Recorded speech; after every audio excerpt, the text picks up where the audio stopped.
on the ship of the four emperors, red-haired Shanks, and in turn was surprisingly told by Vice Captain Ben Beckman that he might defeat red-haired Shanks. Monkey D. Munchie crossed over to the pirate world with a mediocre system capable of randomly acquiring others' abilities, but the success rate depended on luck. After more than 2 weeks, he had only obtained Beckman's purple-level power and hadn't even touched a hair of red-haired Shanks' kid. "The sea is dangerous, you look so weak," Beckman said, smoking a cigarette, filled with doubt. Just as Munchie was about to argue, he was shot down. "Did you forget that sea beast almost swallowed you last time?"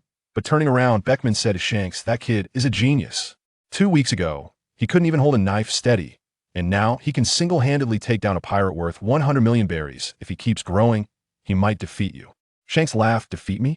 That's interesting. He's about the same age as Luffy. His talent might even be above Luffy's. Munchie's combat power is already comparable to a pirate with a bounty of 100 million berries. But with such strength in the entire red-haired pirates, he still seems so insignificant." Munchie's growth speed was outrageous. But his system was unlucky. When would he be able to acquire Shanks' abilities? If he obtained Shanks' Haki or swordsmanship, would he take off right then and there? If Beckman thought highly of him, would Shanks personally guide him? Next, could Munchie gain abilities from Shanks? Who would be stronger when compared to Luffy? This opening truly made people want to see him make a comeback immediately. I wonder what kind of sparks would fly if these two kids met. As soon as Shanks finished speaking, the deck became lively. A trainee pirate named Krossda wanted to duel Munchie. This red-haired kid had been boasting about his bounty of 94 million berries and had disliked Munchie for a long time. "What kind of pirate are you if you're not on the bounty list?" Other pirates jeered, but Munchie wasn't afraid at all. Ding. System notification. Acquired white-level power 1. Munchie brought up his panel. Strength 105, Speed 103, Stamina 101. He sneered internally. "Would definitely defeat Krossda within 20 moves. Who do you think will win?" Shanks asked Beckman. "Munchie." Beckman replied without hesitation. The sharpshooter Jesus Burgess and the fat guy Lakiru came over to watch the fun, with Lakira's mouth full of barbecued meat. "I want to see what this kid has that special." The two on the deck had already taken their stances, Munchie holding a katana, his gaze calm. Krossda clenches fists, his body tense. "How strong are these two?" a pirate asked. "Krossda has a bounty of over 94 million. That guy in white is a newcomer. Not on the bounty list. Not on the bounty list means weak." Munchie was holding back a surge of energy today. He would show you what a comeback looks like. Just as they were about to make a move, Munchie's system sounded again. Ding. Detecting purple-level energy fluctuations. Was it Krossda's hidden trump card? Or was it the energy from Shanks and the others being drawn out? Could Munchie successfully take down Krossda? If he displayed his strength in front of Shanks, would he take the opportunity to acquire power from the four emperors? Next, how exciting would this duel be? Would Munchie's system suddenly bless him with a big surprise? This plot truly made one want to pull up a chair and watch from the front row.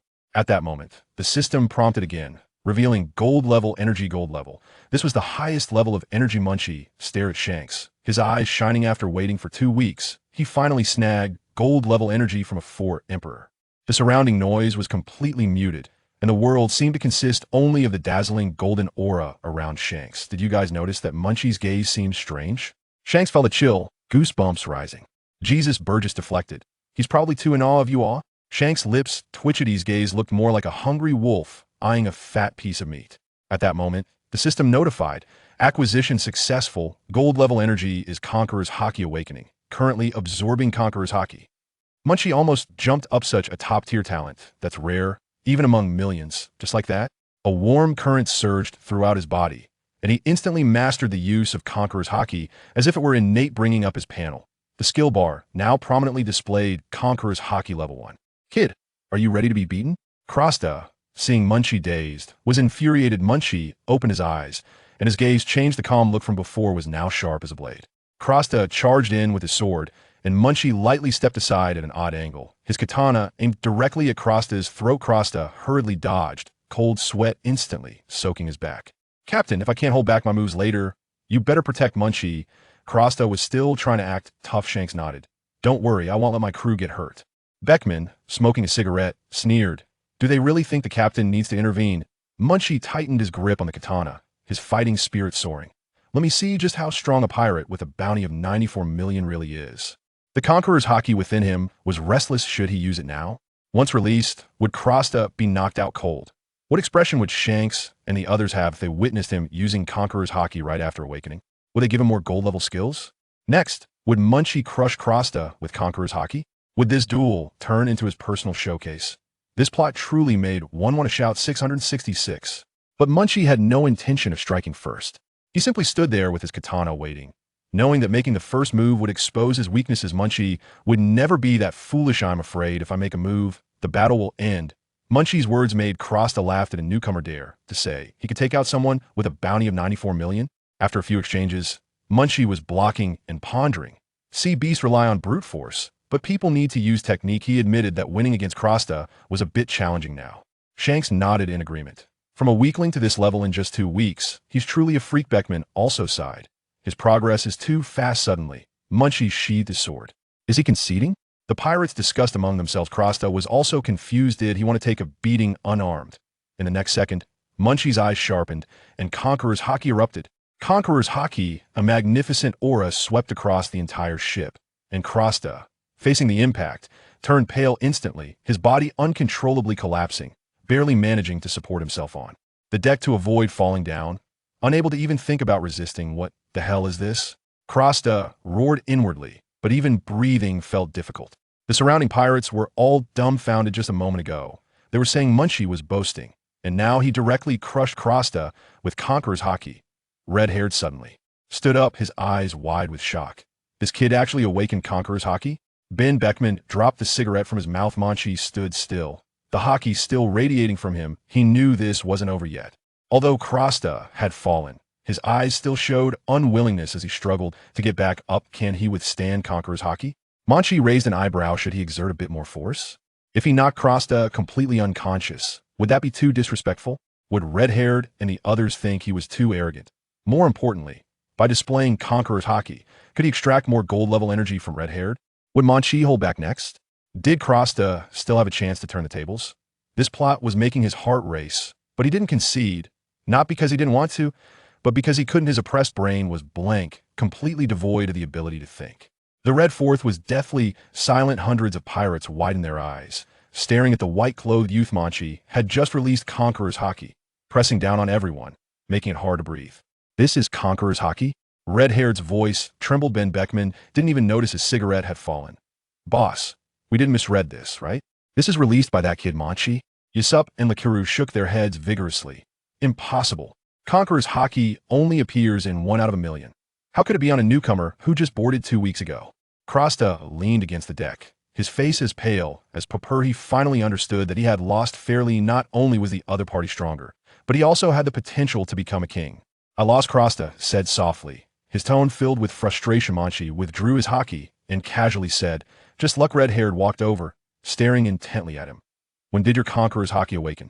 Not long ago. Munchie didn't tell the truth, couldn't say this energy was just siphoned from him. Could he? Awakened and able to use it proficiently? Red-Haired looked puzzled. I've never heard of anyone being able to do that. You see, Conqueror's Haki isn't something you can just use. It takes time to master, but Munchie's earlier display covered the entire ship and was agile, even better than some veterans. Theoretically, I can use it anytime. It just consumes a bit of stamina. Munchie said nonchalantly. When this was said, the pirates erupted. This kid must be a monster, right? Just 2 weeks ago, he couldn't even hold a sword steadily, and now he could not only unleash Conqueror's Haki, but also manipulate it so skillfully. Red-Haired's expression changed. From initial curiosity to seriousness, he vaguely felt that this newcomer might be more extraordinary than he had imagined. Munchie, do you want to learn my swordsmanship? Red-Haired suddenly asked. Munchie was stunned. The Yonko wants to personally teach him. This was a tremendous opportunity, but would his system react again? If he could siphon some swordsmanship or Haki energy from Red-Haired, why would Red-Haired suddenly want to teach him? Did he see his potential? Or was there another purpose? Would Munchie agree? If he learned swordsmanship from a Yonko, would he take off right away, surpassing Luffy in strength? Next, how would the people on the ship view Munchie? Would anyone be unhappy and want to challenge him? This plot was making people want to see the next chapter immediately. Even he himself, when he awakened Conqueror's Haki back then, had taken a long time to master it. Through continuous practice, the red-haired pirates were in an uproar. Conqueror's kid Munchie became the focus of discussion on the entire ship. This newcomer, who couldn't even hold a sword steadily 2 weeks ago, had not only awakened the rare Conqueror's Haki, but could also manipulate it freely. I think this kid could become the 5th emperor in the future. A pirate exclaimed. Stop dreaming. His strength is still far off. The only impressive thing is the Conqueror's Haki. Someone poured cold water on it, but their tone was filled with envy. On the deck, Red-Haired and his cadre surrounded Munchie, looking at him as if he were a monster honestly. How did your Conqueror's Haki awaken? The cadres collectively questioned. Munchie looked innocent. It just awakened. Is there some special method? Red-Haired and the others exchanged glances. There really hadn't been any known method to control the awakening of Conqueror's Haki. Some relied on enlightenment, others on life-and-death moments. All depending on fate. You should go train first. Red-Haired waved his hand, but his heart was filled with doubt. Munchie quickly slipped back to the cabin. If he was questioned further, the secret of the system might not be hidden anymore. As soon as he left, Ben Beckman sighed. Luckily, we brought him on board back then. This talent is terrifying. Are you sure he was a newcomer when he boarded? Red-Haired still couldn't believe it. Absolutely sure. Ben Beckman patted his chest. At that time, he was shaking when holding a knife. His breathing and steps were full of flaws. You couldn't fake that. Ysup nodded. When he fought Krossda, his swordsmanship indeed looked like a novice, but once he unleashed Conqueror's Haki, it was like he became a different person. In just 2 weeks, going from a weakling to someone with the potential of a king. Red-Haired took a deep breath. His gaze towards the sea changed. What secrets was this kid hiding? Munchie returned to his room, pulled up the system panel, and couldn't help but smile. Conqueror's Haki was just the beginning. With so many big shots on the ship, there would be plenty of opportunities to siphon abilities in the future. If he could get swordsmanship from Red-Haired, intelligence from Ben Beckman, and gun skills from Ysup, would he directly become a god? But the system relies on luck. Would he be able to channel the same lucky energy next time? Would Red-Haired and the others secretly observe him, discovering the secret behind his rapid strength increase? Next, how would Munchie train? Who would be his next target for siphoning abilities? This plot was making people want to urge for updates every day. Holding a skewer of grilled meat, Lachi Lu took a bite and said while eating, "This kid is growing too fast. He has awakened the Conqueror's Haki. This talent is simply invincible. Think about it. If we train him with all our might, it will just be a matter of time before he becomes an unparalleled powerhouse." Fortunately, Ben Beckman brought him onto the ship. Otherwise, if the other 4 emperors got their hands on him, it would be a disaster for us. Yes, this is the best news. If Munchie joins those 3 guys' crew, it would be a calamity for us. He will definitely become a formidable rival. Shanks also agreed with this. All the officers were aware of this. Moreover, Munchie's growth rate is indeed frighteningly fast, like riding a rocket. If such a person becomes our enemy, it will be impossible to sleep peacefully at night. Shanks looked at Ben Beckman and praised, "You have done a great service." Chapter 7. Teaching the little monster to learn observation and armament Haki on the deck. After chatting for a while, everyone dispersed, leaving only Shanks and Ben Beckman enjoying the sea breeze. "What do you plan to do?" Ben Beckman asked after taking a deep puff of smoke. Shanks thought for a moment and said, "Munchie suddenly awakened Conqueror's Haki, which is indeed surprising. Since that's the case, let's arrange for someone to teach him observation and armament Haki as well, so he has more means to protect himself and avoid an early demise." Shanks smiled slightly. For such a potential little guy, since he has appeared in the Red-Haired Pirates, he must be well protected. Shanks would definitely not allow any premature demise. "Teach him observation and armament Haki? Let me do it," Ben Beckman volunteered. "Oh, that sounds good. It's rare for you to be interested in something like this. This kid is going to be in trouble." Shanks laughed heartily. Shanks could already imagine Munchie being tormented by Ben Beckman, as Ben Beckman was a serious person and very strict when teaching others, taking his responsibilities seriously. If Munchie showed even a hint of slack in his training, he would face a storm of punishment. "By the way, Captain, weren't you going to send a message to Whitebeard?" Ben Beckman casually asked. Hearing this, Shanks understood his implication. "You want this kid to go run an errand to train a bit?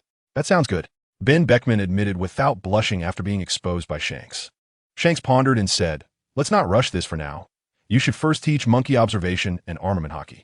I'm starting to look forward to it." The next day, a gentle breeze blew on the deck. Munchie stood on the deck with his katana. Ben Beckman stood solemnly in front of him, staring at him. "Today is the first day you train with me, but I won't make you start from the basics. I'll teach you how to use observation and armament Haki directly. First, let me ask you, do you know the essence, characteristics, and applications of observation and armament Haki?" Munchie shook his head, not knowing these things. Ben Beckman continued. "Observation Haki is the ability to foresee danger by observing others' expressions and movements, allowing you to avoid many dangers. As for armament Haki, it enhances your attack and defense. If your fist is coated with armament Haki, you can directly attack the physical body of a Logia user. Additionally, armament Haki can be applied to your weapons and even your body, forming a protective shell, but remember, the larger the area you protect, the weaker the protection will be." Drawing out his katana, Ben Beckman said, "Talking isn't enough. Let me show you observation Haki." You attack me with all your might. And as long as I don't say stop, you keep attacking. Understood, Munchie replied. Raising his katana, he slashed down fiercely. However, Ben Beckman seemed to have anticipated how the sword would come down and shifted his body to the left in advance. Next, Munchie's slashing speed increased, forming a curtain of blades as he relentlessly attacked Ben Beckman's body. But Ben Beckman seemed to know everything in advance, continuously dodging. No matter how Munchie attacked, he couldn't touch the hem of Ben Beckman's clothes. Observation Haki. Munchie certainly understood that Ben Beckman was demonstrating observation Haki, which allowed him to anticipate the enemy's attack patterns and trajectories. This ability is terrifying in battle. Regardless of how many times the enemy attacks or how strong each attack is, if they never land a hit, then aren't they just wasting their strength? Every attack becomes meaningless. That's enough, stop. Upon hearing this, Munchie ceased his attack. Ben Beckman smiled slightly, looking at Munchie, and asked, "Do you understand now?" This is observation Haki. Understood, Munchie nodded. Ding. A purple level ability dropped nearby. Do you want to acquire the purple level ability? Looking at Ben Beckman, who was once again glowing purple, Munchie felt a surge of joy. Acquire. The purple level ability is the skill, observation Haki. Do you want to absorb? Munchie was surprised again. Observation Haki? Is today really my lucky day? I actually awakened both observation and Conqueror's Haki in one day. Absorb. A warm current flowed through his body, but because of the awakening of Conqueror's Haki, Munchie didn't find it surprising. Observation Haki awakened. Next, I will start training you in observation Haki. Saying this, Ben Beckman took out a wooden stick, weighed it in his hand, and said, "You will sit down with your eyes closed and use the pores of your body to sense, but remember, do not open your eyes. I will attack you from various angles, and what you need to do is rely on your body's perception to evade my attacks.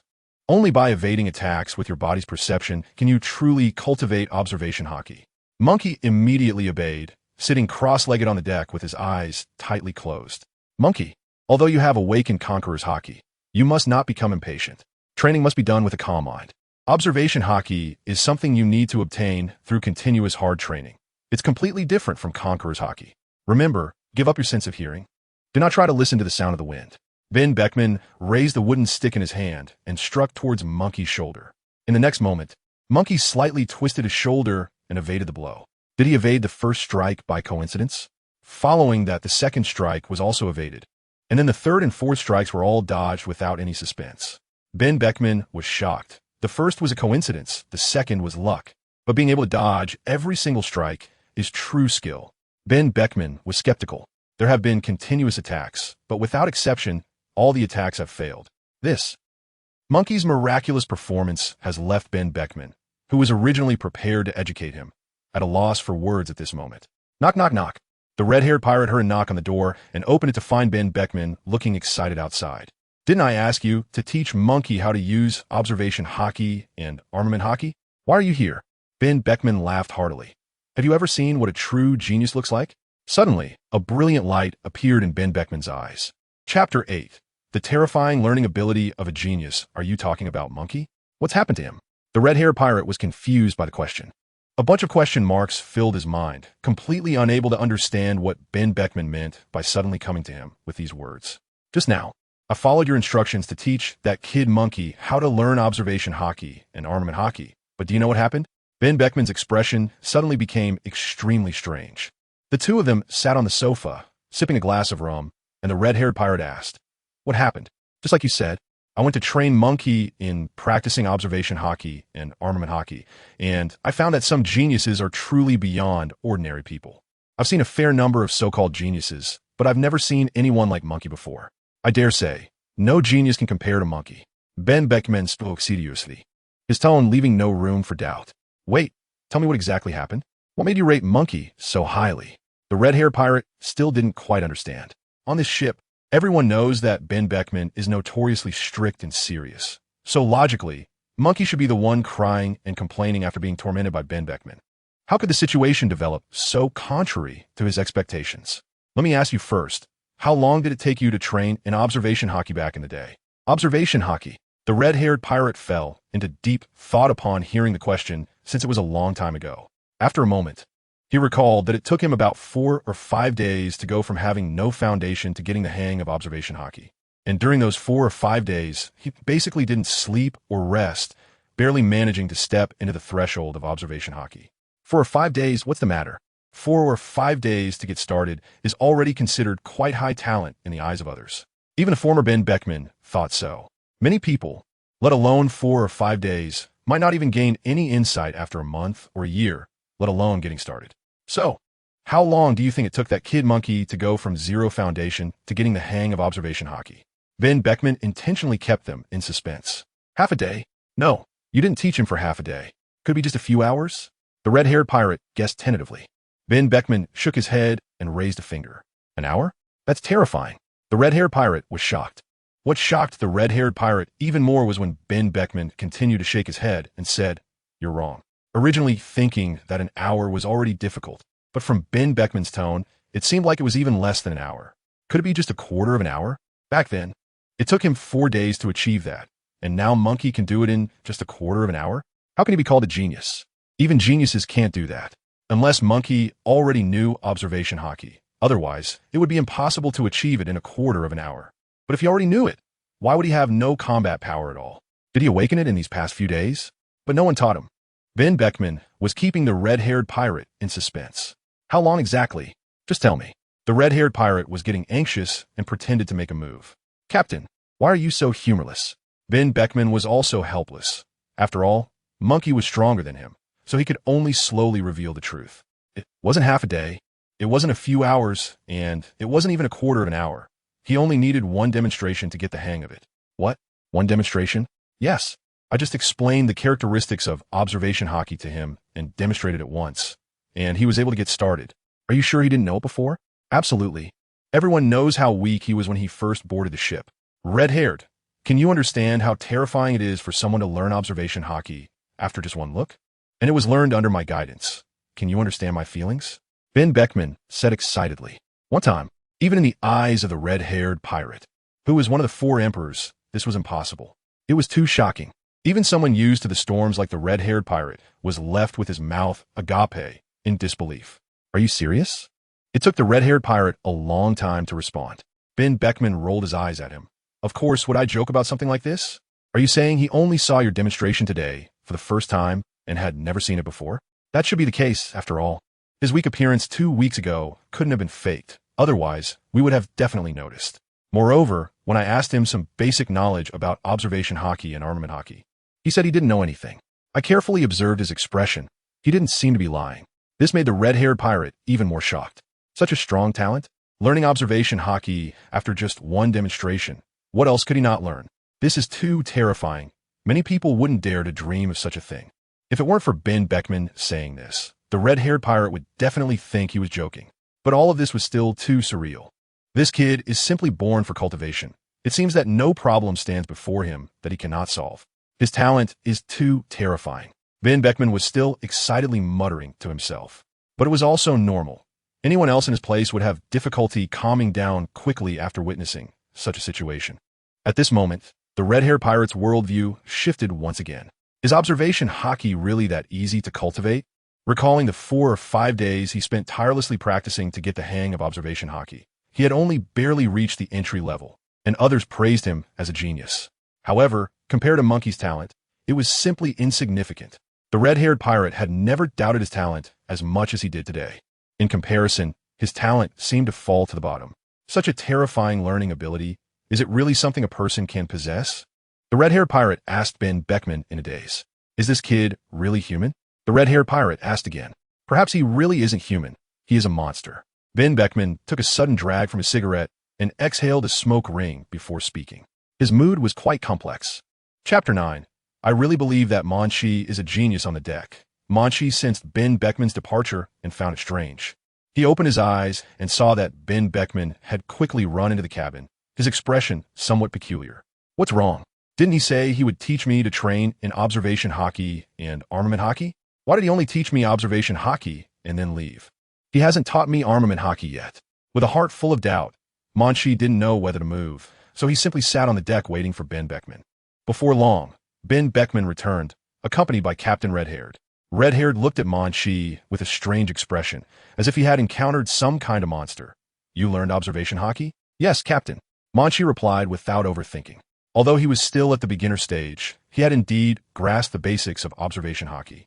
All that was left was to get familiar with it. Now he had mastered both observation Haki and Conqueror's Haki, and only armament Haki remained. But he believed that armament Haki wouldn't be too difficult either. This monster, Red-Haired mumbled. Ben Beckman looked at Munchie. Since you've already grasped the basics of observation Haki, I won't waste any more time teaching you that. You should practice diligently when you have free time. Now I will start teaching you armament Haki. You must pay close attention because armament Haki is much more difficult than observation Haki. Okay, Munchie replied seriously. Ben Beckman began to channel his energy, drawing his katana. Munchie then saw a stream of black energy emanating from Ben Beckman's body, enveloping the katana. Immediately, a layer of pitch-black armor appeared on the katana. Not only the blade, but even the hilt was covered in black. Even Ben Beckman's right hand, which held the sword, was covered with a layer of black, making his originally fleshy hand appear metallic and shiny. As I told you before, armament Haki can be applied to every part of your body or any weapon you hold, forming a layer of armor that greatly increases your defense. This is the purpose of armament Haki. Do you understand? Ben Beckman resumed his serious demeanor as he began teaching. He swung his katana, and Munchie noticed that not only had the defense increased, but the power seemed to be on a completely different level. Each swing seemed to create a sound like cutting through the wind. To determine a pirate's strength, one only needs to look at how well they have mastered observation Haki and armament Haki. In the New World, mastering these two Haki types is the basic requirement for becoming a pirate and a prerequisite for becoming strong. Ding! A purple level ability has appeared near the host. Would you like to acquire it? Munchie noticed that purple light was beginning to emanate from Ben Beckman, and he couldn't help but chuckle inwardly.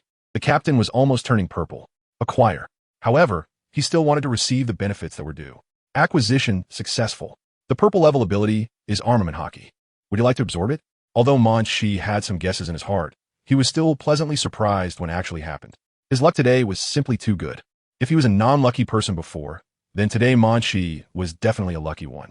In just one day, not only did he awaken Conqueror's Haki, but he also learned observation Haki and armament Haki one after another. His luck today was exceptional. He called up his attribute panel: strength, 105 speed, 103 stamina, 101 agility, 87 skills, basic swordsmanship level 11, basic arithmetic level 2, Conqueror's Haki level 1, observation Haki level 1, armament Haki level 1. He had mastered all three types of Haki. Indeed, joining the red-haired pirates was the right choice. A smile appeared on Munchie's face. Although the past 2 weeks had been unlucky, the fortune he had today made Munchie want to laugh. Do you need me to demonstrate again? Seeing Munchie's dazed expression and the smile on his face, Ben Beckman thought he hadn't understood yet. He thought to himself, fortunately, it seems this kid isn't so abnormal that he can learn armament Haki just by watching once. Ben Beckman comforted himself in his heart. This is more like a normal person. Otherwise, if he learned armament Haki after just one demonstration, what would that mean for those of us who spent a month or even half a year learning it? Red-Haired also thought to himself. He remembers that when he awakened his armament Haki, it took him about half a month of practice. That half a month was like a life of torture, training from dawn till dusk with hardly any time to eat. It was through relentless training that he finally mastered armament Haki. The two of them were still reminiscing and didn't notice the changes happening to Munchie. Suddenly, Munchie slowly drew his katana and aimed it forward, beginning to try and gather armament Haki to wrap around the katana. Although it was very strenuous and the Haki was thin, he managed to do it. A thin layer of black shell formed around the katana, making it look fierce and terrifying. He had finally mastered armament Haki. Is this what armament Haki is? What a miraculous power.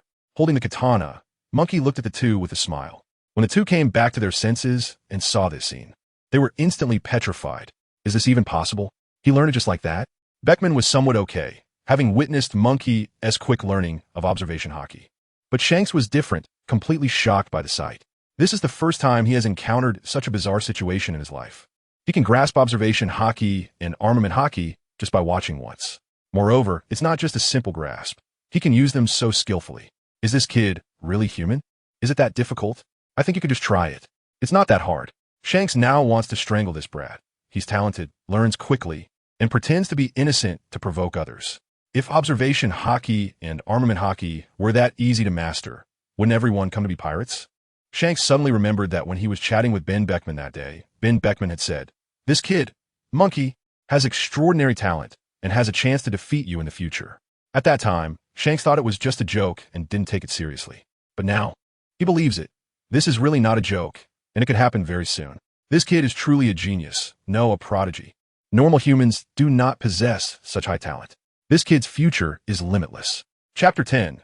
Talent Beyond Reason. After a while, Ben Beckman asked Shanks with a smug smile, "Shanks, how long did it take you to awaken your armament Haki?" Shanks' face turned red, and he coughed, saying, "Let's not bring it up. Come on, don't be shy. Let's discuss it." Ben Beckman was left speechless by Shanks, but still couldn't resist teasing him. "I think we should discuss how long it took you to awaken your armament Haki. I'm quite curious about it." Shanks immediately retorted, "Forget it. There's no point in discussing this." Ben Beckman shrugged, not wanting to delve further. Shanks also didn't want to mention it again, as it was embarrassing, and there was no need for it. "Shanks, I have a proposal," Ben Beckman said with a mischievous smile. "How about you guide Monkey's training from now on? I think only you have the ability to teach him." No, you're more suitable to teach him. My personality isn't suited for teaching others." "Who said that?" "Captain, Monkey's main focus is swordsmanship, and you excel in swordsmanship. I doubt there's anyone in the world who can claim to be better than you at swordsmanship. It's not that exaggerated. Everyone just gives me face and a bit of empty praise." Both of them were unwilling to teach Monkey, looking for excuses. For a moment, the scene seemed a bit comical. Monkey watched from the side and chuckled. The captain and vice captain were like two children. It turns out that the usually serious Ben Beckman has this playful side, which surprised Monkey. Perhaps it only shows in front of those he cares about. "Kid, hurry up and thank the captain. He's willing to guide you in swordsmanship." Such treatment is rare in the new world. After all, the captain's swordsmanship is unparalleled. Ben Beckman winked at Monkey with a mischievous grin. Monkey's eyes lit up. Indeed, such an opportunity is hard to come by. "Thank you, Captain, for guiding me in swordsmanship. I will learn humbly." Having someone of Shanks' caliber to guide him is something countless swordsmen dream of. Drawing his sword, a layer of armament Haki instantly enveloped it. Without hesitation, Monkey propelled himself forward with one foot. At the same time, he activated his observation Haki. Faced with Shanks, Monkey dared not slack off at all and directly entered his strongest state. "You don't need to be so nervous. I'm just giving you some guidance." Although Shanks said this, his approval of Monkey rose a notch in his heart. A lion uses all its strength to catch a rabbit. It's a good habit. As Shanks watched Monkey charge at him, he casually drew his sword Griffin and made a block. Bang! The two swords clashed, and Monkey felt that he was no longer facing Shanks, but a mountain. No matter how hard he tried, it remained immovable. No matter how Monkey changed his moves, he could not make Shanks budge an inch. It was as if Shanks was rooted in place, his feet seemingly glued to the deck like iron to a magnet. Shanks stood there, sword in hand, looking at Monkey with a smile on his face. Yet, the speed of Shanks' movements was not slow at all. Each swing of his sword precisely blocked Monkey's attacks. What incredible reaction speed! This must be the pinnacle of observation Haki. The power is also terrifying. Even my heavy slashes cannot budge his sword at all. Monkey was shocked. This was too strong. Yes, every strike Monkey made against Shanks was with all his strength. After all, he was facing one of the four emperors. How could he afford to hold back? But even using all his strength and pushing his armament Haki to the extreme, he could not shake Shanks even a little. Not even a little. This is the gap. For the first time, Monkey truly felt the terrifying power of a four emperor. A sword has a life of its own. Swinging a sword cannot be like a robot, only hacking, slashing, and stabbing without any strategic thinking. Mindless aggression is meaningless. Shanks finally spoke to give guidance. While blocking Monkey's attacks, Shanks was still able to provide guidance effortlessly. Ding! A white level ability has appeared nearby. Do you want to acquire white level? Acquire it. Monkey felt helpless. It seemed his luck for today had run out. Acquisition successful. The white level ability is basic swordsmanship level 1. Do you want to absorb it? Absorb. Absorption successful. Current basic swordsmanship level is 12. Monkey felt a strange sensation, as if his swordsmanship had improved again. It seems that from now on, he shouldn't overlook white level abilities. Every energy has its use. After absorbing basic swordsmanship, Monkey's swordsmanship became more agile and variable, and every strike had more bizarre attack routes. What is this? Shanks also noticed. This kid is actually improving during their exchanges, getting closer to understanding swordsmanship. Because of this, Shanks' heart was shaken. This kid really is a freak. Shanks thought to himself, improving understanding of swordsmanship during training exchanges to elevate his own swordsmanship level. Such individuals are not non-existent at sea, but they are definitely very rare. Shanks genuinely did not expect that Monkey's talent in swordsmanship could be this terrifying. Ben Beckman, who was watching from the side, also noticed this. This kid has made progress again? Ben Beckman's expression changed dramatically. Improving swordsmanship level in battle, Monkey has truly accomplished many unbelievable feats. Each one is a remarkable achievement. His talent is truly frightening. The deck of the ship was dimly lit, and the light flickered. Munchie, due to his relentless offensive, began to lose his breath, and his steps were no longer as rhythmic as at the beginning. In contrast, Red-Haired was calm throughout, effortlessly blocking Munchie's sword strikes without any suspense. Munchie squinted his eyes and unleashed the sword technique he had researched, Swallow's Return. The katana in Munchie's hand traced a semicircular arc, slicing through the air and thrusting forward sharply. A faint purple sword energy surged towards Red-Haired, but Red-Haired merely waved his griffin lightly, easily dispelling the sword energy. Good sword technique, Red-Haired praised. However, the previously dispelled sword energy reappeared, attacking from behind Red-Haired. Red-Haired suddenly realized this and shifted his foot slightly, narrowly avoiding the strike. But the corner of his clothing was still torn. The purple sword energy struck a water barrel by the side of the ship, piercing it through and causing water to spill everywhere. Red-Haired couldn't help but be moved. Very strong sword technique, he praised again. Just now, he had almost been hit. Next time, it won't just be about moving your feet. Munchie had never hoped to defeat Red-Haired. After all, he was one of the 4 emperors. The 4 emperors were the pinnacle of strength in this world. I believe he can do it. Red-Haired did not deny Munchie's words, as Munchie had indeed gained the qualification to say such things. Chapter 11. It really was a one-hit kill. Did you make new progress in the battle just now? Ben Beckman asked from the side, confirming. Munchie nodded. His biggest gain this time was acquiring a basic swordsmanship ability, elevating his sword skills to a new level. Additionally, it allowed Munchie to clearly understand how terrifying the strength of the 4 emperors was. No wonder the 4 emperors could dominate the seas for so long. However, in Red-Haired's eyes, Munchie was also a terrifying individual. Not terrifying in strength, but in potential. Your swordsmanship still needs to be honed. Only that one sword technique is decent. Red-Haired patted Munchie's shoulder and walked away. Kid, you need to strengthen your training. Your practical combat experience is too lacking, and your swordsmanship is too rigid and lacks flexibility. You will suffer in actual combat like this. Ben Beckman also imparted some earnest advice before leaving. The empty deck was left with only Munchie, as night had fallen, and the sky was dotted with a few twinkling stars. He silently digested the battle process just now and opened the system's attribute panel in his mind. Strength 105. Speed 103, Stamina 101, Agility 87. Skills: Basic Swordsmanship Level 12, Basic Fist Technique Level 2, Advanced Sword Technique, Swallow Return. Level 4, Conqueror's Haki Level 1. Observation Haki Level 1, Armament Haki Level 1. The gains over the past 2 days can be said to be significant. Not only did his swordsmanship level rise by 1, but the 3 types of Haki were also awakened. When luck comes, it really cannot be stopped. After adjusting his breathing, Monkey prepared to go back to his room to rest, but unexpectedly ran into Krossda as he entered the cabin. After the blow he received the previous day, Krossda had become much more humble and at least no longer boasted about his identity as a great pirate everywhere. I want to challenge you again, Krossda said. Monkey did not refuse. He also wanted to know how long it would take him to defeat Krossda without relying on Conqueror's Haki. Tomorrow, it's already late today, and I'm tired from a long day. I want to rest, he replied. Okay, I'll wait for you on the deck tomorrow morning. Krossda also knew it was getting late. If Krossda knew that Monkey was using him as a benchmark for growth, he wouldn't know how he would feel about it. Early the next morning, the deck was bustling with people, all looking at the two standing opposite each other, unsure of what they were about to do. From their stance, it seemed they were going to have a match. No way. Didn't they just compete a couple of days ago? I'm not sure.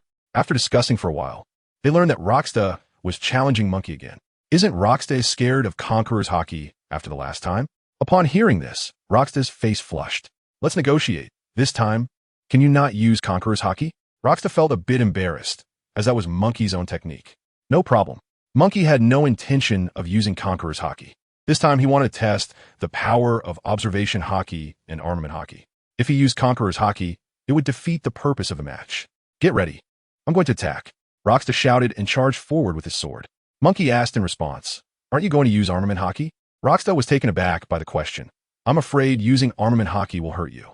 Then it's fine. I won't hold back. Krossda was speechless. He really suspected that Munchie had been pretending when he boarded the ship 2 weeks ago. Suddenly, a layer of black covered Munchie's sword, and it collided with Krossda's. It was a cracking sound. Krossda's sword broke immediately. This shocked the crew members watching. Krossda was left holding the hilt, but the blade had fallen aside.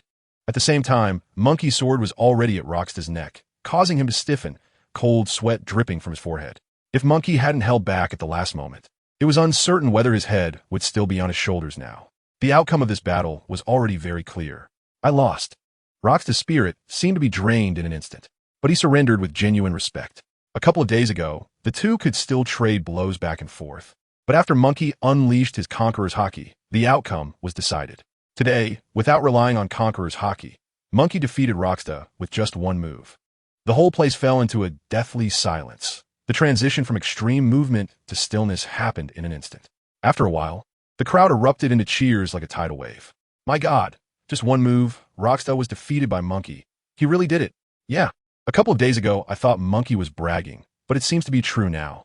It looks like none of US can defeat Munchie. His growth rate is too fast. It's unbelievable. Just then, a voice rang out. That black coating on Munchie's sword is armament Haki, right? The lively atmosphere quieted down again as everyone carefully looked at Munchie's sword. Indeed, it was armament Haki. Jesus Burgess stepped out from the crowd to confirm everyone's guesses, looking at Munchie with a strange expression. 2 days ago, this kid couldn't even use armament Haki, and now he has learned it, which shows that in just 2 days, he has grasped the basics of armament Haki. Is it really that easy to go from zero to mastery? Jesus Burgess was momentarily speechless. Lacharu, holding a barbecue, had his small eyes behind sunglasses filled with shock, his face trembling with fat, clearly very unstable emotionally. On the ship, apart from Shanks and Ben Beckman, the other officers were basically present, all looking incredulous.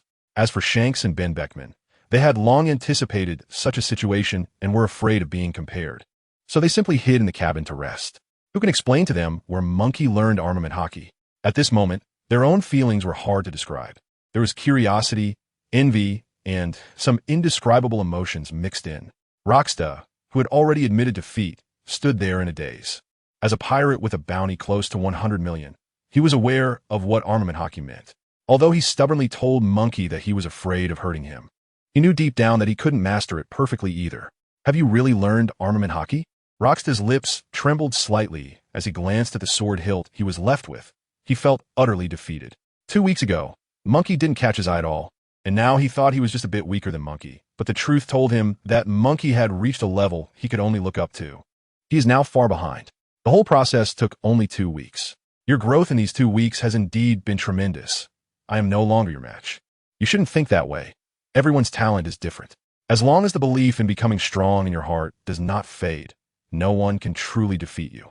Munchie also did not want to see Krossda so despondent, so he spoke up to untie his knots. Munchie put away his sword, and the armament Haki slowly faded. Now Munchie understood the power of armament Haki. Even in its initial stage, it could elevate his strength so much. If mastered, how powerful would it be? Previously, without Conqueror's Haki, he had to maneuver for a long time to win. But now, with armament Haki, just one strike secured victory. Haki Kid, impressive. Well done, kid. We need strong people like you on our ship. Kid, I apologize for calling you weak before. Someone like you deserves respect. Cheers erupted from the crew around. Everyone was happy for Munchie. After a while, hearing the commotion, Shanks and Ben Beckman leisurely came to the deck.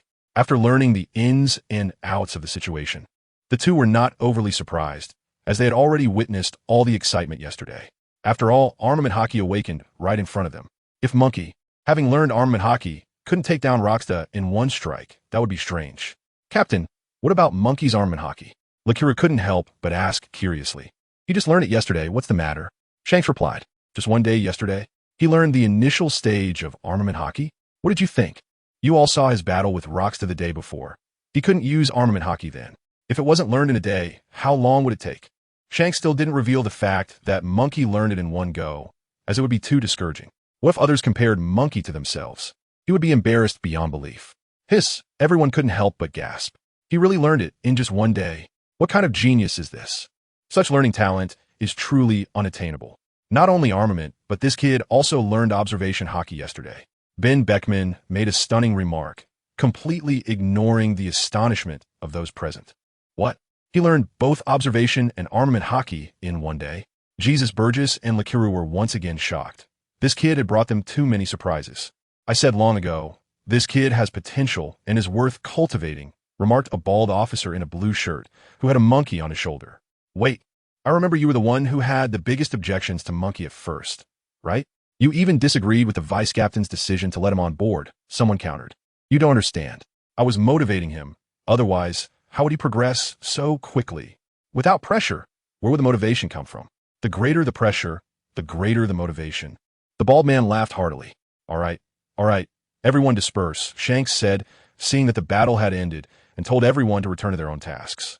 Shanks walked over to Krossda, patted him on the back, and said, It's okay, don't be discouraged. Keep at it, and you can also become strong. Captain, don't worry. I will definitely work hard. After these two defeats, Krossda's pride was completely shattered. He was left with only the thought of working hard to improve. He might no longer be that boastful pirate. All right, you all can go now. I have something to discuss with Monkey. Shanks waved his hand, starting to disperse the remaining few. I will definitely keep working hard behind you, Krossda said before leaving. Ben Beckman looked at Shanks with a complex expression. Are you really going to say it? This matter is so important. What if it gets messed up? Shanks laughed heartily. Don't worry. I know what I'm doing. Monkey is the most suitable candidate. Seeing the two talking about something he couldn't understand, Monkey, although curious, didn't ask too much. Since he was here, Shanks would surely tell him later. Shanks turned around, took out a red envelope from his pocket, and placed it in Monkey's hands, saying, I am now entrusting you with an absolutely important task. Do you have the confidence to complete it? Captain, what task? Monkey felt more uncertain. Deliver this letter to Whitebeard. I believe you can handle it. Chapter 13. Departing for the Whitebeard Pirates. Delivering a letter to Whitebeard? Monkey was surprised, wondering why such a task had fallen to him. But he didn't think too much about it. He is now only thinking about boarding Whitebeard's pirate ship quickly, as Whitebeard is known as the strongest man in the New World. If he can obtain energy from him, it must be of a very high level. Moreover, being able to have close contact with Whitebeard is also a kind of honor. So, Monkey didn't resist too much. Are you willing to go? Red-Haired asked, worried that Monkey might not want to. Of course I'm willing. The captain ordered it, and even if I didn't want to, I would have to go. Monkey replied with a smile. Monkey, keep the letter safe, and make sure to deliver it personally to Whitebeard. This trip will also be a training experience for you, as you're currently lacking not only practical combat experience, but also social experience. Plus, being able to interact closely with Whitebeard will be beneficial for your mindset, and it will broaden your horizons. You could say this trip will be entirely beneficial for you, Red-Haired said earnestly. Captain, no need to say more. I understand all that. I just want to know if the ship and map are ready. Monkey asked again after tucking the letter into his pocket. The ship is ready, it's right behind, and the map is already on the ship. The weather in the New World is changeable, and yours is a small boat, so you must be careful along the way. The New World has its own rules that you can't learn just by being on a ship. Many things you must experience for yourself. There is a significant difference between what you learn from others and what you experience firsthand, Red-Haired reminded him with concern. With the letter in hand, Monkey returned to the cabin to pack his belongings, disappearing under the watchful eyes of Red-Haired and Ben Beckman. Ben Beckman said, It's necessary for this kid to gain experience. But will Whitebeard accept a novice pirate delivering a letter? There's no point in worrying about young people's matters. I just hope this kid doesn't end up lost at sea, Red-Haired replied. Ben Beckman narrowed his eyes and expressed his concerns. As long as he doesn't run into Kaido or Charlotte with the mastery of the 3 types of Haki he possesses, other pirate crews shouldn't be able to harm him. Although there are many pirates with a bounty of 100 million berries in the New World, Monkey, who has mastered the 3 types of Haki, can take down Krossda Zebek, who has a bounty of 94 million with one blow. Those pirates with a 100 million bounty no longer pose a significant threat. Even if he encounters them, the outcome is uncertain.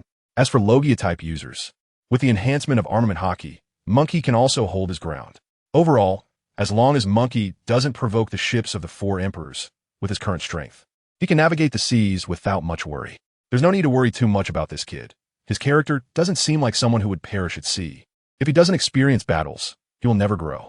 Moreover, his strength is progressing too quickly. Letting him face some setbacks will help temper his character, Red-Haired said slowly. Maybe, Ben Beckman replied, somewhat concerned. As for Monkey, he set off alone with a katana and a few pieces of clothing. The small boat had ample fresh water and food, enough to sustain him for 2 months at sea. However, the vast expanse of the New World makes it difficult to find Whitebeard's ship, so everything depends on Monkey's luck. The crew of the red-haired pirates were surprised to learn that Munchie was being sent to deliver a letter to the Whitebeard pirates. They all came to send him off. Be careful on your journey, and remember that the Whitebeard pirates might not let you on easily, so be cautious. As they spoke, their gazes towards Munchie changed slightly. No need to see me off. I'm leaving like this. Munchie waved to everyone. Before he left, while everyone was coming to say goodbye, the system notifications kept ringing. Ding, white level energy detected nearby. Do you want to acquire it? Ding, white level energy detected nearby. Do you want to acquire it? Ding, blue level energy detected nearby. Do you want to acquire it? Munchie faced numerous dangers on this trip, and, without hesitation, chose to acquire all of them, as increasing his strength was the most important thing. This energy would be his lifeline in the new world. White level energy acquired. Speed attribute increased by 1. Do you want to absorb it? White level energy acquired. Armament Haki level increased by 1. Do you want to absorb it? Blue level energy acquired. Stamina attribute increased by 3. Do you want to absorb it? All absorbed. Munchie felt multiple warm currents merging into his body. He could clearly sense that his physical quality was strengthening. He pulled up his attribute panel. Strength, 105 speed, 104 stamina, 104 agility, 87 skills. Basic swordsmanship, level 12. Basic fist technique, level 2. Advanced sword technique, swallow return. Level 4, armament Haki, level 2, 20. Observation Haki, level 1. Conqueror's Haki, level 1. The level of armament Haki not only increased by 1, but also gained an additional 20, so it seems he will soon reach level 3. It turns out that gaining a level doesn't just mean a straightforward increase. It might also come with some percentage boosts, which could be less than expected. Before long, Munchie reached the edge of the deck, surrounded by a large group of crew members. Their faces were smiling, but there was a hint of concern they didn't want Munchie to notice. Haki kid, don't die out there. I'm waiting for you to come back and drink rum with you. Who knows, by the next time he comes back, he might be strong enough to crush us. Yeah, this kid has such good talent. He will definitely be much stronger than us when he returns. Maybe by the next time he comes back, there will be another ruler among us. As the crew watched, Munchie jumped onto the small boat. He looked up, his gaze sweeping over red-haired Ben Beckman, Jessup, Lecoq, and others, his eyes slightly reddened. He knew he couldn't stay any longer. Otherwise, he would be reluctant to leave after a while. I set off. After shouting loudly, Munchie turned around and paddled away in the small boat without looking back. Munchie showed no hesitation, rowing the small boat further and further away, gradually distancing himself from the red force, shrinking into a black dot in the eyes of the crowd. Then he disappeared. He headed towards the goal of this voyage, the Whitebeard pirates, even though he didn't know where the destination was. Chapter 14, Is His Head Worth This Price? A single-masted sailboat was slowly sailing on the sea. A gentle breeze lightly stirred the surface of the water, creating ripples that spread outwards. Standing on the deck was Munchie, holding a map, carefully examining it, then lifting his head to look at the vast sea. His expression was one of helplessness, and his mind was completely blank. The captain actually wanted me to find the Whitebeard pirates all by myself, but where could they be? Moreover, this map was extremely incomplete. Not to mention, I had forgotten to ask him for the berries. Munchie helplessly set down the map in his hands and let out a deep sigh. He indeed forgot this most important matter. The wind continued to blow gently, and the entire sailboat swayed with the sea breeze. The ship was aimlessly drifting in the dangerous waters of the New World. Occasionally, one could see large black shadows moving across the surface of the sea. Those were sea kings.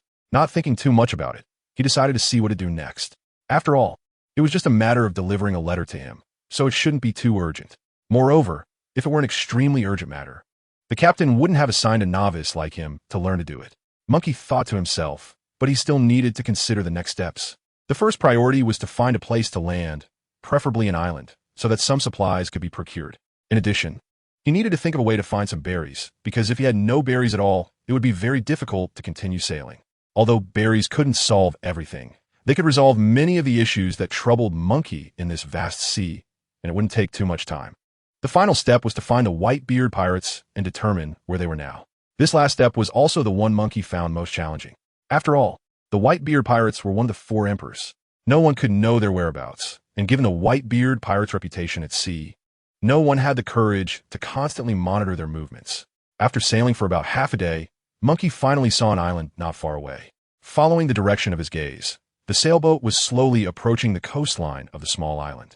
Moreover, he could vaguely see many pirate ships anchored along the edge of the coast, including some merchant ships coming and going. They all docked beside the coast, making the small island very lively.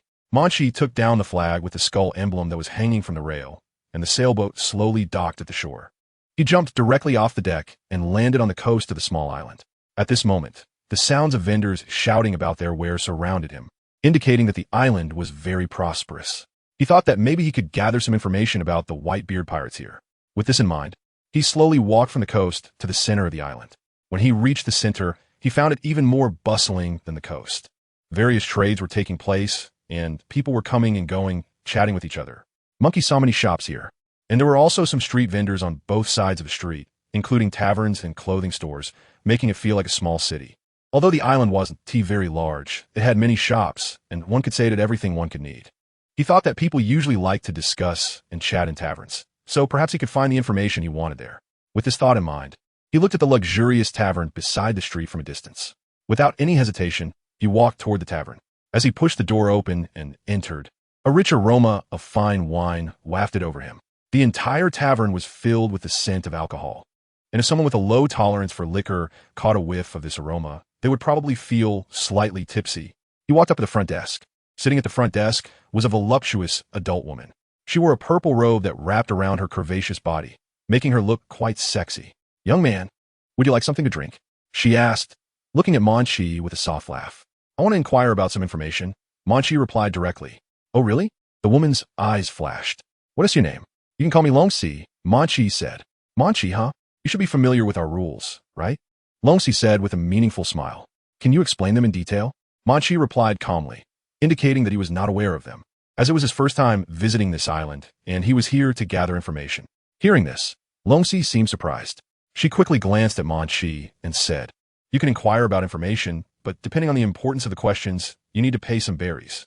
Moreover, regardless of whether the answers are true or false, we will not be responsible for any subsequent matters, so you need to judge the truthfulness of the information yourself. Even if the information is false, we will still charge the same amount of berries. If you find out that the information you receive from us is false and feel cheated, we will not refund the berries you paid. If you understand these rules, Munchie, do you still want to know the information?"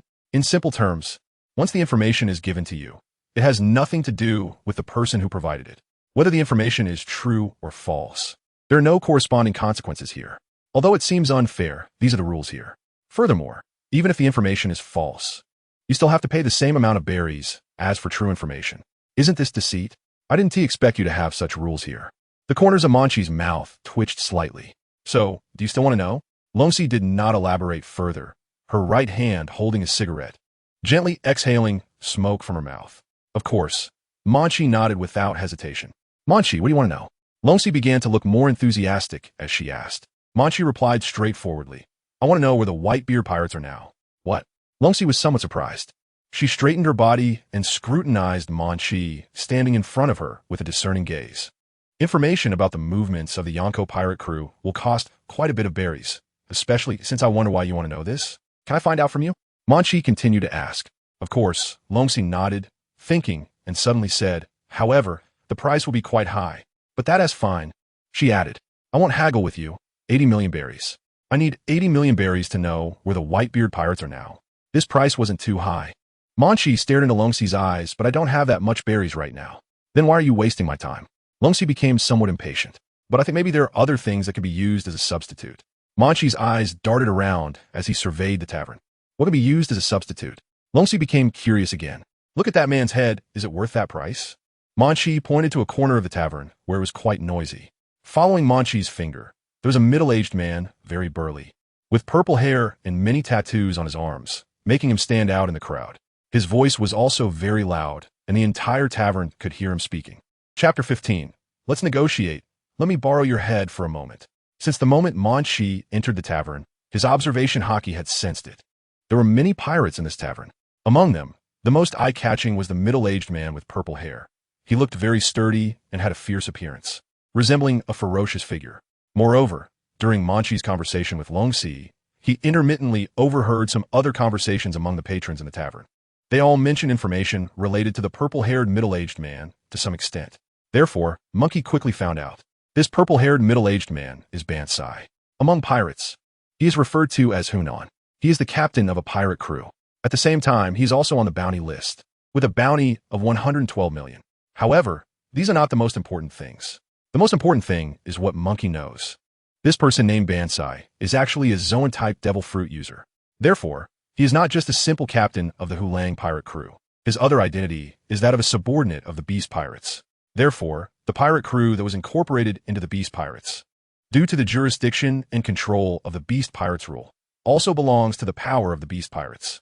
I believe you know what you're talking about, right? Rome stared intently at Munchie.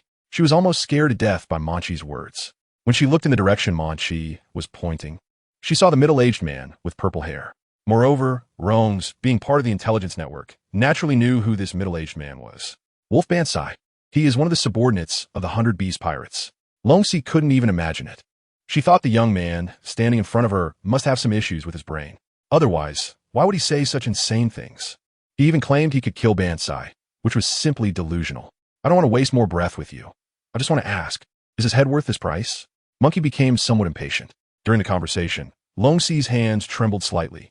The cigarette pinched between her fingers also fell to the ground with a thud, and her eyes stared blankly at Monkey, feeling a bit panicked inside.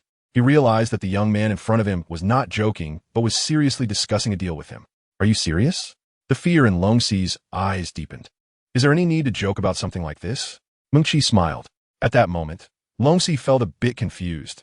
She suddenly realized that despite having seen so many people, she couldn't figure out what this young man was thinking. Although he looked very young and his behavior seemed like that of a novice pirate, for some reason, Longxi felt a deep sense of fear in her heart. Why did he dare to say such things, claiming he could kill the pirate Bansai? He was simply a madman. Even at night when she went to bed, she couldn't imagine the scene unfolding in front of her. His bounty was 112 million berries, such a high price. Even though this was the new world, if one wanted to, they could easily send someone to deliver his head to the Grand Line in exchange for berries. To be honest, this deal would not only ensure you wouldn't lose money, but it would also be quite profitable, so I think you wouldn't disagree, right? Munchie said, smiling, while looking at her. This madman must be a lunatic.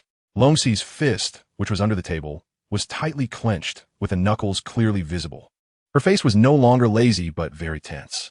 After a long while, Longxi finally managed to say, "What you said has nothing to do with me, nor does it concern any of the customers in this tavern. You can only represent yourself.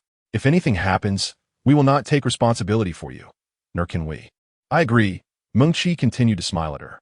Receiving Longxi's affirmative answer, he turned around, facing away from the front desk. One hand held a katana, and he stepped towards the seat where the wolf pirate Bansai was sitting. Longxi watched Munchie's figure, trembling all over, her heart filled with fear and dread. Although this tavern had been open for a long time, it was the first time in her life that she had witnessed such a thing. Someone was actually challenging the Beast Pirates. For nearly hundreds of years, no one had dared to do so. It could be said to be extremely rare. Is he really ready to kill the Jackal Bansai here? Longxi didn't dare to think further. He had a vague premonition that what was about to happen next would be something he would never forget in his life. Sitting here were all the pirate crews under the four emperors. In the entire sea, there should be no one daring enough to challenge the pirate crews under the four emperors. It was simply terrifying. Longxi was a bit dazed, his gaze fixed ahead, not knowing what he was thinking. This young man was truly walking to his death, but I can't be blamed for that. Meanwhile, Monkey sat down next to Bansai. The noise around Bansai quieted down a bit. Bansai was drinking heartily, with one hand holding a wine glass. Just about to take a sip when he glanced at the person next to him, and his movement came to a halt. He looked coldly at Munchie. Many pirates beside Bansai were looking at Munchie with anger. Who is this brat, daring to interrupt us while we drink? Does he want to die? I just want to talk to you about some things. Munchie looked at Bansai with a smile still on his face. The boss said to let me come. This guy is too arrogant. The surrounding pirates shouted in anger. Kid, you really aren't afraid of death. Bansai spoke in a cold voice, his eyes fixed on Munchie. The scars on his face were gradually twisting. Sorry to inform you, but I have now regarded you as my next target. So I want to have a chat with you. Can I borrow your head for a moment? I don't think you would disagree, right? Munchie continued to smile while looking at Bansai. He hadn't even finished speaking, and the atmosphere around him immediately fell silent. A strange ambience enveloped the entire tavern. Quiet, stillness, utter silence. Chapter 16. One person takes down the entire hyena pirate crew. Inside the tavern, which had been bustling with activity, suddenly became deathly quiet. Everyone fell silent. Not a sound was heard. Everyone stopped. How dare this person do this? Longxi was instantly stunned. Her beautiful eyes looked at Monkey's back. her lips trembling uncontrollably, her seductive face turning pale. Her eyes widened in terror, revealing endless fear. Meanwhile, Bansai stood beside Munchie, his tall figure intimidating. Not only was Longsi frightened, but the other patrons in the tavern were also staring at Munchie with terrified eyes, then glancing at Bansai. No one uttered a word. They all know how terrifying the strength of Bansai's team is. The Hyena pirate crew, led by Bansai, belongs to the beast pirates of the Four Emperors. Because of this identity, many pirates fear them greatly and do not dare to have any thoughts against them. However, at this moment, someone actually dared to be so arrogant in front of Bansai's crew, borrowing a head to use. This person is simply joking. Everyone was extremely scared.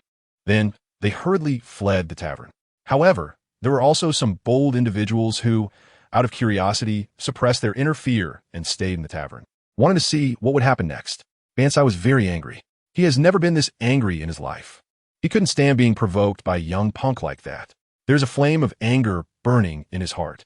"You little brat, are you tired of living?" Bansai's expression was somewhat distorted as he stared at Munchie.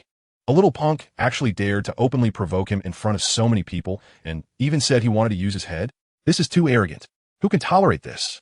He immediately raised his fist as big as a sandbag, ready to punch Munchie, shouting, "Die, you ungrateful brat." The boss was angry. It seemed this kid had a bad ending coming. I had never seen the boss this furious. This kid truly was asking for trouble, daring to be so reckless towards the boss. He was too bold. The other pirates had a look of excitement, watching from the sidelines.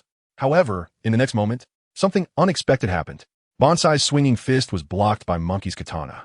He stood firm like a mountain. Although Munchie wasn't as tall as Bansai, he was incredibly stable during the block. He didn't budge an inch from Bansai's attack. He remained firmly in place. Blocked? The surrounding pirates exchanged glances, all with incredulous expressions. Someone actually managed to block the boss's punch, and it looked so effortless. Munchie looked at the furious Bansai, shook his head, and sighed. A pirate with a bounty of over 100 million berries is nothing special. "You little brat, you're asking for death." Bansai shouted in rage. His body began to undergo some changes. The 3-meter-tall human slowly grew taller, eventually transforming into a 6-meter-tall evil wolf. This is the Bansai devil fruit, wolf state. When he transformed into wolf form, his defense, attack, and speed were all many times higher than in human form. It seems the boss is really serious this time. I've almost never seen the boss turn into a wolf. He must really be angry this time. Boom! Bansai exerted force with his legs and kicked backward. His strength impacted the ground, leaving a huge pit behind. Surrounding debris fell in droves. The devil fruit? Munchie narrowed his eyes. He still looked very calm. However, the samurai, sword in his hand, gradually began to gather energy. Moreover, the blade was slowly covered by a layer of black armor, preparing to welcome Bansai's attack. Then, Liu struck cleanly and decisively, bringing down the armored samurai's sword. Bang! Blood splattered everywhere. Bansai let out a heartbreaking scream as he looked at his left hand. There was a deep knife wound on his arm, mixed with blood dripping down. He was suddenly unable to believe his eyes. This kid was actually able to break through his defenses after transforming into a jackal. This was impossible. Around him, the pirates watching the spectacle were also stunned, staring blankly at the scene before them. It was hard to believe that their boss had actually been injured by the opponent. Wait! A cold light flashed in Bansai's eyes as he fixed his gaze on the katana in Munchie's hand. This is Haki. At the same time, Munchie gripped the sword, rolled to the side, and appeared behind Bansai. Everything happened too quickly. Another slash came down. No! Bansai's face turned extremely ugly. He wanted to dodge. But Munchie's speed was truly astonishing. He couldn't dodge in time. Bang! He was slashed again, the knife nearly piercing through the left side of Bansai's waist. The wound was deep. Blood gushed out like a spring, soaking his entire purple wolf fur in bright red. The air was filled with a terrifying scent of rust. The smell of blood. Bansai was completely enraged and launched a counterattack. His massive fist came crashing down from the air. Bang! Munchie took a few steps back. Holding the katana, he felt his right hand, holding the sword, go numb from the impact. It must be said, this pirate with a bounty of over 100 million berries was indeed a bit formidable. At the very least, Munchie couldn't instantly kill him yet. Bansai attacked again. However, Munchie remained calm and chanted secret technique swordsmanship. Swallow return. The katana in Munchie's hand emitted a purple glow, shooting straight towards Bansai's body. The speed was astonishing. This swallow return was incredibly fast. Bansai had no way to dodge it. He watched helplessly as the beam of light rushed towards him. Bang!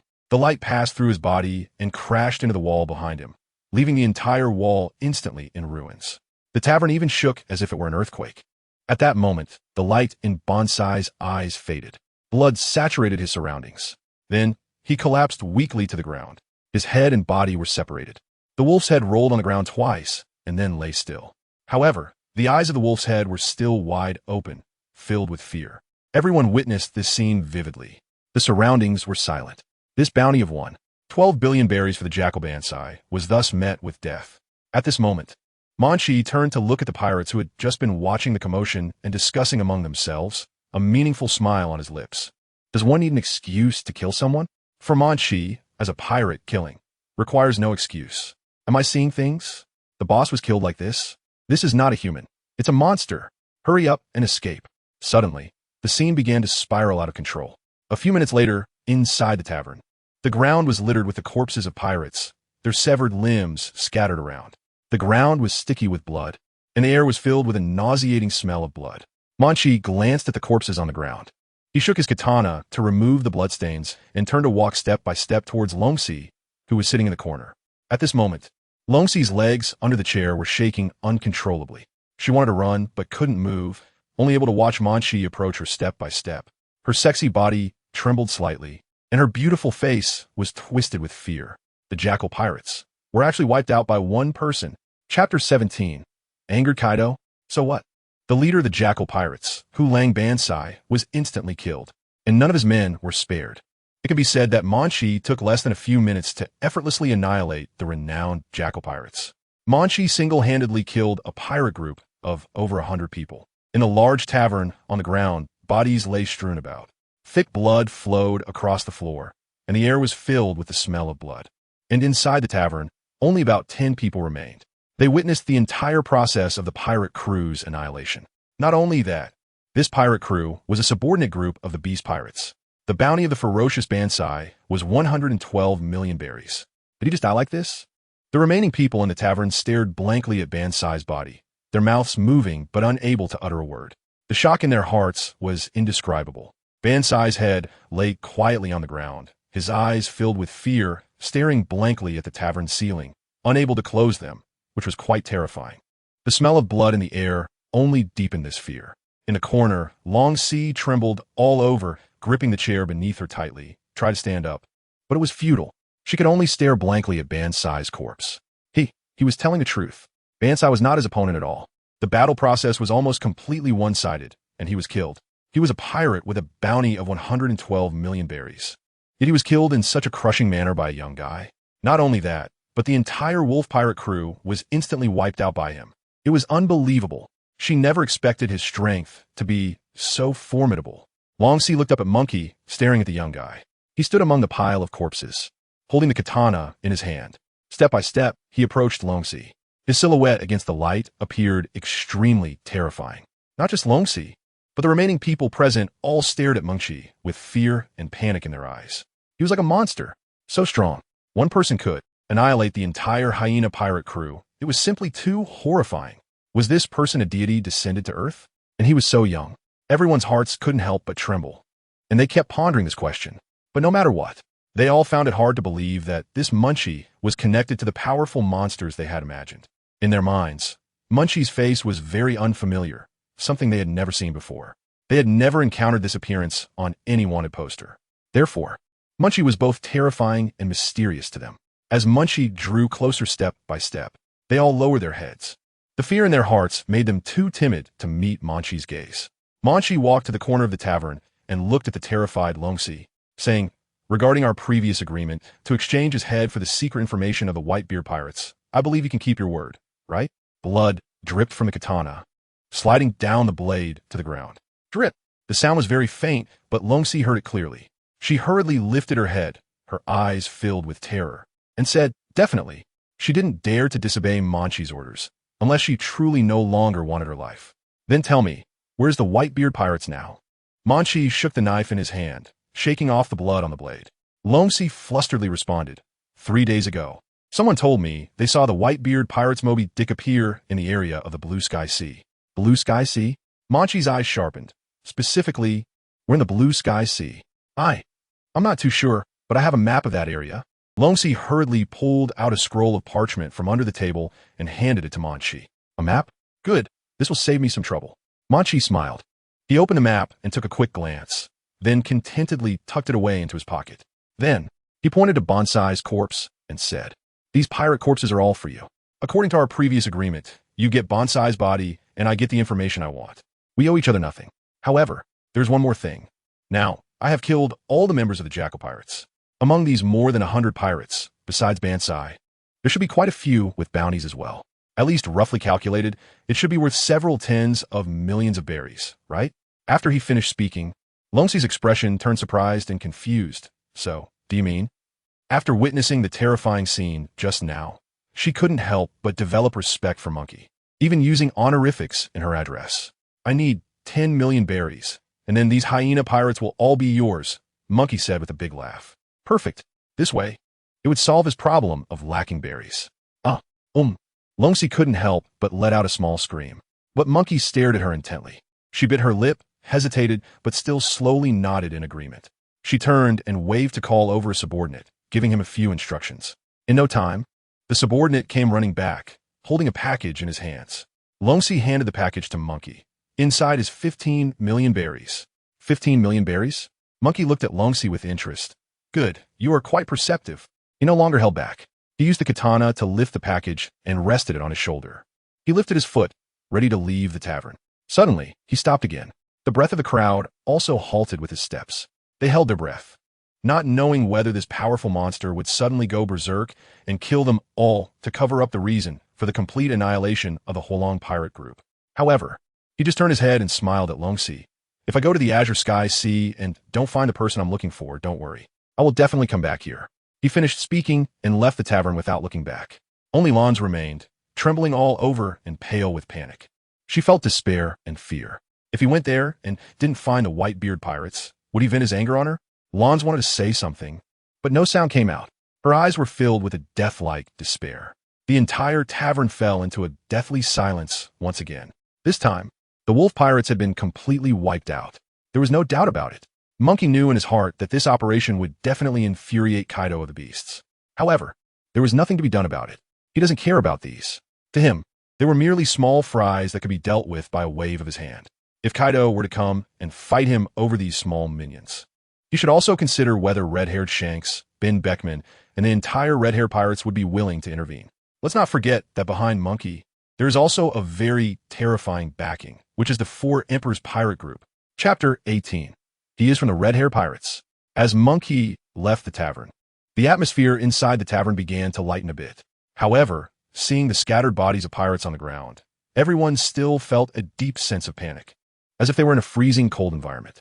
They would find it hard to forget the scene that took place today for a long time. A young man they had never met managed to single-handedly kill all the members of the wolf pirates. As he left, Longxi finally stood up, although her legs were still trembling slightly. She dragged a chair over and sat down, collapsing onto it in relief. "You all go follow him and see what he does next.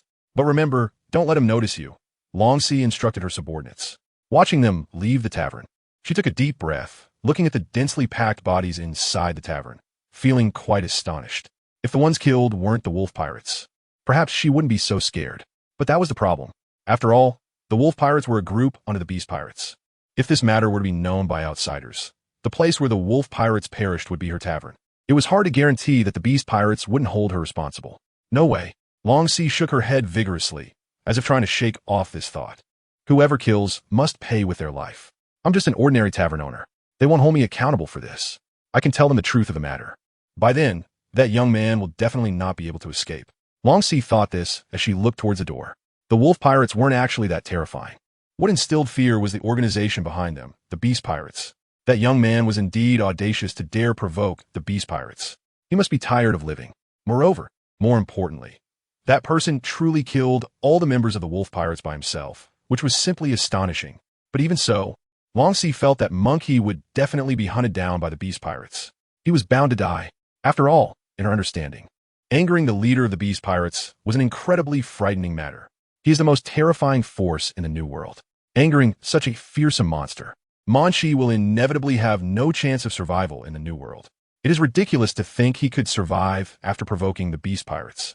Even if he didn't find the Whitebeard pirates according to the map, after angering the Beast Pirates, their members would know about it. He would be too preoccupied with his own troubles to come back to find me. With this in mind, she no longer recalled the words Munchie said when he left. In fact, she had already made a decision in her heart. She planned to inform the members of the Beast Pirates about what happened in her tavern today. As she contemplated this, she didn't even hear the conversations around her.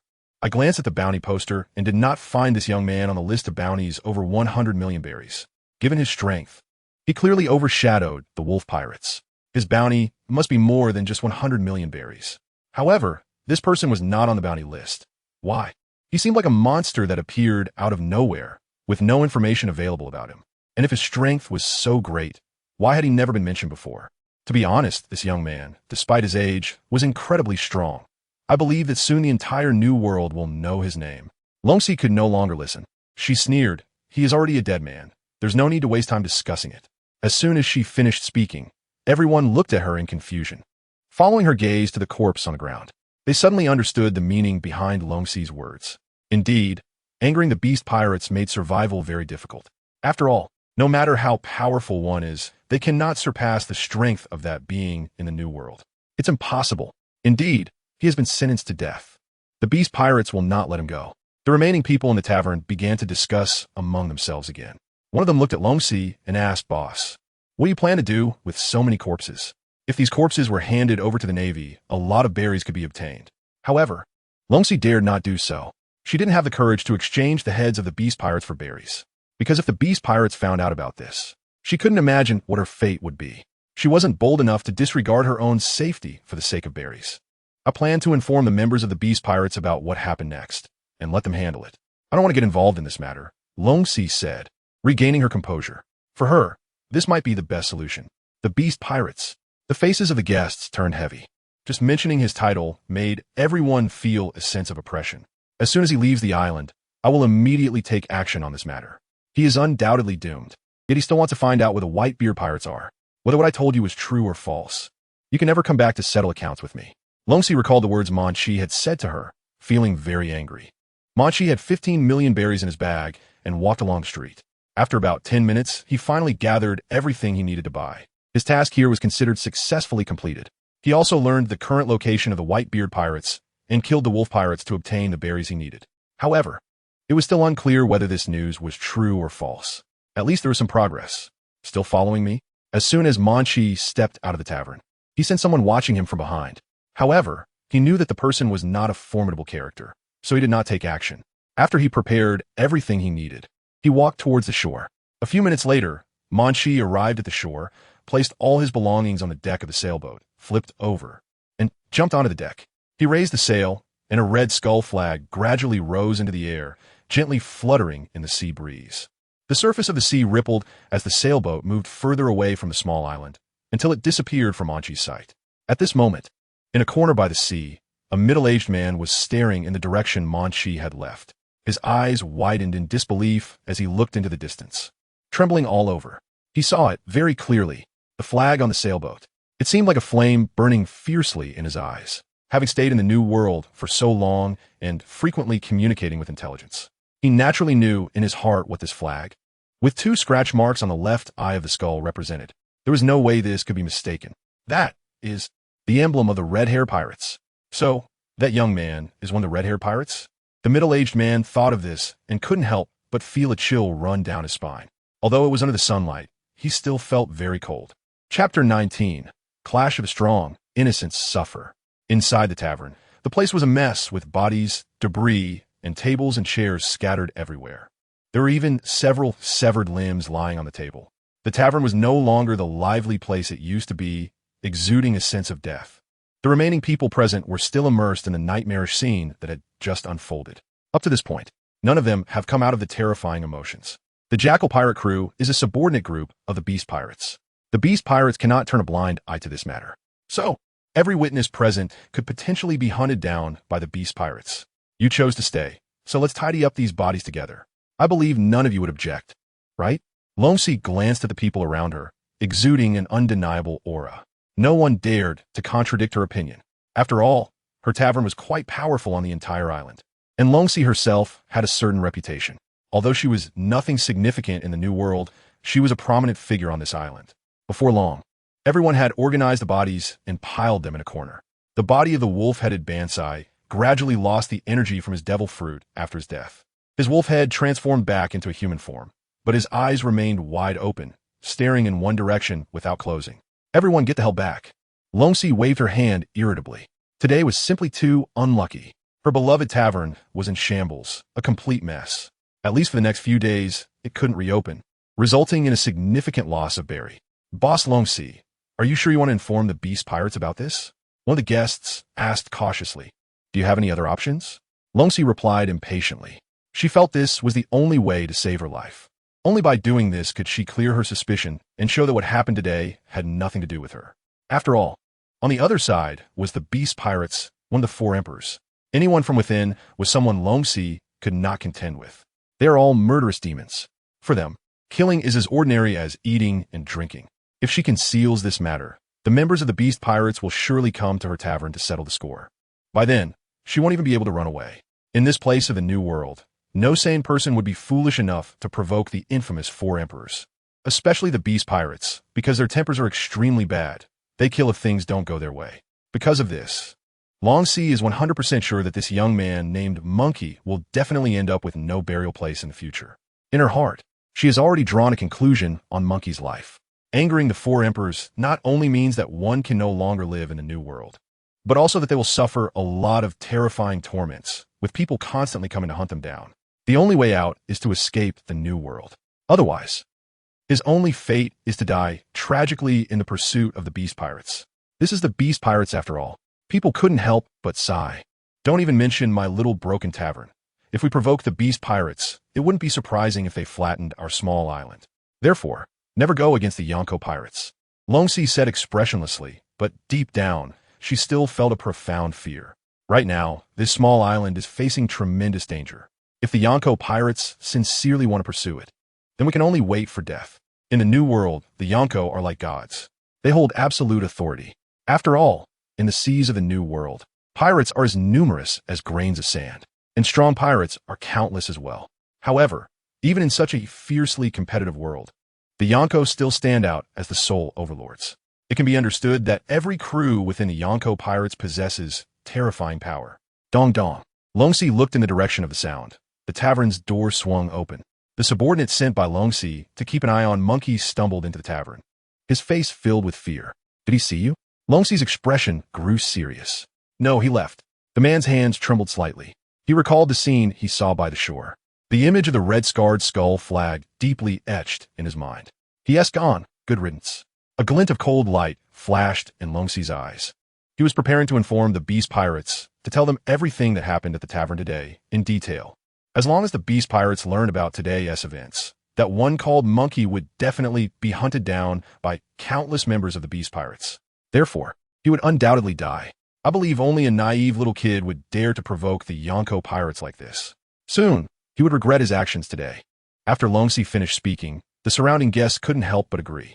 If he knew anything about rules, how could he have killed all the members of the hyena pirates? That's not true, boss. He won't die. The middle-aged man finally couldn't hold back and said, What? Say that again? Longxi frowned. Even if he angered the beast pirates, he might still have a chance to continue living in the New World, the middle-aged man said. Longxi didn't understand his meaning. What exactly did you see? I saw his flag. He is another member of a Yonko pirate crew. He is from the Red-Haired pirates. As soon as the middle-aged man finished speaking, the surroundings fell silent, and everyone looked at each other. They stood frozen in place, their eyes wide open, looking at the middle-aged man, all faces filled with fear. Really? Longxi couldn't believe her ears, her chest rising and falling violently. Her beautiful face was also filled with panic. Yes, when he left the island, he boarded a sailing ship. The flag flying on that ship was a red-scarred skull. I saw it clearly. That must be the mark of the Red-Haired pirates. This kid definitely belongs to the Red-Haired pirates. The middle-aged man said, trembling all over. That young man is actually from the Red-Haired pirates? That means the downfall of the hyena pirates is actually a struggle between the two major Yonko pirate crews? Longxi thought of this, and her brain suddenly stopped thinking, leaving only her delicate body in a state of battle. The struggle between such powerful two groups. As mere mortals, we are caught up in it. Both of these giants are not ones to offend. No matter which side, they are both famous in the New World. As mortals, they cannot escape the fate of death no matter whom they anger. Oh my, I didn't expect that young man to belong to the red-haired pirates.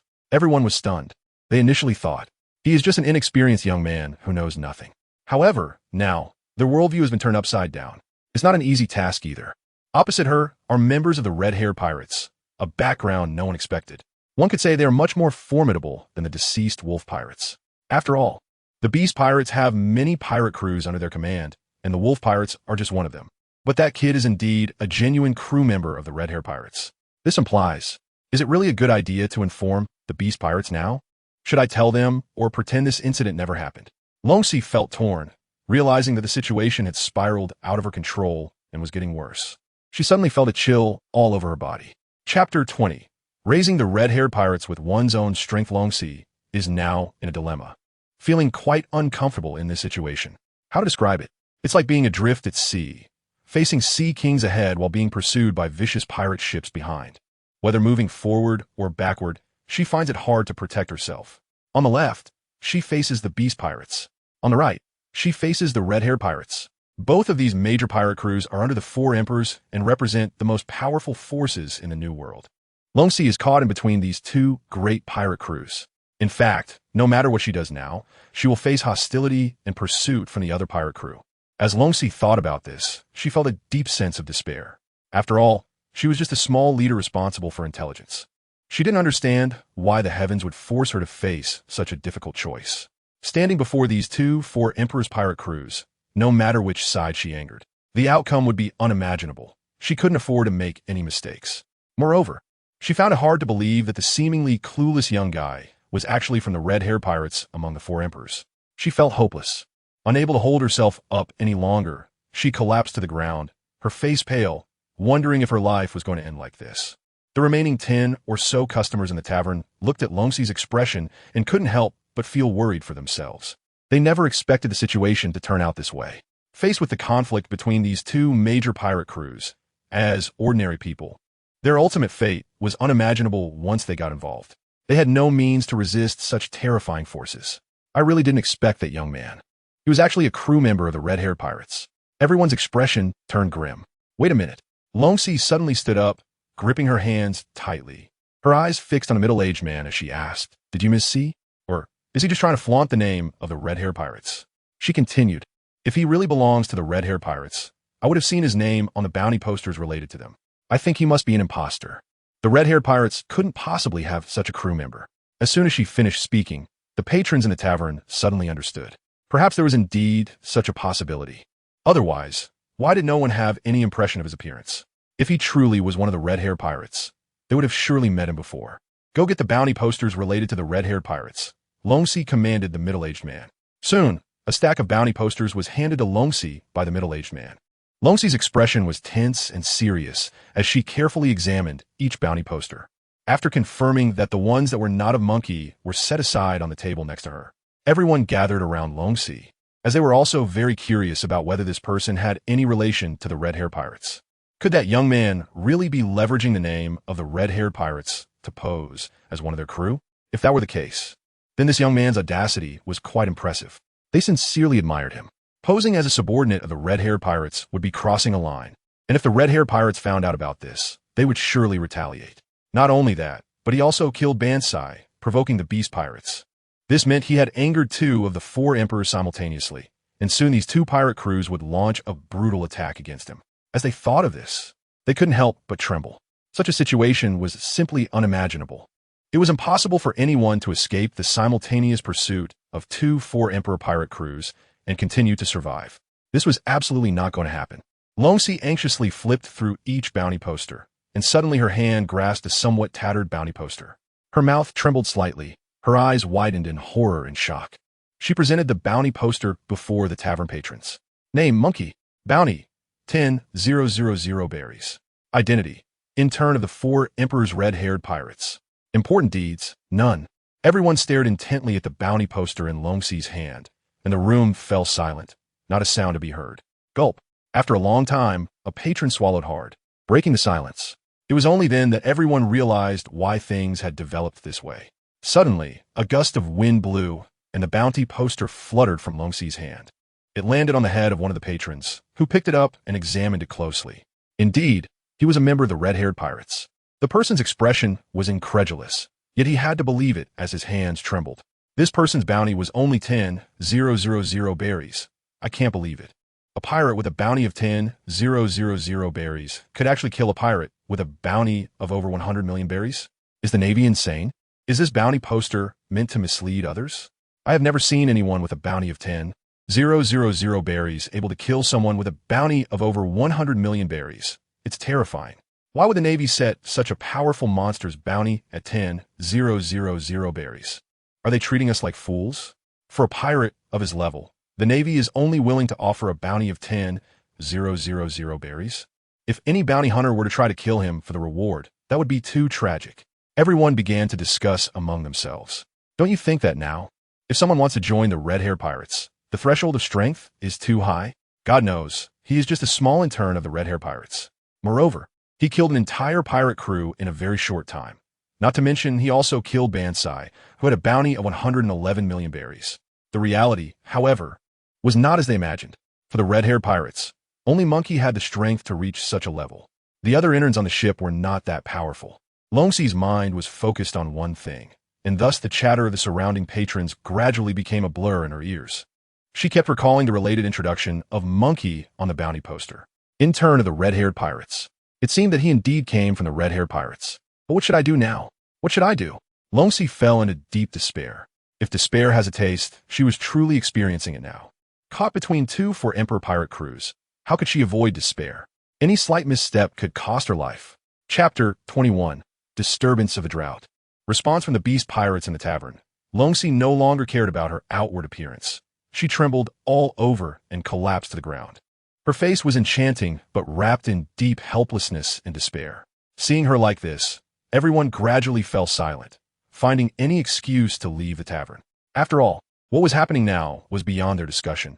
This was a conflict between four emperor pirate crews. As ordinary people, if they get too involved in this matter, they will definitely suffer greatly. They deeply understood this truth in their hearts, so they left the tavern, not wanting to be involved in this struggle any longer. Slowly, only Longxi remained in the tavern, of course, along with the middle-aged man standing beside him. Both of their eyes were fixed on the many corpses in the corner, and the air was still filled with the nauseating smell of blood. Both of them couldn't help but tremble, overwhelmed by an irresistible fear. Boss, what should we do next? The middle-aged man's voice trembled slightly. What to do? Longxi also wanted to know the answer to this question, wondering what they should do next. Her mind could no longer think, completely consumed by despair. No one could have imagined that in her tavern. Two individuals with very close ties to the Four Emperors pirate crew had come one after another. One was from the Beast Pirates under the Four Emperors, and the other was an intern under the Red-Haired Pirates. Moreover, this intern was incredibly strong, almost like a monster. Yet his bounty was only 10,000 berries, and he had managed to accomplish this. He single-handedly eliminated an entire pirate crew, with a bounty even exceeding 200 million berries. Even now, the things Munchie did in the tavern continue to replay in Longxi's mind. For a long time to come, she will constantly recall the events that occurred today. After nearly half an hour of silence, Longxi's eyes suddenly glowed with a wild light. Her gaze slowly shifted and ultimately rested on a snail phone. In the New World, on a small island controlled by the Beast Pirates, the sound of the snail phone echoed through the air, gradually drifting away. Boom, boom. A dull yet loud sound came from the distance. If one hadn't witnessed this scene with their own eyes, no one could imagine that such a heavy yet resonant sound was merely the footsteps of a single person approaching. With the sound of these footsteps, the ground trembled slightly. Just listening to this sound, one could envision how imposing and robust this person was. Approaching was a very tall man, his physique incredibly strong, with a single ponytail tied on his head and two wheat braid pigtails. He wore a metal mask over his mouth, and both his head and shoulders were adorned with ivory decorations. He picked up the phone bug with his very large palm. Lord Jack, the hyena pirate crew has actually been completely wiped out. A voice full of panic came through the phone. What? Drought Jack slightly raised his eyebrows, and under the sunlight, his face looked extremely fierce. Yes, he is one of the three great disasters rumored to be Drought Jack. His bounty is as high as 1 billion berries, which indicates that his strength is extremely powerful. It is said that wherever Drought passes, the ground loses its vitality. All living beings will mourn because of him. This is why he's called Drought. At this moment, Drought Jack heard the news from his subordinate, but his expression remained very calm. So what if everyone is killed? If one's strength is inadequate, being eliminated by others and buried in the sea is quite normal in the New World. After all, that's how this world works. This is also a survival rule in the New World. As long as one's strength is not strong enough, they will be killed by someone stronger. Moreover, this is very normal. For Drought Jack, there is nothing to be surprised about. Master Jack, that's not the case. The strength of the hyena pirates is indeed not strong enough, which is why they were all wiped out by one person. However, it was the red-haired pirates who killed the hyena pirates, and this person was just an intern among them. Upon hearing this news from the phone, Drought Jack's eyes began to gradually turn red, indicating his intense anger. Red-haired, Drought Jack suddenly erupted with a terrifying aura. This news shattered the calm on his face, gradually turning into rage. If another pirate had eliminated the hyena pirates, he wouldn't have thought much of it, as he was too busy to dwell on such matters. However, if it was someone from the red-haired pirates who wiped out the pirates under the beast pirates, that is a different story. After all, they all belong to the four emperors. There has never been a situation where they were attacked, but unable to fight back. Moreover, the other side took the initiative to strike, so they would definitely seek revenge. Not only that, they would also want to make the attackers pay for their previous assaults to maintain their dignity. To be wiped out by an intern is simply pathetic. Drought Jack angrily shouted at the phone. If the red-haired pirates have already attacked first, then you. Are you saying that I have to teach you what to do next? Immediately. Right now. Go kill that person, even if he is a subordinate of the red-haired pirates. Since he has already attacked our beast pirates, he must know the price he has to pay for his actions, no matter who it is. Even red-haired cannot stop our beast pirates' retaliation. He hung up the phone in anger, and Drought Jack's eyes were still filled with fury as he grinned, his face looking quite sinister. The entire island was shrouded in his wrath. The red-haired pirates. It seemed he hadn't had a direct confrontation with them for a long time. Therefore, this was indeed a rare opportunity. He can have a good showdown with several powerful members of the red-haired pirates. Existing in the seas of the New World, everyone knows that he is just like Kaido, the captain of the beast pirates. As one of the three disasters, Drought Jack not only enjoys self-harm, but is also extremely combative.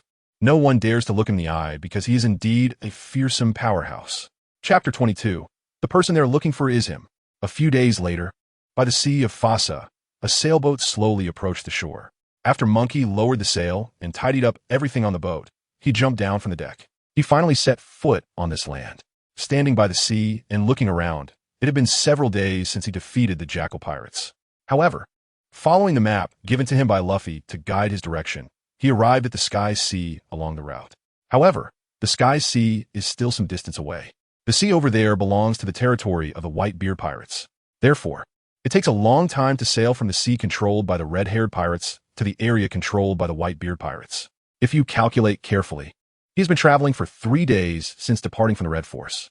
According to the distance shown on the map, it will take another 3 days for Munchie to reach the Sky Blue Sea, where the Whitebeard Pirates are located. He is only at the midpoint of a long journey. However, Munchie is still unsure whether the Whitebeard Pirates are still in that location. It has been 3 days since he received this information from Longxi, and considering the 2 days of sailing time, a total of 5 days have passed. Whether the Whitebeard Pirates are still in the Sky Blue Sea remains unknown. But there is no choice, as Munchie's only clue is this. Therefore, he no longer considers whether the Whitebeard Pirates might have left that place. In any case, he can only go and see for himself. Munchie decided not to think too much for now. It was only after setting sail alone for the first time that he realized the task Captain Shanks assigned to him was not so easy to accomplish. There is still a long way to go to the Sky Blue Sea from where he currently is. He is now at the Fossa coast. Next, he needs to get to Fuline Island, and then there are 6 other islands, including Jira Island, before he can truly enter the Sky Blue Sea. Munchie put away the map and tucked it into his coat. Then, he dropped the anchor and secured the sailboat to the shore. Although there is nothing particularly valuable on the sailboat, it would still be troublesome if it got swept away by the waves. It would cause significant delays and make it even harder to find the Whitebeard Pirates. First, he planned to buy some supplies on this island before continuing his journey. Munchie moved his legs and walked towards the center of the island, having sailed for nearly 2 days. He had already used up most of the supplies he bought last time on the island, especially the meat, so he needed to restock. He settled the sailboat and then walked straight towards the center of the island. After walking for about a few minutes, He arrived at the center of a small island. This island was not as prosperous as the previous one, but could basically meet Monkey's needs. The sounds of vendors calling out their wares were incessant in his ears. On both sides of the street, many local citizens were setting up stalls. Even though this small island was in the dangerous seas of a new world, the islanders were honest and ordinary people, not much different from those in the Grand Line before. They have no strong power, so they need someone to rely on. That is to make this small island belong to a formidable pirate crew. Otherwise, if a powerful and unscrupulous pirate covets this place, all the people on this island will face misfortune. At this time, if they could be taken under the wing of one of the four emperors, it would be a tremendous blessing for them. As long as they are under the four emperors, any pirate that comes to this island would not dare to take any harmful actions against them. After all, the four emperors are a terrifying presence throughout the New World. Monkey strolled around the island and successfully sold everything he needed. Since Longxi had given him 15 million berries earlier, he no longer had to worry about a shortage of berries. To be honest, while many things cannot be solved with berries, they do provide him with a lot of convenience. Monkey's hands were full of items, so he simply carried everything on his back. However, his expression remained relaxed, even though the items on his back were several times larger than himself. But for him, this was not a big deal. He walked on the small island and heard some conversations. Everyone was discussing excitedly, and Munchie also listened in. 3 pirate crews arrived on our island yesterday, and they haven't left yet. Let me tell you, these 3 pirate crews are all under the Beast Pirates, which belong to the 4 emperors. Is that true? Why would such a powerful pirate crew come here? The people who heard this looked very frightened. After all, the reputation of the 4 emperors was too loud for them. In the New World, anything related to the 4 emperors would make ordinary people feel scared. And now, there were actually 3 pirate crews belonging to the Beast Pirates on their island. They had never seen such a scene and naturally felt a little afraid. They heard that they had come this time to search for a young man. Looking for someone? 3 pirate crews landed on our island just to find one young man? What kind of person is this young man that has attracted so many people? Is indeed true. And I also heard that several nearby islands have been occupied by the Beast Pirates, and they're all searching for this person. It's really terrifying. Who are they looking for? Look, this is the portrait of that person. It clearly states the bounty below. Anyone who can provide information about this person will be rewarded with 10 million berries. Next to Munchie, there was a bald, fat man who pulled out a bounty notice. He had a very mysterious expression. This matter must be kept confidential. Do not tell anyone. The Beast Pirates have gone to great lengths just to find this kid. The reason is that this young man recently single-handedly wiped out an entire pirate crew under the Beast Pirates. Therefore, the Beast Pirates want to take revenge on him. People gathered around, carefully looking at the portrait on the bounty notice, discussing among themselves. This young man has quite the guts. At such a young age, he was able to take down a pirate crew under the Beast Pirates by himself. His strength is incredible. However, he is also too reckless. After all, in the New World, no one dares to provoke the 4 Emperor's pirate crews. He is now in deep trouble. Indeed, anyone who offends the Beast Pirates is bound to meet a dead end. Meanwhile, someone next to the bald fat man said, "Can I take a look at that bounty notice?" The fat man looked up at the source of the voice. With just one glance, his eyes widened in shock, trembling all over. He looked at the portrait, then at Munchie. At this moment, his hands began to shake involuntarily. The surroundings became very quiet. Everyone was staring at Munchie in astonishment. Munchie said nothing. He simply took the bounty notice from the bald fat man's hand. As he expected, the portrait printed on this bounty notice was indeed him. There was nothing strange about it. He had already guessed it.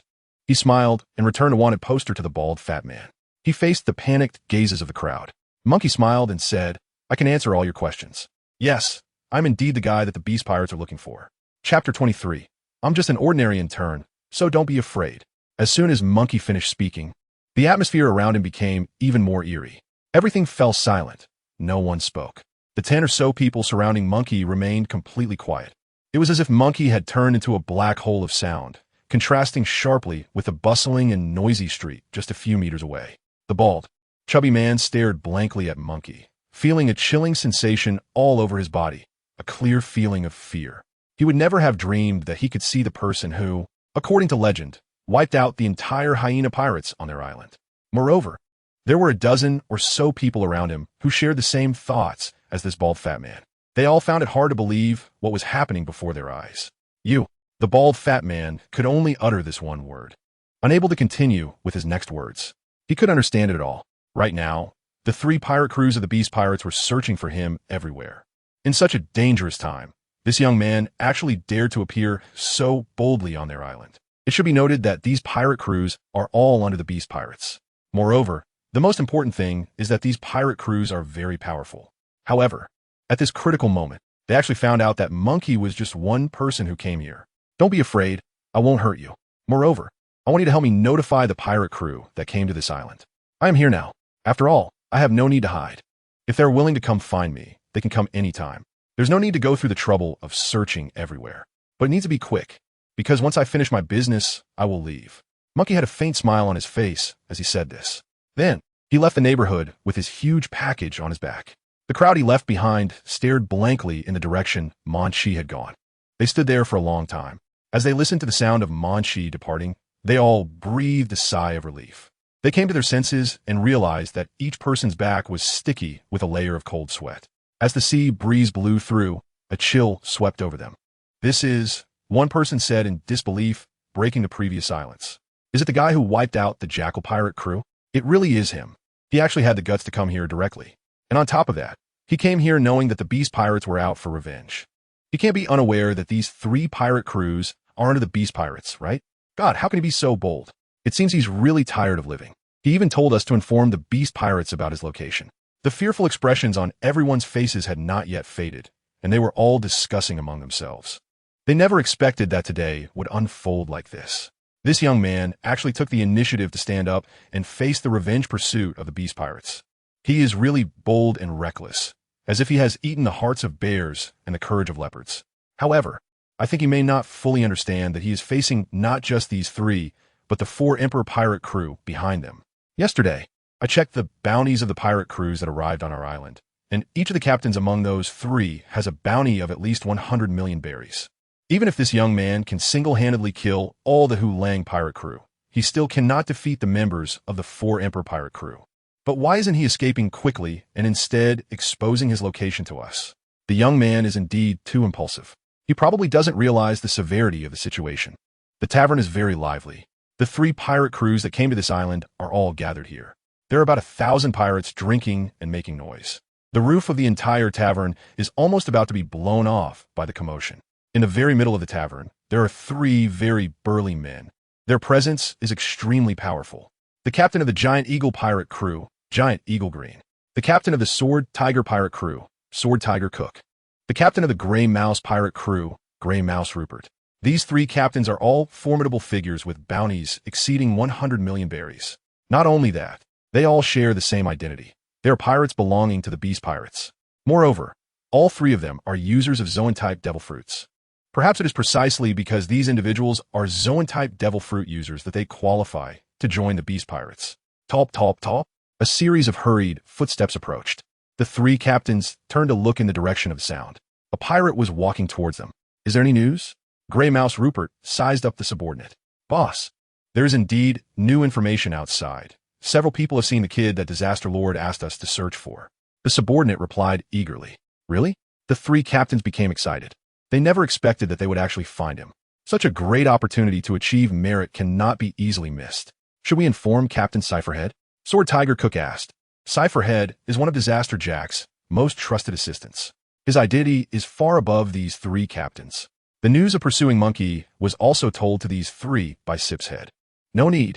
Gray Mouse Rupert's eyes flashed with a glimmer of brilliance. He said, are you saying that you don't want to monopolize this good fortune? If this matter is accomplished, the Drought Boss will definitely reward us well. He will also look at us in a new light. Huh? The other 2 listened to him and were a bit eager to act. Indeed, they were all thinking along the same lines. After a while, Giant Eagle Green expressed some concern, but this person can single-handedly kill the entire Jackal pirate crew. Shouldn't we still inform Sip's head? Green, why are you so lacking in confidence? You are a pirate with a bounty exceeding 100 million berries. Why are you so timid? No way. Do you really believe he could defeat all 3 of our pirate crews alone? Exactly. If you're scared, you can just watch from the side. Rupert and I can handle him. After hearing the sarcasm from the 2 captains, Green's face turned extremely awkward. He said, I'm just considering things more thoroughly. It's not that I'm afraid of that kid. Since it's been said, let's deal with it together. I definitely won't stand by and do nothing. It's settled then. The 3 of us will join forces and we can definitely defeat him. He's just a small underling of the red-haired pirates. Nothing to be afraid of. Even if he really killed the Jackal pirate crew by himself, it just shows that the Jackal pirate crew is too weak. We are much stronger than them. Thus, the three pirate crews under the Beast Pirates began to decide to join forces to take revenge on Munchie.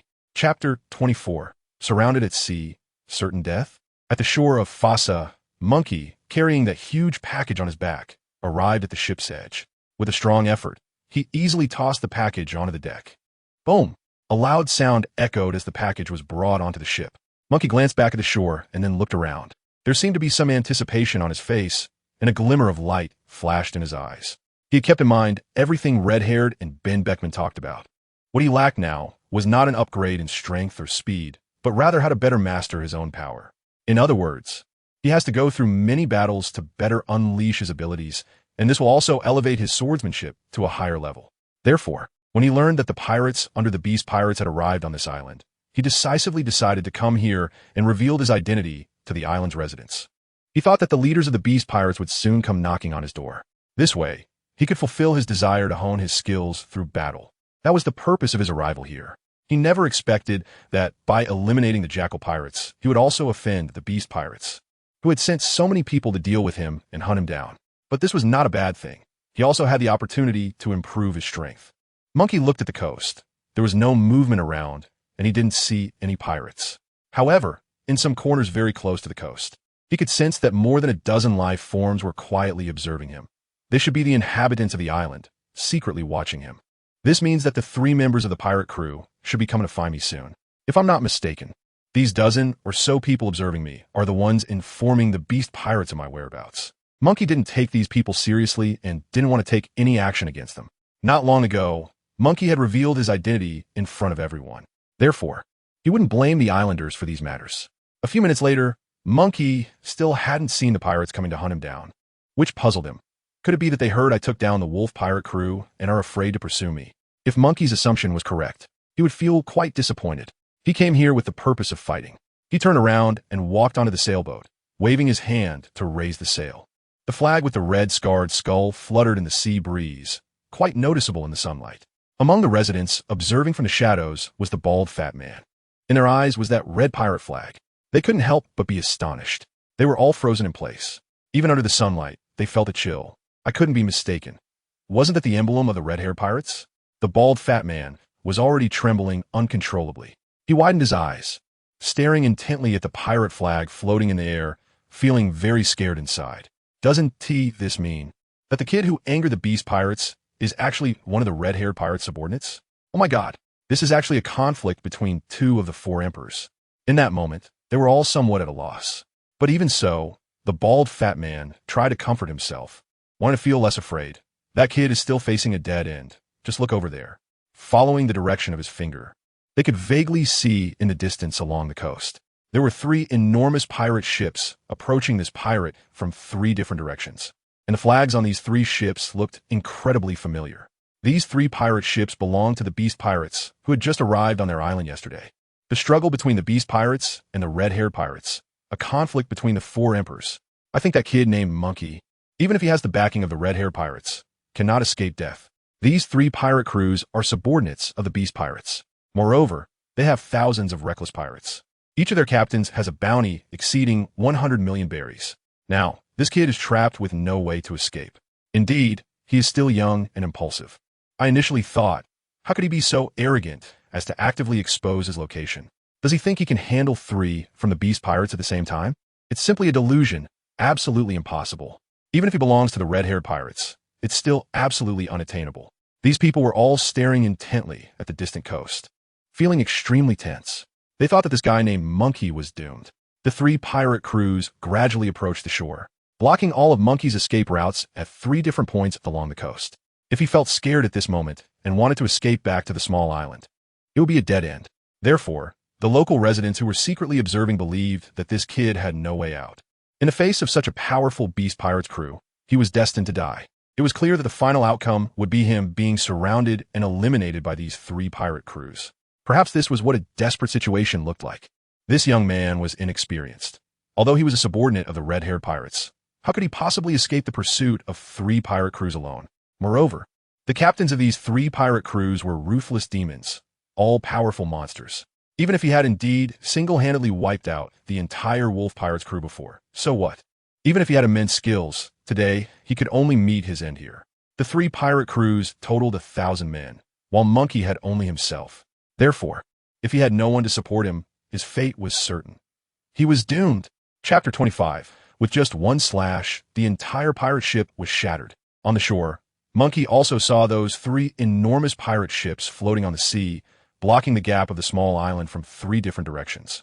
Thus, Munchie was now trapped on the coast of the island. The situation was very clear. If he didn't defeat one of the pirate ships, he wouldn't be able to sail away from here. They want to surround me? Munchie squinted his eyes, feeling excited. He leaped forward. He came to the deck, and Munchie's eyes looked out at the sea several hundred meters away. The positions of the 3 pirate ships were about the same distance from Munchie, all several hundred meters away. They completely blocked the coast from the front and both sides. Behind Munchie, there was only a small island left. If Munchie wanted to escape, he could only retreat to the island, but even then, he had nowhere to run. However, how could Munchie possibly escape? He came here just to fight. By actively informing the islanders, isn't it all for what is happening right now? 3 major pirate crews. There are probably more than 1,000 people. 3 pirate crews that belong to the Beast Pirates, and their strength is quite strong. No matter what, they shouldn't be weaker than the Jackal Pirates. Otherwise, they clearly know that Munchie single-handedly wiped out an entire Jackal Pirate crew. If they were not strong enough, they definitely wouldn't come to challenge Munchie. Since they're already here, let's see what these pirates from the Beast Pirate crew are really like. Munchie smiled lightly. He sailed his own sailboat towards the pirate ship directly ahead.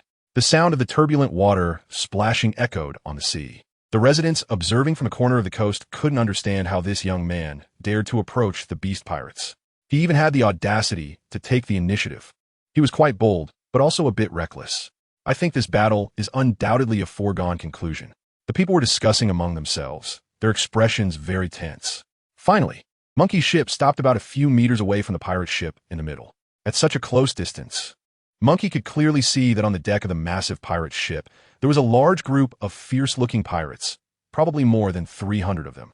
Their expressions were full of disdain as they looked at the little sailboats of Munchie. Indeed, the difference between the enemies and us was too great, whether in numbers or the size of the pirate ships. Moreover, Munchie was all alone. On the opposing pirate ship, there were actually more than 400 pirates. With so many people, they naturally appeared more confident. They were quite bold, but that wouldn't change the fact that he was destined to die. I heard others say that this young man was just an intern in the Red-Haired Pirates. I didn't expect him to be so overconfident as to provoke us from the Beast Pirates. The pirates on the deck were also discussing this matter. They were shouting loudly, completely disregarding Munchie. Heavy footsteps approached from the deck. The giant eagle, Green, appeared on the deck. He was very tall and looked down at Munchie with piercing eyes. Lord Jack commanded that anyone who dared to provoke the Beast Pirates would be seeking their own death. Seeking their own death. The crowd erupted in cheers, nearly shaking the deck apart. Jack. Munchie's eyes flickered. The only one in the Beast Pirates who could be called Lord Jack was that particular individual. That would be one of the 3 calamities, Drought Jack. To think that a small wolf pirate crew could attract the attention of such a big shot as Drought. This was unexpected for Munchie. However, he raised his eyes to take a look at the shape of the massive pirate ship. The skull-shaped flag was flying high. There was nothing particularly special about this pirate ship. It was similar to other ships in the New World. The sides of the ship were covered in cannons.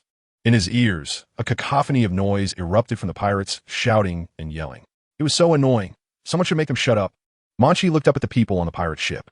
All the pirates standing on the ship looked down at him with disdainful and furious expressions. So, Munchie slowly drew the katana from his waist. His hands tightly gripped the handle of the knife. He stared intently at the massive pirate ship, his expression extremely focused. A murderous aura emanated from his body. The katana in his hand was slowly being covered by a spreading black armor that enveloped the entire blade. The sword transformed from silver to black, emitting a chilling glow under the sunlight. Let me give it a try. Let's see if I can split this pirate ship into pieces with one strike. A playful smile hung on Munchie's lips as he continued to fixate on the pirate ship. The more than 400 pirates aboard the ship laughed out loud at Munchie's actions. Look at this silly guy. He actually wants to make a move? This is the funniest joke I've ever heard. He actually thinks he can resist with his own strength? Against so many of us? What a tremendous joke. It's all in vain. Just a struggle of a cornered beast. The pirates erupted into mocking laughter. However, the giant eagle, Green, standing behind them, did not laugh. He looked at Munchie, a trace of surprise crossing his face. That was armament Haki. He can recognize it. Munchie's strength is actually not as weak as everyone imagines. However, he thought to himself, we have 3 entire pirate ships. So he felt relieved again. Munchie stood on the deck of the sailboat, holding the samurai sword, mumbling, secret technique, swordsmanship. Swallow's return. He swung hard in the air with his blade. Suddenly, a beam of purple light emanated from the edge of the blade, surrounding Munchie before rushing towards the pirate ship at an extremely fast speed. It was as if the air itself had been torn apart. In an instant, the blinding light reached right in front of the pirate ship. The speed was incredibly fast. Meanwhile, the pirates on the ship who were mocking Munchie completely failed to notice the light emitted by Yen Fan. However, one person saw everything clearly. That was the giant eagle Green. He squinted his eyes, looking shocked. He immediately shouted loudly, "Jump overboard!" He hadn't finished speaking when the purple beam of light struck the pirate ship. Boom! The huge sound shook the sea, creating massive waves. This beam of light directly tore the entire pirate ship apart. The pirates on board didn't even have time to dodge. The deck was split in half. The whole ship was shaking. Everyone couldn't help but stop their noise, staring in disbelief at the scene before them. Oh my God! Everyone was still immersed in shock and disbelief. Crack! Cracks kept appearing on the deck. In no time, the entire pirate ship was in pieces. Chapter 26, All confidence was destroyed by the attack. Splash, splash, splash. The massive pirate ship was shattered and scattered across the sea. The huge wreckage of the ship fell into the water, creating waves. With just one strike, this giant pirate ship was split into several pieces. At this moment, the giant pirate ship lost its balance due to the split and could no longer float on the sea. Sea water seeped onto the deck. Jump ship! Everyone shouted in a panic. Soon, Munchie saw the pirates jumping into the sea one after another like dumplings. Hundreds of pirate figures were floating on the surface of the sea. Their expressions were filled with panic, staring in disbelief at Munchie, who stood on the sailboat. They were no longer the arrogant figures they had been moments before on the ship. They can't believe the moment they are experiencing. One cut. That's right. The young man they once looked down upon, with just one strike, split the massive pirate ship apart. He effortlessly turned the sailing ship they were on into rubble. This is simply unbelievable. The pirate ship they were on was a massive vessel that could accommodate thousands of people. Who would have thought?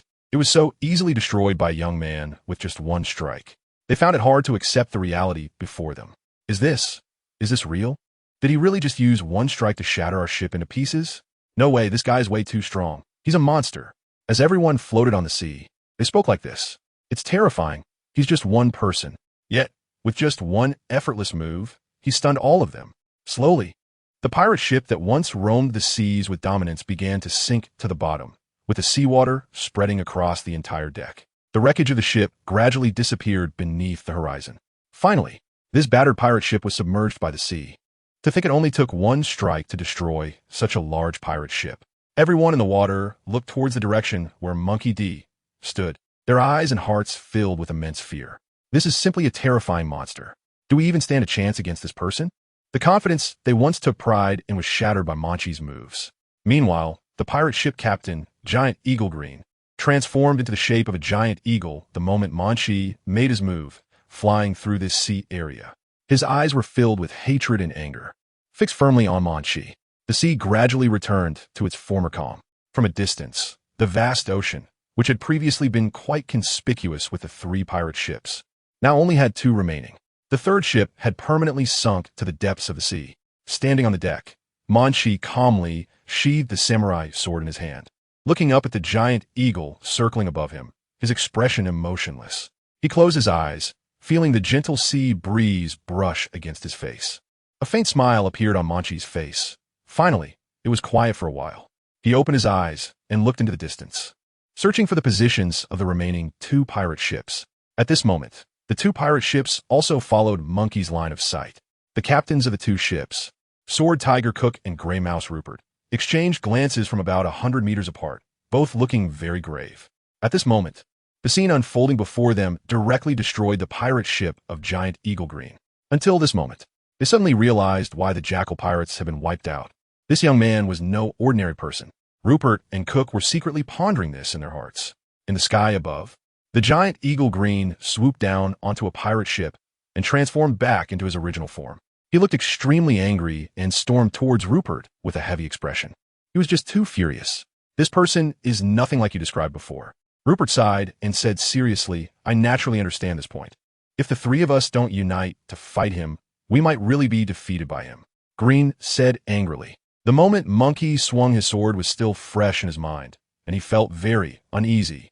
At this moment, as this scene unfolded right before their eyes, they witnessed Munchie destroy the entire pirate ship with just one strike. They can no longer underestimate Munchie. This person's strength far exceeds their imagination. Have your men gather the ships with Cook, Green commanded with a gloomy expression. Join up with Cook. Rupert said the same to his own men.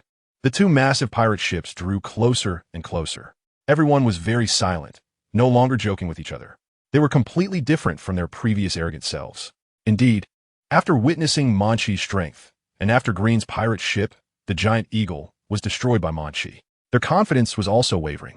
At this moment, the three captains stood side by side on the deck, looking very serious. They all looked towards Munchie's position, deeply feeling that although this person was young, he was not easy to deal with. Compared to their imagination, defeating him was not an easy task. Meanwhile, in a corner of the coast, the bald fat man and the islanders beside him were stunned by the scene before them. Their expressions were filled with fear as they stared blankly at the spot where the pirate ship had sunk, speechless for a long time. This scene deeply shocked them, like a nightmare. He only used one blade. He just used one move. The bald fat man muttered, completely a loss for words. Such a large pirate ship was actually destroyed by one person like this. What kind of monster is this person? It seems that the beast pirates might not be able to handle this guy after all. I really didn't expect that an intern from the red-haired pirates would have such powerful strength. With one blade, he destroyed the entire pirate ship. I think the three pirates from the beast pirates should reconsider how to fight now. I underestimated this kid. Is this person not a monster? His strength is so terrifying. Everyone was discussing among themselves, curious about what would happen next, while also feeling very panicked. However, I still believe he won't be able to defeat these three pirate groups. The bald fat man, however, had a different opinion. He looked far away at the pirate ship and said, now, their captains will definitely unite to deal with this young man. I don't think he can win. He watched quietly. Only when these three captains launched their attack would the battle officially begin. Chapter 27. Board the ship. Strength has greatly increased. On the ship, Munchie glanced at the remaining pirates on the sea. The recent attack had completely sunk their massive pirate ship to the bottom of the ocean. Therefore, they could only choose to jump into the sea to escape. On the surface of the sea, the pirates were all floating, their eyes filled with fear, swimming towards the shore, while some swam towards the remaining two pirate ships. However, none of them dared to approach Munchie even a step. Munchie was simply too powerful. The scene they had just witnessed was still fresh in their minds. Were they going to team up? Munchie had already anticipated what would happen next. Therefore, he was not surprised at all. Although these pirates were extremely arrogant, they also had strength. After witnessing Munchie's power, they could no longer see him as just a clueless young brat. This actually made things much easier. I didn't have to search for them one by one. Munchie's next action stunned everyone. He changed direction, turning his sailboat gradually towards the remaining two pirate ships. The scene was witnessed by the pirates on board, and naturally, the three pirate ship captains with bounties exceeding 100 million berries also saw it. They watched helplessly as Munchie's sailboat approached them. They stood on the deck, ready for action. Prepare to attack, said Grey Mouse Rupert calmly. At his command, the pirates on the ship picked up their weapons, their eyes fixed on the small sailing boat, their hearts filled with fear and tension. Finally, Munchie's small boat arrived before them. Munchie raised his head. He stood on the deck of his ship, looking at the two ships in front of him. He didn't think too much. He jumped. Bang! He landed lightly on the ground at that moment. He has arrived on the pirate ship. In front of him, directly facing the three pirate captains. They were coldly staring at Munchie, but they did not dare to act rashly. Around the four of them, there were hundreds of pirates. Each pirate held a weapon in their hands. They looked at Munchie with hostility, but deep down, they were also very anxious. They really didn't expect it. This young man actually dared to come to their ship on his own. He actually dared to challenge them. However, considering what had just happened, these pirates did not dare to rush forward easily. You have quite the nerve, seeing us on this ship and still having the courage to come here. Sword Tiger Cook said coldly. His eyes were full of murderous intent, sending chills down people's spines. Now, three captains had joined forces. Even if Munchie's strength was formidable, they still believed that as long as they united, Munchie would undoubtedly die. The giant Eagle Green and the gray rat Rupert stood behind the Sword Tiger Cook, and around them was a group of pirates eyeing them hungrily. If an ordinary person were to come aboard this ship and see this scene, they would surely be so frightened that their legs would go weak and they wouldn't be able to stand. If a fight were to break out, it definitely couldn't happen on that small boat, or it would be destroyed in no time. But if they fought on their large ship, it would be different. At least, Munchie can enjoy a few good slashes. As a member of the red-haired pirates, you actually eliminated a group under the beast pirates. You must know what that represents. Are you, sir, Captain Red-Haired, provoking our beast pirates? Cook said coldly. If the beast pirates are to take issue with these small fry, I think our Captain Red-Haired wouldn't mind having a little tussle with you. Munchie chuckled. These insignificant characters died, and you want revenge? Would Kaido start a large-scale war over the deaths of these people? Absolutely impossible. Besides, Munchie is just a mere intern. Is it not shameful to seek revenge after being defeated by an intern? If Kaido hears about this, that his men were actually eliminated by an intern from the red-haired pirates, he definitely wouldn't take action against Munchie first. Instead, he needs to clean up this group of useless subordinates. If they can't even handle an intern, what use are they? Arrogant. Green was extremely angry. The leaders of the 3 pirate crews were already on high alert, ready to directly surround Munchie. Go ahead. Let me see how strong the 3 of you really are. Whether you can make me die today. If you can't kill me, then today will be your day of mourning. Munchie slowly drew the katana from his waist. The voice from the system appeared in his ear. Ding. Green fragments detected nearby. Do you want to collect? Ding. Black fragments detected nearby. Do you want to collect? So many voices rang in Munchie's ears. Munchie's eyes lit up without any hesitation. Collect. Collection successful. Green fragment is swordsmanship yen return 1. Do you want to learn? Collection successful. Green fragment is armament Haki color level 1. Do you want to learn? Collection successful. Black fragment is attribute strength 1. Do you want to learn? Learn all. Munchie felt a warm sensation throughout his body. After he finished learning all the drop fragments, Munchie's strength rapidly received a huge boost. He really didn't expect to gain such a great gift even before the battle began. Munchie was very happy. I have become stronger again. This time the increase in strength is not just a small amount. It's a significant ascension. Compared to before, this boost in strength is indeed much greater. Munchie deeply felt that after learning so many fragments at once, his body had already undergone noticeable changes. Open the attribute display. Munchie had a thought. Main body. Munchie strength, 109 3 speed, 108 1 stamina, 106 3 instinctive reaction, 101 skills. Swordsmanship basic LV12, swordsmanship yin return LV51, armament Haki LV2, 21. Fist technique LV2, Conqueror's Haki LV1, observation Haki LV1, attribute points 1-1 chapter 28. You have too many people. Let's take a break first. Sure enough, when Munchie saw the attribute interface, he had already anticipated it in his heart. All of his instance attributes have greatly improved, so he wasn't particularly surprised when he saw the attribute interface this time. His strength has greatly increased because he has learned a lot of attribute fragments. He looked around at the situation and saw that there were about 1,000 pirates surrounding him, all of whom had come aboard this pirate ship. A smile spread across Munchie's face as he felt that his goal was about to be achieved. To him, the pirates surrounding him now appeared quite endearing. After all, without them, Munchie wouldn't have learned so many attribute fragments. If it weren't for this trip to the pirate ship, he didn't know how long it would take to reach his current strength. Thus, Munchie made a decision in his heart. He thought that when the fight broke out later, he should be a bit lenient with them. At the very least, he shouldn't let them die too painfully. Even the rarest attributes had increased by 1 level. A glimmer of light flashed in Munchie's eyes. This was indeed something he hadn't anticipated. Moreover, not only his attribute points, but also his Haki, along with his strength, level, and speed, had all seen significant boosts. Even the secret technique swordsmanship, yen return, had increased by 1 level. He wondered what it would be like to use this power later. The destructive force would definitely be greater than before. This feeling was truly amazing. His strength had increased again. It was so exhilarating. Munchie activated every sense in his body to experience the sensation of becoming stronger. This feeling was incredibly blissful, as if he had transformed into another person, an even more powerful person. His strength is no longer what it used to be. Instead, it has rapidly increased a lot. Before the battle even began, my strength was raised to this level. Is it a blessing from the heavens? Or is it that my luck has indeed been getting better lately? Thinking this, Munchie suddenly felt a bit embarrassed and smiled. He calmed down the activities in his brain. After all, he was facing the captains of 300 Beast Pirate Group, so he couldn't underestimate them. Therefore, Munchie looked up at the 3 pirate captains in front of him. At this moment, Munchie felt that even if he was alone, Fighting against these 3 pirate captains with bounties exceeding 100 million berries wouldn't be that difficult. However, if he hadn't picked up those attribute fragments, he might really have to think carefully about how to deal with this battle. But it seemed that this matter had become very easy. Munchie was very confident in himself. He thought that with his current strength, he didn't need to fear the 3 captains joining forces against him. These were pirate captains with bounties over 100 million berries. It seemed that this fight would definitely be very interesting. Excitement and anticipation flashed in Munchie's eyes. Just right, he could use this battle to check how much his strength had truly increased. After all, the enhancement of physical fitness was just a representation in data. But how would it perform in a real battle?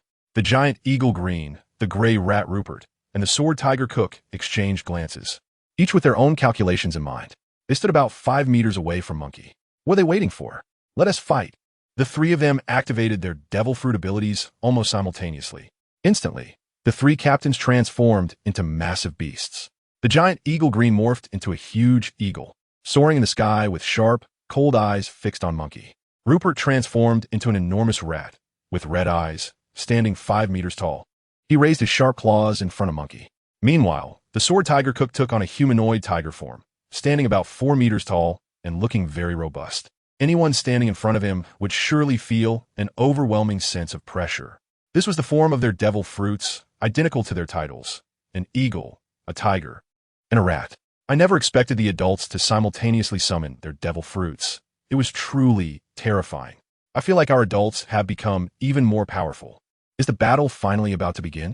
With their transformations into devil fruit forms, their physical strength and speed in all aspects became incredibly formidable. I think this kid, no matter how skilled, won't be able to escape their encirclement. We just need to quietly watch and see the final outcome. The expressions of the pirates were filled with excitement as they watched their adults transform into their devil fruit forms. Faced with the overwhelming strength of their adults, they gradually forgot the earlier events, feeling their confidence returning. Everyone, step back. The giant eagle Green shouted from the sky.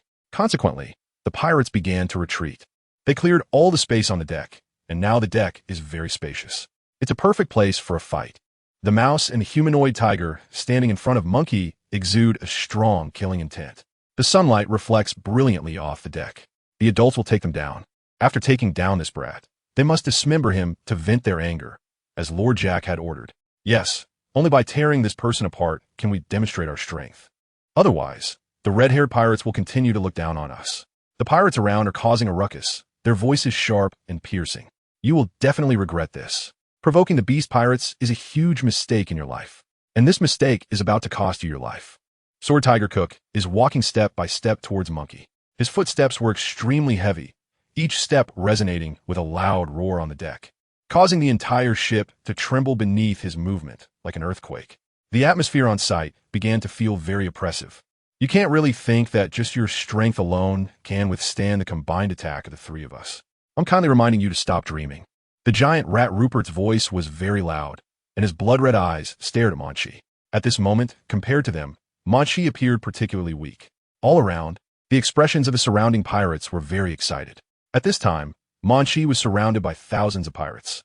However, his expression remained very calm as he glanced at the 2 fierce beasts in front of him, then looked up at the giant eagle in mid-air. His ears filled with a cacophony of noise. He turned his head and looked. Finally, his gaze was fixed on this group of pirates around him. Before engaging in real combat, he decided in his heart that he must solve this problem first.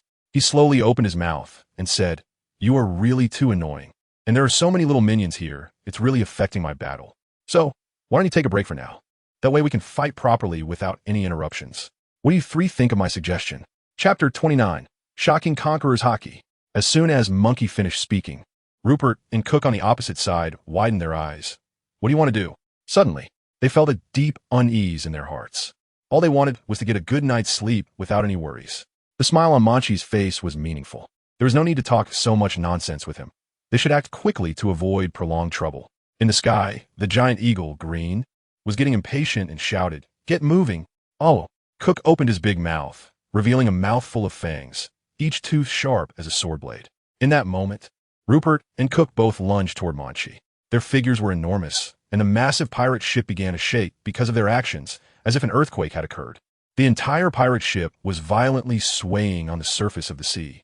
The giant eagle, Green, was watching the scene from the sky, searching for the right moment to attack. He only needs one move to take this kid's life.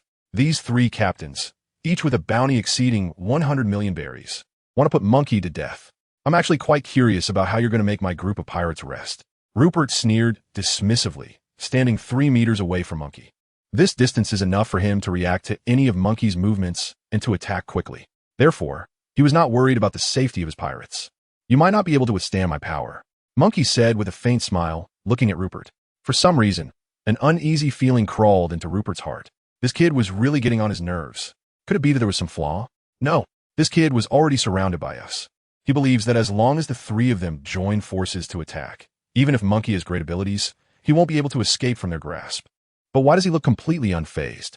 Stop talking so much. Just kill him quickly, dismember the body, and take it back to report to Lord Jack. That's our ultimate goal, Cook said loudly. As he spoke, he moved closer to Munchie. His form resembles that of a humanoid tiger, exuding a very powerful aura that gives off an intense sense of oppression. These 3 captains are all users of animal-type devil fruits. However, Munchie D. Luffy had already anticipated this. Moreover, the beast pirates are indeed the beasts themselves. Many of the pirates under them are users of Zoan-type devil fruits. Their master, Kaido, seems to really enjoy collecting Zoan-type users. Kill me. Cook waved his hand, his claws gleaming with a blinding light in the sunlight. His eyes were extremely fierce. He struck towards a place where Munchie was standing with lightning speed using his sharp claws. However, Munchie calmly leaped to avoid this attack. At this moment, he took a glance at the surrounding pirates and silently calculated. There were probably about 1,300 other pirates here. If he let them stay to watch, he would indeed have to be careful of potential sneak attacks when fighting against these 3 captains. Therefore, he made a very rough but effective decision to let these people rest for a while. I've already said it once. This power, you cannot stop it. Munchie squinted his eyes, glanced at the giant eagle in the sky, and then at the mouse and the tiger in front of him, and said, in the next moment, he stood in front of the 3 men and began to unleash the power within his body. That was the Conqueror's Haki. Boom! Although this momentum was weak, it flowed within Munchie's body. However, as he emitted this momentum, it gradually intensified step by step, ultimately forming a massive stream of energy. In an instant, this shocking stream of energy began to engulf everything around it. The Conqueror's Haki expanded from the center of Munchie in all directions. In just a brief moment, it covered the entire pirate ship. Every corner was filled with the Conqueror's Haki. This astonishing power was truly shocking.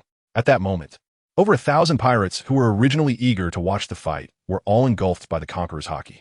Not a single pirate could escape its grasp. Then, the 3 captains witnessed this incredible scene, a moment they would never forget in their lives. They could only see thud, thud. One by one, the pirates spat blood.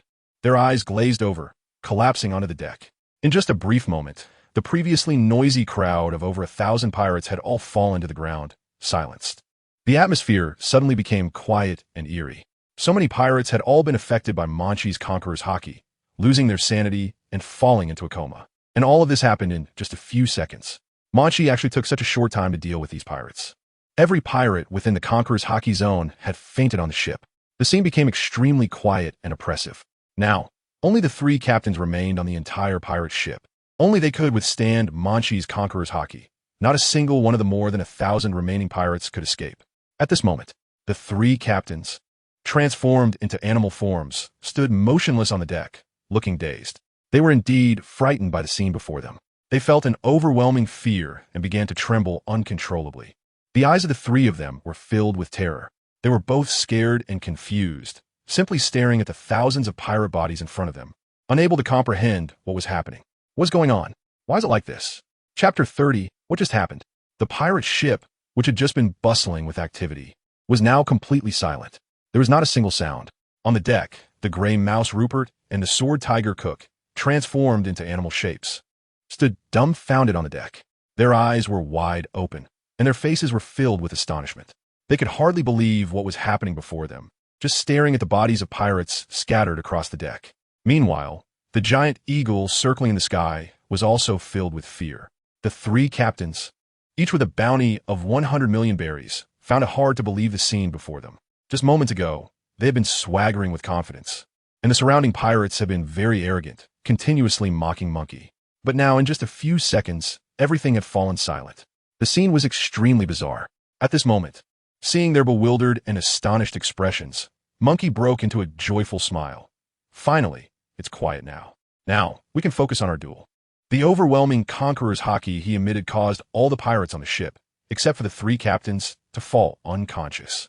Munchie had long anticipated this scene. By incapacitating these pirates, he could focus on dealing with the 3 individuals in front of him without worrying about being ambushed during the battle.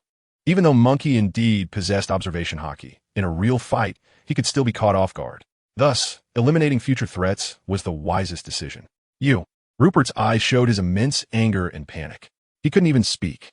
Even though these 3 captains had experienced many battles and had amassed considerable experience, they couldn't help but feel a deep sense of panic in the face of the current situation. He was secretly guessing in his heart. What had just happened? The techniques used by this kid should be the Conqueror's Haki. Cook thought this while saying it out loud. This can't be true. Rupert's eyes glowed red, and he was still very panicked inside. The Conqueror's Haki emitted by Munchie covered all 3 of them. Therefore, although they managed to resist it, they still felt very fearful inside. They naturally wouldn't faint like those pirates under him, but his power still made them feel that things were not as simple as they initially thought. Conqueror's Haki.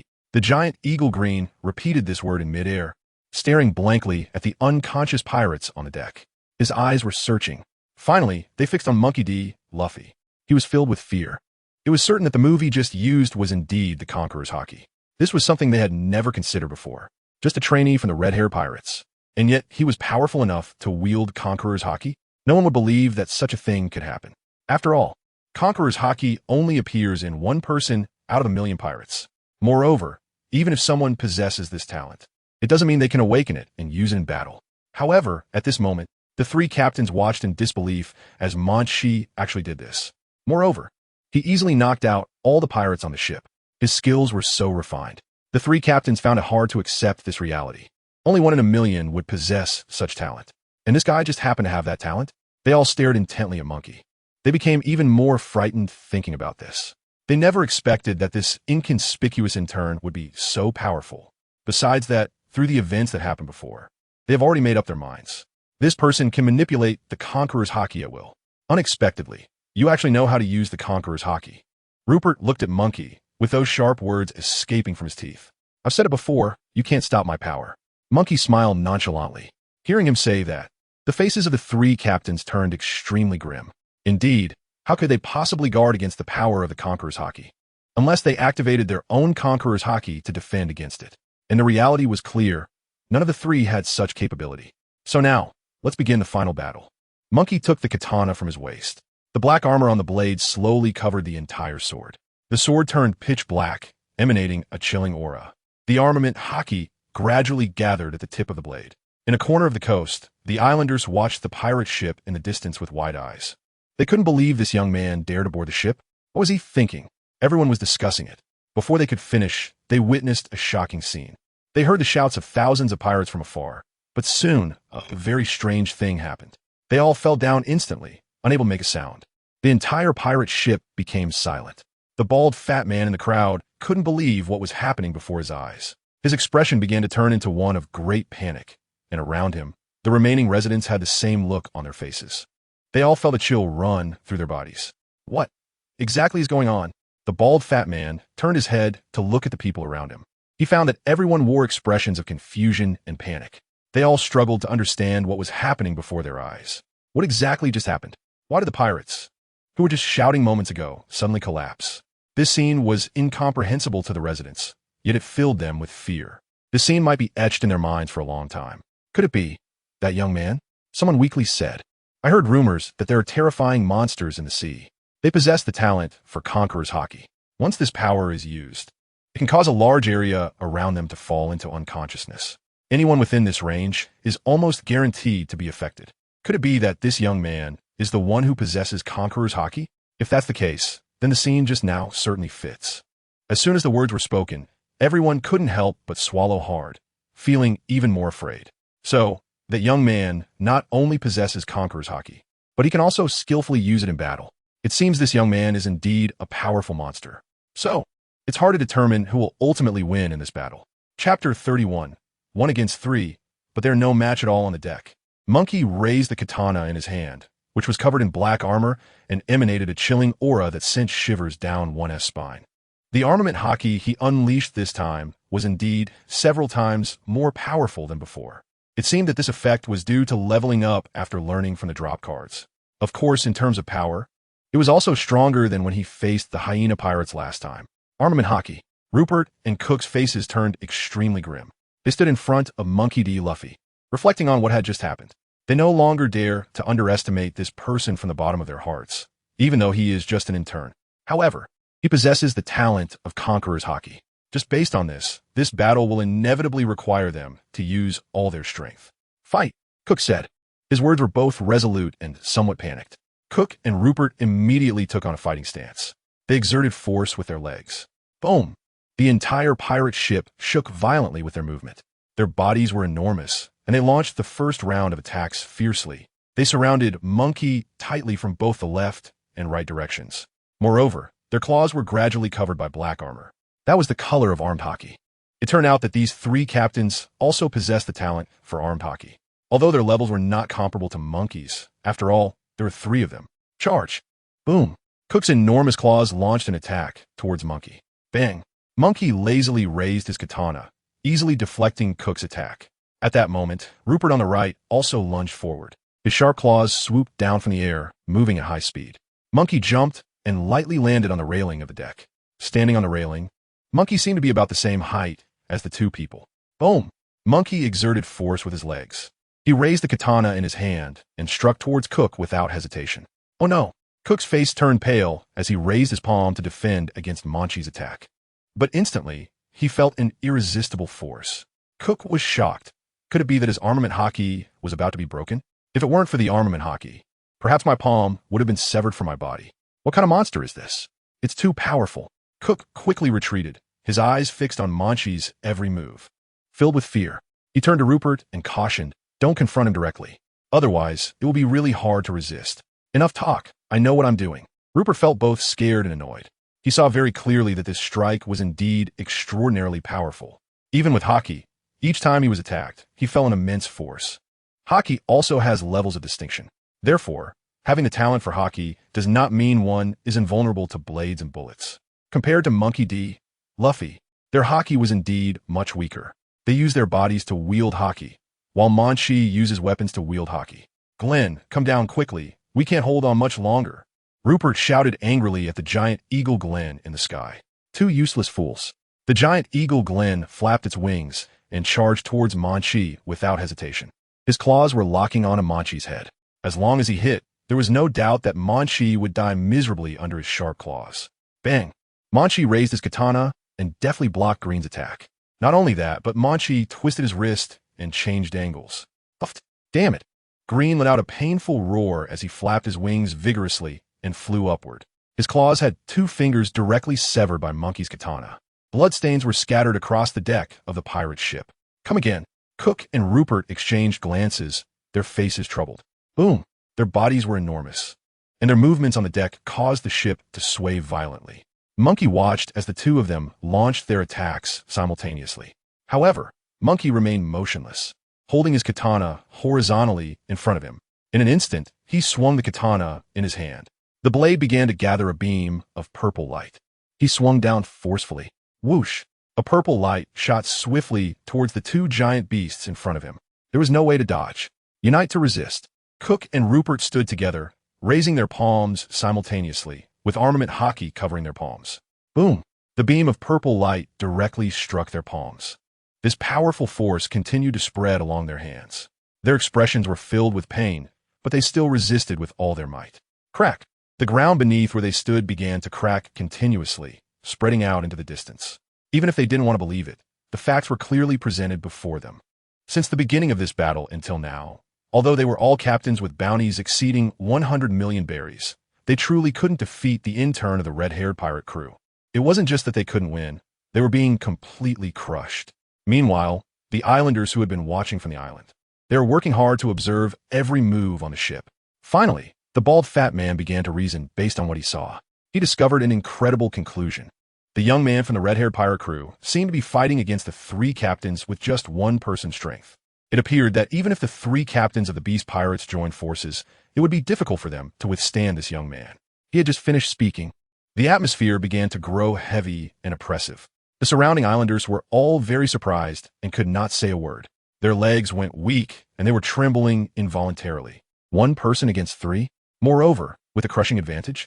But his opponent is the captain of the Beast Pirates, and the bounties of these three captains are all over 100 million berries. However, he is still being crushed by Monkey's overwhelming attacks. Not only that, one can imagine that the young man from the Red-Haired Pirates is quite powerful. Chapter 32. How could such a monster just be an intern? Whoosh! A blinding light flashed by in an instant. Crack! The deck was completely destroyed. Under this fierce slash, the deck was directly split open. The previously tiny cracks rapidly expanded. The entire pirate ship's deck became severely damaged. Boom! Rupert and Cook braced against the immense pressure. They managed to fend off this attack. However, even with the protection of Haki, their palms were still extremely strained. Their hands were numb from the shock, and they were damaged. The Haki also became tattered. I can't take it anymore. Cook's face was filled with pain. He dropped his palms, hanging by his sides. His palms were trembling uncontrollably. Even with the protection of Haki, he could still feel that terrifying power. He reflected on the attack just now and felt a sense of despair. Moreover, his expression was very grave. This kid was too powerful. Rupert took 2 steps back. He stood firm with luck on his side. He stomped hard on the ground, and the deck was directly shaken loose, creating a huge hole. They looked up at the giant eagle, Green, in the sky. It was clear to see.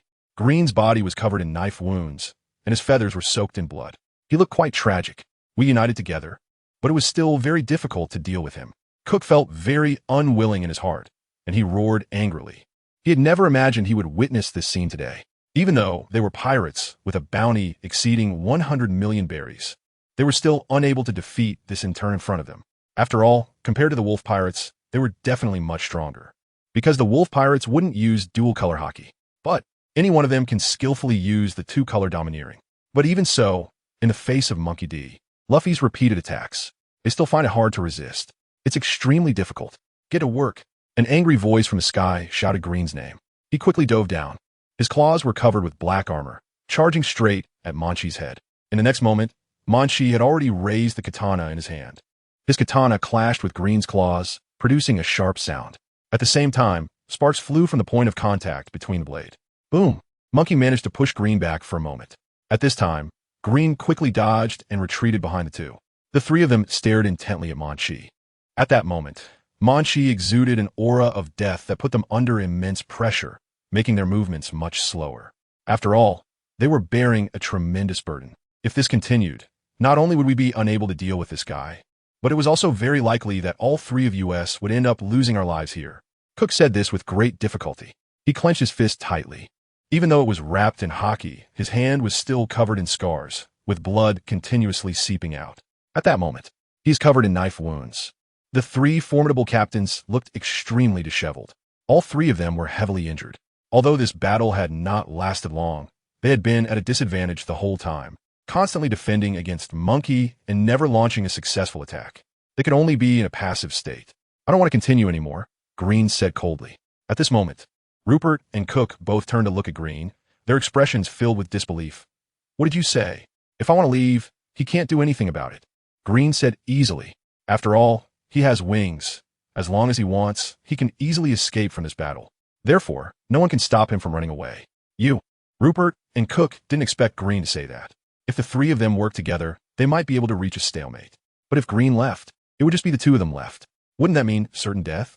I wish you all the best, Green said briefly as he walked away. He swung his wings without hesitation and flew towards the sky. But at the same time, a purple light followed his figure. Green saw it, his eyes filled with panic. It was a blade coming towards him, rushing at him rapidly. There was no way to dodge. No, Green shouted in despair. Boom! With a tremendous roar, Green was finally struck in midair. His body fell helplessly from the sky, landing directly on the pirate's ship. Boom! This wave of impact penetrated Green's body. By the time he landed on the deck, the remaining force had directly broken through the deck. The entire deck began to collapse, becoming extremely fragile, surrounded by flying wood and debris. It was all in the air. Just one move. It was only one move. Green was already severely injured. Boom! Below the deck, in the storage area where Green fell, He wanted to move, but his whole body was in excruciating pain. He exerted all his strength and finally crawled up from the storage area to the deck. He looked down at himself. His body was covered in blood. The knife that had just brought him down had pierced his abdomen directly. Blood was continuously gushing out. His entire lower body was soaked in blood. It was terrifying. That blow was truly powerful. Seeing Green in such a wretched state, Rupert and Cook felt a chill in their hearts. It was a scene of unimaginable horror. It only took one move, and it nearly cost the life of the giant eagle Green. Green was a strong pirate with a bounty of over 100 million berries. However, in the face of Monkey's attack, he was so vulnerable, without any means to defend himself. The two couldn't help but look towards Monkey. Their eyes were locked on the katana in Munchie's hand, their mouths trembling uncontrollably. They felt completely immobilized. Such a powerful figure was just an intern? The Red-Haired pirates. How could there be such a monster? And in their crew, this monster was actually called an intern. At that moment, they felt that their worldview had been completely changed by Munchie. They had never encountered such a scene before. Chapter 33. One person defeated 3 pirate crews. It was unbearable. Green limped out of the warehouse beneath the deck. The wound on his stomach had left him severely injured, his body covered in blood. Slowly, he transformed back from the appearance of the giant eagle to that of a human. The knife that pierced through his abdomen left Green gasping for breath. He spat out a large mouthful of blood, looking extremely pale. It was just a single move. This formidable giant eagle, with a bounty exceeding 100 million berries, was now heavily wounded. Moreover, he was also a great pirate capable of using the 2-color Haki. Not only that, he is now unable to maintain his devil fruit form and has directly reverted to his human appearance. This clearly shows that Green has indeed been seriously harmed this time. His devil fruit form has been completely knocked out. Has he been forced back to his original form?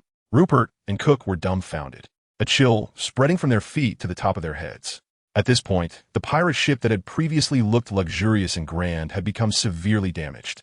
There were signs of battle everywhere on the ship, and the deck was already in ruins. From the very beginning until now, seawater had started to seep into the ship. It might sink soon. Moreover, the sturdy masts standing on the ship had also been struck by Munchie's attack, swaying precariously in midair. This monster, is he really just an intern? Green stared intently at Munchie, questioning in his mind. Who was it that said this kid was an intern from the Red-Haired pirates? How could an intern possibly have such terrifying power? Are all the interns of the Red-Haired pirates this strong now? For the first time in his life, he felt such humiliation, almost being killed by an intern. There's no time to waste. It's your turn. Munchie switched the katana to his other hand, his eyes fixed on the 2 giant beasts in front of him. He would bring Green down from the sky, forcing him to revert to his human form. This meant that during this time, he could no longer transform into a giant eagle to escape from here. So now, he only needed to focus on dealing with the 2 giant beasts in front of him. Rupert and Cook looked at Munchie with a hint of fear, and the moment their eyes met, they involuntarily took 2 steps back. Their bodies are extremely large, creating a stark contrast compared to Monkey D. However, the scene unfolding before them appears quite ridiculous. At the same time, in their hearts, Munchie was no longer the underestimated intern they once thought. He had become a terrifying monster. Even if the 3 of them joined forces, they could not defeat this monster. Secret technique, swordsmanship, swallow return. Munchie raised the katana in his hand. A purple light gathered on the blade, shining at the tip of the black sword. He rushed towards the 2 giant beasts in front of him without hesitation. Bang! A purple light transformed into a semicircle and shot out from Munchie's hand. In an instant, this beam of light surged straight towards Rupert and Cook, its speed incredibly shocking. Oh no! Fear filled the eyes of both men. Boom! A loud rumbling sound erupted. Both of them were knocked back to the edge of the deck's railing. The railing couldn't bear their weight and broke apart. Puffed! Rupert and Cook both spat out blood. They also reverted from their devil fruit forms back to their human appearances. They both looked very weak. Their heavy bodies collapsed onto the deck, unable to move. At this moment, the impact they had just received was still surging within them, with waves of excruciating pain making it hard for them to endure. They weakly supported themselves on the ground, spitting blood while tightly staring at Monkey D. Luffy. It looked extremely tragic. There was an undeniable panic in their eyes. Finally, they realized this point. Even if the 3 of them joined forces, it was absolutely impossible to defeat Monkey D. Luffy, because their strength is no longer on the same level. I never expected that we would actually be defeated. Even if the 3 of us joined forces, we cannot defeat an intern. Cook felt a deep sense of sorrow and let out a heavy sigh. If only he had known it would end up like this. They shouldn't be so arrogant. We should listen to Boss Hyde's orders and wait for his return. We shouldn't. Rupert felt a deep sense of regret. Hyde? The mention of that name stirred something in Munchie. He walked up to Rupert and Cook, looking down at their disheveled appearance with a blank expression, listening to their conversation. He heard a name. So, does that mean there are even more powerful people behind the two of them? Have I heard the name Hyde somewhere before? Monkey pondered to himself while stroking his chin. Not long after, he glanced at the two captains struggling at his feet. The leaders of pirate crews worth over 100 million Bailey. Without hesitation, he swung his katana, decapitating them instantly. Rupert died on the spot. His head rolled back and forth on the deck, blood everywhere. The smell of blood mixed with the sea breeze was extremely unpleasant. Captain Hyde will definitely come looking for you. Cook watched Munchie's actions and shouted unwillingly. Seeing Rupert die right beside him filled him with fear. I'll just wait, as he said. Munchie casually shook the samurai sword in his hand, flicking off the blood stuck to it. It was so easy to take care of the captains of these two pirate crews. Now, there's just one left. Munchie turned and walked towards the battered green. The giant eagle green was still at the railing. He watched helplessly as Monkey D slowly approached him step by step. He smiled helplessly, his face full of despair. He already knew the final outcome in his heart. Since Rupert and Cook were already dead, it was now his turn. Green struggled to hold onto the railing, using the last of his strength to prop himself up, facing Munchie. His face, instead of showing the previous panic and fear, had become remarkably calm, though his mouth twitched in pain. Nevertheless, he kept his gaze fixed on Munchie. Since he chose to be a pirate, he naturally had to be prepared for the possibility of being buried in the sea at any moment. I will never yield to you. Absolutely not. Green looked at Munchie, gasping for breath, and managed to say these words with difficulty. I also don't think you would spare my life. Munchie looked at Green indifferently. Then, he swung his saber. Green's head fell with a thud, dropping from the railing into the sea. Splash! The surface of the sea erupted in a spray of crimson waves. Circle after circle of ripples spread outwards. Then, it slowly returned to its previous tranquility. Up until now, 3 pirate captains with bounties exceeding 100 million berries had all been killed by Munchie alone. Moreover, the opponent possessed the strength of Duel Haki. This meant that 3 pirate crews had been eradicated by Munchie. In fact, this was true. With the captain dead, the pirate crew would surely disband. Munchie did not boast. He truly accomplished this. As an intern of the Red-Haired pirates, relying solely on his own strength, he had eliminated 3 pirate crews belonging to the Beast Pirates. This was truly astonishing. So terrifying. Chapter 34. Escaping easily even in desperate situations. On the deck of the enormous pirate ship, Munchie glanced at the 3 corpses lying on the deck and said with some regret, "These are the heads of 3 pirates worth over 100 million berries." What a pity. That was no lie. He can't take the heads of these 3 pirates to the Grand Line and hand them over to the Navy. Can he? Not only that, isn't he just a pirate himself? No one would do such a thing. Where would you find a pirate who goes to collect the bounty on a pirate's head from the Navy? Going there would be a sure way to get killed. The Navy would definitely lock him up. Munchie completed this battle and achieved a complete victory. At the same time, he understood what level his strength was at now. If this trend continues, his current level should be considered worth over 200 million berries in bounty. This should be a conservative estimate. After all, he had just effortlessly defeated 3 pirates with bounties exceeding 100 million berries.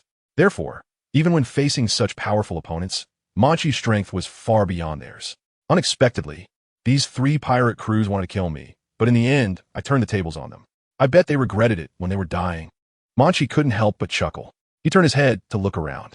There were still 1,000 pirates left on the ship, all lying unconscious. Moreover, they had just been covered by Monkey's Conqueror's Haki, and it would probably take them a long time to regain consciousness. How should I deal with these people? Monkey pondered while stroking his chin. In the end, he decided to go all out and let them die. Monkey took out his katana, and the black armor on the blade was gradually disappearing. He arrived at the fence, leaped over it, and returned to his little sailboat. He looked up at the massive pirate ship and, without hesitation, swung his katana at it. In an instant, the blade emitted 2 sharp beams of light, shooting straight towards the pirate ship, accompanied by 2 loud booms. The pirate ship was split open in the middle, creating a huge gash, and then slowly began to part to the sides. The force was incredibly powerful. The pirate ship gradually fell apart, and the sea was stirred up with surging waves. One of the pirate ships could no longer maintain its balance. As the hull slowly took on water, it began to sink into the sea, its speed increasing.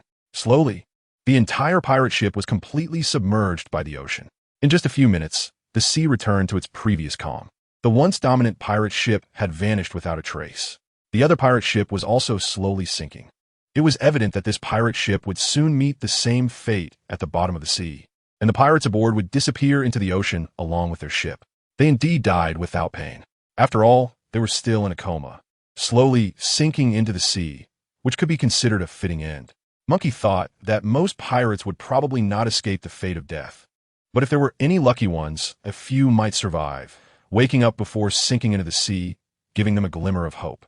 However, there is no doubt that the majority of these over 1,000 pirates would lose their lives, buried in the depths of the ocean. Munchie watched from a distance as the second pirate ship sank.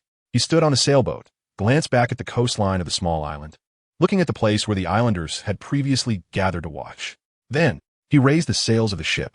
The rest was to go to the Azure Sea in search for the Whitebeard pirates. I had wasted a lot of time here and couldn't let the captain's letter be delayed any longer.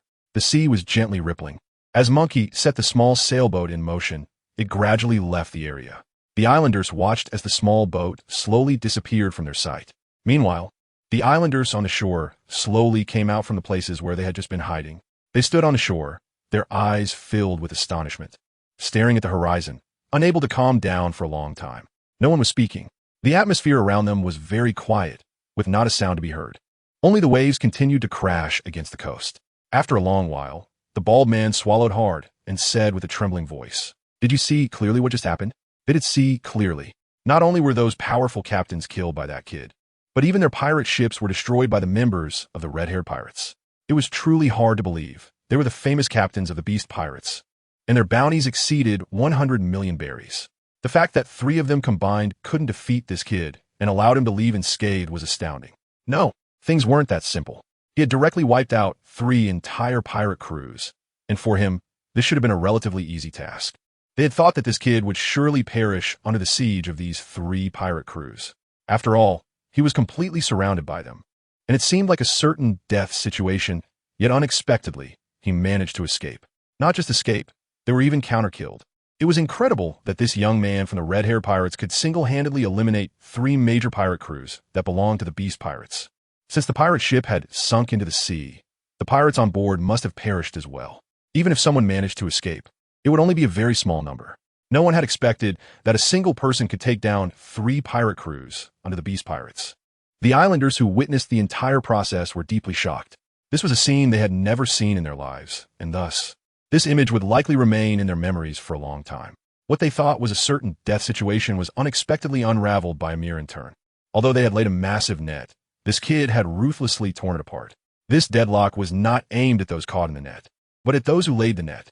This battle, they believe it is a struggle between the Red-Haired Pirates and the Beast Pirates. From the results, it is clear that the Red-Haired Pirates won. Not just won, but achieved a crushing victory in battle. From the very beginning of the fight, everyone thought the Beast Pirates would definitely win. After all, this kid was facing a joint attack from 3 pirate crews. Moreover, the captains of these 3 pirate crews were no ordinary characters. Not to mention they had so many subordinates. It was natural for everyone to think that the side with more people would win.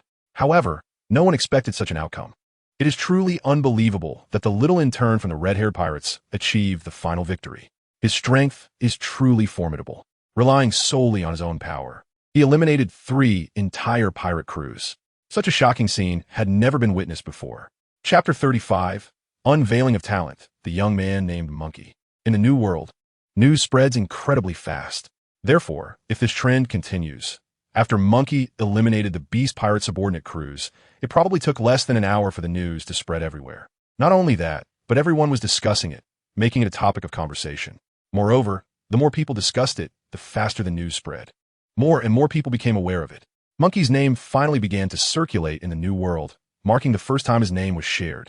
Prior to this, Munchie had never left the Red-Haired Pirates alone, so he had always been an unknown little intern. However, this time, he single-handedly eliminated an entire 4 pirate crews under the Beast Pirates. His reputation has spread to every corner of the New World.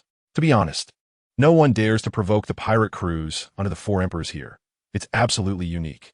However, Munchie not only provoked them, but also eliminated 4 teams under the Beast Pirates. This is truly unprecedented in the history of the New World. As a result, Everyone is paying close attention to this matter.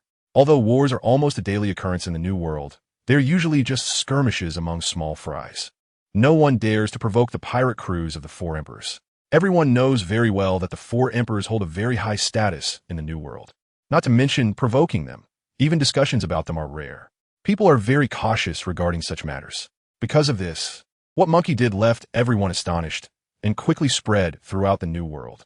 Gradually, people began to wonder about Munchie's background. When they learned that Munchie was a member of the Red-Haired Pirates, the entire New World began to stir, although on the surface, it still appeared very calm. Dressrosa.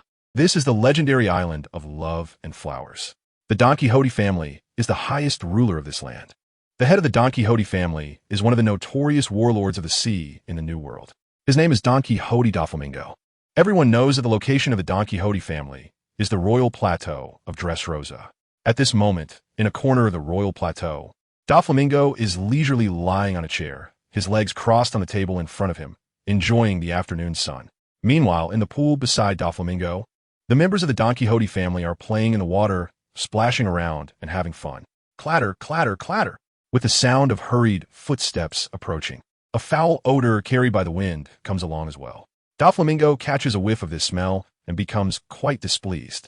He immediately stands up from the chair, his face filled with impatience and anger. His expression is very displeased as he glares at Toripole, a senior officer of the Don Quixote family. Toripole looks quite disheveled, exuding a stench that makes one feel nauseous. "Get away from me," Doflamingo says angrily, shouting loudly. "Master." Toripole appears very anxious, seemingly not hearing Doflamingo's command, and instead leans in closer. "Speak quickly." Doflamingo suppresses his impatience. "Master, Jack the Drought sent word that the team sent for trade 2 weeks ago needs to be adjusted." "Oh, why?" Doflamingo raises his eyebrows in confusion. Why would there be a sudden adjustment to the previously agreed team? What happened? Does Jack the Drought not understand this basic rule? For Doflamingo, he doesn't really mind such matters. He is just a bit curious about why the trading team needs to be swapped at the last minute. "I heard it's because the group sent to trade with us was killed during the execution of Jack the Drought's task," Toripole says in a panic. "Killed?" Doflamingo is instantly stunned.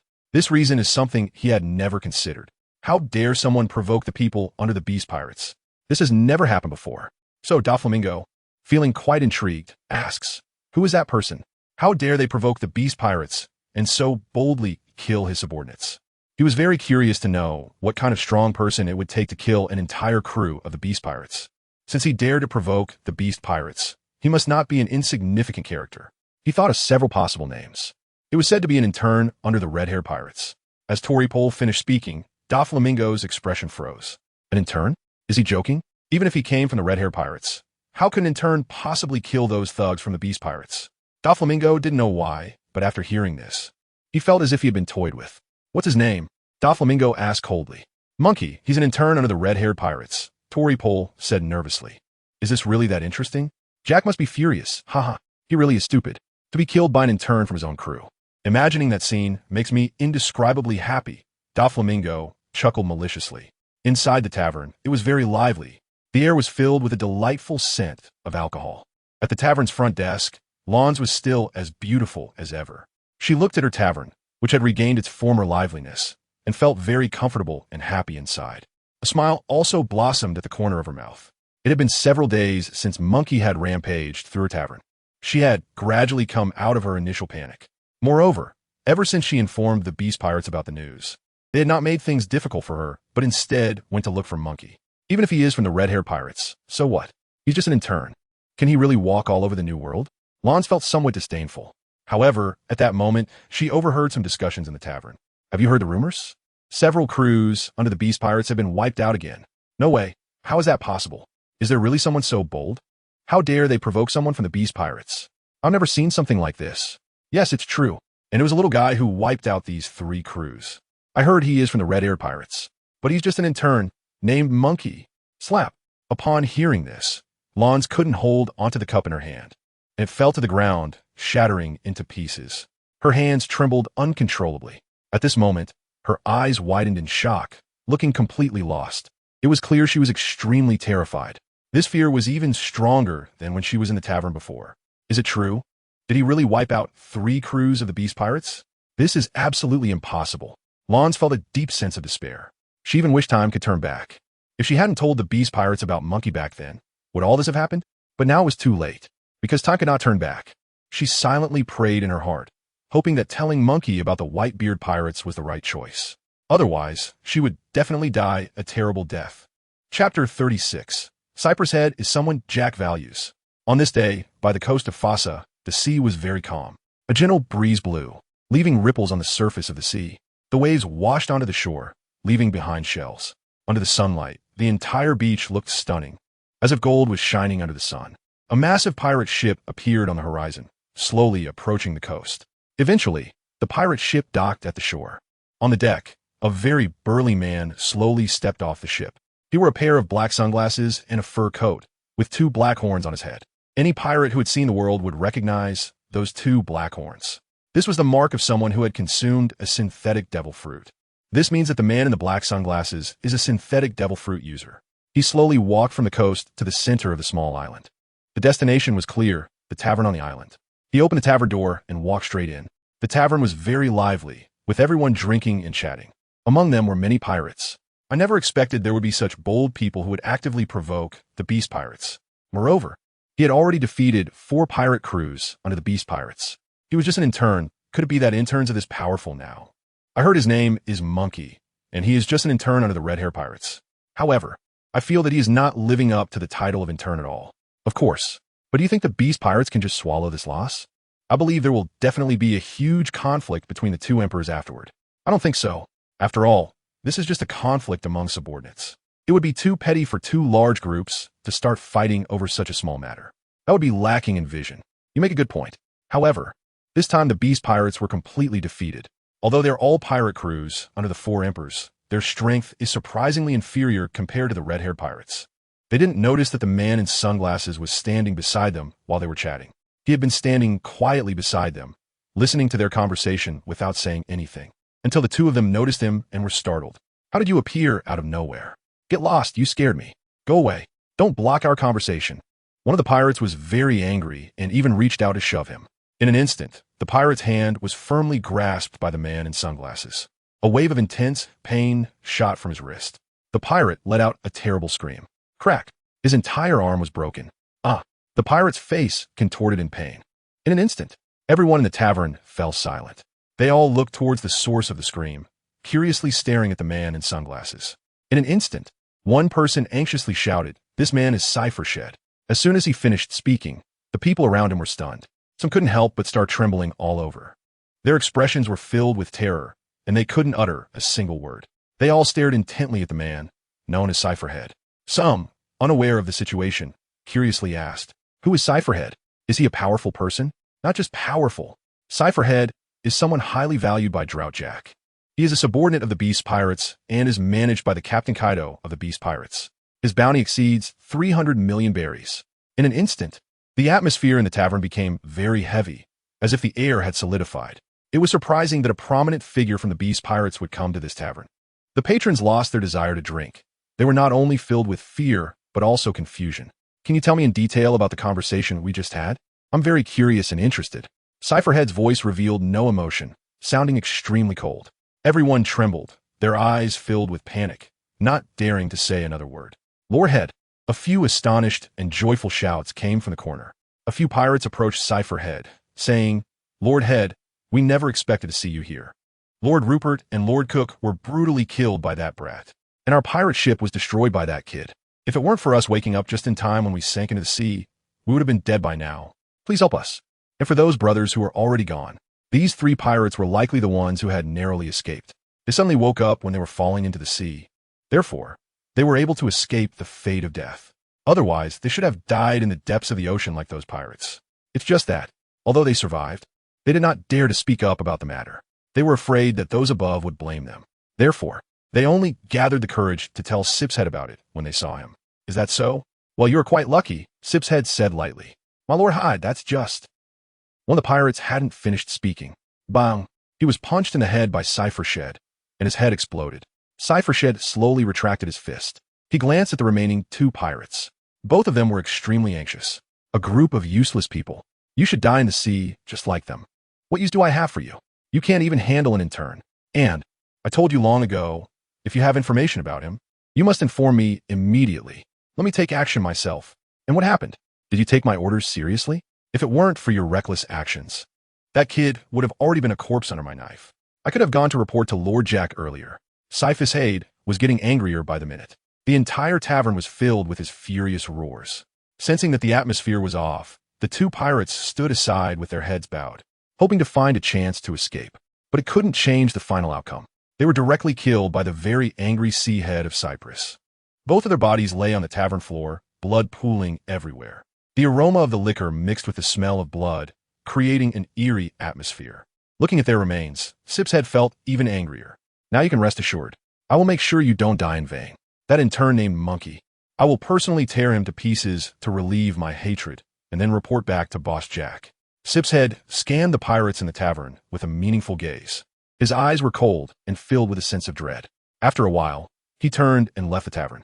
Everyone watched him leave through the door with great fear. As they looked at his receding figure, the fear remained in their hearts. Chapter 37. Arriving at the Azure Sea, seeing the flag of the Whitebeard pirates. A few days later, the sky became very clear, with fluffy white clouds floating in the air. Whoosh! A gentle breeze stirred the surface of the sea, creating ripples. A small boat was sailing slowly on the water. On the deck, Munchie opened the map in his hand. He glanced at the map and then at the distant sea. Based on the position indicated on the map, ever since he left the Fossa coast, the entire journey had been incredibly smooth.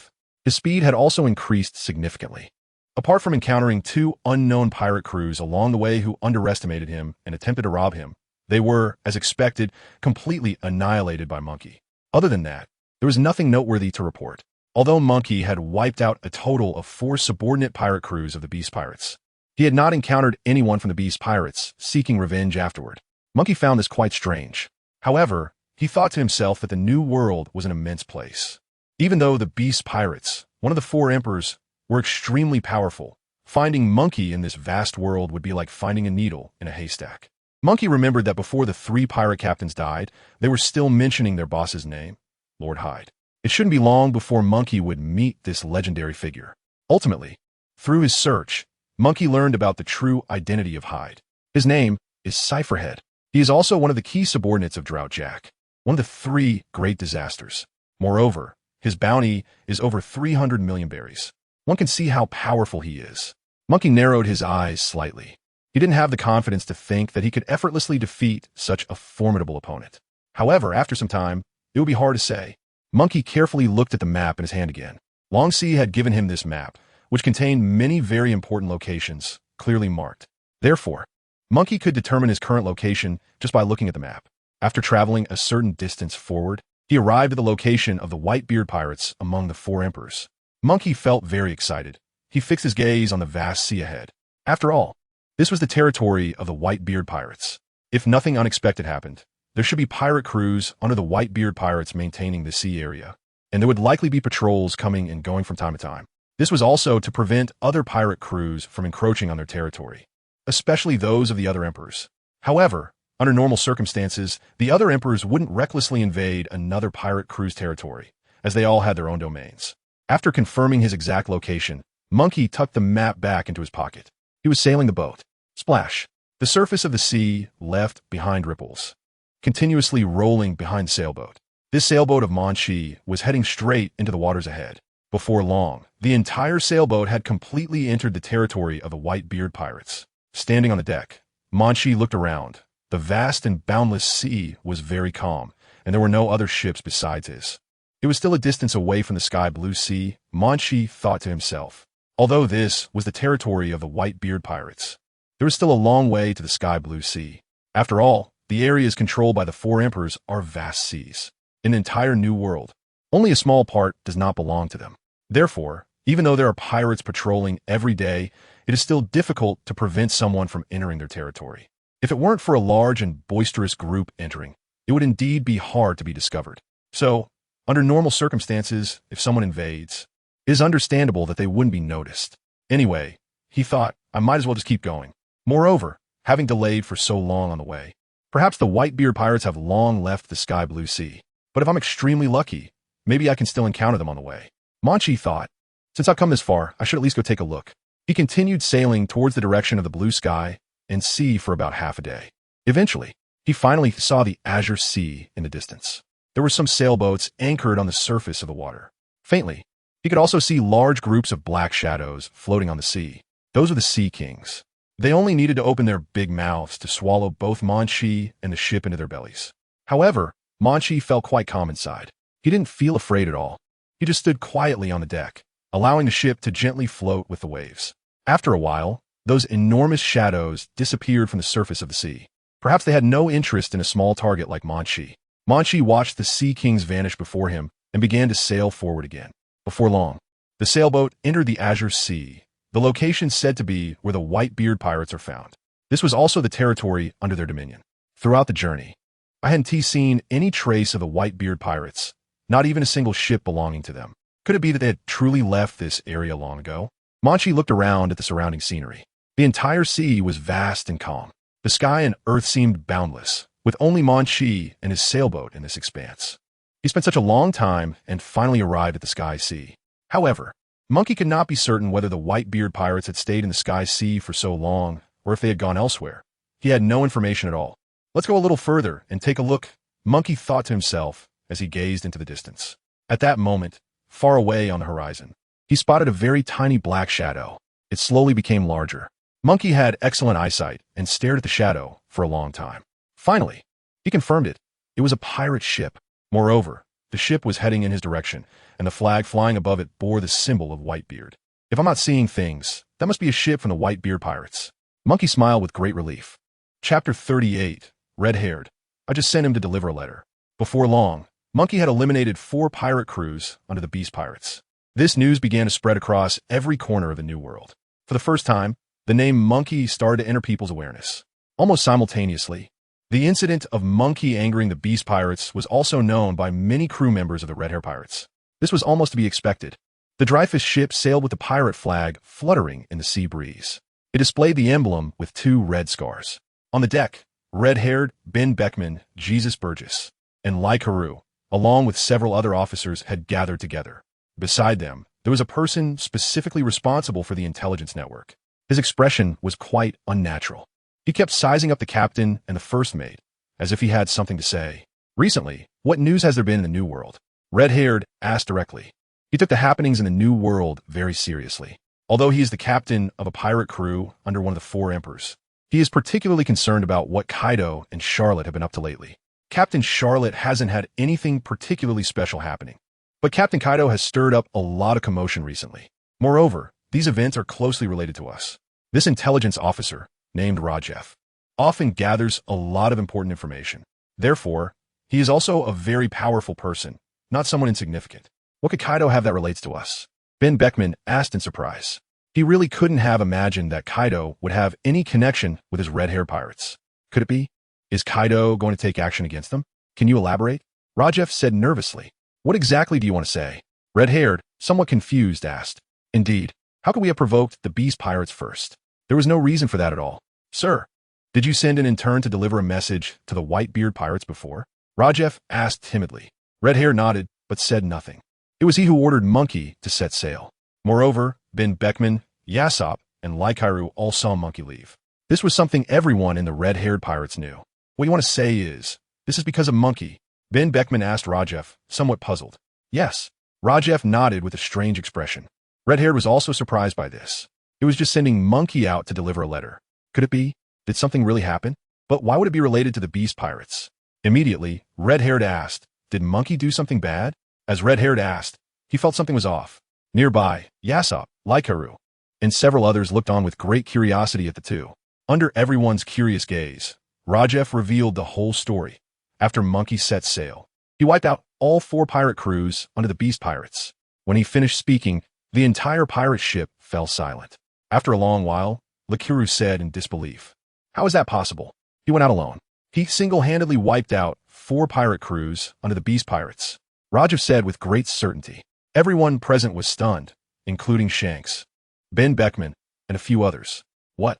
Is the strength of the pirate crews under the Beast Pirates that weak? They were actually taken down by an intern from our ship? Monkey had first eliminated the Wolf pirate crew on a small island, and then While being pursued by the other 3 pirate crews, he managed to turn the tables on them all. After Rajiv finished speaking, he himself gasped in shock. As soon as he finished speaking, the anger that had been building up in Ben Beckman instantly disappeared. He had just heard half of what Rajiv said and thought, is the Beast pirate crew bullying them because no one can fight them? They actually sent 3 pirate crews to kill their interns? However, by the time Rajiv finished speaking, his anger disappeared in an instant. This was truly unexpected. Munchie is really not to be underestimated now. However, this battle was indeed impressive. One person eliminated 3 pirate crews, and they belonged to the Beast Pirates. Jezeb wanted to say something, but in the end, he said nothing. To think there is such a powerful intern on his ship, his mind went blank immediately. So, was it Munchie who took the initiative to fight against the Beast Pirates? Red-Haired asked. It is indeed the case. Rajiv nodded while supporting his forehead. It was indeed Munchie who made the first move. This is quite different from the style of the Red-Haired Pirates. After all, the Red-Haired Pirates have always been the most laid-back among the 4 emperors. As long as they are not provoked, they will never take the initiative to start conflict. I didn't expect Munchie to provoke 4 pirate crews at once. This guy, Red-Haired, didn't know what to say. Who would have thought that one day the Red-Haired Pirates would actively provoke other pirate crews? This has almost never happened before. I am very suspicious right now. Over this period, this guy's strength has increased quite a bit. Otherwise, when he left with his abilities, it would have been difficult to take down 3 pirate crews. Ben Beckman said, while pondering. Truly a monstrous existence. Jesus Burgess, Rikiru, and several others around them didn't know what to say. Who would have thought that in just a few days, Munchie's abilities had grown again? Such a rate of improvement is rare even on their ship. It's simply not giving others a chance. Boss, could it be that you used the pretext of sending a message to let Munchie take revenge? We have suffered some losses under Kaido before. Jesus Burgess asked with some skepticism. There was indeed a conflict between the Red-Haired Pirates and the Beast Pirates before, and the Red-Haired Pirates were at a disadvantage that time. This is a huge injustice. Red-Haired was immediately at a loss for words. I did send him to help me deliver a message, but I never expected this brat to cause such a big incident. Red-Haired truly didn't think it would turn out this way. It's just that. He paused for a moment, his expression becoming very serious. He said, since he has done this, if the Beast Pirates make any moves, such as sending the 3 calamities for revenge, we will definitely not stand by and watch. Even if it means fighting them to the death because of this, we will accompany them to the end. After hearing this, nearby, Ben Beckman, Jesus Burgess Rikiru, and a few others around them, including Rajiv, all exchanged knowing smiles. If Kaido is really that petty and goes to such great lengths to deal with Munchie, then we can indeed take this opportunity to fight them and let him know our strength. Moreover, the previous struggle was just the right chance to get everything back from him this time. They are the renowned Red-Haired Pirates. Since they are all pirate crews under the 4 emperors, there is no logic in determining who is stronger or weaker. After all, the Red-Haired Pirates have always upheld the principle of if others don't offend me, I won't offend others in the New World. This does not mean they are afraid of death. On the contrary, even in the face of a major issue, they will take action if necessary. They don't mind what comes next. If the Beast Pirates want to fight them, they will definitely not back down. Chapter 39. Captain Atmos of the 13th Division.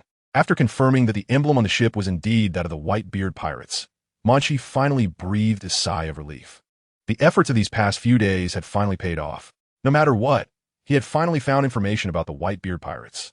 Although the pirate ship was getting closer, Munchie could also see that the ship flying the Whitebeard flag was not the Moby Dick, where Captain Whitebeard was. But regardless, it was still a massive pirate ship. Even if it wasn't the ship of Whitebeard, at least Munchie could extract some information from the pirates on this ship to help him continue his pursuit of Captain Whitebeard. Slowly, the giant pirate ship, with the Whitebeard pirate's flag fluttering, approached Munchie's location. It was clear that the pirates on this ship had also noticed Munchie's presence. This territory belonged to the Whitebeard Pirates and was being invaded by outside pirates. After a full 4 days, I finally completed the task the captain entrusted to me. Munchie felt a sense of relief.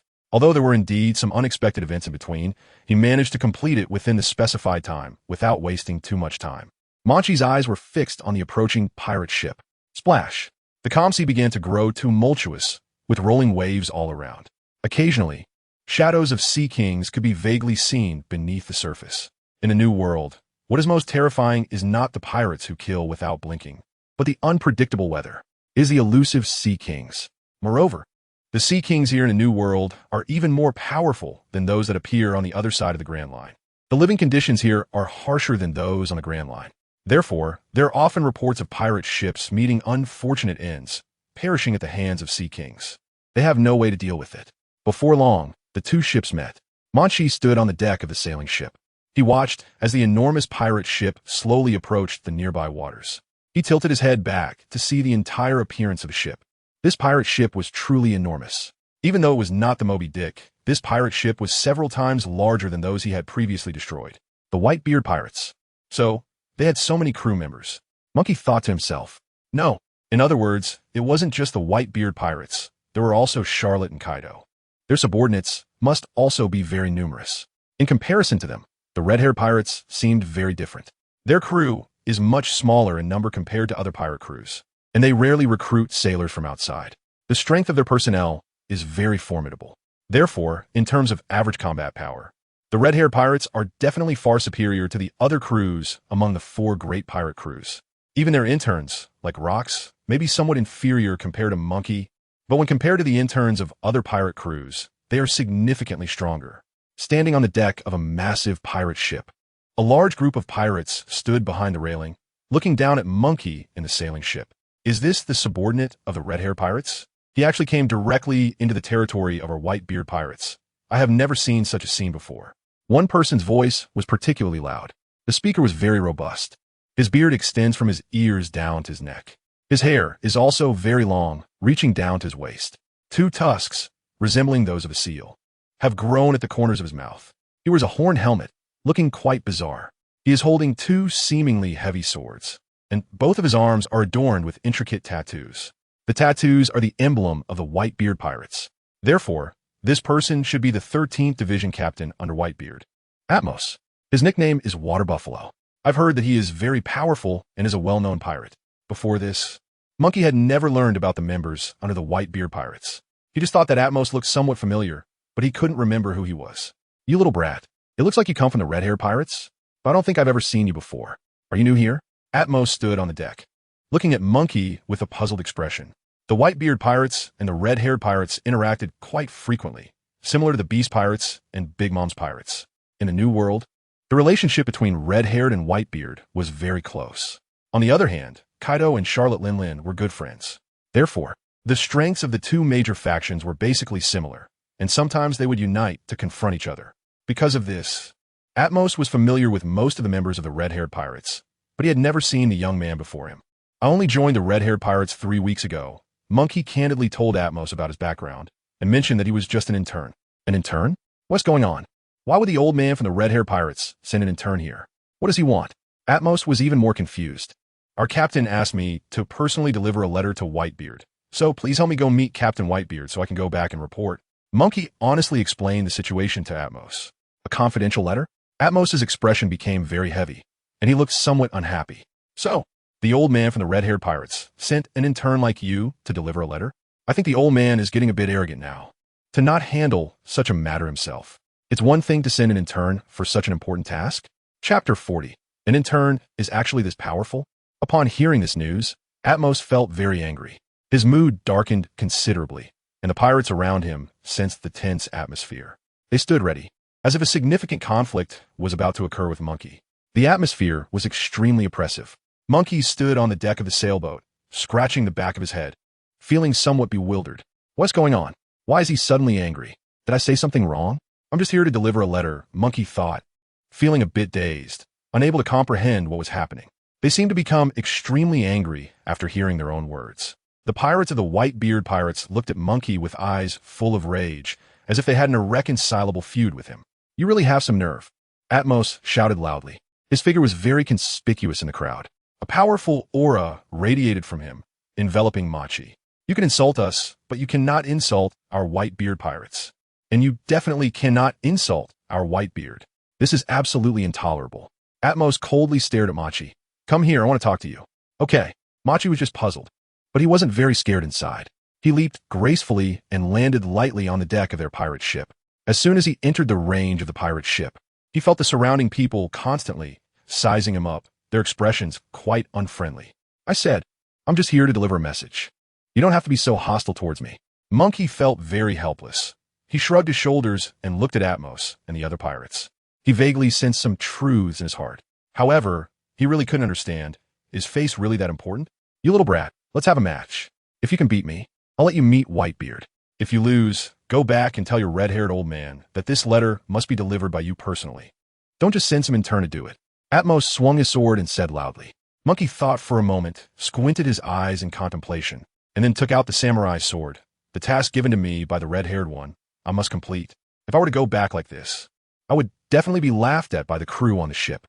Therefore, I really have no choice but to do this. He had just finished speaking. Atmos said to his subordinates, "Get out of the way." "Yes, Captain." A large group of people quickly retreated, clearing a wide space on the deck for their boss to fight. "You little brat, let me see just how much weight your red-haired pirate's intern can carry. Don't make me look down on you." Excitement sparkled in Atmos's eyes as he rubbed the blades of his two big knives. "If you want to fight, I will definitely accompany you to the end." Monkey chuckled. What a coincidence. He just wanted to see how strong this captain of the 13th squad was after all.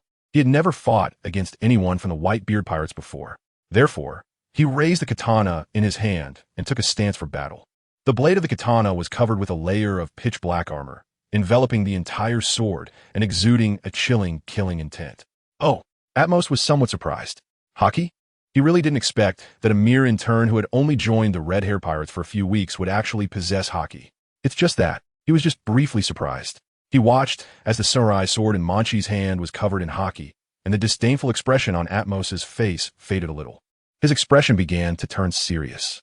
He tightly gripped two large swords, and the blades of his swords started to emanate Haki. In terms of the level of Haki, the two were about equal. The surrounding pirates were astonished. "Captain, you actually activated Haki. Are you really going to take this seriously? He's just an intern, and yet you're fighting him with such seriousness? Haven't you all realized? Although he's just an intern, his strength is far superior to ours. Look at the Haki on his swords. This person is definitely not an ordinary individual." They were discussing among themselves, but Atmos took the initiative to launch an attack first. He planted his feet on the ground and leaped directly towards Munchie. His physique was very robust, which created a significant sense of pressure. However, despite his large size, he was not slow at all. He appeared very swift. Munchie's expression remained unchanged as he picked up his katana and held it defensively in front of him. He swung the katana in his hand with great force. Very decisively, he chopped down. Boom! Atmos stopped his movements, raising his large blade to resist Munchie's attack. When the two weapons collided, a huge sound erupted along with sparks. A hint of surprise flashed in Munchie's eyes as an immense power surged through his arm. Atmos's strength was not to be underestimated. At the very least, he realized that he couldn't match him in a head-on clash. So, Munchie released some of his power, stepping back 2 paces and skillfully turned to position himself behind Atmos. He raised his weapon again and struck down with force. But in the next moment, Munchie's left fist was enveloped in Haki. A black armor covered his fist, and it instantly smashed toward Atmos's lower body. What? Atmos squinted his eyes. Boom! With an extremely loud rumble. He was knocked back several meters by a punch covered in Haki from Munchie, his burly body crashing into the pillar behind him. The entire pirate ship shook violently on the sea due to the intense impact. Captain, he was actually attacked. The surrounding pirates couldn't believe what was happening before their eyes. Helplessly watching their captain being pushed back, they turned their heads to look. They saw Munchie still standing in the same place, unmoving. At this moment, they were astonished and said, "Can intern really have such powerful abilities? It's truly frightening. They can even push back their own captain. After all, this young person. He is just an intern under the red-haired pirates." However, such an obscure intern, who has never had any presence, was actually able to make their captain come under attack. It's simply terrifying. They never thought that such a thing would happen. Chapter 41. I can't believe you're an intern. Completely shocked. On the deck, all the pirates of the Whitebeard pirates, surrounding the scene, and the pirates under the 13th team, found it hard to believe what was happening in front of them. Is there anyone who can explain to them why the intern is so powerful now? Oh my god. Is there still a way for them to survive? The intern is surprisingly strong now. They are supposed to be official members of the Whitebeard pirates. How can they have the face to call themselves official members? I think the captain must have overlooked this. One pirate argued unwillingly. I think so too. They all persuaded themselves and then regained their confidence. Only then did Atomos laboriously crawl out from behind the broken pillar, coughing painfully. He pushed himself up with both hands on the ground. He stood up, still gripping the 2 weapons in his hands. His face was filled with a fighting spirit as he stared directly at Munchie. He didn't suffer any significant injuries from the impact, just a few minor cuts. For Atmos, this was hardly anything. He can still continue to fight with this little brat. Little brat, you do have some skills, and I quite like it, Atmos said with some approval. He slowly approached Munchie.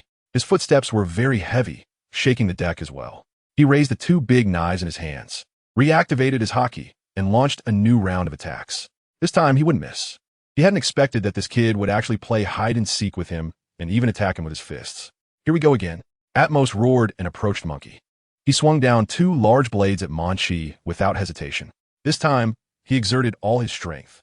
Moreover, his strength was already immense. As he swung the two weapons, a powerful gust of wind was generated. Bang! Munchie raised the katana in his hand to block it. Sparks flew where the two weapons clashed. Munchie felt an even greater force than before rapidly spreading from his arm throughout his body. He felt completely numb. Indeed, this person's strength was formidable, and he was no match for him. Munchie still tightly gripped the hilt of his sword, but his arm felt very numb. Moreover, if he hadn't gripped the hilt so firmly just now, his weapon might have been knocked away by now. Fortunately, I used Haki. However, I still worry that my katana might break under such a powerful impact, Munchie thought to himself as he looked at the weapon in his hand. Although he had eliminated 4 pirate groups under the Beast Pirates, he had never faced such a powerful force. He took a few steps back, distancing himself from Atmos. Kid, your ability is impressive. Atmos was even more surprised as he looked at Monkey. He originally thought that Monkey D. Luffy would dodge his attack. To his surprise, he did not. He actually had the audacity to directly catch his attack. Is he really just an intern? I never thought that there would be such a monstrous intern under the red-haired old man. Atmos was very suspicious in his heart, and he stared intently at Munchie. He felt that Monkey D. was hiding his true identity and was deliberately teasing him. Do it again, Atmos shouted unwillingly. His large sword and Munchie's katana clashed with a crackling sound. Sparks flew everywhere, dazzling the onlookers. Aside from the sounds of their fight, it was eerily silent around them. Everyone was stunned, unable to do anything but watch the two of them exchange blows. If they hadn't known Munchie's identity beforehand, they would never have believed that this young man, who was evenly matched with Atmos, was merely an intern under the red-haired pirates. They feel that the new world is no longer the new world they envisioned. The captain and Munchie are locked in a fierce battle, and Munchie is not the one at a disadvantage. Can an intern really possess such abilities? I think this young man is lying. I don't believe his strength is only that of an intern. It's true, this kid looks quite cunning. Everyone is discussing and speculating. But one thing is certain, even if they are official members of the Whitebeard pirates, they're very clear in their hearts that in terms of strength, they cannot compare to this kid. Therefore, they were eager to know who this person really was, whether he was a genuine intern, and if so, why his abilities were so powerful. Everything they saw before them completely subverted their worldview. Just as they were pondering, a loud noise interrupted their thoughts. The entire pirate ship was shaking. Everyone quickly looked over, and expressions of astonishment and fear appeared on their faces. Following their gaze, Atmos and Monkey were still engaged in a fierce battle. They both took a few steps back. I thought that even if we fought like this until dark, there would be no result. I could never have imagined that one day I would actually end up in a stalemate with an intern. Atmos sighed while retracting his weapon, but his expression was profound, as if he had something to say. So, according to what you said, can I go deliver a message to Whitebeard? Through this battle, he roughly understood what Atmos' current strength was like. It should be about the same as his own abilities now. No, that's not right. If he calculated carefully, he realized that he was still a little bit behind Atmos in their recent battle. This gap mainly manifested in the difference in strength. However, this gap should be bridgeable. Moreover, Munchie was very confident in his heart. If he were given a little more time, he is absolutely capable of crushing Atmos with his own strength, and he is very certain of this. No problem, a promise is a promise. But before I take you to meet Whitebeard, I have a question, and you must answer me honestly. There can be no deception. Atmos looked at Monkey and sighed, saying, "Are you really an intern of the red-haired pirates?" "Absolutely true." Monkey smiled. There was no need to lie to them about this. Moreover, there was evidence to back it up. If they didn't believe him, they could just check the bounty notice, and they would know he wasn't lying. On the bounty notice, his bounty was worth 10,000 berries. Thinking of this, Monkey couldn't help but laugh. Ahem. Atmos coughed to cover up his shock and embarrassment. He looked at Munchie with a very suspicious gaze, pondering to himself, is he really just an intern? But I still find it hard to believe. I am the captain of the 13th Division of the Whitebeard Pirates. How could an intern possibly have strength comparable to his? It's truly puzzling. Chapter 42. One person changed the impression of the red-haired pirates. Munchie returned to his small sailboat from the pirate ship of the Whitebeard pirates. He stood on the deck, looking up at the pirate ship drifting on the horizon, and at the huge figure standing behind the railing. The reflection on the sea surface was that of a shadow with black horns. "Hey, brat, keep up, don't get lost," Atmos said to Munchie with a blank expression. After that, he stopped looking at Munchie and instead ordered the entire pirate ship to begin the next leg of the journey. He held the helm in his hand, controlling the direction of the voyage. They sailed towards the direction where the Pequod was anchored. In the distance was the vast ocean, and their ship gradually began to move further away. The surface of the sea sparkled, with sunlight pouring over it, creating a dazzling brilliance. Munchie was steering his small sailboat, closely following the route of the massive pirate ship. A gentle breeze brushed against his face, as if a pair of tender hands were caressing him.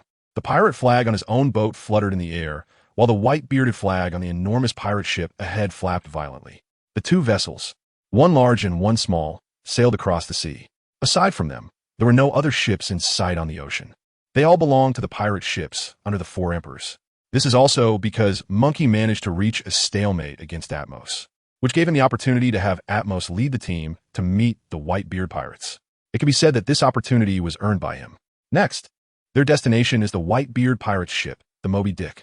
Whitebeard must be on this ship. This way, Munchie can complete the task assigned to him by his captain and personally deliver this letter to Whitebeard. Therefore, Munchie is very pleased because the final step is right in front of him. He is about to complete the task assigned to him by the captain of the red-haired pirates. Although he has gone through a lot for this, the final result is good. He is now waiting to meet Whitebeard and personally hand him this letter. Then he can successfully complete this voyage. Atmos, the captain of the 13th team, doesn't seem as indestructible as he appears on the surface. While steering his small boat, Munchie thought to himself that he could at least reach a stalemate with him. Although Munchie always felt that his strength in the red-haired pirates was not the worst, it was definitely not the best. Yet, he could actually manage to reach a tie with the captain of the 13th team of the Whitebeard pirates based on his own abilities. He himself had never expected it to be like this. Although during the battle, he gradually understood the gap and level of strength between himself and Akamu's. Munchie couldn't help but sigh. Indeed, the Whitebeard pirates can firmly hold their position as one of the four emperors solely because of Whitebeard's own strength. However, the average strength of their crew, if we're being realistic, Munchie was very certain that they should be considered below average among the four emperors. Besides Whitebeard, he had heard that there was also a first division commander, Marco. As far as he remembered, the Phoenix Marco had a bounty that could reach 5 billion berries. But the second division commander, Krossda, Ace, only had a bounty of 500 million berries.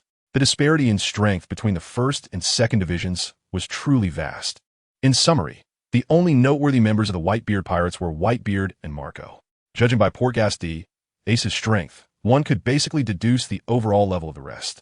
Moreover, compared to the overall strength of the other crew members, Whitebeard's level was definitely the lowest among the four emperors. For the Whitebeard pirates, it could be said that Whitebeard alone was shouldering the entire crew. The fear everyone had of the Whitebeard pirates was almost entirely due to their fear of Whitebeard himself. The thought of soon meeting the legendary Whitebeard was truly exciting. He wondered if he would be lucky enough to learn some attribute fragments this time. That would be fantastic.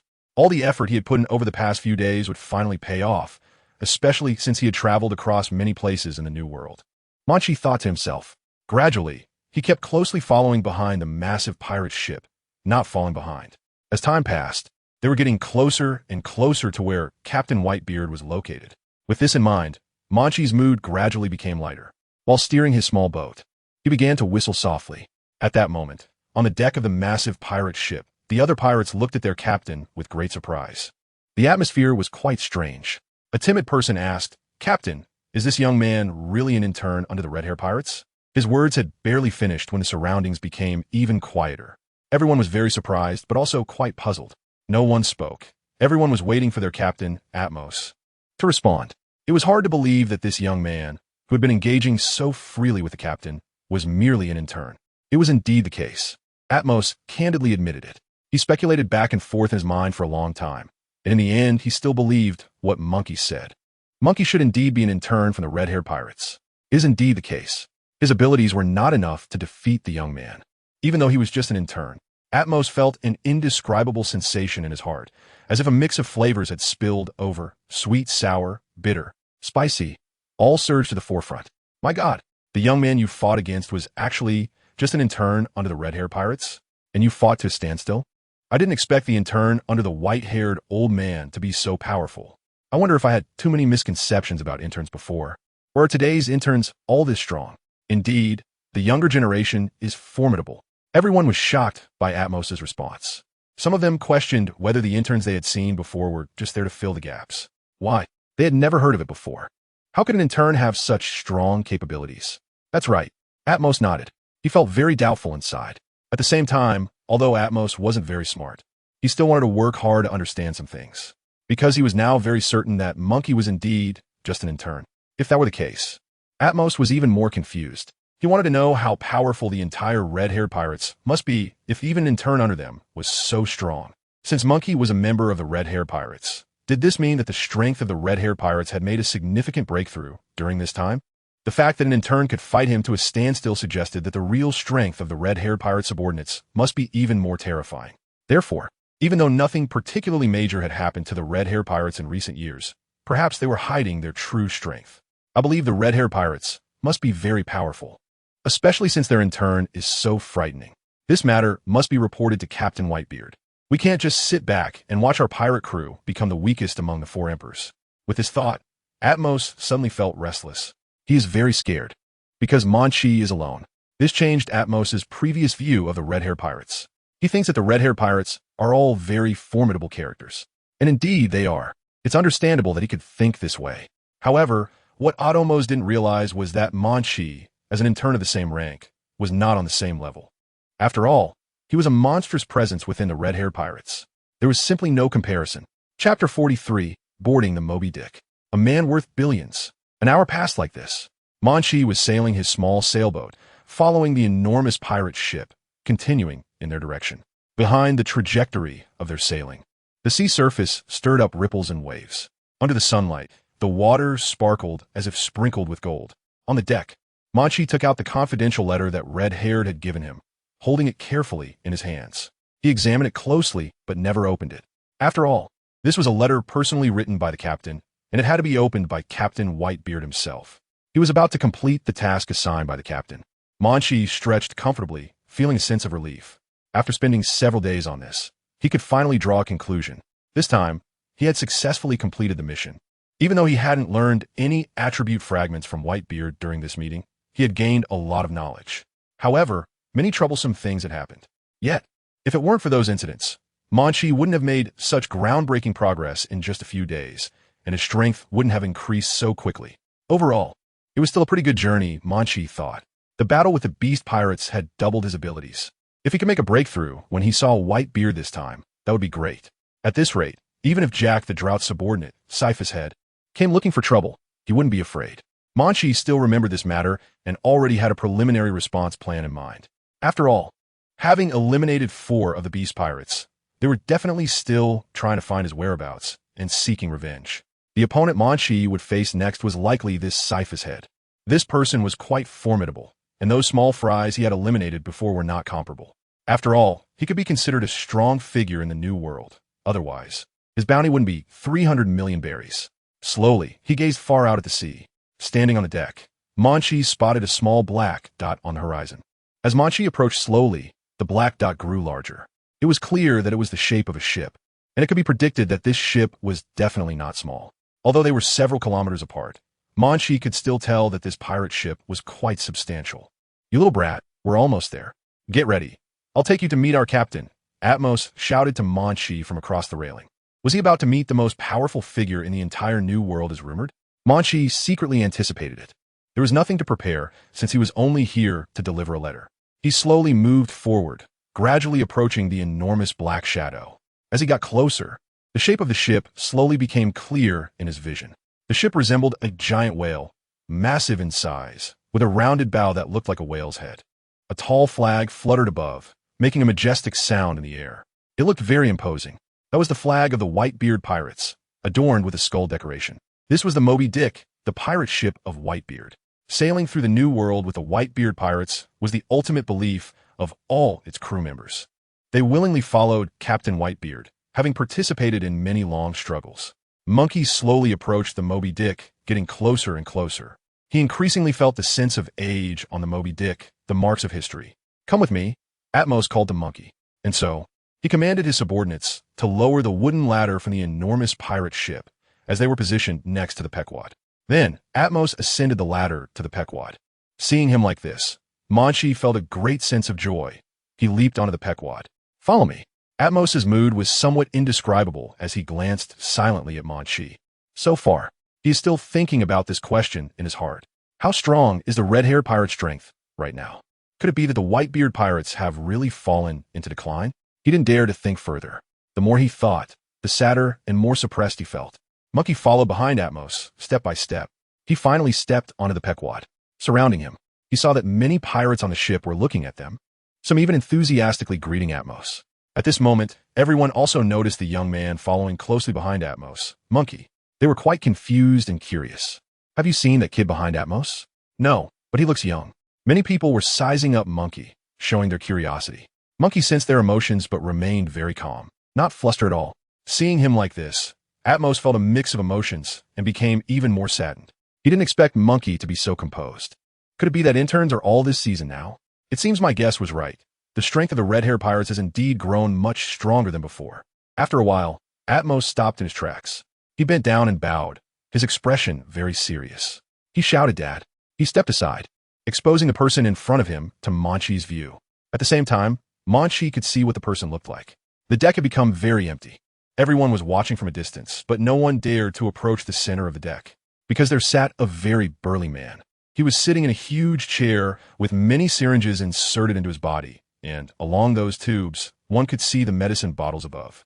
Yet even so, this person's aura was still very powerful, and no one around dared to speak out. The atmosphere was extremely solemn and imposing. "Ah!" This person let out a loud laugh that echoed throughout the ship. His laughter made the entire ship sway slightly. "Atmos, who is this person?" That person's voice was also loud as he asked Atmos. He wears a black scarf on his head and a white pirate outfit on his body. His bare skin shows off his strong muscles, and there are many scars on his body, likely the marks left from previous battles. But what stands out the most is the beard on his face is exactly the same as the one on the Whitebeard pirate's flag. Whitebeard, Edward Newgate. He is the most powerful man in the New World and also a legend in everyone's mouth. His bounty is a staggering 5 billion berries. Chapter 44. The red-haired old man actually sent an intern to deliver a message to me? On the Moby Dick. On the deck.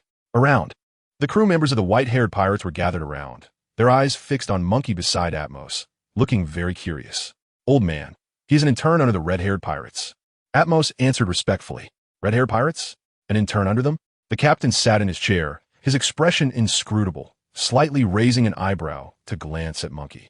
"Red-haired pirates. Shanks. I haven't heard that name mentioned by anyone for a long time." In an instant, he seemed to have returned to 10 years ago. Although it was a decade, it felt like it happened just yesterday. At that time, 2 interns they encountered on Roger's ship stood in front of him.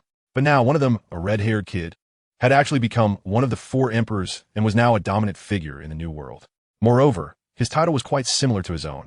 No one could have imagined that the brat back then was just an intern on Roger's ship. Yet now, he was ruling the most powerful pirate crew in the New World. Whitebeard fell into deep thought, his eyes revealing a sense of nostalgia for the past. Then, he looked towards Monkey again. At the same time, Monkey felt the power in Whitebeard's eyes all over his body. He is one of the top kings of the New World, so that kind of pressure and intimidation made him feel a bit breathless. "Kid, tell me your name," Whitebeard said, looking at Monkey. Monkey raised his head to look at Whitebeard, locking eyes with him. "So, Captain Red-Haired sent you to find me for what mission?" Whitebeard asked very directly. He doesn't believe that nothing would make someone come and find him. After all, he has always been elusive, and finding him is not an easy task. It's said that no one visits the Sandbow Hall without a reason. It seems this kid must have put in quite a bit of effort to seek him out. The people around are all looking at Munchie, curious about what this kid wants from Whitebeard. Munchie glanced around with the corner of his eye. He felt a sense of pressure. This was not only because of Whitebeard himself, but also due to the numerous pirates around him, including the captain of the Phoenix Pirates, Marco. He leaned against a huge pillar, wearing a somewhat cynical expression, his eyes exuding a lazy demeanor. He looked very lethargic. No one would have expected that he was a notorious pirate. This contrast made Monkey a bit concerned, because, judging by his temperament and the aura he emitted, it was seriously inconsistent with his actual strength. No one would think that an apparently ordinary person could be the captain of the first division of the Whitebeard pirates. Moreover, he possessed the power of a mythical Zoan devil fruit, which is even rarer than a Logia type. Besides Marco, there is also the captain of the third division, Diamond Jozu. He sat on the fence, his hands resting on his knees, supporting his chin, with a very calm expression in his eyes. He looked at Munchie, his face showing no emotion. However, his presence was undeniably strong. In addition to these two, there was also the captain of the 5th team, Flower Sword Vista, and the captain of the 6th team, Brayman K. Munchie glanced around and noticed that most of the captains under Whitebeard were on the Moby Dick. They were very curious about Munchie coming to their ship, so they kept staring at him, no matter what action Munchie took. He felt like he was being watched by countless people. If anyone else had come here, they would have probably been killed by those gazes. But Munchie remained calm and composed, as if he were unaffected. After all, he wasn't here to fight, so there was nothing to be afraid of. With a very relaxed attitude, Munchie looked at Whitebeard sitting in front of him. He took a careful look. He could see that Whitebeard was covered in scars, some of which were quite perilous, likely wounds that had nearly cost him his life. The strongest man in this new world, Monkey was now facing this man, just a few meters apart. The closer Monkey got to Whitebeard, the more he could feel the oppressive aura and undeniable presence emanating from him. This man had a bounty of 50 billion berries. Whitebeard, indeed, seeing is believing. A light flashed in Monkey's eyes. He can feel that if Whitebeard were to attack him, he would have no power to retaliate at all. He has already sensed the aura emanating from Whitebeard. This is the strongest person in the new world. Indeed, he is stronger than a monster. Even when facing his own captain, Monkey has never felt this way. After all, the red-haired captain looks like an ordinary pirate. Compared to Whitebeard, the latter is more like the kind of strong person that people imagine. He paused, facing Whitebeard's gaze. He only saw that Luffy took out the letter from his pocket and handed it to Atmos. Our captain, Shanks, ordered me to deliver this to you personally. Atmos took the letter and walked towards Whitebeard. He handed the letter to Whitebeard. Whitebeard held the letter in his hand, but did not rush to open it. Instead, he looked at Luffy again. Is this a letter written by Shanks himself? That's right, Luffy replied. However, for some reason, Luffy noticed a slight change on Whitebeard's face after he responded. His gaze towards Monkey has also changed. Is that so? You must have really worked hard. Whitebeard smiled, but his eyes began to sharpen. That red-haired kid is really too arrogant now, sending a letter to me through an intern. Chapter 45. Whitebeard tore the letter on the spot. It's nothing to be hard about, not worth mentioning. Although we did encounter a lot of things on the way, we still completed the task our captain entrusted us with. Monkey responded, feeling not the slightest bit flustered inside. But was this journey really smooth? Only he knows in his heart. After all, in order to accomplish this matter, he eliminated 4 pirate crews under the Beast Pirates before finally arriving at the Sky Sea. And he even had a competition with Atmos in between. It took a lot of time and effort, probably about 5 days. During this period, his abilities also improved significantly while competing with the Beast Pirates. If given the chance, he would indeed be very willing to have such battles a few more times, as it would allow his abilities to advance rapidly. This was what he thought in his heart. Even now, he felt that the pirates under the Beast Pirates were simply too adorable, like a vast field of green leeks ready for him to cut down. Old man, although he was an intern under the red-haired pirates, his abilities were indeed very strong, not much different from the formal members. Atmos approached Whitebeard and whispered in his ear. Really? Whitebeard seemed to be a bit curious. Ahem. Atmos awkwardly coughed a few times and said with some embarrassment, when I met him, I had a match with him. I told him that only if he defeated me would I let him meet you. Is that so? And then? Whitebeard asked lightly. He doesn't care why they have to fight. For him, these things have no meaning. He only cares about the final outcome. It's a tie, Atmos said with difficulty, his voice very low. After saying that, he blushed. Indeed, it was quite embarrassing. He really didn't want to say it in front of the other captains.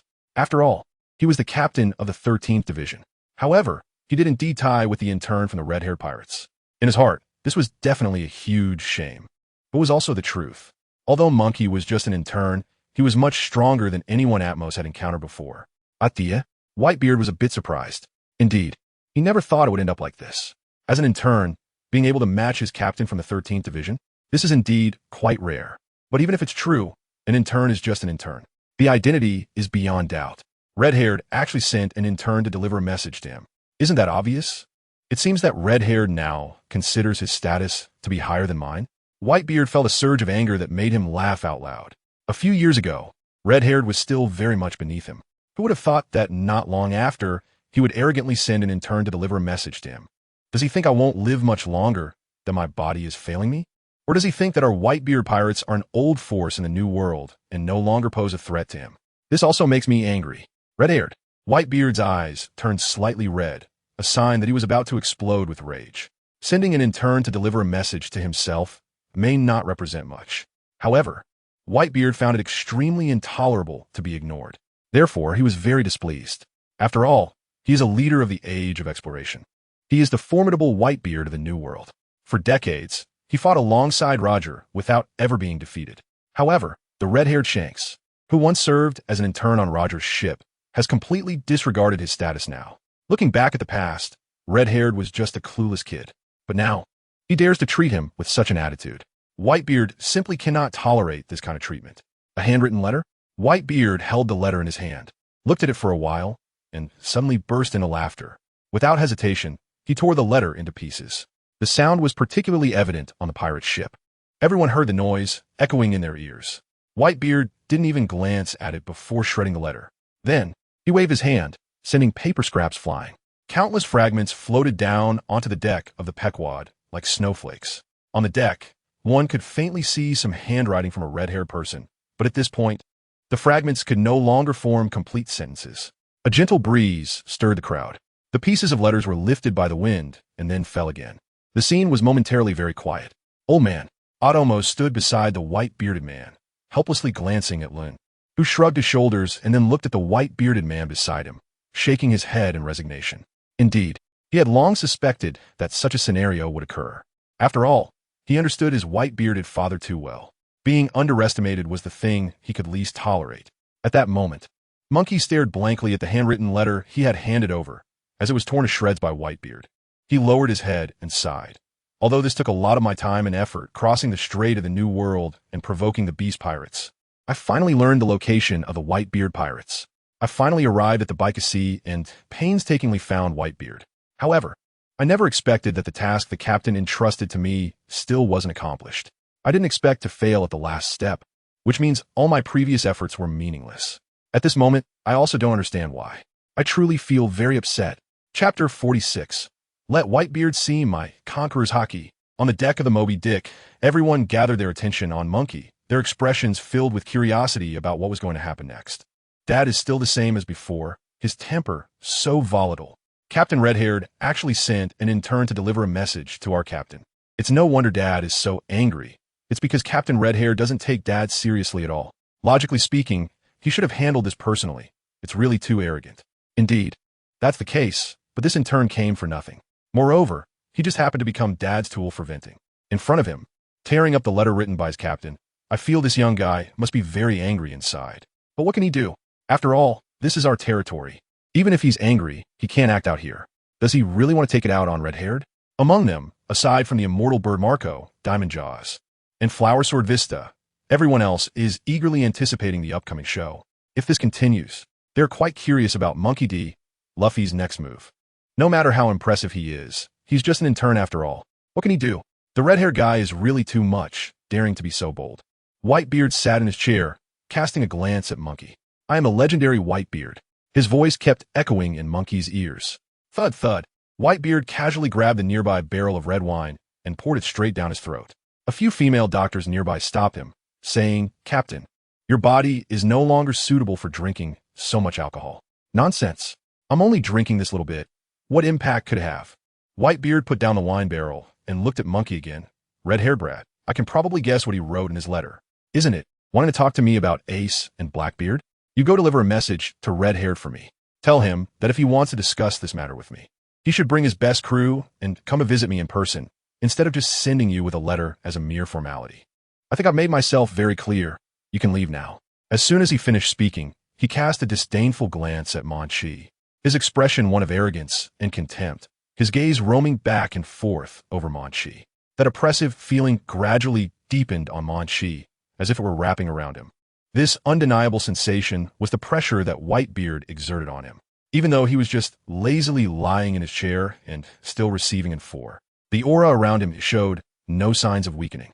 His abilities should not be worse than they were back in the day. He is none other than the infamous pirate in the New World, Edward Newgate, also known as Whitebeard. The atmosphere around is extremely oppressive and silent. The surrounding pirates are fixated on Munchie. The afterglow of the sunset shines on the Moby Dick. Whitebeard's massive figure casts a shadow over Munchie.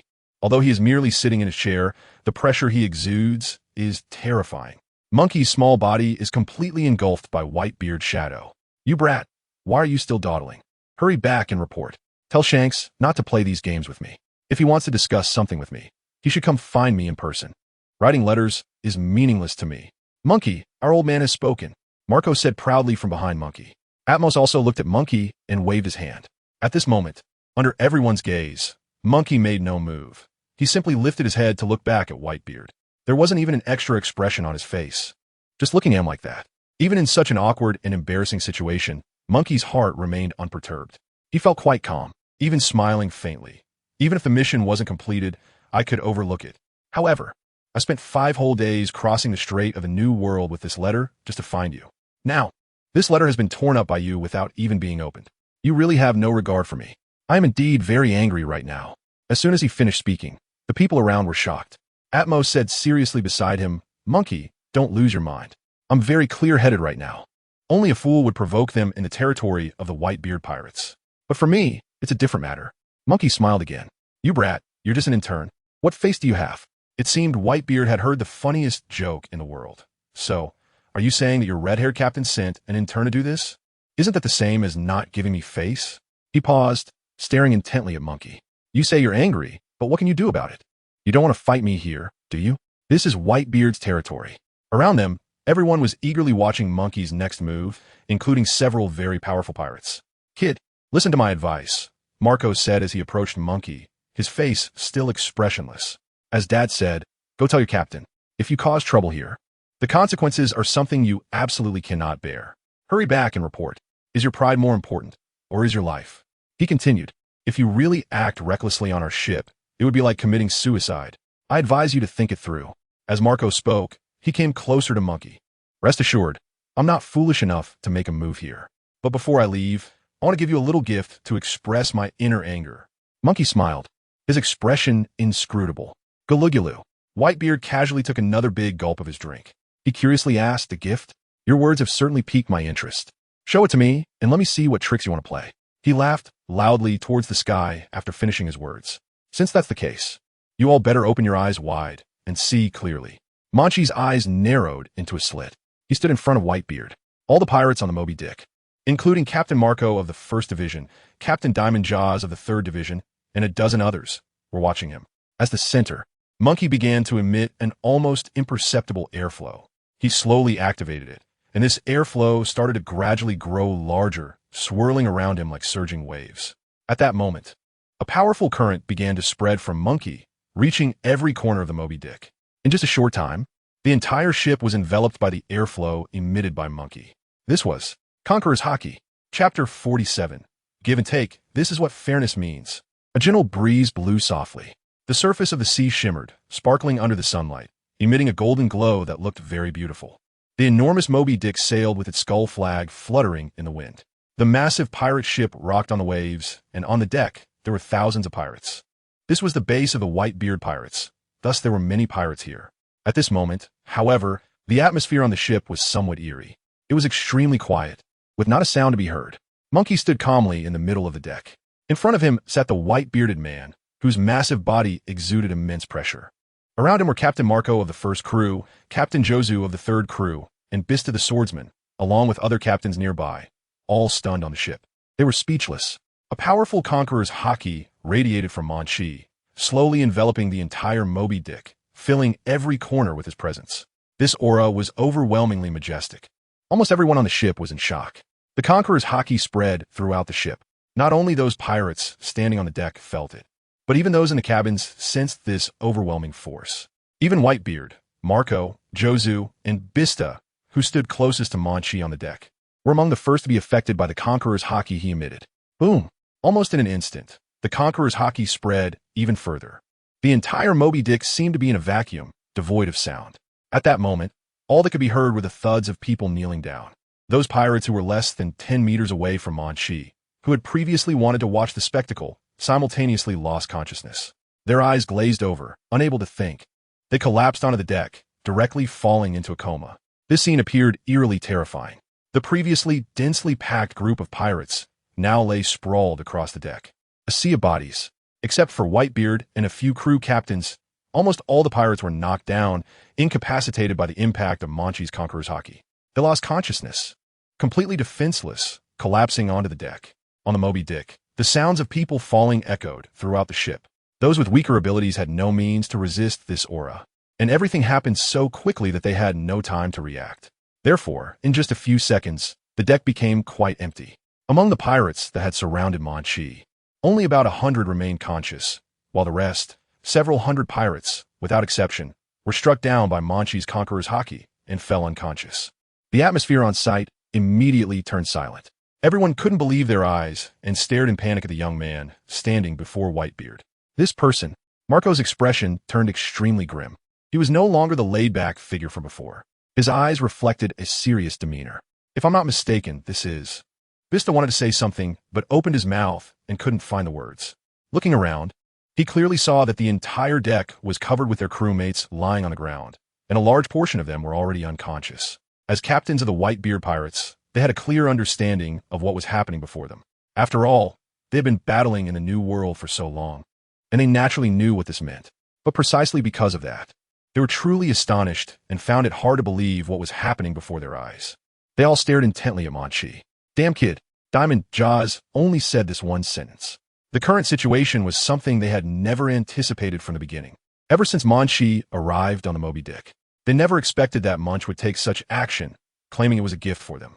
This gift carries an immense weight. Tap, tap, tap. The sound of hurried footsteps approached quickly. From a distance, they saw a few panicked individuals running towards Whitebeard, shouting, "Old man, what is going on? Why are all the pirates on the ship unconscious?" Their voices sounded particularly clear on the spacious deck. However, the man with the white beard still had no expression on his face. He simply took a serious look once again at the figure of Munchie standing in front of him. He did not directly answer the question asked by his subordinate. Nearby, Malgo replied, "I know about this matter. You all go back to your own business." "Yes, sir." Several pirates retreated while looking at the unconscious pirates on the deck. Their expressions filled with fear. They can't figure out what exactly happened. What is going on? Why are so many people on the ship unconscious? They truly found it hard to imagine everything happening before their eyes. The atmosphere felt tense. The pirates around them began to sweat. The remaining conscious pirates were still staring at Munchie, not even blinking. The gift that Munchie mentioned was indeed something they had never thought of. If I'm not mistaken, ISNT this Conqueror's Haki? Atmos couldn't believe his eyes, and his mouth spoke his surprise without his consent. As soon as he finished speaking, the captains all looked at Munchie, their expressions not only filled with shock and surprise, but also with some displeasure and hostility. They naturally understood that Munchie had just used Conqueror's Haki. However, what they did not expect was that an intern could actually wield Conqueror's Haki with such immense power. This caught them completely off guard. After all, everything happened too quickly, and they had never considered that an intern could possess such strength. Instantly, they all felt a bit embarrassed. An intern actually dared to do such a thing in their territory? It was simply outrageous. This kind of talent was indeed very powerful and terrifying. Margao said slowly. Under the gaze of everyone, Munchie raised his head. He looked around at the people staring at him and smiled gently. He looked down at the pirates who had been knocked to the ground by his Conqueror's Haki. Then, he looked back at Whitebeard. "I hope this gift can satisfy you.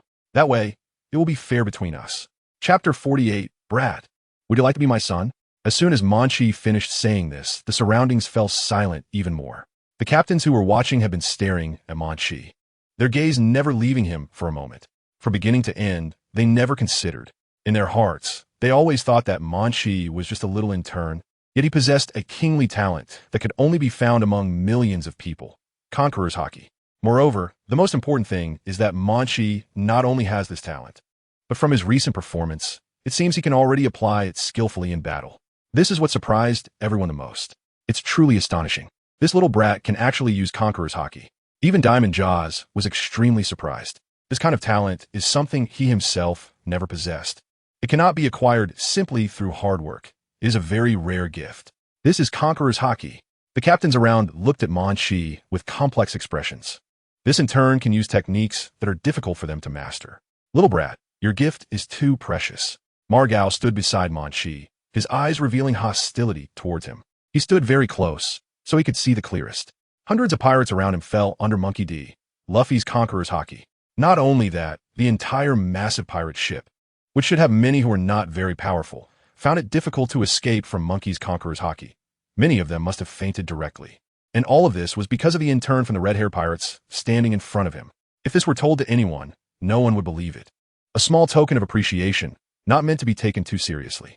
I hope everyone doesn't take this too much to heart. Monkey smiled. He looked around at the complex expressions on the faces of both the captain and the ordinary crew members as they stared at him. He felt an overwhelming sense of satisfaction. The unpleasantness caused by Whitebeard tearing up the letter had vanished. It's all about reciprocity. Monkey valued fairness above all. Although he had used Conqueror's Haki, he never intended to cause any substantial harm to the Whitebeard pirates. At least he had regained some face for himself. Monkey was no longer that angry.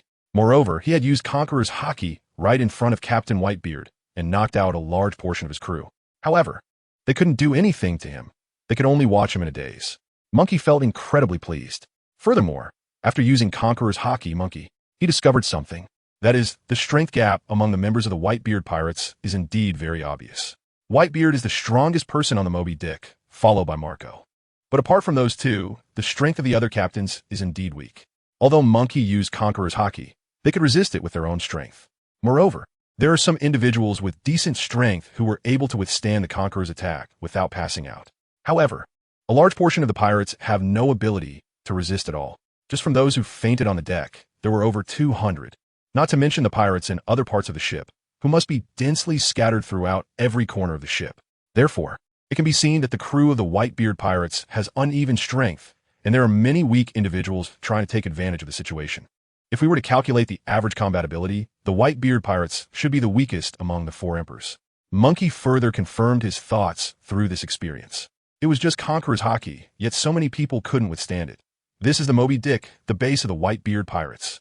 It is hard to imagine how weak the strength of their pirates is if so many couldn't resist my Conqueror's Haki. And even the pirates inside their base are not that strong. Monkey thought to himself. Marco looked very displeased. Standing next to Monkey, he said, "You little brat, how dare you act wild on our territory and even use Conqueror's Haki? Don't you think too little of us? I just gave you a gift. How is that not taking you seriously?" Monkey replied with a smile. Hearing this, Marco was momentarily at a loss for words. He really didn't know how to refute Munchie. Should he blame him for using Conqueror's Haki to cause so many of his crew members to faint? How would he even say that? If anything, they could only blame themselves. This incident shows that the Whitebeard pirates crew members indeed have low average combat power. Besides, it's not Munchie's fault that his strength couldn't withstand it, and he was knocked out by Conqueror's Haki. There's really no way to blame Munchie for that. If they can't even handle a small intern, who would have the nerve to blame him? That would be too shameful. In any case, Marco would definitely not do such a thing, let alone blame Munchie. He sighed helplessly and looked at Whitebeard for help. He had long suspected that this little brat was not an ordinary person. Atmos looked at Monkey with some surprise and exclaimed, "Conqueror's Haki. It's quite rare to find someone with this talent, only one in several million. Who would have thought that even an intern could possess such a gift?" Moreover, what was even more surprising was, although he is an intern, he can skillfully use his Conqueror's Haki and call upon it at any time during battle. All of this surprised the captains of the Whitebeard pirates. "You little brat," Whitebeard said slowly. His voice was very calm yet loud. Monkey turned to look at him. He still wore a slight smile on his face, and despite facing the most powerful person in this new world, he felt not a hint of panic in his heart. He believes that in the face of someone as formidable as Whitebeard, Whitebeard would definitely not take such trivial matters to heart. In any case, he was just demonstrating his strength and didn't cause any substantial harm to anyone. After all, he was only using Conqueror's Haki. They couldn't even withstand this level of air pressure. Can they really blame him? It indeed surprised me. Your Conqueror's Haki. You little brat, your talent is truly remarkable. However, on my Moby Dick, you act so recklessly. Do you think Captain Red-Haired will come to your rescue? Whitebeard looked at Monkey, a formidable aura emanating from him, enveloping Monkey. I think you're being a bit too serious. After all, I haven't truly harmed anyone, right? Monkey smiled. Even though Whitebeard exerted great pressure on him, Monkey still felt no sense of panic. Ha ha! Whitebeard laughed heartily for a long time, his laughter echoing throughout every corner of the Moby Dick. Instantly, the oppressive feeling vanished, replaced by a sense of appreciation. Whitebeard looked at Monkey and sincerely praised, "You little brat, I really admire you. Have you considered leaving the red-haired pirates and coming under my wing?" I will be willing to acknowledge you as my son. Chapter 49. An intern can possess Conqueror's Haki. On the deck, the surrounding captains were all stunned at this scene. They were initially dismissive, then surprised, and afterwards felt very hostile towards Monkey D. Luffy. After hearing Whitebeard's words, they were instantly dumbfounded. They never expected that Whitebeard would actually say something like this. Is he trying to recruit Monkey into his team? He is a member of the Red-Haired Pirates. Moreover, Monkey is just an intern under the Red-Haired Pirates. It's hard to believe. Marco couldn't remain calm either. His eyes widened, and his expression became a bit dazed. Whitebeard actually said such a thing. It's simply unbelievable. He is someone who values his face very much. He faced so many captains on the ship and unexpectedly extended an olive branch to an intern from the Red-Haired Pirates, wanting to recruit him into the Whitebeard Pirates. This move was truly unexpected, leaving everyone stunned. Diamond Jaws was originally sitting on the railing of the deck, listening to Dad's words, and he was also momentarily taken aback, as if he didn't understand what Dad was saying. Whitebeard, Dad, could actually do something like this. Even if he wanted to recruit someone, why would he only recruit an intern? Moreover, he was still a member of the Red-Haired Pirates. He had never seen such a scene in his life. It was truly astonishing. The old man with the white beard had always been very proud. Since they joined the Whitebeard Pirates, he had rarely seen him undermine others. Although there might have been one or two instances, they were definitely very rare. Moreover, this had happened after a long time. Compared to Captain Whitebeard, Roger was the one who loved to poach people the most. No one expected that one day. They are fortunate to see their captain digging for people as well. They felt a deep lack of imagination. Some team leaders couldn't help but shake their heads to clear their minds a bit. Some of them still thought they were dreaming. Dad must be joking with him. Without thinking, Margot said this. I'm serious, Whitebeard replied with a smile, looking at him seriously. Then he turned his gaze to Monkey and said, Hey kid, what do you think? He had just finished speaking. Marco, Diamond Jaws, and the other captains were even more stunned. They never expected that their father, Whitebeard, actually wanted to recruit someone. What kind of magic does this intern possess to make their father so seriously consider bringing him in? No, although he is just an intern. He is an intern with the ability of Conqueror's Haki. Because of this, it also indicates that Monkey is not an ordinary intern. Thinking of this, Marco felt somewhat convinced, but he was still deeply shocked. Could it be that they really have to accept a member of the Red-Haired Pirates? This is too outrageous. But no one could have imagined that Whitebeard truly wanted to bring this young man into the Whitebeard Pirates. It seems that their father is serious this time. Atmos's mouth twitched, and he looked at Monkey with some anticipation, but he was more shocked inside. He was very certain. Monkey's strength was not just limited to this. If he could join the Whitebeard Pirates, it would surely be a joyful event for the crew. But would he be willing? Atmos was unsure in his heart. The surrounding pirates were quietly waiting for Monkey's response. Not just the captains, but also those who had resisted Monkey's Conqueror's Haki without fainting. All wore shocked expressions. After all, the scene of Monkey unleashing his Conqueror's Haki was still playing repeatedly in their minds. Dad was always very proud. Who would have thought that one day he would actively invite an intern to join their pirate crew? However, considering the strength that Monkey possessed, everyone accepted it calmly in their hearts. After all, it was evident that Monkey's strength was indeed very powerful. He would definitely develop into someone even stronger in the future, surely becoming a powerful pirate. Would this young man be willing? Everyone's gaze was focused on Monkey. Such an opportunity was not something that happened every day. Being invited to join the Whitebeard Pirates was indeed an honor. It hadn't happened in nearly a decade. Therefore, it was clear to see. Their Whitebeard really appreciated Monkey. Facing everyone's curious and expectant gazes, Monkey was a bit surprised after hearing Whitebeard's words, but soon he smiled and said, Thank you for your appreciation. But I still want to stay and serve in the Red-Haired Pirates. If that's the case, then it's really a pity. Whitebeard, though rejected by Monkey, was not angry and accepted his reasoning. Around them, everyone was even more astonished. The old man was actually rejected by him. They found today's events truly incredible. First, the old man openly tried to recruit someone in front of so many people. Then, this kid actually turned down the old man's invitation. Finally, the old man, after being rejected, showed no anger at all. Their minds seemed to explode like mush, as this matter was beyond their comprehension from start to finish. They really find it hard to imagine. How could it end up like this? It's simply too bizarre. That little brat.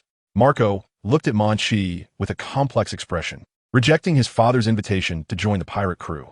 This was something he hadn't anticipated. But Marco also understood very well that, as an intern, having Conqueror's Haki truly gave him the confidence to refuse. Chapter 50. Another incredibly bright golden light. Looking at Munchie, Marco felt very surprised. Munchie left a profound impression on him. First, Munchie was very young. You could say he was quite young. Second, at his age, being able to possess Conqueror's Haki and skillfully use it in battle is not something you find easily, not just in the Whitebeard pirates, but even in the entire New World. It's extremely rare. At least, it was the first time Marco had seen it. Third, he just heard about it. Previously, in the match between Akainu and Munchie, the final result turned out to be a draw. Marco was deeply shocked. Munchie possessed strength, ability, and talent that were far beyond his reach. Therefore, Marco could almost foresee that Munchie would achieve considerable success in the future. If everything went smoothly, he would have great prestige in the red-haired pirates and become a pillar of the crew. Thus, when Marco saw Munchie refuse Whitebeard's invitation, he did not think it was due to Munchie being unruly or arrogant, because for Munchie, he only needed to consider himself and did not need to care about others' opinions. He had the capital to refuse. Ha ha ha ha. Whitebeard laughed heartily and said, "You little brat, you actually dare to refuse my invitation, and even cause such a commotion on my ship. Tell me, how should I handle this? What would be a suitable punishment for you? If you agree to be my son, then I will let bygones be bygones and consider what happened today settled. What do you think?" He had just finished speaking when Munchie smiled and said, "You're the most powerful person in the world, so you should have a very broad mind. You wouldn't be nitpicky over such trivial matters." The old man with white beard chuckled in silence. His laughter echoed throughout the Moby Dick, spreading a magnificent aura across the entire pirate ship. "I wouldn't dare," Munchie replied calmly. "To be honest, the more I see you now, the more I think you're quite impressive. I admire you internally. You have guts and a lot of courage. Although your strength isn't that great, you possess a talent that others find hard to match. If you train through some battles for a while, I believe you could become a significant figure in the New World. Shanks is really lucky. What great fortune to have such a good crew member. I think you will definitely become a pillar of the red-haired pirates in the future." Whitebeard gave Munchie the highest praise. The surrounding pirates and other captains were stunned to see this scene. They had never seen their white-bearded old man praise someone so wholeheartedly. If Munchie could become the pillar of the red-haired pirates, then, without a doubt, his strength has already reached the ability to call the wind and summon the rain in the New World. In the future, will Munchie be able to reach such heights? Marco, Diamond Jaws, and the others around them all had complex expressions as they stared at Munchie. Fortunately, we are not enemies with him. Otherwise, I would genuinely hope to eliminate him on the spot. While his strength is still not very strong, it would be best to eradicate him completely. Marco looked at Munchie in front of him. This is truly a young monster. His strength and talent are both impressive. It seems that if one were to be his enemy, unless he was eliminated before he grows, they would definitely regret it when his strength reaches a high level. As an enemy, the only optimal solution is to eliminate him directly while his strength is not yet formidable. This is the real way to prevent future troubles. This brat, with such strong power, I have never seen Dad praise anyone like this before. If what Dad said is true, then this kid's refusal to join the Whitebeard pirates is indeed a loss for them. This brat, hurry up and get away. You standing in front of me is really annoying. Before I change my mind, quickly go back to your red-haired pirates and leave me alone." Whitebeard waved his hand at him and said loudly, "Since that's the case, I won't disturb you." Munchie smiled and turned around without any hesitation to leave. He looked around at the pirates and smiled. "We'll meet again someday. I believe we'll definitely have the chance to see each other again. We don't want to meet you." Indeed, for Marco and the other captains, they were still trying to avoid Mihawk. So how could they want to meet him? If only it were possible. They were quite happy to never see him again in this lifetime. Indeed, after all, this kid's strength was just too formidable, making them lose face. "You brat, hurry up and go back," Whitebeard urged. He was afraid that if Munchie didn't leave soon, he might really change his mind. The pirates around shot very hostile glances at Munchie. Munchie shrugged helplessly and smiled. He turned around to look at Captain Whitebeard. His gaze shifted to the scattered pieces of letters on the deck, replaying everything that had just happened in his mind. From the moment he arrived until now, he thought, the pirates on the ship must be feeling quite pleased, although their captain's letter was torn by Whitebeard, which made him very angry at the time. He had also given the Whitebeard pirates a taste of their own medicine. It seemed like the fairest way to handle things. That way, if they had the chance to meet again next time, it wouldn't be too awkward. However, at that moment, just as he was about to turn and leave, he caught a glimpse of his surroundings and was suddenly stunned. Something he absolutely did not expect had happened. His eyes were fixed on the deck next to Whitebeard. Almost in an instant, a dazzling golden flash entered Munchie's eyes. It was very sudden, and the brightness was so intense that it was even more dazzling than the sunlight on the sea, almost blinding. That beam of golden light, which could nearly blind a person, instantly filled Munchie's eyes, making it impossible for him to move his gaze. He stood frozen in place, his eyes filled with astonishment at the white-bearded man. Then, his surprise turned into excitement, and he was deeply shocked. It flashed. Whitebeard ultimately still flashed. This golden light seemed to have a magical power, firmly attracting Munchie. Munchie was very certain in his heart. This scene was the most dizzying he had ever seen in his life. He finally witnessed this scene. It was something he had been hoping for all along. Chapter 51 reveals the attack attributes of Jinjin. It was truly astonishing. In Munchie's vision, there were these golden lights. These gleams were more dazzling than sunlight, as if they were the most beautiful colors in the world. He stood on the deck of the Moby Dick, the entire ship radiating with the glow of the white-bearded man. His expression was one of rapture. It was clear that he was extremely excited and very much looking forward to what was to come. Eventually, it happened. From the body of the white-bearded man, a golden attribute fragment fell down, shining brightly. This was truly a once-in-a-lifetime opportunity. He never expected to encounter such good fortune. This golden attribute fragment was something that Monkey D. Luffy had never learned before, and it was of the highest level. He still remembers the last time he learned about the golden fragments from the red-haired captain, which led to his current mastery of the Conqueror's Haki. He is very much looking forward to what new skills he will learn this time. What terrifying abilities will he gain from Whitebeard? Munchie is practically bursting with anticipation. The last golden fragment allowed him to learn the Conqueror's Haki. So, what kind of ability will he gain this time? Munchie's eyes are fixed on the ground next to Whitebeard, not blinking. This is what he looks forward to the most and hopes for the most. Another golden fragment fell from Whitebeard. Munchie can hardly believe his eyes. This is just too lucky. His luck has been off the charts. Since he set sail to find Whitebeard, so many fortunate things have happened, and he has learned many high-level attribute fragments. His luck has been exceptionally good lately. Munchie smiled with satisfaction. Then, he heard the system's voice in his ears. Ding! A golden fragment has been found near the master. Would you like to obtain it? He said without hesitation. Obtain? Obtain success. The effect of the golden fragment is a shock attack. Do you want to learn it? What? Munchie's pupils constricted as he began to think. He was considering a question. Shock attack effect? What use is this? However, Munchie cleverly thought of Whitebeard himself, considering his abilities and strength. He felt that the effect of the attack was likely closely related to Whitebeard's devil fruit ability. Could it be? Do I have the power of the fruit? As Munchie thought this, he became even more excited. If his guess was true, then he had truly struck it rich this time. Munchie had been in the New World for so long, and occurrences like this were indeed rare. Compared to the last time he awakened the Conqueror's Haki, this time the fragment attribute was even more powerful and rare. The fruit. This was hailed as the strongest devil fruit in the New World. If he could truly gain Captain Whitebeard's devil fruit ability, Munchie was certain that with his own strength, he could command the winds and the waves in the New World, becoming unstoppable. Hey, what are you waiting for? Whitebeard looked at Munchie with some confusion. For some reason, Whitebeard felt a chill on his back as he met Munchie's gaze. Thank you so much. Munchie's sudden expression of gratitude caught Whitebeard off guard. Thank me? Why the sudden thanks? Whitebeard was completely baffled at this moment. Munchie calmed his excited heart a little. Everyone, until we meet again, under everyone's watchful eyes. He stepped away from the Moby Dick. They watched as Munchie's figure gradually disappeared from their sight. Munchie was eager to find out how the ability he had just learned worked. However, since he had just learned it, he needed some time to experiment. Moreover, this fragment attribute was undoubtedly related to the fruit. Munchie was very sure of this. But what exactly his ability was would only become clear after some experimentation. In comparison, this was after all a golden fragment, so the ability within its attributes was certainly high. This couldn't be compared to the white fragments that randomly dropped from ordinary pirates. Before leaving the Moby Dick, Munchie's ears were still echoing with the system voice. Zone. White fragments dropped near the master. Do you want to obtain them? Zone. White fragments dropped near the master. Do you want to obtain them? Zone.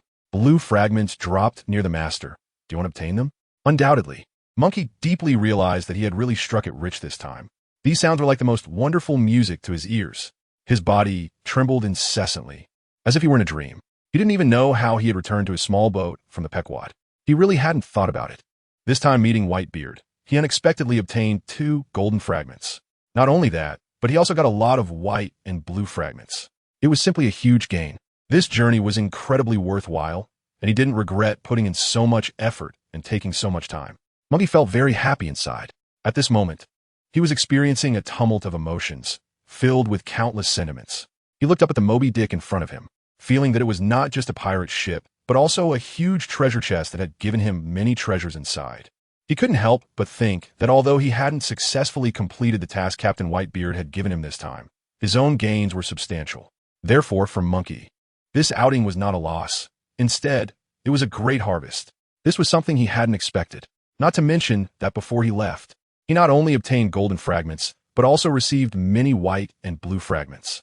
It seemed that his attribute bar would see a significant increase once again.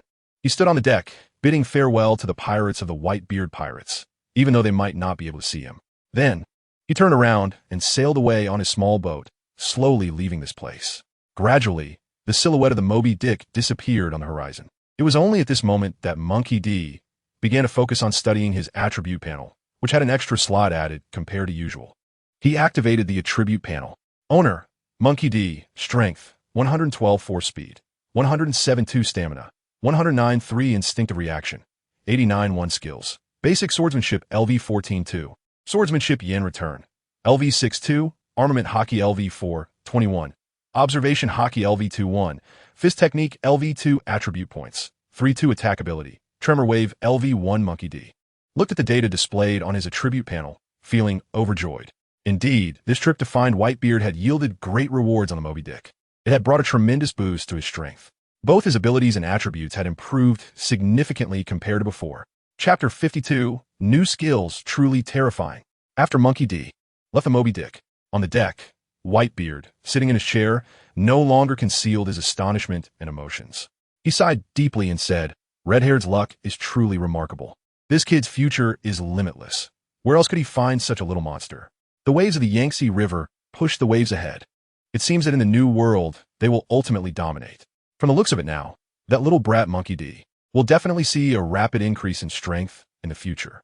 Ace, your strength is indeed a bit higher than is right now. But given time, I think he is very likely to surpass you. His words had just finished when the several captains standing beside the white-bearded man felt a surge of emotions. Although Monkey was just a small intern, they all had a premonition in their hearts. This person might one day become renowned across the seas of the new world. This little guy is indeed quite formidable. Malfoy defined Monkey in this way. In any case, everyone knew one thing in their hearts, that Lu En was indeed stronger than Ace. The reason for this statement was that Monkey possessed Conqueror's Haki and could skillfully use this skill in battle. Moreover, Monkey was younger than Ace and had become even stronger. Indeed, Monkey deeply felt this change. In every aspect of his body, this change has occurred. Compared to last time, when he fought against the three major pirate groups of the Beast Pirates, the increase in his abilities is even more obvious than before. This has brought his strength enhancement to a point where it has transformed from quantitative change to qualitative change. Before this, his abilities can only reach a bounty of 200 million. However, today is vastly different from before.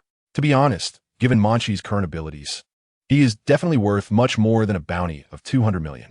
But what would happen if he were to fight against a pirate with a bounty of 300 million? Munchie is very curious and looking forward to it. If the situation allows, he is quite willing to have such an opportunity to fight against an opponent with a bounty of 300 million berries. Who will be the final winner? It is still unknown. If it weren't for the actual battle, Monkey really cannot have a clear understanding of his current abilities. He is not even clear about the limits of his own abilities now. Not only has he improved in aspects such as speed and strength, but even the level of his three-color Haki has greatly increased. This is what Monkey thought in his heart. And indeed, it is true. What has significantly enhanced Monkey's abilities, apart from the improvement in these basic skills, is the increased level of his three-color Haki. He couldn't help but clench his fists. He stood behind the railing of his small boat, gazing at the distant horizon. He felt the changes in his body. Monkey was now very eager for a strong opponent to test his true level. He wanted to see how much his improved strength would enhance his combat abilities. Although raising the level of the three colors of Haki wouldn't change his basic physical attributes, it played a very important role in actual combat. Therefore, he could only clearly understand how strong he had become when he faced real battles. Moreover, it wasn't just about the three colors of Haki. What mattered more was the extra part in his attribute column caught Munchie's special attention. It was a golden fragment that fell from Whitebeard's body. In the end, my attribute column gained an additional slot. Munchie's gaze followed the attribute column. Shockwave attack effect. Could it be that when attacking an opponent, I can use shockwave fluctuations on them? If it's really as I think, then this skill is truly terrifying. Adding shockwave fluctuations to an attacking skill would probably leave the opponent dumbfounded. Thinking of this, Munchie felt extremely excited, although this means it's not Whitebeard's devil fruit ability. Even so, this ability is still very powerful among pirates. No matter how well the opponent prepares, they would never expect this kind of maneuver. The fact that shockwave fluctuations can be added to an attacking skill. Munchie pondered. In the end, he couldn't hold back any longer. He took a deep breath and drew the katana from his waist. Yes, he was eager to try out this new skill. He wanted to see the real effect and whether it could add an effect as he imagined. He activated the armor color within him. The samurai's sword began to be covered in black armor. He looked at the distant sea. His heart was no longer so excited. He needed to focus his attention. Then, he swung the katana in his hand. The secret technique, sword art, Swallow's Return. A familiar purple glow shot out from the blade. In front of Munchie, it formed a huge purple semicircle and instantly shot out from the blade, directly rushing toward the distant sea. Boom! A massive roar followed. Then, the purple beam pierced through the sea surface more than 10 meters in front of the sailboat. That area looked like a giant crack. Moreover, Munchie noticed a difference from the previous use of the secret technique, sword art, Swallow's Return. The purple light he emitted was continuously vibrating at the edges of the crack after cutting through the surface of the sea. Although it wasn't very obvious, Munchie still noticed it. Could this be the? A glimmer of brilliance flashed in Munchie's eyes. He confirmed his guess. Therefore, at this moment, he was extremely excited. Indeed, it was possible to attach the shockwave effect to his attack skills. Could this mean that if he used this skill to attack his opponent, the enemy would not only have to endure his secret technique, the swordsmanship swallow return, but also the shockwave attack? This energy would penetrate their bodies, including the weapons they held. That was truly terrifying. No one would have expected that Munchie would have such a move. The ability to attach a shockwave skill while attacking was remarkable. With this technique, Munchie felt that he might have the capability to battle pirates stronger than himself. The energy of the shockwave was astonishing. Munchie looked far out towards the sea. Boom! He unleashed another attack with his sword, causing the sea to surge violently and raise huge waves. The spray flew onto the deck, soaking even Munchie's clothes. The deck was covered in wet seawater. Suddenly, Munchie's eyes locked onto the ship's railing. He stepped forward, gradually approaching the fence. Upon closer inspection, he saw cracks spreading along the wooden posts of the fence, like a spider's web, expanding to more places. He reached out and touched it. Crack! More cracks appeared, covering the entire fence. What? A glint flashed in Munchie's pupils, and he was taken aback. He had guessed a possibility in his heart, but he hesitated to confirm it. The cracks on the fence were very likely caused by the technique he had just used. That purple light of his, combined with the shockwave, must have created this situation. But could it really affect such a large area? Munchie vaguely remembered that the strike he unleashed was at least more than 2 meters away from the fence of his ship's deck. 2 meters of distance. Could a shockwave actually influence such a large range? Moreover, this was only the effect of a level 1 shockwave. It was hard to imagine how much power a higher level shockwave would bring. At that moment, Munchie clearly realized that the skills he had obtained possessed such immense power. Chapter 53, Red-Haired. Do you swear you did nothing? Munchie stood on the deck, taking a long time to control himself from thinking about these things again, his eyes shifting from the fence to the distant sea surface. He now basically understands the functions of the extra attribute bar. As of now, he only obtained the first level skill of Tremor Wave. However, even this first level Tremor Wave can cause such a large damage range, affecting fences 2 meters away. If the level were higher, it's hard to imagine how powerful it would be. This time, he really hit the jackpot. Munchie closed his eyes and took a deep breath. Indeed, although he had angered the beast pirates along the way, his abilities had significantly increased. Even though he did not complete the task assigned to him by Captain Red-Haired, he obtained a rare golden fragment from Whitebeard. It can be said that he did not lose anything on this journey. On the contrary, what he gained far exceeded the energy he expended. Not only did his basic ability level increase, but his Conqueror's Haki also improved, and he learned new skills for the first time. Even the rarest abilities increased. Munchie was overjoyed now. His attributes had risen from level 1 to level 3, a total increase of 2 levels. This attribute can be added to any ability, whether it's strength or speed. Even Conqueror's Haki can use the attribute to enhance it. However, this time, Munchie didn't want to use it to increase these 3 skills.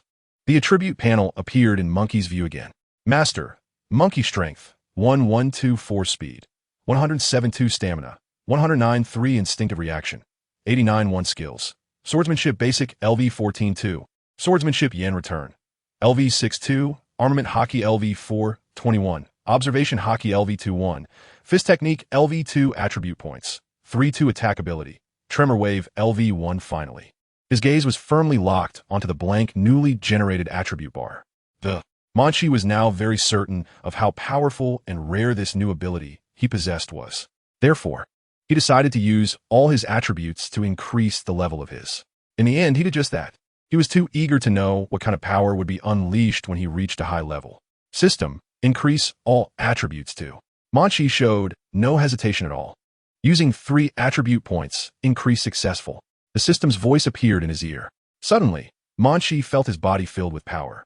It was as if an instinct, as if he was born with this ability. He picked up the weapon in his hand without hesitation and struck a nearby barrel. Boom! A dazzling light radiated from the blade, instantly shooting toward the barrel. With a loud rumble, a tremendous sound erupted. Although the barrel was 5 meters away from Munchie, it was still hit by the sword's energy, instantly splitting in half. Munchie walked over and gently touched the barrel. Boom! The barrel immediately shattered into pieces, scattering wooden fragments at Munchie's feet. The barrel was about 1 meter tall and had a diameter of over half a meter. Yet now it was reduced to splinters by Munchie's strike. It was impossible for it to break like this solely from the sword energy. There was only one reason. The sword energy carried the effect of vibration.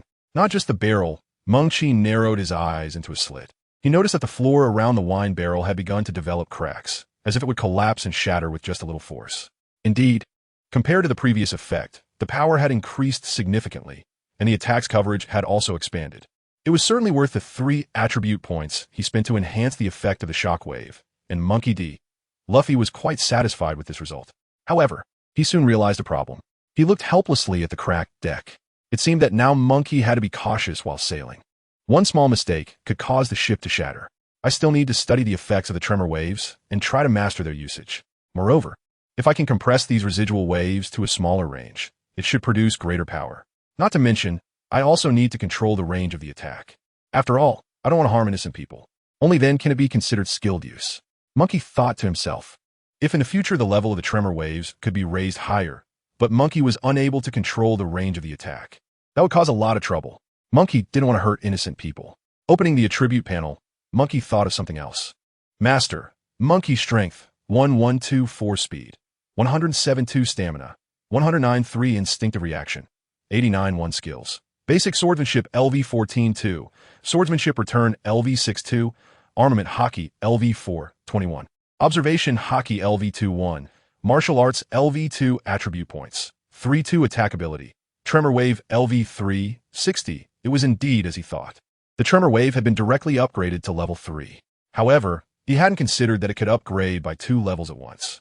He only needed to collect 40 more to reach level 4, and if there were any extra attribute points, he would prioritize upgrading this skill. Monkey silently thought. Then, he retracted the property bar in his line of sight. He suddenly realized a problem. He had not yet informed the captain that he had not completed his mission. So, he quickly pulled out the Den Mushie. Brew, brew, brew, brew. The sound of the Den Mushie floated over the sea, drifting away into the distance. After a while, Shanks' voice came from the Den Mushie. Monkey?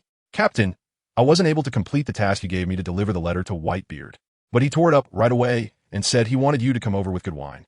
Monkey relayed everything that happened with Whitebeard to Shanks. Haha. As expected, he still has that temper. I pretty much anticipated it. Don't be impulsive. Come back. I'll figure out what to do next. Shanks' cheerful laughter came from the Den Mushie.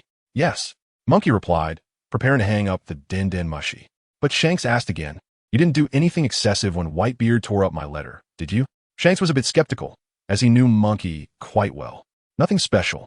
I just saw him tear up your letter, Captain, and I gave him a big gift in return. I activated my Conqueror's Haki and knocked out most of the pirate crew on his ship. Monkey boldly admitted to what he did on the Moby Dick. However, before he could finish his sentence, there was a sound from the other end of the Den Mushie, as if something had dropped to the ground with a crisp sound. Chapter 54, Whitebeard is really something. On the Red Force, on the deck, Shanks was very surprised, holding the Den Mushie, looking completely stunned. What's going on? Could it be that there's something wrong with my ears? Shanks was originally holding a cup, but after hearing what Monkey said, the cup slipped from his hand, falling onto the deck with a crisp sound, shattering into pieces that scattered across the deck. This sound wasn't too loud, but the crew around heard it. Beckman, Jesus Burgess, and Lucky Roo all approached, not knowing what had happened, and asked, "Captain, what's wrong? What news has surprised you so much? Is there something bad?" Everyone had grown accustomed to Munchie often getting into trouble. Shanks sighed helplessly, his expression turning grim. Then, he looked at Ben Beckman and some others and said, "You might not believe it, but that brat Munchie actually dared to cause trouble on Whitebeard's territory and did something like this." Everyone was very curious, listening to what Shanks was about to say next.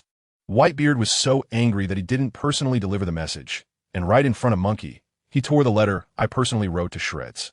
Then Munchie, surprisingly, got angry and unleashed his Conqueror's Haki on Whitebeard's Moby Dick, knocking out the crew on the ship. As soon as Shanks finished this part, the atmosphere suddenly became quiet. Ben Beckman, Jesus Burgess, and Lycrew, along with others who heard this news, all widened their eyes in shock. No way. Is this true? Munchie is so bold to dare to do such a thing? To use Conqueror's Haki on Whitebeard's territory and knock out his crew? Does it have to be so reckless? Ben Beckman cleared his throat and asked seriously, "Captain, is what you said true? Using Conqueror's Haki to knock out the crew in front of the strongest man in the New World, Whitebeard. Although Marco and those guys would definitely not be affected, there would surely be many pirates impacted, right? If we take this to a serious level, isn't this just a blatant provocation to Whitebeard? To dare to do such a thing? That kid Munchie is really too audacious." Ben Beckman couldn't imagine that Munchie would impulsively do something like this. Even if Ben Beckman were on Moby Dick at that time, he wouldn't dare to treat Whitebeard like Munchie did.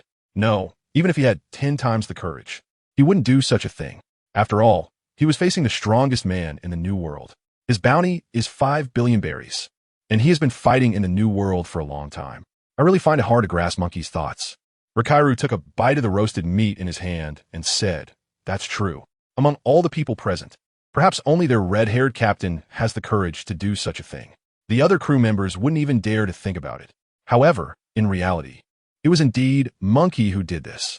Not only that, he is now rushing back safely. Did he really come down from the Pequod unscathed? They looked at each other, feeling somewhat puzzled. Why do strange things always happen to Munchie? And these things are almost something they have never encountered before. How dare he use Conqueror's Haki in front of Whitebeard? Thinking of this, Shanks couldn't help but burst into laughter. This was truly amusing. At this moment, he really wishes he had been on the Moby Dick at that time, so he could witness the scene with his own eyes. Surely, Whitebeard must have been very angry. He thought for a while, then picked up the transponder snail and asked Munchie about his inner doubts. "After you did this to Whitebeard, didn't he get angry or make things difficult for you?" Everyone was very curious, and the whole ship was silent, waiting for Munchie's reply. Then, Munchie's voice came from the transponder snail. "Yes, he didn't make things difficult for me. Not only that, at that time he even wanted me to leave the red-haired pirates and join their white-haired pirates. He even wanted me to be his son." As soon as he finished speaking, Redhead was completely stunned. Ben Beckman was also taken aback. The other crew members on the ship who heard the news were equally shocked. Suddenly, there was a dead silence. The surroundings were eerily quiet, not a sound to be heard. Could it be? Isn't this just poaching? Redhead looked at Ben Beckman and a few others, struggling to believe what he had just heard. Whitebeard had always been a very proud person in his mind. How could he do something he had always looked down upon? Poaching. And it was poaching for my subordinates. This is simply unbelievable. Something's not right. This Whitebeard is too disrespectful of the rules. Redhead suddenly realized. Munchie is a hot commodity in the red-haired pirates, possessing immense talent and potential. Did this Whitebeard start having such crooked thoughts just because he saw that Munchie has Conqueror's Haki? If Whitebeard finds out that Munchie possesses not only that but also a remarkably fast growth rate, wouldn't he that create chaos? Others may not know, but Captain Redhead and his crew are very clear. The most frightening aspect of Munchie is not that he has Conqueror's Haki, but his growth ability, which is incredibly powerful. How could such a strong individual with a super high ceiling possibly be allowed to be poached by others? Thinking of this, Redhead urgently asked, "So you agreed to him? How could that be? How could I abandon my own crew to be someone else's son? Besides, to be fair, I feel the red-haired pirates suit me better." After hearing this, Redhead finally breathed a sigh of relief. Ben Beckman beside him also showed a comforting smile. Jesus Burgess, Lakiru, and a few others also smiled in appreciation. "You little brat, when you come back, I'll pass my swordsmanship to you. It's settled. No backing out." At this moment, Redhead thought of something else. He said very seriously, "Munchie, recently Cypherpole is searching for your whereabouts everywhere. He is a subordinate of Kaido, one of the three disasters, and the most valued confidant of Drought Jack. Moreover, his bounty is over 300 million berries. With your current strength, it would be quite difficult to deal with him.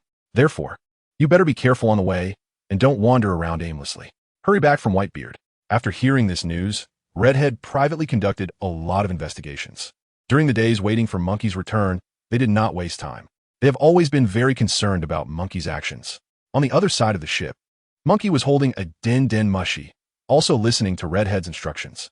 However, a gleam flashed in his eyes, and he excitedly said to the captain, "Captain, I believe that with my abilities, even if he really finds me, I might not necessarily lose to him. Moreover, I'm actually quite looking forward to it. I really want to see what the strength of a pirate with over 300 million berries is like." He hung up the phone after finishing his words. However, on the side of the red-haired crew, everyone clearly heard Munchie's words, and they were instantly stunned. After a moment, Ben Beckman could no longer hold back and said, "Could it be that this guy has significantly improved his strength again in just these few days?"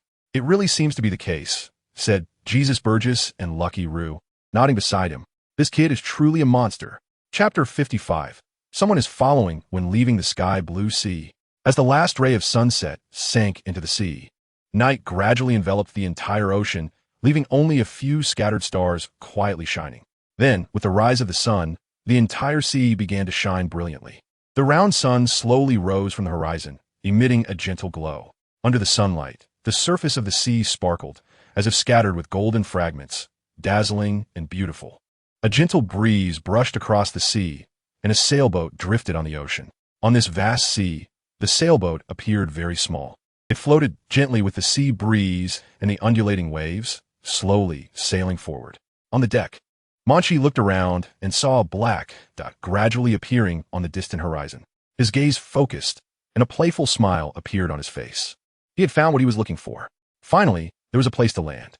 It had been a full half-day since he left the sky blue sea, and it had been a whole day since he last met with the Whitebeard pirates. A full day. Munchie had been sailing his small boat from the sky blue sea, following the route he originally took to find Whitebeard. After a day, he had completely left the waters of the sky blue sea. In between, he encountered no more incidents, and the journey was very smooth. Apart from the occasional shadow of a sea king appearing on the surface of the sea, the journey could be described as very smooth. There were hardly any obstacles. The sound of waves splashing against the sea surface, stirred by the sea breeze, was truly refreshing. Munchie gradually approached the direction of the black, according to his course. The small black spot in his eyes gradually grew larger, slowly taking the shape of an island, faintly appearing in the distance. Munchie steered the small sailboat, getting closer and closer to the island, until he finally reached the shore. He docked the boat, lowered the sail, and dropped the anchor. He leaped off the deck and landed on the small island. What? Monkey felt something strange. He turned around and looked into the distance, his expression slightly changing. Could it be my illusion? I don't know why, but I always feel like someone is watching me from behind. After a while, Monkey brushed this thought aside, as he didn't linger on the shore for long. He slowly walked deeper into the small island. About 10 minutes later, he arrived at the center of the island, where there was a very prosperous town. The town was called Predo.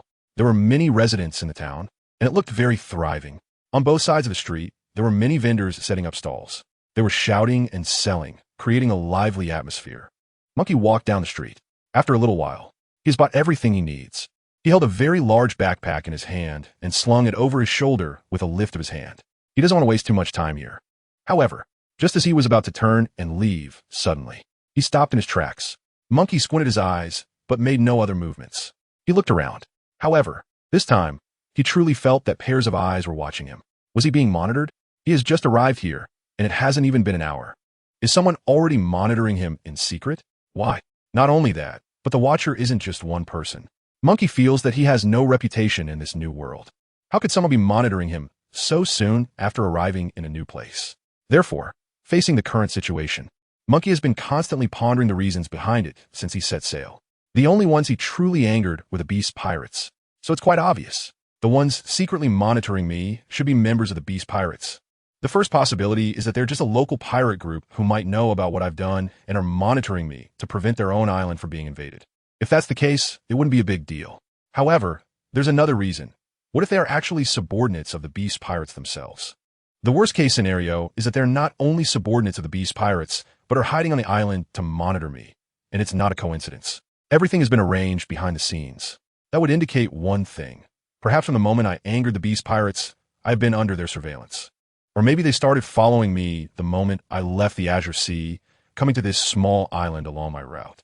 After all, Whitebeard's waters are not accessible to just anyone. If that's the case, they must have been well prepared. Maybe I've already fallen into their encirclement. Munchie quickly searched through various possibilities in his mind. The most terrifying one is that he has been followed since the moment he left the Azure Sea. But Munchie never realized it until now, until he arrived at this small island. He could clearly feel the gaze of those who were secretly monitoring him, staring intently at his every move. However, these were merely various speculations in Munchie's mind. Whether they were correct could not be determined yet. Without factual support and having found no relevant evidence, these were just based on Munchie's own guesses and imaginations. Evidence? That wouldn't be too difficult. A thought crossed Munchie's mind. It's not hard to obtain the relevant evidence. All he needed to do was to pick out those who were suspected of monitoring him and interrogate them one by one. It was crude, but simple. Munchie decided to proceed as he thought. After all, he just wanted to know whether his guesses were right or not. After thinking for a while, Munchie smiled, activated his observation Haki, then slung the huge backpack on his back and jogged into the bustling crowd. In no time, his figure disappeared into the crowd, as if he had never appeared at all. At that moment, just as Munchie vanished, 3 men suddenly emerged from the crowd. They stood where Munchie had just disappeared, looking around anxiously, appearing somewhat confused, but more so panicked and urgent. They must be looking for something very important. Just as they were getting ready to split up and search around, behind them, a very cold voice came. Their hearts tightened instantly. "Are you looking for me?" Chapter 56 finally met Cypher Shed. Is this a predicament? Not necessarily. The streets on both sides were very noisy. At this moment, there was a silence around the 3 men. The surrounding air seemed to be still. No sound was made at all, as if it were a completely vacuumed area. At that moment, the voice that came from behind made every pore in their bodies shrink. They were very stiff, instinctively turning their heads to look for the source of the sound. For some reason, a man dressed in white stood behind them, a faint smile on his face. He quietly looked at the 3 men in front of him. "It seems you have been following me for a while, haven't you?" Munchie smiled at them. Ever since he arrived on this small island, he had vaguely sensed that there were eyes watching him secretly, always keeping an eye on him. However, this was just his feeling and had not been confirmed. But when he was preparing to leave, that feeling became even stronger. It was precisely because of this that Munchie was determined to investigate. Indeed, with just a small trick, he had uncovered these people who were following him. Munchie felt in his heart that the 3 of them were not just coveting his possessions. They must have some even more unspeakable secrets. "You." The 3 men looked very panicked. Faced with Munchie's question, they were somewhat at a loss. "I'll have to trouble you to go with me to a place, and by the way, tell me who sent you to follow me," Munchie said, friendly patting one of them on the arm. He exudes a very oppressive feeling. The 3 of them had no ability to resist at all. They could only follow behind Munchie step by step. They arrived at a very secluded corner. "Now you can tell me, who sent you here?" A chilling light shone in Munchie's eyes. The 3 of them felt a sense of oppression enveloping their entire bodies. They trembled in fear, their backs soaked with cold sweat. They said, "We're just following orders. It's our boss who commanded us to follow you. Please spare us, Great One. We're just following orders." "Who is your boss?" Munchie asked relentlessly. "Our boss told us to keep it a secret." The 3 of them were now in a panic, unable to utter a word, their faces filled with terror. "If you don't speak, I will kill you right now," Munchie said calmly. "Our boss is named Jess. His nickname is Lone Wolf. He is currently at a tavern in the town." Munchie got the answer he wanted. He smiled and said, "Not bad. You understand reason. Let's go." The 3 of them fell to their knees, repeatedly bowing to Munchie without hesitation. It was just a moment. Blood splattered and scattered in every corner. Munchie had no intention of getting any useful information from these people. Knowing the information about their boss was already quite good. Moreover, he now also knew this person's current location. Therefore, he ruthlessly killed the 3 of them. He turned and walked out of the corner, as if nothing had happened, with a calm expression while carrying a huge backpack on his back. His steps were very light. He was walking towards the tavern in the town. Now, he was very curious about the person who was sent by the one known as the Lone Wolf to follow him. What exactly did they want to do? A few minutes later, Munchie arrived at the entrance of the tavern. Standing at the door, he could see that this tavern should be quite large, probably capable of accommodating thousands of people inside. He smelled a very delicious aroma at the door. It was the scent of wine. He walked to the door. He was about to push open the door. Suddenly, his movement stopped. He keenly noticed that Besides the aroma of wine wafting from the tavern, there was also a faint smell of blood in the air. Even so, Munchie felt no particular surprise upon discovering it. He pushed open the tavern's large door. Before he even stepped inside, he saw many corpses sprawled across the floor, their deaths horrifyingly gruesome. Some remnants of bodies were scattered in various places. The stench of blood hit him head-on, making him want to vomit. Aside from the corpses lying on the ground, there were over 200 pirates inside the tavern, all sitting in their chairs, their eyes fixed intently on Munchie, their faces showing great interest in him. The atmosphere in the tavern was extremely eerie, and Munchie felt enveloped by this ambience. However, at that moment, Munchie was not distracted by the corpses on the ground or the pirates staring at him. He stared straight ahead. In front of a huge wooden table sat a man who looked very burly. He wore a pair of black sunglasses and was draped in fur. Although the sunglasses obscured his vision, Munchie could tell that the man was sizing him up. The two locked eyes, and the surroundings were extremely quiet. Moreover, Munchie noticed that the man had two black horns growing from his head. At that moment, Munchie had a pretty good idea of who this person was and what those horns represented. Although Munchie was indeed just an intern, he wasn't completely oblivious to certain matters of the New World. He understood what it meant that the man sitting in front of him had black horns on his head. Only those who have consumed a synthetic devil fruit grow such things. Almost every pirate who has eaten a synthetic devil fruit exhibits this reaction. This meant that the man was a user of powers. Not only that, he is still a user of artificial devil fruit.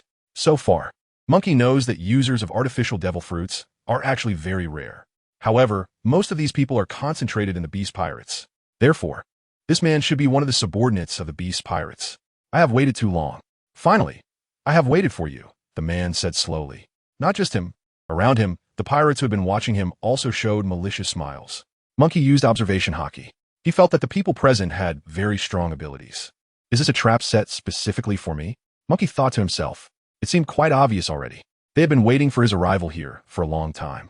Munchie looked around and said to the man, "The three people who are following me said their boss, the Wild Wolf, is you?" Wild Wolf. The man chuckled and pointed to a corpse on the ground. The Wild Wolf you're talking about should be this one. Yes, dead? Munchie thought to himself. The Wild Wolf had been killed by this group. They used the name of the Wild Wolf to command his subordinates, deliberately luring Munchie here. It was indeed something I didn't expect. Munchie chuckled to himself, realizing that one day he would also fall into someone else's trap. I am not the Wild Wolf, but you should have heard of me. I am Sipshead, one of Jack the Drought's subordinates from the Three Disasters. To think I'd run into you today. You are from the Red-Haired Pirates, who wiped out 4 pirate crews under the Beast Pirates. I believe you remember that. Sipshead spoke in a very calm tone, but his anger was palpable. So, you found me for revenge? Munchie asked with a smile. Revenge? Not really. They're a bunch of trash. It doesn't matter that they are dead. I'm just following our boss Jack's orders to tear you to pieces. I think you should pay for your actions. Sipshead jumped off the table, looking at Munchie with disdain. I didn't expect you to walk right into my trap today. Before you die, I hope you remember one thing. Don't mess with the Beast Pirates. Sipshead exuded a very powerful aura. Munchie had to admit it. As a pirate with a bounty of over 300 million berries, he was indeed different from the pirates Munchie had encountered before.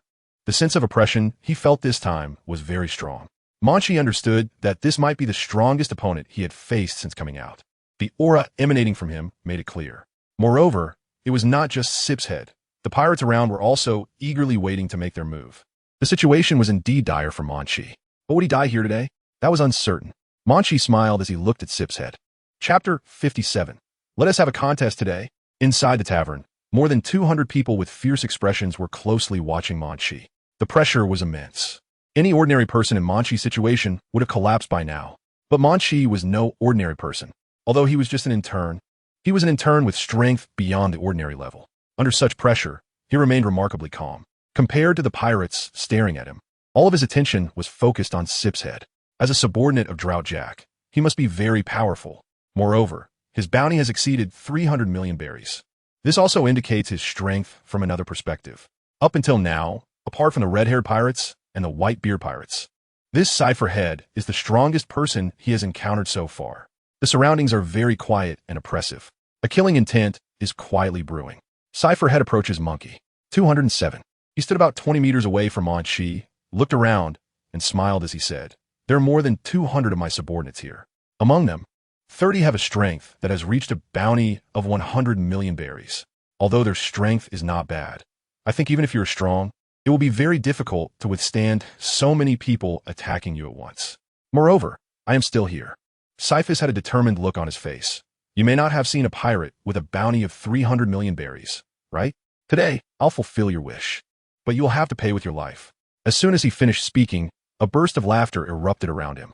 Over 200 pirates listened to Sipshead's words and began mocking Munchie. Lord Sipshead, there's no need to waste so many words on him. Let's get to it and bring this guy's head back as proof. Indeed, this kid is a subordinate of the red-haired pirates, and he dares to be so arrogant. He must be seeking death. Let him see that the beast pirates are not something he can provoke at will. Anyone who challenges the beast pirates will definitely pay with their life. The tavern was filled with the sounds of taunts from everyone. The entire place became restless. Munchie also felt the overwhelming killing intent from the other side. Did you hear that, you little brat? Sipshead said, it seems my subordinates can hardly wait. They are definitely looking forward to tearing you apart. You can't possibly think you can escape again, can you? Wake up and stop dreaming. Even without so many subordinates, I can kill you by myself. This is the vast difference between a 300 million berry pirate and an intern. Killing you is as easy as squashing an ant. However, this might be the only chance in your life to see it. Once you witness my abilities, you should regret what you did before. Poor intern. You have no capability to contend with me at all. Want to run? But I think it's too late. You won't escape my trap. As Sipshead spoke, he laughed maniacally. He was channeling the energy within him, and Munchie could sense the gradually intensifying killing intent emanating from him. It was like a raging sea. This was the aura generated by a pirate with a bounty of 300 million berries, finally revealed before Munchie. Did you see? The aura around me. Does it make you feel despair? What a pity. No matter what, you are undoubtedly going to die today, with no suspense at all. As an intern, this is the gap between you and me. You won't understand how terrifying it is to possess my abilities. Cyphus-Hater stretched out his arms, tilting his head towards the ceiling, looking utterly intoxicated. Lord Hater, you are indeed formidable. Even if he is from the red-haired pirates, so what? He is just an intern. Unless red-haired himself comes to save him, Otherwise, he will definitely die here today. About 200 pirates were all staring at Munchie, very curious about how things would unfold next. Inside the tavern, the killing intent radiating from Cyphus-Hater was sharp and eerie, looking quite terrifying. Under everyone's gaze, Munchie smiled. This guy, surprisingly still able to laugh, probably hasn't realized his predicament yet. Cyphus-Hater coldly snorted. His tall stature allowed him to look down at Munchie. With a tone of disdain mixed with pity, he said, go ahead, laugh a few more times. This is your last chance.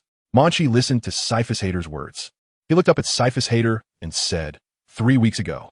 He spoke while drawing his weapon, the katana. He stared at Sipshead and then turned to look at the surrounding pirates. The blade shimmered under the tavern's light. He slowly walked towards Sipshead, speaking as he walked. At that time, I had just joined the red-haired pirates, knowing nothing and lacking strength. I could say I was completely clueless. However, a week ago, I could catch sea kings with my bare hands and even killed a pirate with a bounty of 100 million berries. 3 days ago, I single-handedly wiped out 3 of your subordinate pirate crews, eliminating 1,000 pirates, including a ship captain with a bounty exceeding 100 million berries. For me, these were merely trivial matters. A day ago, I fought to a draw with Atmos, the captain of the Whitebeard Pirates 13th Division. I can say that with every passing moment, my strength has been growing stronger. If you think you can kill me today, then come and try. Coincidentally, I also want to know how much my strength has progressed since yesterday. I was originally looking for someone with a bounty over 300 million berries to practice on, but since you've come to find me today, let's have a duel. Monkey stopped in his tracks. At that moment, he was only 5 meters away from Sip's head. He no longer moved forward. He raised his katana high, then slowly lowered it, stopping at the position directly in front of his chest, pointing straight at Cypher's head. A layer of black armor was covering the blade of the katana, shining like black jade under the light. He activated his Haki. At the same moment, boom, a massive wave of air spread out from Munchie's body, like a surging current, expanding rapidly in all directions. In just a brief moment, this wave of air surrounded everyone in the tavern. He unleashed the Conqueror's Haki. Chapter 58. This terrifying sword directly pierced through the tavern. Monkey stood in the middle of the tavern, appearing quite small in the face of so many people. But in an instant, his entire aura erupted, and a tremendous wave of energy surged outward, spreading like a rushing sea. This presence permeated every corner of the tavern, forming a circular arc that enveloped the entire establishment. No one within the tavern could escape his powerful aura. This was the Conqueror's Haki unleashed by Munchie. Boom! As the Conqueror's Haki spread, everyone felt the impact of this energy wave. Among them were even CYP's head and the more than 200 pirates under his command. No one could escape it. Unless they also used Conqueror's Haki, but it seems that, apart from Munchie himself, none of the others present had the talent or strength for it. Munchie stood in the middle of the tavern, and his attack left everyone in shock. Over 200 pirates were frozen in place, unable to believe that Munchie would actually use Conqueror's Haki. At the same time, the disdainful expressions they had previously worn vanished. Instead, their faces were filled with shock and surprise. The atmosphere was extremely eerie and quiet. Thud! The next scene was identical to what had happened earlier on the Moby Dick. The pirates present witnessed their companions collapsing one after another around them. It all happened in an instant. More than a dozen of them fainted under the impact of the Conqueror's Haki. However, there were about 200 pirates still standing, having resisted the shock of the Conqueror's Haki without collapsing. This shows that what Siphus said was not unfounded. Indeed, the pirates they encountered this time were very powerful. What about them? The more than 200 pirates were stunned, staring blankly at their fallen comrades, their minds a complete blank. What is going on? What exactly is happening? They didn't see anything. It was just a breath that was just released, which left us feeling extremely shocked. It was that shocking breath that caused them to faint on the ground. They talked, feeling increasingly surprised. Was it the aura that emanated from him that caused their companions to faint before they even had a chance to resist? This was truly astonishing. You little brat. Siphus' head stared intently at Munchie, his mouth open, not knowing what to say. He naturally understood what Munchie D. Luffy had just done. His bounty is over 300 million berries, making him a fearsome pirate. He is not seeing this scene for the first time, feeling the power of the Conqueror's Haki. Previously, the time he faced his pirate crew's captain, Kaido, he had felt this shocking aura before. Conqueror's Haki. You actually possess the talent for Conqueror's Haki? A shadow fell over Sipshead's eyes. This truly stimulated him deeply. Before this, he had never considered it. As an intern of the Red-Haired Pirates, to have such a rare talent, Conqueror's Haki might only be possessed by one person among millions of pirates. This talent is extremely terrifying. He never expected that this kid in front of him actually had Conqueror's Haki. Seeing this scene, Sipshead's mindset changed. He was just an intern after all. This is impossible. At this moment, Sipshead's heart was in turmoil, difficult to calm. He once thought that Munchie was just a reckless young man, but he could actually use Conqueror's Haki. This is absolutely unacceptable. He clenched his fists, the veins on the back of his hands bulging. His face also turned quite ugly, with jealousy, envy, and anger mixed together, making his expression look very strange. At this moment, he truly felt a mix of emotions. It was obvious. Seeing someone he truly looked down upon possessing such great abilities was something he never expected. Sipshead's heart was already drowned in jealousy. He has always felt that in terms of strength, he is much stronger than this brat. But why? He possesses abilities that he himself does not have. He was unwilling to accept it. Anger burned in his eyes. Cypher's expression turned cold, and the air seemed to freeze into blocks of ice from the aura he exuded. A chilling and murderous atmosphere surrounded him. Conqueror's Haki? This is the Conqueror's Haki that is better seen than heard. The more than 200 pirates around him looked at Munchie D. Luffy in sheer panic. They also heard what Sipsilis said. So, even if they didn't know before, they understand now. The kind of power that makes their companions faint on the spot without any resistance is the legendary Conqueror's Haki. Although each of them has heard of this ability, they have never witnessed it, let alone the fact that such power would appear before them. And it was emitted by a mere intern. They never expected such a thing to happen in their lifetime. The intern, with such high talent, his abilities must be very strong. They were stunned. At the same time, Sipshead came out, his gaze very cold as he looked at Munchie. The two horns on his head stood out distinctly among the crowd. You little brat, your Conqueror's Haki is a complete waste on you. Even if you have great talent, even if you can wield Conqueror's Haki, you still can't escape death today. Sipshead stood in front of Munchie, the distance between them neither too far nor too close. A chilling and overwhelming atmosphere spread around him, growing stronger as he approached. If you have the courage, then come and give it a try. Munchie drew the katana in his hand, the color of Haki covering the entire blade. His expression was very calm, even carrying a hint of smile. Even surrounded by so many powerful pirates, he felt no panic in his heart, even when facing Cypher's head, whose bounty exceeded 300 million berries. Instead, Munchie felt a sense of excitement. He felt an almost uncontrollable excitement within his body, wanting to have an exhilarating battle. That's right, he indeed feels very excited. He wants to have a duel with a legendary and extremely powerful pirate, and is very much looking forward to what will happen next. His hand tightly gripped the handle of the sword. The black armor perfectly covered the katana in his hand, extending all the way to Munchie's arm. From his fingertips to his elbow, there was also a layer of armament color. A great battle was about to break out. The people around held their breath. Boom! Sypha's head launched the first round of attack. He leaped forward towards Munchie. A deep pit was left in the ground where he had just been. Although Sypha's head was very large, he was surprisingly fast. In an instant, he was by Munchie's side, striking down with his armed fists. Bang! Munchie calmly raised his katana to block the attack. Boom! Sparks flew where the two clashed. Munchie stepped back 2 paces, his eyes still devoid of any excess emotion. He glanced at Sypha's head standing before him and smiled. Continue. Then, waves of sword energy surged throughout the tavern, crashing towards Sypha's head's body. Bang! Bang! Bang! Sypha's head raised his fist to withstand the relentless assaults. You little brat, you're not that impressive. Show some real skill. Otherwise, I think you'll end up dying here today. Sypha's head smiled back at Munchie and said loudly. Boom! He unleashed the power within his body, concentrating this aura in his fists. And the armament Haki on his hands became even more solid. Without a moment's hesitation, he struck directly at Monkey's head. In an instant, Monkey took a step back, deftly dodging the attack. All that could be seen was that the punch landed directly on the tavern's floor, creating a massive pit. No wonder he was a pirate, with a bounty exceeding 300 million berries. Monkey thought to himself, although they only exchanged brief blows. He could feel that this battle was vastly different from before. Compared to the people he encountered from the Beast Pirates, this one was clearly stronger. Or it could be said that Sypha's head and the previous captains were not on the same level. He is indeed very strong. I have to admit that. Monkey looked at Sypha's head, thinking to himself, the person standing in front of him can truly be called his real enemy. But precisely because of this, Monkey felt even more excited. He couldn't wait to defeat the opponent and prove that his strength was greater than his. If not, I would never know the limits of my own abilities. Monkey shook his head and smiled. Then he turned. He raised the katana in his hand again, channeling the armament color within him and concentrating it into the weapon. The blade emitted a chilling aura. He looked at the position where Sip's head was standing in front of him. Munchie smiled and said, maybe this time you won't be able to resist. Really? Then let me see. Sip's head scoffed, with not a trace of panic in his heart. Around them, more than 200 pirates watching were stunned by the scene before them. After all, the battle between these two had almost happened in an instant. Even if they concentrate, it is still difficult to catch a glimpse of the shadows of these two individuals. This in turn is indeed very strong.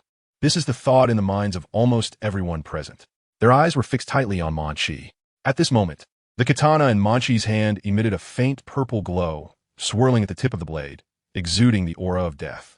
He slowly raised the katana, looked at Sypha's head, and murmured, secret technique, swordsmanship, Swallow's return.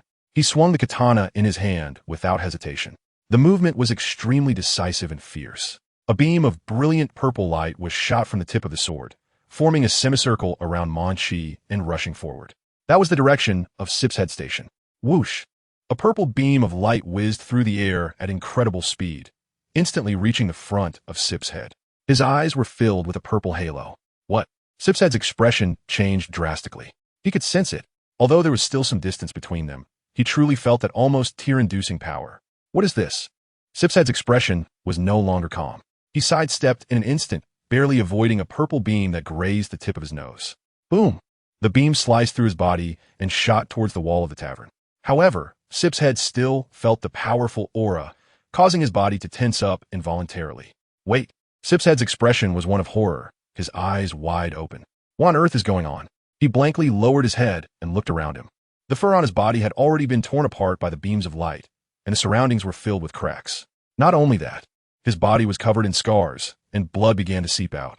The surface of his skin was also covered in fresh blood, making him look quite disheveled. What on earth happened? Although it was just surface wounds, Cyphers was still very surprised. He did dodge the attack, but why was he still injured? Was it the shockwave? But what kind of attack could cause injury from such a distance? Cyphers' head felt his beliefs crumbling. This was beyond his comprehension. The attack passed by him and finally crashed into the tavern wall. The wall collapsed with a roar, and the shattered surface was covered in cracks. Boom! After the collapse, the wall began to disintegrate. The floor of the tavern trembled incessantly, as if the entire structure would collapse at any moment. Munchie's strike had nearly pierced through the tavern. The purple light spread across the crumbling wall, instantly illuminating the entire space in a purple glow. It was clear to see that the tavern was in disarray. At that moment, the scene was eerily quiet, with no one making a sound. Chapter 59. The shockwave was too strong. Sypha's head was struck by the sword. The tavern, illuminated by the purple beam emitted by Munchie, gradually transformed from dimness to brightness, revealing the chaotic state of the tavern. The floor was littered with bodies, lying haphazardly everywhere. The blood flowing from their bodies had long been absorbed by the ground. The air was filled with the smell of blood, drifting in the wind. These people were left in the tavern, including the earlier wild wolf. They were all killed by the pirates under Sypha's head. It wasn't just the corpses on the ground. There was also a very deep crack in the ground, and looking up along this crack, there was a wall hundreds of meters away. The wall had been breached. The aftermath of the impact caused the wall to collapse, creating a huge hole. This allowed light to shine into the tavern. It was very quiet around, and very oppressive. The more than 200 pirates around immediately held their breath. They watched everything happening in front of them, including the huge crack on the ground, feeling a deep sense of fear. Some couldn't help but swallow their saliva. Their gazes all turned to the young man holding the katana. They opened their mouths, but couldn't utter a complete sentence, fear filling their hearts. It was obvious. The scene before them was too terrifying, and for a long time to come, they would not forget what happened today. It was truly horrifying. Just a single strike had dealt such a severe blow to the entire tavern. Not only the walls, but the floor also had huge cracks. This young man's power was indeed frightening. More than 200 pirates were left speechless. Monkey's abilities had exceeded their expectations. They had initially thought he was just a minor thug, but the current situation showed that it was far from what they had imagined. Monkey's abilities had surpassed those of many pirates present. They were harshly slapped in the face by reality. They witnessed Munchie's move with their own eyes, which caused enormous damage. Lord-Haired has also been injured. It seems that they only realized at this moment that Sip's head was covered in scars. Blood was spreading across his body, making him look quite disheveled, and he no longer appeared as relaxed as before. Although it was only superficial damage, the impact on Sip's head's heart was significant, because he is certain about one thing. He dodged Munchie's attack, but still got hurt. Sip's head couldn't understand this. Why was this little intern from the red-haired pirates so strong? His power was as formidable as that of a monster. How could he be just an intern? It wasn't just Sip's head. The surrounding pirates were also puzzled by this. They found it hard to believe. The air was filled with the smell of blood. Munchie picked up the weapon in his hand, the katana covered in black armor. Looking very sturdy, he stood next to Sypha's head. Munchie smiled and looked at his masterpiece on the wall in the distance. This time his shot was a bit crooked, but I will definitely pay attention next time. Upon hearing this, Sypha's head's expression suddenly twisted a bit. He was covered in blood, but his eyes were extremely cold. He wiped the blood off his body and glared angrily at Munchie. Although his injuries were not serious now, he couldn't figure out how he had been hurt. This was what terrified Sypha's head the most. Moreover, the person opposite him was just an intern. Sypha's head had looked down on him before, but now he had actually managed to injure him. Indeed, I underestimated you before. As an intern, you were able to hurt me. Even if you die at my hands today, it would be a worthy death. The rest of you, you should accept your fate. Sypha's head's expression was as cold as ice and snow. Around him, the killing intent surged. Boom! He leaped forward. The rubble beneath his feet collapsed, and stones flew everywhere, splashing around. The surrounding pirates scattered backward, maintaining a safe distance. Giant hornification. CYP's head as fists, filled with his rage, slammed down like Monkey D. Luffy, and at that moment, his fist transformed into a massive ram's horn. Not only that, but the horn was also covered in armament Haki, radiating a black glow. Artificial devil fruit, cotton sheep form. Is this your devil fruit? Monkey's eyes narrowed to a slit. He raised the katana in his hand to block the attack. At the moment the ram's horn and the blade met, a sharp, piercing sound echoed. Buzz! The aftershock began to spread outwards, reaching far away. Boom! The surrounding objects were swept away by this aftershock, thrown into even more distant corners. Meanwhile, where they collided, brilliant and dazzling sparks were generated, capturing everyone's attention. He actually managed to block it. They were instantly astonished. Lord-Haired used the attack of a devil fruit, yet this kid managed to block it. Munchie felt a vibration in his wrist, and even his arm was under immense pressure. If he wasn't gripping his weapon tightly, it would definitely have been knocked away. It's true that I can't confront him head-on. Munchie chuckled self-deprecatingly. He stepped back, swiftly swinging the katana in his hand. Waves of purple light rushed toward Sip's head. Bang! Sip's head easily blocked these attacks, with one hand transformed into a giant horn. D. Sip's head roared in fury. Both of his hands were transformed into giant horns, thrusting towards Munchie's direction. Bang! A piercing sound was heard as Munchie blocked the attack. Boom! The surrounding objects were shaken away. Everyone around was watching the fight between the two with rapt attention. It all happened too quickly. They couldn't distinguish the figures of the two. This in turn is truly impressive. Yes, it seems that their strengths are evenly matched. This is not the level of power an intern should have. They watched everything in terror. It turned out to be an intern who could fight evenly with their Lord Hyde. It was truly terrifying. Munchie and CYPS separated from Hyde, holding a katana and concentrating their energy at the tip of the blade. He swung down his blade, and a purple beam shot straight towards Sip's head. The sharp light startled Sip's head greatly. He raised his fists to block the attack. However, at the same time, the ground where Cypher's shed stood suddenly collapsed. The surrounding floor was blasted away by this force. In the end, he managed to withstand it. But when he looked down at his body, his heart suddenly stopped. He did block the attack from Munchie. But why? His chest and abdomen were torn open with a huge wound. Blood gushed out. The wound was very deep, almost revealing the internal organs. He felt his body starting to become heavy as well. What was the reason? A deep panic welled up in Sip's head's heart. This was terrifying. How could he resist it? He didn't understand why. Despite having blocked it, his body was still injured. Munchie looked at his masterpiece and smiled. Although it was just superficial damage, it showed that the power of the Tremor fruit was indeed formidable. When his level increased in the future, perhaps even if the enemy could withstand his attacks, they would still be unable to resist the effects of the Tremor fruit, which could directly tear them apart. Chapter 60. His strength finally reached the level of 300 million berries. In the tavern, everyone was in a dire state, unable to say a word. They glanced at Munchie, then at Cypherpaw. They had been hesitant to confirm one thing. That is, their boss, Sip's head, seems to have been in a passive position throughout this battle. When they saw Sip's head covered in scars, they could hardly believe their eyes. Their boss actually couldn't defeat an intern. They could never imagine such a scene actually unfolding. It's truly terrifying. Lord Hyde is actually being beaten by an intern. Am I dreaming? They were very scared. Light penetrated through the holes in the wall into the tavern. The tavern was a mess, bearing witness to the battle. The ground was marked with cracks. Munchie held a katana in his hand, looking at Cypher's wounds. He thought to himself, it was just a level 3 shockwave that could have such power, although it didn't cause substantial harm to them. If the level were a bit higher, a shockwave could easily take Cypher's life. As Munchie pondered these thoughts, excitement flickered in his eyes. Indeed, the effect of a shockwave was just right for Munchie. He has decided that from now on, when gaining attribute points, they will be added to the enhancement of the effect, because this effect is simply amazing. He retracted his thoughts and looked back at Cypher's head, whose expression was very grim. However, Munchie still wore a faint smile. On the surface, Munchie indeed seemed to have the upper hand, but the reality was far more complex. The blows Cypher's head had received were all superficial injuries. On the contrary, most of the attacks were either dodged or withstood. Therefore, Cypher's head had not suffered any heavy damage. His attack power remained unaffected.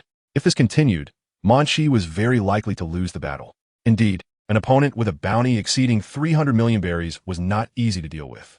However, I also want to know the limits of my abilities.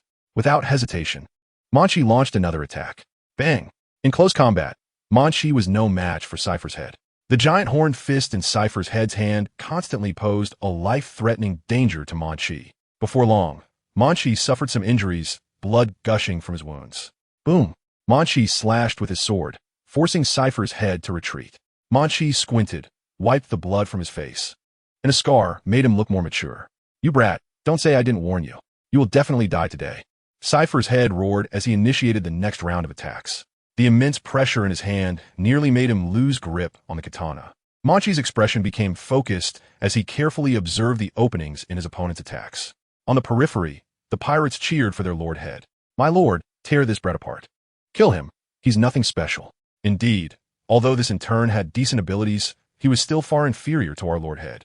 Everyone was watching every move in the arena. Munchie was forced against the wall of the tavern. As expected, an opponent with a bounty over 300 million berries was strong. Munchie had never experienced such pressure in battle before. You brat, I told you long ago. I am a person with a bounty exceeding 300 million berries. You must be feeling quite desperate right now. If red-haired Shanks came to save you today, you might have a glimmer of hope. Cypher's head, gaining momentum, launched another fierce attack. Boom! He raised his giant horned fists, and smashed them towards Munchie. Munchie dodged out of the way. Boom! A tremendous sound echoed. The wall collapsed, and the entire surface was torn apart. Suddenly, the wall shattered into pieces, scattering everywhere. At this moment, Munchie also felt immense pressure. However, his mind remained calm and was still thinking. He was observing Syphus Head's every move, hoping to find some openings to change the current situation. But Syphus Head's attack speed was very fast. He not only possesses great strength, but his speed is also the fastest that Munchie has ever encountered. My current strength indeed does not reach the capability of 300 million berries. Munchie understood this in his heart. Faced with the attacks from Syphus Head, Munchie gradually felt powerless to defend himself. The surroundings were filled with the noise of pirates. Even Syphus Head sensed the dawn of victory. He became more and more courageous, and the disdainful expression he had previously wore returned to his face. After all, the opponent was merely an intern, and he was a subordinate highly valued by one of the three disasters, Drought Jack. Therefore, Syphus Head could not be compared to those pirates with bounties of 100 million berries. Munchie even had the illusion that he was fighting against 30 pirates, each with bounties exceeding 100 million berries. But at that moment, the system voice sounded in his ear. Ding! Detected purple fragments falling around the master. Do you want to collect them? Munchie saw a glimmer of purple light. These were the fragments that fell from Syphus Head's body. Timing is everything. Munchie smiled and chose to collect. Collection successful. The purple fragment grants 4 to Haki. Do you want to learn it? Learn. A flash of light passed through Munchie's eyes. At this moment, there was no time to think too much. He now has only one thought in his mind: how to kill Syphus Head. A warm feeling flowed through Munchie's body. He felt the katana in his hand, and the layer of Haki on it had become even more intense. The level of Haki had been upgraded to a higher tier. He accessed the attribute panel. Master, Munchie, Strength, 112, Speed, 107, Stamina, 109, Instinctive Reaction, 89. Skills, Swordsmanship Basic LV14, Swordsmanship Yen Return, LV6, Armament Haki LV62, Conqueror's Haki LV3, Observation Haki LV2, Fist Technique LV2, Attribute Points, 0 Attack Ability, Shockwave LV360. Level 4 Armament Haki can be increased by 2 levels. Munchie smiled. This upgrade was significant. Raising the Armament Haki by 2 levels was equivalent to doubling the original foundation. Therefore, this time, Munchie's Armament Haki enhancement was not trivial. The purple fragment dropped just in time. Moreover, given the current situation, the enhancement of Armament Haki could determine the outcome of this battle. Now, I already possess the strength of a bounty of 300 million berries. So now, Munchie narrowed his eyes into a slit and raised the katana in his hand. Despite being covered in scars, he still exuded a powerful aura. This time it's you. In the sunlight, the blade of the katana emitted a faint dark red glow. This killing intent swirled around the blade of the katana in Munchie's hand, more intense than before. The level of Armament Haki seemed to have increased several times. Chapter 61. Sudden Counterattack, Rapid Growth in Battle. What? Syphus Head was firmly locked by Munchie's gaze, his face a bit unnatural as he looked at Munchie in confusion. He didn't know why. He noticed that his opponent seemed to have changed somewhat. However, he did not know the specific reason. There was always a sense of ominous foreboding. Keep going. Munchie stared at Syphus Head. In the next moment, he leaped with a loud roar. Boom! The immense power he unleashed caused 2 deep pits to form in the tavern's floor, where his footprints were left. At the same time, cracks spread around the pits, creating a terrifying sight. Munchie seemed to strike like a sharp blade from the air, almost instantly appearing in front of Syphus Head. He picked up his sword, covered in Haki, and slashed towards Syphus Head. A sharp sword aura cut through the air. Bang! Syphus Head raised his giant horned fist, straining to withstand Munchie's attack. However, he felt his arm go numb from the impact, and an incredulous expression crossed his face. His eyes were fixed on Munchie, with sparks of anger flickering in them. This guy you. Syphus Head finally realized something was off. After using the devil fruit, his Haki should become even more indestructible. Yet during the battle with Munchie, he still felt a powerful force hitting him. Syphus Head was unable to hide his astonishment, both internally and externally. This time, that's right, this was the first time in his life that Syphus Head felt somewhat challenged. Even though his body had endured many of Munchie's shockwaves, these were merely surface wounds, which he didn't care about at all. He still couldn't understand why he was injured. However, since it wasn't a fatal blow, Syphus Head wasn't too worried. But this time, during his battle with Munchie, his giant horned fists nearly struggled to withstand Munchie's attack. At that moment, Syphus Head deeply realized the terrifying power of the sword in Monkey's hand. Take a good look. Next, it's your turn to feel what it's like to be crushed, Monkey said proudly. He picked up the katana in his hand. The armament Haki shimmered at the tip of the sword. Without hesitation, he swung it towards Cypher Paul. Oh no! Cypher Paul's expression changed in shock. In his eyes burned a fiery light, the color of his own armed fists, generated from the friction with Monkey's katana. Boom! He felt a terrifying tremor that spread throughout his entire body.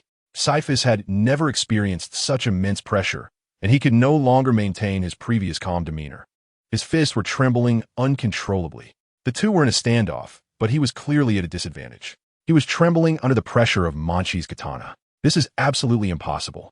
Cypher Shed gritted his teeth and said he was really struggling to accept the scene before him. Just moments ago, he hasn't realized how impressive Munchie is yet, and he doesn't think there's anything remarkable about him. But it's only been a few minutes. It has only been about 10 minutes since the battle began. He should have been crushing Munchie from start to finish. Why at this moment? Is the situation starting to turn? The circumstances are becoming less clear when it should have been a sure victory. Sipshead felt that the color of the Haki on Munchie's katana had changed from black to dark red. The ominous feeling that had been lingering in his heart finally came true. He is just an intern, an unknown intern. Sipshead was deeply shocked, and he roared. He found it hard to accept the fact that he was actually unable to defeat an intern from the Red-Haired Pirates. He is a key subordinate of the Beast Pirates, and the most valued subordinate of Jack the Drought. He himself has several pirate crews under his command, ruling over many pirates with bounties exceeding 100 million berries. Moreover, he has countless interns under him. However, he has never seen an intern as powerful as Monkey. Go to hell. Cypher's head roared in anger. His strength skyrocketed in an instant, and his giant, horned fist became even larger. At the tips of the horns, the armament color concentrated at the very point. Monkey D. Luffy saw the change in Cypher Paul. He had a blank expression on his face, from the beginning of the battle until now. There was no extra emotion on his face. Munchie raised the weapon in his hand again. Waves of purple light emanated from a blade. Whoosh! Cypher Shed passively defended, using his giant, horned fist to withstand Munchie's attacks. When Cypher Shed lowered his fists again, he was horrified to realize that he didn't know when Monkey had already come to his side. The samurai sword swung down mercilessly. Thud! A shower of scalding blood scattered down, drawing an arc in the air. The nauseating scent of blood immediately filled the atmosphere. Cyphus Head stared at Monkey in disbelief, then looked down at his own body. A massive wound had been inflicted on his lower abdomen, and blood was gushing out like a spring. His body was soaked in blood. Boom! His mind went blank. At the same time, the impact from the knife forced him into a corner, crashing against the wall. The wall couldn't withstand his force and collapsed. Cyphus Head was buried beneath the fallen stones. The atmosphere suddenly became very tense. The surrounding pirates were stunned. They could only widen their eyes, staring at the place where Cyphus Head was buried, unable to utter a word. It was truly terrifying. Wasn't Lord-Haired dominating from start to finish? But why did this kid reverse the entire situation in such a short moment? Everything happened so fast. They didn't even have time to react. All the shouts and cries they had made before were forcibly swallowed back. It felt like this guy's strength had suddenly skyrocketed. It seemed to indeed be the case. I had a terrifying thought in my mind. Could it be that he only gains progress in battle? Therefore, the more he is attacked by Lord-Haired, the stronger he becomes. That would explain the current scene, being able to crush Lord-Haired. If what you said is true, then this guy is truly a born fighting machine, gaining strength in battle. The surrounding pirates looked at each other in silence, and for a moment, everyone was speechless, completely shocked by the strength of this young man. If this speculation is true, then this person, Ku, is truly a monster. Not only that, his time to grow stronger is just too short. Just a moment ago, he was completely powerless against the attacks. Then, in the next moment, he turned the tide and achieved victory. This kid is simply a monster. The pirates trembled all over, feeling the breath of death as they looked at the small figure not far away. They felt a deep sense of terror. Progressing in battle. They have indeed heard of such things, and for those with exceptionally high talents, there is a possibility of this happening. However, the idea that one could progress from a disadvantage to an advantage in less than half an hour is something they have never heard of before. I absolutely do not believe it. If it were said that he was holding back his strength at the beginning, there might be some possibility.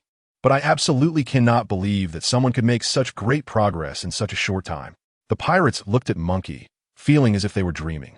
Boom! A loud sound came from a distance.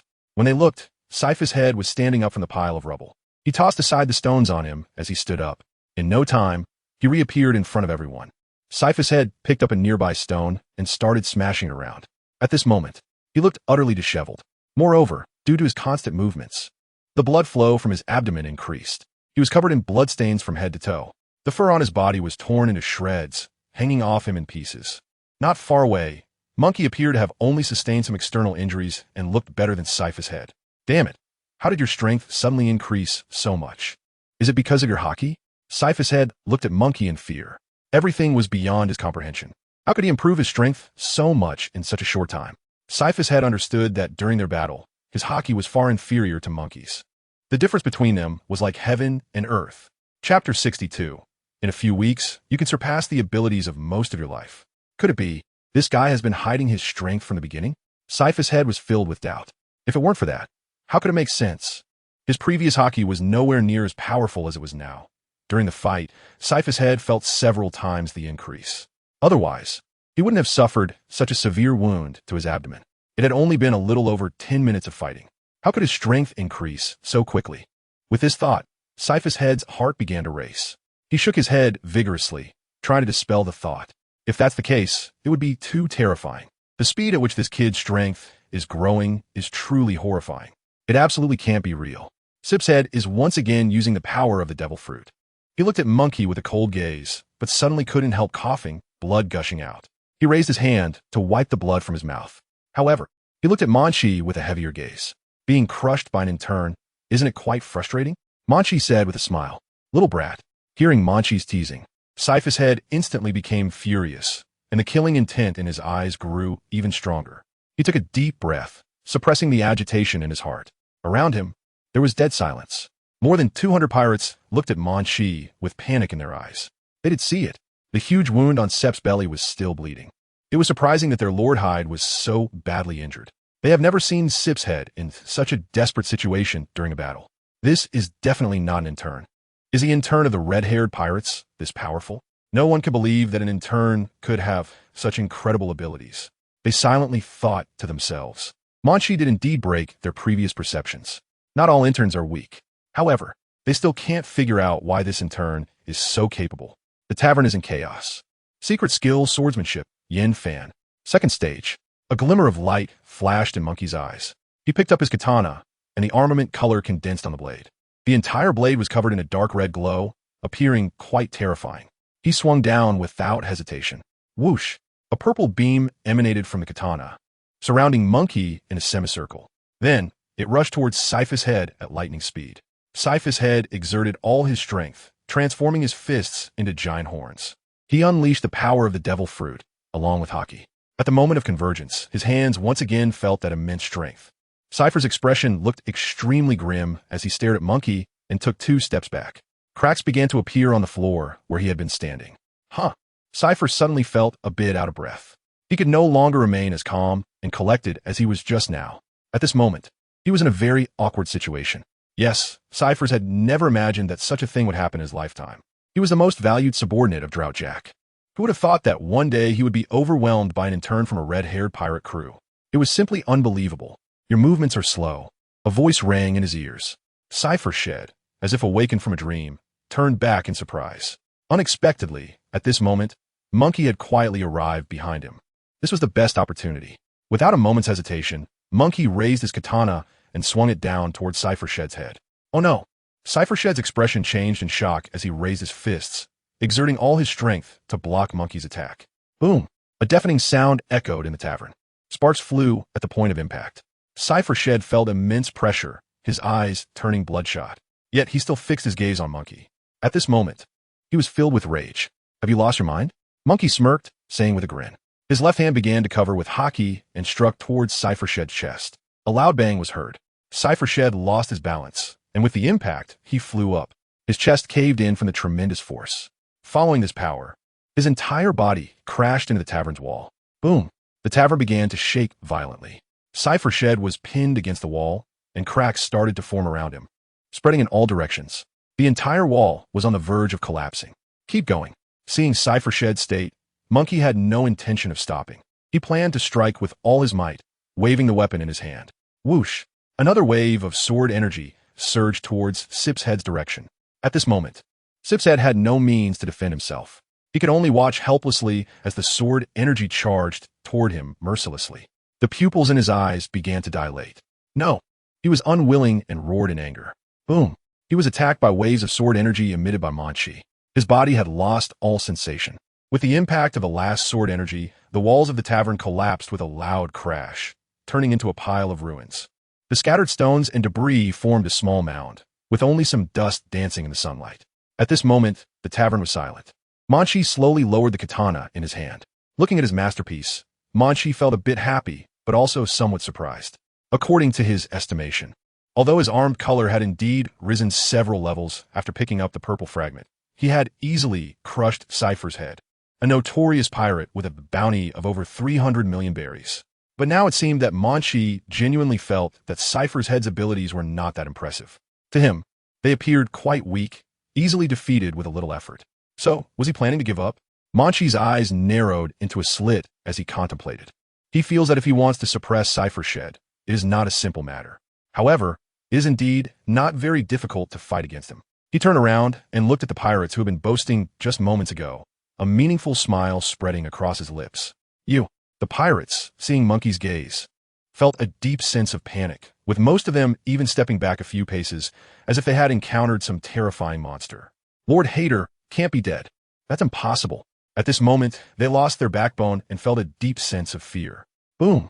A loud noise came from the ruins. Cypher's head crawled out of the rubble again. However, this time he looked even more disheveled, and his injuries were more severe. There was still a mark on his chest from Munchie's punch. Not only that, but there was also a huge knife wound on his abdomen. If it were anyone else, they would have been dead from such severe injuries. However, Cypherhead stood up very strongly. Not only was he not dead, but he also intended to continue to challenge Munchie. Crack! A sound came from beside his ear. He was stunned, staring blankly at his arm. His left arm was actually broken in two. Even with the protection of Haki, he couldn't prevent his injury. Moreover, his broken arm still retained the appearance of Haki, but it always looked like this. After Munchie's rapid series of attacks, it had directly shattered his arm. Cough, cough. Cypher's head couldn't support himself any longer and knelt on the ground. At this moment, he was on his knees, hands on the ground, coughing incessantly. Blood was still flowing from his mouth, and his face looked extremely pale. His breathing was very weak. Munchie could feel his life slowly slipping away in the air. Finally, he had dealt with this annoying problem. Munchie let out a deep breath. Although it seemed simple to defeat Cypher's head now, it was not the case, because the power left in Munchie's own body was also dwindling. If he didn't end this fight quickly, then ultimately, he would face failure.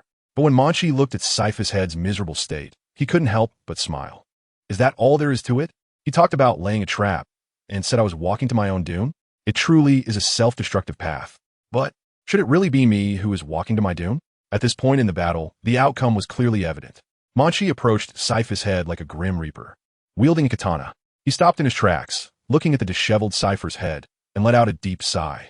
You must have spent most of your life thinking about how to improve your strength. However, I'm sorry to tell you that I only took a few weeks. My current strength has already surpassed yours. If Cypher's head knew what Monkey was thinking at this moment, he would surely. He might just explode with anger and die, filled with resentment. He spent most of his life in war, defeating countless enemies, and earned the honor of a bounty exceeding 300 million berries. He became the most valued subordinate of Jack. However, it only took Munchie a few weeks to reach a level of power that could crush him.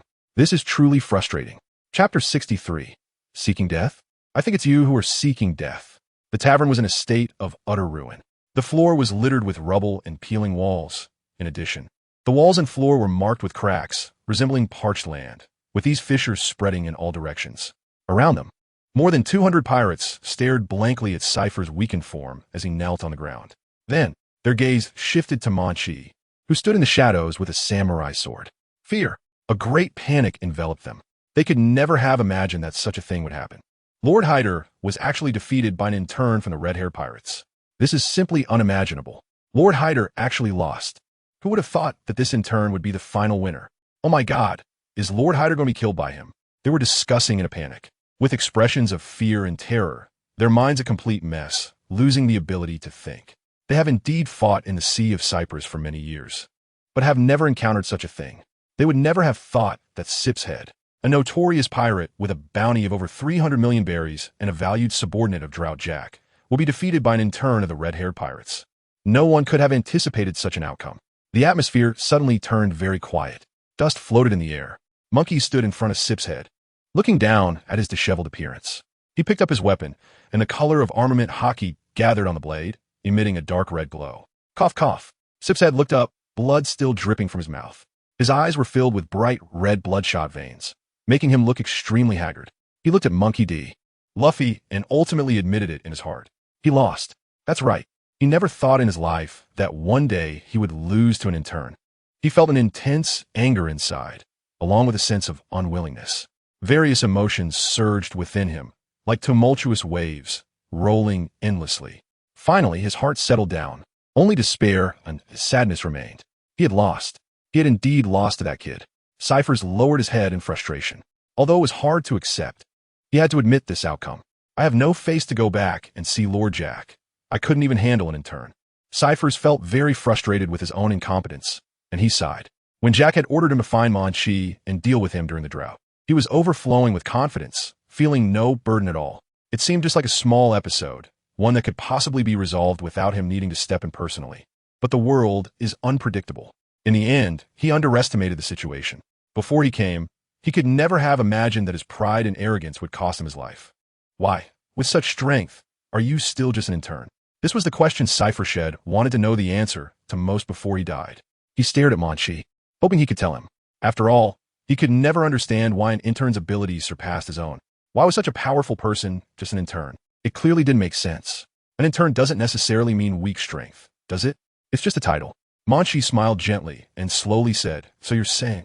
Cyphershead's expression twisted, his eyes filled with fear. A person's time on the ship determines whether he is an intern. This means that Munchie has actually only been with the red-haired pirates for a very short time. But why before meeting Munchie? He had never heard any news about Munchie. It was as if he had appeared out of nowhere. And through all of this, he was completely in the dark. Upon careful calculation, it had already been 3 weeks since I joined the red-haired pirates, Munchie said. But why have I never heard any news about you? Sip's head asked unwillingly. Isn't it simple? A strange expression crossed Munchie's smile. Because before I joined the red-haired pirates, I was just someone who knew nothing about the new world, let alone having any strength. Even the weakest pirate could easily take me down with a flick of their finger. I don't believe it. Sip's head couldn't believe what Munchie was saying. This is absolutely impossible. His rationality told him that if what Munchie said was true, it would mean that this kid had transformed from an ordinary human into a powerful pirate in just 3 weeks. He gained such immense power in only 3 weeks? Impossible. Absolutely impossible.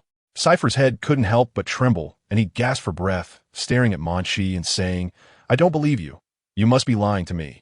"Maybe, but it doesn't matter," Munchie said, looking at the irrational Cypher without further argument. He just raised the weapon in his hand. The blade was covered with Haki. He aimed coldly at the head of Cypher's and mercilessly struck down. Boom!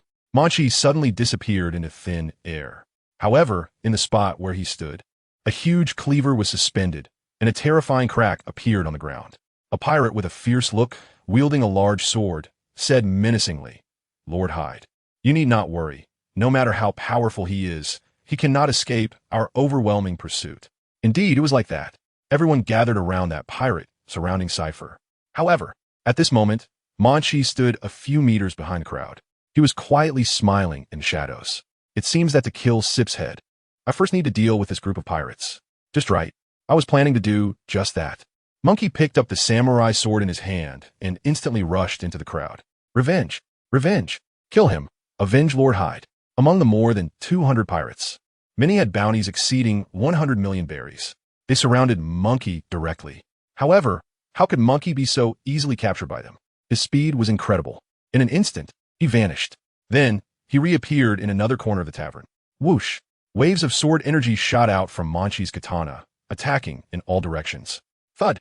One pirate after another was struck, their bodies sliced in half by the sword energy, and before the blood could even flow, they collapsed to the ground.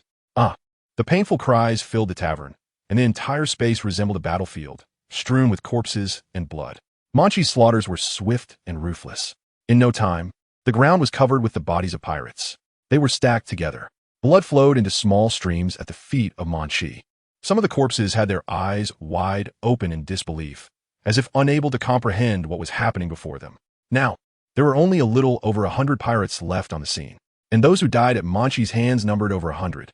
Among them, many were pirates with bounties exceeding 100 million berries. Even so, despite being surrounded by so many, they were still counterattacked and killed.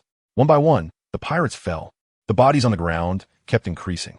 Blood splattered in the air, and the nauseating smell of blood filled the atmosphere. The ground was littered with the dismembered limbs and severed arms of pirates. In this tavern, Munchie seemed like a god of death. Wherever he went, corpses lay scattered. Almost no pirate could withstand his Haki attacks. Finally, they despairingly discovered a cruel truth. Although they were numerous, they could not withstand Munchie's attacks. Until now, it had only been a short while. They had already lost more than half of their crew. If they continued to confront Munchie like this, every one of them present would become a victim under Munchie's blade. Gather! A voice shouted loudly. The remaining pirates quickly assembled. At that moment, Munchie stood before them, holding a katana, his clothes stained with blood. The blade was also covered in blood, with drops dripping down the edge.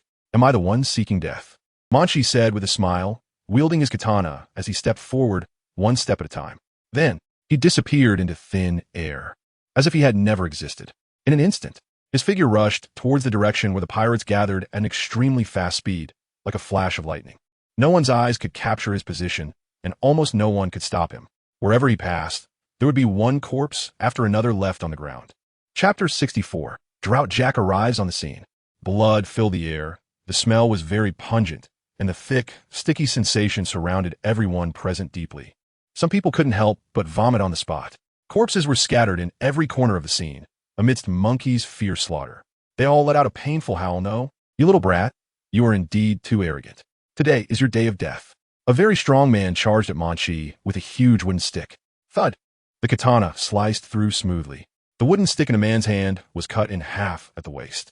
Indeed, without the enhancement of Haki, any weapon is simply no match for Munchie's katana. You!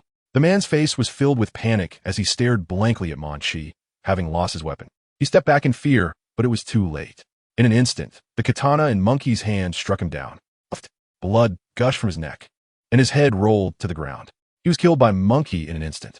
At this point, the ground was already piled with corpses, and there were not many pirates left alive. There had been over 100 before, but now there were probably fewer than 50 pirates left. Moreover, among the pirates killed by Monkey, several had bounties exceeding 100 million berries. Although they say that their strength in the pirate crew is not low, at this moment their opponent is Monkey. So, they simply postponed the time of death, but were fundamentally powerless to change this outcome. In the end, they still became the souls under Munchie's blade. Gradually, Munchie's body also suffered some superficial injuries. Munchie did not care about these details. His movements were still swift and decisive. He passed through a place filled with corpses, blood everywhere. Finally, a few minutes later, he stood in front of Cypher's, and behind him lay a pile of corpses. The remaining living pirates had long since collapsed on the ground, paralyzed with fear and unable to move. They didn't even dare to breathe loudly, only looking at Munchie with faces full of terror. Apart from them, over 100 other pirates had already been eliminated by Munchie. The katana in Munchie's hand was soaked with blood, droplets falling to the ground along the edge of the blade. Moreover, Munchie's clothes were stained red with blood, all from the dead pirates behind him. Monster! This kid is simply not human. The remaining pirates were filled with fear, trembling all over. Then, looking at Munchie and then at the corpses behind him, they suddenly felt a chill all over their bodies, lacking even the courage to stand up. They were all wiped out. They had nearly 200 pirates, yet this kid managed to eliminate 90% of them. Among them were many formidable individuals with bounties exceeding 100 million berries. However, in the hands of Monkey, they seemed so weak, hardly requiring him much effort before being killed. Can an intern really be this powerful? But there are so many of us, and Lord Hyde is also fighting him. Yet, none of us are a match for him. Is such a monster really just an intern? It can't be. An intern absolutely cannot have such strong abilities. The pirates felt immense fear and found it hard to believe the situation. Although they were well prepared, thinking it would be foolproof in the end, they were easily defeated by Monkey. Not only that, they failed to kill Munchie, but instead suffered a devastating blow themselves. It seems that the one seeking death is not Munchie, but themselves. The atmosphere is extremely oppressive. There is not a sound to be heard. Thick blood flows on the ground, emitting a foul odor. Cypher's head lies on the ground, barely alive. His chest bears the mark of Munchie's punch. The blood from the knife wound in his lower abdomen has already congealed. His face is pale. His breath is very weak. This is how he feels when he sees his subordinates being ruthlessly slaughtered by Munchie. He felt a deep sense of despair. I am the most valued subordinate of Drought Jack. He shouted at Munchie with all his might. He was indeed very unwilling. Is he really going to die at the hands of an intern today? Suddenly, he looked at Munchie with a grim smile on his face. Even if I am to be killed by you today, you will still face a very unfortunate situation. Perhaps you are curious. This is very important to you. No. Even if I tell you what will happen next, you will be powerless. Although I will die today, you will definitely accompany me to the grave soon after. Munchie was somewhat puzzled by what he said and was also surprised by Cyphershed's reaction. How could he remain so calm when death was imminent? Munchie had not expected Cyphershed to be so composed in the face of death. As he lost his mind, sensing Munchie's astonishment and surprise, Cyphershed laughed even louder. Looking quite mad, his laughter echoed in the tavern, contrasting with the surrounding silence, making it feel even more eerie. Do you think I've lost my mind? Cypher stopped laughing and looked at Munchie, speaking word by word. I am absolutely certain that what you are about to face is 1,000 times more brutal than what I am facing now. Although I will definitely die, you won't survive either. As an intern, you dare to provoke our beast pirates. Today, even if you have incredible skills, there is absolutely no way for you to escape. I hope you remember what I am saying to you now. Soon, you will understand what it means. He finished speaking, then lay down, his eyes looking at the tavern's ceiling, appearing very calm. Indeed, his injuries were too severe now. A large part of his chest was caved in from a beating. If it weren't for his truly formidable strength, he would have collapsed long ago. An ordinary person would have lost their life by now. But even now, although Cypher's body seemed to be on the brink of death, Munchie could still sense that, despite his weak breath, it wouldn't endanger his life. He wouldn't just die like this. After all, he was also a significant figure in the New World. At this level, he was no ordinary person. Each one of them was a powerful character. Especially, it was even less likely that he would die so easily. Each of their lives is quite tenacious. Even if they suffer severe injuries, they definitely won't die so quickly. It seems you have prepared other tricks to target me. Huh? A glimmer of light flashed in Munchie's eyes. He had killed so many pirates before, including those with bounties exceeding 100 million berries, which consumed a lot of his energy. Therefore, although he appeared calm on the surface, he was actually very weak.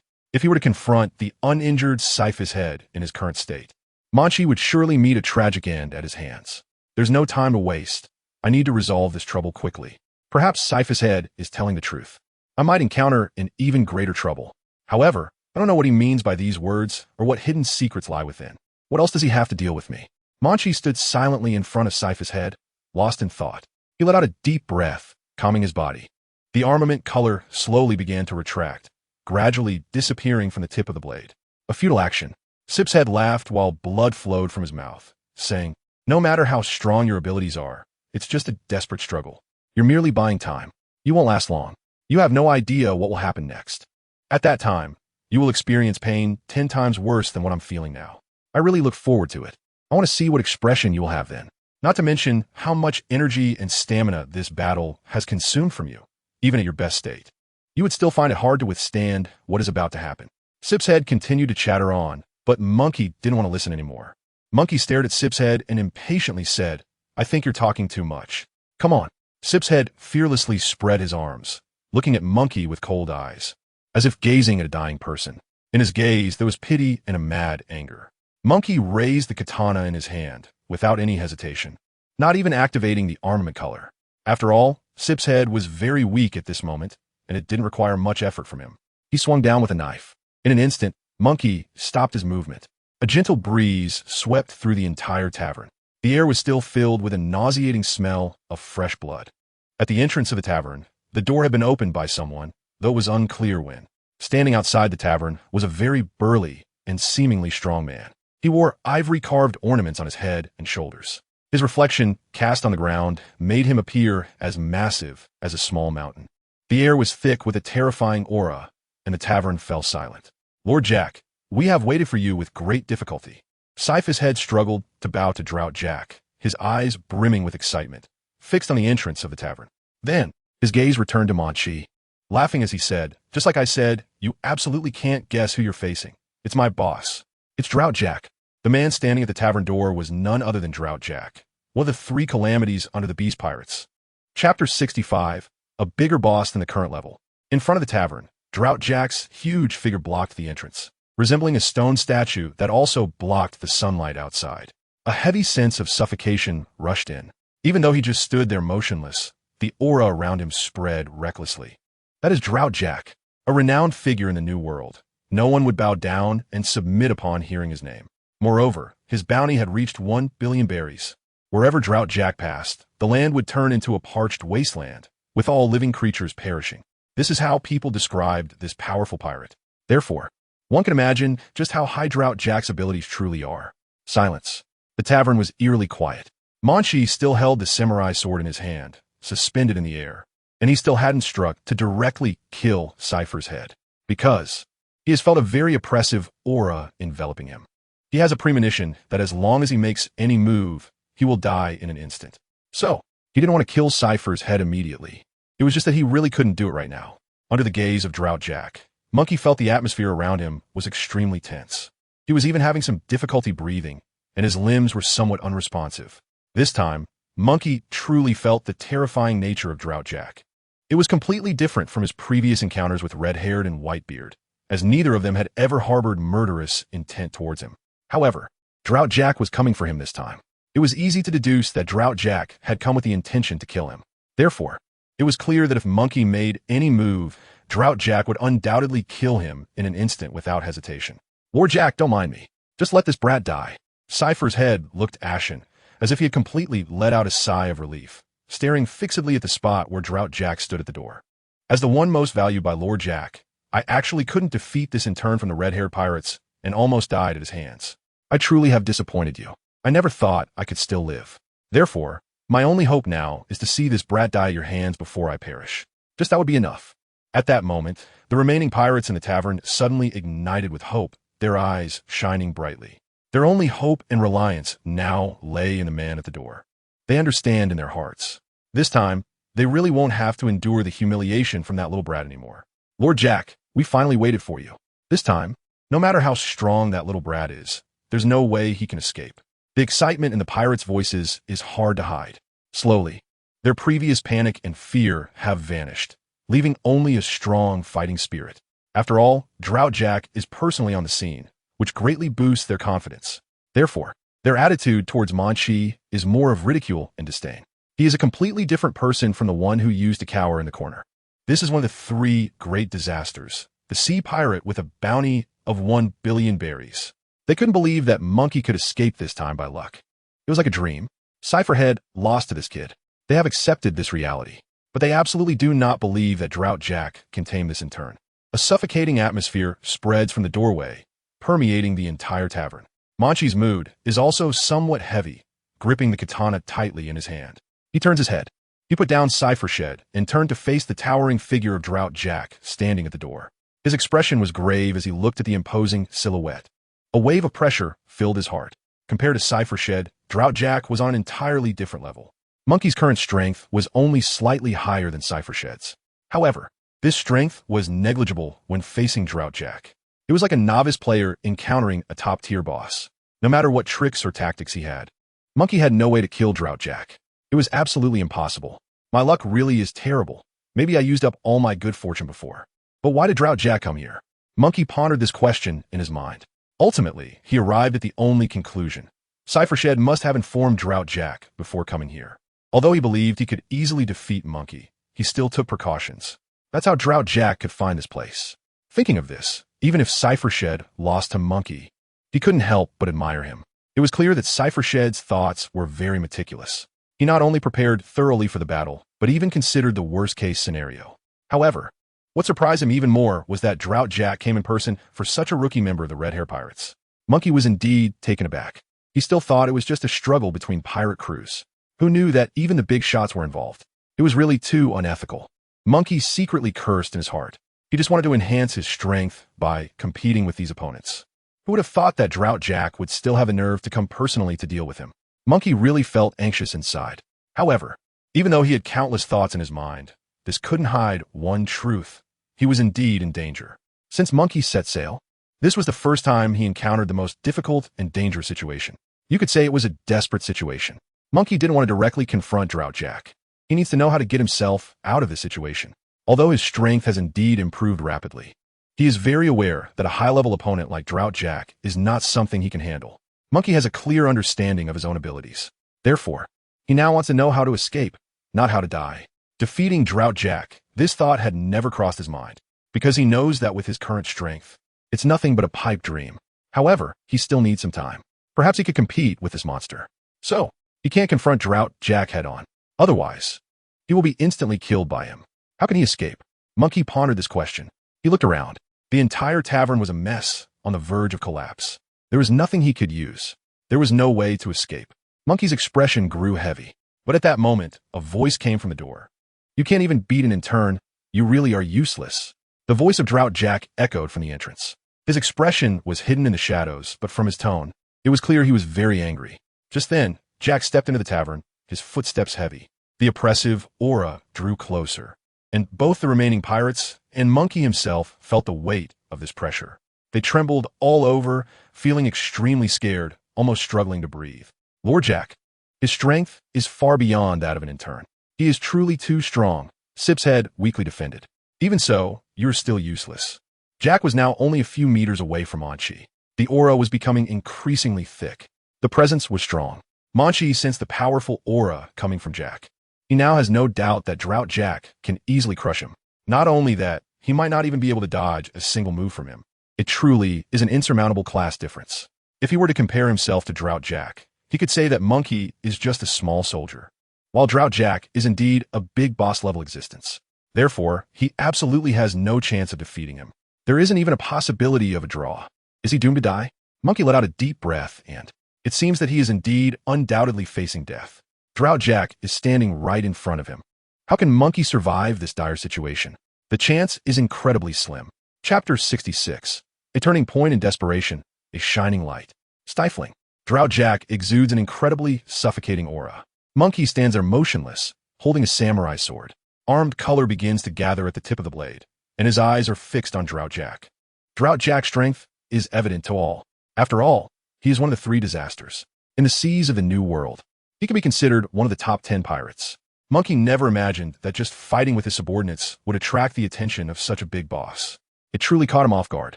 This time, he has really stepped on a landmine. Munchie has encountered the most tricky and difficult situation since he arrived in the New World. During this journey, it is only at this moment that Munchie feels what it is like to be unable to escape. Even while sailing, he encountered many gigantic sea kings that could swallow an entire ship in one gulp. Munchie didn't feel like he was in a desperate situation. When facing sea kings, there were still some chances to escape.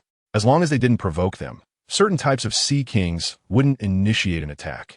However, facing Drought Jack was a completely different concept. Not only that, but Drought Jack's goal this time was Munchie. Munchie had no hope at all now. Isn't this a desperate situation?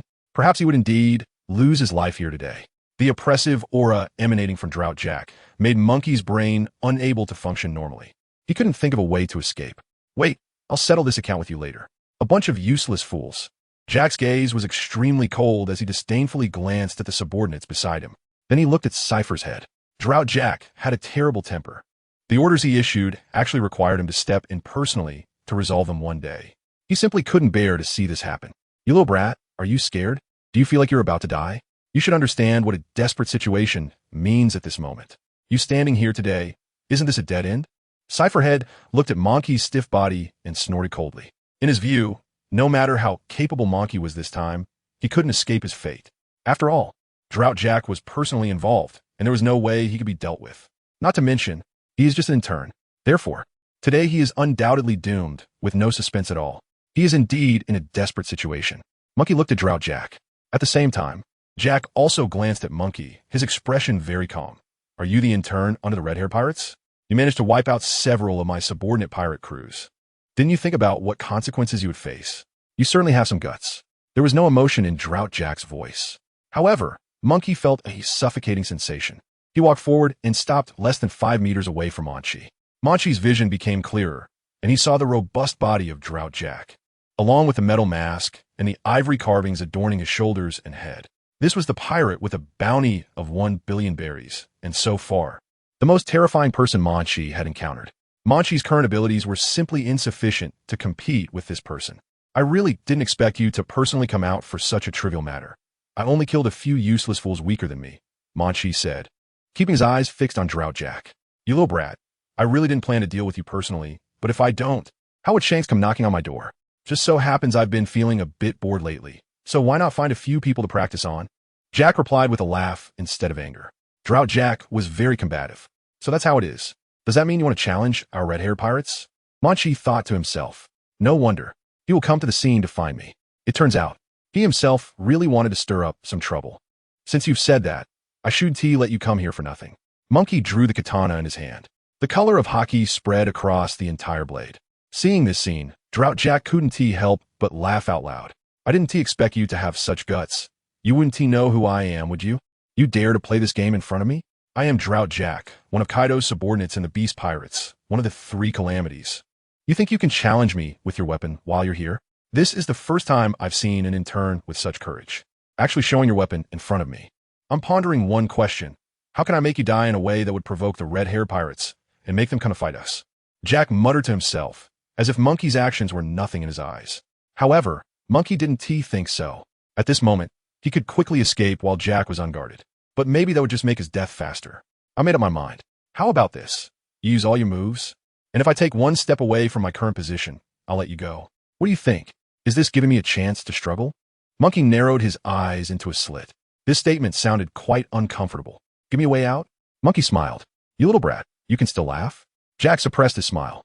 I think even if I really let you move, you wouldn't let me leave alive, so there's no need to toy with me. Unless you still think I'm some clueless rookie? After Munchie said that, he started to laugh out loud. It really was a dead end. But now Munchie felt much more at ease. It's just a life. So what? He only regretted that if he could have a bit more time. Probably just 30 days. No, just 15 days. He has the confidence to face Drought Jack head on. However, it seems impossible now. If I had just 15 more days, I could easily kill you. Munchie slowly shook his head, the light in his eyes dimming. It seems you're quite clever after all. This trick has worked for me time and again. They all want to survive, showing off in front of me. Unfortunately, none of them can make me move. Therefore, they never had the chance to see me deceive them. As a pirate, Drought Jack's words cannot be trusted. Thus, Munchie didn't take those words seriously. He's not stupid. It has to be this way then, you little brat. Just accept your death. Drought Jack was filled with killing intent. He slowly walked step by step towards Munchie. The oppressive atmosphere became even thicker. He had a sickle-shaped dagger hanging from his belt. However, it wouldn't be of any use in a fight against Munchie.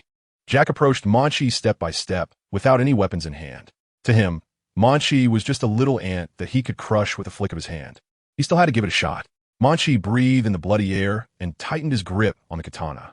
He stood still in place until Drought Jack came before Munchie. The difference in physique between the two is immense. One is tall and sturdy, while Munchie appears small and thin.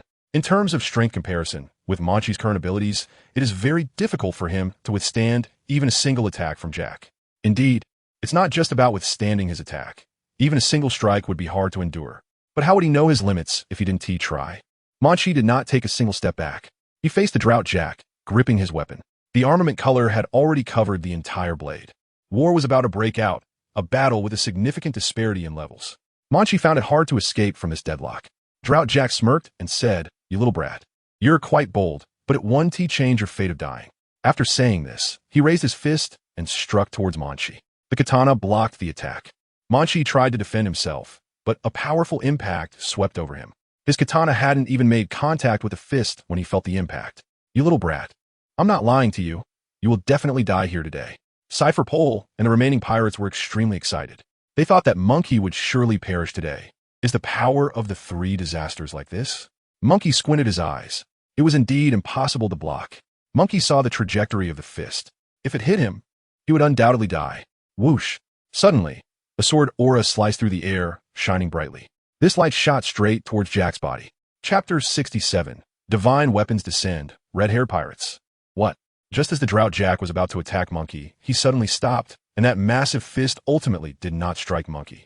He quickly retreated, moving at an astonishing speed back to his previous position.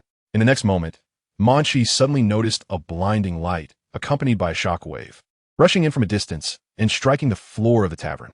The speed was simply too fast. Munchie's eyes hadn't had time to comprehend what was happening. He could only vaguely see a flash of light. Then, boom, a tremendous roar echoed, and the entire tavern trembled as if it were experiencing an earthquake. The tavern shook violently, and the walls, which had already been on the verge of collapse, instantly shattered into pieces. Boom! The entire wall began to tilt to one side, crashing heavily to the ground. In front of Munchie, it turned into a terrifying crack. The ground was struck by the collapsed wall, creating a massive deep pit. The aftershocks of the tremors rushed in. Munchie was very close to the collapse. Thus he deeply felt how terrifying the power of the beam was. Moreover, what was even more puzzling was, he couldn't understand it all. Why did the aftershock from such a close attack not cause any additional harm? And why was he himself unaffected? This was somewhat unexpected for him. The power of this slash was controlled with such precision. This kind of strength was truly impressive. Munchie admired in his heart. Watching the scene before him, he fully realized that only the highest level pirates could reach this level. Even though the power of this beam was strong, the residual waves it produced did not harm anyone around. Isn't this a precise manifestation of control over the size of power? Of course, this was also the goal that Munchie had been striving for all along. If the force of the tremor couldn't be well controlled, as soon as Munchie activated this skill, it would inevitably harm the innocent people nearby. Therefore, Munchie had to be very cautious in using the tremor to achieve better results. What kind of being was behind this attack? Munchie felt confused, but he understood one thing clearly. It was precisely because of this attack that Munchie narrowly escaped the attack from Drought Jack. Otherwise, at the moment Drought Jack swung his fist, even if he used an armed color katana to resist, it would have been in vain. He would definitely have been killed by Drought Jack's bare hands. However, at that moment, this attack descended from the sky, stopping Drought Jack's assault. Thus, Munchie was able to escape this attack from Drought Jack by sheer luck. At this point, the atmosphere around began to grow tense. Drought Jack created some distance between himself and Munchie. His eyes were filled with confusion as he turned to look at the wall that had been shattered by the slash. Who dared to stop his attack? Moreover, the beam that had just passed in front of him gave him a very familiar feeling. This power seemed like something he had seen before. A look of doubt appeared on Drought Jack's face. But as he thought carefully, he was at a loss. He couldn't figure out who had launched this familiar attack. However, one thing he could confirm was that this person could not possibly be Shanks, the captain of the red-haired pirates. The way Shanks typically attacked, his strength and speed were definitely not like this. The recent attack carried an exceedingly fierce aura, as if it could cut through anything in the world. Moreover, there was a terrifying sharpness in that aura, a sharpness that Shanks had never possessed. Who else could it be if not that red-haired man? Drought Jack pondered. His expression was very serious, without any signs of slackness. His gaze was fixed tightly on the wall with a huge crack. Who could possibly appear at such a critical moment? He couldn't think of the final outcome. Around him, the remaining pirates looked terrified, seemingly unable to react to what had just happened. They glanced at Munchie D, Luffy, and then at their captain, their expressions becoming somewhat dazed. What on earth was going on? How could this kid still be alive? What was that beam of light just now? How could someone appear so timely? These questions swirled in their minds, and they had lost the ability to think.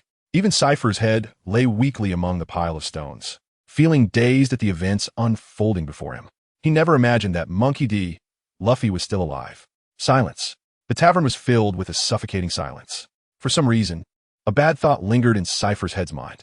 Bad. Very bad. Even though Drought Jack stood in front of him, he still felt an indescribable panic inside. Although his body couldn't move, his eyes remained alert, scanning the surroundings. Thud, thud, thud. A flurry of footsteps approached from the entrance. The footsteps were decisive and loud, and everyone in the tavern could hear them clearly. In an instant, Jack, Cypher's head, and the remaining pirates all fixed their gaze on the direction of the tavern door. Finally, they saw the tavern's door slowly opening. As the door of the tavern opened, a figure appeared in their sight. The person was tall and thin. He is wearing a black outfit, with a black top hat and a tuft of beard on his chin. Beneath the top hat, a pair of very sharp eyes are concealed. His right hand holds a large knife. The design of this knife is very unique. The handle is shaped like a cross and is longer and wider than a typical knife. The blade is engraved with intricate patterns. He stood there quietly, yet exuded a suffocating aura. The weapon he held accentuated his sharp demeanor even more. This was a swordsman. Only a swordsman could possess such traits. Moreover, judging from the attack he just unleashed, his strength was definitely not to be underestimated. You are. Jack narrowed his eyes and was about to speak, but suddenly stopped. At this moment, he finally understood who this person was. That attack, just now, a slash even more fierce than the red-haired man's. Who could have unleashed such a strike? From the moves, just now, it was clear that this person's strength was not inferior to the red-haired man. Only that person could possess such power. That is the #1 swordsman in the New World, Dracula Mihawk. Hawkeye. Jack coldly looked at him and said, I didn't expect someone like you, a reclusive master, would stoop to come to the New World. And you came in person for such a trivial matter? Why do you want to stop me? It's not that I want to stop you, but that others do, Hawkeye lazily replied. The surrounding pirates looked at Hawkeye with expressions of panic. They absolutely didn't expect that it was this person who blocked their boss. At this moment, they have not yet recovered from the shock. A sound of footsteps came from the door again. Everyone turned to look at the entrance. A man walked to the door of the tavern. This man was extremely familiar to both Monkey, Drought Jack, and the people under him. He had a striking head of bright red hair. Red hair? Jack's face turned pale, and his eyes widened in shock. The red-haired pirate actually came? Sip's head didn't expect it either. The red-haired captain actually came to the tavern in person. But that's not all. Following the red-haired pirate was another person. He is Ben Beckman. He followed red-haired into the tavern, looked around at the group of people, and finally fixed his gaze on Munchie. After confirming that Munchie was unharmed, he gave a slight nod. Then he turned his attention to Drought Jack. His eyes revealed a naked killing intent. Soon after, those familiar members of the red-haired pirates, whom Munchie knew very well, entered the tavern. Jessup, Lakiru, and the bald man with a monkey on his shoulder also arrived. A few remaining key members of the red-haired pirates also came to the tavern. Before long, the atmosphere in the tavern became very lively. The remaining pirates were filled with terror at the sight, and some even began to tremble. The development of the situation had completely exceeded their expectations.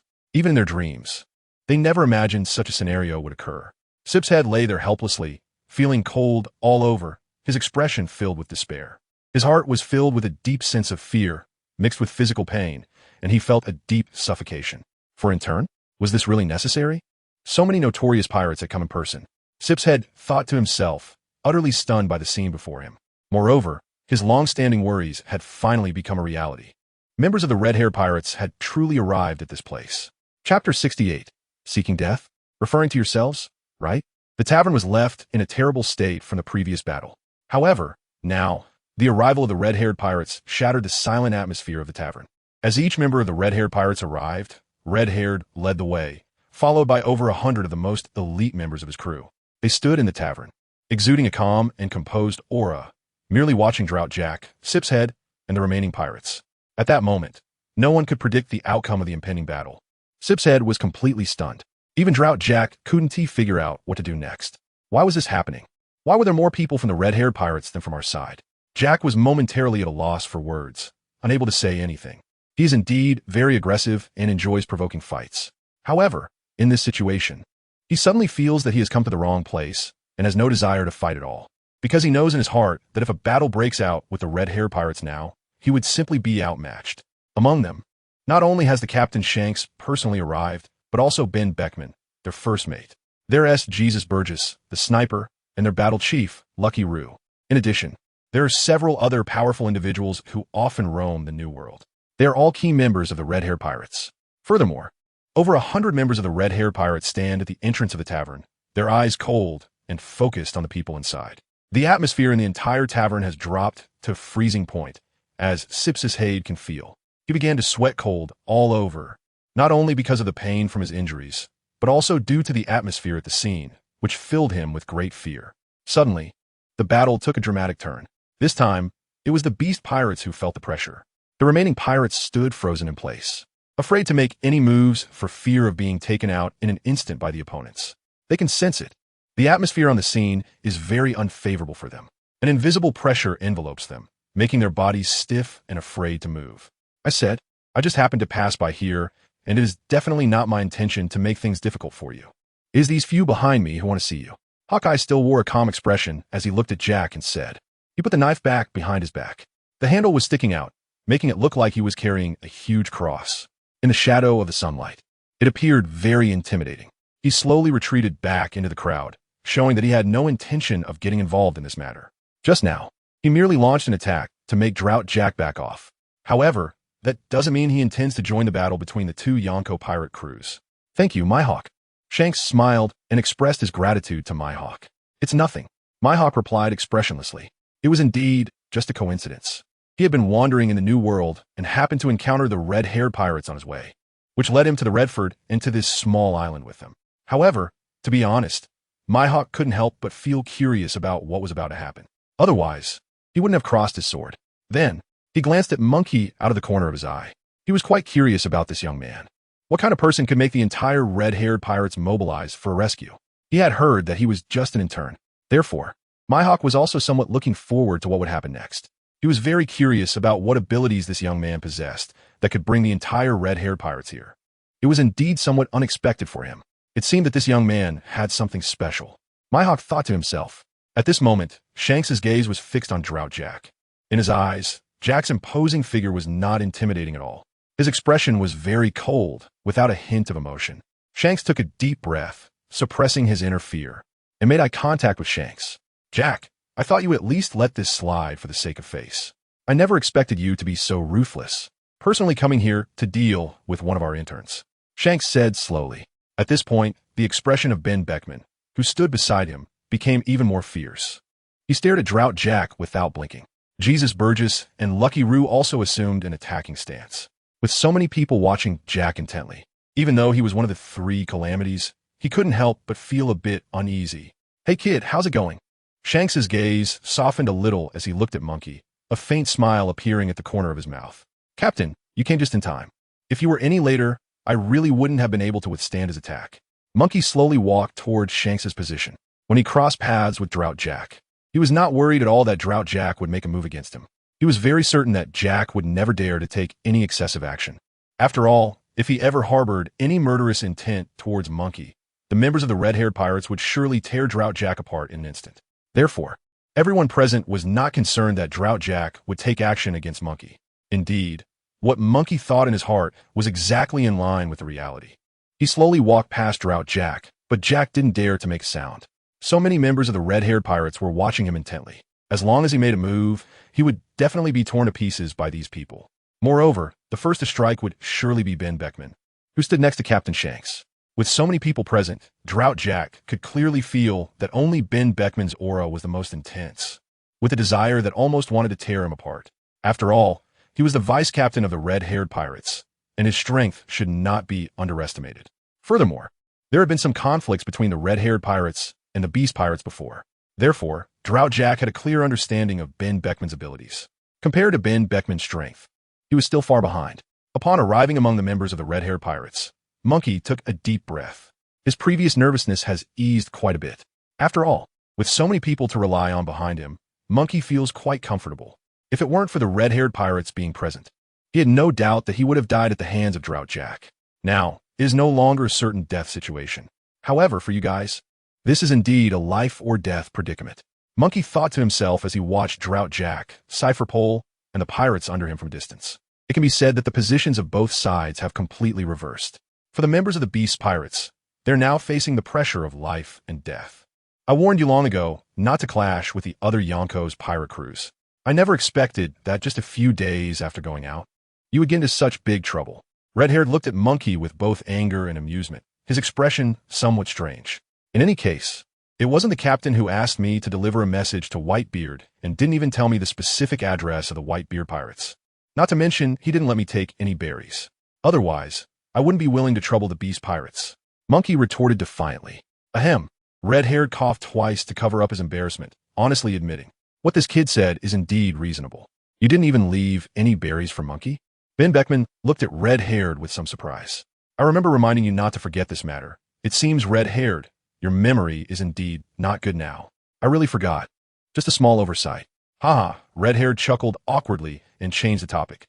Munchie, you have now seen the strength of the high-level pirates under the Yonko, right? Although your abilities have indeed improved rapidly, you can't be too impulsive, nor can you underestimate your enemies. This is true. If it weren't for this time, Munchie would not have realized this point. It was only when facing Drought Jack that he truly experienced how terrifying the strength of Drought Jack, one of the 3 disasters, could be. And among the 3 disasters, Drought is indeed the weakest. Therefore, it can be inferred just how powerful a Yonko-level pirate is. Munchie thus developed a different view of Red-Haired. Regarding his captain, Munchie had never thought he was that impressive. He couldn't help but stare at the red-haired person in a daze. This time, you were just lucky, but if this happens again, no one can guarantee your safety. You're still too young and not cautious enough in your judgment. Otherwise, Drought Jack wouldn't have been able to find your location so easily. The red-haired person continued. I think next time we don't need to be so cautious. Munchie chuckled. What does he mean? It's quite clear. After some time, Monkey's abilities will allow him to kill gods at will, so caution has no meaning for him. He can roam freely across the entire seas of the New World.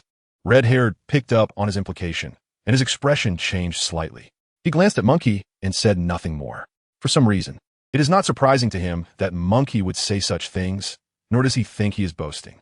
If Monkey has another chance to confront Drought Jack next time, given the current speed of Monkey's strength improvement, he might really be able to crush Drought Jack next time, just like what happened before. Shanks never imagined that one of his subordinates, and in turn, could actually defeat the bounty of over 300 million berries, Cypher, in such a short period. This guy's strength has grown a lot. It is hard to believe, and it has taken Shanks by surprise. Just as Ben Beckman once told him, it has only been a few days, and Monkey's abilities have increased significantly. It truly feels excessive. He is a fighting monster. Shanks feels deeply exhausted. Having a subordinate whose talent and potential surpass his own brings a bittersweet feeling. Shanks has experienced this long ago. Chapter 69, Kid, let me show you what true Conqueror's Haki is. Shanks has long been accustomed to Monkey's astonishing talent, or rather, he has become numb to this kind of shock. Therefore, Shanks' feelings have been suppressed. Now, the entire tavern is filled with a very oppressive atmosphere. Cypher's face is full of terror. The surroundings are filled with members of the Red-Haired Pirates. Not only is Captain Shanks present, but also Ben Beckman, Jesus Burgess, and Lucky Roo. Basically, the strongest individuals in the Red-Haired Pirates have gathered here. They are unable to escape. It's no wonder that Sipshead feels despair. He trembled as he looked at Monkey beside the red-haired man, glanced at Drought Jack, and ultimately said nothing. Even as a drought. No, not even the drought himself. Even if all three disasters were here today, it would be difficult to reverse this situation. Although it wasn't a life-or-death scenario for them, it was still quite tricky. The red-haired man personally came here, bringing a group of elite subordinates with him. To make such a big deal over an intern was hard for Sipshead to comprehend. He really couldn't believe that an intern was worth the entire pirate crew coming here to save him. The remaining pirates looked extremely terrified, with some even collapsing directly to the ground. There was no way out this time. In their eyes, it was certain death. They seemed to have seen the shadow of death. Their faces are extremely pale. This time, even their Lord Jack can't save them. After all, he is also in a precarious situation. After all, they are now facing one of the four emperors and his group of powerful pirates. They are truly at a loss in this situation. After thinking it over, they can't find anything that could save them. They are surrounded by the red-haired pirates in this tavern, making escape utterly impossible. There isn't even a glimmer of hope. Besides that, there is Mihawk, carrying his famous great sword on his back. He is the strongest swordsman in the New World, and this is evident to everyone. If we look solely at swordsmanship, Mihawk and Shanks are evenly matched, and it can be seen that Mihawk is indeed very powerful. At this moment, Monkey's gaze is also drawn to the black sword Yoru behind Mihawk. Then, he glanced at the samurai sword on his body and sighed. After a fierce battle, his katana, even with the enhancement of Haki, was covered in wounds and should be unusable. Weapons are also very important in battle, Munchie thought to himself. Losing a weapon in a struggle is almost equivalent to facing death on the spot for a swordsman. The weapon itself, combined with Haki, is what truly allows a swordsman to unleash their ultimate abilities. It seems I need a better weapon now. Although a weapon of Mihawk's caliber is out of my reach, I can still find something better. Munchie made a decision in his heart. Rakairu and Jesus Burgess looked at Munchie and smiled. Kid, how does it feel to fight against a drought? Fight? This was no fight. He understood in his heart that if the red-haired pirates hadn't shown up, he wouldn't have lasted even a round. This was indeed Munchie's current strength, and he felt no shame about it. After all, he had only been with the red-haired pirates for 3 weeks. No one could defeat Drought after just 3 weeks as a newcomer. No one in the New World would dare to say such a thing. If I had 15 days to train, I wouldn't be so passive. What you said, I actually think is possible, Jesus Burgess agreed. If it were anyone else, they would think it was a pipe dream. Half a month to fight against Drought? That was absolutely impossible. But for Munchie, everything that seems impossible could become possible. After all, he was not just an intern. Red-haired, Drought Jack broke the silence. This time I was indeed careless, but this kid provoked our beast pirates. Can I go back and explain this to our captain? At this moment, he mentioned Kaido. Only Kaido can rival red-haired Shanks. However, as a calamity, Jack clearly cannot stand on the same level as Shanks. Only in this way does Shanks have a chance to spare him. Explanation? Shanks laughed. He said, what explanation? Can you persuade me? If you really want to resolve this, have our boss Kaido meet me in person, but you're not even worthy to stand on equal footing with me. As soon as Shanks finished speaking, Jack's expression turned very ugly. He was extremely angry inside and stared at Shanks. In front of his subordinates, he was not given any face at all. He had already lowered his posture, yet he was still ruthlessly humiliated by Shanks. If it weren't for the fact that Shanks himself was standing there, he would have already made a move. However, the gap in strength kept Jack's remaining rationality intact. He still wants to live well. If he takes action here, he doesn't think he can withstand so many subordinates of the red-haired pirates. The final outcome is highly likely to be his demise. Red-haired, you're truly too arrogant. Drought Jack shouted angrily. First, I want to say if your boss Kaido knew about this, even one of my subordinates, and in turn, could wipe out several of your pirate crews. Shouldn't you reflect more on your own issues? Is there really a need to keep such waste in your team? Moreover, if a mere intern can eliminate an entire pirate crew, what significance does it have for you to stay in the Beast Pirates? Don't you Beast Pirates always emphasize that the strong are king? Red-haired calmly retorted. Damn, Drought Jack couldn't help but clench his fists, his face twisted with anger, and his inner rage surged to his head. His eyes turned bloodshot. Indeed, the 4 pirate crews under him were actually wiped out one after another by an intern. This was indeed hard to speak of. If he could directly kill the opponent in an instant, it would still be a way to vent his anger. However, the reality was that the red-haired pirates had come to the scene personally, which made it impossible for him to vent this anger. He was also unable to kill Munchie. Moreover, the scene is now filled with members of the red-haired pirates. He no longer had the chance to kill Munchie. What waste! Drought Jack's heart roared with anger, but on the surface, he couldn't show it. Jack silently cursed in his heart. Since that's the case, I'll go back and tell our boss the truth about these matters. Jack said gloomily. He turned around and glanced at the barely breathing Cypher's head lying on the ground. Looking at the pirates beside him, he commanded, Take him with us. Yes, Master Jack, they replied. They were just about to leave when unexpectedly, the red-haired one reached out to stop their actions. What? The pirates turned around and looked at the red-haired man, their expressions filled with terror, not daring to move an inch. Jack turned to look at the red-haired man and said, So, red-haired, are you not planning to let me leave here? He is a key general under the Beast Pirates. If he dies here today, it will undoubtedly cause a huge uproar. Jack is certain that red-haired Shanks wouldn't do that. The drought has targeted my subordinates in turn. Do you intend to just get away with this? It seems you still haven't realized the severity of the situation. Red-haired glanced at Munchie and said, Today, let me show you what true Conqueror's Haki is. Boom! A powerful aura radiated from red-haired, spreading outwards. This is a continuously emanating Conqueror's Haki, completely different from the fleeting Conqueror's Haki that Munchie had displayed before. In no time, it enveloped everyone in the tavern. Everyone was so frightened by this aura that they didn't dare to move. This presence even made Jack the Drought's expression turn serious. Crack! Surrounding objects were shaken and cracked. Looking at red-haired, he was stepping towards Jack the Drought with this suffocating aura. Chapter 70. The Drought now has no words of suffering. A tremendously powerful Conqueror's Haki rushed forth, instantly enveloping the entire tavern in this aura. Every corner of the tavern was filled with the Conqueror's Haki from red-haired. This aura was simply too strong. Even the items in the tavern were shattered by the impact. Barrels and the supporting pillars of the building showed cracks under the onslaught of the Conqueror's Haki. It was evident that this aura was indeed terrifyingly powerful. Even objects were subjected to the impact. This is the strength of Captain Red-Haired. He possesses the most powerful Conqueror's Haki in the entire New World. Only he can inflict such great damage with his Conqueror's Haki. Others who possess this power can only release it instantaneously. However, for red-haired Shanks, he can continuously unleash his Conqueror's Haki. This pressure left everyone present in shock. Drought Jack stood frozen in place, not daring to move. His eyes were fixed on red-haired Shanks. Under such a powerful aura, he lacked the courage to act recklessly. For him, although this Conqueror's Haki was not enough to make him faint, the strength still made him hesitant. His palms started to sweat. Even as one of the 3 great disasters, Drought Jack still felt a lot of pressure under the intimidation of the red-haired figure. His body became stiff and even unresponsive to his commands. The Overlord's Haki of the captain was still terrifying. Jesus Burgess beside him exclaimed, Munchie, this is what Overlord Haki looks like. Take a good look. At this moment, Lakiru also looked at Munchie. Although they both wielded Overlord's Haki, the power generated was vastly different. Munchie's Overlord's Haki could only erupt in an instant, while the red-haired Shanks could continuously release his Overlord's Haki. It was an eye-opener. Munchie thoughtfully looked at red-haired Shanks and nodded. He had long heard that the captain's Overlord's Haki was extremely powerful. Seeing it in person was indeed more impressive than hearing about it. He experienced the terrifying power of red-haired Shanks. The feeling of continuously exerting pressure on the opponent could gradually destroy their confidence during struggle. This level of Overlord's Haki was not meant to suppress ordinary pirates, but could still make opponents of the same caliber feel that sense of oppression.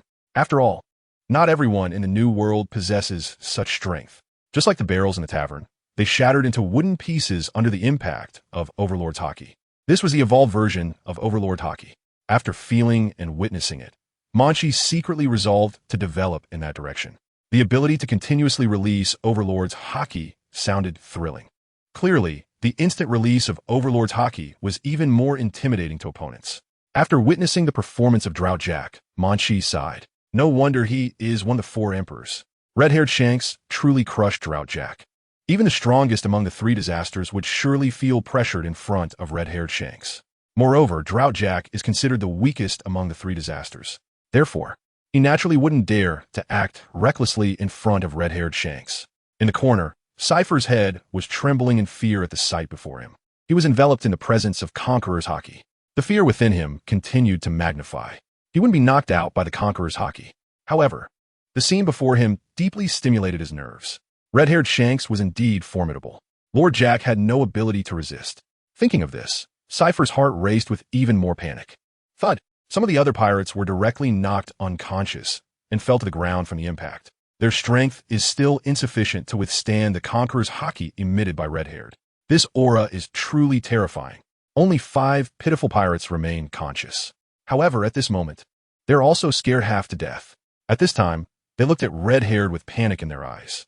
Although Red-haired appeared weak in stature compared to Drought Jack, his strength far exceeded that of Drought Jack. At this moment, Red-haired stood in front of Drought Jack, and a tremendous sense of oppression engulfed Drought Jack. His expression was serious as he said, "Red-haired, are you planning to declare war on us, the Beast Pirates, in the name of the Red-haired Pirates? Declare war?" Red-haired scoffed. "Is a fight with a Drought even worthy of being called a declaration of war? Besides, I don't actually plan to kill Drought Jack. I just want him to learn a lesson, to stop bullying the weak with his own strength. Wouldn't that be considered a declaration of war, just based on you? Would your captain really declare war on us over this?" Red-haired drew his sword, Griffin, from his waist. The Haki swirled at the tip of the blade. This Haki was incredibly powerful compared to Monkey's. Drought Jack felt a bit of panic in his heart. He also used Haki on his hands. At that moment, Ben Beckman and the others couldn't help but laugh at the scene. It seemed he wasn't even planning to activate his Devil Fruit form. Indeed, even if he did, he wouldn't be able to defeat Red-haired. It appeared that Drought Jack had long prepared himself mentally for being crushed by Red-haired. Even if he activated his Devil Fruit form, he would still be defeated. Everyone discussed this without restraint. These comments were overheard by the remaining pirates and by Cypher's head in the corner. They looked at Drought Jack's position with complicated expressions. They really didn't expect this. Their own Lord Jack actually didn't dare to use his Devil Fruit form. Was he not planning to activate his Devil Fruit abilities? Shanks asked calmly. He drew the dagger in his hand and leaped forward. Boom! In an instant, the red-haired figure appeared right in front of Drought Jack, moving at incredible speed. Jack barely had time to react before he saw a red figure flash past him. Startled, he was just about to turn around to look for it. But just as he was searching, boom, the red-haired figure struck down with lightning speed. His sword slashed directly through Drought Jack's belly. Poochie! As the sword tore through, blood gushed out. Boom! Drought Jack couldn't withstand the impact and was instantly sent flying. He crashed directly into the wall. The wall couldn't bear the force of the impact and collapsed. Debris buried his body. With just one strike, Red-haired sent Drought Jack flying more than 10 meters away. This is the true power of one of the 4 emperors. To Red-haired, Drought Jack's strength was nothing to speak of. The surrounding pirates were all stunned at the sight. They never thought that their boss couldn't even withstand a single move. Cypher Shed was also stunned. This was something he had never considered. However, after a while, boom, Drought Jack crawled out from the ruins again. He looked very disheveled, with blood still flowing from his abdomen. However, what was unexpected was, the wound on his body is actually healing rapidly. This ability to recover is truly terrifying. Drought Jack walks over while coughing incessantly. He realized that, for himself, he was completely no match for red-haired Shanks. In front of Jack stood one of the 4 emperors, red-haired Shanks, who also possessed the most powerful Conqueror's Haki. However, Jack was merely one of Kaido's 3 disasters, and among them, he ranked the lowest. Therefore, when facing red-haired Shanks, he truly felt powerless. It was perfectly normal for him to be unable to withstand even one attack. Drought Jack glared angrily at red-haired Shanks. His stomach wound, is surprisingly healing slowly. Everyone who saw this scene was deeply moved. This ability to recover. Just a short while after the scar that red-haired Shanks had torn on Disaster Jack was now just a scar. It was truly hard to believe. Has he recovered? Then let's continue. Red-haired Shanks raised the sword in his hand and activated his Haki again. Disaster Jack also activated his Haki once more, and this time, his entire body was covered in Haki. He bore the pressure from the red-haired one, and at this moment he was extremely tense. His expression also became serious. This time, he couldn't afford to be careless. In the next moment, the red-haired one was by his side, striking down without hesitation. Oh no! Jack wanted to retreat, but the red-haired one was just too fast. He still couldn't dodge in time and was struck again. This time, the red-haired swordsman directly pierced his arm with the blade. Boom! Drought Jack was once again slammed against the wall by the force. The wall collapsed, burying Drought Jack under the rubble. The entire tavern shook violently like an earthquake, as if it were about to topple over. The red-haired swordsman retracted his weapon and turned to look at Munchie. You little brat, this is how you properly use swordsmanship. Got it? Munchie nodded. However, he still found it difficult to execute the red-haired swordsman's moves. But it was certainly something to consider for future development. Moreover, his current goal was not his own captain. The person he wants to surpass is Drought Jack. After all, there's a deep grudge between them now. If Monkey's strength could surpass Drought Jack, he would definitely kill him without hesitation. He wanted to take revenge himself. Therefore, Munchie crossed his arms and leisurely watched how his boss was torturing and killing Jack the Drought. After all, with red-haired Shanks' strength, he could easily overpower Jack the Drought. It wasn't because Jack the Drought was too weak. Rather, red-haired Shanks' abilities were simply too impressive. Munchie realized in his heart that red-haired Shanks, as one of the four emperors, was not what he had previously thought. Perhaps red-haired hadn't even tapped into his true power yet. Munchie thought to himself that even without using his full strength, he could easily defeat Jack the Drought. The power of the four emperors was indeed not just for show. It was precisely because he witnessed this scene that Munchie gained a clear understanding of the abilities of the four emperors. If red-haired was this powerful, then the other four emperors must not be far behind. They should all belong to the same level. Boom! A loud sound echoed. Jack felt very aggrieved. He helplessly endured one blow after another, and now his response speed couldn't keep up with the speed of his injuries. His body was covered in blood, looking quite miserable. Red-haired, aren't you being a bit excessive? Said Drought Jack. So what? Red-haired replied. Even being beaten like this by himself, he couldn't resist. It was better to just endure it all. After all, red-haired had made up his mind to teach Drought Jack a lesson. Boom! Another slash came down. Even though Drought Jack had used Haki, he still found it difficult to withstand this attack, and he was sent flying into the wall. The entire wall was destroyed. Boom! The tavern's wall finally collapsed, and tiles from the roof fell down. The tavern was about to be finished. A gleam flashed in Monkey's eyes. A sharp light flashed in his eyes and shot upwards. Whoosh! In an instant, the sunlight poured down from the sky. The roof of the tavern had been completely opened. Above, there was a blue sky and floating white clouds, with sunlight cascading down. This light came from Hawkeye. Hawkeye slowly retracted his black knife and looked back at red-haired. The atmosphere at the scene was tense. The remaining pirates were so scared that they didn't dare to breathe. Seeing their captain being tormented by red-haired, they didn't even dare to raise their eyes to look at everything before them, fearing that they would be next. Moreover, it was an attack that even Drought Jack could not withstand. These people are even less likely to withstand it. Boom! Drought Jack was completely knocked away and rolled on the ground when he fell. At this moment, he was covered in wounds, but the red-haired man still looked quite at ease. There was no suspense in this contest. Jack was no match for the red-haired man at all. He had never even attempted to attack. He didn't even have the qualifications to defend himself. It was truly pathetic side Sip's head. He had never seen anyone treat Lord Jack like this. Cough, cough. Jack crawled out of the rubble while coughing. Blood was flowing from his mouth, and his breath had become weak. He looked in very poor condition. He was covered in scars left by red-haired Shanks. Not only that, but he was bleeding from every part of his body. The pressure from red-haired Shanks was simply too great. However, Drought Jack had no room for resistance, only glaring at him in anger. Go back and tell your boss. If he wants revenge, he can come find me anytime. Red-haired Shanks finally sheathed his sword. Oof. Drought Jack wiped the blood from his mouth with one hand, his expression cold as he looked at red-haired Shanks. After surveying the surroundings, his gaze finally landed on Munchie. After a long pause, he turned to the fallen Sip's head at his feet and said, Waste. Lord Jack. Sip's head said pitifully, Take this waste away. Jack ordered the remaining pirates. The few pirates approached Sip's head nervously. I will remember this incident forever, red-haired. Jack coldly stared at red-haired Shanks. The conflict between the red-haired pirates and the beast pirates had a long history, so red-haired didn't take this matter seriously at all. Let's go. Jack turned to leave. A few pirates carried Sip's head and followed Drought Jack, hastily trying to leave the tavern, eager to escape this place of trouble. They didn't even dare to lift their heads, especially when surrounded by members of the red-haired pirates, each of whom was watching them closely. At that moment, the captured Cypher's head was staring intently at Munchie. However, Munchie smiled and said, "Next time I see you, killing you will be as easy as squashing an ant. And Drought Jack, I will definitely surpass you." You. Cypher's head was both furious and enraged, instantly turning his face bright red. He was so furious that he spat out a mouthful of fresh blood, and then turned to glare angrily at Munchie. He had never thought in his life that he would suffer such humiliation, that even an intern would look down on him. Moreover, he had made a bold statement that he would surpass Jack the Drought in the future. Chapter 72, he achieved this strength in just 3 weeks. Before long, Sip's head and the remaining pirates, including Jack, swiftly left the tavern, disappearing from the sight of Munchie and the red-haired pirates in the blink of an eye. The air was filled with the strong smell of blood. Inside the tavern, there were corpses everywhere, with severed limbs scattered about. In addition to the pirates killed by Munchie, there were also some patrons who had been inside the tavern killed by Sip's head. However, no one could have imagined that one day Sip's head would be defeated by Munchie alone.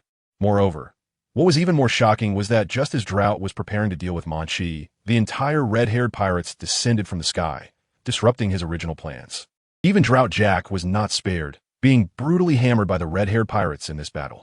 In this fight, Munchie only sustained some superficial injuries, nothing too serious.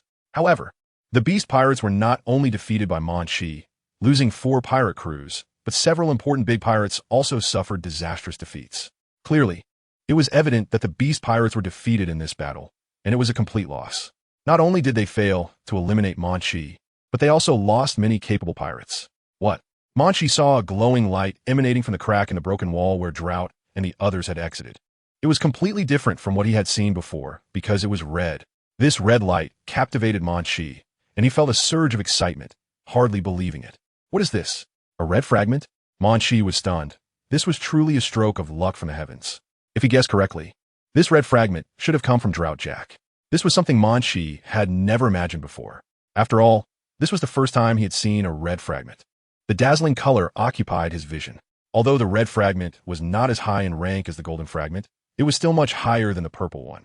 Therefore, the abilities it possessed should also be stronger than those within the purple fragments. What abilities await me with the first red fragment I've ever seen? Drought Jack would never have imagined that not only did he fail to kill me, but he also allowed me to pick up a great bargain and obtain an attribute fragment from him. Munchie secretly rejoiced in his heart. At that moment, a voice rang in his ears. Ding! A red fragment has fallen next to the owner. Would you like to obtain it? Of course. Without a moment's hesitation. Obtain. Acquisition successful. The red fragment is half Fishman Physique. Would you like to learn it? What the hell is half Fishman Physique? Munchie was taken aback. What kind of ability is this? Is it related to fishmen? Indeed, Drought Jack had the bloodline of a fishman in his body, allowing him to breathe freely underwater, even in the depths of the ocean. He could survive as if he were on land. Great. Munchie chose to learn without hesitation. Up until now, he had chosen to learn every attribute fragment that had dropped. Moreover, the red fragment was quite rare, so there was naturally no reason not to learn it. Besides, the more abilities he learned, the faster he could reach the strength he desired. The attribute bar had no limit on the number of ability attributes, so there was no reason not to learn. Munchie definitely had no reason to give up. When he absorbed the red fragment, his body was enveloped in a very comfortable warmth, and a strange feeling arose within him. It was as if he suddenly possessed some innate abilities. Half-Fishman Physique. Does it mean that the attributes of the half-Fishman are added to my own? Munchie pondered silently. If that is the case, does it mean that I can also breathe freely in the sea in the future? This is entirely possible. But then Munchie thought, the red fragment can't just have this one skill, right? Is there something I overlooked? Munchie was certain of this in his heart. He carefully felt the changes in his body, but he couldn't find any useful information. However, in the depths of his mind, Munchie believed that this change in his body was definitely different from before. Could it be the ability to recover? Thinking of this, Munchie's heart filled with joy. If that were the case, it would be a huge gain. After all, he had personally witnessed the terrifying vitality of Drought Jack. and he was very envious of such an ability. Although Red Hair had severely injured Drought Jack, he had never dealt him a fatal blow. No matter how battered he was, he was still facing one of the 4 emperors, red-haired. Being able to hold on until now was no easy feat. Drought Jack was still able to endure until he left, which could be said to be quite powerful, relying heavily on his strong recovery ability. Although compared to Kaido, he was certainly far behind. However, Drought Jack's physical recovery power was evident. This level of recovery ability is rare in the New World. Therefore, he was also regarded by others as an immortal. This means that this skill should be a passive ability. If he allocated attribute points to this ability, could he improve his recovery ability? As Munchie thought of this, a glimmer of light flashed in his eyes. It seemed quite good. Although there was no increase in attack power, defensive capability was also very important to Munchie.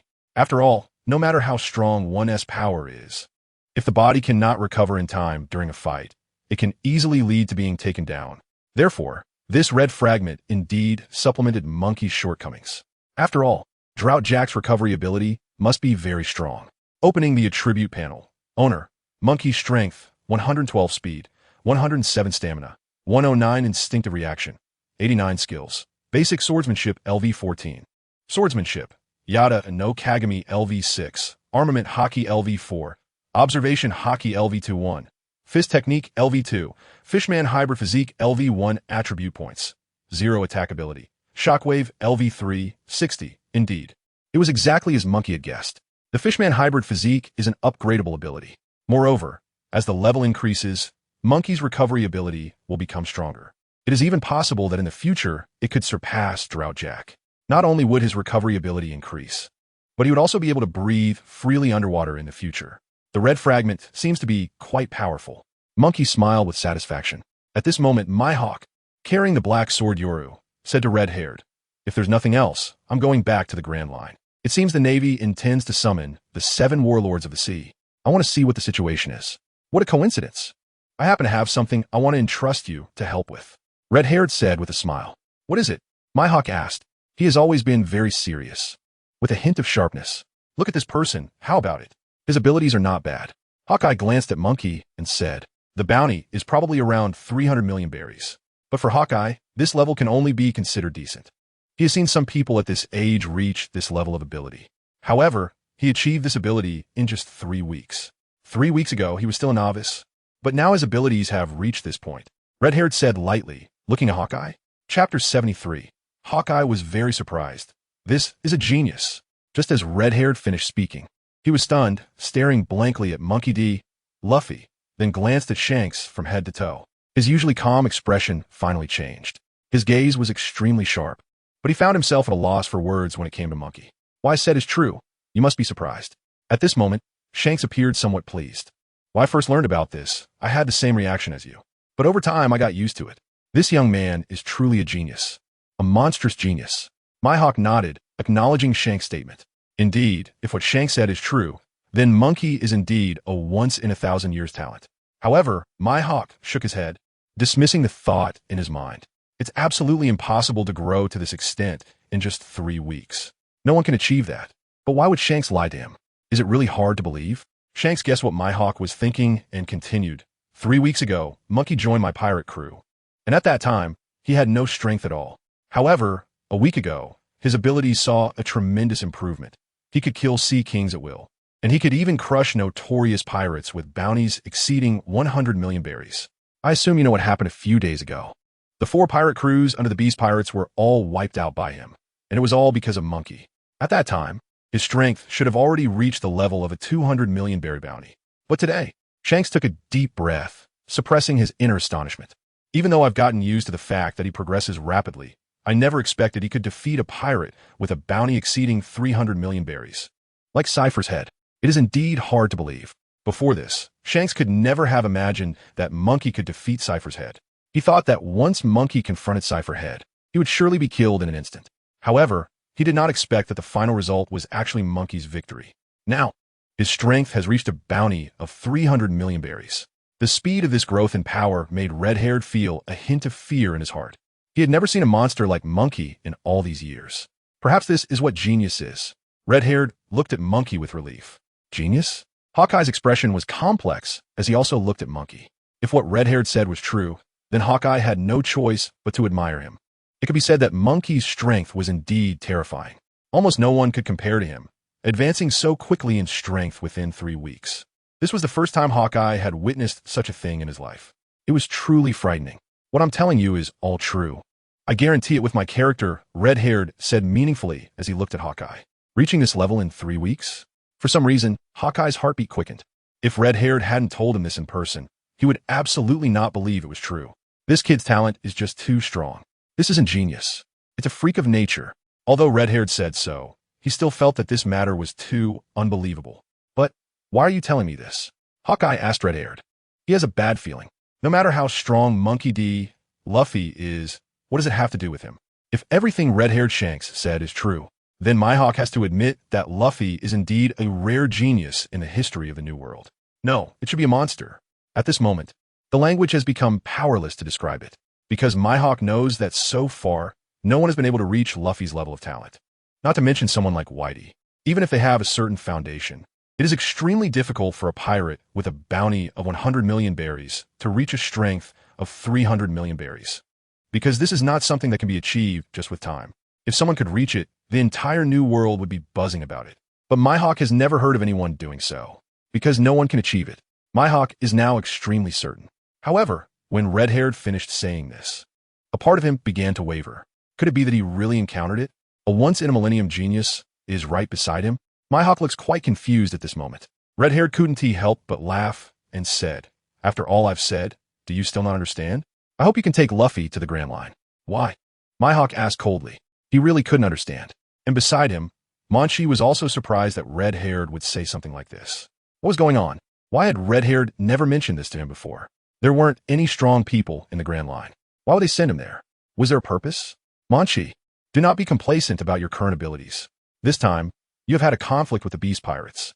I am 100% sure that once you leave the Red-Haired Pirates, the enemies you encounter will be at least at the level of a calamity. I believe that this will not only fail to improve your abilities, but could very likely cost you your life. Red-Haired said to Munchie seriously. These words were indeed very reasonable. Munchie's current abilities were still not to be feared. Moreover, he has now come into conflict with Drought Jack. If the latter knows his movements, it will surely lead to disaster for him. As long as he acts alone, there will definitely be someone waiting to chase and kill him. However, Red-Haired Shanks cannot let Monkey stay behind them all the time. If that's the case, Monkey's strength will only remain at its current level. Therefore, Red-Haired hopes that Monkey can go to the Grand Line with Mihawk.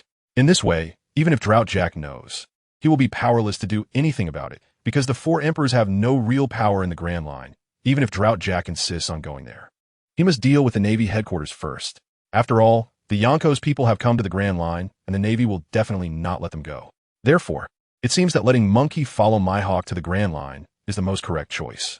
Not only is it safe, but it can also increase Monkey's strength. Based on Shanks' previous understanding of Monkey, he is very sure that when Monkey returns to the New World, his strength will definitely become even more terrifying. Just follow Mihawk and don't let the captain down, Jesus Burgess and Lakiru said with a smile. The Grand Line is a very safe place. Besides, Monkey's bounty is only 10,000 berries. It looks like I have no other choice, Monkey shrugged. Then he smiled and said, when I come back, you'll find it hard to beat me. Monkey actually really wants to go to the Grand Line. Right now, he can't occupy a position there, but he will definitely be in the upper echelon. Moreover, Jack the Drought will definitely be paying attention to Monkey's movements at all times. So, Shanks' decision is indeed a win-win solution. After all, the New World is really dangerous for Monkey right now. Chapter 74, Going to the Grand Line with Mihawk. You little brat. Still so arrogant. Ben Beckman came to Monkey's side and patted his arm. I'm about to leave. Do you have any gifts for me? Monkey joked. I actually prepared something, Ben Beckman said seriously, which surprised Monkey a bit. After all, he was just joking. Do you want a punch infused with Haki? Ben Beckman said with a smile. Maybe not. Monkey hurriedly shook his hand. If he really took a punch from Ben Beckman, Monkey wouldn't be able to handle it. Shanks looked at Mihawk and said, Are you willing to agree to my request? No problem, Mihawk replied after a moment of thought. Taking Monkey to the Grand Line isn't much for Mihawk, but on the way, he still has to be on guard against the Drought's pursuit. However, he has already agreed to Shanks, so he will do his best to protect Monkey. If allowed, Shanks continued, Could you teach Monkey some swordsmanship? That way, he can protect himself in the Grand Line. And I think you wouldn't refuse this request. After all, Munchie has such high talent. My hawk, you really should consider this carefully. I am 100 sure that this little brat will definitely have the potential to become the #1 swordsman in the new world in the future. Even if I lose my arm and you no longer compete with me, wouldn't it be interesting to cultivate a swordsmanship genius in your own hands? This way, you won't be too bored in the Grand Line. I guarantee you will find your own enjoyment in it. After Shanks finished speaking, he revealed a strange smile. Ben Beckman understood Shanks' implication and couldn't help but laugh. Indeed, the process of teaching Munchie would be very interesting. However, whether it is a surprise or a fright cannot be generalized. After all, during the time when Ben Beckman was teaching Munchie swordsmanship, both Shanks and Ben Beckman felt quite frightened. Because Munchie's progress was terrifyingly fast, they were all particularly curious. During the process of Professor Hawkeye teaching Munchie swordsmanship, what kind of scares would there be? Oh no, not surprises. The next time we meet, I'll bring my treasured wine. Red-Haired said while patting Hawkeye's arm with a smile. It's settled then. Hawkeye still had a serious look on his face. For Hawkeye, his world, aside from the black sword yoru in his hand, was fine wine. These two things held an unparalleled position in his life. You little rascal. The rest depends on your own fortune. I believe in you, Ben Beckman whispered to Munchie. Learning swordsmanship under Hawkeye is something all sword masters in the world would fight for. Munchie felt incredibly lucky. Understood. Munchie squinted his eyes. However, he not only wanted to learn swordsmanship under Hawkeye, but he was also wondering if he would drop some attribute fragments during the learning process. If that were the case, it would be a fantastic deal. But Ben Beckman was still unaware of Munchie's inner thoughts. Seeing Munchie's understanding expression, he felt reassured that his advice had been grasped. I still have many shortcomings in my abilities. This time going to the Grand Line, when I return to the New World drought, you might not be able to crush me anymore, Munchie thought to himself. He was filled with confidence because he always believed that when he returned to the New World, he could definitely confront the drought head-on. Back to the Red Force, the red-haired captain commanded. Everyone left the place. The tavern was still filled with many corpses, and no one would clean them up. The tavern was also in ruins due to the battle, looking utterly miserable. Hawkeye and the members of the red-haired pirates arrived at the Dreyfus. On the deck, the red-haired captain handed a letter to Munchie. Munchie looked at the red-haired captain in confusion. If you encounter a clown with a red nose on the way, deliver this letter for me. His name is Buggy. Got it. Munchie nodded as he took the letter. It was just a matter of delivering a letter, not a difficult task after all, since it was just for the clown Buggy. Munchie didn't believe it would be that difficult this time. The Grand Line was not as calm as it seemed. Ben Beckman said seriously, the strength of the Marine Headquarters Admirals is indeed very strong, and you are not ready to face them yet. Compared to them, they should be even stronger than the Drought Jack. Moreover, not only the admirals of the Marine Headquarters, but among the Commodores, apart from a few strong ones, the others should not pose a threat to you. Also, stay away from the Revolutionary Army. Ben Beckman kept giving a lot of advice. The red-haired captain was a bit surprised to hear it. After all, he had never seen Ben Beckman care so much about someone else. Usually, Ben Beckman was indifferent on the Red Force, rarely speaking. Hey kid, if you have time, take a look for me at how that guy at my place is doing now. Has he gone out to sea? And what is his strength like now? If you get the chance, help me test his abilities, see if he has improved over the years. Jesus brought a photo in front of Munchie and said, looking at the person in the photo, who bore some resemblance to Munchie and was about the same age. This is my son, Usopp. Jesus handed the photo to Munchie. Be careful. I will definitely help you check on him and see how strong he is. Munchie took the photo. Also, Luffy has gone out to sea, and he is on the same ship as Usopp. Shanks looked at Munchie and smiled. Send my message to Luffy. Wanting to be the Pirate King, ISNT, just talk. You must put in 100 times the effort. Everyone chimed in with their reminders to Munchie. Munchie accepted their requests one by one. Shanks needed to deliver a message to Buggy the Clown. Jesus wanted to know how Usopp's abilities were now, and to pass Shanks' words to Luffy. Munchie quietly noted it all in his mind. After all, these 3 tasks were not difficult, just a matter of a little effort. Munchie, it's time to set off. Hawkeye said to Munchie. Goodbye, everyone. When we meet next time, I will definitely surpass you all. Munchie said while bidding farewell. If you defeat me, my position will be yours, Ben Beckman said. Everyone laughed along. Then, Munchie followed Hawkeye to the raft for departure. This was Hawkeye's raft. He never took a ship to go out to sea. Amidst everyone's eager gazes, Munchie and Hawkeye slowly sailed away from the Red Force. Captain, what are we doing next? Going to the Whitebeard pirates to have a drink with that old man. Shanks said. Chapter 75, boom. Discovering golden fragments falling around. 2 days had passed unknowingly. Sunlight scattered on the sea surface. A small wooden raft slowly approached. On the raft, Hawkeye stood with a serious expression, with his black sword Yoru behind him, his eyes gazing far into the distance. Next to him, Monkey waved a new katana up and down. He had already destroyed his original katana while struggling against Cypher's head. So when he left the Redford, he exchanged it for a new katana. Such ordinary weapons are everywhere. However, to find high-quality weapons, it still relies on Munchie to search for them himself. Swordsmanship is meant to kill the opponent. Hawkeye watched Munchie's moves and said, since he set sail, he has been occasionally guiding Munchie's swordsmanship. After all, he had promised Shanks to teach Munchie. At the same time, he was also curious about how much Munchie would improve under his tutelage. Previously, on the ship, Shanks and others had praised Munchie highly.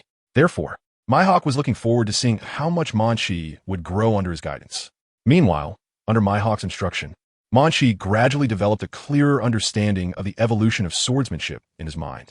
He has already etched the direction of future development in his mind.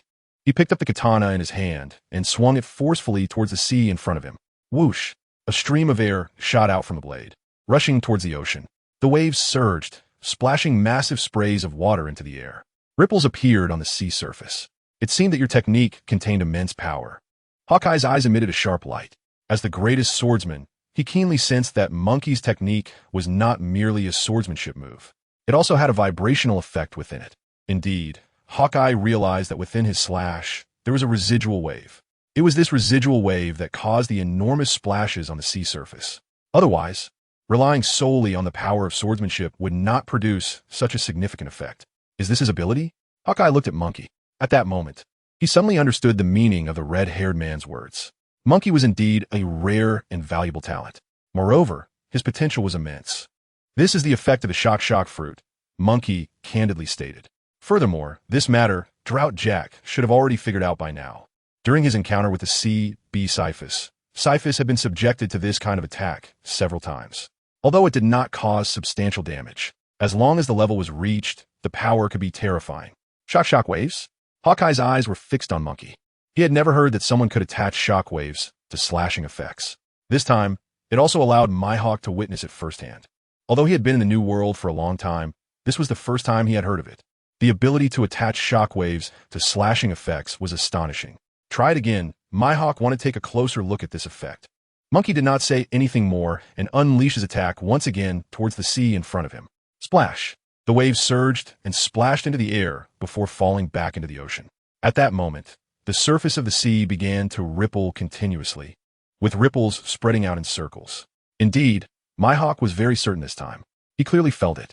At the moment when Monkey swung his knife, the power of this aftershock was indeed the effect of the attack could also carry the.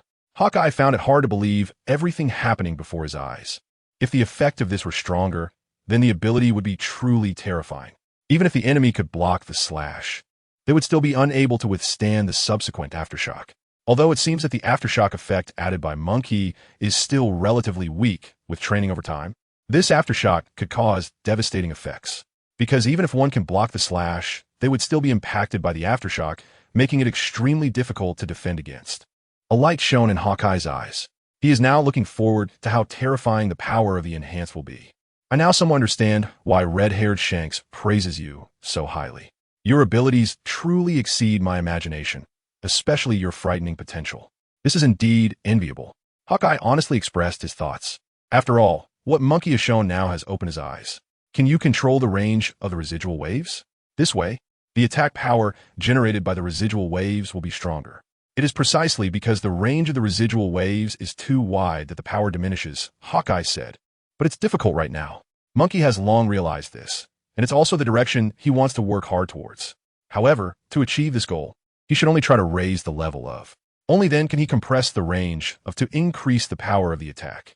It seems that you not only need to improve your swordsmanship, but also need to have control over your own abilities, Hawkeye said seriously. The abilities that Monkey is demonstrating before him have deeply shocked him. Before this, he never thought that there would be someone whose abilities could reach such a level. Moreover, it only took Munchie 3 weeks. This kind of innate talent is something that some people may never achieve in their lifetime, leaving them to sigh in admiration. I know that Munchie has a deep understanding of this as well. He indeed needs to master the power of the Gura no Mi. Even if the power of the cannot become stronger, he still needs to control its attack range to prevent harming innocent people during fights. The rest, he needs to gradually comprehend on his own. I have no better advice to give you because I lack that talent, but you can. I hope you can grasp it. Perhaps in this world, you are the only one who can possess these abilities, and you need to cherish and utilize them. I believe that only by relying on yourself can you understand how to control the effects of the. No one else can help you in this regard, Hawkeye said frankly. In the days that followed, the raft continued to drift in the vast sea, while Munchie practiced the sword-swinging motion day after day, hoping to comprehend the mastery of the through practice. Hawkeye's guidance often focused on the fundamental aspects of swordsmanship. Under Hawkeye's instruction, Munchie gradually understood the essence of swordsmanship and found his own rhythm. However, at that moment, a familiar voice reached Munchie's ears. It was the voice from the system. To him, it was like heavenly music, intoxicating and longed for. Dong. Golden fragments have fallen around the master. Would you like to collect them? At that moment, he thought. Finally, it has come. Chapter 76. Golden fragments. It flashed. A brilliant light appeared in Munchie's line of sight, shining with a golden glow. At that moment, Munchie felt no shock, but his heart was still very excited. This was the golden fragment he had longed for. He never expected that, just after 2 days, it would come to him. The fragment had fallen from Hawkeye's body. Not only that, but it was also the highest level golden fragment. Then, without hesitation, Munchie said, collect. Collection successful. The golden fragment pertains to swordsmanship skill overall LV5. Would you like to learn? Oh my gosh. Munchie didn't expect such a rare attribute fragment. This was very different from the golden fragments he obtained from Whitebeard and red-haired Shanks.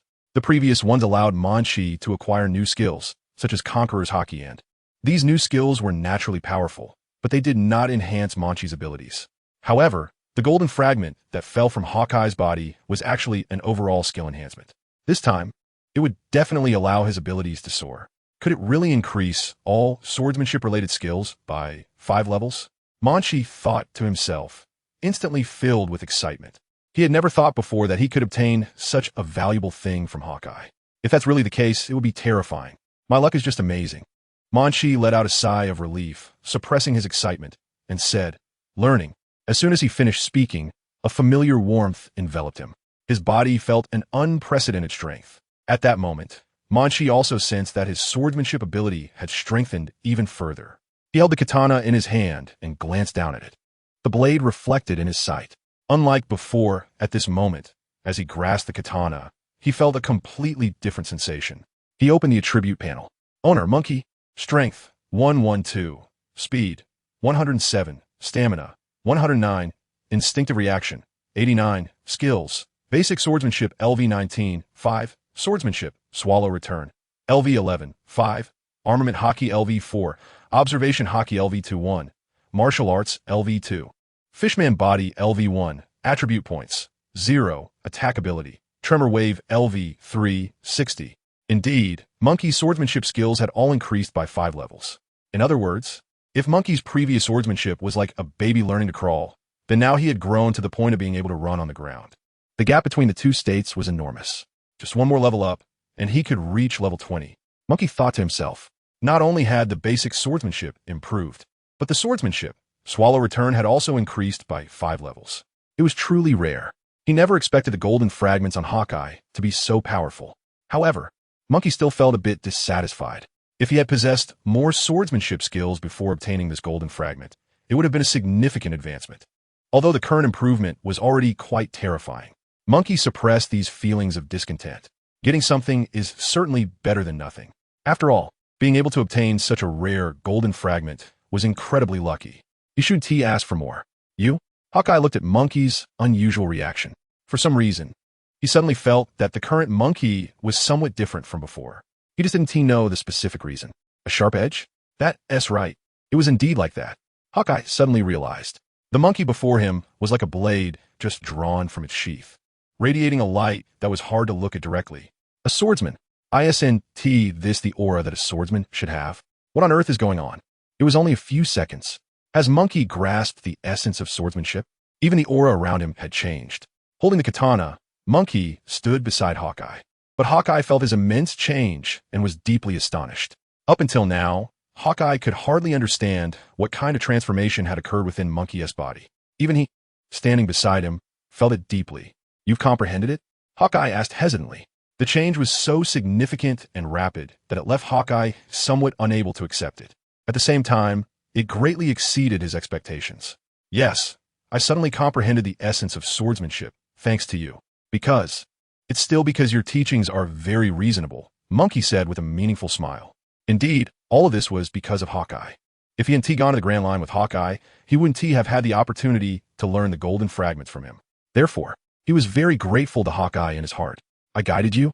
Hawkeye found it hard to understand. After all, what he taught Munchie were just some basic principles. Moreover, these principles usually took other swordsmen at least several years to comprehend. Could it be that Munchie had deeply grasped the profound meanings contained within these principles? How could that be possible? Hawkeye looked at Munchie, feeling an immense shock. This was truly terrifying. Hawkeye always thought that his level among swordsmen could be considered top-notch, and he should be regarded as a genius. Furthermore, he had always thought that he was already a genius by this point. But Munchie made him experience a kind of talent that was hard to reach. It was indeed too frightening. He suddenly remembered the words that the red-haired girl had said to him before leaving, as well as the expressions of Ben Beckman and the others. He stared blankly at Munchie, the sharpness still emanating from Munchie's body. Can it be said that Munchie's swordsmanship has improved significantly compared to before? Why? How did he achieve this in such a short time? Hawkeye kept recalling the words Red-Haired had said to him. Suddenly, he understood. He is convinced that everything the red-haired person said is true. This is the legendary genius. Have you seen Eagle Eye? A genius. An absolute genius. He finally had to believe that the legendary genius was standing right next to him. He stared at Munchie with a lingering gaze, feeling an inexplicable sense of fear in his heart. He really wanted to ask Munchie why. Was it that he was born with a natural talent for swordsmanship? However, from what he had seen of Munchie's swordsmanship before, there didn't seem to be anything particularly special about it. Yet, no matter how much he doubted it, the fact in front of him was indeed this way.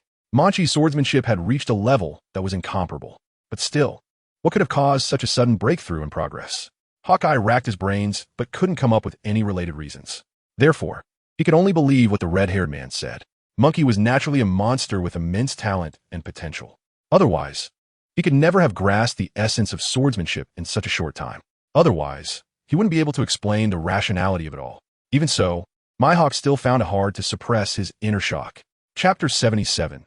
Leap in progress on the raft. Munchie held a katana and gazed out at the calm sea. Standing beside him, Mihawk, with the black blade Yoru on his back, stood tall and upright. Show me. Let's see how much your ability has increased, Mihawk said lightly. But he was still deeply shocked inside. Additionally, he was quite curious. What exactly was Munchie's progress this time?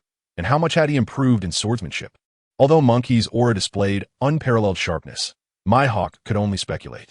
Based on his experience, he inferred that Munchie's swordsmanship had indeed improved, but it would have to be seen in practical combat how it would manifest. In just a few short seconds, Mihawk found it hard to imagine how much of a breakthrough could be achieved. All right, Munchie nodded. He looked at the katana in his hand, and then gazed at the distant sea, far beyond the horizon. There was nothing around. The entire sea was just this wooden raft they were on. The atmosphere was extremely lonely. Hawkeye was alone, keeping this raft afloat in the vast ocean of a new world, and it was truly too lonely. He drew the samurai sword in his hand, facing the vast sea. A layer of armament Haki enveloped the blade, and the entire sword was wrapped in black armor. To Mihawk, the strength was not particularly impressive. However, the aura emanating from Munchie was a palpable presence of a powerful swordsman.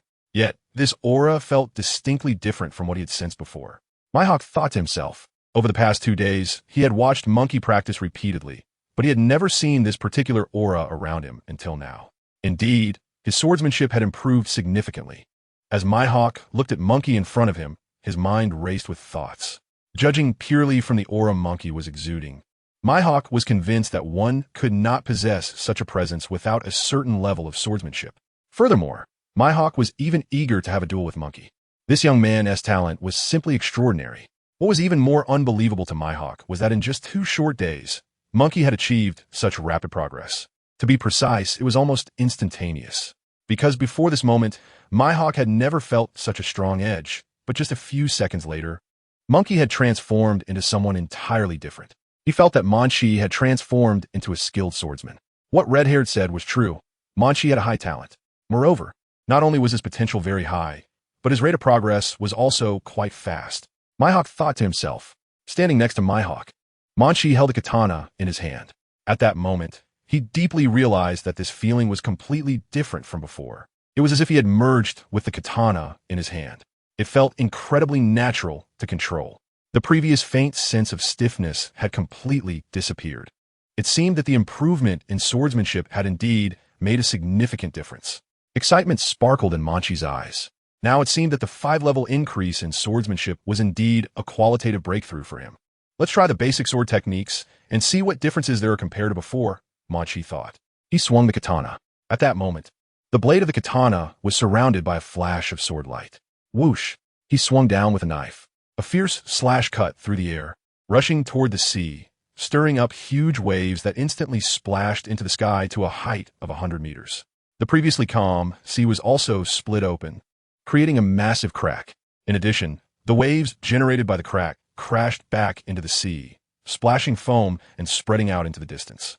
The cracks on the sea surface began to converge, and gradually, apart from the waves, the sea returned to its former calm. However, what had just happened was deeply etched in Eagle Eye's memory, and Monkey felt it as well. That fierce slash had directly torn through the surface of the sea, extending to a range of 20 meters. Before this, Monkey's attack range could only reach 10 meters. Not only was the range doubled, but the effectiveness of the attack had also increased exponentially. This was not just a simple doubling, it was a geometric growth. Compared to before, his swordsmanship had nearly increased 5-fold. Eagle Eye was so astonished that he couldn't speak. It was incredibly shocking. He had never imagined that Monkey's level could grow more than 5-fold in just 2 days. It was simply a terrifying power. Eagle Eye found it hard to believe everything happening before his eyes. Even though he had spent a long time in the New World, he had never seen such a scene. He looked at Munchie beside him, feeling an inner turmoil that lasted for a long time. A full 5 times. In other words, even though Mihawk is undoubtedly the #1 swordsman among swordmasters, it is almost impossible for him to further improve on that foundation, let alone increase it several times. Mihawk thought he had seen many exceptionally talented or powerful geniuses, but he had never seen anyone like Munchie. He can't be called a genius. He's simply a monster. In just 2 days, his swordsmanship increased 5-fold. Eagle Eye stood behind Munchie, holding back his inner shock. However, Munchie was not surprised by this. Nevertheless, at the moment of the slash, he was still somewhat taken aback. Then, he stood at a distance, gazing at the vast ocean in front of him. He took out the katana in his hand. He activated the armament Haki and began to prepare for the next slash. Secret technique, swordsmanship, swallow return. A purple light emanated from the tip of the sword. In an instant, a semicircular glow surrounded Monkey. Then, it swiftly rushed towards the sea in front of him. Whoosh! It instantly struck the surface of the sea. Splash! A terrifying was sliced open on the sea, as if the light had divided the water into 2 parts. It extended for hundreds of meters. This slash directly created hundreds of meters long. Above the ocean, it looked extremely frightening. Moreover, this slash also contained effects. The shockwaves continuously impacted the sea surface, stirring up massive waves. Both Monkey and Hawkeye on the raft were shaken violently by these waves. My power has increased significantly, Monkey exclaimed. This time, he felt incredibly confident. If he encountered Drought Jack here, even if he couldn't crush him, he could at least teach him a lesson. His swordsmanship fundamentals and techniques had improved by 5 levels. However, in terms of Monkey's overall strength, the enhancement was absolutely more than just a 5-fold effect. Facing Cypher Pole again, perhaps I could take him down in an instant. Now, Cypher Pole was no longer a target for Monkey. He now just wants to battle Drought Jack again to see if he can defeat him. Hawkeye looks at Monkey's back and sighs. Indeed a monster. Chapter 78. Finally arriving at the Grand Line, not only was Hawkeye shocked by the power of this slash, but compared to Monkey's abilities from a few days ago, he truly felt the rapid growth of a person. After all, he had seen Monkey's abilities before. It was precisely because of this that witnessing it firsthand made him deeply realize how astonishing this rapid progress was. How could there be such a monster? Hawkeye simply couldn't accept it. Could it be that all his hard work and training amounted to nothing? Facing this young guy, Hawkeye felt both shocked and defeated. It was truly terrifying. In just a few days, his swordsmanship had grown to this extent. What would Monkey become with more time? He dared not continue imagining. Are you sure you didn't hide your strength before? Hawkeye asked reluctantly. At this moment, he could no longer maintain his usual impassive expression. He was somewhat in front of Munchie. After all of this was beyond his previous understanding. Hide? How could that be possible? Munchie retracted the katana in his hand. How could that be? Did he really need to do this? If he had this strength before, he definitely would have had a good match with the drought, at least leaving his own scars on him. The power brought by the golden fragments was undeniable. Now, Munchie's swordsmanship had made a tremendous leap. Therefore, his overall strength must have changed significantly as well. Could this be true? In just 2 days? Hawkeye suppressed his inner astonishment and looked at Munchie. He recalled the painful memories of his intense sword training. It was precisely because he was so diligent and hardworking that he achieved his current status. Hawkeye has never placed much importance on talent. He believes that hard work is more important than innate ability. Moreover, he has always believed this. However, today, Munchie has overturned his perception. He never expected that talent could play such a significant role. For a swordsman, if the talent is sufficient, it can lead to such results. For example, a person who diligently practices swordsmanship for 10 years may finally see improvement. But for someone with extraordinary talent, it might only take a year, or even just 30 days. For Munchie, it might be even shorter. Through Munchie, Hawkeye has come to deeply realize the importance of talent. Hawkeye always thought he was a genius in the seas of the New World. But in front of Munchie, he began to doubt this. Am I really a genius? Do I deserve it? Compared to Munchie's growth speed, other top talents in the New World seem insignificant. In comparison to Munchie's abilities, they are hardly worth mentioning. This person can truly be called a genius. How did Red-Haired discover him? Hawkeye sighed inwardly. He is truly a monster. Is his physical structure different from that of ordinary people? Your ability, Hawkeye said, suppressing his emotions. It's increased by about 5 times. That's reasonable. Munchie replied. Cough, cough. Hawkeye coughed in surprise. Reasonable? Does that mean he had already anticipated that he could reach this level? At this moment, Hawkeye didn't know how to respond. Can one really predict the level of their own ability enhancement? How'd he do it? Is he going to let anyone live? At this rate, all the swordsmen in the New World might die with regrets. I feel like he was born to strike others down. Eagle, I thought. It's really infuriating. Among all the swordsmen, Munchie stands out like a crane among chickens. Moreover, even if other swordsmen have opinions, they have to admit his strength. Even the first swordsman, Eagle Eye, is deeply shocked by Munchie and begins to doubt himself. I think I understand why Red-Haired asked you to accompany me. Eagle Eye said bitterly as he looked at Munchie. He understood. The redhead was sent by Paimon to undermine his confidence. He also understood. Previously, Red-Haired and Ben Beckman had such meaningful expressions when they agreed. Suddenly, Mihawk figured everything out. It seemed that Munchie was not very well liked in the Red Hair Pirates. Mihawk looked at Munchie, feeling even more bitter inside. Munchie's existence indeed made people resentful. He could roughly guess how Red-Haired and Ben Beckman viewed Munchie. Just like him now, he finally empathized with Red-Haired and Ben Beckman's thoughts. Mihawk, I hope you can give me more guidance. Munchie said as he clasped his hands in a gesture of respect. Ahem. Mihawk coughed lightly. Looking at the distant sea, he said, as a swordsman, only you know how to develop yourself. I don't think I have anything to teach you. Indeed, Mihawk was very clear about his own level, and given the current situation, he felt he could no longer be Munchie's teacher. Is that so? Munchie turned to look at the distant sea. He was pondering one thing. The aftershock generated by the shockwave was indeed too far-reaching. If the level of the shockwaves increased in the future, it would definitely produce even greater power.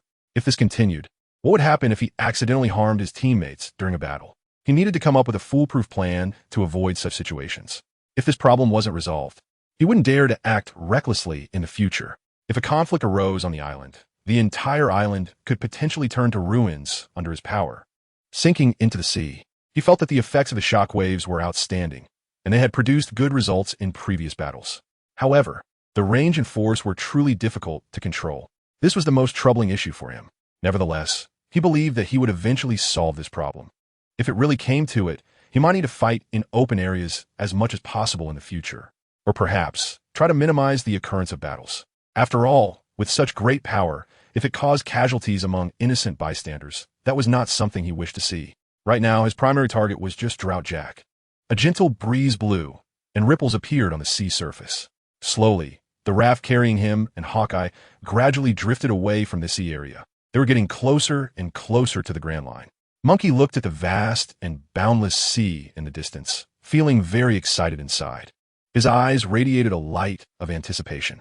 The raft swayed with the movement of the sea, slowly approaching the direction of the Grand Line. The surface of the sea was gently brushed by a light breeze, creating ripples that spread out in circles. Looking at this unfamiliar sea area, Munchie silently said to himself, The Grand Line, we have finally arrived. Chapter 79. The Privileges of the Seven Warlords a few days later. The raft continued to sail towards the Grand Line, and the entire sea was empty except for them drifting on the surface. On the raft, Munchie and Hawkeye looked into the distance. After a while, Hawkeye said, "Get ready, we will be there soon." How do we get back to the Grand Line? Munchie felt a bit confused. This confusion had been swirling in his mind for a long time, but he hadn't asked it out loud. However, now that they were almost there, how could they return to the Grand Line? By what means? Munchie was quite clear about how to go from the Grand Line to the New World. From Fishman Island, coated, and then diving to the seabed thousands of meters deep, and then rising from Fishman Island. When they surfaced, they would reach the New World. But he still didn't know how to go from the New World to the Grand Line. Could it be the same method? Munchie thought to himself as he looked at the small raft beneath his feet. He thought, if this raft were to sink to the bottom of the sea. Wait, did Hawkeye really come to the New World from the Grand Line just by riding this raft and diving to the bottom? Munchie looked at Hawkeye, feeling very confused. How did he come to the New World from the Grand Line back then? It seemed Munchie had never seen Hawkeye on a sailing ship. But if he didn't use a boat, how could he possibly sink to the bottom of the sea? If he didn't sink to the bottom, how could he have come to the New World? Wait a minute. Suddenly, a glimmer of insight flashed in Munchie's eyes. He thought of something crucial. Traveling from a New World to the Grand Line is just as difficult as traveling from the Grand Line to the New World. Don't you understand this? Mihawk looked at Munchie with some confusion. Then he thought again. Munchie had only stayed in the New World for 3 weeks and was still just an intern. Although both his talent and strength were strong, it was normal for him not to know much about the affairs of this world. But this raft, Munchie hesitated. How could this raft sink to the bottom of the sea? It would drown before sinking even a few dozen meters. Although Munchie had learned the half-fish human physique skill from Droughtjack's body, allowing him to swim freely in the deep sea as long as the Sea Kings didn't attack him. What about Mihawk? He can't breathe underwater. I possess the half-fish human physique skill, so even without a ship, I can sink to the depths of the sea. But what should Eagle Eye do?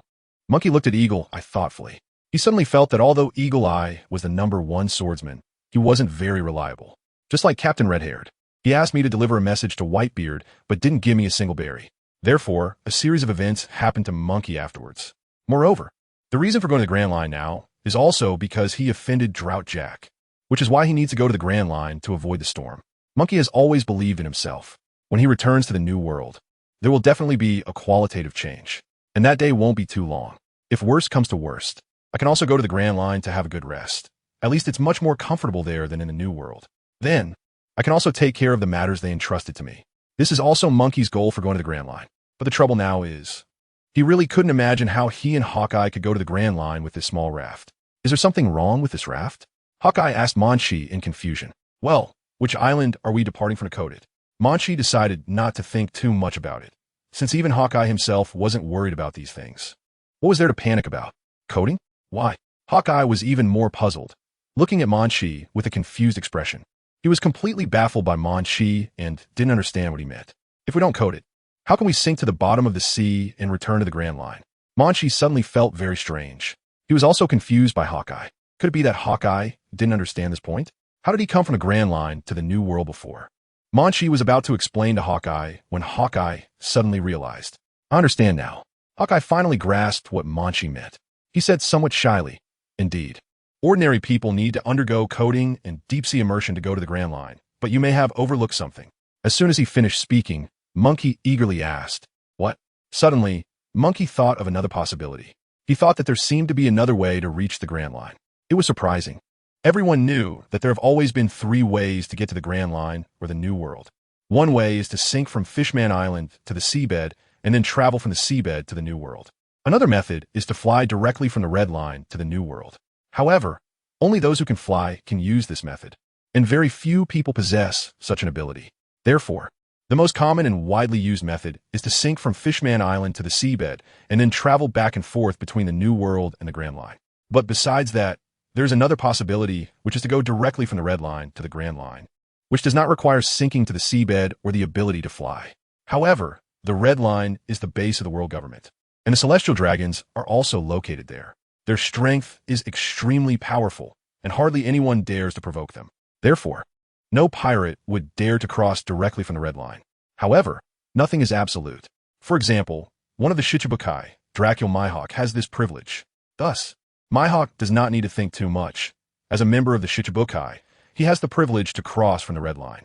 Because of this, Mihawk does not need to sink his ship or have the ability to fly, and he can freely travel between the New World and the Grand Line. Moreover, this method is very safe. There is no need to face the threat of Sea Kings, nor will they encounter attacks from pirate crews. In comparison, the people on the red line are frighteningly strong.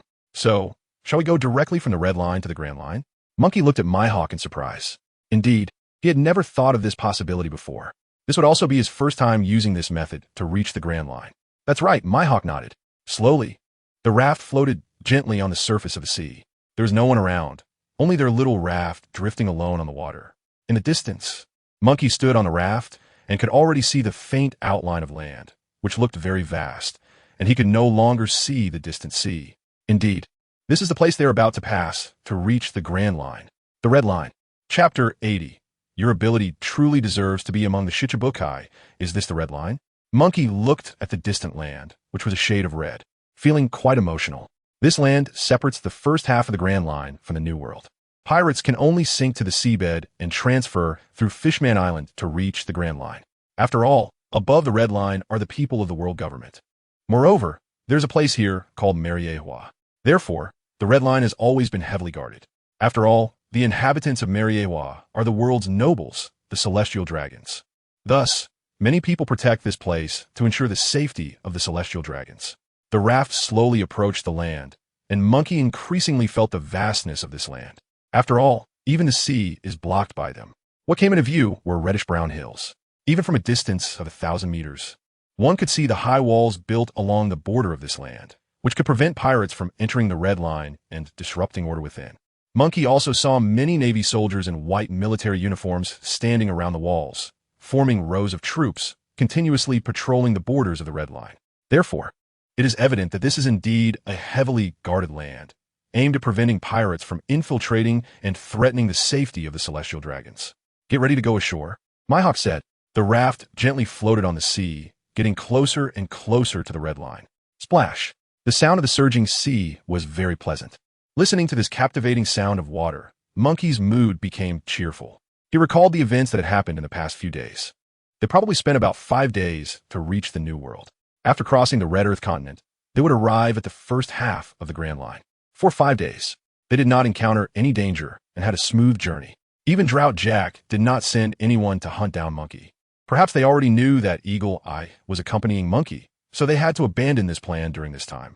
They set out from the New World and arrived at the border of the Red Earth continent, encountering many small islands along the way, such as Dressrosa. However, Monkey and Hawkeye did not land on the islands, but instead moved forward at full speed to reach the Grand Line in the shortest time possible. Hawkeye, can I also land here?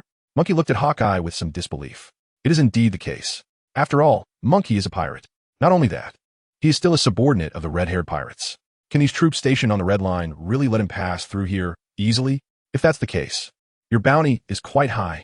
It must be very difficult to pass through the Red Line to reach the Grand Line, but your bounty is only 10,000 berries. This indicates that you haven't done anything harmful to the Navy. Otherwise, your bounty would have exceeded 300 million berries long ago. It's only because you joined the red-haired pirates that your bounty is set at 10,000 berries. The Navy here doesn't know who you are and certainly doesn't know your identity as a pirate. Mihawk explained. Indeed, this is the case. After all, Monkey has only eliminated 4 pirate crews. However, this has not contributed to an increase in his bounty, because now, aside from pirate crews, only the Beast Pirates have recognized Monkey. But for the Navy, this has no impact on them. What he did is simply not worth mentioning compared to what the red-haired pirates have done. Therefore, Monkey did not attract much attention. This bounty of 10,000 berries is also due to Monkey joining the red-haired pirates. From the amount of this bounty, it can be inferred that the Navy does not take Monkey seriously. As long as Monkey does not display his strength on the Red Line and keeps a low profile, no one should know about his identity as a pirate. Indeed, that is the case. Monkey nodded. The raft slowly approached the Red Line. As they got closer, Monkey deeply realized how vast this land was. Not only were there high walls set up at the edges, but there were also many Navy troops stationed here. The atmosphere was very imposing. Stop! Several Navy officers in white uniforms, armed with weapons, shouted at Monkey and Hawkeye, halting their advance. Pass! Hawkeye took out the pass and handed it to the Navy officers. After a while, The Navy officers showed expressions of surprise. 7 warlords of the sea, Hawkeye my hawk? Can I pass now? Hawkeye's expression was very calm. And then he pointed at Munchie and said, "This is the person I brought. I need to take him to the Grand Line to attend a meeting at Navy headquarters. If there is any delay, the consequences are yours to bear." "Who is he?" The Navy officer looked at Munchie with a puzzled expression. For unfamiliar visitors, he still needed to investigate to prevent unauthorized individuals from disrupting the rules of the Red Line. Although Hawkeye had already vouched for him, the principle of investigation still had to be followed. "He is someone who just set sail not long ago," Hawkeye stated frankly. They discussed for a while. Munchie saw Hawkeye walking towards him and asked, "How is it?" "Let's go." Hawkeye nodded and didn't say much more. Munchie then followed Hawkeye into this mysterious and unfamiliar land. In fact, most of the Red Earth continent is desert, and Mariewa occupies only a small part of it. Most areas are idle and deserted. Checkpoints are only set up near the Grand Line and also near the New World. This effectively prevents pirates from recklessly traversing the Red Earth continent. Only those with a pass can travel across the Red Earth continent. For example, Hawkeye, as a warlord of the sea, has this privilege. Does Hawkeye only need to follow orders from superiors, while the Navy headquarters would grant them privileges? Naturally, they would. They're just mutually using each other for their own convenience. Otherwise, how would anyone become a warlord of the sea? After all, each member of the warlords is a powerful figure. Without privileges, no one would want to join the warlords. So, do we have to cross the entire Red Earth continent? There's a waterway here that can save a lot of time. Just follow me, Hawkeye said, leading Munchie to the waterway. They boarded a small transport ship, ready to set off. It seems that the 7 warlords indeed enjoy many privileges. I should also aim to attain the title of a 7 warlord someday. The surrounding Navy personnel heard these words and were very dismissive, starting to mock Munchie. Only Hawkeye listened to Munchie's words without laughing. "Indeed, with your abilities, you could become a 7 warlord," he said very seriously. The surrounding Navy was stunned after hearing Hawkeye's words. Does the strength of the 7 warlords no longer need to be that high? Or is this kid not as weak as he seems? Chapter 81. The Grand Line is really comfortable. In the center of the Red Continent, there is a waterway about 10 meters wide. However, it is very long, and there seems to be no end in sight. This waterway connects the 2 ends of the Red Continent, allowing for easy travel between the New World and the Grand Line. Although this waterway is narrow and cannot accommodate giant ships, it allows for more personnel to move back and forth. Moreover, the construction of this waterway took the Navy headquarters a full 10 years. Therefore, one can imagine how much funding was spent on this waterway. It must be unimaginable. After all, the Red Continent is so vast. At this moment, the sea monster beneath the water is dragging the sailboat forward continuously. Munchie reflects that the construction of this waterway is indeed very useful. Hawkeye stands on the deck of the sailboat, his expression as calm as usual. Munchie looks at the scenery retreating on both sides. 3 sea monsters are dragging the sailboat, and the speed of travel is very fast. Even with Munchie and Hawkeye on board, there is no pressure for them. When we reach the Grand Line, I want to go to Mary Geos. The Navy headquarters is having a meeting, and I need to go there. What are your plans for later? Hawkeye asks Munchie. The red-haired Shanks only arranged for him to take Munchie to the Grand Line. As long as he brings Munchie there, this task is considered complete. Hawkeye does not think Munchie will stick with him the whole time. I plan to find a ship and gather some information, Munchie says. I think you should first find a suitable weapon for yourself. This katana is too ordinary and does not match your strength, Hawkeye says. I think so too. Hawkeye's words remind Munchie. He has had this thought several times before. After all, he cannot always use this weapon in the future. It really does not match his strength. As a swordsman, a powerful swordsman definitely needs a good weapon. Even if he cannot find a suitable one, a good quality knife would also be acceptable. Hawkeye suggests, a good quality knife is 50 craftsmanship, while a great knife is 21 craftsmanship. Therefore, a good quality knife is also quite rare. Besides, no matter what knife it is certainly much stronger than the one Munchie currently has. I plan to include that in my plans, Munchie nods. This adds another task to his plans, to find a suitable weapon for himself. However, he still needs to gather information first. After all, only with complete intelligence can he act freely. Do you have any leads? Hawkeye says, if you want to gather information, it's best to go to the Sabati archipelago first. It's not very far. If you get to the Sabati archipelago, I believe they will definitely respect you. You are a subordinate of the red-haired pirates, even if you were just an intern. That place has always had a good relationship with the red-haired pirates. If you want to gather information, go to Sabati archipelago number 13, called Shaki's Bar. As long as you want to gather information, they should give you a proper response. but you need to have enough berries. Of course, as a member of the red-haired pirates, you can talk to them about your pirate crew. Maybe you can waive your fees. Hawkeye knows very well that Shaki's bar has deep ties with the red-haired pirates. Not only that, but there's also a very strong person there, although he is already very old. Shaki's bar? Munchie squints his eyes. He naturally knows what kind of place it is. Moreover, he has heard of that strong person. However, just like you said, if I go there to gather information, maybe I really want to have to pay a single berry. The Grand Line is not as dangerous as the New World. Hawkeye wants to remind Munchie a few more things, but upon reflection, given Munchie's current abilities, there is really nothing to worry about. The Grand Line does not have any dangerous places for him. After all, he has already seen a lot in the New World. The New World is under the rule of the 4 emperors, while the Grand Line is governed by the Navy headquarters. There are many pirates in the Grand Line, but the Navy and they mutually restrict each other. The difference is that the pirates in the New World are stronger. Many pirates in the Grand Line have bounties that are even below 100 million berries. This poses no threat to Munchie at all. In fact, for him, this place can be considered quite comfortable. If you have something to discuss with me, just go to Krossda Island. I will go there after I return from Mary Geos. Hawkeye says, no problem. After a short 5 days of interaction with Munchie, Hawkeye has come to understand him a bit. Therefore, although Hawkeye feels very unwilling about this kid's progress, he sincerely hopes that Munchie does not encounter any disasters. He can see that Munchie will definitely become a top-notch swordsman in the future, and he will only grow stronger. However, Mihawk cannot yet determine just how strong he will become, but he is very much looking forward to it.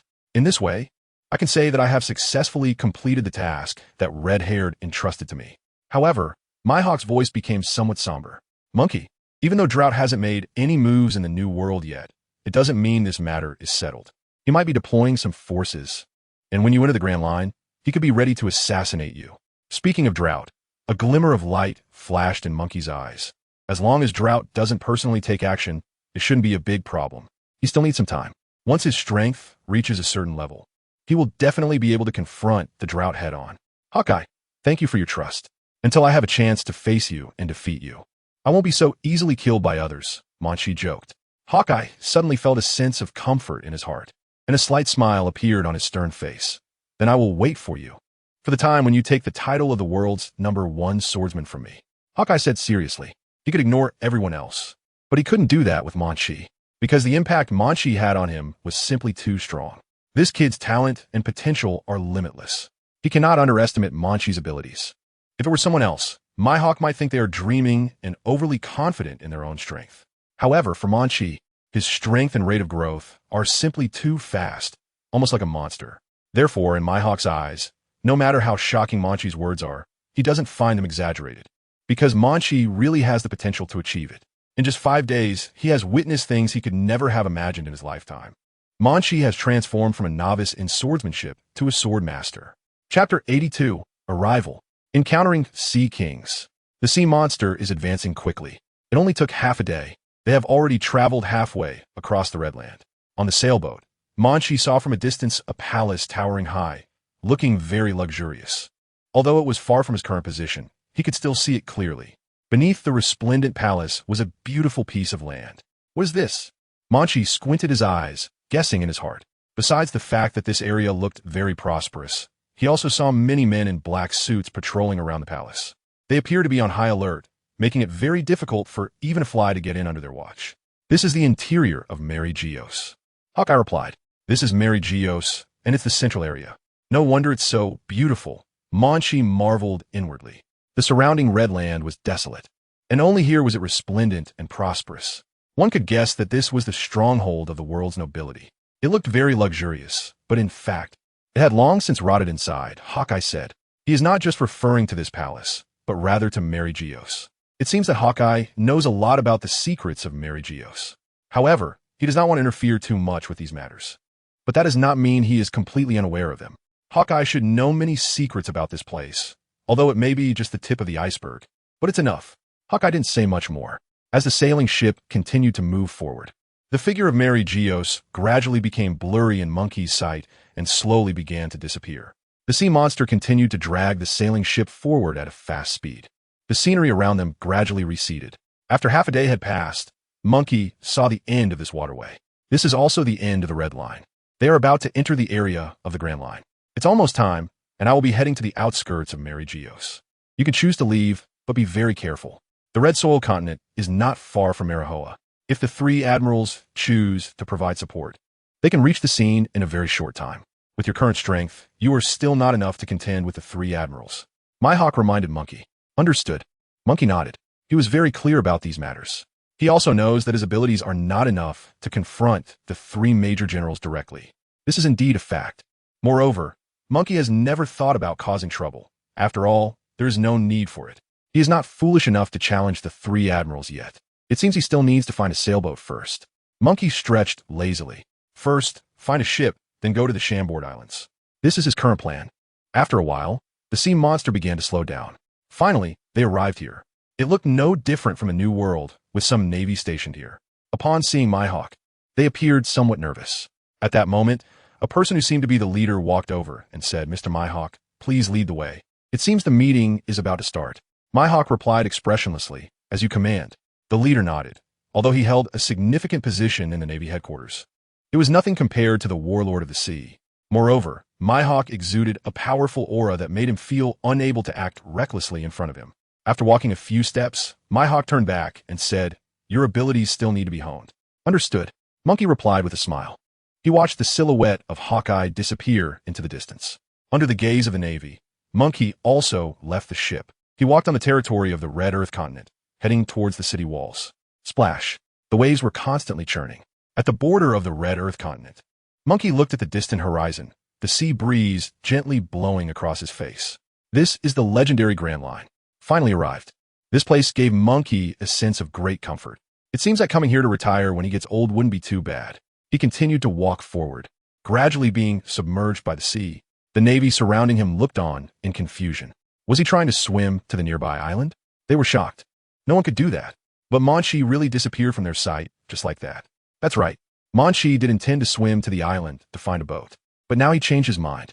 Now that he had the half-fish human body, he could breathe freely underwater. Munchie opened his eyes and found that he could indeed breathe just like he could on land. This made him very happy, just as he had hoped. At that moment, a large black shadow began to gradually approach Munchie. If that's the case, then things became simple. Munchie smiled. Sea King.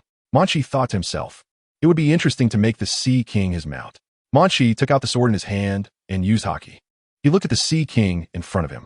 The Sea King, gradually approaching him, was still unaware. While it was staring at Munchie, Munchie had already been watching it. The Grand Line. The sea breeze gently blew. A pirate ship floated on the sea, looking very ostentatious. On the deck, some pirates looked very excited. Their destination was the Sabati archipelago. This place was very important to them because they planned to coat their pirate ship and then head to the place every pirate longed for, the New World. "Captain, how long until we reach the Sabati archipelago?" The pirates asked one after another. The captain of this pirate ship was named Arnold. He looked very strong, and although he seemed a bit simple-minded, he was very powerful. Everyone called him Beast Arnold. His bounty is 96 million berries. For the Grand Line, that's already considered a strong power. Arnold couldn't hide his excitement. In about 2 days, barring any accidents, we should be able to reach the Sabati archipelago soon. In just 2 days, we can get to the New World. As long as we coat our ship in the Sabati archipelago, then sink it into the sea, and transfer at Fishman Island, we will soon arrive in the New World. The pirates cheered, but at that moment, one pirate looked very agitated. After a while, his expression turned to panic. "Oh my God, is this real? It's a Sea King. It's approaching us," he reported loudly to the captain. At that moment, the crowd fell silent, and everyone felt a deep sense of despair. With their abilities, it was absolutely impossible to defeat the monstrous creature. Suddenly, Arnold saw the back of the Sea King. Wait, his expression turned horrifying. Is there a person standing behind that Sea King? Chapter 83. A monster surprisingly appeared on the ship. Shocked, Arnold had never seen such a scene. He began to tremble all over, and his mind was a complete mess. He found it hard to believe everything that was happening before his eyes. Indeed, he had never imagined that someone would be bold enough to step directly on the back of a sea creature. This scene deeply shocked him. Is my vision failing me? Arnold couldn't believe it.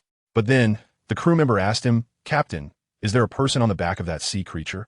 At that moment, he could no longer deceive himself. Everything was real. Yes, someone was riding a Sea King and was approaching them. Oh my God, is this true? Someone actually dared to stand on the back of a Sea King? Everyone on the ship was shocked. This completely overturned their understanding. The Sea King was enormous. With just one bite, it could swallow their pirate ship whole. But such a gigantic Sea King was being used as a mount to sail across the sea. This was truly terrifying. As the Sea King gradually approached them, they can see the scales on the back of the Sea King, which shine brightly in the sunlight. The eyes of this Sea King are larger than a person's. They didn't need to think at all. If they encountered such a Sea King at sea, everyone on any pirate ship would meet their demise. Is this true? Yet, everything was unfolding right before their eyes so vividly. Moreover, as the distance grew closer, they found that behind the Neptune class stood a young man. At that moment, they were even more astonished. The feeling of shock lingered in their hearts for a long time. Who would have thought that someone could tame the Sea Kings? Even in their dreams, they would never have imagined the scene unfolding now. Splash! A massive wave surged from the sea. The entire pirate ship rocked violently on the water, and the pirates on board struggled to maintain their balance. Arnold and his crew stared blankly at everything happening. The figure of a Sea King gradually became clearer in their eyes. "Captain, will we die because of this?" Everyone asked in fear and trepidation. At this moment, they finally realized how small humans are in front of the Sea Kings. There was a young man. I had never seen this person before, and he was not on the bounty poster. But since he could control the Sea Kings, he must be very powerful. The pirates were discussing among themselves, unsure of what they would face next. Finally, the Sea King stopped advancing. It halted close to their pirate ship. The enormous eyes of the Sea King stared at the pirates on the ship. At that moment, the pirates on the ship didn't even dare to move. A chill ran down their spines, and their legs trembled. They had never faced a Sea King like this before. They had never encountered such a situation. The atmosphere became extremely oppressive at that moment. The entire pirate ship was shrouded in a sense of fear and oppression. Gulp. At this time, some people couldn't help but swallow their saliva out of panic. Even Captain Arnold didn't dare to move on the deck. They were in a state of panic at that moment, not knowing what to do. But at that moment, a voice came from the Sea King. "Take me a certain distance, even if it means you have to make a move against me. If you don't agree, you can continue to make a move against me, but the one who will definitely die is you." Munchie walked back and forth on the back of the Sea King. Moreover, he faced the gazes of the pirates on the ship and directly arrived at their deck. The words he just spoke were not directed at the people on the pirate ship, but were spoken to the Sea King. Munchie stood on the deck, looking at the Sea King. He captured this Sea King on the Red Soil continent, but he couldn't defeat Munchie at all. Munchie easily defeated the Sea King and even rode on its back, asking it to take him here. He didn't expect to encounter this pirate ship. Munchie currently has no map and doesn't know the location of the TheAbility archipelago. He can only hope to find a chance to meet a ship. If someone is willing to take him, he would definitely be very happy. Oh woo! The Sea King let out a cry of grievance. He looked at Munchie, his eyes surprisingly filled with flattery and humility. The pirates on the deck were stunned. It was truly terrifying that one could subdue a Sea King and make it bow down. All right, I won't kill you after all. You've already taken me this far." Munchie waved his hand. Some Sea Kings can understand human speech. There's nothing strange about that. So the Sea King turned and left. He felt very wronged at that moment, wishing he could disappear from Munchie's sight immediately. Gradually, his figure vanished into the sea. However, the ship remained very quiet. The atmosphere was quite strange. Everyone stared blankly at Munchie. Munchie also noticed their expressions. "May I ask where you plan to go?" Munchie asked Arnold. Using his observation Haki, Munchie directly sensed that this person was the captain of the pirate ship. "TheAbility archipelago," Arnold replied in a panic. "What a coincidence." "That's fantastic," Munchie said, narrowing his eyes into a slit. He smiled and said, "Would you be willing to take me to the TheAbility archipelago? In return, I can ensure your safety along the way. After all, you should have just seen my strength. Dealing with some small fry is definitely not a problem. What do you think?" He hadn't finished speaking when Arnold quickly nodded in agreement. After all, the scene he had just witnessed was truly terrifying, leaving a deep impression in his heart. Arnold felt that he wouldn't forget what had just happened for a long time. Moreover, this person's strength did not allow them any refusal. If they resisted, the people on the entire ship joining forces would likely not be his match. "Okay, very clever," Munchie said with a smile. He felt extremely lucky. This way, he could smoothly head to the TheAbility archipelago without having to find a ship or a map. This favorable wind ship had come at just the right time, saving him a lot of trouble. "Tell me your name," Munchie asked Arnold. "Ah, my name is Arnold," Arnold replied, bowing his head and feeling fearful. He didn't dare to look up and meet Munchie's gaze. No one would have expected he was a pirate with a bounty nearing 100 million berries. Faced with a young man, he was so humble. "In that case, let's get ready to set sail." Munchie waved his hand. as if he were the owner of the pirate ship. Arnold seemed to wake from a dream, shivering slightly. He quickly nodded and said, "Set sail." This novel can be downloaded through the open-source free Star String downloader developed by Xingyu. If you obtain the novel file through a proxy download, and the merchant did not provide the software source code or open source address, please request a refund immediately and report the merchant. Author's email, xingyuoutlook.com. Author's QQ, 201-759-3710. Official QQ group, 149050832. Official TG group, https, Me.FQ Tool, Chapter 84, Pirates from the New World. The pirate flag was high on the ship, fluttering on the vast sea, with their destination being the TheAbility archipelago. On the deck, Munchie stood behind the railing, gazing into the distance over the sea, feeling a mix of emotions. This was the legendary Grand Line. Compared to the New World, it seemed particularly serene here. The other pirates on the ship watched Munchie's back from a distance, not daring to act recklessly. They kept their distance from Munchie, afraid to approach him. Therefore, a large space was cleared around Munchie. After all, the scene of Munchie driving the Sea King from behind was still flashing in their minds, and it would be a long time before they could forget it. It was truly shocking. In their eyes, Munchie was indeed a genuine monster. How did the others feel about having such a creature on board? At this moment, they truly experienced this feeling. They were cautious, even afraid to speak loudly. A strange atmosphere pervaded the entire pirate ship. They were both curious and fearful of Munchie. Why is his strength so formidable? I have never seen anyone use a Sea King as a mount. This person must be incredibly powerful, almost terrifying. That Sea King just now must have been completely defeated by him. Otherwise, it would be impossible for it to be so humble in front of him. They whispered softly, afraid of startling the monster. Then, they noticed that Munchie was watching them. However, his gaze wasn't aggressive. On the contrary, it was quite friendly. But they were still very afraid inside and ended the communication. Munchie looked at the scene before him, feeling somewhat surprised. Could it be that he appeared so brutal in their eyes? Or did he just look fierce? Munchie was truly puzzled. After all, he was considered one of the more good-looking ones in the red-haired pirates. Munchie stretched lazily, pondering over something. He really should think about how to improve the effect of the shockwave, because in future battles, he would definitely use this move often. If he could control the range of the aftershocks while increasing their power, it would definitely have a doubled effect. This time when I go to TheAbility archipelago, I might be able to meet that person, the Dark King Rayleigh. Red-haired was once his apprentice, so maybe he has some good methods and can give me some tips. For Munchie, Rayleigh might be a very suitable teacher. Perhaps he knows how to control the effect of the shockwave. Lost in thought, Munchie suddenly heard a sound of footsteps approaching. He turned his head and saw Arnold walking towards him, mirroring his every step. He looked very anxious, seemingly afraid of Munchie. "What's wrong?" Munchie asked. "Master Munchie, are you also planning to go to the New World?" Arnold asked, gathering his courage. He was thinking, what if Munchie also plans to go to the New World? Maybe they could go together. After seeing Munchie easily subdue a Sea King on his own, he was incredibly sure that Munchie's strength was indeed very formidable. With his company, Arnold might encounter much less trouble on the way to the New World. "How do you know I want to go to the New World?" Munchie asked with a smile. "Because most pirates go to the TheAbility archipelago to coat their ships and then sink them to enter the New World. It is simply a paradise for pirates. I think, with such great strength, Lord Munchie must also be looking forward to making a name for himself in the New World, right?" Arnold's eyes were filled with anticipation. However, Munchie's expression was very complex. It seemed that Arnold still did not know how cruel the New World could be. After all, the weather in the New World is unpredictable, and the pirates there are even stronger. But there is indeed no need to worry about the Navy coming to capture them. It's just that every day, a large number of pirates meet their end at the bottom of the sea. After all, the struggles between pirates are also very brutal. So far, only the 4 emperors can occupy a place in the New World that is never to be destroyed. For those with great strength, this place is paradise. But for those who are not strong enough, it is hell.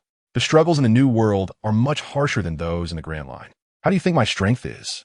Munchie smiled at Arnold. The surrounding pirates secretly watched the conversation between the captain and Munchie, feeling that Munchie was not as fierce as they had imagined. They mustered their courage and gathered closer so they could hear their conversation better. "Lord Munchie, you are the strongest person I have ever seen," Arnold said nervously. "You can even ride a Sea King. Your strength must be incredibly powerful." When Arnold saw the Sea King, he never thought of fighting back. He only felt despair. Compared to Munchie, his strength was naturally much lower. "How do you think I rank in the New World?" Munchie asked Arnold. Arnold thought for a moment and said, I think your abilities rank at the top in the New World. Arnold said this very seriously. After all, he had already witnessed Monkey's abilities. At the top, Monkey couldn't help but smile even wider. How naive these pirates are. Did I say something wrong? Arnold asked. My abilities in the New World, although not the weakest, are still far from the best. There are countless people stronger than me in the New World. There are probably over 100,000 who could kill me in an instant, Monkey said. Is that true? Arnold was instantly stunned. The surrounding pirates also fell silent. They had never thought that the abilities of pirates in the New World could reach such a level. If Monkey's abilities are not even at the top in the New World, then what kind of person would the strongest in the New World be like? They found it hard to imagine. Wait a minute. Arnold suddenly seemed to realize something. Lord Monkey, have you been there? A glimmer of light flashed in Arnold's eyes. If he had never set foot in the New World, he couldn't possibly know these things. Yes, I just returned from the New World to the Grand Line not long ago, Monkey candidly said. After all, there was nothing to hide about such matters. A pirate from the New World. Arnold stared blankly at Monkey. No wonder. His strength was so formidable. Moreover, he felt very unfamiliar. He had never seen this person before. Lord Monkey, in your opinion, with our abilities going to the New World? Arnold hesitated to ask. To be honest. Monkey looked around. If you go to the New World now, surviving for 5 days would be a blessing. To be honest, Monkey never thought that one day he could pretend to be a big shot. After all, in Monkey's eyes, these pirates were like little kids. Chapter 85. You haven't seen real power, have you? After hearing what Monkey said, Arnold and the other pirates immediately had their perceptions overturned. They once thought that going to the New World would allow them to do as they pleased, but the reality was far from that. They once longed to go to the New World. Who would have thought reality could be so cruel? Is it really necessary to be grateful for just 5 days of life? Arnold felt his beliefs collapsing. His eyes were vacant. He never expected it to turn out this way. He never thought his strength could be so weak. He originally thought he was somewhat renowned in the Grand Line. But after seeing Monkey and learning about the New World news, he began to feel a sense of inferiority. The New World is indeed so brutal. Even someone as powerful as Monkey cannot rank among the top there. It is clear that in the New World, those powerful pirates are truly monstrous. They can't imagine it. If they really went to the New World, what would their current abilities lead to? Monkey's words brought them back from their fantasies, and their beliefs began to waver. They no longer looked forward to the New World as much. Although that is the reality, for pirates, it is indeed better than the Grand Line. After all, during that brutal time, their strength could see significant improvement. Monkey said, indeed, there are many opportunities to grow stronger in the New World. The Grand Line seems like a retirement home. For those ambitious and driven pirates, the New World is their ultimate destination. But he looked at the surrounding pirates and felt that the New World was not a good choice for them. Without extraordinary abilities, it would be difficult to compete with others. Thank you, Lord Monkey, for telling us this. Arnold bowed to Monkey. If it weren't for Monkey, he and his subordinates would never have known that the New World was like this. At the very least, now they understand that the New World is not paradise. It is a paradise for powerful pirates. But their abilities are far from enough. Perhaps for them, it is a hellish battleground. Monkey watched as Arnold and his subordinates walked away. Clearly, Monkey's words had a deep impact on them. However, Monkey did not care much about this matter. Without a strong belief, how could one set sail? As a pirate, one must have this awareness. Either become stronger and kill others, or wait to be slaughtered by others. Every pirate should understand this. Who would have thought that one day I would also lecture others? Monkey couldn't help but chuckle. Looking at this group of pirates, he fell into memories from 3 weeks ago, when he was almost the same as these people. The only difference was 3 weeks ago. He couldn't defeat the group of people in front of him. But 3 weeks later, he has reached a height that this group of people finds hard to attain. The speed at which Munchie's strength is growing is evident. Oh no, Captain, we are surrounded. A pirate shouted in panic. In an instant, Arnold and the surrounding pirates looked into the distance. They didn't know when it happened, but the entire pirate ship was surrounded by other pirate ships. It's the Violent Bear pirate crew. Arnold's expression darkened, and he couldn't help but clench his fists. The Violent Bear pirate crew is their archenemy. Their captain is the Bear Hal. His bounty has reached 100 million berries. His strength is also greater than Arnold's. Unexpectedly, this time he actually found help. The Bear pirate crew is really lawless, even bringing in other pirate crews to fight us. It's truly shameless. They even called the Plum Blossom pirate crew for assistance. The pirate crew they summoned is about the same size as the Whitebeard pirate crew. It seems they are really determined to eliminate us this time. Captain, what should we do? The pirates panicked. They looked to Captain Arnold for help. But Arnold clenched his fists tightly, his expression serious. He really didn't know what to do. After all, they were facing 4 pirate crews with similar strength. Perhaps this is a dead end. If they were only up against 2 pirate crews, there might be a glimmer of hope. But now, there are 4 pirate crews in front of them. Escaping seems almost impossible. Accelerate and try to break through the encirclement. Arnold commanded. Understood. Everyone hurriedly began to steer the pirate ship. Following Arnold's orders, the entire ship suddenly accelerated. At that moment, a cannonball was fired from distance. Boom! With a huge roar, the cannonball struck the surface of the sea beside the ship, immediately creating huge waves. The ship began to sway uncontrollably. Steady! Arnold was anxious at this moment. This wasted their precious escape time. Now, the surrounding pirate ships began to close in. This is bad. Arnold's face looked extremely desperate. They have now nowhere to escape. Arnold was in despair, and at this moment, to resist would be akin to seeking his own death. He had no courage to give the order to fight. Standing next to Arnold, the surrounding pirates also began to feel desperate. The pirate ships quickly surrounded Arnold's ship. Now Arnold and his crew were practically trapped with no way out. On the opposing ship, a flag with a bare paw was flying. A very robust man stood on the deck, looking arrogant as he said, "Arnold, I'll give you a chance. Now, tell me where Rodney's treasure map is before he died. You're not worthy of it. Otherwise, prepare to be annihilated by me. Not only do I want this treasure map, but these few others are also quite interested." At that moment, Arnold realized why the Whitebeard pirate crew had managed to get reinforcements. It turned out they were coveting the treasure map in his hands. Damn it! Arnold was feeling very hesitant inside.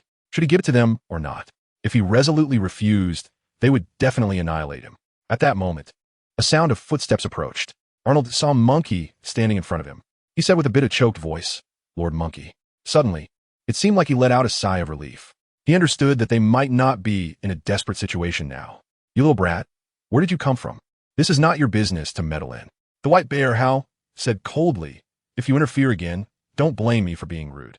The pirates behind him chattered, "Captain, don't waste time. Just take them all down. We can definitely find something in his warehouse. There are so many of us now. Dealing with them is a piece of cake." Munchie smiled. He drew the samurai sword in his hand. "It seems you haven't seen true power before."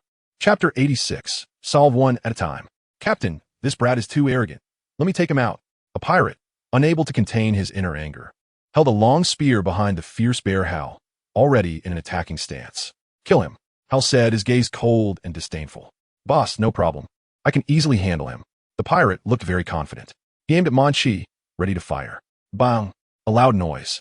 In an instant, the bullet was fired, flying straight towards Munchie's position. The next moment, Munchie calmly swung the katana in his hand. Surprisingly, the bullet was split in half by Munchie's strike. What? Hal looked at Munchie in astonishment. This was definitely not something an ordinary pirate could do.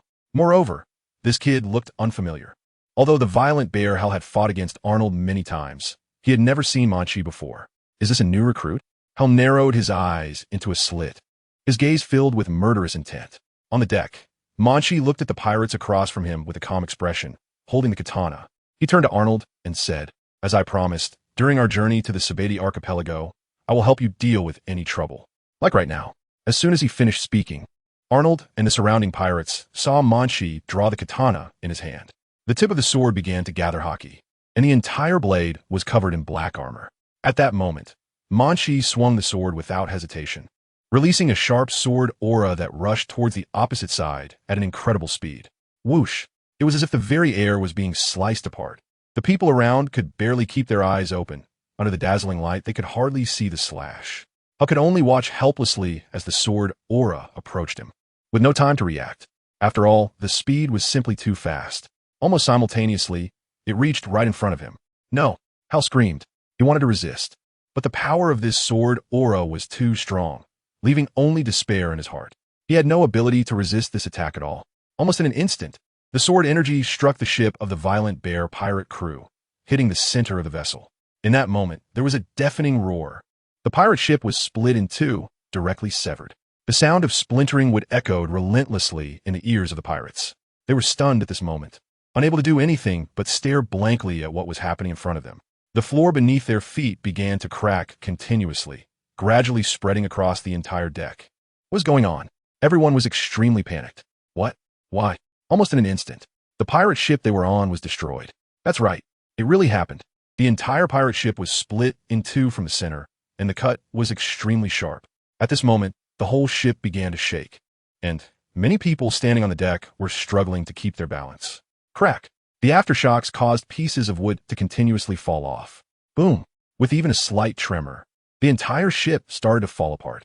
All of this took everyone around them by surprise. They felt fear and started to break out in a cold sweat. It was incredible that such a large pirate ship was destroyed with just one strike. Moreover, the wave of aftershocks continued to spread. Everyone on the ship felt an intense panic.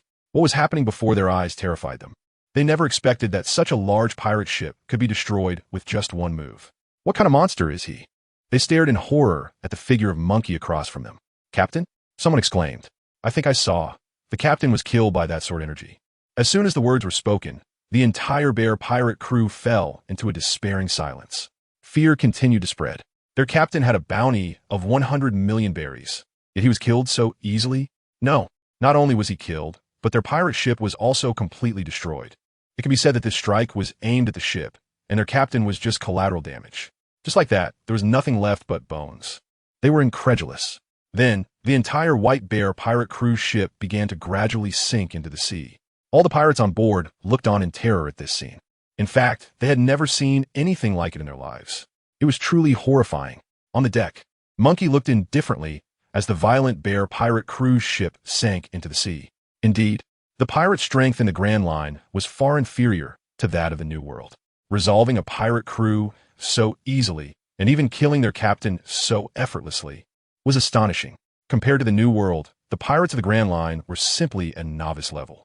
Arnold and the other pirates on the ship stood behind Munchie, watching this scene as the enemy's ship slowly sank into the sea. They glanced at Munchie. A wave of shock surged deep within their hearts. They were frozen in place, stunned by the sight before them. Earlier, among them, there are still some questioning Munchie's abilities. Although he can subdue the Sea Kings, can he still handle the entire 4 pirate crews with ease?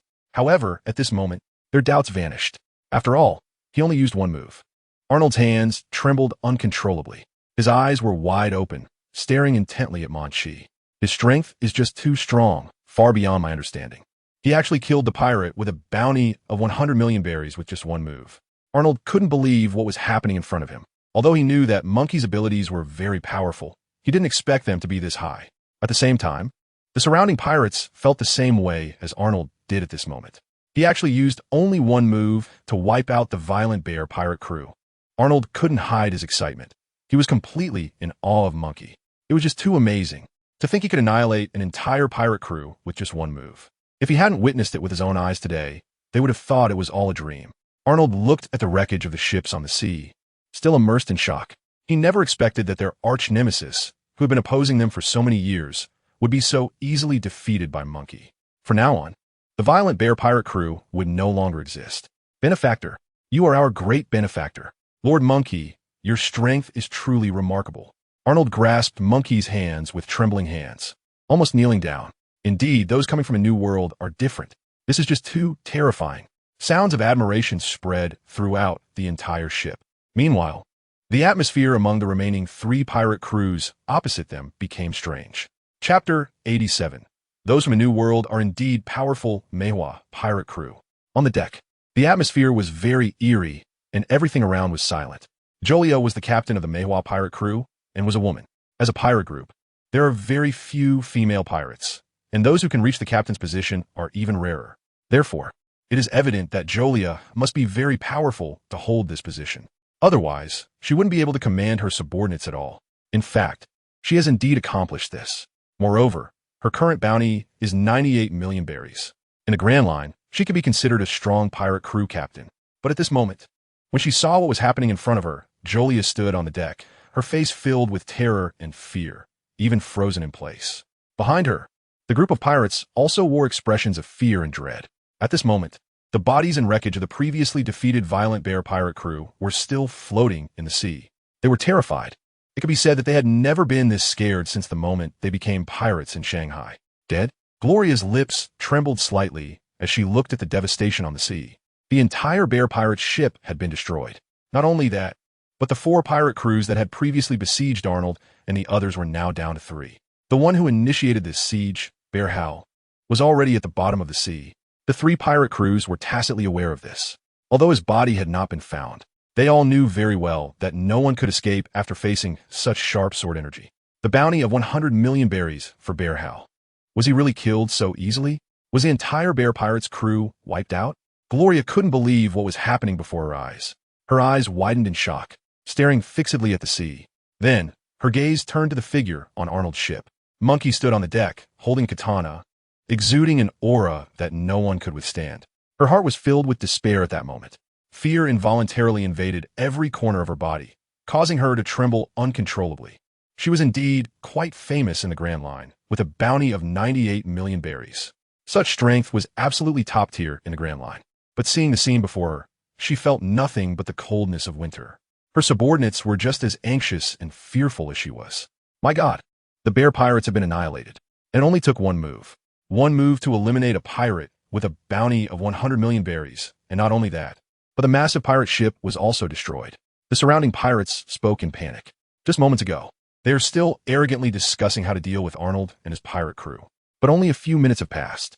They have undergone significant changes. Their arrogant demeanor was suppressed, leaving only fear at this moment. Why is this happening? He is still so young. If the Great Route has pirates with such strength, why have we never heard of them? Gloria was terrified, her mind racing with thoughts. She was about to order her men to flee the place. But then, she suddenly realized that the young man was looking at her with a cold gaze. Turn around. Hurry and leave. Gloria shouted hoarsely. A blinding light gradually became clear in her pupils. There was no time. It was simply too late. At that moment, she empathized with the situation of the violent bear. How? All she could do was endure. She instinctively drew her weapon and held it in front of her. In an instant crack, the slash had not yet reached her. But her weapon was already starting to show signs of breaking. Cracks appeared, and they continued to spread. Some areas had already begun to flake off. What? Gloria's eyes were filled with astonishment. The aftershock? This aftershock is so powerful. Following, that was the sharp slash. Boom! It rushed toward her chest, even splitting the sea open with a huge crack. Splash!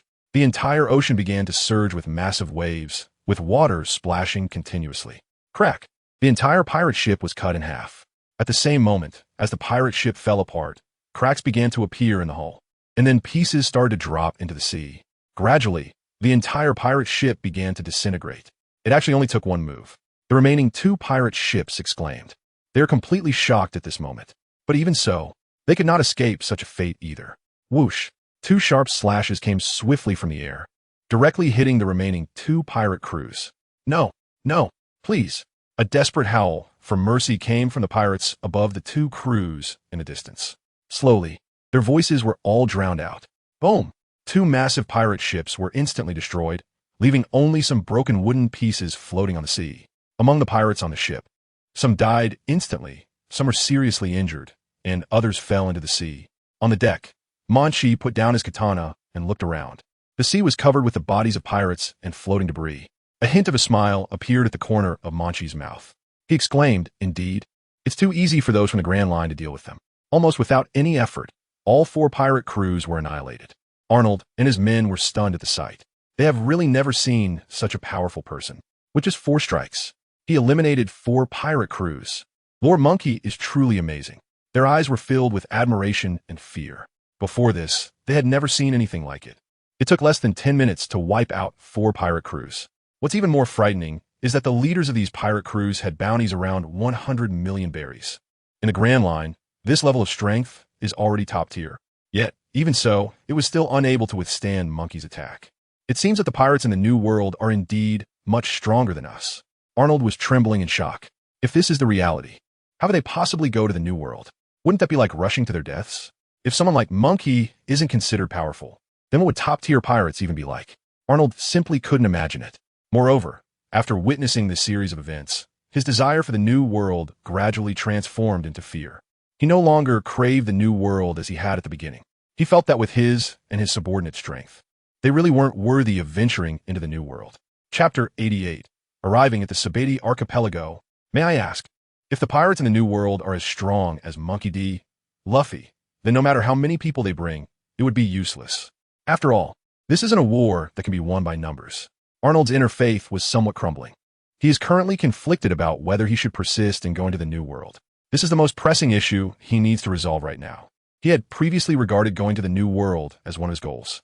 However, after seeing Munchie's abilities and hearing what Munchie said to him, it didn't sound like he was trying to intimidate him. Thus, he couldn't help but feel hesitant now.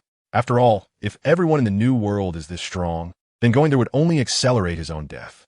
Munchie looked at Arnold's pensive back and patted him on the back. I promise to help you with the problems you encounter on the way. Now it's your turn to fulfill your promise and take me to the TheAbility archipelago. Rest assured, Lord Munchie, I will definitely get this done, Arnold commanded. The entire pirate ship began to sail towards the TheAbility archipelago. The sea breeze was gently blowing. On the surface of the sea, the wreckage of pirate ships floated, along with some resilient pirates clinging to the debris, struggling desperately. They watched as the ship gradually sailed out of their sight. There were probably only a little over 100 pirates left. The rest either died on the spot at Munchie's hands or drowned in the sea. The entire sea seemed terrifyingly like a slaughterhouse. And for those few surviving pirates, only two outcomes awaited them. One was to be exhausted and drowned, and the other was to be directly swallowed by the Sea Kings, unless they were lucky enough to be rescued by passing ships. But this possibility was extremely low, as the sea area was so vast that there wasn't a single ship in sight. How come I didn't know there were such terrifying figures in the Grand Line? This person is truly frightening. Their memories before death are all scenes of Monkey D. Luffy's rampage, along with the doubts in their minds. They have been navigating the Grand Line for many years, yet they have never encountered someone as powerful as Munchie. A few days later, in the waters near the TheAbility archipelago, Munchie could faintly see the shapes of the islands from the deck. The pirate ship was slowly getting closer to the TheAbility archipelago. Just a few hundred meters from shore, it was clear that some ships were still anchored on the coast, including merchant ships transporting goods and some pirate ships. The TheAbility archipelago is an open island, so the presence of pirates here has become commonplace. This is because only at the TheAbility archipelago can pirate ships apply a coating that allows them to sink into the sea and reach the New World. Therefore, basically, all pirates who want to go to the New World gather here. Munchie, we won't disembark, Arnold sighed. Not going to the New World? Munchie smiled, as he had anticipated Arnold would give up the idea of going to the New World. Some people risk their lives for their ideals, while others abandon their dreams out of fear of death. It's just a matter of personal choice. Munchie chose to respect his decision. I'm not going. Arnold's expression was somewhat complicated. After all, seeing your immense power not being significant in the New World, we probably wouldn't survive long there. If the New World is truly as you say, then we really don't need to fight for a place there. Perhaps I am not suited for life there. My crew, and I just want to continue living in the Grand Line, being a pirate crew. The New World is too cruel. I'll stay here.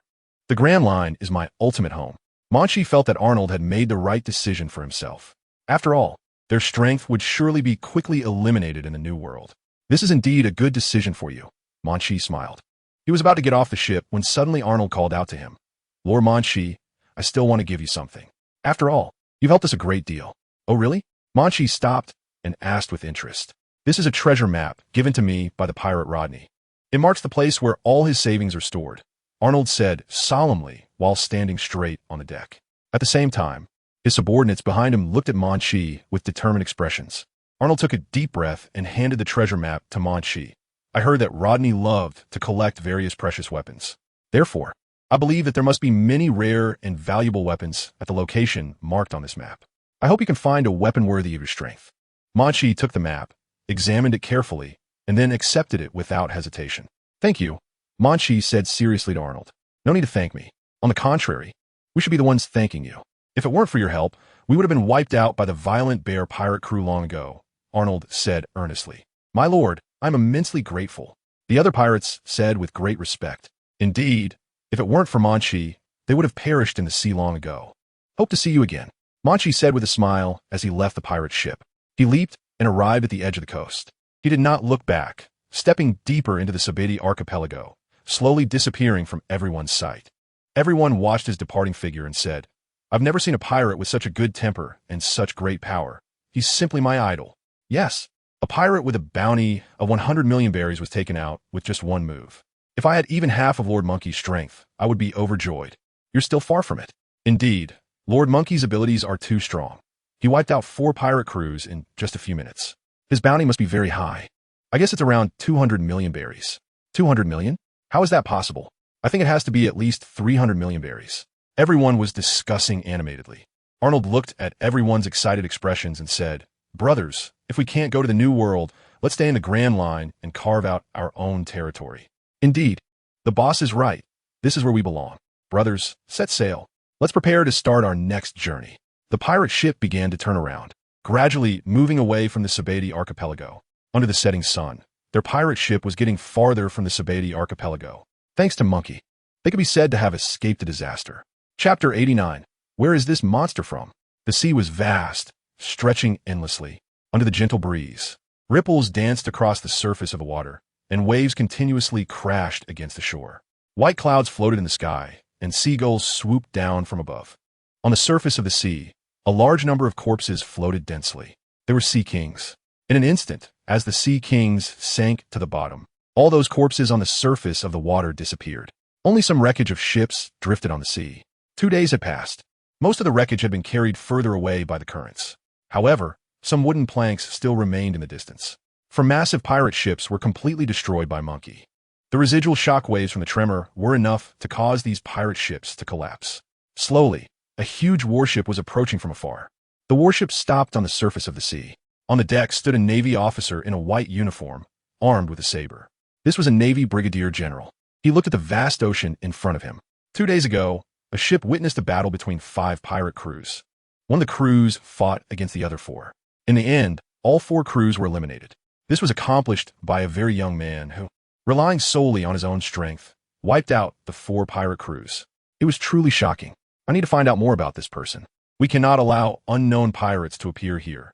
Otherwise, we will be in a very passive position, the commander ordered. All around, the pirate ships began to converge towards the area where the warship was docked. Among the information he collected, the wreckage of these ships was the pirate ship that was destroyed by that young guy alone. He single-handedly defeated 4 pirates with a bounty of 100 million berries, each using just 4 moves.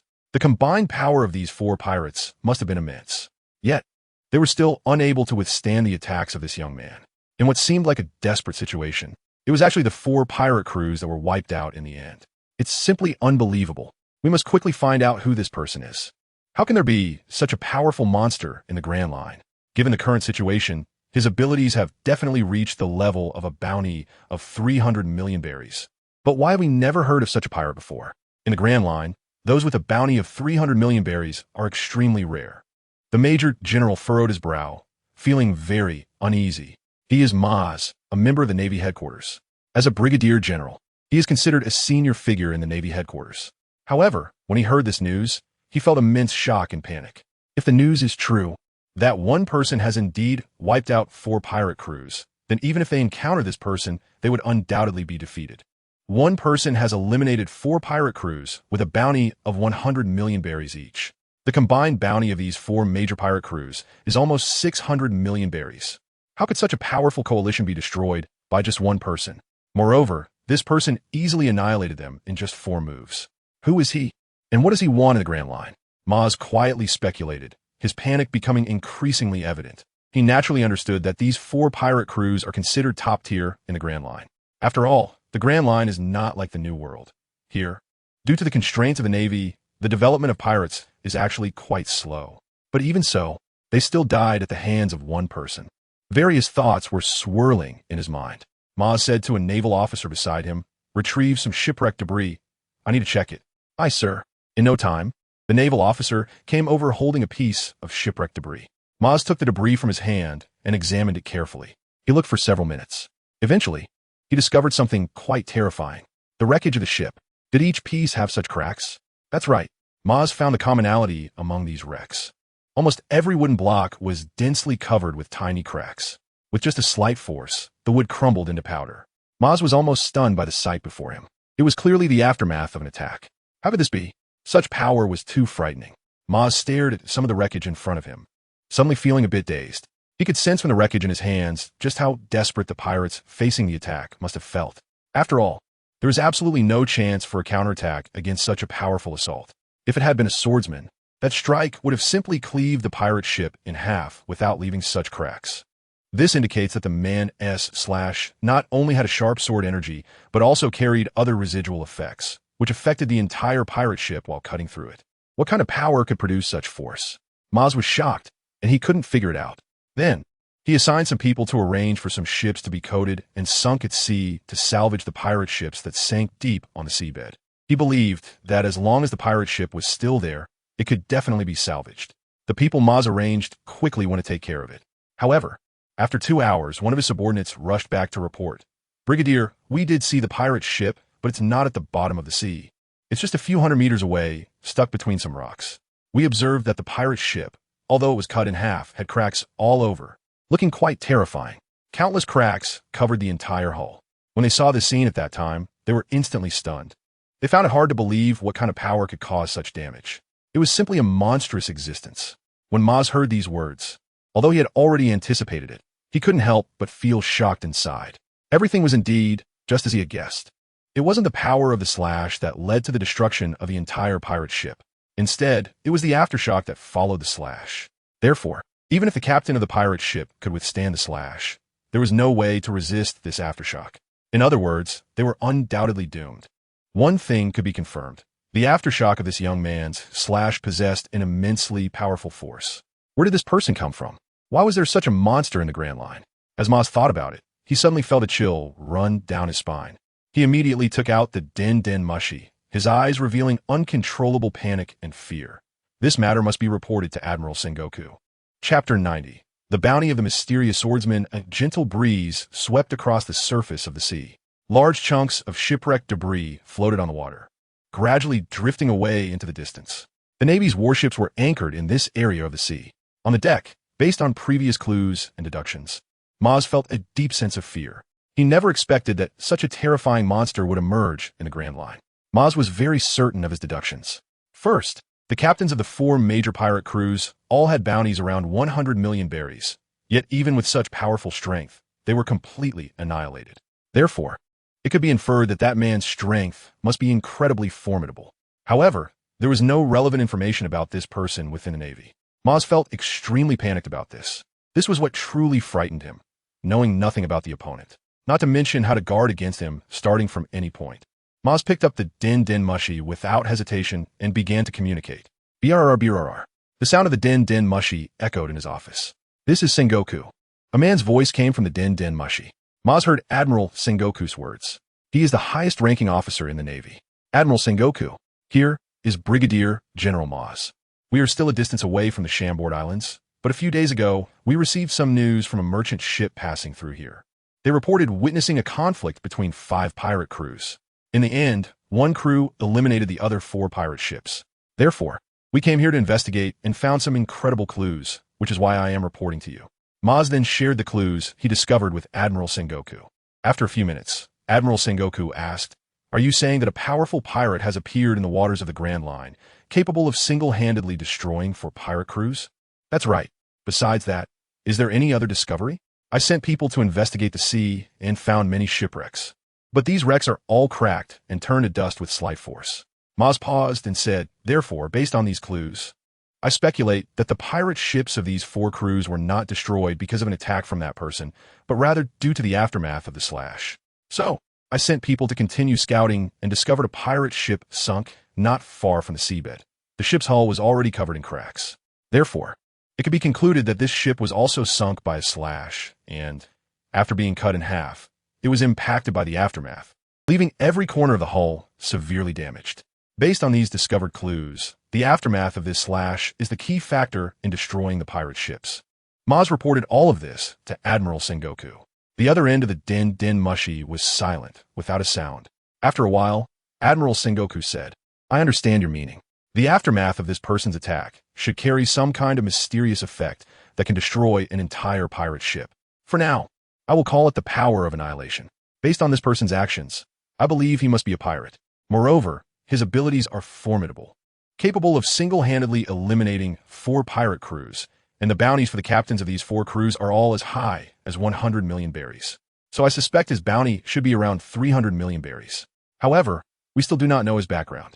I think we need to continue investigating to uncover his origins and identity information. Within the Navy, we have not yet discovered any news about this pirate. Therefore, the investigation is very important and also very difficult. Brigadier General Maz, are you willing to accept this mission?" Huff. Maz felt as if a stone was pressing down on his heart, but he still solemnly agreed. Not long after, He asked again, General of the Warring States. Do we need to create a bounty list for him? A bounty list? The General of the Warring States stopped talking. He doesn't know any information about this person, otherwise he would have set up a bounty. It's just that for now. Where exactly does he come from? What is his name? And what does he look like? I know nothing about these, so how can I create a bounty notice? Is it really just based on these few clues?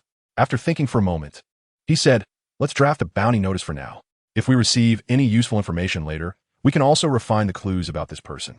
As the Navy, they must control the jurisdiction of this sea area. With such a powerful figure emerging, they are completely unaware. At the very least, they need to find out who this person is. This feeling of being kept in the dark makes the officers at the naval headquarters quite unhappy. Are you close to the Shamboree archipelago now? Sengoku asked Maz. That's right, Maz nodded while holding the Den Munchie. They are currently at a location that is only about 2 days away from the Shamboree archipelago. I order you to head to the Shamboree archipelago immediately. Perhaps the person you're looking for is in that place. I believe he must have a purpose for coming here. So why exactly did he come here? I speculate that it is highly likely he is heading to the Shamboree archipelago, having passed through this sea area. Perhaps he has already arrived at the Shamboree archipelago. Therefore, General Maz, I ask you to complete my task without fail, and be extremely careful, as this person's abilities are very powerful. General Zhanghua hung up the transponder. Maz instructed his subordinates, go to the Shamboree archipelago immediately. Yes, sir. Maz slowly put down the transponder in his hand. On the other end of the transponder, General Zhanghua remained silent. He is thinking about when there will be such a powerful pirate in the Great Voyage. He really couldn't understand. Where did this person come from? Why was there no information about him in the entire Navy headquarters? Moreover, among the pirates with a bounty of 300 million berries, none matched this person's characteristics. First, draft a bounty notice. Sengoku decided to do it this way for now. Name? What should it be? Should he use a code name? Also, what should the bounty be set at? Sengoku fell silent, thinking for a very long time. In the end, he made a decision. After a while, he let out a long sigh and murmured to himself, let's use the code name Doomsday Swordsman for now, since there is no confirmed information at the moment. Once Mosey goes to the Sabeti archipelago, if he encounters this person or gathers any useful information, we can update this bounty notice. And so, this bounty notice without a name was completed in Admiral Sengoku's hands. Name, Doomsday Swordsman, codename, Bounty, 300 million berries identity, unknown deeds, single-handedly annihilated the bear pirates and 3 other pirate crews. Traits, uses slashes with residual wave effects. Additional, a reward of 50 million berries for information on this person. Chapter 91. Is the new world this week? Sabeti Archipelago. This small island has a total of 79 trees, with each tree representing a town. Thus, this is the origin of the Sabeti Archipelago's title. In the Sabeti Archipelago, there are 79 islands in total. Each island is interconnected, and within the islands, they are distinguished by numerical labels. Therefore, they correspond to each island with numbers from 1 to 79. Each numbered island is constructed differently. Some are involved in human trafficking, some in human auctions, various illegal zones. In this place, although human trafficking is not legal, the Navy does not impose particularly strict controls.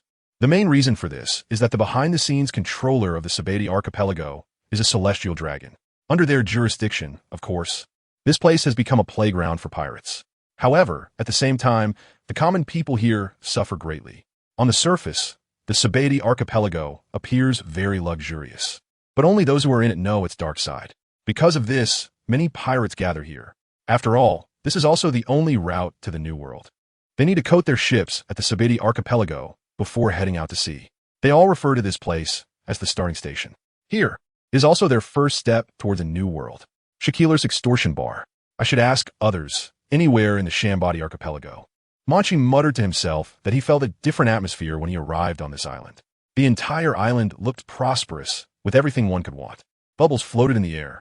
This is also a unique site of the Shamboree Archipelago, because at the roots of the Yarkiman mangrove, the unique resin secreted during respiration expands into the shape of bubbles. There are a total of 79 trees in the Shamboree Archipelago, just like the position Munchie is in now. The bottom layer of soil is spread with gigantic roots. Munchie wandered down the street.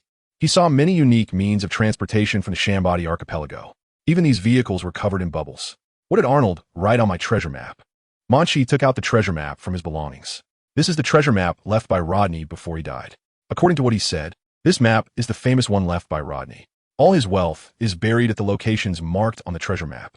This matter is somewhat similar to what someone in Munchie's mind did before. That is, the Pirate King Roger. Is he imitating Roger? Munchie secretly smiled. It seems that there are indeed quite a few admirers of Roger.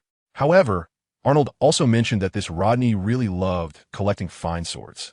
The precious weapons he collected should also be located somewhere marked on this treasure map. Munchie is in need of a handy weapon at this moment.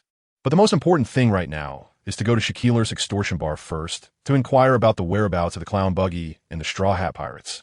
He also wants to meet the Pirate King Rayleigh. If conditions permit, Munchie is quite looking forward to discussing solutions regarding the control effects of the Tremor fruit. This treasure map, the symbols on it are hard to understand, and he doesn't know what they mean at the moment.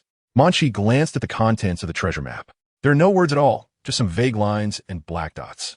Munchie was a bit puzzled. Even with the treasure map, he doesn't know the specific location, let alone find the weapon. He might as well go to Shaquille's extortion bar first. Perhaps he can get some useful information about the treasure map there. Munchie put the treasure map back into his pocket. He continued to move forward. Munchie planned to casually ask someone about the specific location of Shaki's blackmail bar in the Shambadi archipelago. After all, this bar is quite famous in the Shambadi archipelago. Anyone who has stayed in the Shambadi archipelago for a while would know where this bar is. At that moment, a commotion arose in the distance. Everyone gathered towards that place, discussing animatedly. Munchie also caught snippets of conversation. What's going on? A fight. It's the members of the Wolf Pirates and their captain, Wolf Seiko, reportedly has a bounty of over 120 million berries. And the other side?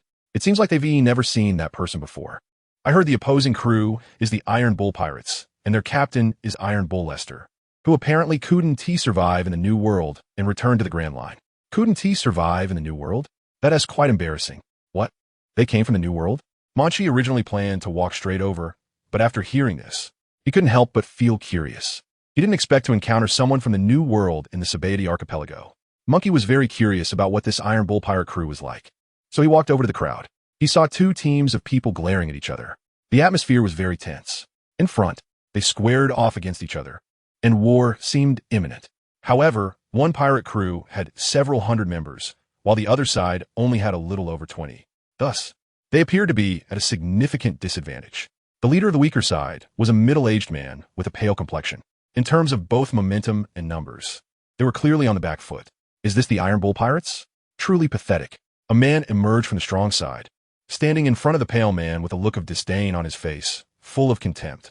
Cough, cough. The captain of the Iron Bull Pirates, Lester, looked very weak, as if he had been injured. He couldn't help but cough. Returning to the Grand Line after failing in the New World is truly a sign of weakness. Greedy Wolf Seiko mocked, his eyes filled with disdain. You don't deserve to stay in Sabati archipelago. As pirates, you are so weak. Why don't you quickly disappear from my sight? You. Some of Lester's men couldn't take it anymore and prepared to step forward to argue. But Lester stopped them with a shake of his head. The pirates behind him gritted their teeth, clenched their fists, and lowered their heads. Although what was said from the opposite side was unbearable, it was indeed true. For example, they are failures. Otherwise, they wouldn't have returned to the New World. Therefore, for these people, it is indeed hard to argue. Who would have thought that the newcomers from the New World are so weak? It seems that the New World is not that impressive after all. Nothing to boast about. If the New World is filled with rookies like you, I think our Greed Wolf pirate crew could easily dominate a region. As Greed Wolf Seiko said this, he couldn't help but laugh heartily. Chapter 92. Let this group witness the true New World. The boss is indeed right. If we went to the New World, we could definitely carve out our own territory. Those so-called four emperors probably wouldn't be able to defeat us. Just looking at them, you can guess that the New World isn't that powerful or ruthless. Even these rookies can come back to life. Doesn't that say something? It's really embarrassing. The pirates behind Greed Wolf Seiko were mocking the Iron Bull pirate crew in front of them. Around them, the onlookers were also discussing, some with mocking expressions. Let's go. Lester sighed. He glanced at Seiko, but said nothing, preparing to take his men away from here. He didn't explain much. It didn't mean anything to him. Let them say whatever they want. It has nothing to do with them. They look like defeated dogs and should really get out of the Shampoo Islands. Seiko looked at Lester with disdain. Be careful when you walk in the future. Don't provoke someone stronger than you. As a failed pirate, you should have that awareness. The New World is not meant for you weaklings. Moreover, if even you rookies can survive in the New World and return to the Grand Line, then many must have overestimated the strength of the pirates in the New World. Could it be that those under the four emperors are deliberately spreading these rumors, worried that we might encroach on their territory? I think my guess is correct. The new world is brutal. It must be a scam, spread by those under the four emperors to secure their own positions. Greedy Wolf Seiko became more excited as he spoke.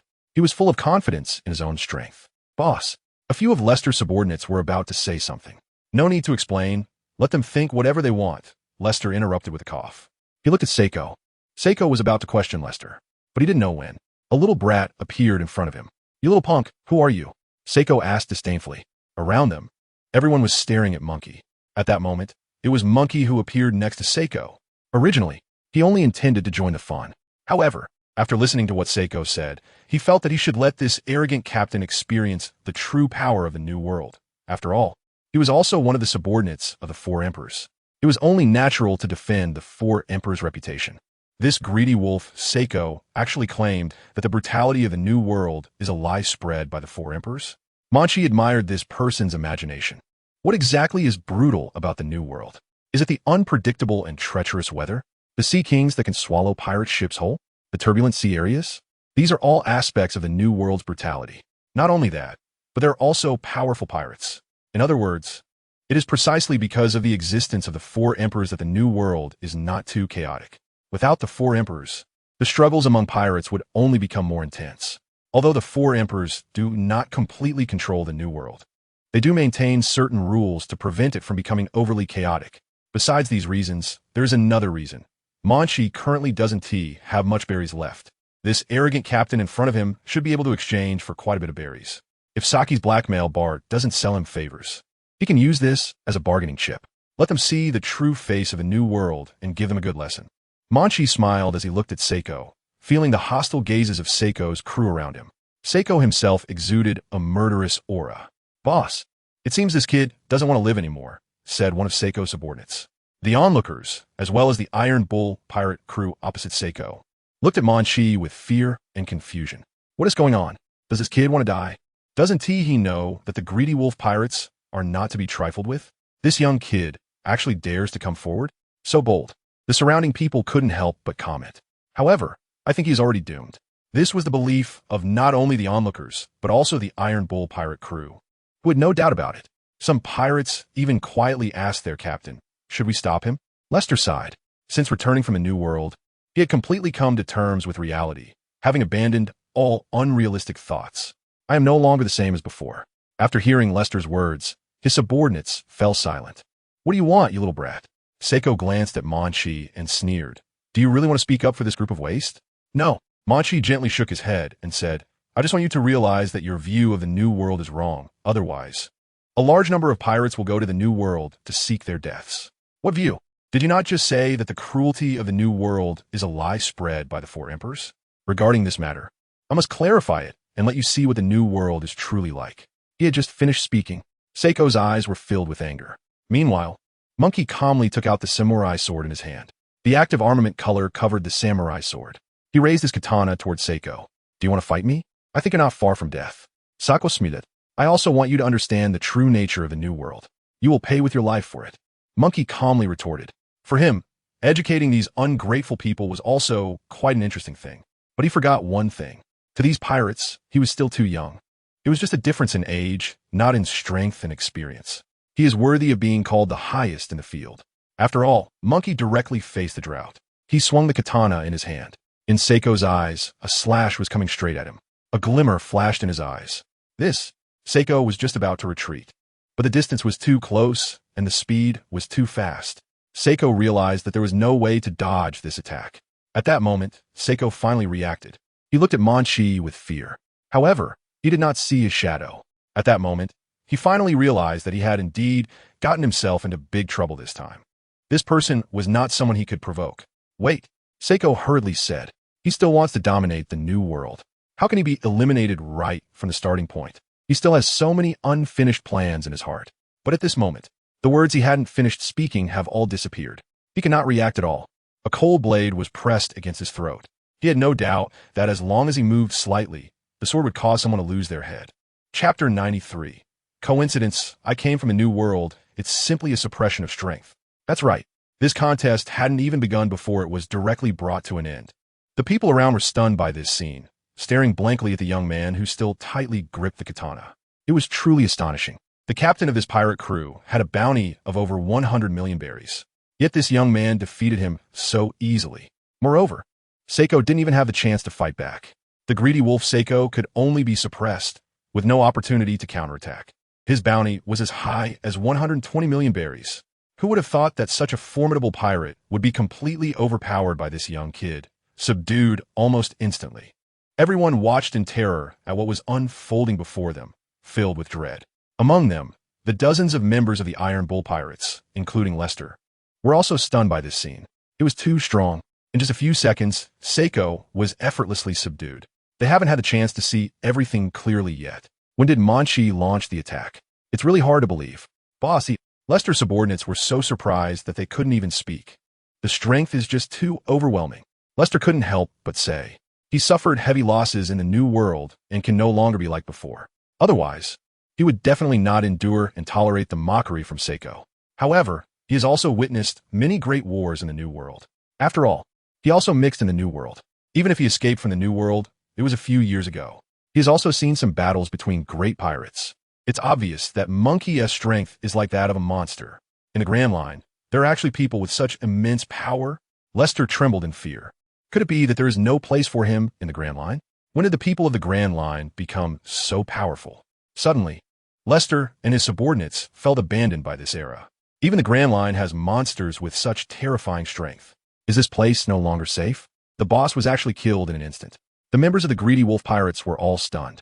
They watched their leader held at bay by Munchie's katana, not daring to move. They truly could not accept this reality. In their hearts, Seiko was an invincible existence. But today, their perception was overturned. In just a few seconds, Seiko was crushed by this young man, almost instantly defeated. He didn't even have the chance to start before it was all over. His subordinates couldn't help but start to doubt their boss's strength. It really is quite clever, just as you just said. I come from there, and in reality, it's not such a cruel new world. Monkey held a samurai sword in his hand, smiling as he looked at Seiko. You. Seiko trembled in fear. Wait a minute. He could hardly believe it. This person also came from the New World to the Grand Line, but compared to the strength of the Iron Bull Pirates, it was simply not on the same level. The gap between them was almost like being separated by a galaxy. He had almost no room to fight back. Seiko couldn't help but start to doubt himself. Did his strength really deserve a bounty of 120 million? Before you die, I want to tell you something. Munchie said. No, don't. Seiko's eyes widened in fear as he shook his head repeatedly. But the samurai sword was mercilessly placed against his neck. He dared not make any movements, for any action would cost him his life.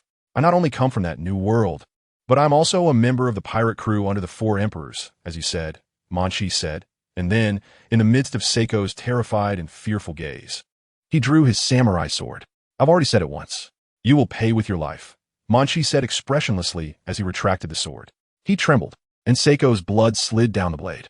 At that moment, Seiko's head also separated from his body, rolling on the ground until it finally came to a stop. His eyes were wide open, staring at the sky over the Sabeti archipelago, looking quite terrifying. As a pirate with a bounty of 2 billion berries, he was easily dealt with by Monkey. For Monkey, it was even simpler than eating or drinking. Blood gradually seeped into the soil. The air was filled with a pungent smell, very sharp and irritating. At this moment, the atmosphere at the scene was extremely eerie. Only the nauseating smell of blood lingered faintly in the air. The people in the crowd still found it hard to believe what was happening before their eyes. They stared at Monkey, their bodies stiff with shock. Then, they looked at the body of Seiko lying on the ground. The dozens of pirates from the Iron Bull Pirates, including Iron Bull Seiko, stood at a distance. They found it hard to believe that what was happening in front of them was real. The members of the greedy wolf pirate group were trembling all over, and some pirates even collapsed to the ground, unable to endure the atmosphere. The captain? Just like that. He was killed.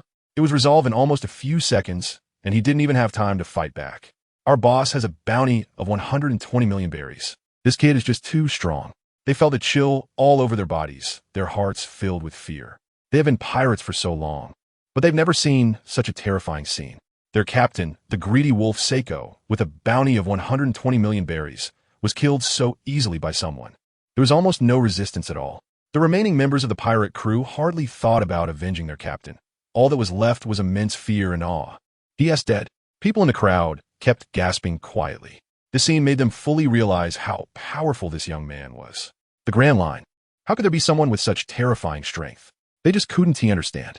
According to the habits of sword masters, they rarely show themselves. Is this really the Grand Line?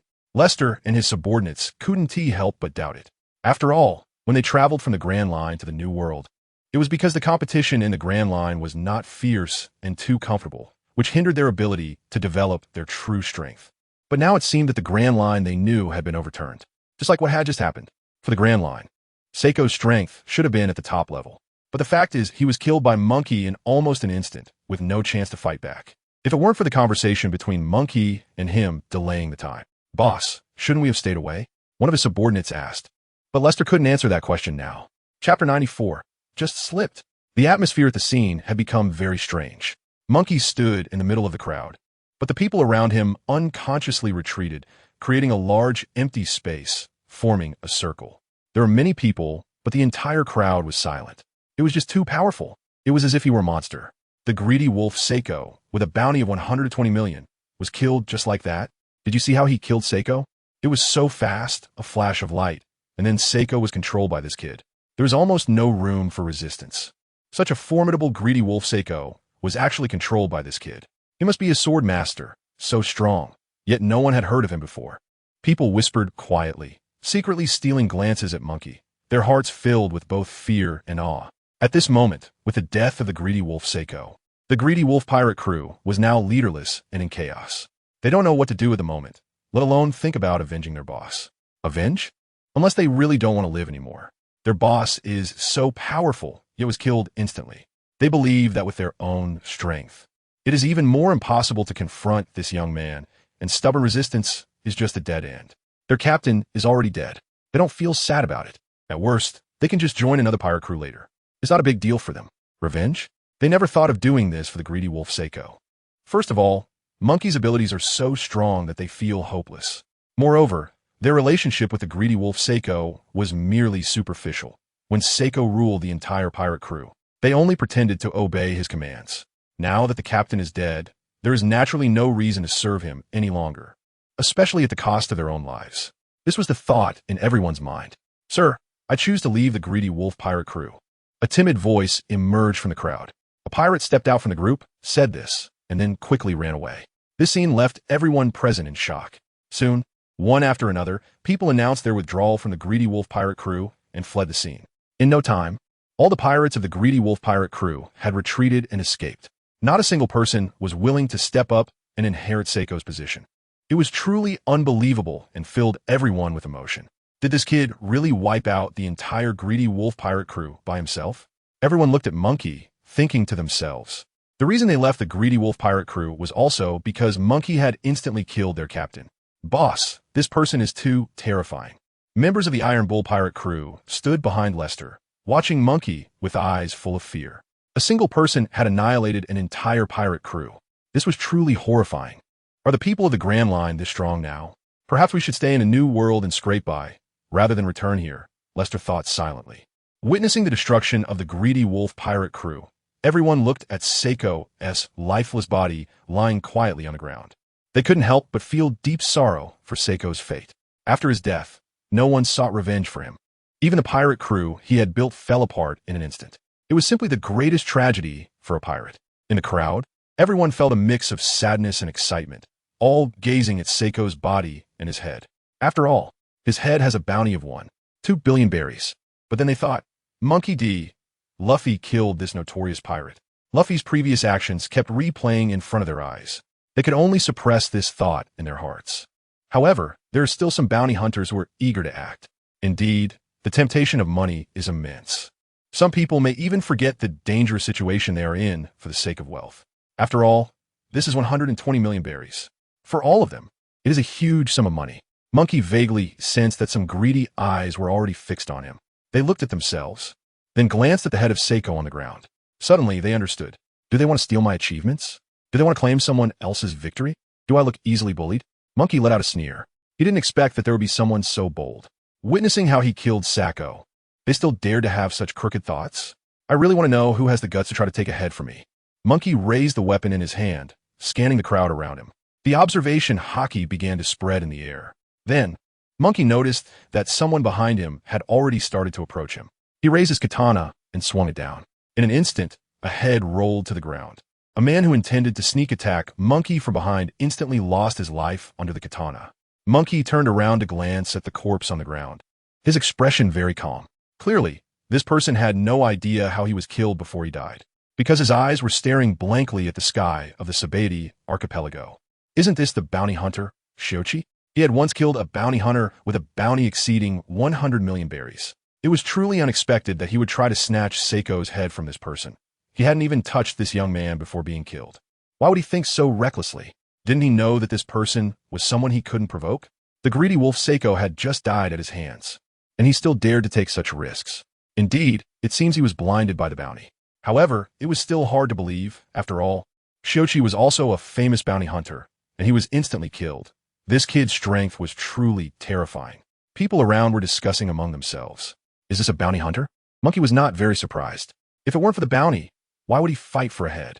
However, they still failed to recognize Munchie's strength. They were easily dealt with by Munchie. Unfortunately, your head can't be exchanged for money. Munchie glanced at the corpse on the ground. Then, he looked at Seiko's head. Munchie stood in place, not immediately putting Seiko's head away. Instead, he remained there, in case someone still dared to challenge him. He was indeed very willing to accompany him.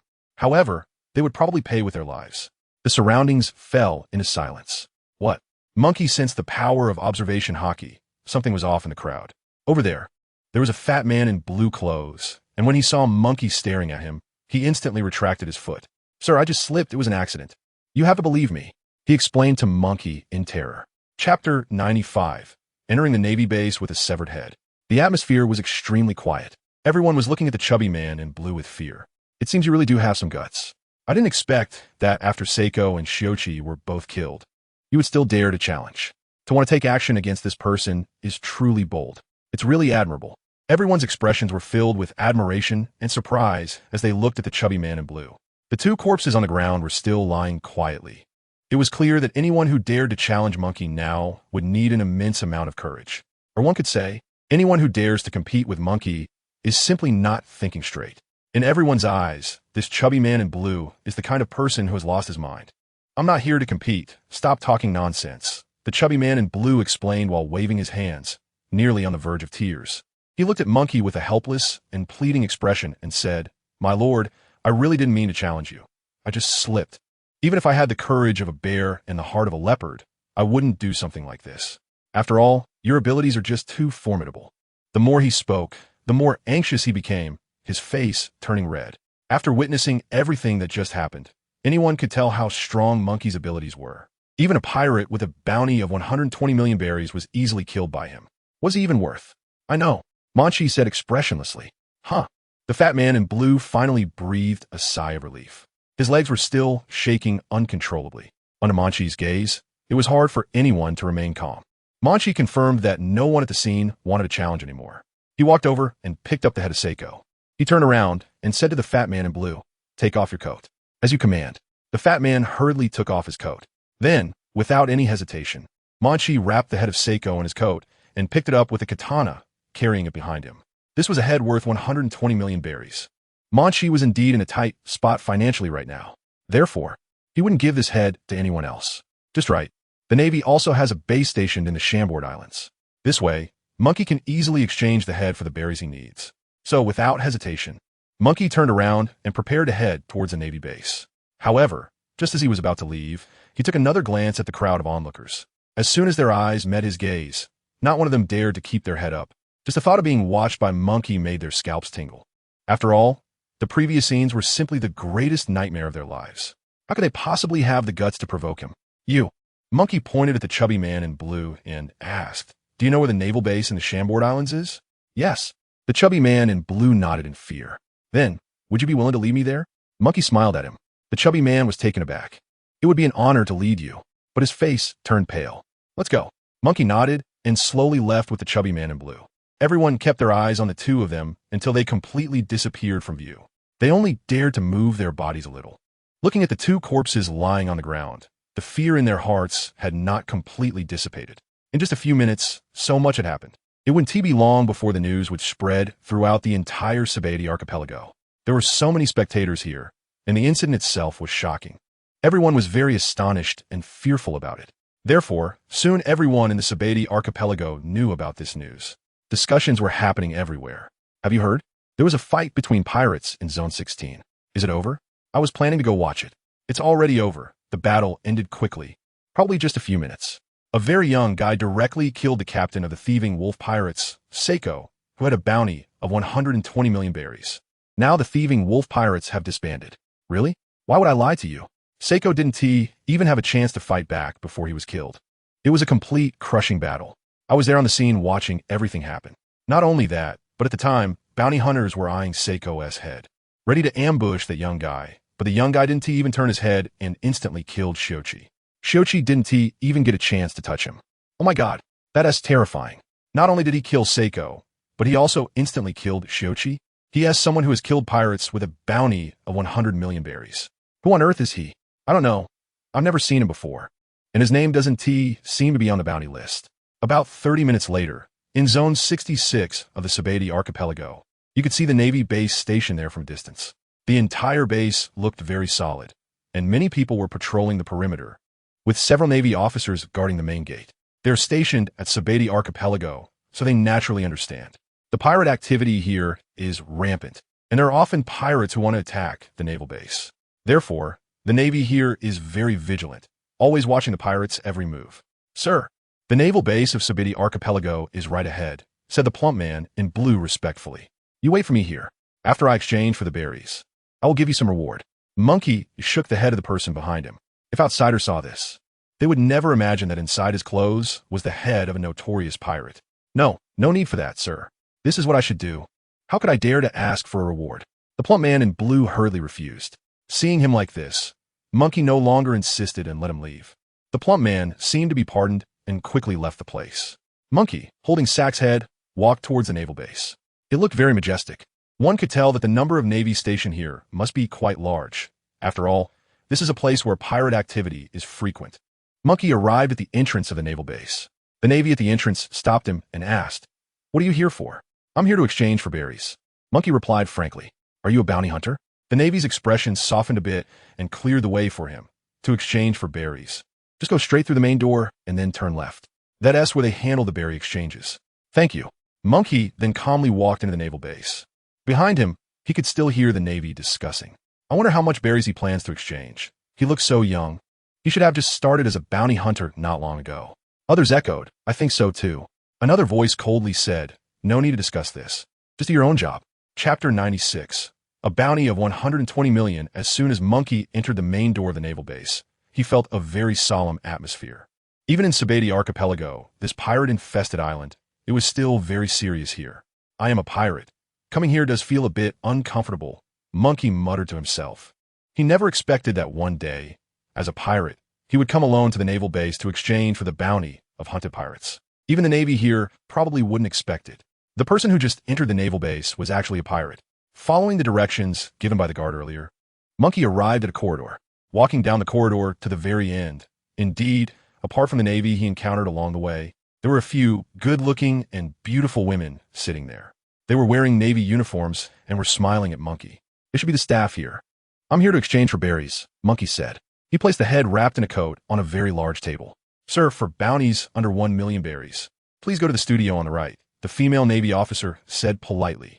Seeing how young Munchie looked, she thought the target he should have killed was an insignificant pirate.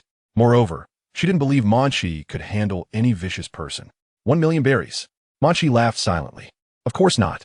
The female Navy officer was somewhat surprised and looked at Munchie again. Her gaze shifted to the package on the table, a hint of curiosity crossing her eyes. Then she asked, could you tell me approximately how much you need to exchange? This way, I can quickly help you coordinate for more berries. I heard them say that this person's head should be worth 120 million berries, Munchie said while pondering. As soon as he finished speaking, the female Navy present were stunned. Even the Navy passing by couldn't help but stop and look over upon hearing those words. What was going on? Did they hear wrong? A bounty of 120 million berries? Wasn't that the level of the top pirates in the Grand Line? They found it hard to believe. However, the female Navy quickly composed herself and said, Sir, what you just said is really too much. Can we first confirm if it's worth that much before proceeding with the exchange? Sure, Monkey nodded generously. The female Navy put on gloves and opened the package. Indeed, inside the coat was a head. Their expressions remained calm. After all, they had seen such things too many times. How could they panic at the sight of a head? Go check the bounty notice, the female Navy said to the person next to her. No need. If I remember correctly, this person is Seiko. Munchie directly told the female Navy. He doesn't want to spend too much time here. He mainly wanted to quickly go to the Shaquille Tavern to get the information he wanted, and if he had the chance, to meet the Pirate King Rayleigh. Seiko? The female Navy officer was a bit slow to react and was stunned. Then she asked the person next to her, do you remember the pirate named Seiko, whose bounty is 120 million berries? Found him. The person next to her handed the bounty notice to the female Navy officer, her hands trembling uncontrollably. After carefully examining the bounty notice, everyone present was stunned. The female Navy officer held the bounty notice, her eyes wide open. She looked at the bounty notice in her hand and then at the head on the table. The scene fell into a strange atmosphere. The female Navy officer couldn't believe it. She never thought that one day she would actually see the head of a pirate with a bounty of 120 million berries. He is the captain of the Greedy Wolf Pirates, named Greedy Wolf Seiko. The bounty is 120 million berries. The female Navy officer still looked terrified as she stared at the bounty notice in her hand. The people around her were also in shock and fear. Even the passing Navy officers were stunned by the scene before them. Greedy Wolf Seiko? He is a pirate that strikes fear into the hearts of those in the Great Route. However, unexpectedly, his head is now just lying on the table. Seiko's strength is evident to all. After all, his bounty reached 120 million berries, and he was definitely not just a name. But to think that such a powerful pirate had his head cut off and placed on the desk of a naval base. Seiko was actually killed by this kid in front of him. Oh my god, Greedy Wolf Seiko is dead. Yes, that is indeed his head. The female Navy officer stared intently at Munchie.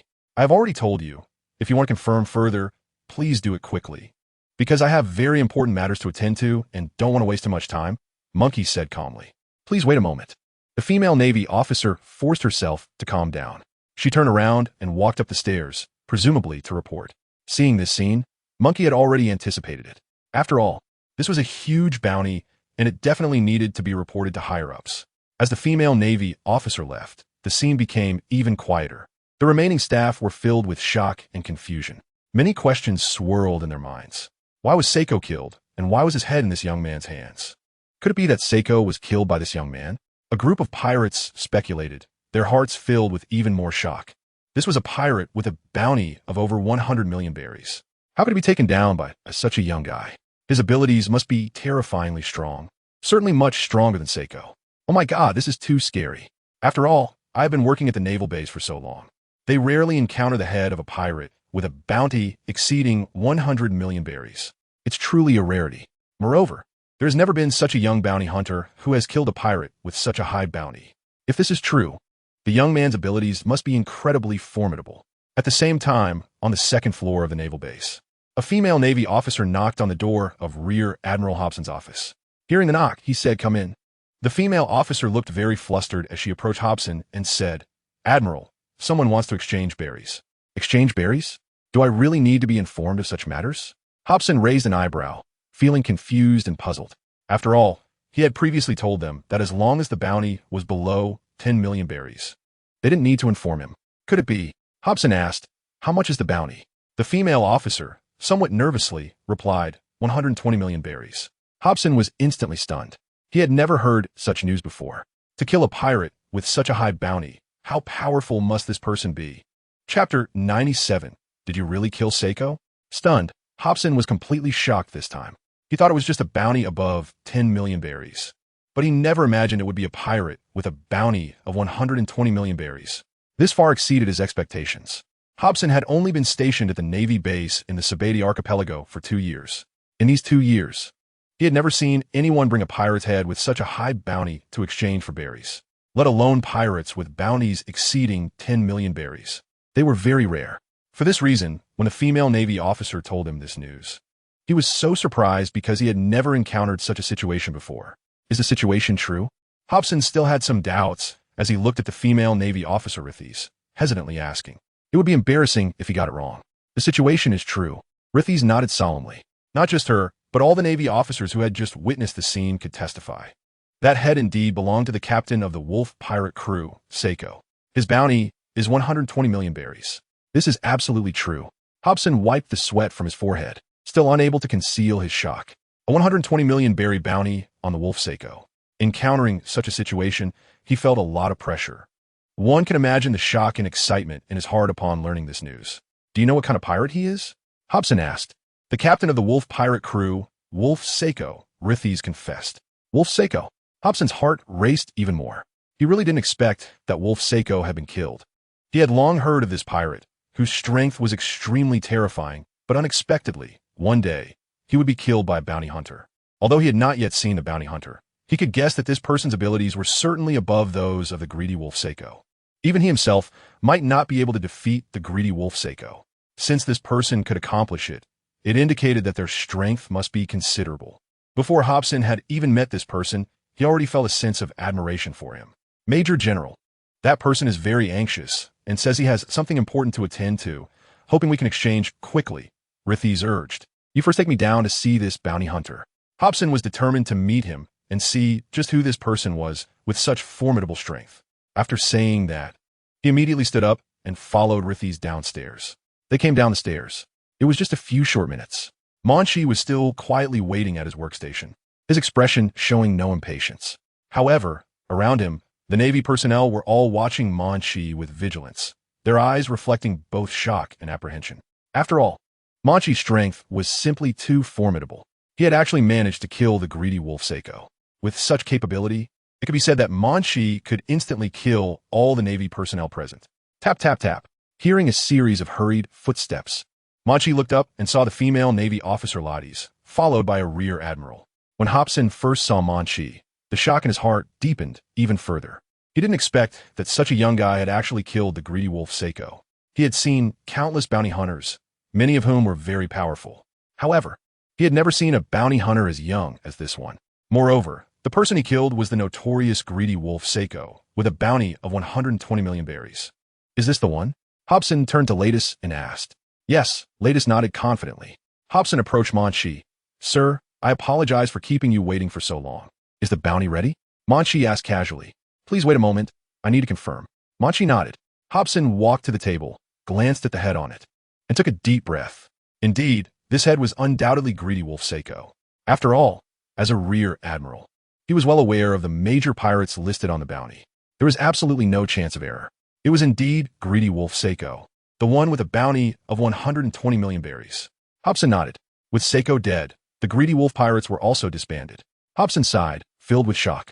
For most pirate crews in the Grand Line, the death of the captain meant the disbandment of the crew. Yet, it still felt like a dream. Who would have thought that the greedy wolf pirates would be wiped out by such a young guy? It was simply terrifying. The new generation surpasses the old. Before meeting Munchie, he would never have believed that a young man could annihilate an entire pirate crew alone. Rear Admiral Hobson, can you confirm? Latus asked him. It is indeed him. Hobson nodded. Indeed, now the bounty for greedy Wolf Seiko can be nullified, because greedy Wolf Seiko no longer exists. It was this young man in front of him who eliminated him. Go prepare the berries. Hobson said to Latus, for our naval base, this bounty should be no problem. For such a large base, it would be too embarrassing if we didn't even have 120 million berries. Understood. Latus quickly left to prepare 120 million berries for Munchie. However, everyone present was still immersed in the shock of reality, unable to calm down for a long time. They looked at Munchie. This was the bounty hunter who killed Seiko. So young. What monster? Hobson also felt pressured by Munchie's aura. He knew that although he was a rear admiral, this young man was definitely much stronger than him. Please wait a moment. I will soon prepare enough berries, Hobson said. No problem. I can wait. Munchie nodded, his eyes not meeting Hobson's. He could sense that this rear admiral's strength was not formidable, probably on par with Seiko's. Therefore, Munchie didn't need to pay too much attention to this person. After all, if he could kill the greedy wolf Seiko in an instant, why should he care about this rear admiral? Ultimately, Munchie was here purely for the berries. During the waiting period, the people around continued to stare at Munchie, their eyes filled with shock and admiration. Hobson hesitated for a long time before finally asking. Although it's somewhat impolite, I still want to confirm with you. Did you really kill the greedy wolf Seiko all by yourself? Hobson had been mulling over this matter in his mind. Was this young man really that powerful? There was also the possibility that a certain bounty hunter had sent him to run errands. Thus, Hobson couldn't help but ask. At that moment, everyone around held their breath, waiting for Munchie's answer. After all, Munchie was still quite young. To kill a pirate with a bounty exceeding 100 million berries at such a young age was truly terrifying. Chapter 98. That person is me. Do I have to answer this? Munchie looked at Hobson and asked. No, it's just that I'm inexperienced and genuinely curious. If you don't want to disclose it, you don't have to tell me. Hobson hurriedly waved his hands. The greedy wolf Seiko was indeed killed by me. I don't think there's any problem with that, Munchie confessed. With his strength, he could kill countless pirates like Seiko. What was there to be surprised about? Moreover, it wouldn't be long before this matter spread throughout the TheAbility archipelago. Even if Munchie wanted to keep it a secret, it would be impossible. After all, there were so many people present at the time. Indeed, Hobson suppressed his inner shock and took a deep breath. It was exactly as he thought. The greedy wolf Seiko was killed by him. Those who heard this statement around them showed expressions of great admiration. They felt deeply shocked. A single person could kill a pirate with a bounty exceeding 100 million berries. This strength and courage were indeed admirable. For the Navy in the Grand Line, bounty hunters held a high status in their hearts. Now, Munchie also had the image of a very powerful bounty hunter in their minds. It was indeed so. His ability was too strong. At such a young age, he could kill a pirate with a bounty of 120 million berries. Back when I was his age, I was still an ignorant young fool. Compared to him, he was so young and could kill such a powerful pirate all by himself. Perhaps this is the difference between people. The surrounding Navy officers couldn't help but exclaim. After a while, Lottie's hurriedly ran over, panting, holding a package that looked quite heavy. Sweat was dripping from her forehead as she handed the package to Hobson. Rear Admiral Hobson, I have prepared it. Here is a total of 120 million berries. Hobson took the package from Lottie's and turned to hand it to Munchie. Sir, thank you very much. I hope to collaborate again next time, if you're willing. Munchie smiled and said nothing. He felt the weight of the package with his hand. It was quite heavy. Then, he took out the samurai sword in his hand, lifted the package, slung it over his shoulder, turned around, and left the workplace. The task was completed. He finally no longer worried about the shortage of berries. Now, he could be considered a wealthy little man. Of course, just a mere little wealthy man. Sir, are you interested in our naval base? Have you considered joining us? Hobson asked tentatively. He directed this question towards the figure of Munchie. With such a powerful monster, if he could become a member of the Navy, Hobson felt it would be the greatest contribution he had made since taking office. No need, Munchie said without turning his head, waving his hand as he walked out of the naval base. Hobson, Lottie's, and the surrounding onlookers from the Navy all felt it was a pity. It really was a shame.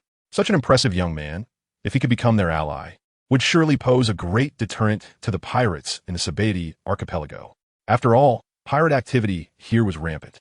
Even though they were the Navy, there was still a significant personal danger. Sir, could you tell me your name? Hobson asked unwillingly. Munchie replied, still not looking back. As he was about to leave, a familiar system voice echoed in his ears. Ding. White fragments have been found around the master. Do you want to collect them? Ding. Blue fragments have been found around the master. Do you want to collect them? Ding. White fragments have been found around the master. Do you want to collect them? The voice was still so wonderful. Munchie never expected that fragments would drop at this moment. It was truly lucky to find 3 attribute fragments at the naval base.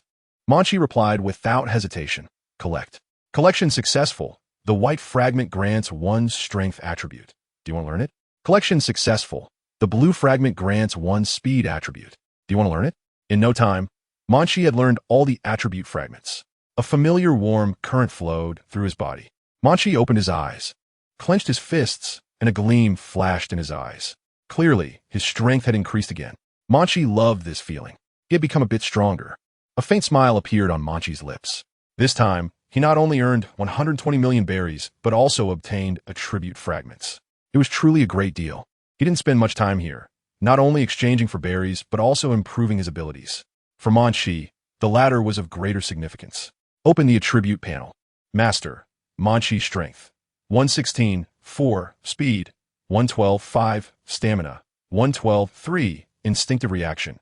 93, 3 skills. Basic swordsmanship LV19, swordsmanship return LV11, armament Haki LV6, observation Haki LV3, fist technique LV2, half fishman physique LV1, attribute points. 1, attack ability, shockwave LV3, 60. Munchie was overjoyed to see these stats. For Munchie, this was another significant improvement. He turned back and smiled at Hobson. Thank you all. Everyone was a bit confused, not understanding what he meant. They don't understand what gift they gave to Monkey. Lottie's, did you give him a gift? No, When Monkey left the naval base, he heard the guards discussing. I just heard that half an hour ago. A powerful figure appeared in the Sabati archipelago, and a single person killed the greedy wolf, Seiko. Is the news true? Isn't he the captain of the greedy wolf pirates? Indeed, they were discussing when they happened to see Munchie walk out. They asked, "Hey, young man, how much is the bounty this time?" Munchie smiled and said, "Not much. Just 120 million berries." They were taken aback. Monkey then asked, "By the way, do you know where Shaki's blackmail bar is?" They seemed as if they had just woken up from a dream. One of them answered, "Number 13. Munchie nodded and added, "By the way, the person you were discussing is me." The guards were directly stunned. They stared blankly as Munchie walked past them. Is this real or a joke? One naval officer asked in confusion. It can't be possible. The others shook their heads. Just then, Hobson also walked out and said to the guards, "Did you see the young guy who just left here? You should really learn from him. At such a young age, he single-handedly killed the captain of the greedy wolf pirate crew." The guard were all dumbfounded. So this was all true. Chapter 99. It seems a very powerful person has arrived. After Munchie left the naval base, he strolled through Area 66 of the Sabati archipelago, walking along the bustling streets where he could see some pirates brazenly roaming the area. Even with a naval base stationed here, they were not affected at all, as there was no sign of panic on their faces. The Sabati archipelago was in chaos due to the presence of pirates. As long as the pirates did not go too far, they could act freely here. The Navy would not capture them just for being present. There were simply too many pirates in this area, so the Navy adopted a very lenient management policy towards them. After all, pirates heading to the New World had to undergo a coding process here. Every day, every hour, pirates from various regions of the Grand Line would come here. If the Navy had to manage every single one of them, their capabilities would simply not suffice. They did not have enough manpower for such management. Therefore, the military in the Sabati archipelago was tacitly aware of this situation. Is Shaki's bar located in Area 13? A glimmer of light flashed in Monkey's eyes. He didn't spend too much time here. He picked up the package containing berries with a katana and walked towards the connecting passage between the regions.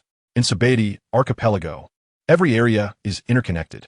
However, it requires special tools to travel. Only in Sabati archipelago can you find such tools, the bubble car. Upon arriving at the connecting passage, Monkey paid the corresponding berries. He was very curious about this mode of transportation. After all, it is unique to Sabati archipelago. About 30 minutes later, the bubble car stopped at Area 13. Monkey got off the vehicle. The facilities in Area 13 were quite complete, and there were also many pirates around. The streets were bustling with people, looking very lively. Occasionally, the Navy patrolled the streets, but they took no action against the pirates in front of them. Monkey never imagined he would witness such a scene. Indeed, Sabati archipelago is too friendly to pirates. Moreover, human trafficking here is not considered illegal.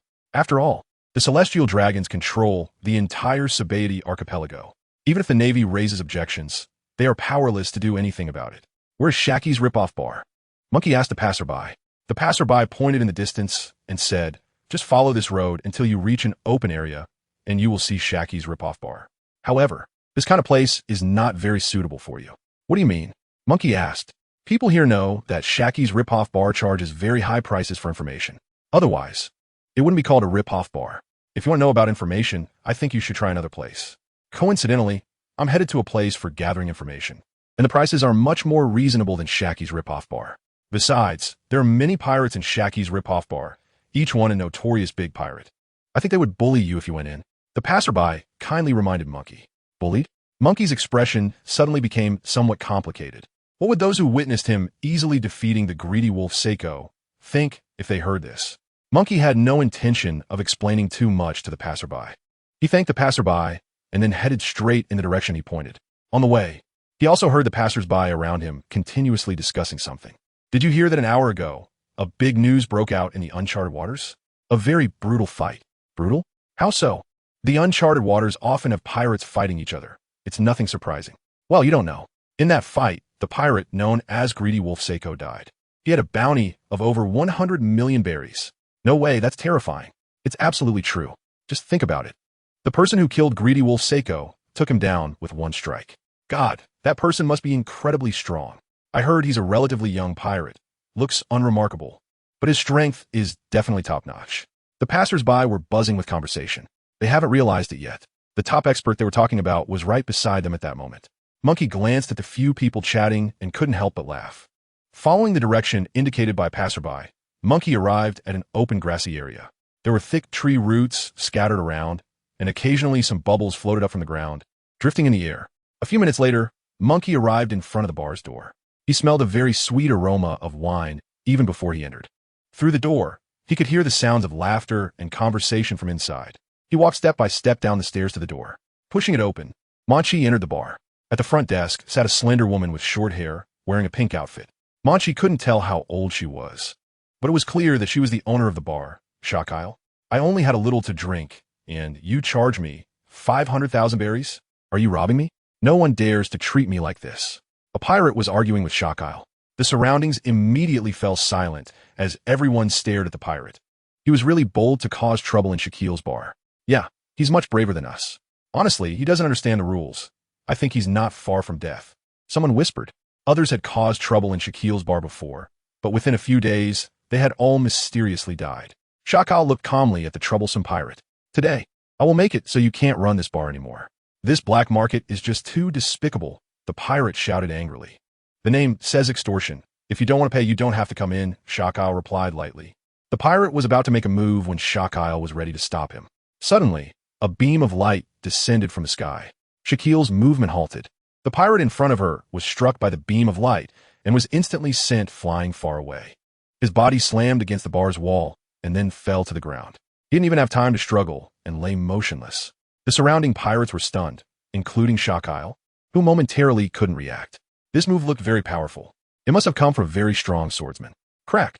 Shakile looked at the front desk of the bar, where cracks began to spread. What? Shakile was even more surprised. Was this the aftershock of a slash? However, she had never seen such an aftershock that could shatter the bar's front desk. She looked towards the direction of the attack. A young man stood at the bar's entrance with a katana in hand, backlit. She said lightly, "It seems a very powerful person has arrived." Chapter 100. The calm Shakile was also a bit confused. The previously bustling crowd became very quiet at this moment. The atmosphere suddenly stiffened.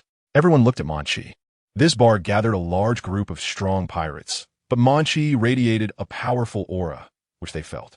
Therefore, they now felt a tremendous pressure. They had never seen such a young guy with such a powerful aura. Surely, his strength must be impressive. This is a young, yet powerful swordsman. Everyone silently thought this in their hearts. Indeed, Munchie is not very old, although he only used one move just now. The people around were shocked by the force of that slash. They could guess that if they were hit by that beam of light, they would probably have no ability to fight back.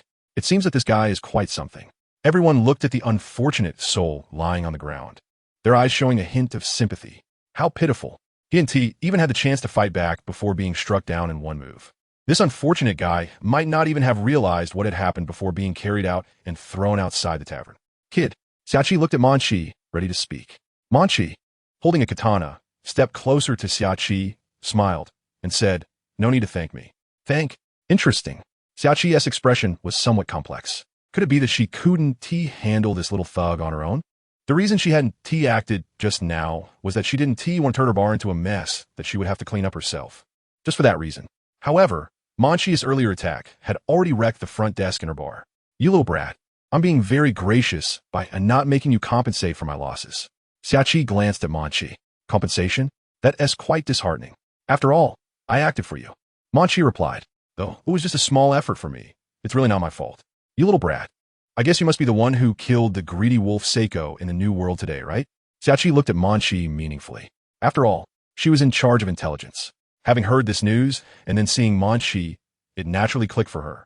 However, this news was now circulating everywhere in the theAbility archipelago, and today in the tavern, everyone was discussing it.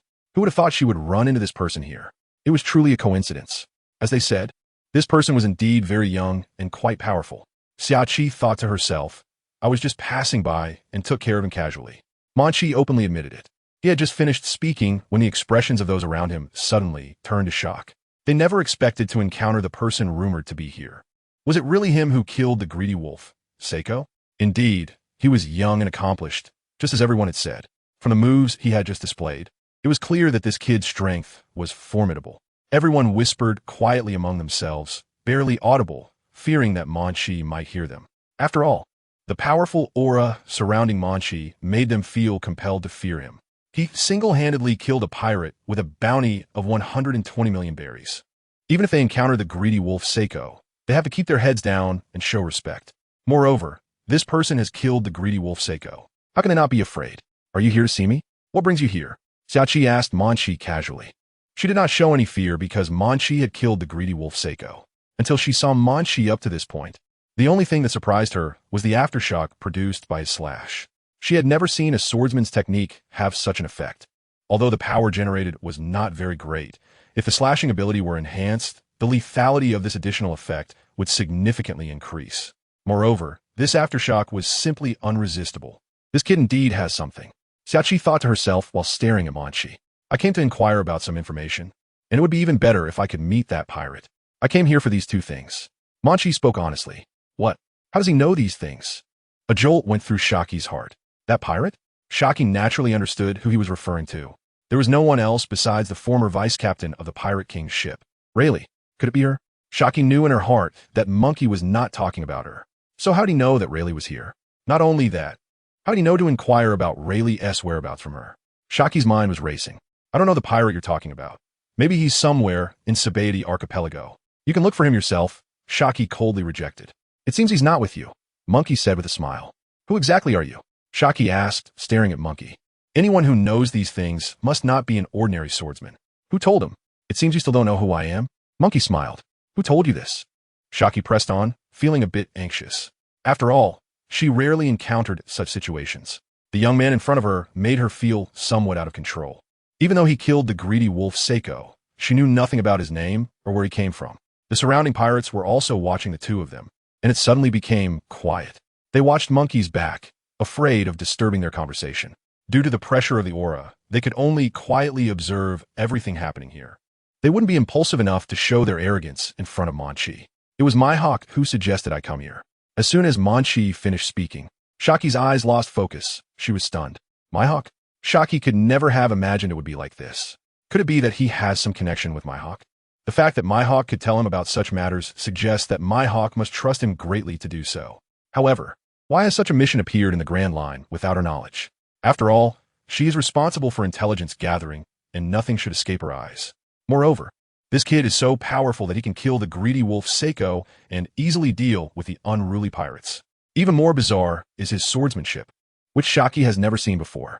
All of this, the usually calm Xiaoqi is now a bit flustered because the person Munchie mentioned is Mihawk. Her mind is racing, thinking, but she has no clues. Why? Who is he?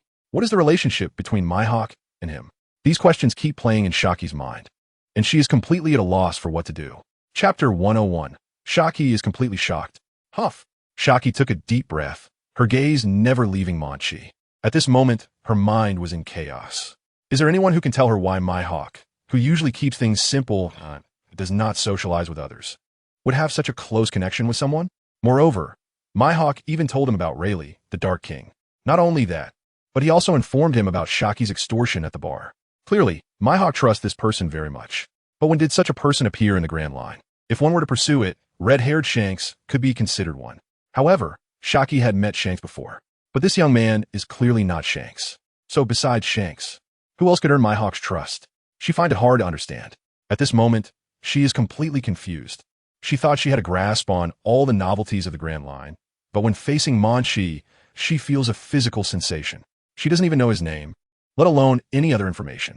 All of this makes Xiaoqi feel that the man before her is like a fog, impossible to see through or guess. Is this a surprising thing? Munchie looked at Xiaoqi in confusion. More than just surprising, Xiaoqi silently complained. The surroundings were very quiet. The pirates were watching their conversation. They had never seen Xiaoqi in such a disheveled state. It seemed that this kid was indeed extraordinary. A pirate whispered, "Isn't it obvious? He is the one who could kill the greedy wolf Sacco, not an ordinary person." At this point, I found it hard to believe. After all, the greedy wolf Sacco had a bounty of 120 million berries. To think he was killed so easily. At that moment, Xiaoqi composed herself. She asked, "So what information do you want to know, and why are you looking for the Dark King Rayleigh?" Xiaoqi had made up her mind. Since Mihawk believed in Monkey, there was no need for her to deny it any longer. Clearly, he had come prepared. The information he sought was for someone else, and she needed to know the whereabouts of certain people. Please tell me their locations. Also, I want to know some information about Rodney. As for the rest, looking for the Dark King Rayleigh is my personal matter. There is something I've been unable to resolve lately, and I hope to find him for some advice. Monkey stated all his requests in one breath. Finding people, Haki calmed down. Asking her to help find someone was a simple matter because, throughout the Grand Line, there was basically nothing she didn't know. Moreover, she had also gathered some information about Rodney.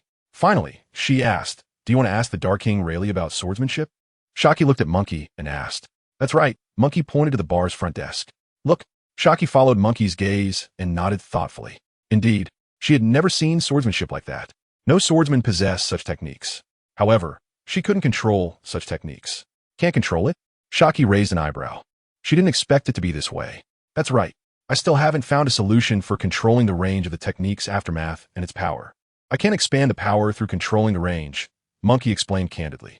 Haki didn't say anything more and fell into silence for a long time. Indeed, she had never considered that there could be techniques one couldn't control. However, this should be a rare talent. Such a talent looked terrifying. If a method for control could be found and trained consciously, she couldn't imagine how strong this technique would become. Moreover, this was the first time she encountered such a situation. Therefore, she had nothing to advise Monkey on. After a while, she said about this technique, "It reminds me of someone I once met." Whitebeard, Monkey asked with a smile.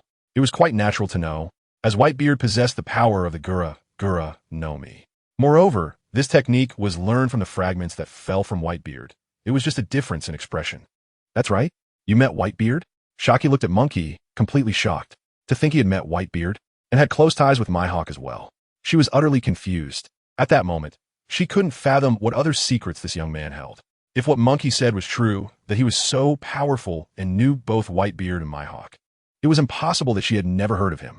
But now, Haki truly knew nothing about him. Her mind was completely devoid of any memory of this person. The only thing she knew was that he had killed the greedy wolf Sacco. Aside from that, she could say she knew nothing about Monkey. Standing before her, he seemed like a riddle with no answers. Not only that, after he met Whitebeard, he actually managed to survive. It's impossible for someone so powerful. But Xiachi doesn't know that, because anyone capable of this must be well known. And with Xiachi's intelligence network being so strong, she naturally can't be unaware of it. I still have to thank Whitebeard. Munchie smiled. He had a brief encounter with him on the Moby Dick before, and he found it quite pleasant. However, it may not have been the same for him. He recalled the scene of using Conqueror's Haki in front of Whitebeard, and a slight smile couldn't help but appear on his face. Monkey was guessing in his heart. Perhaps Whitebeard was still brooding over his rejection to join the Whitebeard pirates. Have you been to the Moby Dick? Have you met Whitebeard? Who on earth is this guy? She found it even harder to understand the man in front of her. I don't think there's anything surprising about this. Monkey looked at Haki in confusion. He had heard that Haki was also a powerful pirate, but now she was retired. Seeing Haki's surprised reactions, Munchie felt a bit puzzled. Would a seasoned pirate really be shocked by such trivial matters? He had only been to the Moby Dick and exchanged a few words with Whitebeard. There wasn't anything surprising about that, if such things were enough to astonish her. Then when he met Whitebeard before, he had unleashed his Conqueror's Haki, causing hundreds of people on the ship to faint. Would she be dropping her jaw in disbelief? Munchie said helplessly. If he told Haki about these events, would she faint on the spot? However, he was actually quite curious about her reaction if she knew these things. Huff! Haki took a deep breath, forcing herself to calm down. But the shock still lingered in her heart. Yet, she had more important things to attend to. So, she looked at Munchie and asked, "Hawkeye trusts you so much. Whitebeard has seen you, and you managed to come back unscathed from the Moby Dick. Given all these great feats, what is your name?" Chapter 102. Intern? Really? Just as Haki said, anyone capable of accomplishing such feats must be a renowned pirate. Moreover, his close relationship with Hawkeye, having met Whitebeard, boarded the Moby Dick, and even spoken face-to-face with Whitebeard, was undeniable. In the New World, there were indeed similar individuals. However, Haki was well aware of each of them. Even if she hadn't seen them in person, she had heard some news about them. Yet, in her memory and the information her subordinates had, she had never heard any news about the man in front of her. Let's make a deal. I can let you know who I am, but you also have to tell me what I want to know. How about that? Munchie asked with a smile. That seems fair. He doesn't need to spend a lot of berries to purchase information anymore. He hasn't forgotten. He wants to travel all over the Grand Line. Without Barry, he would be stuck. Monkey wants to be frugal, so he made this deal with Haki. There are many things you want to know, not just one. You just mentioned it. You need to know the whereabouts of several pirates. They're definitely not in the same place now. One answer from you can be exchanged for several of my questions. I feel like it's not worth it for me. Haki smiled and looked at Monkey. She really wanted to know who Monkey was. But now that the situation is like this, Haki is also a very shrewd person. However, Knowing who I am carries enough weight to match several of my trivial pieces of information. I think you should understand this well, Haki. Munchie continued to negotiate with her. After hearing his words, Haki chuckled. I didn't expect you to be quite good at bargaining. Since that's the case, I agree to this deal. Let me know who you really are. After Haki agreed, Munchie confessed. Actually, you should have heard my name a long time ago. It's just that you probably think the me back then doesn't match up with the me now. Is that so? Haki became more curious. Haki, do you remember when the red-haired pirates took in an intern? Munchie picked up a glass of water from the front desk and took a sip. What? Haki was a bit surprised. This happened last month, right? I remember Rayleigh mentioned it to me. Could it be? Yes, that intern was me. Munchie smiled. An intern? Haki looked at Munchie in disbelief.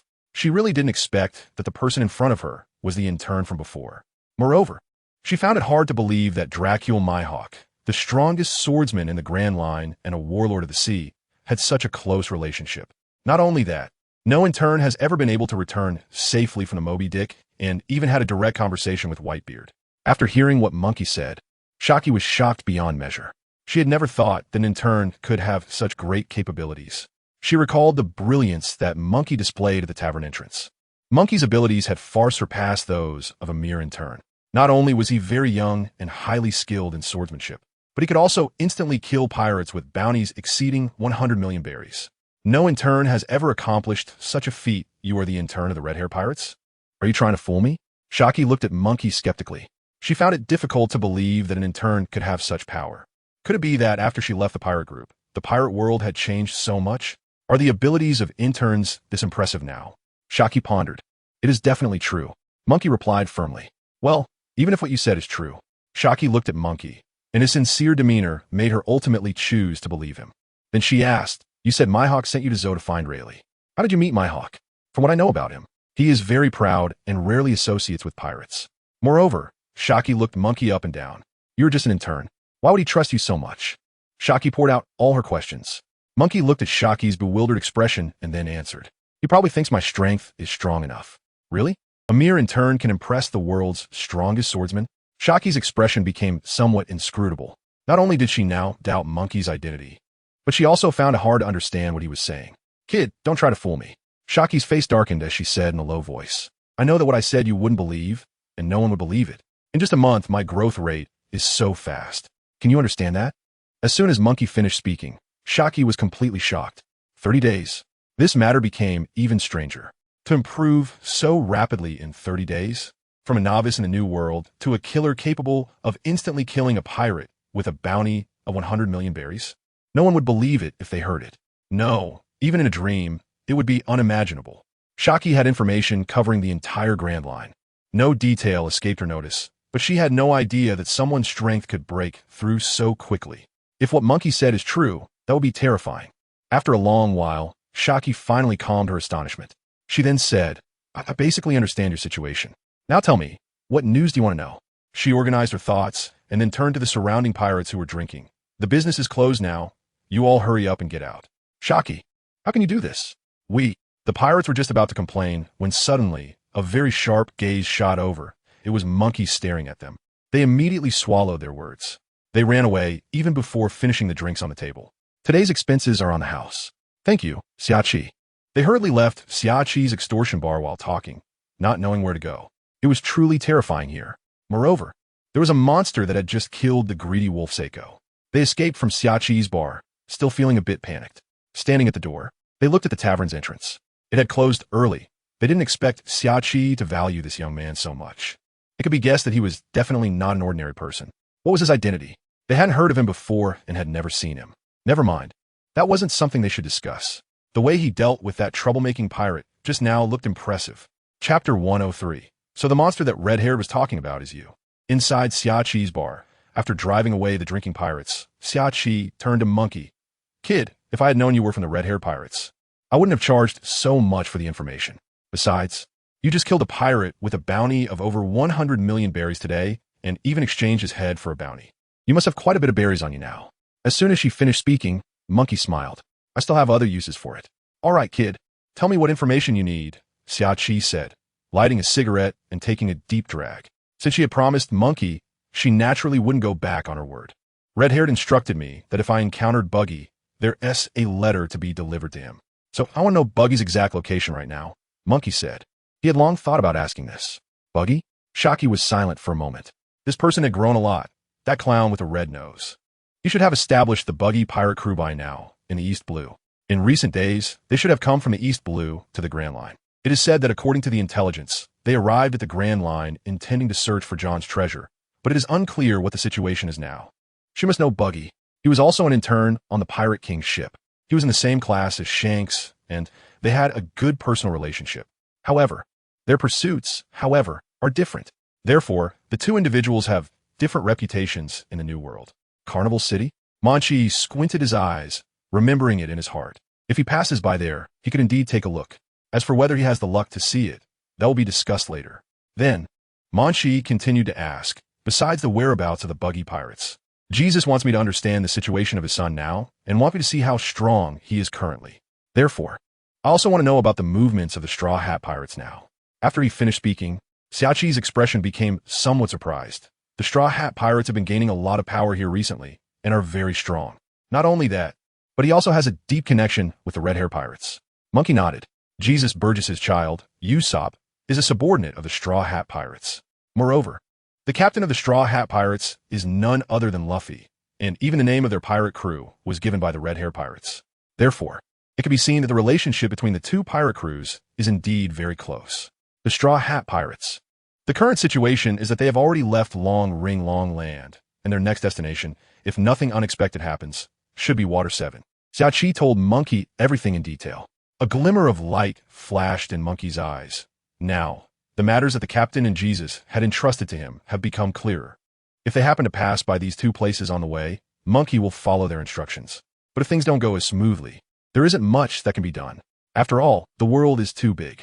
Now, Monkey wants to ask about something that he is most concerned about and closely related to him.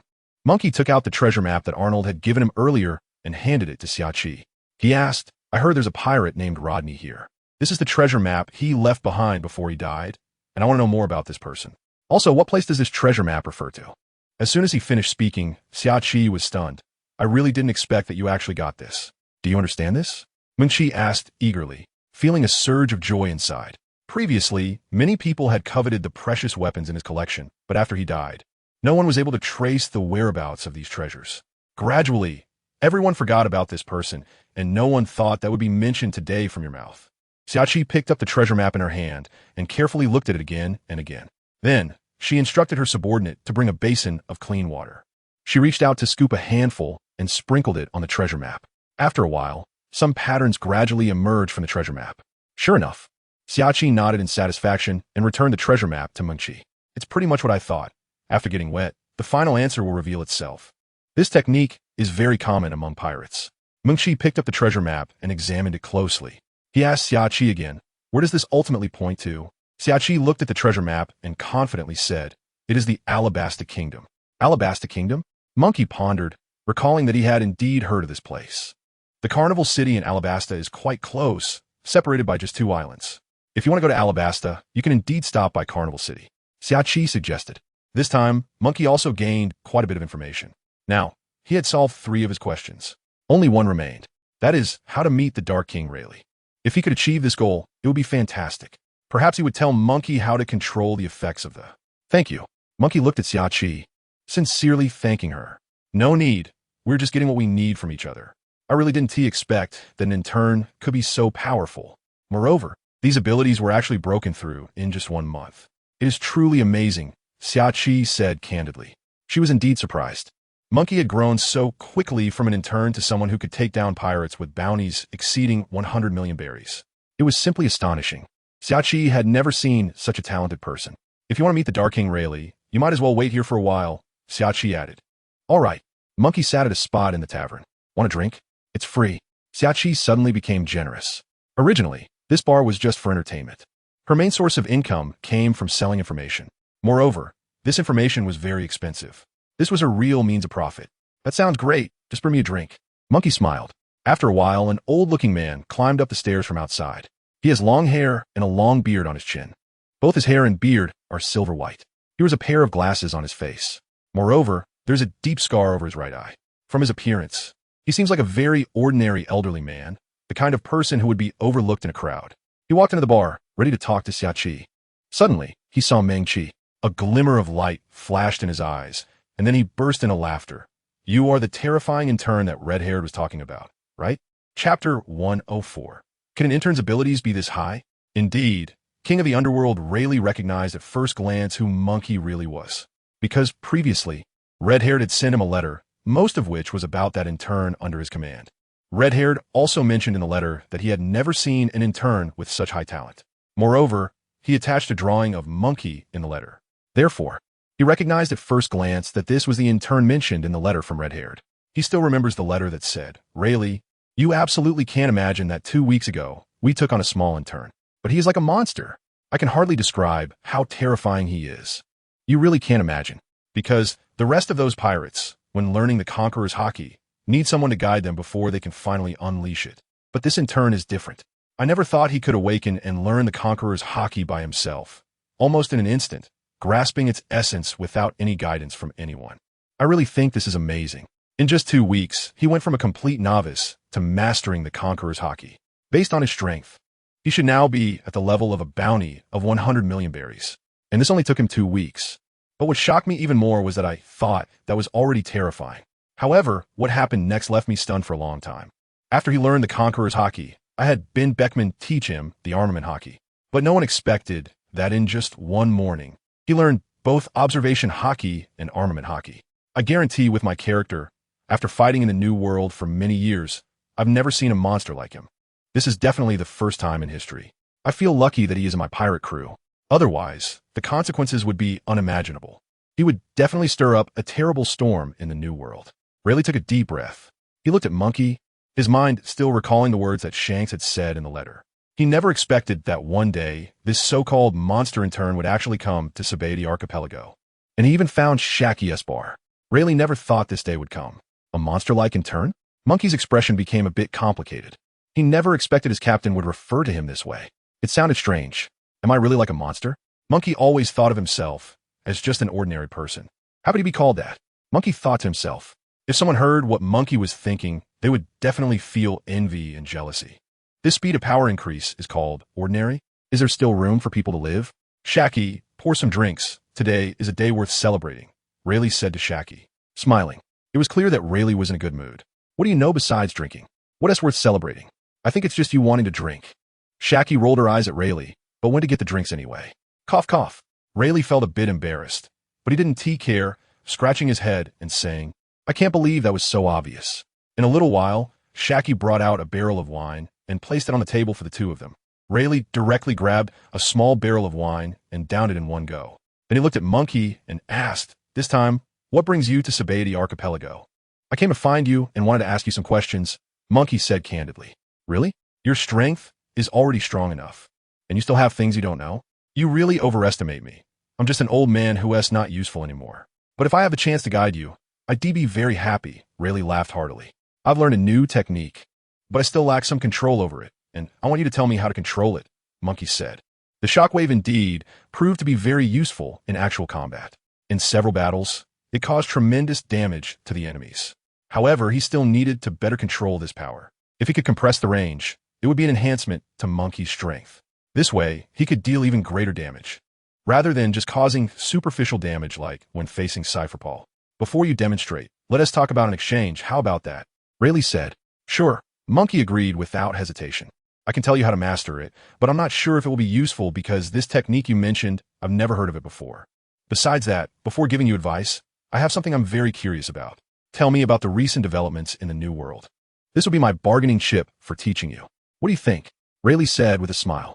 Of course, Munchie agreed without hesitation. First, let us see how you learn the Conqueror's Haki. I'm very curious how you managed to learn it without anyone guiding you. Such a thing is very rare. And your application of the Conqueror's Haki is so proficient, it's simply shocking. Rayleigh did not hide his admiration. After all, he learned his Conqueror's Haki with guidance from others. After that, he gradually mastered the skills through battles. But hearing that Munchie had learned and was proficient in using the Conqueror's Haki made him seriously question if his previous methods were wrong. What? Shaki couldn't help but exclaim. She looked at Munchie beside her. Shaki, haven't you heard? Rayleigh said with a smile. Don't look at him as just an intern. He has learned the Conqueror's Haki. Conqueror's Haki? Shaki was so surprised her mouth couldn't close. She only knew that Munchie was very strong, but she never thought he had mastered the Conqueror's Haki. This was something even she couldn't do. To think an intern could achieve it effortlessly. She was truly shocked. Are interns nowadays all this powerful? It's terrifying to learn the Conqueror's Haki at such a young age. He really deserves to be called a genius. Shaki stared at Munchie, thinking to herself, what kind of monster is this? I don't know. Munchie shook his head.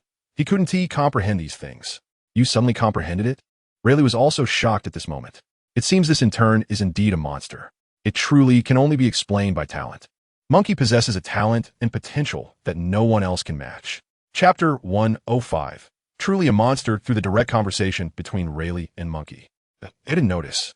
Sitting next to them, Shaki maintained a look of great surprise and fear, her eyes wide open, unable to calm her emotions for a long time.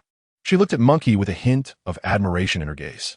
A mere intern could actually master the Conqueror's Haki, and not only that, but also use it skillfully. Shaki had never heard of such a thing. She had never seen an intern of this caliber in her life. By the way, how did you return from the New World to the Grand Line? Surely, it wasn't just to ask me about this matter. Rayleigh finally couldn't help but ask Munchie, isn't the New World great? Why come back to the Grand Line? It definitely wasn't, because Munchie wanted to learn how to control his powers. This matter is quite complicated, Munchie said. Then, he recounted everything he had experienced to Rayleigh, starting from when Shanks asked him to deliver a message to Whitebeard. You provoked the Beast Pirates? Rayleigh was instantly stunned. He looked at Munchie with a somewhat surprised expression. You're just an intern. How dare you provoke this pirate crew? That's right. Munchie told Rayleigh the whole story again. He talked about his experiences with the Beast Pirates and then about coming to the Moby Dick. Rayleigh listened intently, occasionally showing small signs of surprise. It seemed he was very interested in what had happened to Munchie. It was as if he saw a reflection of his younger self during the time he fought alongside the captain in the New World. Munchie then mentioned how Whitebeard had torn up the letter. Whitebeard could indeed do something like that. Rayleigh couldn't help but burst into laughter. He knows a lot about Whitebeard, so he wasn't really surprised. Instead, he found it quite interesting. Rayleigh then asked, so you left the Moby Dick after that? Not quite. I also gave him something in return, Munchie said with a smile. What did you give in return? Rayleigh sensed something was off. I unleashed my Conqueror's Haki in front of Whitebeard, and then all the hundreds of pirates on the ship passed out, Munchie said. This was something Rayleigh never expected. Shaki also gasped. The atmosphere became very quiet at that moment. After a while, Rayleigh finally spoke. You used Conqueror's Haki directly on Whitebeard's Moby Dick? And made hundreds of pirates faint? That's right, Munchie nodded. You were really bold, Shaki said, trying to calm her emotions. She looked at Munchie as if he were a monster, while thinking to herself that someone like him could live this long purely by luck. How could he dare to unleash Conqueror's Haki in front of Whitebeard? No one else would have the guts to do that. Yet, the monkey sitting next to her nonchalantly talked about doing such a thing. Moreover, he actually managed to come back alive from the Moby Dick. Indeed, he was no ordinary person. Rayleigh took a deep breath and asked, given Whitebeard's temper, he wouldn't let you off easily after what you did to him and his crew, would he? Yes, that's why he wanted me to be his godson and join the Whitebeard pirates, Munchie said. Instantly, Shaki and Rayleigh were completely shocked. This was too bizarre. Why did Whitebeard swallow his pride? In the face of his crew being knocked out, he actually wanted to recruit Munchie? What Munchie said had a huge impact on them. But I didn't want to acknowledge a godfather, so I declined his invitation, Munchie said. What guts? Rayleigh laughed heartily. He really didn't expect that Munchie would do this. Not only did Munchie not show humility in front of Whitebeard, but he also turned the tables by using his Conqueror's Haki to knock out his crew. Moreover, Whitebeard surprisingly didn't get angry upon seeing this. Instead, he lowered his stance and wanted Munchie to join his pirate crew. Yet, this kid actually rejected him. Thinking about this, Rayleigh suddenly became curious about Whitebeard's expression when he was rejected. It must have been quite amusing. Indeed, such a thing was too rare. For the first time, the kid, I have never seen anyone challenge Whitebeard like this and come out unscathed. Rayleigh laughed heartily, unable to hide his admiration for Munchie. Using Conqueror's Haki in front of the strongest man in the world? Shaki thought to herself, her face filled with shock. Indeed, she had the illusion that surviving at this moment was incredibly rare. In her eyes, all of Munchie's actions were akin to seeking death. But even so, he still stood before her unscathed. Not only that, but his power was frighteningly monstrous. His abilities were rapidly improving. Could it be that only by constantly courting death like him could one enhance their abilities? Shaki fell into deep doubt. If it weren't for this, she couldn't understand why Munchie's abilities were improving so quickly. If it were attributed to talent, then this talent was truly astonishing. There was no denying it, kid. You really surprised me. Now, I have developed a great interest in you. Rayleigh looked at Munchie with appreciation. After retiring, Rayleigh's life was quite ordinary. But after hearing about Munchie's experiences, it felt as if he had returned to his younger days. If it weren't for what Munchie said, he absolutely couldn't imagine that a little intern would dare to challenge Whitebeard. Moreover, Whitebeard even stooped to dig at his feet. Thinking of this, Rayleigh's mood suddenly became very reserved. Today, after hearing about the experiences from Monkey D. Luffy, Rayleigh couldn't help but wish he could be there in person to witness the embarrassing scenes of Whitebeard and the other crew members on the Moby Dick. It's really a pity that I couldn't be there to see the situation at that time. It truly makes me feel regretful. However, despite this, Whitebeard has always been very proud. For someone like him to overlook his own status and try to recruit an intern is quite telling. One can guess that Monkey's abilities are indeed very high, to a level that ordinary people cannot comprehend. No wonder red-haired Shanks wrote to me before, saying that a monster had come aboard his ship. I see it that way too. I don't understand how Red-Haired has the luck to recruit such a gifted intern. In Red-Haired's mind, Munchie is indeed a monster. Moreover, now that Rayleigh has heard those experiences from Munchie himself, he can now confidently affirm that Munchie is indeed a powerful monster. Chapter 106. Please accept this bounty notice. Munchie, to be honest, what you said really surprised me. I never thought that Whitebeard would behave like this. It's really gratifying. Rayleigh looked at Munchie with a smile. Then he said, since you've told me everything you needed to, I should address your problem now. This tavern is too small. Let us go to an open area, and then you can show me your techniques. I want to see where the problem lies. After he finished speaking, Munchie immediately expressed his agreement. Then, Rayleigh took Munchie and Haki out of the bar. They arrived at the open space in front of the bar. There were very few people passing by. Basically no one at all. A vast expanse of grass lay before them. And in addition, some bubbles were floating in the air. Let's get started. Show me what you call your uncontrollable power. Rayleigh stopped and said to Munchie. Haki stood beside Munchie, looking very excited. This would be the second time witnessing Munchie's strength firsthand. Previously, at the bar, Munchie had indeed used this technique once. Holding a samurai sword, Munchie looked at the tree roots emerging from the ground in front of him, his expression very calm. He activated his armament Haki. In an instant, the entire katana was covered in black armor. He decisively struck down. In an instant, a sharp beam of light, accompanied by a, began to spread outward. A loud explosion echoed across the open grassland. His slash completely severed the tree root. But then, boom. The shockwave from his slash caused the entire root to tremble with cracks appearing. In an instant, the fissures in that root began to spread continuously, and it shattered into tiny wooden shards, scattering across the green grass. What? Rayleigh's eyes were filled with surprise. He couldn't help but turn to look at Xiachi. At that moment, Xiachi was also looking at Rayleigh. The two locked eyes, both filled with shock and repression. It was obvious. They had never seen such a move before. Even the well-informed Rayleigh had never encountered a scene like this. It was truly rare. Rayleigh said softly, looking at Munchie's figure and then at the tree roots that had shattered into wood chips from his slash. Indeed, this was the power of the aftermath he had mentioned. His first strike directly severed the tree root. However, it was the shockwave that directly caused the root to crack. Even now, it doesn't seem very destructive, but it can affect a very wide area. Just now, Rayleigh sharply noticed that cracks had already begun to spread on the grass. This was clearly the result of Munchie's recent attack. This move reminds me of a pirate. Rayleigh looked at Haki and said slowly. He knew who she was referring to. When Haki first saw Munchie, she thought the same thing. It's obvious. This is another form of Whitebeard's tremor fruit. Isn't this the effect of a devil fruit? Rayleigh asked Munchie. He indeed felt that this was too similar to Whitebeard's tremor fruit ability. However, he knew deep down that this was not the tremor fruit ability, because in this world, it was impossible to have exactly the same devil fruit ability. It definitely wasn't. Munchie shook his head. This couldn't possibly be a devil fruit, because he understood in his heart that this was just an attribute fragment that had fallen from Whitebeard's body. This was the effect of the tremor wave. Rayleigh couldn't make sense of it. This couldn't be a sword technique, nor was it the effect of a katana. With those factors ruled out, what other reason could there be? Was it a potential that Munchie himself possessed? That was indeed too rare. Rayleigh remained silent for a long time, unable to think of any way to help Munchie master this terrifying ability.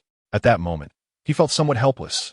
At this time, Haki walked to the place where the tree roots were shattered, carefully observing the damage caused by the slashing effect. It was exactly the same. Haki said quietly, this ability really resembles the tremor fruit ability.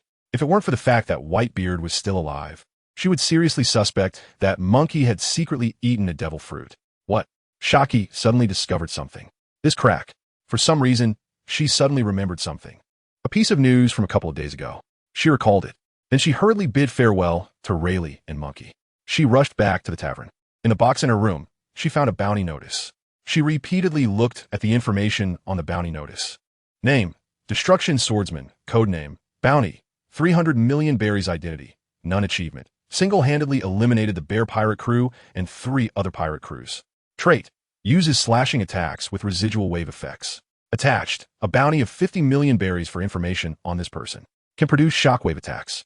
Haki looked at this bounty notice and thought of Monkey's technique. However, there was no image of the bounty pirate on this notice. But Haki had a premonition. What it said on this notice was about Monkey. At the same time, the timeline also matched perfectly. The place where the war started was about 2 days' journey from the Sabati archipelago, and Monkey arrived at my tavern today. It couldn't possibly be a coincidence. My guess must be correct. There couldn't be any other possibilities. Both used slashing attacks with residual shockwave effects. Haki suddenly connected this series of events. All the facts pointed to one conclusion. That person was Monkey. At this moment, Haki was incredibly certain. What was written on this bounty notice was indeed Monkey. It was just that the Navy still did not know this person's identity. Therefore, there was very little useful information on this bounty notice. A single person eliminated 4 pirate crews with just 4 slashes. The captains of those pirate crews had bounties of around 100 million berries each. Destruction Swordsman. The bounty was actually 300 million berries. The captain of the wolf pirate crew, Seiko, was also killed with 1 slash. Haki's hands trembled slightly as she held the bounty notice. Then, she made a decision. She took the bounty notice and walked out of the tavern room, returning to the open area where Rayleigh and Monkey were. At this time, Rayleigh still hadn't thought of any good way to help Monkey master this power. Haki walked straight up to Monkey. Monkey looked up at Haki, a puzzled look in his eyes. Haki handed the bounty notice to Monkey and said, "This is a bounty notice issued by the Navy. I have basically guessed the course of events. I think you should know about this too. Take a close look at the contents of the bounty notice." Chapter 107. Training to Master the Residual Wave Ability. Now, Rayleigh still hadn't said a word. He is still struggling to think about how to make Dream Spirit control the range of the residual waves. He was thinking rapidly in his mind. When Munchie received this bounty notice and took a glance at it, he couldn't help but smile. At the same time, he never expected this.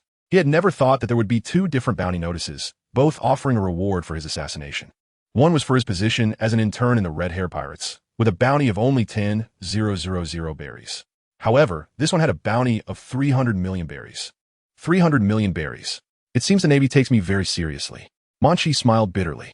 It seems my guess was right. The person mentioned on this bounty notice is indeed you? Haki asked Munchie.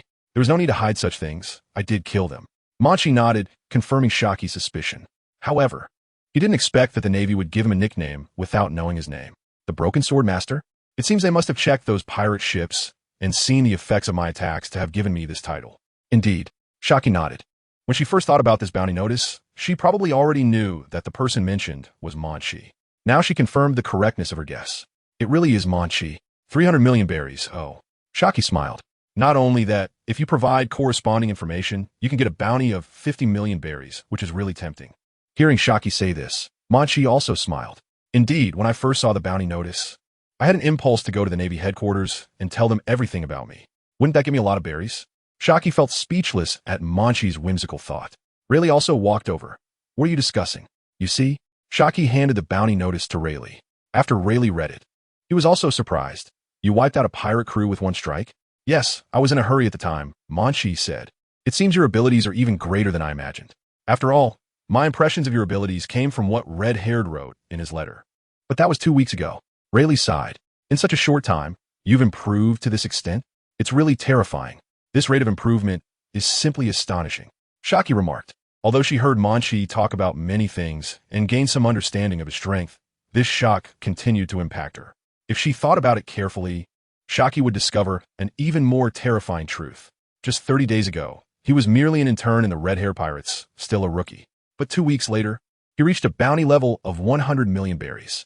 Just a couple of days ago, he could directly kill 4 pirate crews, relying solely on his own strength. Moreover, the opponents he faced were captains with bounties reaching 100 million berries. This rate of improvement is simply amazing. So far, Haki has no doubt that Munchie is the most terrifying pirate she has ever seen. He is simply monster level. Rayleigh, have you thought of any solutions?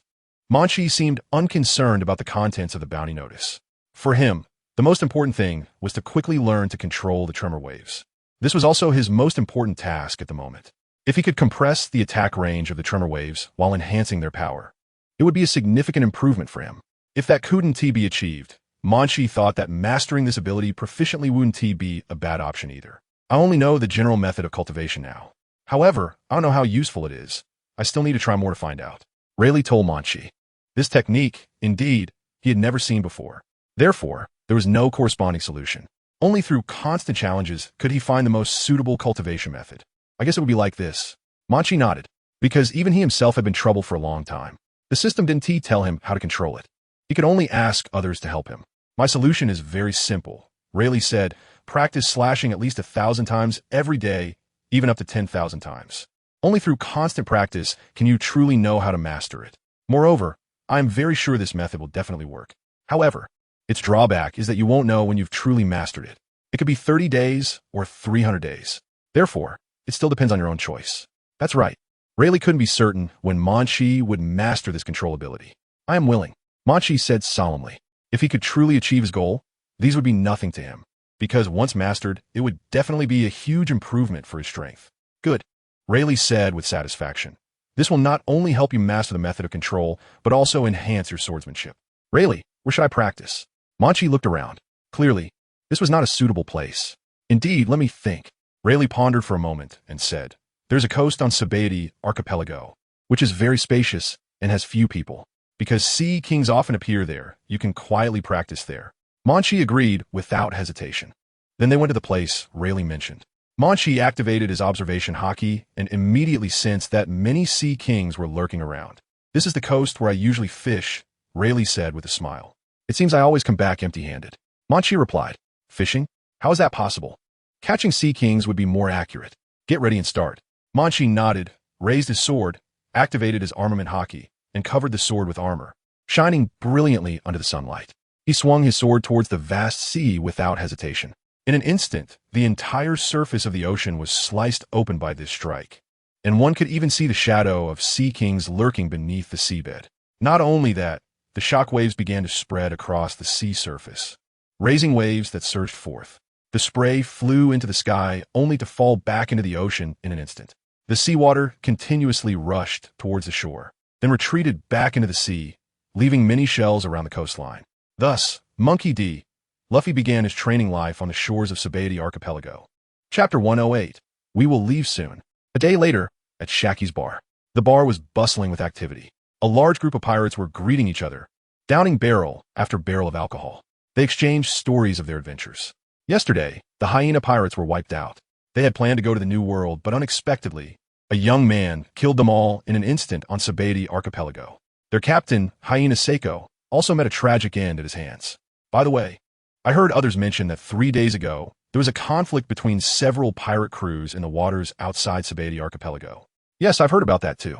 Apparently, a young man eliminated 4 pirate crews directly, and he only used 4 strikes. It's simply unbelievable. But why has the Grand Line become so dangerous now? Everyone was discussing animatedly. Sitting at the front desk, Shaki held a cigarette in her hand and said to Rayleigh beside her, how can you be at ease letting Luffy train alone by the sea? Is there still some danger? Rayleigh chuckled oddly. For Luffy, nothing could be considered dangerous. At least, in TheAbility archipelago, no one could threaten him. He is a pirate with a bounty of 300 million berries. It seems you're quite sure that this method can help him find a way to control his power? Shaki asked. I'm sure. I just don't know how long it will take. It depends on his comprehension ability.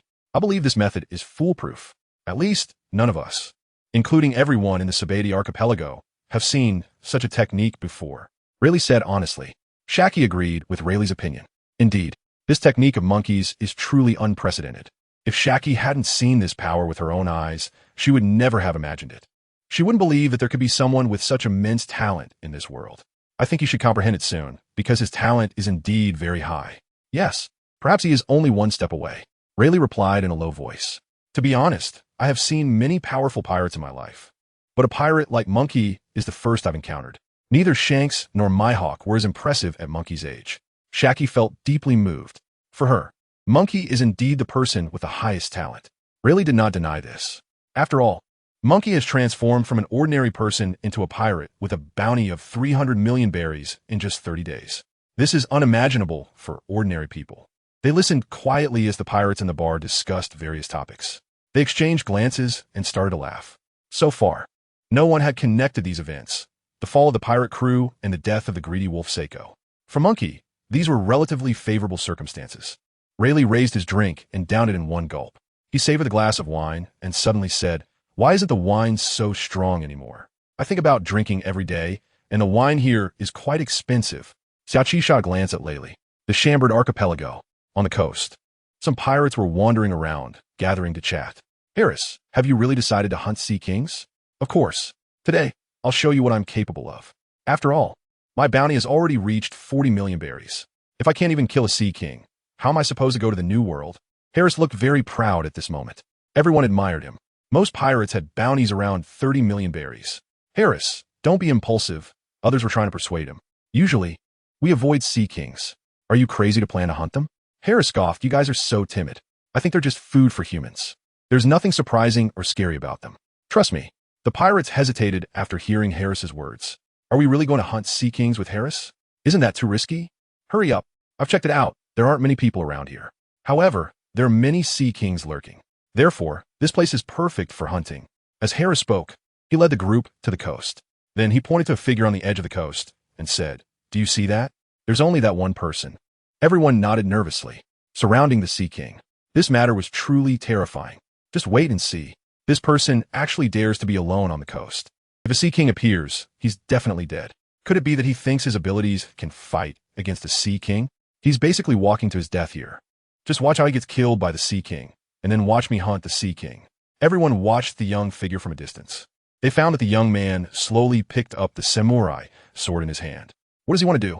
Someone asked in confusion. Who knows?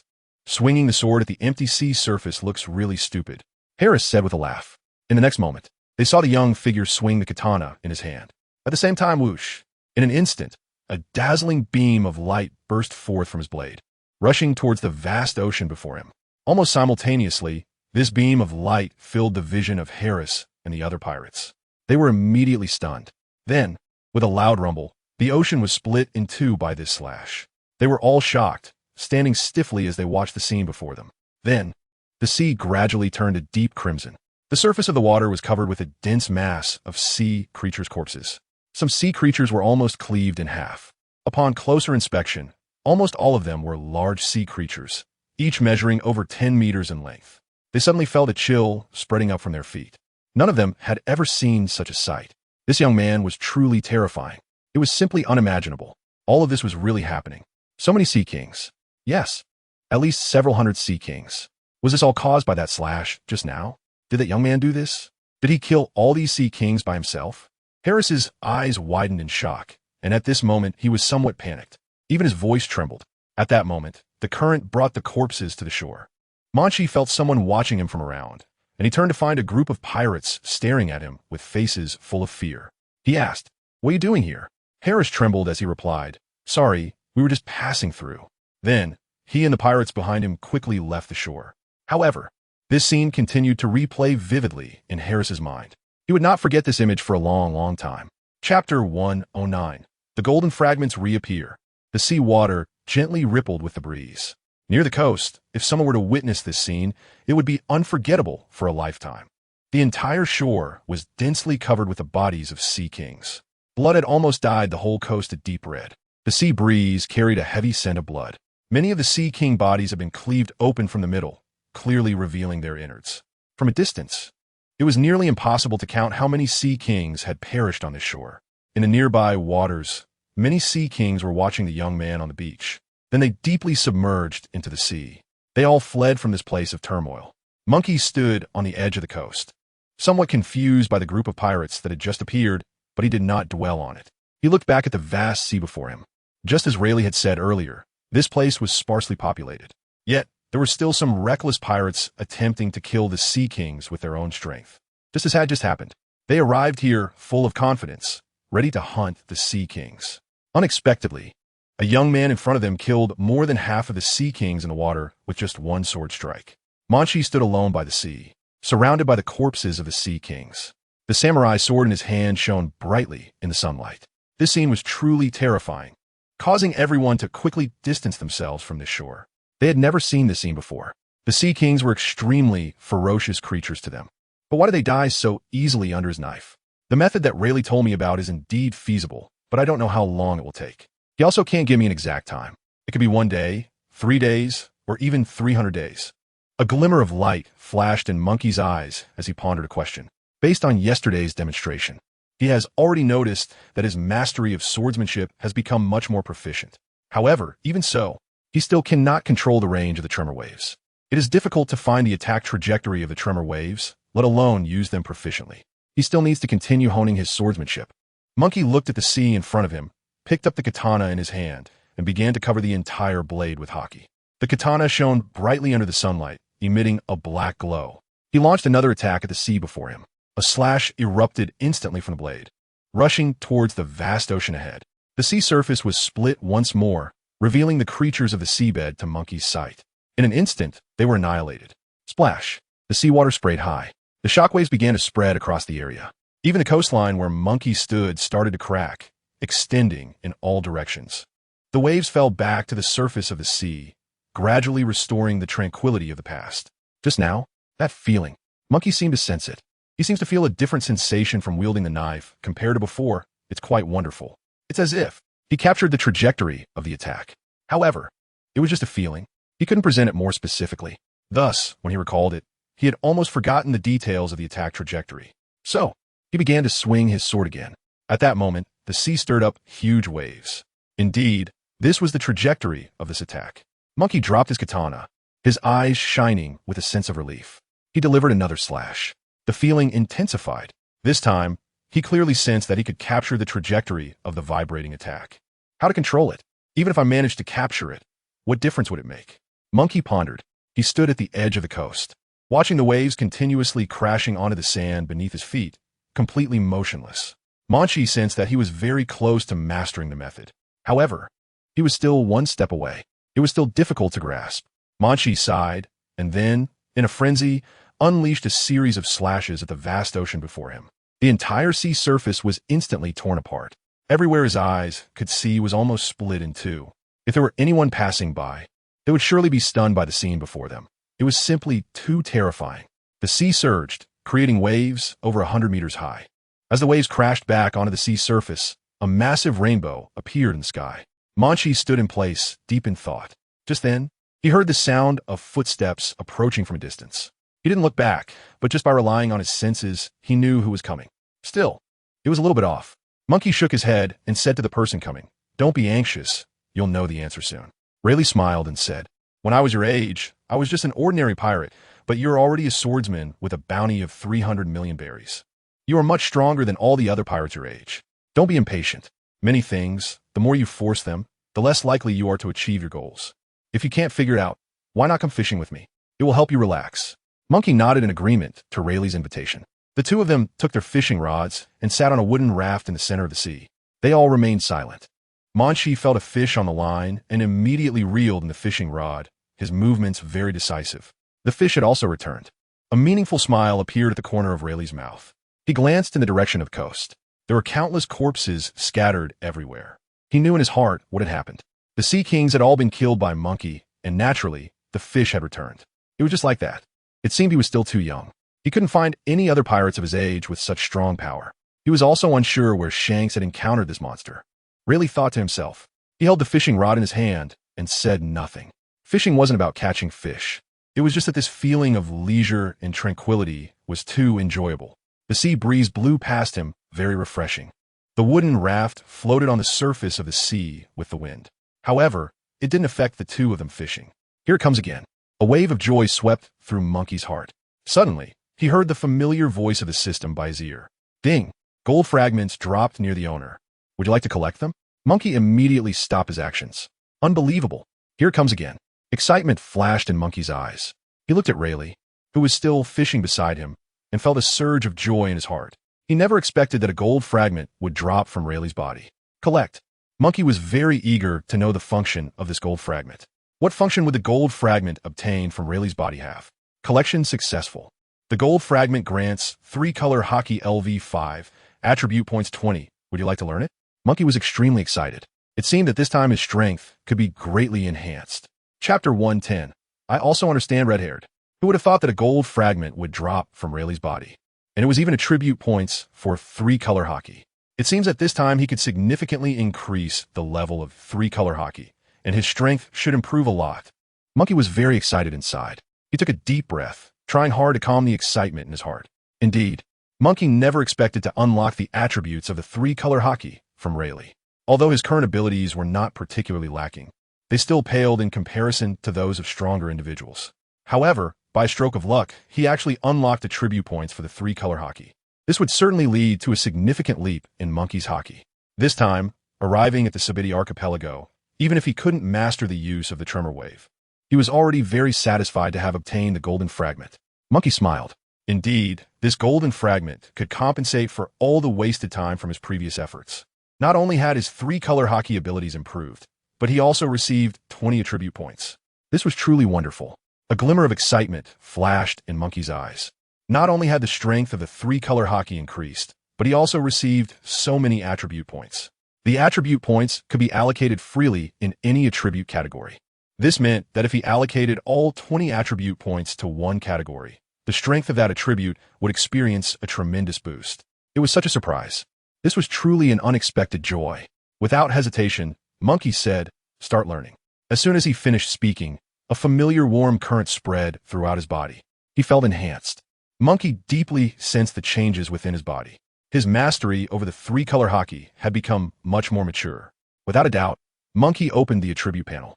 Owner, Munchie strength, 116 speed, 112 stamina, 112 instinctive reaction, 92 skills. Swordsmanship basic LV19, swordsmanship yen return, LV11, armament Haki LV11.5, Conqueror's Haki LV85, observation Haki LV85, martial arts LV2, fishman body LV1 attribute points, 21, 20, attack ability, tremor wave, LV3, 60, seeing the data on the attribute panel.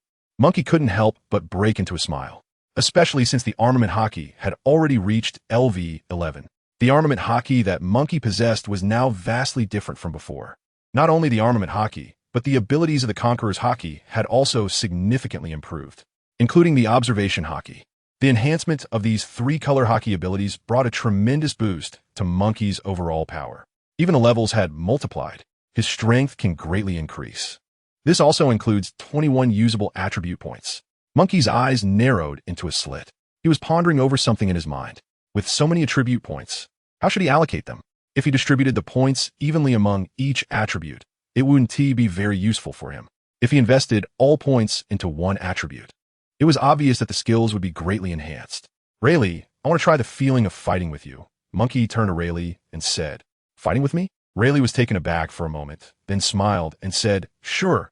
Experiencing the attack trajectory of the shock wave in practice is indeed a good method." The wooden raft they were on gradually approached the shore. Then, they arrived at the deserted coastline. Riley drew the knife from his waist and faced Munchie, saying, "Are you ready?" "All right," Munchie replied with a smile. His armament Haki began to condense on the samurai sword. The entire sword was covered with a layer of dark red armor. It was even more indestructible than before. Moreover, it emitted a sharp and terrifying aura. What? Rayleigh noticed this change. He stared intently at the katana in Munchie's hand and realized something profound. Compared to yesterday, the level of Haki Munchie was showing now was simply on a different level. What was going on? Rayleigh was somewhat shocked. Why was this happening? It had only been a day. How could there be such significant progress? Could it be that? Did he gain some understanding again? Rayleigh was completely shocked this time. During yesterday's practice, he suddenly felt it. It was just a small improvement. Munchie said with a smile. Rayleigh was immediately stunned. This level of Haki had increased several times compared to before, and yet in his eyes, it was just a small improvement. God! At this moment, Rayleigh couldn't describe the feelings in his heart. He deeply realized that Munchie's abilities were no longer what they were a day ago. Now his Haki was being used very skillfully. Although there was still some gap compared to himself, it was still quite impressive on a global scale. How did you come to understand this? Rayleigh couldn't help but ask in the end. I unknowingly improved while practicing, Munchie said. Rayleigh's expression changed drastically. The events unfolding before him made him believe that it was all due to talent. The Haki from yesterday wasn't this powerful, but today it had improved so much. I think, compared to yesterday, it's at least 10 times better. Rayleigh was now plunged into deep doubt. He could only believe that Munchie was a prodigy. After a while, he calmed his inner emotions and said, "Let me see how much you've improved." Munchie nodded, and then he charged forward. The two began to fight. However, Rayleigh wouldn't use all his strength to face this battle. About 30 minutes later, their match came to an end.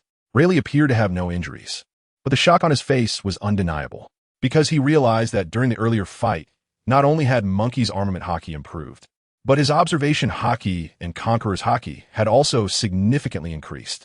"Your 3 types of Haki have actually all improved," Rayleigh exclaimed in surprise. During their encounter yesterday, he hadn't noticed that the opponent's abilities were this strong. He never expected that just one day could lead to such a significant increase in strength. Upon careful calculation, it was at least a 5-fold increase. That's right, Rayleigh was very certain in his heart. It had only been a short day. Rayleigh opened his mouth to say something, but the feeling of shock kept crashing in his heart, and in the end he said nothing. He suddenly realized what Red-Haired must have felt when writing to him before. It was truly terrifying. This kid was a complete monster. Moreover, today, after seeing that Munchie's 3 types of Haki had all reached a higher level, Rayleigh suddenly felt what Red-Haired's emotions had been like before. It should be exactly the same as how he felt at this moment. Chapter 111. The aftermath of the shockwave can be compressed. Didn't I say that? It seems I've never mentioned it. Munchie looked at Rayleigh and smiled, saying, "Today I suddenly felt the essence of the 3 types of Haki, and as a result, all 3 types improved significantly. Otherwise, I wouldn't have suggested we have a match. Mainly, I want to know how much this ability improvement could manifest in battle. I can basically understand it now." Indeed, during the fight with Rayleigh, Munchie clearly recognized his current level of strength. Although it wasn't very precise, it was close enough. After all, Rayleigh's abilities were extremely powerful. Munchie knew that he hadn't used his full strength during their match, so he could only gauge his strength roughly. To know more accurately, he would need to fight someone with a similar level of ability and go all out. Now, Munchie felt that his abilities were sufficient to reach a bounty level of 400 million berries. Moreover, it was highly likely to reach 500 million berries. If he wanted to know his exact level of strength, he still had to return to the New World. Because here, Munchie couldn't think of anyone whose abilities could match his own. Either they were significantly stronger than him, or they were newbies who would be easily defeated by him. Is this just a small improvement? Rayleigh took a deep breath, his expression somewhat complex. Intense shock continually surged within him. The comprehensive enhancement of all 3 types of Haki was definitely not a small increase. Is there anyone who can tell him why, in just one day, Munchie's abilities could reach this level? Rayleigh's mind was filled with various questions. Munchie's speed of strength improvement was simply too fast. He thought it was already terrifying to grow to yesterday's level within 30 days, but he never expected that there could be a breakthrough on top of that. Today, Rayleigh truly had his eyes opened, witnessing firsthand how quickly so-called monsters could increase their strength. He couldn't help but say monster. This word describes Munchie perfectly.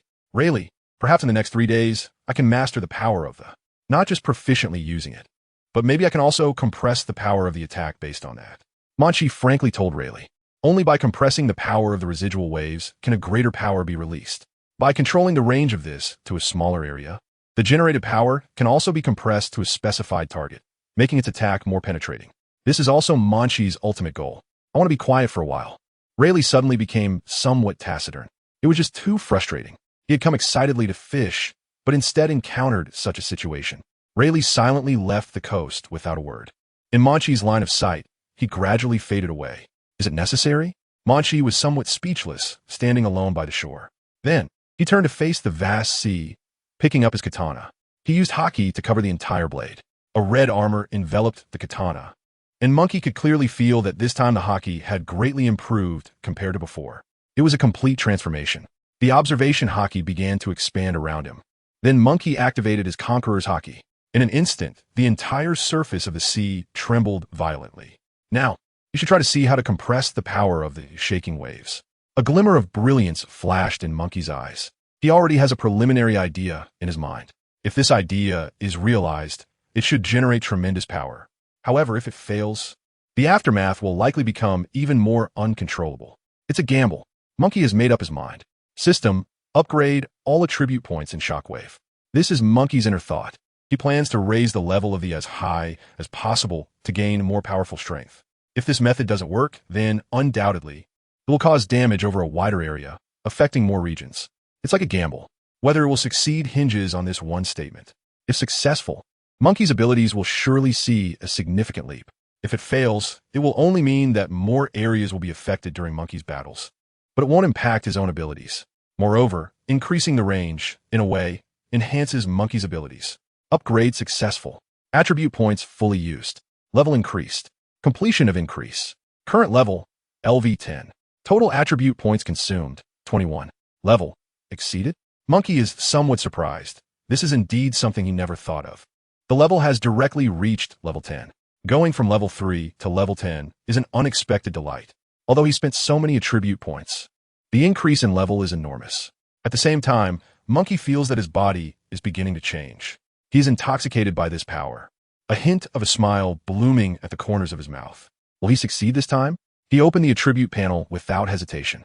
Master, Monkey Strength, 116 Speed, 112 Stamina, 112 Instinctive Reaction, 92 Skills. Swordsmanship Basic LV19, Swordsmanship Yen Return, LV11, Armament Haki LV11, Conqueror's Haki LV8, Observation Haki LV85, Fist Technique LV2, Half Fishman Body LV1, Attribute Points, 0 Attack Ability, Shockwave LV10, LV7.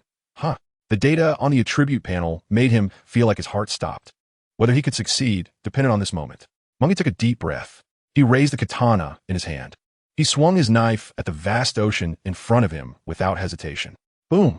A tremendously loud roar echoed along the coast for a long time. Splash! Huge waves surged up on the surface of the sea, splashing hundreds of meters high. The entire sea was marked by a deep crack created by this strike. As far as the eye could see, almost everything was this crack. However, Monkey's attention was not on that. He was more focused on the range of the residual waves. Boom! Accompanied by the continuous roaring sounds, Monkey saw the power of the residual waves spreading across the sea surface. The entire sea was violently trembling. Waves crashed one after another towards the shore, and even Monkey was caught up in it. But Monkey didn't care about any of this. He is extremely excited right now. The only phrase playing repeatedly in his mind is, I succeeded. I won the bet. Now, the power generated by the can truly be compressed by his own strength. The range hasn't increased, but the power has become even stronger. Chapter 112. It really succeeded. Indeed, the aftershocks have been compressed under Monkey's control. Moreover, the compressed has reduced the range of the attack, preventing it from affecting a larger area. However, within a few meters, it has caused a tremendous attack. Not only that, but the compressed aftershocks have increased in power, surpassing the previous aftershocks by hundreds of times. The level has risen, and the power generated by the aftershocks has also increased. Furthermore, based on this foundation, further compression of the aftershocks can generate earth-shattering power. If this aftershock were to fully erupt without control, it could almost affect a range within 5 meters. Monkey is deep in thought. His slashing attack, combined with the effect of the shockwave, should cover a range of about 5 meters if Monkey doesn't deliberately control it. All these attribute points are used to enhance the level of the shockwave. Not only has the attack range increased, but the power of the aftershock has also been boosted. Moreover, Monkey can freely control these, compressing the aftershock to enhance the attack's power. He can reduce the attack range to a very small area, thus avoiding harming others during combat. Now let's see how to control this aftershock. Monkey raises the katana in his hand, and the armament Haki covers the entire blade. He faced the vast ocean without hesitation. With a swift stroke, a sharp sword energy sliced through the sea, creating a thunderous roar. A wave of intense energy surged across the ocean, splashing hundreds of meters into the air, rolling continuously before crashing back into the sea. The entire ocean responded with massive waves, creating an astonishing sight. Gradually, the surface of the sea returned to calm. Aside from the impact of the strike and the residual waves crashing upon the surface, there was no other force generated. It seemed that this time, he could truly master it. I can control the residual effects produced by the shock waves. At the same time, I can compress the range of the residual waves, increasing their power. Monkey nodded in satisfaction. This trip to the TheAbility archipelago has truly yielded significant gains. Although Rayleigh told him that his methods wouldn't be of much help, he had dropped an extremely rare golden fragment. The content within this golden fragment was incredibly surprising to Monkey. Not only had the level of his Haki significantly increased, but he also gained 20 attribute points. It was these 20 attribute points that allowed Munchie to gradually master the control of the shockwaves. Although it seemed that this mastery wasn't achieved through Rayleigh's methods, he was still grateful for Rayleigh's golden fragment. It appeared that his abilities had improved compared to before. A bounty of 400 million berries? No, I believe my current abilities should far exceed 500 million berries. This is beyond doubt. If there were a pirate in the Grand Line with a bounty of 500 million berries, I would indeed look forward to challenging him. Munchie was extremely excited and thrilled at that moment. The significant enhancement of his abilities made him eager to find someone of comparable strength for a match. This time, his abilities have reached a rather terrifying stage. He can even compress the range of the shockwave's residual effects. It's time to go. Munchie kicked the dead Sea King beneath his feet. Yes, in just one day's time, he has already learned to compress this residual wave and can use it skillfully. Moreover, the level of his three-color Haki has also improved significantly. The gains from this trip to TheAbility Archipelago have exceeded Munchie's expectations. Looking at the countless corpses beneath him, Munchie said, "At least you all have witnessed my progress. Even if I let you stay here, you would eventually be eaten by other Sea Kings. Since that's the case, I might as well send you on your way." Munchie drew his katana. The armament Haki began to gather on the blade, a layer of red armor covering the entire edge of the sword. He swung down the blade. Whoosh! A sharp slash pierced through both ends of the entire coastline. He unleashed an extremely terrifying strike towards the Sea Kings on the coast. Boom! The coastline was instantly torn open with a crack. Even the ground of the entire coastline was shaking continuously. Moreover, the seawater on the surface began to shake violently as well. Waves of enormous size crashed towards the shore. This time, Munchie did not control the attack. Therefore, the scene at this moment was incredibly grand and massive. If anyone nearby had seen it, they would have been utterly terrified. The corpses of the Sea Kings on the coast were also pierced by Munchie's sword energy.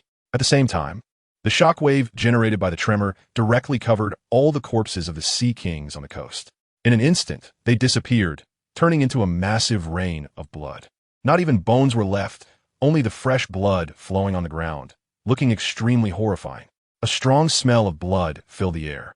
However, under the gentle breeze, it gradually faded away. Splash! The waves washed over the coast, and gradually, the fresh blood on the shore was completely washed away. It looked much cleaner now. Munchie looked at his masterpiece with satisfaction and turned to leave. He has completed more than half of his mission in the Comoros Islands. First, he found out the whereabouts of Buggy and the Straw Hat Pirates. He also learned the location indicated by the Rodney treasure map. Moreover, he grasped the method to compress the residual waves. For Munchie, these were unexpected surprises. What he needed most now was a suitable weapon. After staying here for another day, he planned to leave. Munchie made up his mind and then headed to Shaki's bar. The bar was still bustling with activity.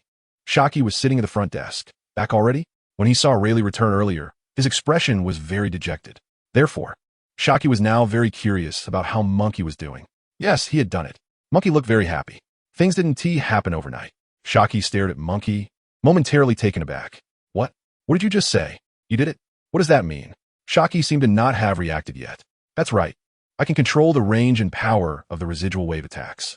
And, to some extent, I really have to thank Rayleigh. If it weren't for him, I wouldn't have succeeded so quickly. Munchie said seriously. Indeed, Rayleigh's contribution was significant for him. Without his golden fragments, Munchie would never have mastered it so quickly. Sitting at the bar's front desk, Shaki looked shocked after hearing this. He mastered the method of residual waves in just one day. He can't be joking. Chapter 113 in the name of Red Hair. He acts tyrannically quiet. Xiaoqi looked at the nearby Monkey D. Luffy, still pondering the words he had said. They lingered in her mind. One day, it's just too terrifying. This kid actually mastered the control method of the residual waves in just one day. Even though she knew he had an extremely high talent, this was still astonishing. Previously, Xiaoqi had clearly seen that Luffy was indeed at a loss regarding this matter. But now, after just one day, he came back to tell her that he had done it. Xiaoqi found it hard to accept this. She stared blankly at Luffy. Indeed, I'm not lying to you, Luffy said with a smile as he looked at Xiaoqi. But Xiaoqi opened her mouth to say something, but ultimately didn't speak. What she wanted to say was that it was absolutely impossible to master it so quickly. After all, it had only been a short day. She had thought Luffy would stay in the TheAbility Archipelago for a few months. Who would have thought that this kid would achieve it so quickly, completely throwing her previous plans into chaos? It It was simply unbelievable. Whereas Rayleigh? Luffy asked Xiachi. As soon as he finished speaking, Rayleigh walked in from the door. He saw that Monkey was also at the bar, and his expression suddenly became somewhat complicated. Kid, what brings you back so soon? Because there's no need to stay over there any longer, Monkey replied with a smile. Gave up so quickly? Do you think this method isn't useful for you? The most important thing in anything is to persevere, Rayleigh said as he walked toward the front desk. No, what I mean is, I've already mastered it. So there's no need to practice anymore, Monkey answered seriously. As soon as he finished speaking, Raleigh's movements froze. The entire bar suddenly fell silent. Raleigh turned around sharply, staring blankly at Monkey. Are you serious? Yes, I have learned how to control the aftershock, Monkey replied. Raleigh was instantly left speechless. He had only been back from the coast for a few minutes. Before he returned, Monkey still looked like he didn't know what to do. How did he suddenly grasp the method of the aftershock? Is this true? Rayleigh didn't believe what Monkey said. There was no need to lie about such things. Monkey glanced at Rayleigh. Come on, let's go outside now, and let me see how you master the aftershock. Rayleigh looked anxious. So the two of them left the tavern. After about 10 minutes, they returned to the tavern again. The expressions of the two formed a stark contrast. Munchie still looked the same as before. However, Rayleigh seemed as if he had lost his soul, stepping back to the tavern slowly, his movements stiff and appearing somewhat deeply affected. Rayleigh, what's wrong? Haki looked at the two, not knowing what had happened. But she was certain that Munchie wasn't lying. Otherwise, Rayleigh wouldn't look like this. It was truly terrifying. Up until today, Haki still found it hard to believe that in just one day, Munchie had learned how to compress the residual waves. Not only had he mastered it, but he could also compress the residual waves. Haki recalled the terrifying scenes from before when Munchie used the residual waves. If he could compress it, the power would undoubtedly be immense. It was almost unimaginable because Munchie's residual waves were difficult to block. Slashes could be resisted with quick reactions. But it was absolutely impossible to withstand the residual waves generated afterward.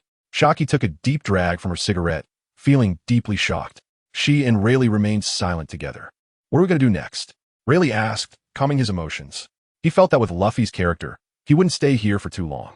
I plan to go to the Alabasta Kingdom first to find the location of Rodney's treasure map and see if there are any weapons suitable for me, Luffy said frankly. Indeed, Rayleigh agreed with Luffy's idea. You do need a suitable weapon. I've heard of Rodney. He was a famous pirate in the past. He loved collecting weapons. So if you can find the exact location, you should be able to find a weapon that suits you. What Luffy lacks right now is not strength, but a weapon that matches his strength. This is what Luffy wants the most right now. Originally, I wanted you to go to another island to find someone to make a suitable sword for you. But since you've decided to go treasure hunting, I won't say much more. However, if you don't find a suitable treasure sword, come back here to find me, and I'll help you figure something out. My friend should also be happy to forge weapons for someone as powerful as you. Suddenly, Haki seemed to think of something. Kid, I think there's something you should know about. Luffy asked, what is it? Recently, I've heard that a group of pirates has come to the TheAbility archipelago, claiming to be under the Red-Haired pirates. They are currently recruiting pirates in the name of Red-Haired and plan to go to the New World. They already have over 1,000 pirates under them. I think you, being a part of the Red-Haired pirates, should be quite curious about this, Haki told Luffy. After hearing Haki, Luffy was somewhat surprised. I didn't expect something like this. Could it be that someone actually believes this? Luffy was very confused. It was obviously a scam. He could guess this just by thinking about it. Why would anyone still believe it? Some pirates might still be quite foolish. Haki said with a helpless smile and shook her head. This group of people, under the name of Red-Haired, has recruited over 1,000 pirates in just a week. You can guess that there are indeed quite a number of foolish people in the TheAbility archipelago. Otherwise, how could this group of pirates expand to such a scale in such a short time? So, the number of foolish pirates is far more than one might think. Claiming to profit under the name of Yonko and causing trouble in the TheAbility archipelago, I've never heard of such a thing. You guessed it right. This has piqued my curiosity. I really want to meet them and see what they are like, Luffy said with a meaningful smile.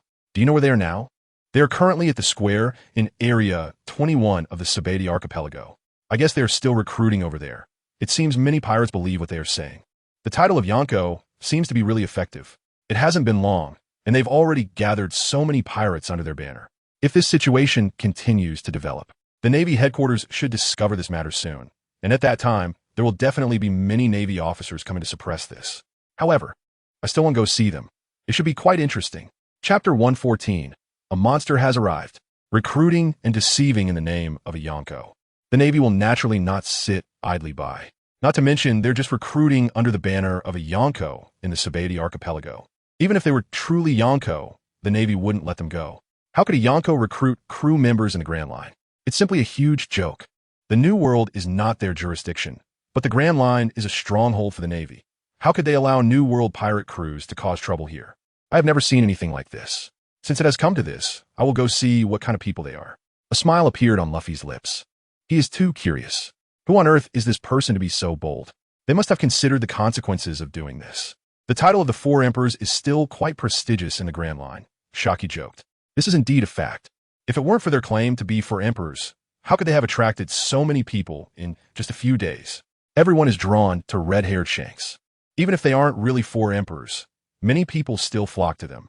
It's indeed appealing, but the consequences are severe, Munchie said with a wink. He is a subordinate of the red-haired pirates, and he won't just stand by and let such things happen. Moreover, Munchie is eager to test his current strength. With these thoughts in mind, Munchie feels a bit excited. It seems appropriate for them to practice a bit. They are in the square of Area 21. Munchie hurriedly bids farewell to Shachi and leaves with his weapon. Watching Munchie's departing figure, Shachi and Rayleigh shake their heads and smile helplessly. It seems someone is about to have bad luck. If this kid gets serious, no one in TheAbility Archipelago can match him. I think his current abilities have already reached a bounty level of 500 million berries. The two discuss, still unable to help but feel surprised at Munchie's growth. 2 days ago, when they saw Munchie, he was just a person with a bounty of 300 million berries, but now he has transformed into a great pirate with a bounty of 500 million berries. Such a level of growth speed is simply beyond reach. Rayleigh chuckles and says, now, there may be very few who can compete with Munchie in all the seas of the Grand Line. In the first half of the Grand Line, there are practically no pirates with bounties reaching 500 million berries. Even pirates with bounties of 300 million berries are extremely rare. Therefore, Munchie's own abilities have definitely reached the pinnacle level of Grand Line pirates. As long as he doesn't run into a Marine Admiral or those retired great pirates, he should be able to do as he pleases in the Grand Line. What were these people thinking to dare to flaunt themselves in the name of the Four Emperors here? I noticed that Munchie seems a bit impatient. It looks like he really wants to find someone to practice against. When there's a road to heaven, you don't take it, but you force your way into hell. Shachi picks up Rayleigh's words. It seems that group of people is going to suffer a bit. How did Munchie learn to master the residual wave power? Moreover, it only took such a short time. Rayleigh still sincerely marvels. It seems that today's young people really shouldn't be underestimated. With this thought, Rayleigh's expression becomes somewhat complex. The troops, today's young people, even in the entire Grand Line. With such strong abilities, there is only Munchie himself. It seems he has already taken the lead in this era of sailing. It will be very difficult for those behind to catch up. Rayleigh sighs. He suddenly felt a bit of sympathy for those hard-working pirates. What a pity. He truly experienced the kind of feeling that Shanks had when he first saw Munchie. What is it like to have such a powerful subordinate in your pirate crew? Rayleigh couldn't help but laugh and cry at the same time. Haki continued, and he is just an intern. Rayleigh was a bit dazed. An intern? An intern with a bounty of 500 million berries? It was simply unbelievable. However, they had indeed witnessed it with their own eyes and had to believe it. In Area 21 of TheAbility Archipelago, the central square was filled with thousands of pirates, creating a magnificent scene. In the center of the square, a red skull flag was raised. Clearly, it was the flag of the red-haired pirates. Unexpectedly, it would one day fly over TheAbility Archipelago. Everyone turned to look. Many around were eager to join. This opportunity was rare. If it weren't for our captain's conflict with the beast pirates in the New World, resulting in a devastating defeat, you would never have the chance to join here. This was a once-in-a-lifetime opportunity. If it weren't for this coincidence, you would never have the chance to join an Emperor's crew. This is the most powerful force in the New World. They are practically legendary in the New World. A pirate stood high up, waving and shouting loudly. Everyone's attention gathered on him. If they could join an Emperor's pirate crew, their future would be bright. It truly was a rare opportunity.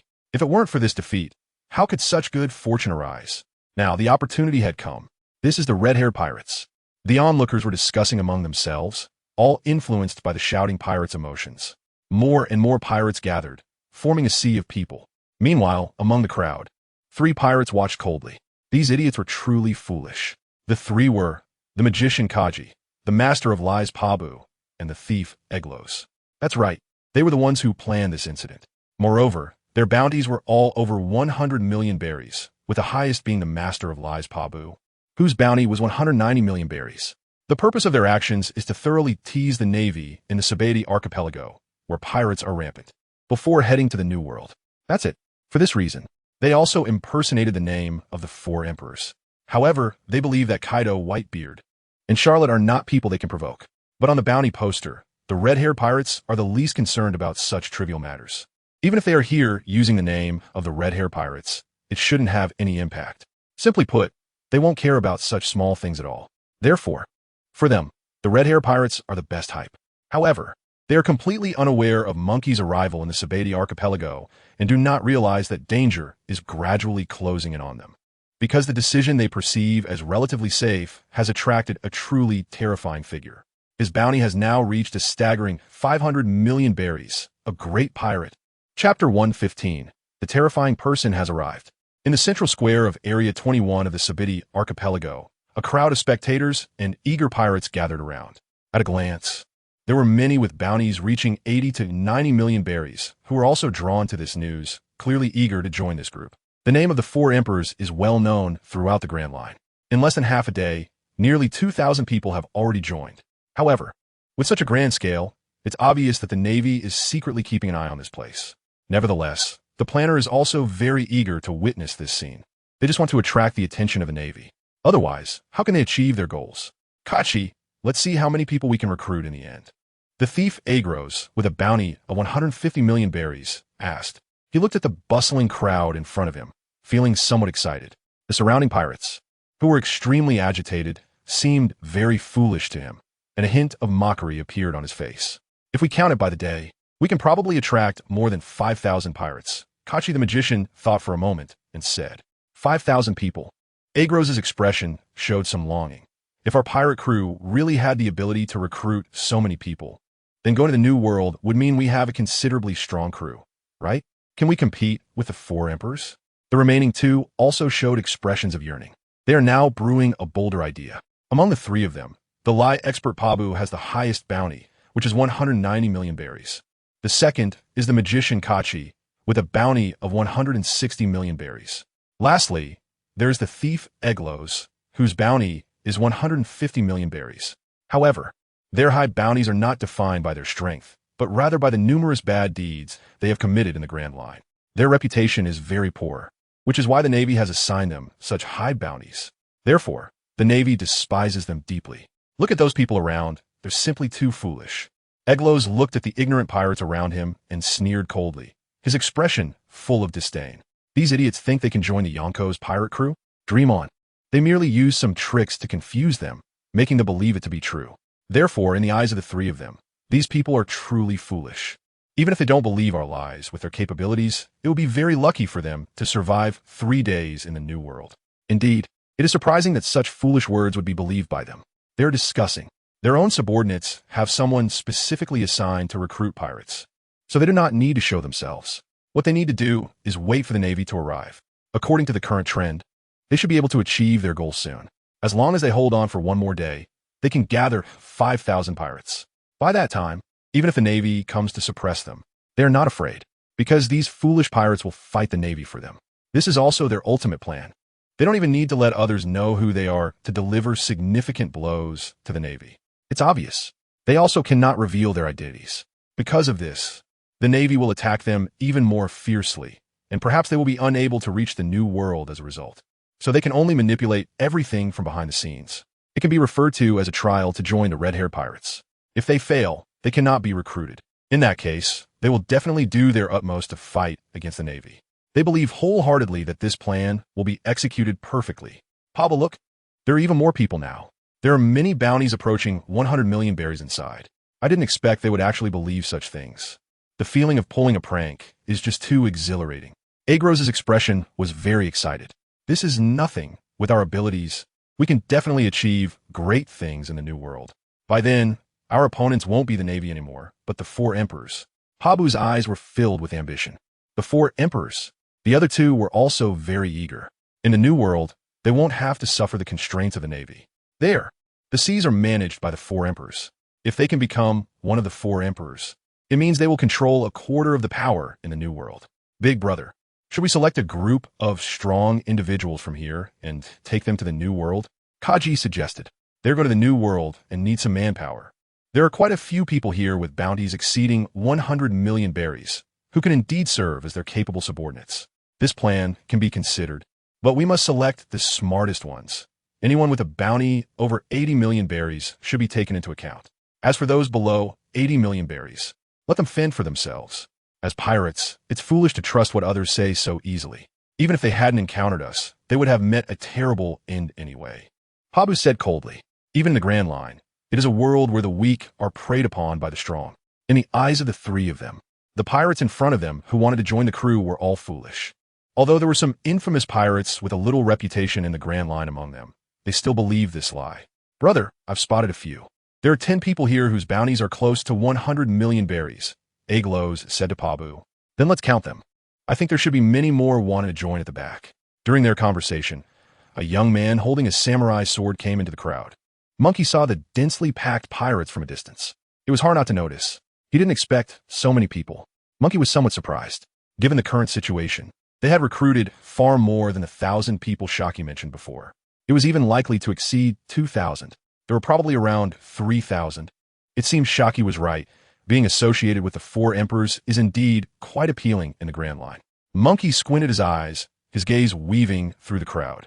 Slowly, he made his way to the center of the gathering and saw the pirate shouting enthusiastically.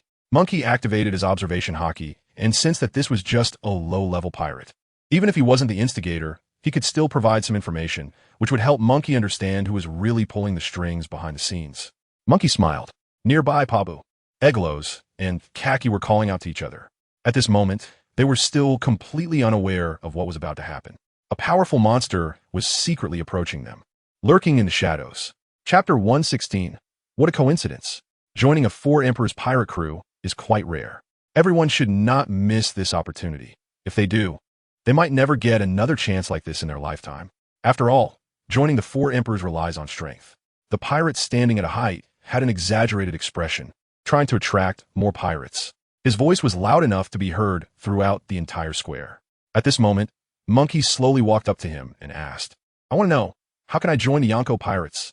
It's simple, just fill out this application form, but your bounty must be over 10 million berries, otherwise, you might as well give up. The pirate looked down at Munchie from a height. Can you explain it a bit clearer? Come down and talk to me. Not understanding this, the pirate impatiently walked over to Munchie. At this moment, he noticed that Munchie's gaze had become very sharp, giving off a sense of oppression. He couldn't help but be stunned, feeling that his whole body was out of control. The expression of the pirate looked extremely panic-stricken. This is not an ordinary pirate. He felt it deep inside. The aura surrounding him was incredibly powerful. Explain to me, who exactly instructed you to come here for promotion? I want to meet them, because perhaps there is some common ground between us, but certainly not with you. Munchie looked at him meaningfully. Who exactly are you? The pirate asked in panic. 5 seconds. If you don't speak, then you can die, Munchie said expressionlessly. The countdown began. No, I'll tell you everything. The pirate glanced toward the three individuals and said, They're over there. They are subordinates of the red-haired pirates. After saying this, the pirate's tone became a bit more confident. I am about to join the red-haired pirates. If you have any sense, you should apologize to me, otherwise. Otherwise what? Munchie asked playfully. Otherwise, I can't do anything either. The pirate's tone suddenly weakened. Munchie didn't waste any more time with him. As he turned away, boom, the powerful aura Munchie emitted was retracted, only enveloping the pirate who had been shouting earlier. In just a second, the pirate felt as if he was being crushed by a massive stone, unable to move, filled with panic. This was Conqueror's Haki. The pirate was so scared that his legs felt weak. Before he could finish speaking, he fainted. Munchie didn't look back at him, but walked straight towards the three men in the crowd.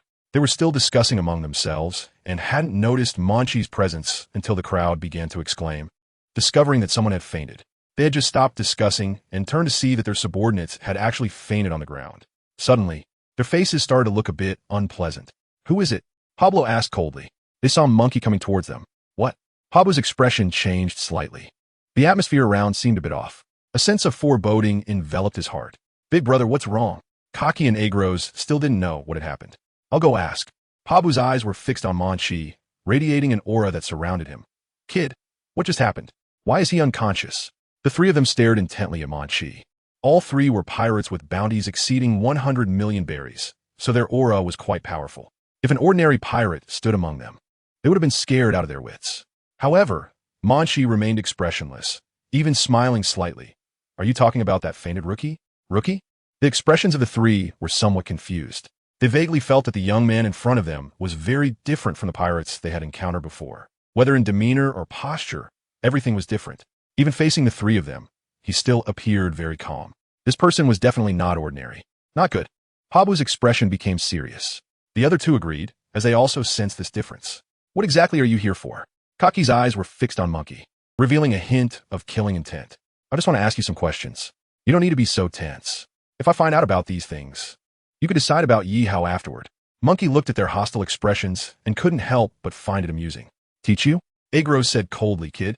We don't have the patience to teach you. If you want to live, just get lost. Wait. Pabu interrupted Agros. He said, you go first. What's the problem? Big brother. Is it really necessary to say so much to him? The two of them didn't understand what Pabu really wanted to do. It's nothing. Just a little delay. Even if the Navy gets here, the army on this side can do nothing to us. Now, tell me your question. Pabu smiled, confident in his abilities. I heard some news. Munchie continued. Are you the subordinates of the red-haired pirates? One of the four emperors of the New World? Can you tell me something? Is it related to you? Pabu did not directly answer his question.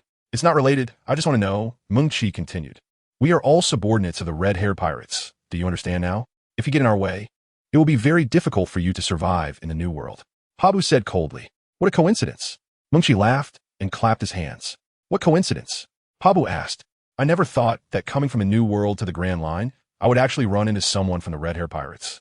Now, let me tell you something. Actually, I'm also one of the red-haired pirates, Munchie said with a smile. As soon as he finished speaking, the three of them were stunned. The atmosphere suddenly became very strange. In almost a second, Pabu, Haki, and Igelos were all taken aback. Their expressions became very strange, their eyes wide open, staring fixedly at Munchie, their bodies stiffening as if something was suppressing them, unable to move at all. A chilling coldness rose from their feet, and then their legs began to tremble involuntarily. Sweat started to pour down their backs, soaking their clothes. They felt a tingling sensation on their scalps and trembled all over. Is all of this real?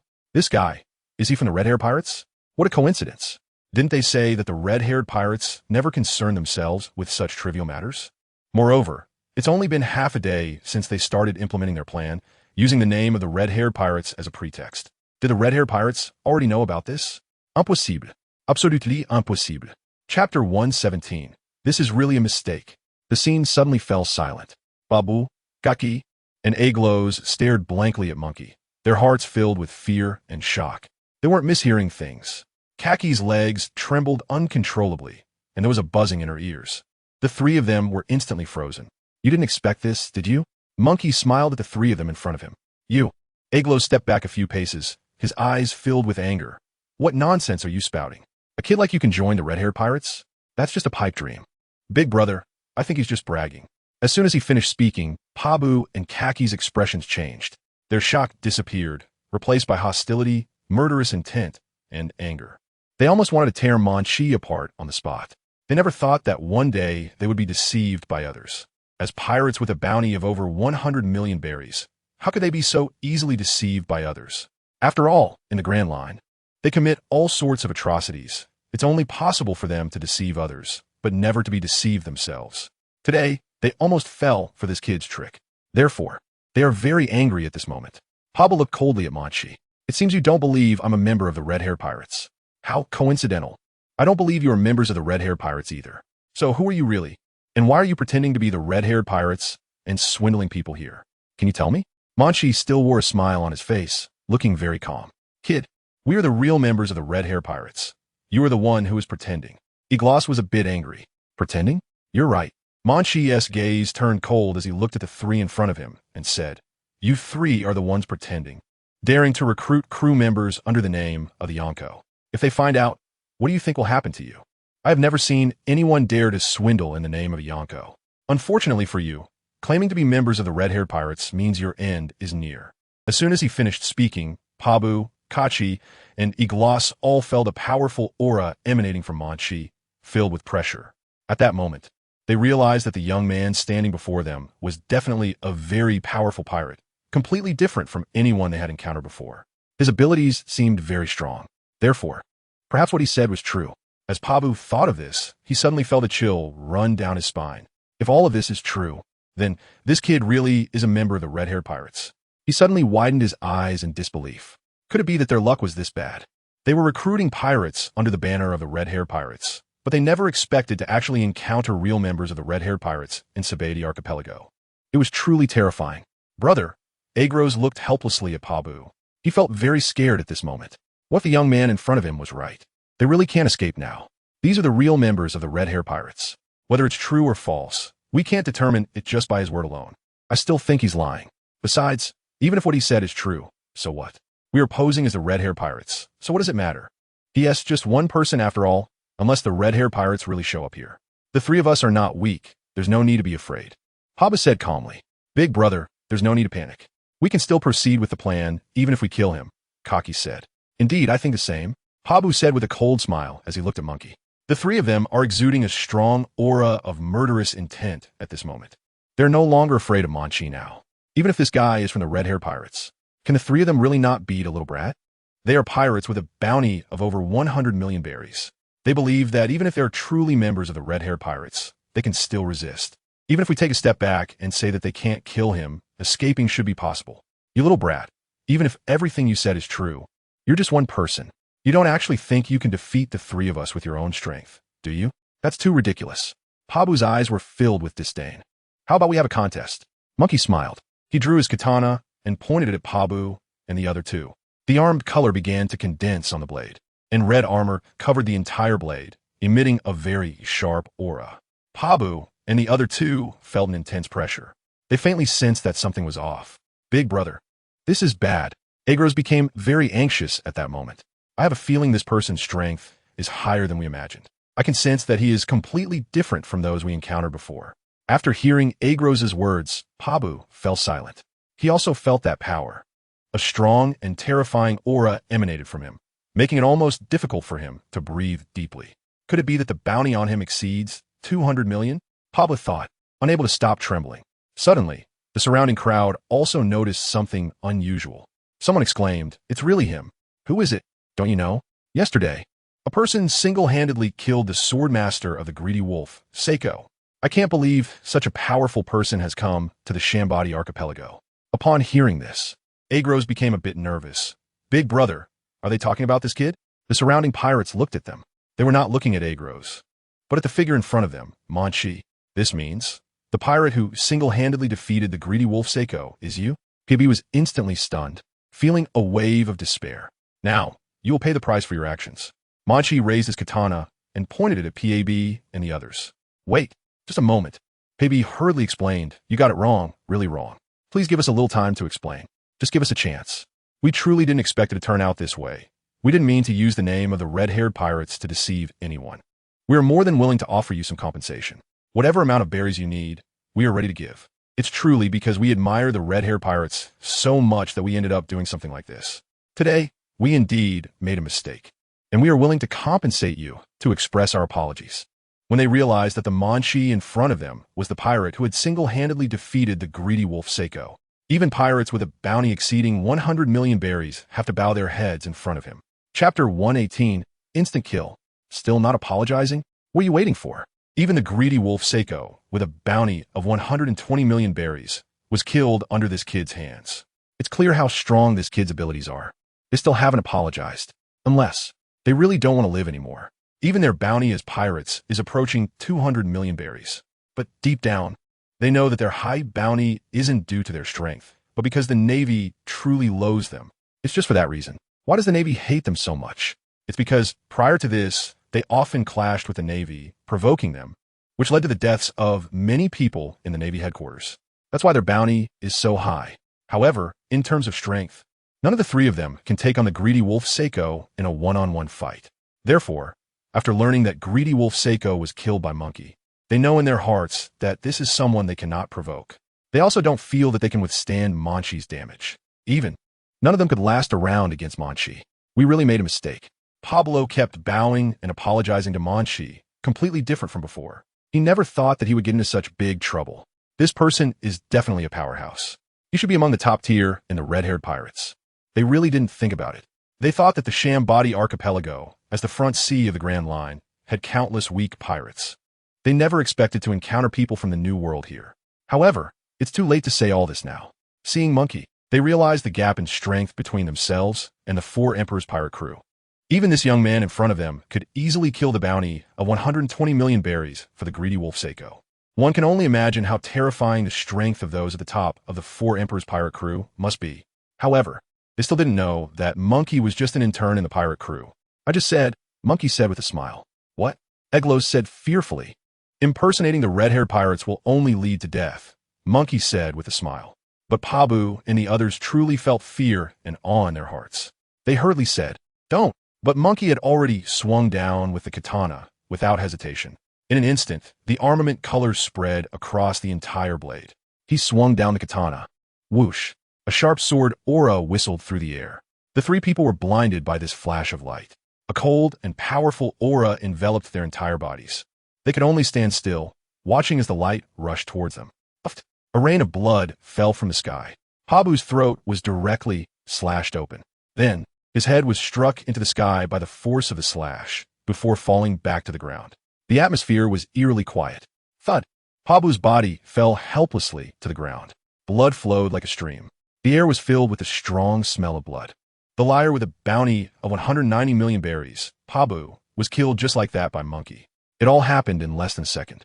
It was clear that Munchie's strength completely overwhelmed Pabu. Is he dead just like that? Agros and Kachi found it hard to believe what had just happened. They looked at Pabu's corpse, their minds blank. This was their leader, the pirate with a bounty of 9 billion berries. But he hadn't even had the chance to fight back before being killed. A pirate with a bounty close to 2 billion berries was so weak in front of him. The surrounding pirates witnessed this scene. Instantly, the atmosphere became very quiet. Everyone stared blankly at what was happening in front of them, stunned. Suddenly, someone reacted. It must be him. The greedy wolf Seiko was killed in the same way before. If he could kill greedy wolf Seiko in an instant, he could also kill this person. Wait, doesn't this person look a lot like the lie expert Pabu? It really is him. Why is he here? I feel like, could this be something they planned? What thing? The recruitment of crew members by the red-haired pirates. Could it be that they planned to trick us? In an instant, they understood the truth of it all. It turned out that this had been a scam from the very beginning. Damn it. I never expected it to happen in the TheAbility archipelago. Fortunately, we discovered it. Otherwise, we wouldn't know how it would end. At the moment the scam was exposed, the surrounding pirates became very angry. However, at this time, Kaki and Agros were not afraid of the thousands of pirates around them. To them, this was nothing, but they had to fear the young man who had just killed their big brother in an instant. Calm down, hero. Agros was just about to speak when Munchie swung his knife down without hesitation. It was clean and swift. Agros' head was instantly severed from his body. Thud. His fate is as tragic as his boss's. Before he had a chance to resist, he was killed on the spot. He was instantly killed. Haki shivered in fear beside him, feeling an immense sense of dread. He stared blankly at the bodies of his two companions, trembling all over. After seeing that Eglos was dead, the crowd surrounding him fixed their eyes tightly on Munchie. The anger they had towards the three of them gradually dissipated. They now only feel a sense of awe. Now, they know the identities of the two deceased individuals. That's why they are so shocked. The bounty of 190 million berries for the lie expert, Pabu, has died so quickly. Moreover, the thief, Agros, with a bounty of 150 million berries, was also killed instantly. They stared blankly at Munchie, almost unable to believe what was happening before their eyes. Munchie simply followed suit and dealt with Kaji as if it were just a casual task. Now, with his own abilities, Munchie had eliminated 3 pirates with bounties exceeding 100 million berries. Their bodies lay on the ground in the central square, blood flowing everywhere, looking very terrifying. The people around, looking at the bodies of these 3 individuals, then glanced at Munchie. In an instant, they felt their whole bodies stiffen, unable to move. It was truly impressive. They silently thought to themselves, they have been in the Great Waterway for so many years and have never seen a scene like this. Even in their dreams, they couldn't have imagined it would be like this. This kid is as strong as a monster. He instantly killed these 3 pirates, solving it with just 3 strikes. The magician Kachi, who has a bounty of 160 million, was also killed in an instant. They were filled with fear and shock, looking at the young man. And for a moment, no one dared to say anything. Only the sound of hurried breathing remained. Chapter 119, Returning to the Naval Base. The venue fell silent. Thousands of pirates had come here, to Area 21 of the TheAbility archipelago, because of the lies fabricated by Pabu and the other 2. After realizing this was a trap, They were extremely angry. However, it wasn't long before they saw that the three pirates had all perished with the fall of Munchie. They were almost instantly killed. Their anger was all transformed into astonishment at the instant death of these three people. After all, they were pirates with a bounty of over 100 million berries, and the Navy had always loathed them. Yet they died so quickly. They only saw Munchie effortlessly swing down 3 times, and the heads of the 3 men fell to the ground. Everything happened too quickly. They were both terrified and astonished. Even the notorious liar expert Pabu, with a bounty of 190 million berries, couldn't escape the meaning. Everyone present was stiff, almost standing there unable to move. The air was still filled with the smell of blood, stimulating their nerves. Liar Pabu. These 3 individuals were well known in the Grand Line. No one expected them to be killed so easily in the TheAbility archipelago.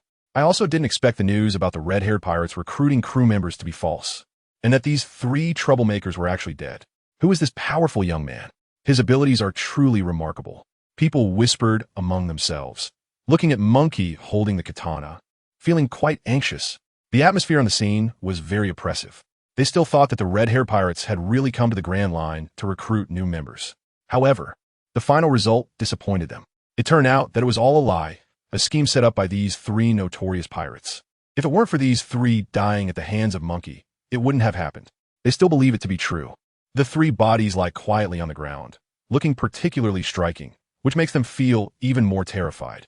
Even such powerful people can be killed in an instant. If they were to face this young man, what would the outcome be? They are certainly not going to escape death. Everything that happened at the scene has been deeply etched in their hearts, and for a long time in the future, they will not forget what is happening now. It is truly terrifying. The bounties of these 3 pirates all exceed 150 million berries. Even in the Grand Line, the strength of these 3 is considered top tier. Unexpectedly, they were easily slaughtered by a young man in TheAbility archipelago. The pirates watching were staring at Munchie, their eyes filled with awe. Now, there's a question. Who is this young man? So young, yet so powerful. According to common sense, someone this formidable would not be unheard of. However, none of them had ever heard of or seen this person. They had almost no information about him at all. The scene was very quiet. Munchie put away the katana in his hand, looked down at the 3 corpses at his feet, and calmly gazed around. I actually encountered someone impersonating the red-haired pirates in TheAbility archipelago. Just as Munchie said before, one must pay the price of life. I heard that these 3 could be worth a considerable amount of berries. I can't let this go to waste. I'll go to the Navy base again to exchange for berries. They certainly didn't expect that just a day later, I would have such a big gain. Munchie thought to himself, unable to help but smile. He looked around, and the surrounding pirates all lowered their heads, not daring to look at him. Munchie walked into the crowd. He said to a person next to him, "Take off your clothes." The pirate immediately trembled in fear, glancing around, and said humbly, "Boss, isn't this a bit inappropriate?" "What is inappropriate?" Munchie asked with a smile. "Nothing. Give." He took off his clothes and handed them to Munchie. Munchie picked up the coat and deftly wrapped the 3 heads on the ground in the clothing. Under everyone's gaze, Munchie used the tip of the katana to lift the bundle of clothes, and blood dripped down like a small stream. Munchie didn't linger here for long. He turned around and gradually left the crowd. After Munchie left, the atmosphere on site was still very oppressive. No one dared to say anything. Everyone was still immersed in the horror of the recent massacre. However, gradually, some people began to whisper. They were really killed. The 3 notorious pirates. Even their heads were taken away. From now on, there will be no more lying brothers in the Grand Line. Yes, just like when the greedy wolf Seiko was killed. Where did this young man come from? Why have we never seen him before? Indeed, given his strong abilities, he should have been prominently featured on the bounty list. He must be very eye-catching. But why have we never seen his portrait? It's really strange. Everyone had the same question in their minds. In facing the corpses on the ground, they felt a bit of fear towards Munchie. Munchie didn't delay at all and arrived at Area 66 of the TheAbility archipelago. This is also the safest place in the entire TheAbility archipelago because it is the base where the Navy is stationed. Even though pirates are rampant everywhere in the TheAbility archipelago, they definitely do not dare to act recklessly here. Munchie walked on the streets of Area 66. The surroundings were bustling with a prosperous scene. Vendors were constantly shouting and selling on both sides of the street. Passing through the lively street, he headed straight to this familiar place. This is the position of the Navy base. Above the gate, the Navy's emblem was still hanging. Munchie had been here once, so he knew the way well. Therefore, he skillfully walked to the front of the Navy base. The guards were still the same as last time. Munchie himself hadn't expected that just 2 days later, he would return to this place, feeling as familiar as home. Last time, when Munchie came to exchange for berries, the guards here were also these few Navy personnel. It seems that no other Navy personnel have been assigned for duty here. Watching them chat idly at the gate, Munchie couldn't help but wonder what expressions they would have upon seeing him again. Last time, when they heard that I killed the greedy wolf Seiko, they seemed quite surprised. No, it was shock. Munchie not only left a deep impression on the guards, but also made a significant impact on the head of the Navy base and the staff who exchanged berries. Remembering his previous experiences here, Munchie couldn't help but smile slightly. He used the tip of his knife to poke the package containing the heads of the lying brothers and strode towards the gate, leaving a trail of blood from the heads behind him. To the soldiers of the Navy base, I am here again. Chapter 120, Bounty of 500 million berries. At the entrance of a Navy base in Area 66 of the TheAbility archipelago, several Navy personnel stood guard at the entrance of the Navy base, guarding the entire Navy base. Although pirates were rampant throughout the TheAbility archipelago, this is still a Navy base, and even the boldest pirates would not dare to act recklessly here. They stood at the door and started chatting. When will this kind of life end? Do you remember the young guy who exchanged berries here yesterday? Of course, I remember it very clearly. I didn't expect someone so young could actually kill the greedy wolf Seiko. Indeed, although he is very young, his abilities are terrifying. The bounty on greedy wolf Seiko is 120 million berries, which is top tier even to Grand Line, and he was killed just like that. Yes, if it weren't for so many witnesses around, I definitely wouldn't believe it was true. During their conversation, Munchie was walking towards them. When they sensed someone approaching, they stopped talking. They only saw Munchie smiling at them. The atmosphere suddenly became a bit eerie. The guards were stunned. They didn't expect that, just a day later, this guy would come back. You. The few of them looked at Munchie with great fear. They certainly know who this young man is. Since learning about his deeds yesterday, these pirates have been constantly recalling his appearance. He is the bounty hunter who instantly killed the greedy wolf, Seiko. What are you here for this time? The gatekeeper couldn't help but ask. Could it be that? Is he here to provoke? If that's the case, none of them can stop this young man. Even Major General Hobson can only face off against the pirate with a bounty of 100 million berries, and he might not be able to defeat him. However, this young man in front of me can instantly kill the greedy wolf Seiko. You better behave yourself. This is a Navy base, and you can't act recklessly. The guard warned Munchie in fear. They held weapons in their hands, yet couldn't help but tremble. That's right. They were extremely terrified in their hearts because the person in front of them was very powerful. I came here to exchange for the bounty. What are you thinking? Munchie said with a faint smile. What? Exchange for the bounty? The several guards were stunned.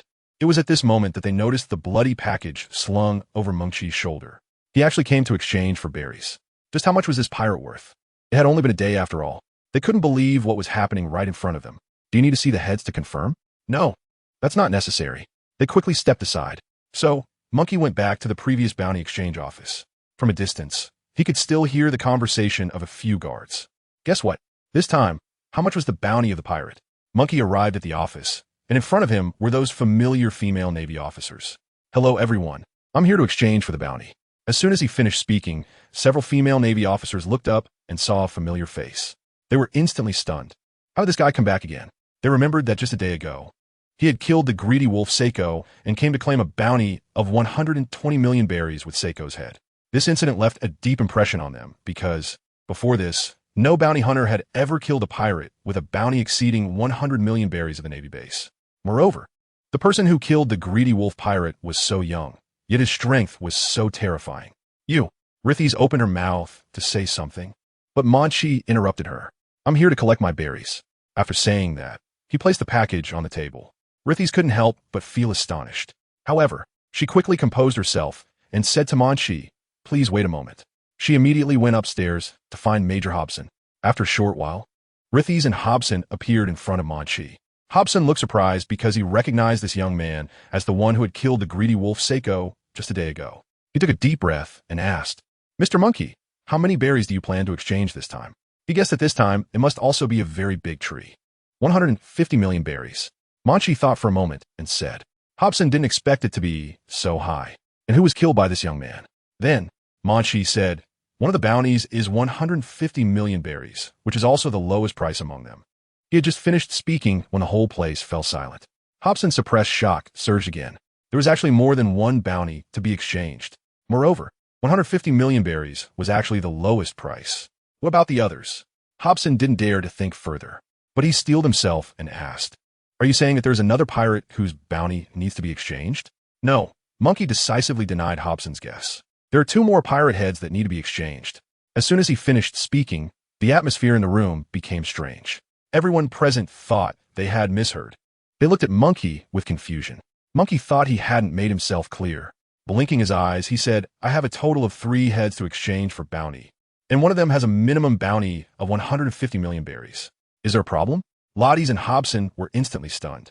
They stared blankly at Monkey. Yes, indeed. This time he came to exchange for the heads of 3 pirates. Moreover, 150 million berries was the lowest among them. Monkey continued, "Among these 3, one has a bounty of 150 million berries, while the other 2 together total 500 million berries. That's right, 500 million berries in bounty." Everyone present was deeply shocked. Since the establishment of the Navy base in TheAbility archipelago, no bounty hunter had ever managed to exchange for a bounty of 500 million berries all at once. Major Hobson had never encountered such a situation before. After listening to Munchie's words, his mind went blank. He was deeply shocked. This young man was surprisingly powerful. Just a day ago, he had single-handedly killed the greedy wolf pirates with a bounty of 120 million berries, which was enough to leave him in shock.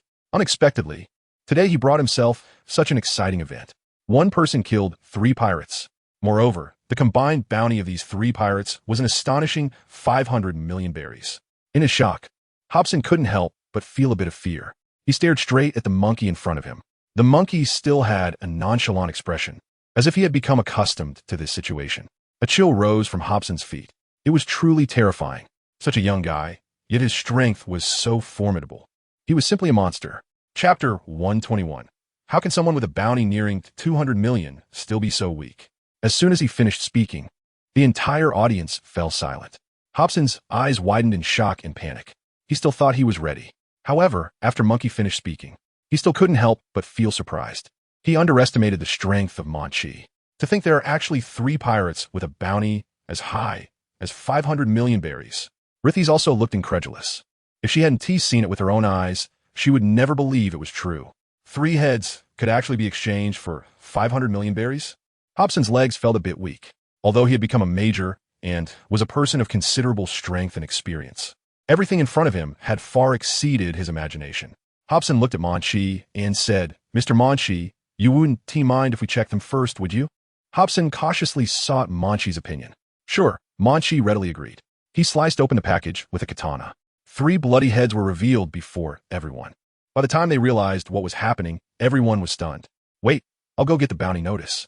Lotties immediately started searching through the bounty notices nearby. Hobson stopped Lotties. "No need." "Huh? Why?" Lotties was a bit confused.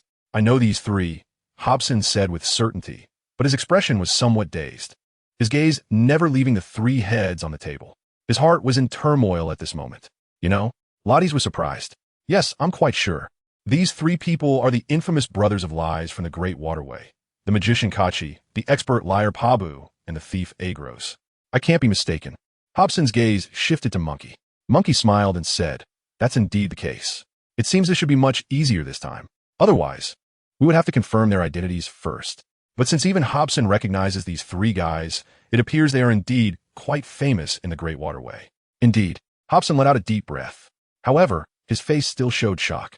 He naturally knows the 3 brothers of lies. In the Navy, everyone loathes him deeply, because these 3 pirates seem to deliberately oppose the Navy, provoking its authority. Previously, their provocations caused significant losses for the Navy. Moreover, they have always been at a loss against them. Many attempts to encircle and capture them have been cleverly evaded. In response, the Navy issued a hefty bounty. However, no bounty hunter has ever killed them. Never did anyone imagine that one day, the 3 brothers of lies would actually be killed. It was done by one person. Munchie didn't he look like he had just gone through a fierce battle. In fact, he seemed quite relaxed. Hobson had a vague feeling that these 3 might have also been instantaneously killed by Munchie, just like the way he killed the greedy wolf Seiko in the TheAbility archipelago. They were directly eliminated in an instant. Hobson curiously asked, was it another one-hit solution? Although he asked this, he was somewhat afraid to hear a positive answer, because these 3 people were all pirates with bounties exceeding 150 million berries. Among them, the bounty of a lie expert, Pabu, was as high as 190 million berries. Yes, they were all killed by me with one blow, Munchie replied straightforwardly. Oh my god, Lotties couldn't help but exclaim. The people around were also shocked. They had naturally heard of the infamous name of the Three Lies brothers. After all, they were pirates who held a top position in the Great Route and were also quite famous within the Navy. However, she had never imagined that one day she would see the heads of these three pirates neatly displayed in front of her, and all killed by one person. Rithys couldn't help but swallow hard. It was truly terrifying. Mr. Monkey's strength was simply horrifying. Rithys and a few people around her had similar thoughts. Can you help me exchange for Barry? Munchie said straightforwardly. That is definitely a must. Hobson quickly nodded in agreement. He thought, these three pirates have been killed, and the higher-ups will surely be surprised. The Lie brothers, who had always been a headache for the Navy, were unexpectedly killed one day. For them, it was simply a sudden joy. They had sacrificed many Navy personnel without managing to capture these few individuals. Never did they expect that one day they could see these three killed. Three worth 500 million berries. Hobson's heart was pounding. Let's go collect the berries, Hobson said to Lotties. But, Major, we probably don't have that much berry in reserve here. Lotties hesitated. Yes, 500 million berries is indeed too much for them. Mr. Monkey, would you mind if we use items as collateral? Hobson steeled himself and asked Munchie. What items? Munchie asked. Hobson gritted his teeth and said, it's a devil fruit, a Zoan-type devil fruit. How much do you think this is worth? Munchie inquired. 200 million berries. Hobson decided to spend big to get those three heads, 300 million berries, plus this devil fruit. Is that acceptable? Munchie generously agreed. Although trading 200 million berries for a devil fruit is indeed a bit expensive, devil fruits are not something that can just be bought with berries. Moreover, Munchie didn't want to waste too much time here. He has more important matters to attend to. Even if he is unwilling to accept this devil fruit, the Navy cannot come up with the remaining 200 million berries. Therefore, Munchie agreed without hesitation. Lottie sent a devil fruit last week and went to collect 300 million berries to give to Mr. Monkey. After agreeing, Lottie's immediately went to take care of it. It suddenly became incredibly quiet here. Munchie quietly waited for Lottie's to return. However, everyone present felt the powerful aura emanating from Munchie, being suppressed by this imposing presence. None of them dared to say anything more. Moreover, this time he had killed a top pirate from the Great Route. Therefore, they were even more shocked. At this moment, Hobson was staring at the head of the bounty expert Pabu, who had a bounty of 190 million berries. He suddenly felt a bit confused. This was a pirate with a bounty close to 200 million berries. How could he possibly be killed with a single blow? However, when he redirected his gaze to Munchie, he completely dispelled his doubts. No, it wasn't because the Lie expert Pabu was too weak. Rather, it was that Munchie's ability was simply too strong. After all, he had now clearly realized that the person in front of him, although young, was incredibly powerful, almost like a monster. Chapter 122. Is this person a monster? Just like the greedy wolf Seiko, he was already formidable. Even I couldn't guarantee that I could defeat him, and there was a high probability that I could be killed by him. Even such a powerful person was killed by this kid. The Lie expert Pabu, the magician Haki, and the thief Igelos all faced the same fate. After all, Munchie's abilities were just too strong. Hobson understood this truth deep down. He glanced at the three skulls in front of him, then looked at Munchie, his eyes filled with fear. Even as a bounty hunter, Munchie must be the top tier, because even someone with a bounty close to 200 million was killed by him in an instant. Therefore, it can be seen, he couldn't gauge Munchie's true strength at all. Rithys rushed back, panting. She struggled to carry a package in both hands, along with a small cloth bag. General Hobson, here are 300 million berries and a devil fruit, Rithys reported Hobson. Have you confirmed the quantity? Hobson asked again. He must confirm that nothing is missing. Otherwise, the naval base in the Chambord Archipelago will face a huge disaster. After all, this person's abilities are too strong. Hobson cannot imagine the consequences if he angers him. If Munchie has any bad thoughts about the naval base, Hobson doubts whether he has the ability to resist. Perhaps he would be killed instantly like the greedy wolf Seiko and those three. He has already confirmed several times. Lottie's assured him. She also knows the importance of this matter. Very well. Hobson nodded and handed over 300 million berries and the devil fruit to Munchie, saying, Mr. Munchie, please confirm. Munchie took the two packages and looked at them. The small cloth bag contained the devil fruit. The exterior of the devil fruit was carved with intricate patterns, resembling a fruit. After confirming, Munchie smiled and said, Thank you then. I hope to see you again next time. Munchie left the office with the berries and the devil fruit. Everyone watched Munchie's departing figure, frozen in place. Hope to see you again. Munchie's last words lingered in their minds for a long time. It was simply unimaginable. There was actually a chance. This time, nearly 500 million berries were exchanged. And last time, there was also 120 million berries. Compared to last time, this time it nearly quadrupled. How many berries would Munchie exchange the next time he comes to the naval base? Thinking of this, Hobson couldn't help but feel a chill run down his spine. He thought that there wasn't much stock of berries left at the naval base in the Chomp Islands. If Munchie brings a pirate's head to exchange next time, what would he have to offer in return? Surely not. He couldn't let his lack of credibility lead to a significant blow to the naval base. He hurriedly asked Rithis, "How much do we have left in the warehouse?" "Only 40 million, Rithis whispered. Hobson was stunned. This amount of berries had been accumulated over several years. In just a few days, they had all been exchanged. And it was the same bounty hunter who did it. Just 4 pirates had spent the entire stock of berries. I need to contact the higher-ups as soon as possible. Hobson felt that this matter was very urgent. Then, he looked at the heads of the people on the table and said, "Wrap these pirate heads up and keep them together with the bounty notices. Then store them in the warehouse." "Okay," Lottie's replied. The remaining people present all watched the scene in front of them, still immersed in shock. "Get back to whatever you were doing," Hobson sternly reprimanded. Then he went straight back to the office upstairs. He took out the phone book. "Brew, brew." A voice came from the other end of the phone book. "This is the mole, what's up?" It was a very serious voice. The mole is a vice admiral of the Navy headquarters, and he is very powerful. He is also Hobson's superior. "General Mole, the berry stock at the naval base in the Shambadi archipelago has run out, and I hope you can help apply for some to be sent here," Hobson said helplessly. "Wasn't there a time when we didn't exchange berries at all? How did it suddenly run out?" Mole was somewhat confused. It was indeed like that before. But in the past few days, a very young bounty hunter has killed several pirates with bounties over 100 million berries. So all the berries were exchanged out at once. You might be surprised to hear this. The pirates that were killed are the Brothers of Lies and the greedy wolf Seiko. Moreover, all 4 of them were killed instantly by this bounty hunter, Hobson confessed. What? Mole was also very surprised. It's obvious. He never thought such a thing would happen. The 3 Brothers of Lies had always been his deep-seated hatred. They had been captured several times before, but had escaped each time. He never expected this. They actually ended up dying in the Sabati archipelago. Moreover, they were killed instantly by the same person.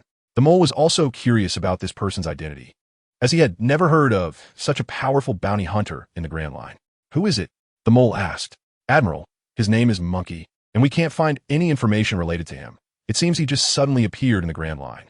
At this moment, Munchie had already walked out of the naval base's entrance. As he passed by the gate of the naval base, he heard the guards discussing. They said the notorious Lie brothers were killed instantly by a single person. Impossible. Each of them had a bounty of over 100 million berries. How could they be so easily killed?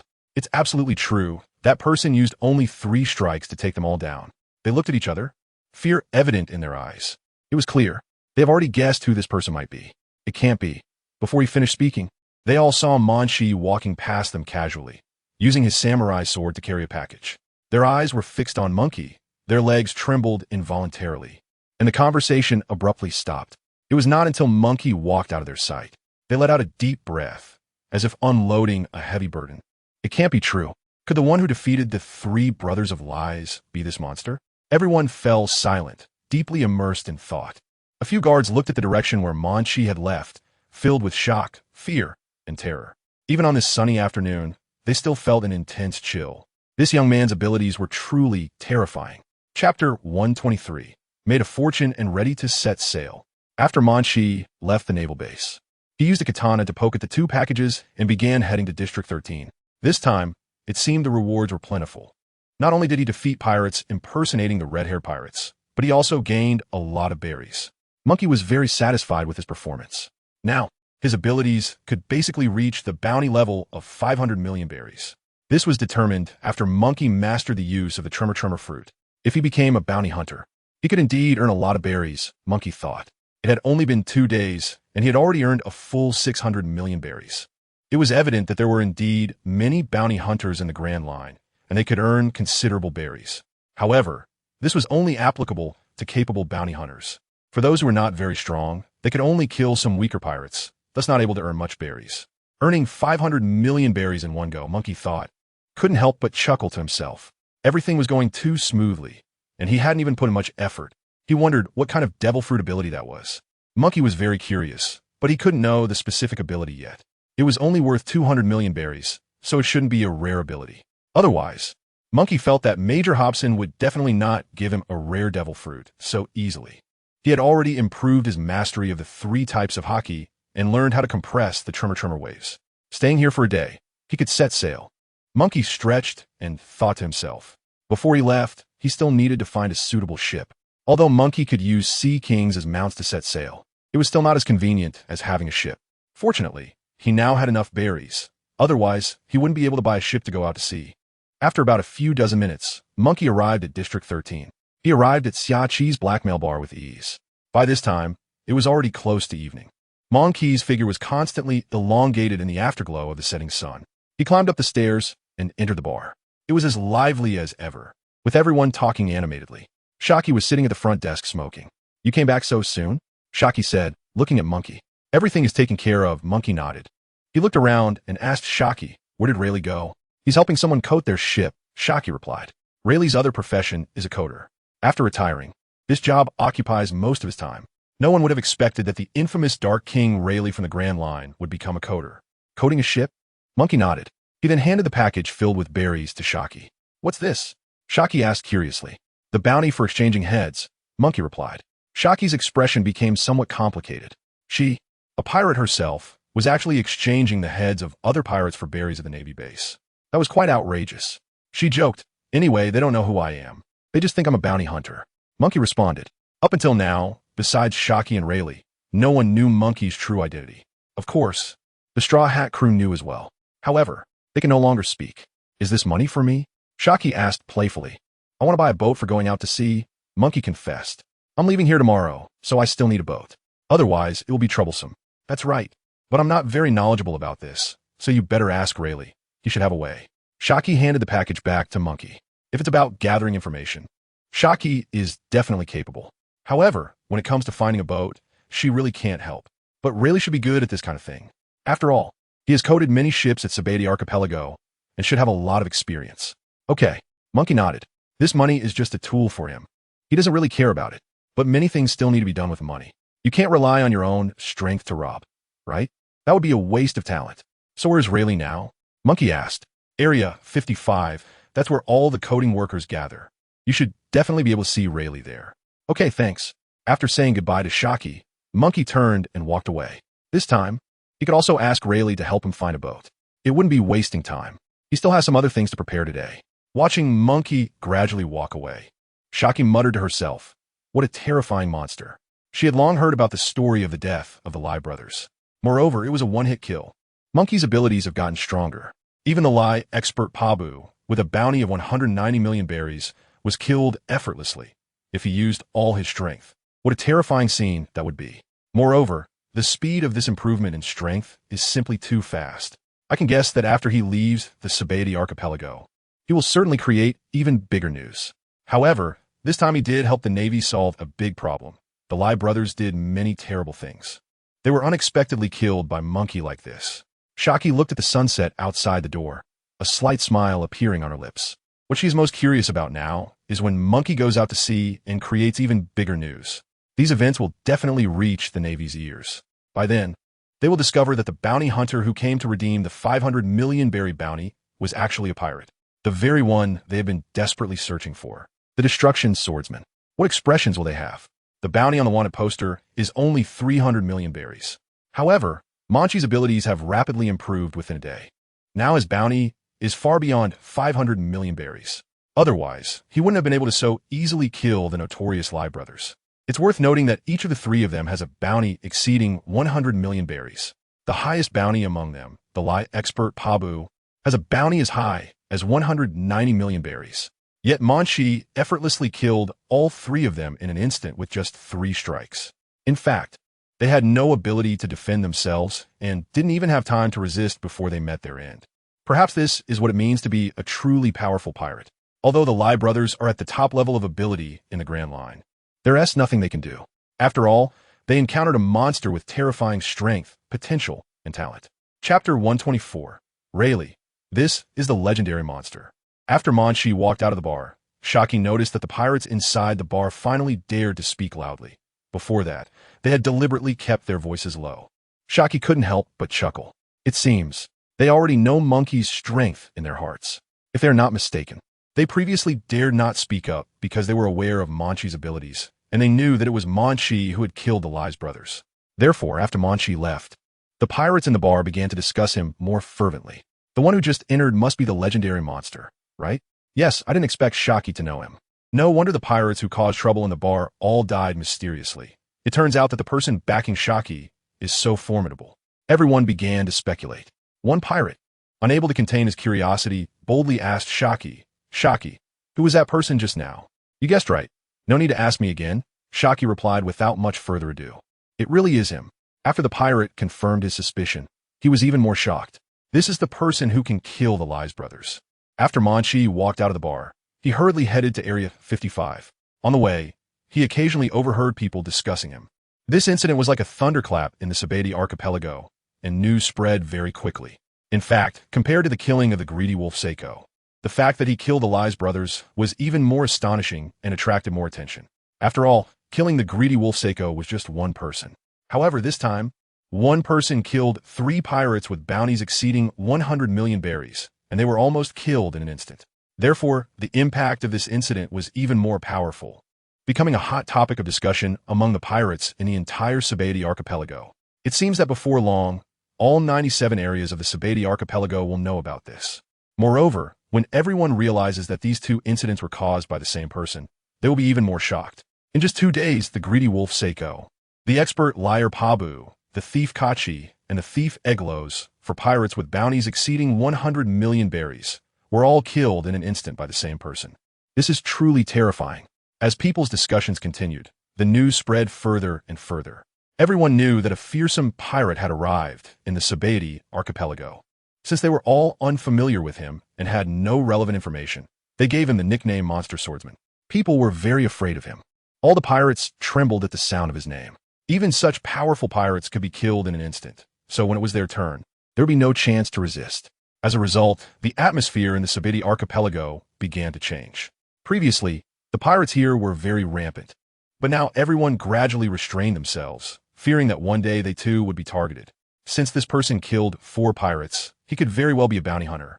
If they were too arrogant, they might attract his attention and then be killed in an instant. Thinking of this, the pirates of the Sabati archipelago could only suppress their past tempers. It seems that because of this person, the pirates of the Sabati archipelago have started to behave themselves? A bounty hunter? Munchie smiled and shook his head. Their imagination was indeed very rich. However, Munchie didn't have the energy to care about these matters. He directly arrived at Area 55. Just as Xiaoqi said, this is the gathering place for coders and shipbuilders. After all the pirate ships are completed, they will be coded.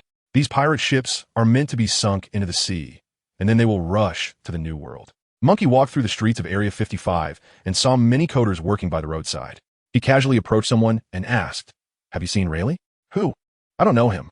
Monkey had no choice but to keep asking as he walked along. Eventually, he found him. Rayleigh was meticulously coding a pirate ship. This kind of work can be done by one person, but it is very time-consuming. Next to Rayleigh stood another person, who was about the same age as Rayleigh. They were chatting. Raleigh was a bit surprised to see Monkey coming over, and asked, "You actually found your way here? Raleigh, is this your friend? I've never seen him before." The old man standing next to Raleigh was sizing up Monkey and was quite interested in his identity. "Monkey, this is Wells. He talks a lot. Just ignore him," Raleigh casually said.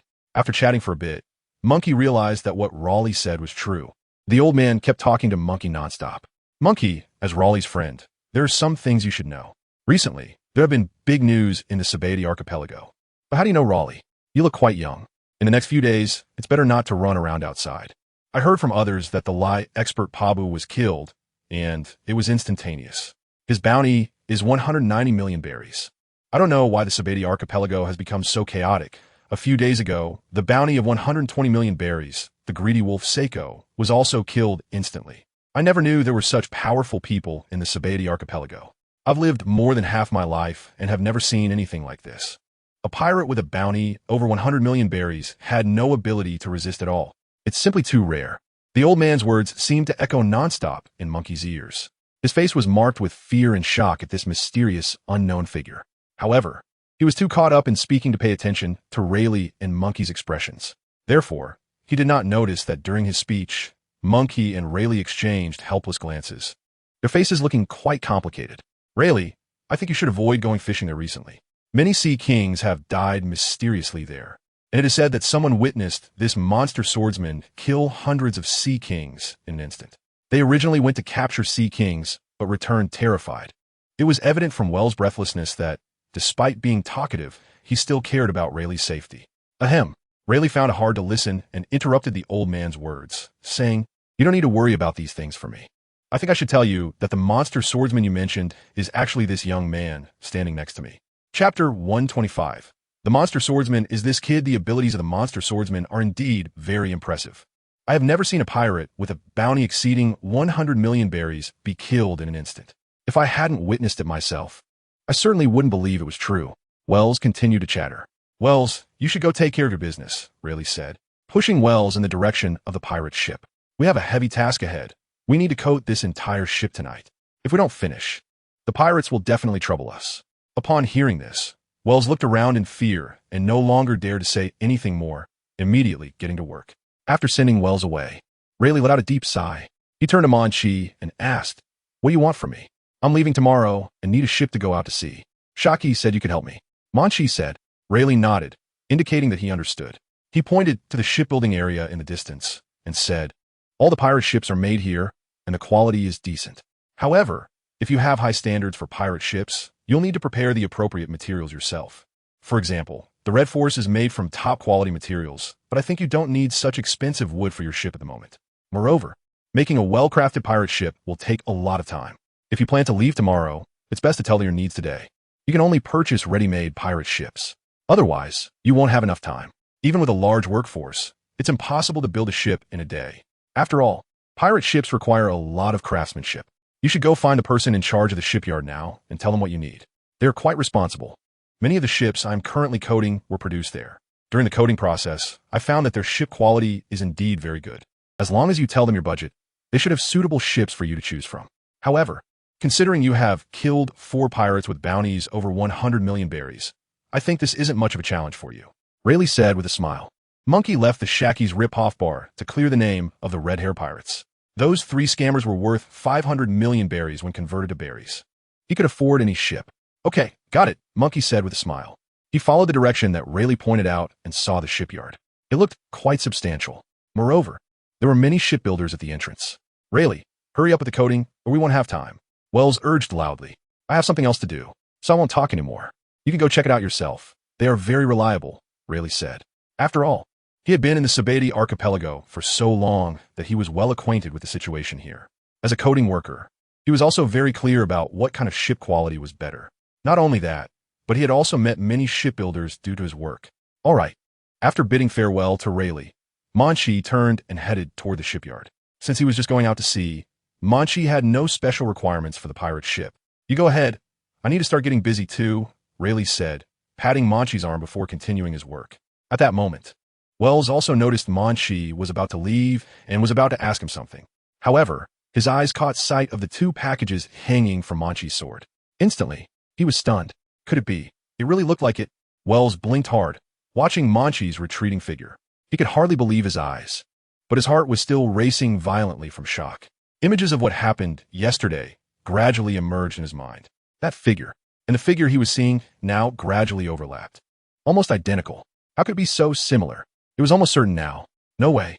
Wells' mouth was wide open, staring blankly in the direction Munchie had left.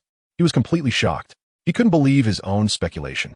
But the facts were still pointing to one conclusion. Is this Rayleigh's friend? No way. Absolutely impossible. I must be seeing things. It seems I've been really tired lately. Or perhaps, due to the shock from yesterday's events, I experienced an illusion. No matter what I see, I feel like I want to blame the monster swordsman. A good rest for a couple of days should help. However, Wells could no longer work calmly at this moment. "Wells, why have you stopped again?" Rayleigh noticed that Wells was staring blankly at the bow of the ship. He shouted loudly. "No, I'm just a bit tired," Wells explained. "Hurry up. If we delay the schedule, the payment from Barry will be significantly reduced, and the pirates will vent their anger on us because of it. You wouldn't want to be taken out by pirates, would you?" Rayleigh put a lot of pressure on Wells. "Stop saying that. I will do my best," Wells said. "But there's one thing I can't understand." He looked at Riley with a hint of fear and trepidation. "Just say it quickly and then get back to work." We've already wasted a lot of time today. We can't afford to slack off. Riley said this while not stopping his work. Therefore, he didn't notice the significant change in Wells' expression. I don't know if I was mistaken, but the friend who came today looked very similar to the monster swordsman from behind. Wells hesitated and said. He looked eagerly at Rayleigh, hoping that the other party could give him a response. However, Rayleigh continued to focus on his work and said, That's right, you're not seeing things. The monster swordsman is this kid. As soon as he finished speaking, Wells was instantly stunned. He felt a chill all over his body, and his legs immediately began to tremble. Rayleigh, don't joke like that. Wells forced a dry smile, but the expression on his face looked worse than crying. You guessed it. So why don't you dare to believe it? Rayleigh said. After hearing Rayleigh's words, Wells felt even more terrified. It was simply too horrifying. He couldn't believe he had said so many irrelevant things to him. He even mentioned that the Sabati archipelago was not peaceful recently and warned him to be careful, among other foolish remarks. At that moment, Wells felt as if he wanted to die. The other party was someone who could easily take down 3 swordsmen with bounties exceeding 100 million berries. How could he still need to be careful? Not to mention the Sabati archipelago, even in the entire Grand Line, with his strength, he could almost walk sideways. Wells said with a trembling voice, Rayleigh, your friend is really too incredible. He felt unsteady on his feet. He never imagined he could actually have a conversation with someone so powerful. This incident would be something he could never forget in his lifetime. Chapter 126. Unexpectedly, they all know me? According to what Rayleigh said, Munchie walked to the location of the shipyard. Before he even entered the factory door, he saw many shipbuilders working on the ship's frame at the entrance, clanging and hammering away. Ding! Zong! The sound of loud hammering spread to the surroundings. This entire area was a shipyard, and there were many shipbuilders. Munchie glanced over. They were densely packed, almost impossible to count. Fortunately, he already knew who to look for, so he didn't need to pick them out one by one. He walked straight toward the shipyard ahead. The air was filled with the pungent smell of wood. Young man, who are you looking for? One of the curious craftsmen nearby asked. I need to buy a ship and would like to find the person in charge to help me choose. Tomorrow, I have to set sail and leave this place.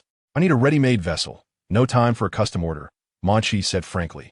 Oh, looking to buy a ship? The craftsman smiled warmly. Before long, the shipyard manager emerged from inside. Hello, sir. I'm Clays. What kind of ship are you looking for, custom or ready-made? I'm leaving tomorrow, so it has to be ready-made, Munchie replied. Understood. How large a ship do you need, and what will it be used for? Any specific structural requirements? Let me know your conditions so I can recommend something more suitable, Clay said with a friendly smile. Munchie thought for a moment and said, preferably something sturdy enough to withstand storms. And also, he listed all the requirements he could think of. These are also essential features for any good ship. Munchie added. After listening carefully, Clays nodded. We can meet those needs. There happens to be a ship here that fits well, and its quality is excellent. Would you like me to take you to see it? Munchie agreed, and together with Clays, they entered the shipyard's warehouse. Along the way, numerous ships were being processed in various sections. Some completed vessels were displayed as samples in prominent spots. Clays stopped and pointed one of them. This is the one. He faced a ship and said, This ship is made of the finest wood, with materials sourced from Wihayali Island. Therefore, it is quite rare. Not only that, but this ship has a large space that can accommodate several hundred people. It also looks quite exquisite from the outside. Munchie observed the ship from left to right. It appeared to have the shape of a wolf, looking very majestic. Moreover, there were some cracks in the ship's side. Opening the cracks, it could be used for cannon fire. It seemed very practical. Without hesitation, Munchie asked, How much would it cost in berries? Clay smiled warmly and said, Sir, you have a keen eye. He smiled while agreeing with Munchie, because this time he had encountered a big buyer. At that moment, a shipwright walked over and whispered a few words in Cleese's ear. After listening, Cleese's expression changed drastically. After the shipwright walked away, his smile froze on his face as he stared blankly at Munchie. But after a while, he regained his composure, although it was evident that he was desperately suppressing his fear. Sir, I can see you have a good eye, so for this ship, we can let it go for just 20 million berries. The smile on Clay's face looked more like a grimace. It was clear that he must be selling it at a loss. Only 20 million berries? Munchie was somewhat surprised. This was far below his expected price. He also thinks that this ship is worth at least 50 million berries. He looked at Clays suspiciously. After a moment, he suddenly realized something. It seemed he already knew who he was. He didn't expect that his identity would be discovered so quickly. Munchie smiled helplessly.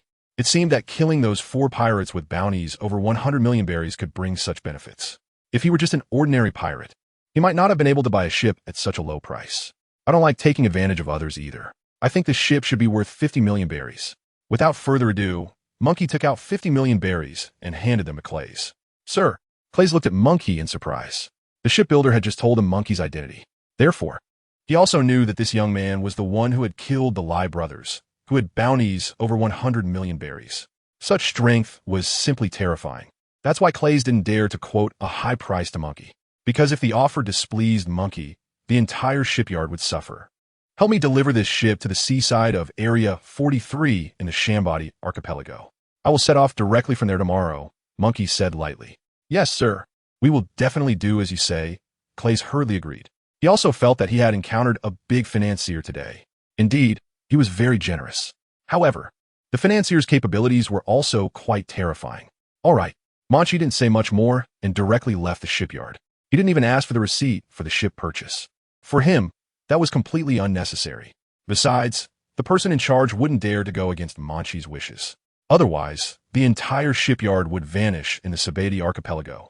Munchie was also sure that Claes wouldn't be so foolish.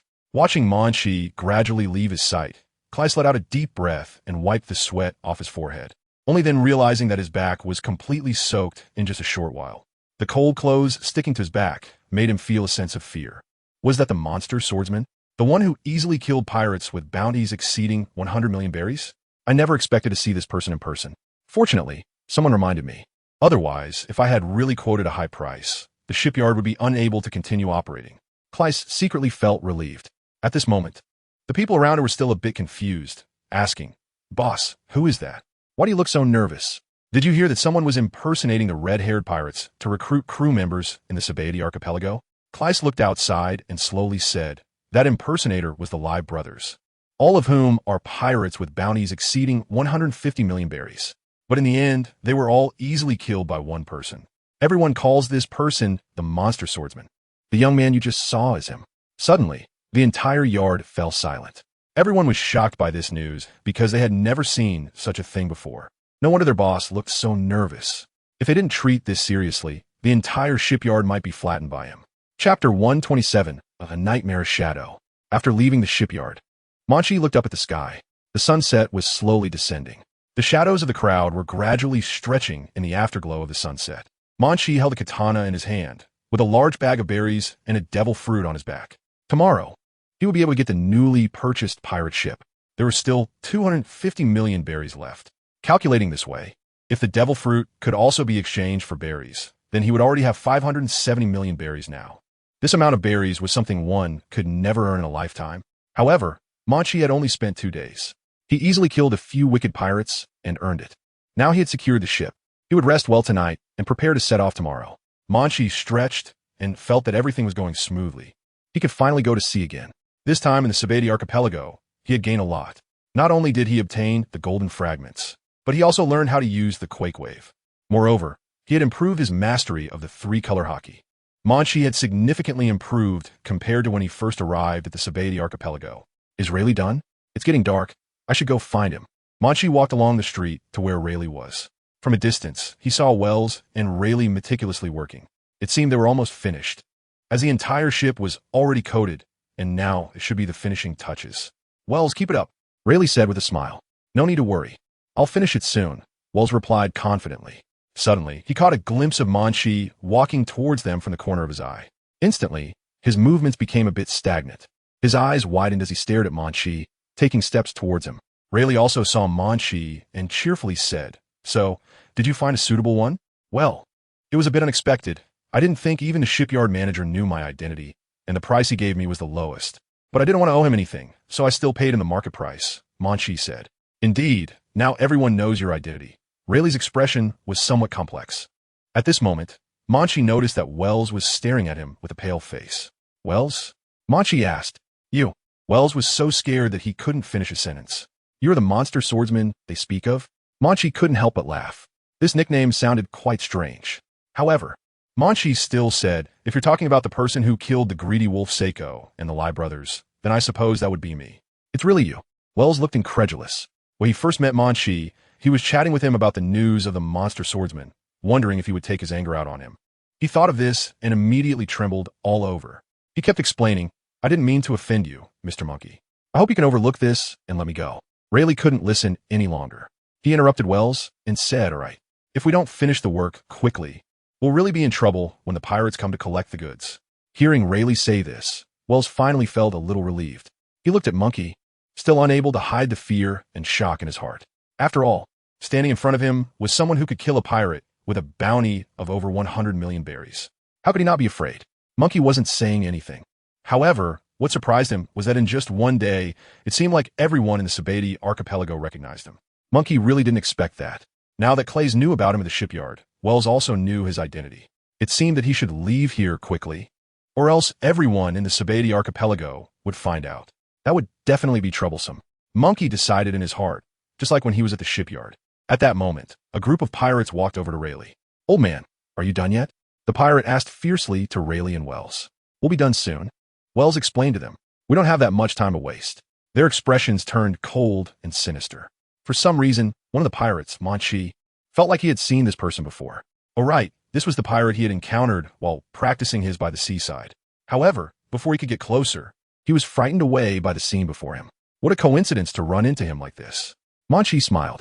Hearing Munchie's laughter, several pirates turned to him with hostile expressions. However, when they clearly saw Munchie's face, their momentum immediately diminished.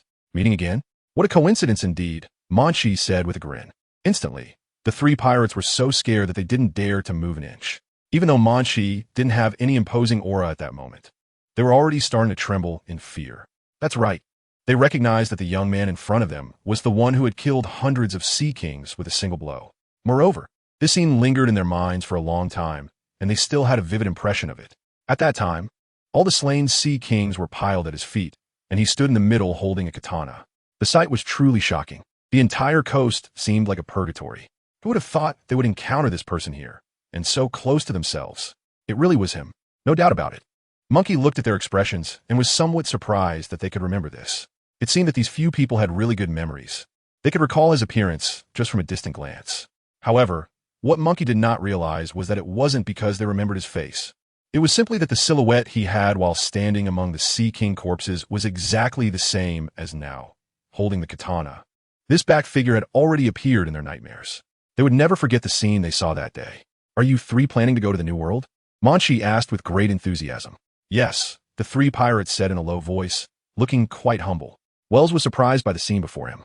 He looked at Munchie again and suddenly felt a deep respect for him. This kid is really amazing. He didn't even say anything, yet made these three pirates so scared that they didn't dare to speak. Truly, he is a great swordsman who can effortlessly kill pirates with bounties over 100 million berries. Wells thought about the three pirates who had just been so arrogant, now looking like elementary school students who had done something wrong. He couldn't help but feel emotional.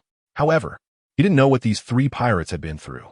If he had witnessed that scene, he would surely feel fear as well. Chapter 128, Fishman Xiaoba. Through this incident, Wells no longer feared Munchie, but deep down, he was still very anxious. After all, he easily killed a pirate with a bounty of over 100 million berries. For someone with such terrifying abilities, Wells found it difficult to treat him like an ordinary person. Be patient, they'll be done soon. Munchie patted a pirate's arm and said, Yes, yes. The pirate trembled at his touch, nodding rapidly like a chick pecking at rice. They never expected to encounter that monster here. Moreover, it seems that this young man has a good relationship with these two coding workers. Therefore, they had to treat Riley and Wells with great respect. They stood anxiously in place, waiting. The scene of Munchie killing hundreds of sea kings with a single stroke had a tremendous impact on them. Moreover, they also learned that Munchie has other identities. It is said that Munchie has also killed pirates with bounties exceeding 100 million berries. Therefore, they were even more afraid of Munchie now. After a few minutes, Rayleigh said, It's done. That was not easy. Wells wiped the sweat from his face, feeling a bit tired. At this point, a bright moon had already risen in the sky. It was evening so soon. Rayleigh smiled and said, I guess when we go back, we'll be lectured again. After saying this, Rayleigh turned to the three pirates and said, You guys check it out. If there are any problems, we won't take your berries.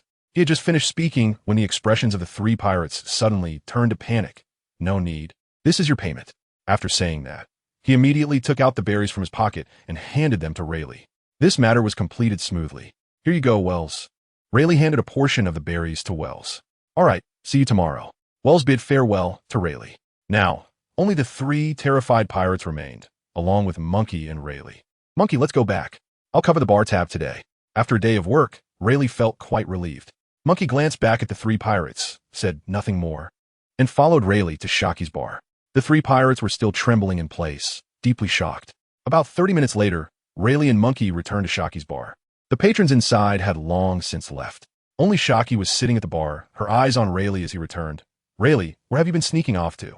You came back so late. Rayleigh hurriedly explained. Monkey can vouch for me. I didn't slack off at all. Yes, Monkey said with a smile. All right, I'll believe you this once. Shaki said, what about the berries you collected? Without hesitation, Rayleigh handed the berries over to Shaki. He turned to Monkey and said, this is the berry I usually drink. Monkey nodded in understanding. Are you leaving here tomorrow? Shaki asked. Yes, I plan to go to Alabasta first. It would be great if I could encounter Buggy and the Straw Hat Pirates along the way.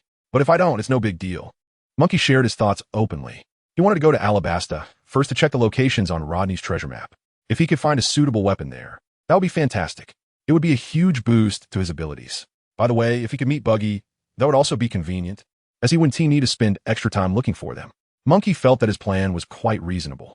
Everything is ready, just waiting for the right opportunity. His 2-day stay in the Sabeti archipelago had been very rewarding, especially the golden fragments he obtained from Rayleigh.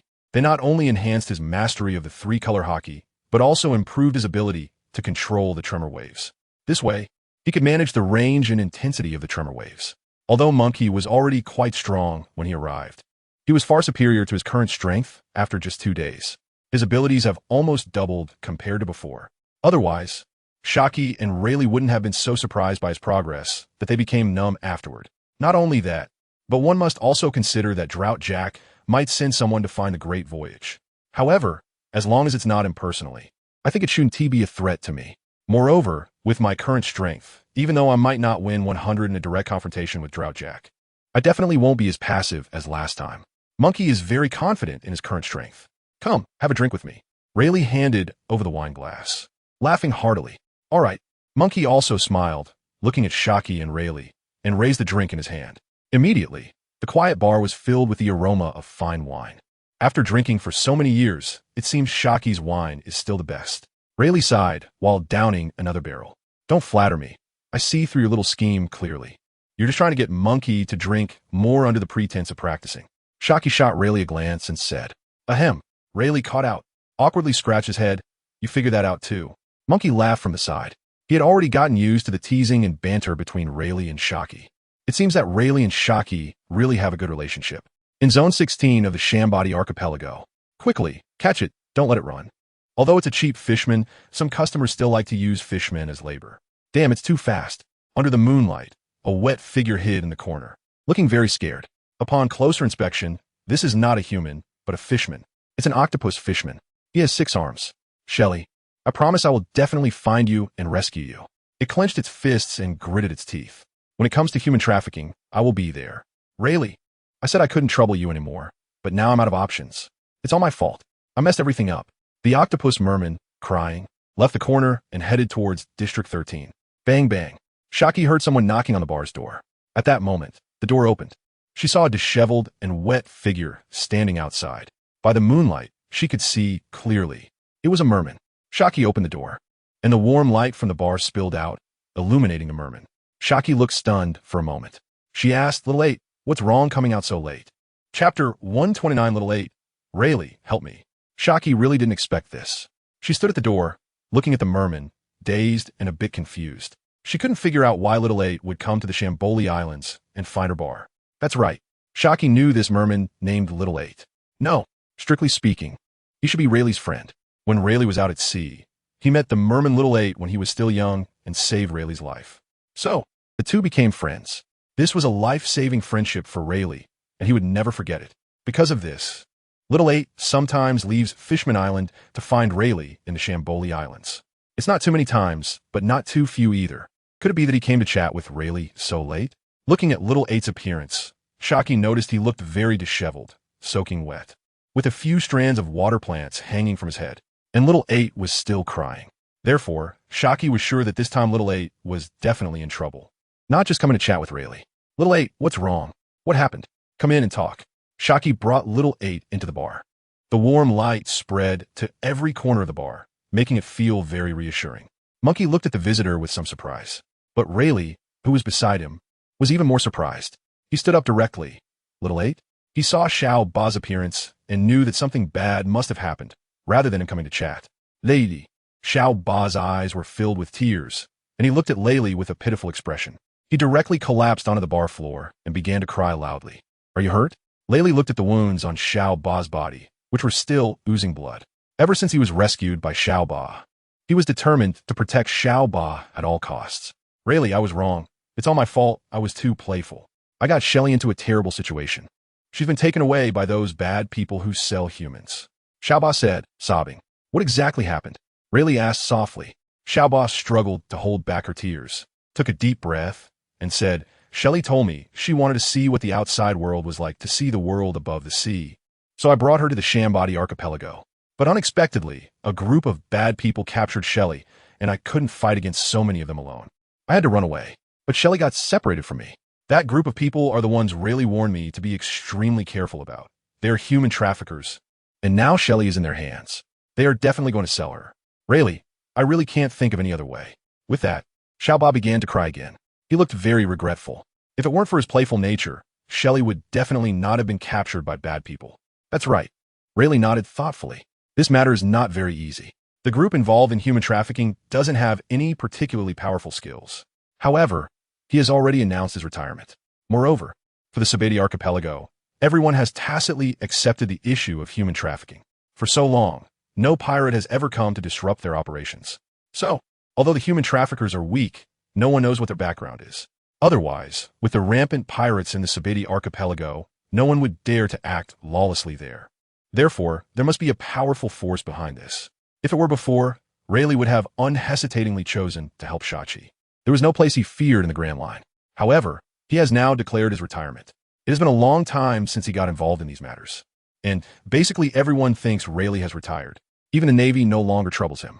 The Navy can find out where Rayleigh is, but since he is no longer a pirate, there is no need to pursue this matter further to avoid causing greater trouble. If Rayleigh chooses to help Shachi and rescue Shelly from the human traffickers, does that mean he would have to re-enter the fray? Rayleigh. Shachi's expression was also a bit complex. She didn't want Rayleigh to get involved in these disputes again. If he did, the troubles that would follow would be inevitable. The peaceful and stable life they had enjoyed for so many years would be destroyed. Once he took action, it would be hard to turn back. It had taken Rayleigh a great deal of effort to decide to step back in the first place. Rayleigh, I beg you, please help me rescue Shelly. Shachi cried loudly while lying on the ground. At this moment, Rayleigh said nothing more. He was wondering if there was a perfect solution to solve Xiao Ba's problem. Shachi looked at Rayleigh and couldn't help but sigh. Although she was reluctant for Rayleigh to get involved in such matters, it was her own wish. However, she couldn't impose this idea on Rayleigh. No matter what decision Rayleigh made, Shachi had already decided to support him to the end. The atmosphere was a bit awkward. Xiao Ba cried and felt a wave of despair in his heart. If Rayleigh chose not to help him, he really had no way to save Shualai. He doesn't have the ability to confront those people. However, he will still give it his all, even if it means losing his life. At this moment, Monkey basically understands the situation and thinks about Rayleigh's difficult position. He understands. Rayleigh, who has already retired from the world, will definitely bring a lot of trouble once he takes action. However, Rayleigh will definitely help Little 8. This is beyond doubt. Rayleigh, you've also helped me a lot. After all, I got the golden fragment from you. So, let this be my way of repaying you. Monkey smiled as he walked towards Little 8. In any case, he was going to leave Shambadi archipelago. Therefore, it didn't matter even if he caused a commotion here. Moreover, he is a pirate, and a subordinate of the Yonko pirate crew. Monkey was not afraid of causing trouble at all. He had already wiped out several members of the Beast Pirates, and even attracted the attention of Jack the Drought. So, for Monkey, this matter was not difficult at all. I'll go, Monkey said. Rayleigh looked at Monkey in surprise, but then thought that Monkey was indeed more suitable for this task. Kid Monkey, this matter is not that easy. Shaki said from his side. I'm not afraid of trouble, and besides, I've already caused quite a bit of it recently. Otherwise, I wouldn't have come to the Grand Line. Shaki couldn't help but laugh. Indeed. Ha, good. I'll remember this favor, Rayleigh said with a hearty laugh. What? At this moment, Little 8 finally noticed Monkey's presence. He was a very young man, standing next to Rayleigh, smiling at him. He looks quite immature. Rayleigh? Can he really help me? Xiao Ba looked at Rayleigh and asked with some doubts. Chapter 130. As long as he steps in, the Straw Hat Pirates are no match for him. At Shaki's bar, the warm light illuminated every corner of the bar. It also fell on Munchie, who exuded a faint glow, all of which caught Xiaoba's eye. Xiaoba still had some doubts about Munchie's strength. After all, Munchie didn't look very old. He even seemed younger than Xiaoba himself. Can such a young person really help him rescue Shelly? Rather than believe in this seemingly insignificant young man, Xiaoba preferred to trust his own strength. Moreover, Xiaoba still doubted whether this boy could defeat him. Upon hearing Xiaoba's words, both Rayleigh and Haki were taken aback. They exchanged a glance, then looked at Xiaoba, and turned to look at Monkey D.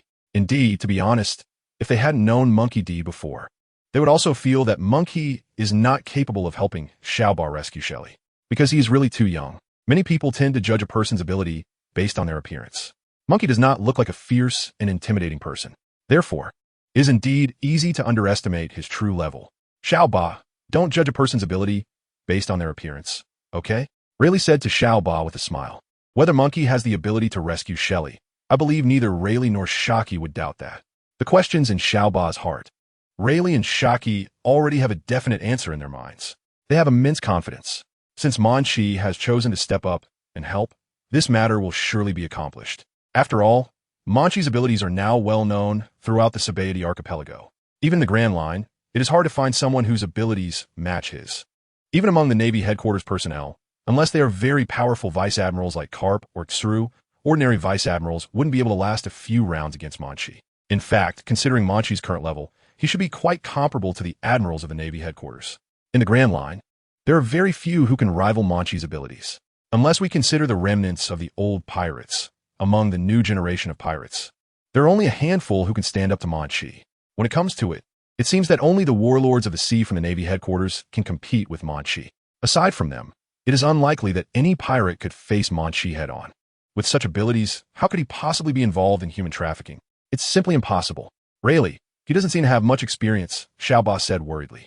Then he thought for a moment and added, when I went to the East Blue before, I saw a group of pirates. They were very strong. But I feel that even with their abilities, it would be very difficult to rescue Shelly from the human trafficking market. So I'm really worried. As soon as he finished speaking, Munchie laughed. The pirate crew you just mentioned from the EC, it wouldn't be the Straw Hat Pirates, would it? You know about them? Xiaoba was a bit surprised. He didn't expect this young man to have heard of the Straw Hat Pirates. Ever since Xiaoba was defeated that time, he had returned to Fishman Island.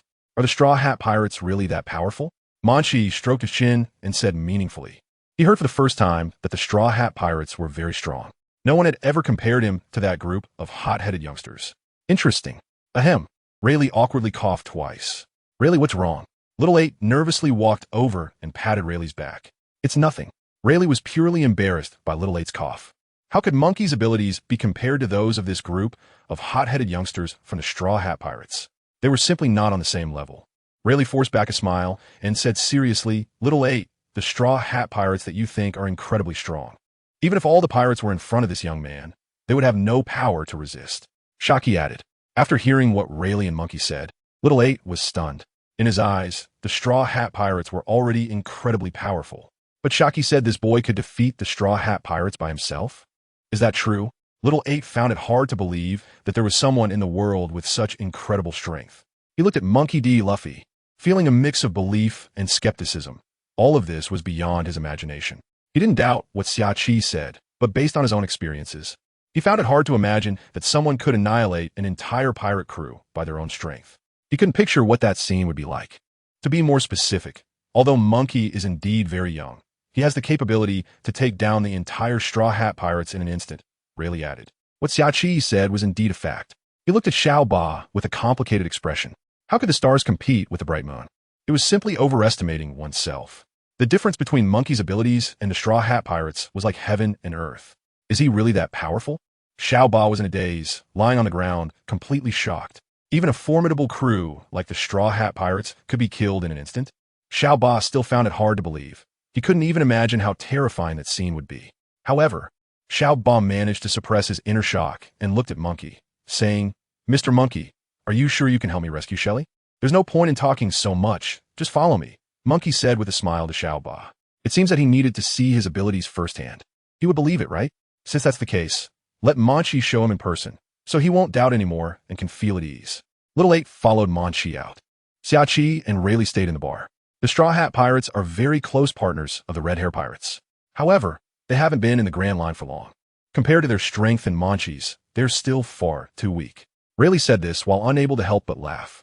It's like comparing a rookie pirate to an emperor pirate crew. Rayleigh couldn't help but sigh again. Although the situation was due to little 8. I can't blame him for anything. Xiaoqi nodded. Indeed, but wanting to see the world above the sea isn't their fault. It's those damned human traffickers.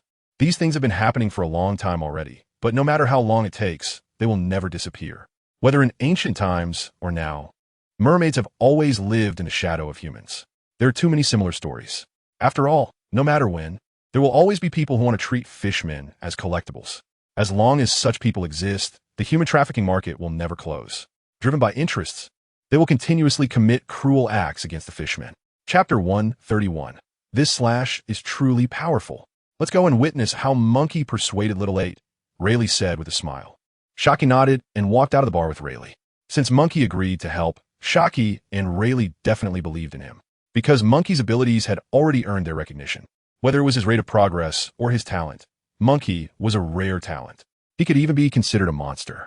Moreover, based on Monkey's current abilities, Rayleigh and Shaki believed that as long as Monkey was willing, he could topple the entire Sabaody archipelago. It was merely a human trafficking den.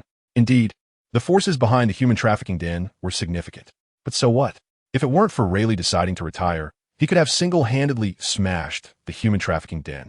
However, now that he was retired, he could no longer participate in these conflicts. But Monkey was completely different. He is one of the crew members of the Red-Haired Pirates. He doesn't have to worry about any consequences at all. In other words, Munchie has even challenged the Beast Pirates. What is there for him to fear? Xiaoqi and Leilai arrived at the location where Munchie was. They saw Munchie holding a katana, standing a few meters away. Xiaoba looked confused, not knowing what Munchie was planning. Mr. Munchie, you. Xiaoba couldn't hold back his curiosity and asked, You doubt my ability to help you rescue Shelly. So let me show you firsthand, and then you can tell me if I have that ability, Munchie said confidently.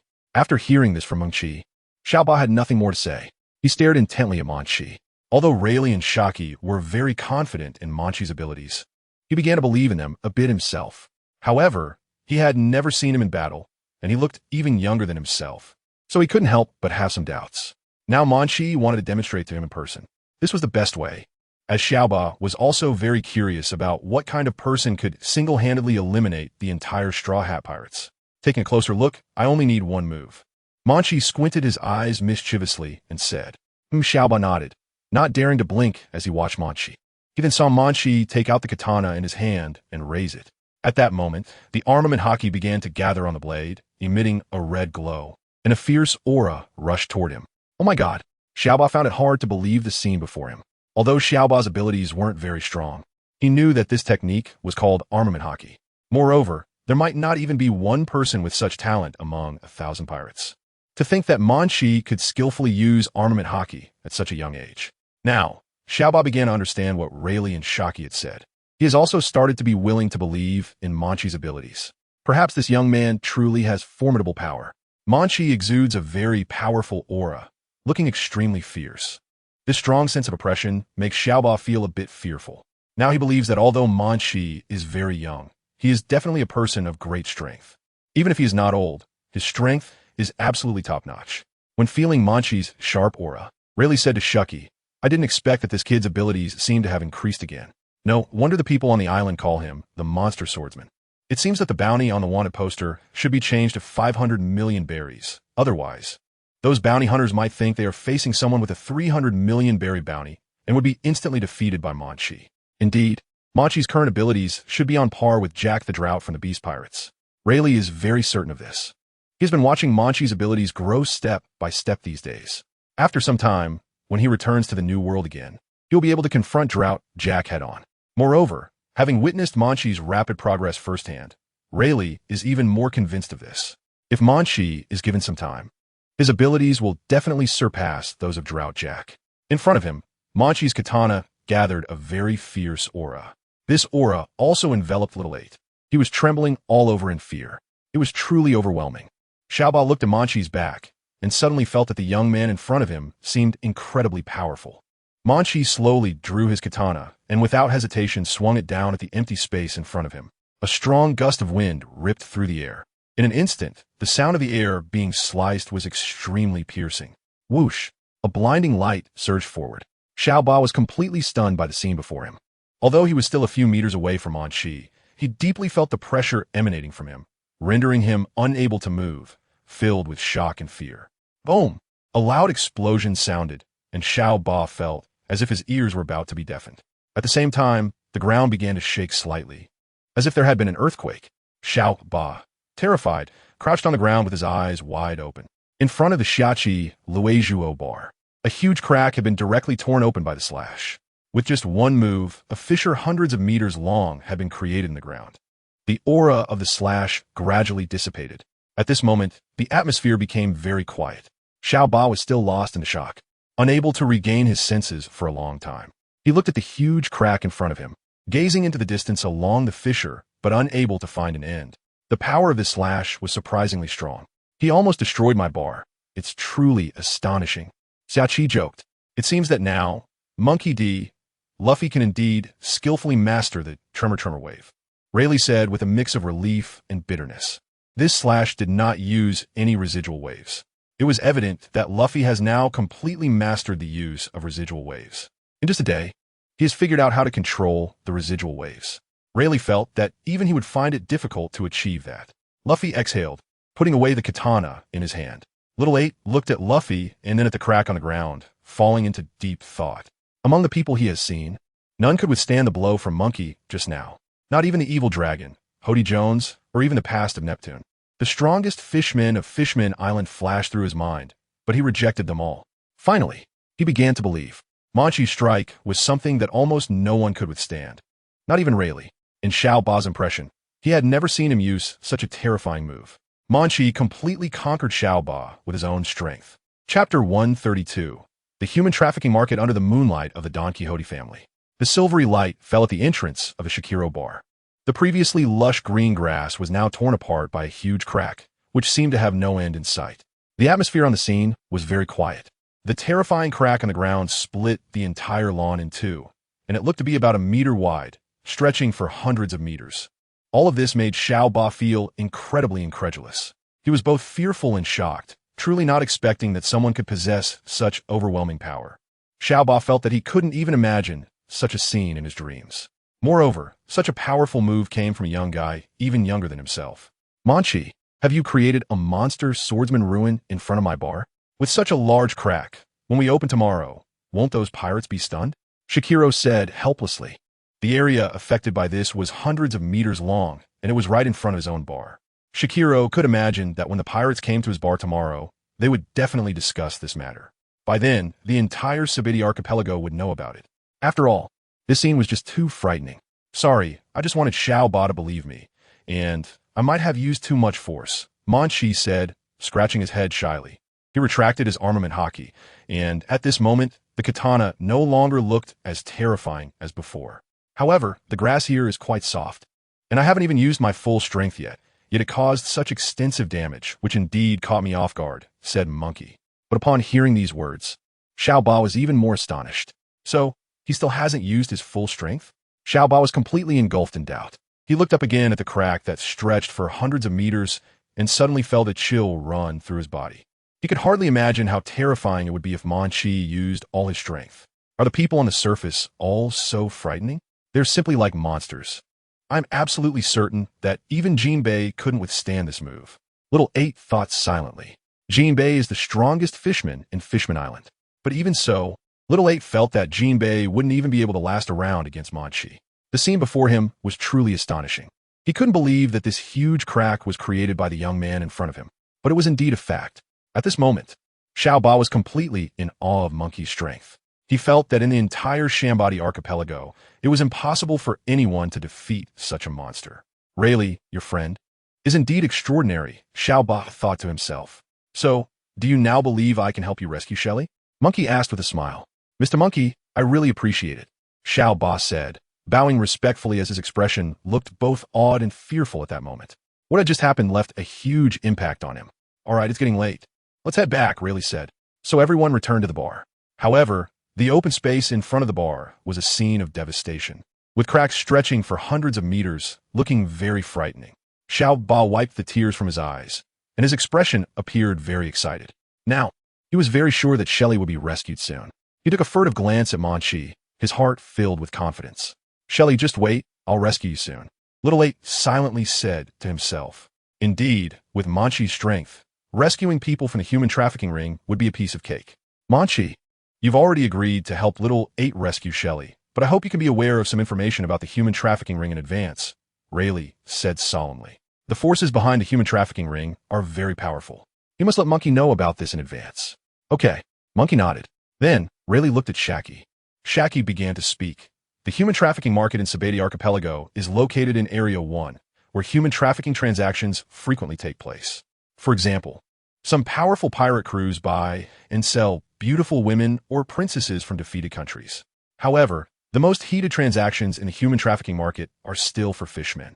Such occurrences are rare. Some fishmen, after being sold, are trapped in glass tanks, losing their freedom and can only be viewed by various people through the glass. If some fishmen have unique appearances, their prices can be very high, and they are highly sought after. However, the Navy in Sabati Archipelago has never intervened in such transactions. This is not only because Sabati Archipelago is under the control of the Celestial Dragons, but also because the forces behind the human trafficking market are very powerful. Shaki looked at Monkey and asked, Do you know who the forces behind Area 1 in Sabati Archipelago are? This was the question that concerned Monkey the most. The fact that human trafficking can occur right under the noses of the Navy, and such a profitable market exists without any pirates daring to cause trouble, is very telling. It is clear that everyone tacitly acknowledges that the forces behind this are beyond their reach. Meanwhile, Chopper listened to all of this, feeling very angry but powerless. He was gasping with rage. Fishmen are treated as commodities here, and he feels helpless about it. After all, his abilities are not enough to contend with the forces behind this, nor can he stop these people from trafficking humans. If the information is accurate, Area 1 in Sabati Archipelago belongs to the family of Don Quixote da Flamingo, one of the 7 warlords of the sea. In the New World, he is known as the Joker. Monkey thought for a moment and said, It seems you know quite a bit about the New World, Monkey. Shaki was a bit surprised. She didn't expect that Monkey would know even this. He actually knows which family controls the human trafficking market in the Sabati Archipelago. Yes, this is the power of the Don Quixote family.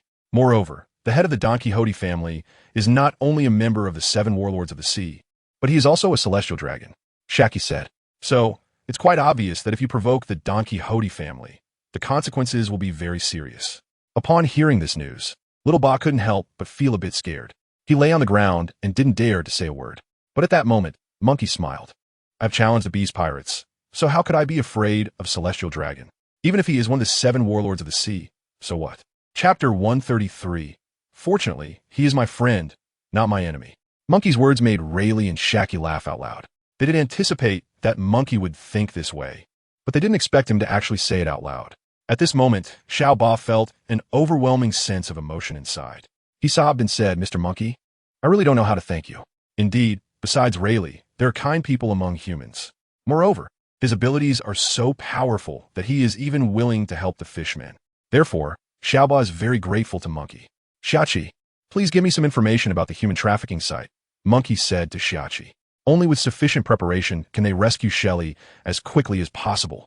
Monkey still needs to set sail. Moreover, the longer the night, the more dreams. Monkey doesn't want to leave too much trouble behind. However, Monkey is not actually worried. He just doesn't want such matters to delay him too much. Xiachi nodded. She took out a well-prepared piece of information and handed it to Monkey. Monkey skimmed through it. For instance, the locations where the trafficked individuals are kept before being sold. However, the place where those people are imprisoned is a very large warehouse with a lot of space. Finding Shelly in such a large area is very difficult and would take more time. Therefore, Monkey doesn't want to launch a surprise attack because he wants to save more time. So, there's only one simple and crude method left: to immediately snatch her back when Shelly is being auctioned. This way, it will be foolproof and save time. Besides, is there a distribution map of the guards at the human trafficking site? Monkey looked at Xiachi with a somewhat complicated expression. Could it be that she had long thought about robbing the human trafficking site? Otherwise, why would she mark the positions of the guards there? Monkey realized that even if he didn't agree to Xiaoba, anyone with slightly more strength, after understanding these situations and making adequate preparations, could cause a ruckus at the human trafficking site. What? Xiachi sensed Monkey's gaze. Xiachi, your map markings are too clear. I can't help but think that you've wanted to rob the human trafficking site for a long time. Monkey teased. Now that he understands the situation regarding the human trafficking site, he can go all out and prepare his plan. In Monkey's view, no special preparation is needed. He just needs Shelly to appear in his line of sight, and he can act immediately. This is how Monkey plans. That makes some sense. When I have time, I'll go see what it's like there, Shachi said with a playful smile. By the way, Rayleigh suddenly remembered something. I recall that captured individuals have a collar placed around their necks, and if they endure a violent attack, it will explode, killing the control person. Upon hearing this, Shachi's expression immediately became serious. This is something that needs to be treated with caution. If our actions are quick, such unexpected events won't occur. Monkey said confidently. Indeed. Rayleigh nodded with a smile. Rayleigh had tried before. These collars are not completely unopenable. If done quickly enough, before they have a chance to explode, they can be opened and thrown away. This way, the controlled person won't suffer harm. Rayleigh trusts Monkey's strength. Given your abilities, there really isn't much to be cautious about. So, as long as there are no unexpected situations, this matter is foolproof. Shachi said, there's nothing else to remind you about. Everyone has seen Monkey's abilities firsthand. If Monkey can't handle this kind of thing, then the situation at the human trafficking site really needs to be taken seriously. Monkey's abilities are definitely top-notch in the Grand Line. If Monkey can't resolve this matter, it would mean that there are pirates with bounties over 500 million berries at the human trafficking site, and nobody knows about them. The chances of that are almost zero. What should we do next? If we search the warehouse for Shelly, it would take too much time. Moreover, the space inside is so large that it's hard to find her. Therefore, I plan to strike directly. When Shelly is being auctioned, we will snatch her back immediately. Monkey said frankly, is this called a plan? That's right. This is what Monkey has in mind. Simple, crude, but effective. All right. Rayleigh thought for a while, and then affirmed Monkey's idea. It can be confidently said that, with Monkey's abilities, there is almost no one on TheAbility Archipelago who can confront him head-on. It really resembles your usual style, simple and crude, Shachi said. Monkey's abilities are already approaching a bounty of 500 million berries. What else does he need to fear or prepare for? Looking across the entire TheAbility Archipelago, the place where pirates are most rampant, there is no child with comparable strength to him. This method should achieve the best results. Monkey smiled and then said to Xiaoba, you get ready. Tomorrow, news should spread about the human trafficking site auctioning fishmen. At that time, everyone will rush over, and we will enter the human trafficking site then. Xiaoba nodded seriously. He was very determined in his heart. He believed that he and Monkey would definitely be able to rescue Shelly. Entering the human trafficking den with Monkey made him feel more at ease. By the way, after rescuing Shelly, come back to me immediately and don't take any other actions, Rayleigh advised. Okay, Monkey nodded. He understands what Rayleigh's underlying message is. Other actions should be about not rescuing others, obviously. Rayleigh doesn't want Monkey to get involved in more grievances here. After all, breaking into a human trafficking site to rob fishmen is indeed a big deal, but it's not something that can't be resolved. However, if the commotion gets too big, no one knows what will happen next. Rayleigh is not worried that Monkey can't handle it, but he still doesn't want to escalate the situation. This time, even if you help me, Rayleigh said with a smile. No, it should be that I owe you a favor, and this time it's settled. Monkey said with a smile. He had gained the golden fragment from Rayleigh, which gave him his current abilities. It allowed his strength to skyrocket to this level. Not only did he upgrade the level of his 3-color Haki, but also the level of his Tremor Fruit powers increased to level 10. He could even control the power of the residual waves. These were things Monkey had never thought he could obtain so quickly. Because of this, Monkey took the initiative to volunteer to help Chopper rescue Shelly, feeling that Rayleigh had helped him. Moreover, for the retired Rayleigh, Monkey didn't want him to end up in a dilemma. Chapter 134, Human Trafficking Site. The next day, just as dawn broke, the sunlight shone in front of Shaki's bar, and the islands of TheAbility were enveloped in this glow. Along the coast, some pirate ships were docked. Early in the morning, at Shaki's bar, a few small incidents occurred. As several regular pirates were about to head to Shaki's bar for a drink, they were surprised to find a gaping crack on the ground in front of the bar. Some of them rubbed their eyes vigorously, afraid that they were seeing things wrong. What's going on? Why is this happening? Everything was fine yesterday. How did the entrance to the bar change like this today? Is this really Summer Cheese Extortion Bar? Could I have taken a wrong turn? The entrance used to be a patch of green grass. How did such a huge crack suddenly appear? Did an earthquake happen last night? No. If there had been an earthquake, I would definitely have felt it. Everyone was discussing it, standing on either side of the crack, their eyes wide open, unable to believe what was happening before them. This was truly beyond their expectations. What caused this crack? Could it really be due to an earthquake? They really can't think of any other reason that could cause the ground to crack like this with fissures several hundred meters long. Do you understand? I walked for quite a while before I realized that this crack is at least several hundred meters long. My God, what could be the reason for this? At that moment, a pirate armed with a weapon approached from behind. He is a swordsman, and after carefully examining the crack, he had an idea in his mind. However, this idea filled him with immense panic. It even overturned his understanding. He trembled all over and said, this is a crack caused by a blade splitting, not an earthquake, but a very powerful person, perhaps a sword master, who directly tore the earth apart with a weapon. As soon as he finished speaking, the surroundings fell silent in an instant. Everyone looked at the swordsman in disbelief. It was truly hard to believe. If what he said was true, it would be terrifying. With no evidence, how did you come to that conclusion? You brat. What nonsense are you talking about? How could this possibly be something a human can do? Look at this huge crack. The width is almost a meter. I absolutely don't believe anyone could have done this. Everyone began to question the swordsman's words. However, the swordsman had no way to explain anything. He crouched down and touched the crack. Following the traces, he can still feel the energy left here before. It's definitely true. He is already 100% certain of this conclusion in his heart. The crack that is formed is like a powerful swordsman striking it with a single blow. If you have studied swordsmanship, you can sense the immense power contained within this crack. The swordsman said with fear. Upon hearing this, everyone immediately fell silent. They all looked at this terrifying crack, their gazes drifting far away. No matter what, they found that as far as the eye could see, there was almost no end to the crack. However, was this crack, extending hundreds of meters and up to a meter wide, really caused by human power? Moreover, it was split open with just a single slash. It was simply terrifying. It seems we should go in and ask Xiachi, since the crack appeared right at the entrance of her bar, and I think she should know the reason. One person suggested. So, everyone walked into the bar to ask Xiachi about the huge crack at the entrance.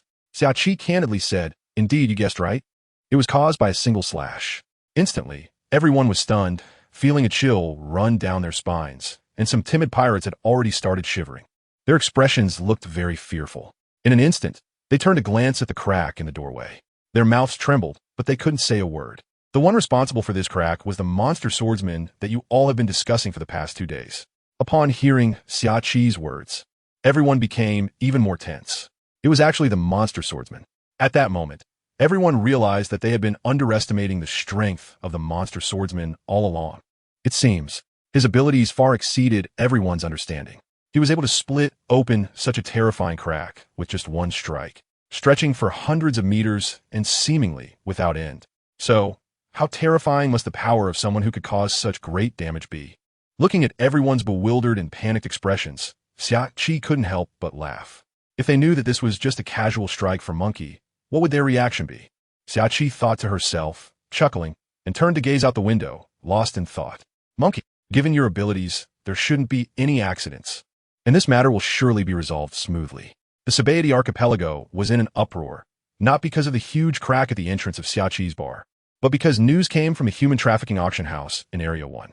Today, the auction house would publicly auction a mermaid, and reportedly, it was a female mermaid captured not long ago, who was very beautiful and unharmed. When this news reached everyone, basically all the pirates on the TheAbility archipelago were shocked. Moreover, it wasn't just the pirates. The nobles on the TheAbility archipelago were also very interested. After all, this was a mermaid, possessing extremely valuable collectible worth. Thus, everyone hurried to Area 1 of the TheAbility archipelago to see what the legendary mermaid was like. At the human trafficking auction house, the host for this sale was Disco. He is very excited at this moment, because if the fishman in this auction can fetch a high price, it will definitely enhance his reputation and status significantly. By then, the leader of his family will see his abilities and will surely promote him. And there is even a possibility that he could become a member of the Don Quixote family.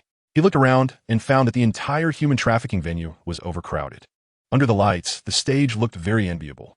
Disco struggled to suppress his inner excitement as he walked towards the stage. Holding a microphone, he said, "Good morning, everyone. I am Disco, the host of this human trafficking event. This time, you all must be here for the upcoming auction of a merman. The merman up for auction is 19 years old and very beautiful. Moreover, the capture process was extremely thrilling.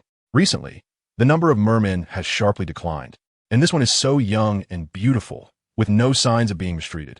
Therefore, this auction is definitely worth far more than the price. Now let this auction begin." Chapter 135. A terrifying person appears. Zone 1 of the Shambody Archipelago. Munchie walked down the street. He held a katana in his hand and was moving towards the location of the human trafficking market. Xiaoba was dressed in a loose-fitting outfit, wrapping his body tightly, making it difficult to tell he was different from a normal person at first glance. After all, it would be disastrous if anyone discovered his identity as a fishman. Along the way, he occasionally heard the voices of passers-by, exchanging conversations. "Fishman, have you heard? Today, the human trafficking market is auctioning a very beautiful and young fishman. Is that true? They can even catch fishmen. I think since the news has been released, it must be true. The human trafficking market values its reputation the most. If people go and find out it's fake, they won't be able to keep it running." These discussions reached Xiaoba's ears. He felt even angrier. Munchie noticed Xiaoba's unusual behavior. "Don't worry. Mr. Munchie, I hope you can help me," Xiaoba said, looking at Munchie. Munchie nodded and said, "Let's go quickly." In no time, they arrived at the entrance of the human trafficking site. After a while, they arrived at this place. From the entrance, one could see that the human trafficking venue looked very grand. The noisy clamor inside could be heard even from the entrance. The chaotic atmosphere emanating from the human trafficking venue could even be felt outside. However, the surrounding streets appeared to be quite desolate. It seemed that the residents in this area had all rushed inside the human trafficking venue. Upon arrival, Xiaoba looked a bit nervous, even starting to tremble all over. "Is this it?" Munchie, on the other hand, appeared very calm. After all, fishmen are a rare species. If there was an auction, they would definitely be the main event. So there was no need to rush just yet. Xiaoba looked at Munchie eagerly and nodded. There were indeed a lot of people here, densely packed to the point of being countless. The entire human trafficking venue was fully occupied. Moreover, many people were standing nearby. Xiaoba had never seen such a scene in his life. He began to break out in a cold sweat, even soaking the coat he was wearing. So many people. Munchie was somewhat surprised. He couldn't imagine that the merman would have such a great attraction for the people of the Shambody Archipelago. It had only been a few hours, yet everyone already knew about the auction of the merman and rushed over. From the looks of the scene, there were probably more than 3,000 people. It was truly astonishing. One could imagine that Xiaoba, who had lived in the underwater world, would be extremely panicked upon seeing such a scene. If it weren't for Munchie still being by his side, he might have fainted by now. "Munchie, we must rescue Shelly," Xiaoba said, shaking Munchie's arm with his claws. "Don't worry, I will definitely do what I promised you," Munchie replied confidently. His eyes were fixed tightly on the stage in front of him. Under the glow of the neon lights, a host could be seen standing in the center of the stage. It seemed to be nearing the end. Munchie smiled and said, "It's better to arrive at the right time than to arrive early. If we had come earlier, we would have had to wait for the previous auction to finish before we could implement the plan. Xiaoba, let's find a spot to sit. Shelly will appear soon, and then we can make our move." Munchie led Xiaoba to a seat at the front, sitting right in the middle. They didn't even need to take action. Munchie just had to give them a glance, and the two pirates obediently vacated their seats. It was obvious that these two pirates already knew Munchie's identity. They recognized him. This young man is the monster swordsman who had previously killed the three brothers of lies. After knowing this, they nervously gave up their seats, not even wanting to continue watching the auction. They quickly fled the scene. Meanwhile, the pirates who had come with them looked confused and asked, "Why are you leaving so soon? The fisherman hasn't even come out yet. Hurry, we need to go, or we'll be too late." The two pirates said in terror, "What's going on? The monster is coming." "What? It's the monster swordsman." As soon as the two pirates finished speaking, the surrounding pirates were stunned. This small area fell into silence. Everyone looked anxiously at Munchie's position. They understood. The auction house was very dangerous now. Consequently, they left without hesitation. Their previous curiosity and excitement about the fishmen completely vanished. In just a few minutes, they disappeared from the auction house. However, this did not affect others. Most people around were still eagerly watching the auction, completely unaware of what had just happened. "Sit for a while," Munchie said. Little 8 sat next to Munchie, still feeling very nervous. The atmosphere on site was becoming more and more lively, and the host performance was getting more exaggerated. It seemed that the final stage was approaching quickly. The headliner fishman would soon appear on stage. Most people at this auction were there to see the fishman. Everyone was thinking the same thing. Let's see how much this fishman can be sold for. Don Quixote da Flamingo, the leader, would surely recognize the contributions I made here. And there was even a possibility of promoting me to the Don Quixote family. This was simply a once-in-a-lifetime opportunity for me. Disco was extremely excited at this moment. Then, he spoke into the microphone. "Next, we have completed the auction of all the items in front of us. The remaining one, as everyone already knows, is about to begin. That's right, we're going to auction the rarest item of the entire event. A young, beautiful fishman that was just caught a few days ago. Hearing Disco's words, the whole venue erupted. The human trafficking market fell into a huge frenzy, with the crowd continuously cheering. Suddenly, Disco saw a very young figure walking out from the audience. He walked toward the stage step by step, holding a samurai sword. He felt a sudden jolt in his heart and was about to tell the guard to be alert. Suddenly, the owner of the katana raised his head, and Disco saw a very young and innocent face. Instantly, he gasped in shock. Standing on the stage, he felt a bone-chilling cold that even made it hard for him to hold the microphone steady. He felt as if he was being sucked into a black vortex. His expression became very stiff. Yes, he knew the identity of this young man. He was none other than the infamous monster swordsman, who had been making headlines in the Shambodi Islands these past few days. Chapter 136. Then let me give you a dream of Conqueror's Haki. The news he heard yesterday was still echoing in his ears. At this moment, Disco stood among the crowd, trembling all over, his eyes wide open, staring blankly as Munchie approached him. The figure wielding the katana, though young, exuded a suffocating sense of intimidation. Why'd he come here? Could it be that the monster swordsman was interested in the fishman being auctioned today? If that were the case. No way. Disco dismissed his own thoughts, only able to watch as Munchie walked towards him. If a monster hunter were interested in the auction items, he wouldn't be in this state right now. Could it be that? Is he planning to take it directly? At this point, Disco was so shocked that he even held his breath. He wanted to say something, but in the end, he didn't say anything. However, at this moment, the atmosphere on the scene was still very lively. Everyone had not yet noticed the oddity on stage, because their attention was captivated by the merman in the glass tank. They greedily stared at Shelley. This is really a merman. For many, it was the first time they had seen a merman in person. So, they're very excited at the moment. Moreover, there are also some pirates with bounties very high and a significant status in the Shambodi archipelago who are watching the fishman in the glass tank with great attention. Among them, there are many pirates with bounties exceeding 100 million berries. It's obvious. They also came specifically to see what was happening after hearing the news about the auction of the mermaid. And at this moment, they finally got what they wished for. Indeed, this is a genuine mermaid. Moreover, she looks very young and beautiful. Looking at her lovely tail, a hint of desire appeared on the faces of those pirates. This mermaid is so beautiful. I've made up my mind. Even if I have to spend all my money, I will acquire this mermaid. She is indeed a mermaid, with a tail, but she has a human face. It's truly amazing. Everyone was excited. Thousands of people in the audience were staring intently at Shirelle in the glass tank. Moreover, some well-prepared individuals had already begun to plan their bids. It seems that this auction will definitely be spectacular. They all have a premonition. The final result of this auction will definitely be a sky-high price. Those who can't afford to bid look somewhat sad. It seems I can't participate in the bidding, but I still want to know who can buy such a beautiful merman. The final price is bound to be very high. Yes, now that mermen are so rare, and this particular one is of such high quality, everyone must want to obtain it. I estimate it will take about 300 million berries to secure it. How is that possible?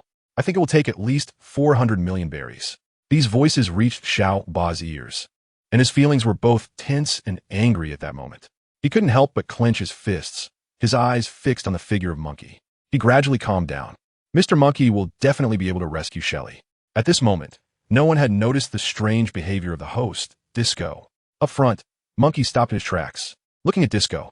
Under Munchie's gaze, Disco trembled in fear, and his microphone fell to the stage floor as he shook.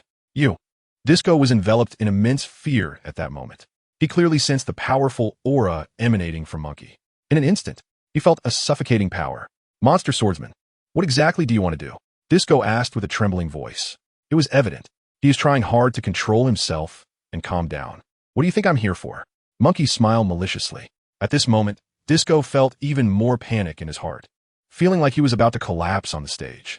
This is bad, really bad. It seems he is genuinely here to provoke. A wave of fear surged in Disco's heart. The smile on Munchie's face sent chills down his spine. At this moment, the audience finally noticed something unusual on stage. They all looked towards the direction where Disco was, feeling confused about why it had suddenly become quiet. Why hadn't the auction for the merman started yet? Some people couldn't help but shout loudly, "What are we waiting for? Hurry up and start." Yes, we've even prepared our berries, so why are we stalling? This merman is just too beautiful. I really like him. Disco, are you capable or not? Everyone began to complain a bit impatiently. However, these words were directly blocked by Disco.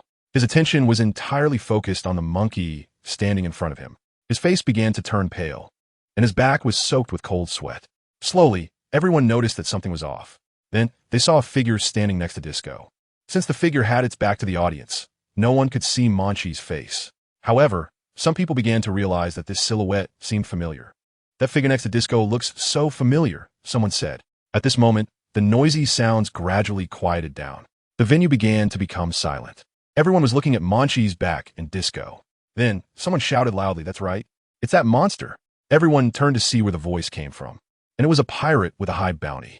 The pirate trembled as he spoke. "It's a monster swordsman who killed the Lai brothers yesterday. It's him."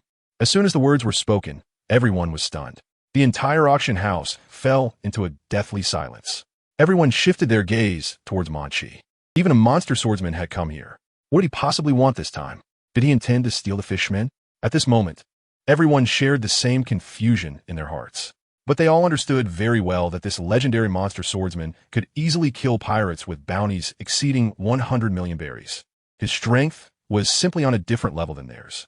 In the front of the audience, Munchie glanced at the large crowd and felt that it was too noisy. How could these pirates talk so much? At this time, Munchie smiled and said, "Everyone, please get ready, because what follows will make you fall into a deep sleep. Have a good rest." As soon as he finished speaking, a powerful aura emanated from Munchie and spread to every corner of the human trafficking arena. It is said that Conqueror's Haki can aid in sleep. Hopefully, they can enjoy a good sleep as they wish. Before the people present had a chance to react, they were struck by the powerful Conqueror's Haki released by Munchie. Instantly, they felt an unprecedented powerful aura enveloping their bodies. Chapter 137. Everyone was shocked. In the human trafficking arena? Sleep? The monster swordsman. What does he want to do? Thousands of pirates looked at Munchie in horror. Even Disco, standing on the stage, had a twisted expression due to fear. He almost collapsed to the ground, but his rationality made him hold on. Now, the atmosphere of the entire auction house formed a stark contrast to before. Because Munchie had appeared on the scene, everyone was even careful about their breathing. Upon realizing that the legendary monster hunter was standing in front of Disco, the atmosphere in the venue became extremely quiet. Everyone was staring at Munchie, even afraid to move. Fear, dread, everyone's expressions and eyes were revealing this information. After hearing or witnessing the things Munchie had done, they would feel fear toward Munchie's identity. Now, Munchie's reputation had spread throughout the entire Sabati archipelago.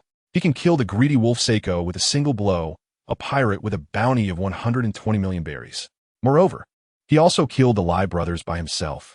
Each of them has a bounty exceeding 150 million berries. Although there are many pirates in the trading market with bounties over 100 million berries, none dare to act recklessly. They look at Monkey D. Luffy and feel an immense fear in their hearts. They understood.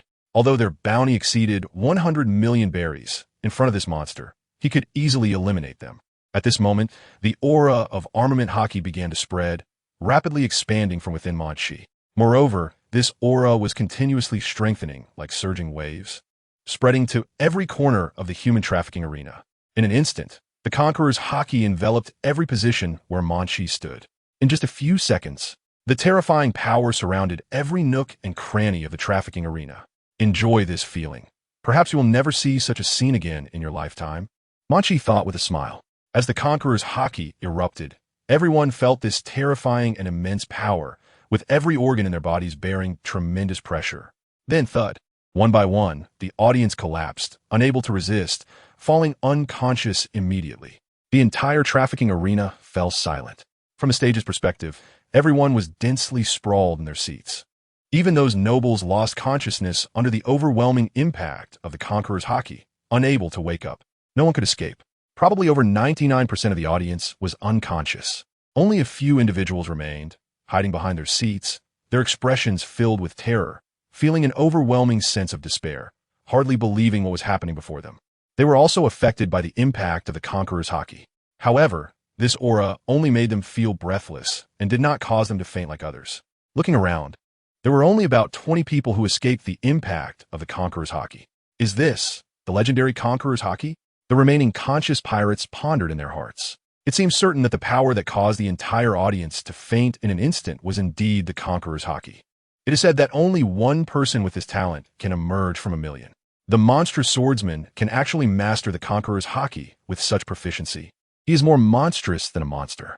Yes, he not only possesses the talent for Conqueror's Haki, but he can also harness this talent.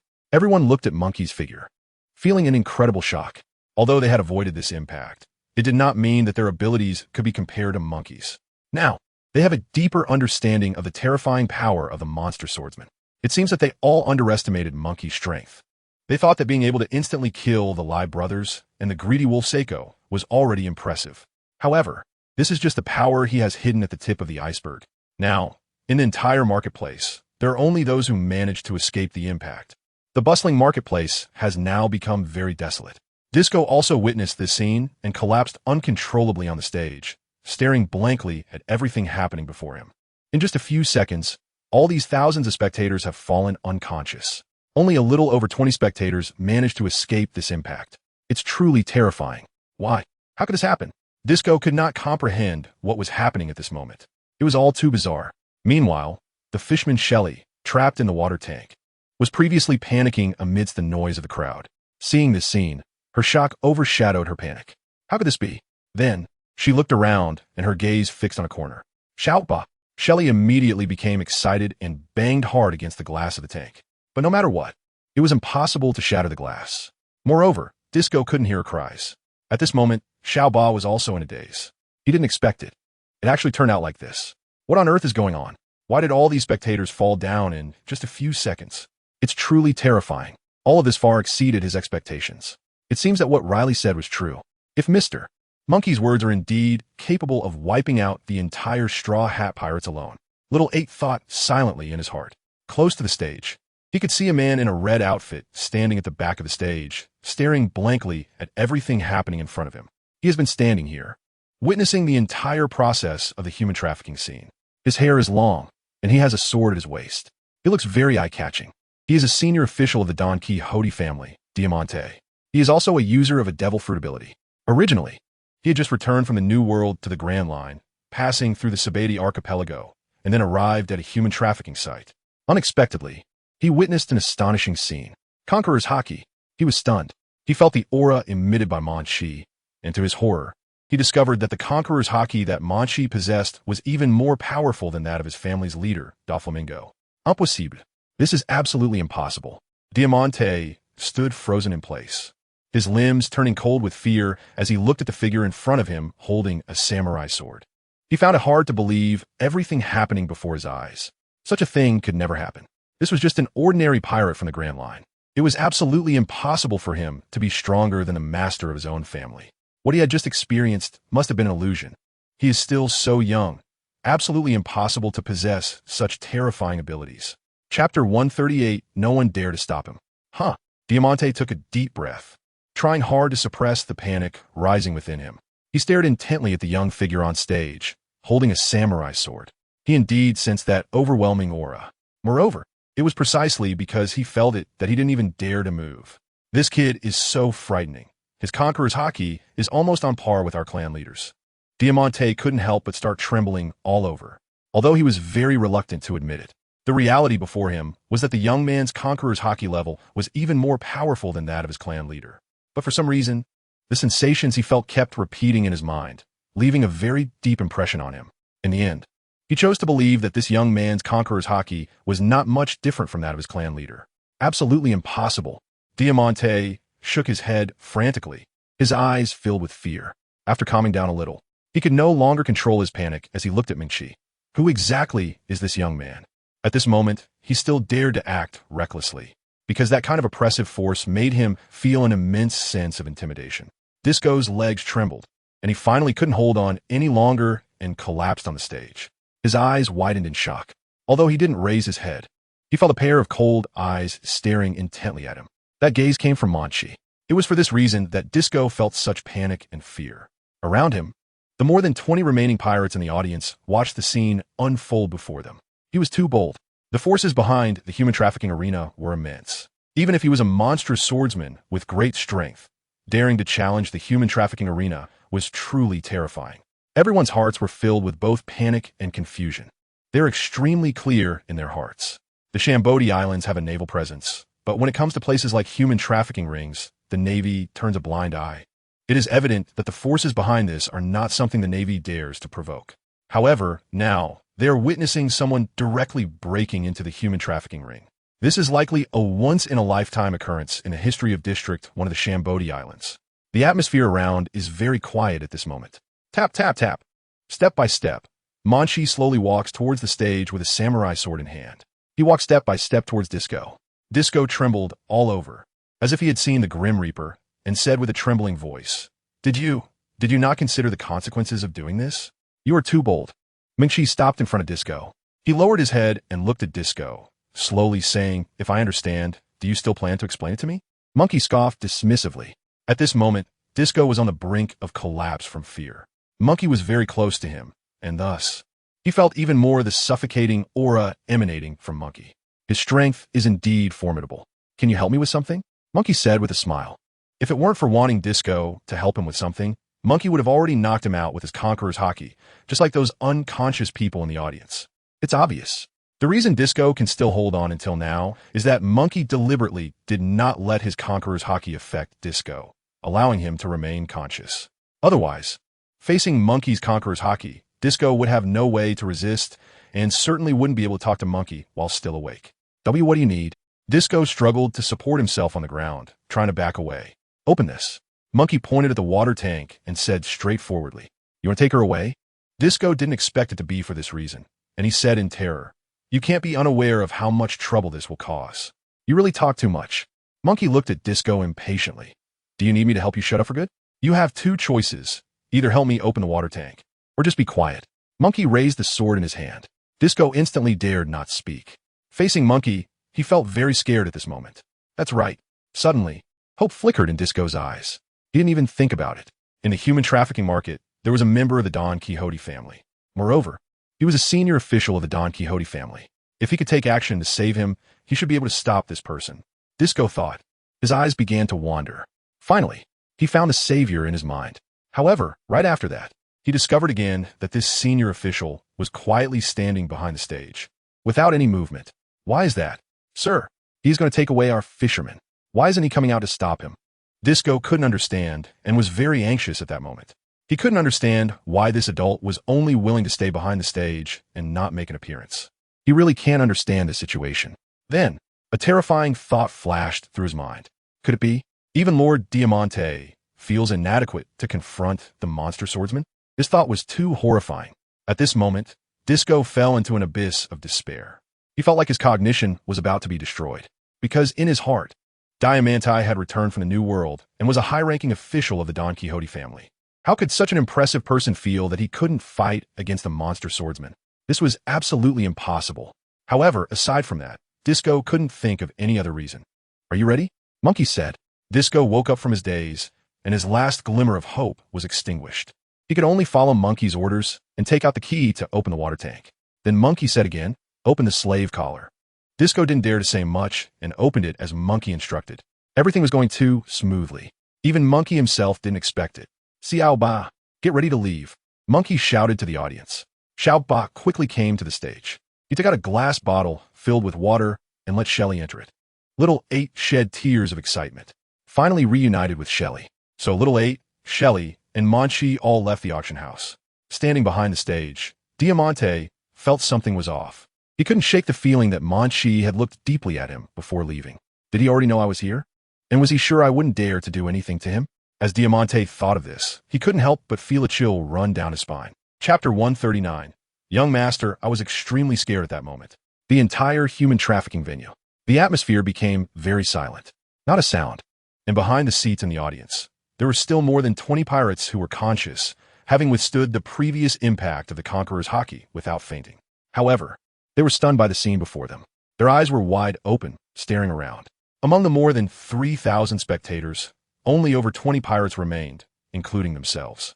The rest of the people had all collapsed to the ground, with not a single one left to resist. No, to be precise, there was no one who dared to resist, rather than no one who had the ability to do so. The monster swordsman didn't even swing his sword and took the fishermen away, and no one dared to stop them. The aura was simply too strong. The remaining 20-some pirates looked at each other, all thinking the same thing in their hearts. In their memories, the scale of the human trafficking arena is immense, and it is backed by very powerful forces. But why? From the current perspective, no one can stop the monster swordsman in the entire human trafficking arena. So many people just watched as the monster swordsman left. If you had just planned to intervene, what awaited you would definitely be death. The reason no one dared to intervene is not that they are cowardly, but because the strength of the monster swordsman is simply too overwhelming. That is why they did not dare to act rashly. However, one thing is certain: soon, the news will reach the forces behind the human trafficking arena. Although the monster swordsman's abilities are formidable, once this incident alarms the higher-ups of the human trafficking arena, he will definitely be implicated. And there is a great possibility he will be killed. Otherwise, if today's events spread to every corner of the TheAbility archipelago, the authority of the human trafficking arena will cease to exist, and the forces behind them will definitely take action. It won't be long before the Grand Line faces a massive catastrophe. Some pirates are still analyzing this incident.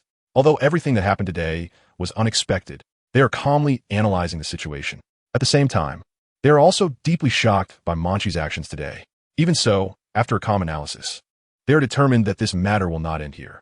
The human trafficking ring has a long history.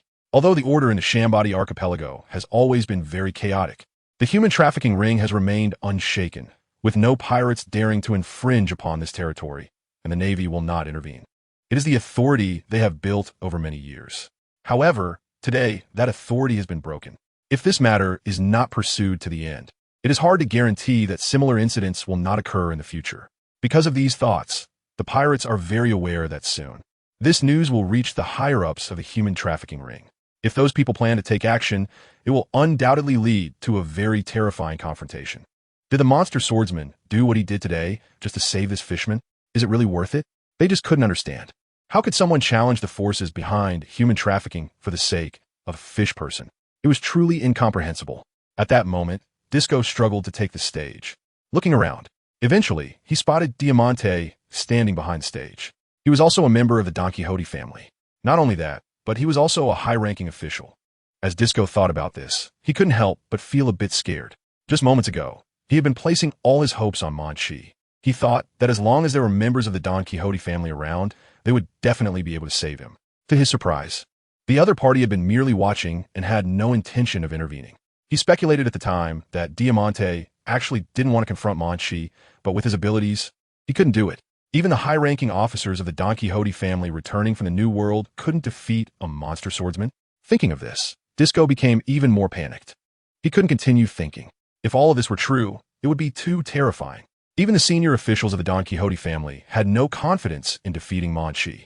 The abilities of this monster swordsman were truly frightening. Could his abilities really reach such a level? Tap, tap, tap. A sound of footsteps came from behind Disco. He turned around and saw Diamante walking towards him. Lord Diamante, Disco said in a terrified tone, lowering his head, "Please forgive me. I didn't mean to let the fishman out." "No need to say anything. I already know," Diamante replied expressionlessly, but there was still a hint of fear in his eyes. Indeed, it was just as Disco had thought. The reason Diamante had not appeared for so long was that he too feared Monkey's abilities. It was that simple. Therefore, he had no reason to blame Disco. After all, he himself was unable to confront Monkey, let alone Disco. This matter needed to be reported to the leader. Diamante let out a deep breath, his eyes filled with awe. Then, he took out a din-din mushie and dialed the signal for the New World. "Leader, a fishman has been taken from a human trafficking site. I witnessed it with my own eyes. The one who took the fishman was a swordsman with terrifying strength. At that moment, I was overwhelmed by his presence and couldn't even confront him," Diamante said in a low voice. He was still recalling that scene in his mind, as well as the meaningful glance from Munchie before he left, which completely shattered all the courage within him. Even now, Diamante still couldn't forget those eyes. After he reported the news to his sect leader, the atmosphere at the scene instantly fell into silence. Gulp. Disco stood next to Diamante, unable to resist swallowing his saliva after hearing those words. His eyes widened in shock, staring fixedly at Diamante, as fear surged within him like rolling waves in the sea. He never expected it to be exactly as he had thought. He suspected that there was something wrong with his ears. How could this be? Standing next to him was someone who had just returned from the New World and was a legitimate member of the Don Quixote family. Not only that, but he was also a high-ranking official in the family. How could even he be afraid of the strength of this monstrous swordsman? Disco found it hard to believe everything he had heard. It turned out to be just as he had speculated. Diamante was not unwilling to intervene. But the aura of the monstrous swordsman was simply too powerful. Even he knew that taking action would lead to certain death. Disco was plunged into deep fear. Chapter 140. The Navy takes action. The entire human trafficking venue fell into an eerie silence. Especially for Disco, who stood beside Diamante. His mind was repeatedly echoing the words that Diamante had just said, and his heart was instantly in turmoil. He can't have heard it wrong, right? Lord Diamante, a pirate returning from the New World to the Grand Line, and also a high-ranking member of the Don Quixote family. However, even such a strong person, when faced with the monster swordsman, did not have the courage to confront him. In fact, he didn't even dare to draw his sword. Oh my God! Disco was trembling all over. He felt an immense fear. He looked at the densely packed, unconscious crowd in the distance and felt a chill in his heart. It seemed that even the high-ranking officials of the Don Quixote family did not have the strength to confront the monster swordsman. At this moment, Disco let out a sigh of relief. His earlier performance had indeed been embarrassing, but it was also understandable.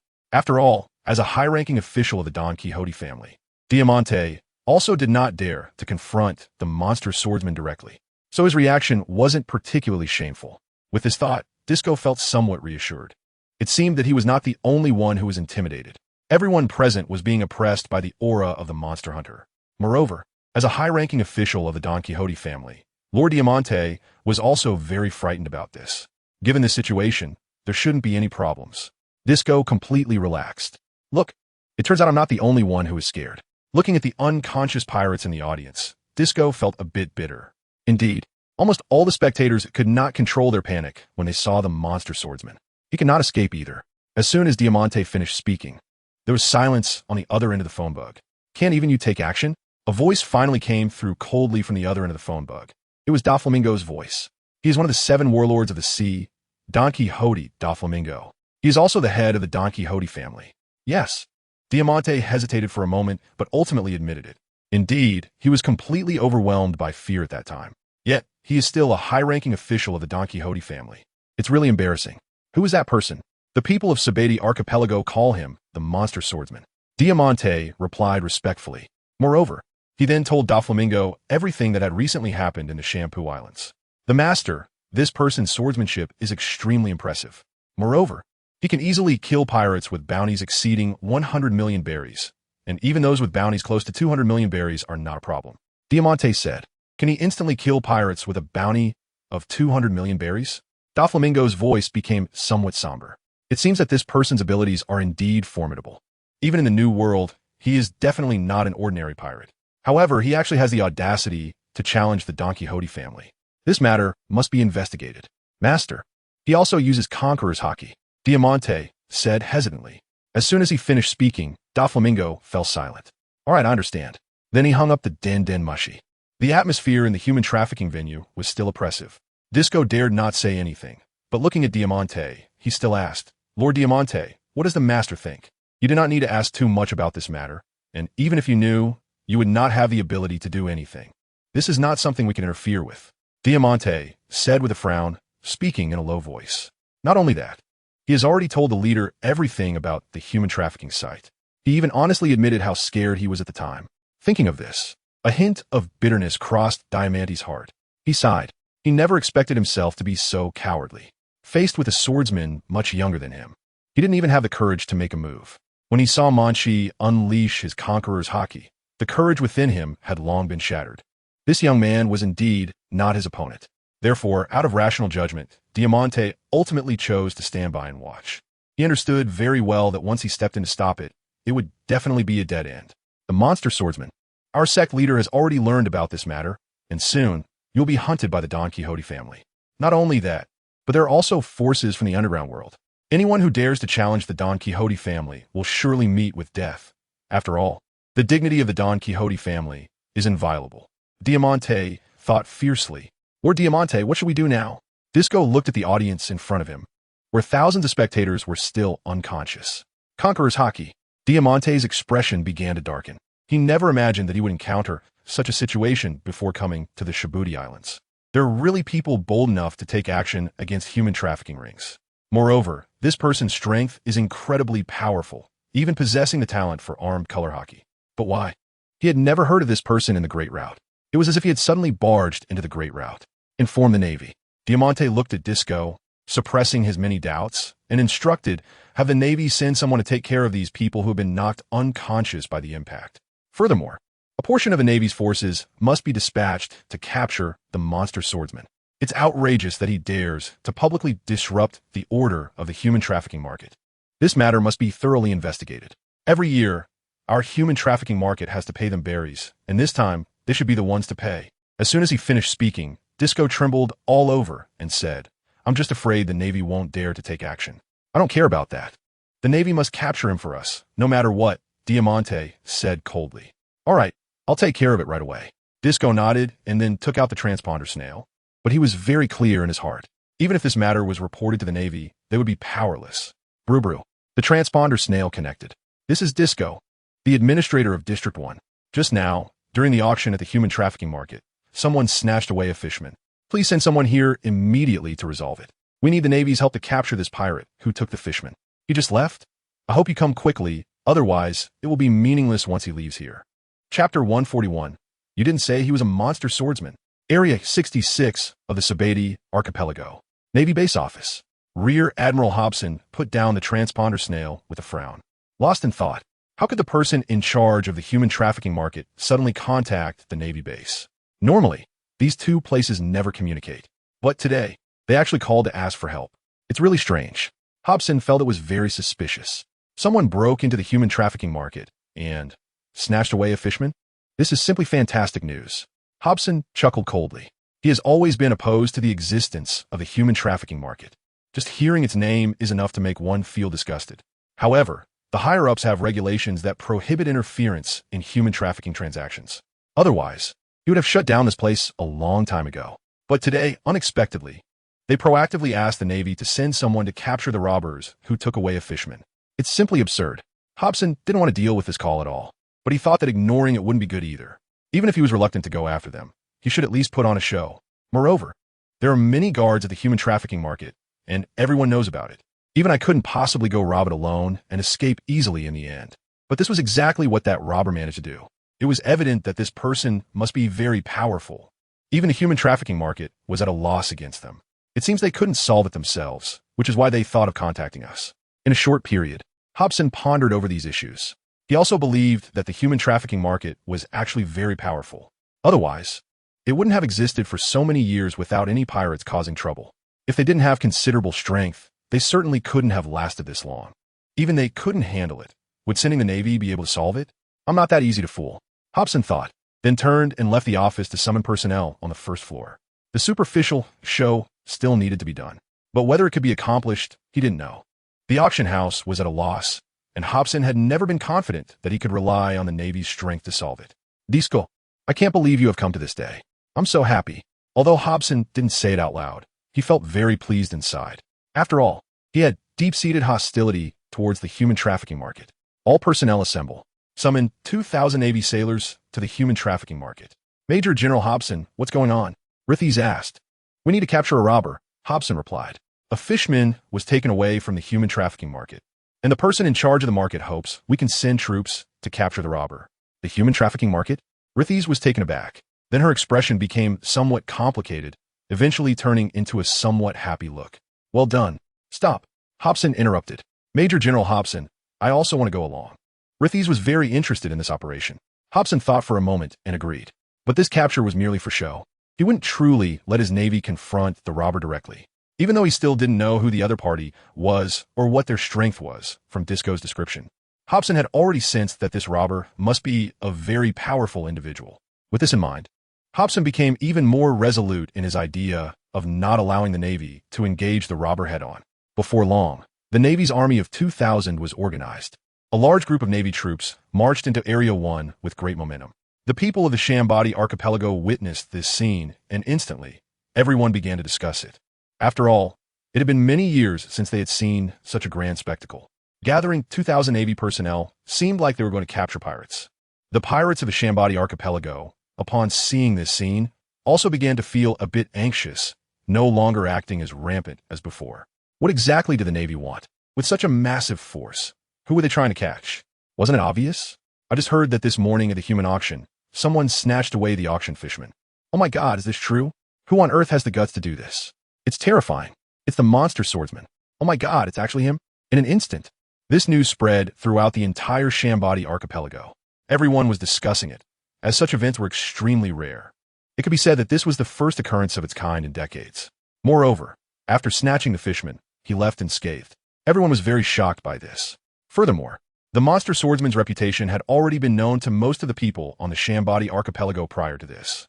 These increasingly sensational topics made everyone even more curious about the identity of this swordsman. Additionally, the Navy had stepped in. Everyone was eagerly anticipating what would happen next. Who was stronger, the monster swordsman or the Navy? The fishman from a human auction was actually taken by the monster swordsman. He was indeed bold, daring to confront the people at the auction. Would he eventually die on the Shambadi archipelago? I don't think so. His abilities are simply too strong, capable of easily killing pirates with bounties close to 200 million berries. Suddenly, at that moment, a message emerged from the crowd. The Navy troops and the monster swordsman had encountered each other in Area 19. So soon, let's hurry to Area 19 and check it out. This is definitely a once-in-a-lifetime event. If I miss this, I might never see such a grand scene again in my life. Everyone rushed towards Area 19, fearing they would miss something important. At that moment, in Area 19, the atmosphere became very oppressive. Over 2,000 Navy personnel stood in the distance, and at the very front was Major General Hobson. Opposite Hobson was the robber who had snatched the fishman at the human auction. However, Hobson found it hard to believe the person standing before him. He truly did not expect this. Hobson felt his whole body stiffen. In his eyes, there was a look of sheer terror. His gaze was fixed tightly on the figure holding the katana. His expression twisted in fear, unable to utter a single word. A chill ran from his feet all the way to the crown of his head. His legs even began to tremble. It was truly unexpected. Disco, you really have put me in a terrible situation. Why didn't you say in advance that this robber, the one who stole the fishman from your auction, is actually a monster swordsman? Chapter 142. Before the war even begins, the Navy retreats. Hobson led over 2,000 Navy soldiers behind him, weapons in hand, closely watching the few people in front of them. However, most of the Navy's attention was focused on one person, the young man with the katana. Looking at this figure, their hearts were filled with dread and fear. Even Major General Hobson, standing at the front of the Navy forces, couldn't help but tremble in the face of this young man. He never thought that the robber who took over the human trafficking site was actually the monster swordsman. From beginning to end, he never imagined that one day he would become an opponent of a monstrous swordsman. Thinking of what Munchie had done before, the scene of exchanging bounties at the Navy headquarters filled Hobson's heart with immense fear. He is deeply wary of the abilities of the monster swordsman. It is also for this reason that Hobson has remained inactive up to now. Indeed, at this moment, Hobson stands in front of over 2,000 Navy soldiers, while he is only facing 3 people. Munchie holds a katana, looking calmly at the Navy in front of him, but not making a move. Meanwhile, Xiaoba and Shelley stand still, not daring to move. It seems that they have been surrounded. Mr. Munchie. Xiaoba looked at Munchie with worry. It's nothing, Munchie said calmly, looking at Xiaoba. After receiving this reassuring response, Xiaoba finally felt relieved. He had a lot of faith in Munchie's abilities, so after hearing him say that, he believed they would definitely be able to leave safely. Xiaoba, are you really okay? Shelley whispered, and it was clear that she was very scared. Xiaoba took a deep breath and said, if Mr. Munchie can't take us away, then even with Captain Jinbei by our side, it would be hard to escape. Captain Jinbei? Shelley was stunned. Could it be that this boy next to her was even stronger than Captain Jinbei? Shelley could hardly believe it. Mr. Munchie's abilities are far superior to Captain Jinbei's, Xiaoba said. Shelley could hardly believe her ears. Stronger than Captain Jinbei? Hearing Xiaoba say this, Shelley could only feel relieved. It seems that it was the human trafficking ring that had the Navy come to capture me, Munchie thought. What a disgrace. After flaunting for so many years in the Sabeti archipelago, such a trivial matter had to alarm the Navy. Moreover, what surprised Munchie was that, looking at it this way, the capabilities of the human trafficking ring were not that impressive after all. He never expected that one day he would become an opponent of the Navy. What a twist of fate. Just yesterday, he had swaggered around with the heads of pirates to exchange for berries. But today, the two sides had become opponents. That's right, it's him. Hobson's heart ignited with anger. But he was not angry at Munchie, but rather at Disco. As the head of the human trafficking ring, Disco, he actually got himself into such big trouble. If he hadn't seen Munchie's strength before, he might have already fought with Munchie by now. Luckily, I know the other party's strength. A wave of panic swept through Hobson's heart. Disco has caused me so much suffering. Does he want the Navy to be completely annihilated? such a powerful opponent, and he actually wants the Navy to deal with him. Facing Munchie, Hobson knows very well that neither he nor the troops behind him are a match for him, let alone actively engaging in battle. The young man in front of him can easily kill a pirate with a bounty of 200 million berries. As long as he or the troops behind him make any move, they will definitely be killed immediately. Hobson is very clear about this. Meanwhile, Lottie, who is standing next to Hobson, widened her eyes, staring intently at the young man in front of them. Major Hobson, it's actually him. Lottie looked at Hobson, her eyes filled with fear. Yes, Hobson gave a bitter smile. He had never encountered such a scene, even though he knew that his identity might be a pirate. Not the bounty hunter they had previously thought, he felt powerless. General Hobson, do we have a chance against him? Lottie asked in a low voice. When? If we can just leave alive, we should be grateful. Hobson's eyes dimmed. The naval forces behind him stood quietly. At this time, more and more people gathered around. What's going on? Hobson was somewhat confused. They all knew that the Navy had encountered the monster swordsman, so they came to join the excitement. There's nothing we can do, Lottie said helplessly. Upon hearing this news, Hobson's expression grew even darker. What should they do now? Fight the monster swordsman? How could that be possible? Unless he and the troops behind him were seeking death. As soon as he made a move, it would be a dead end. The atmosphere at that moment was extremely strange, and the crowd continued to grow. Hobson knew in his heart that staying like this was not a solution. At least not for the Navy. Therefore, this matter had to be understood. So, under everyone's watch, Hobson shouted loudly, "We haven't found the robbers from the human trafficking ring. Perhaps they've already escaped. Everyone, return to the naval base." As soon as he finished speaking, there was a moment of silence. The naval forces behind him looked at Hobson, not understanding what was going on.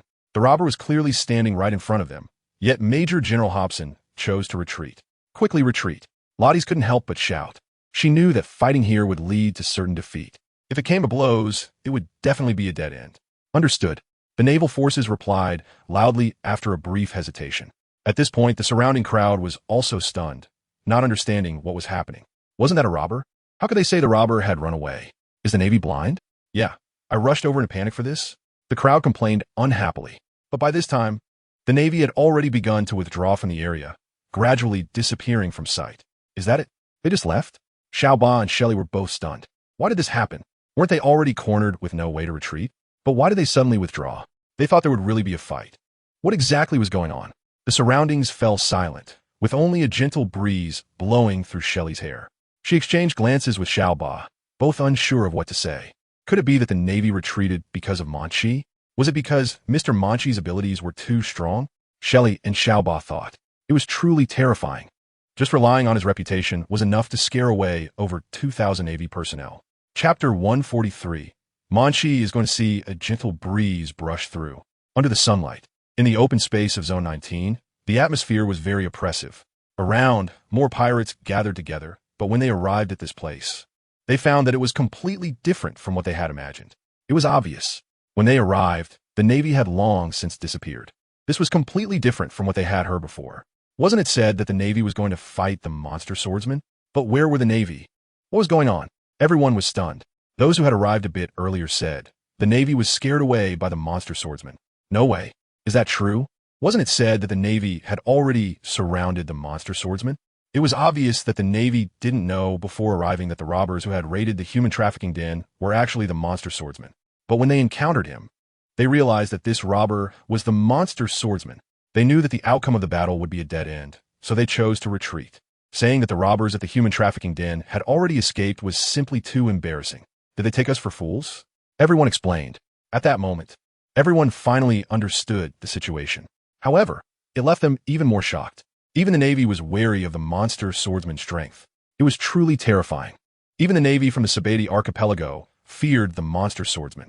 The pirates stared in disbelief, their expressions revealing admiration and fear towards the monster swordsman.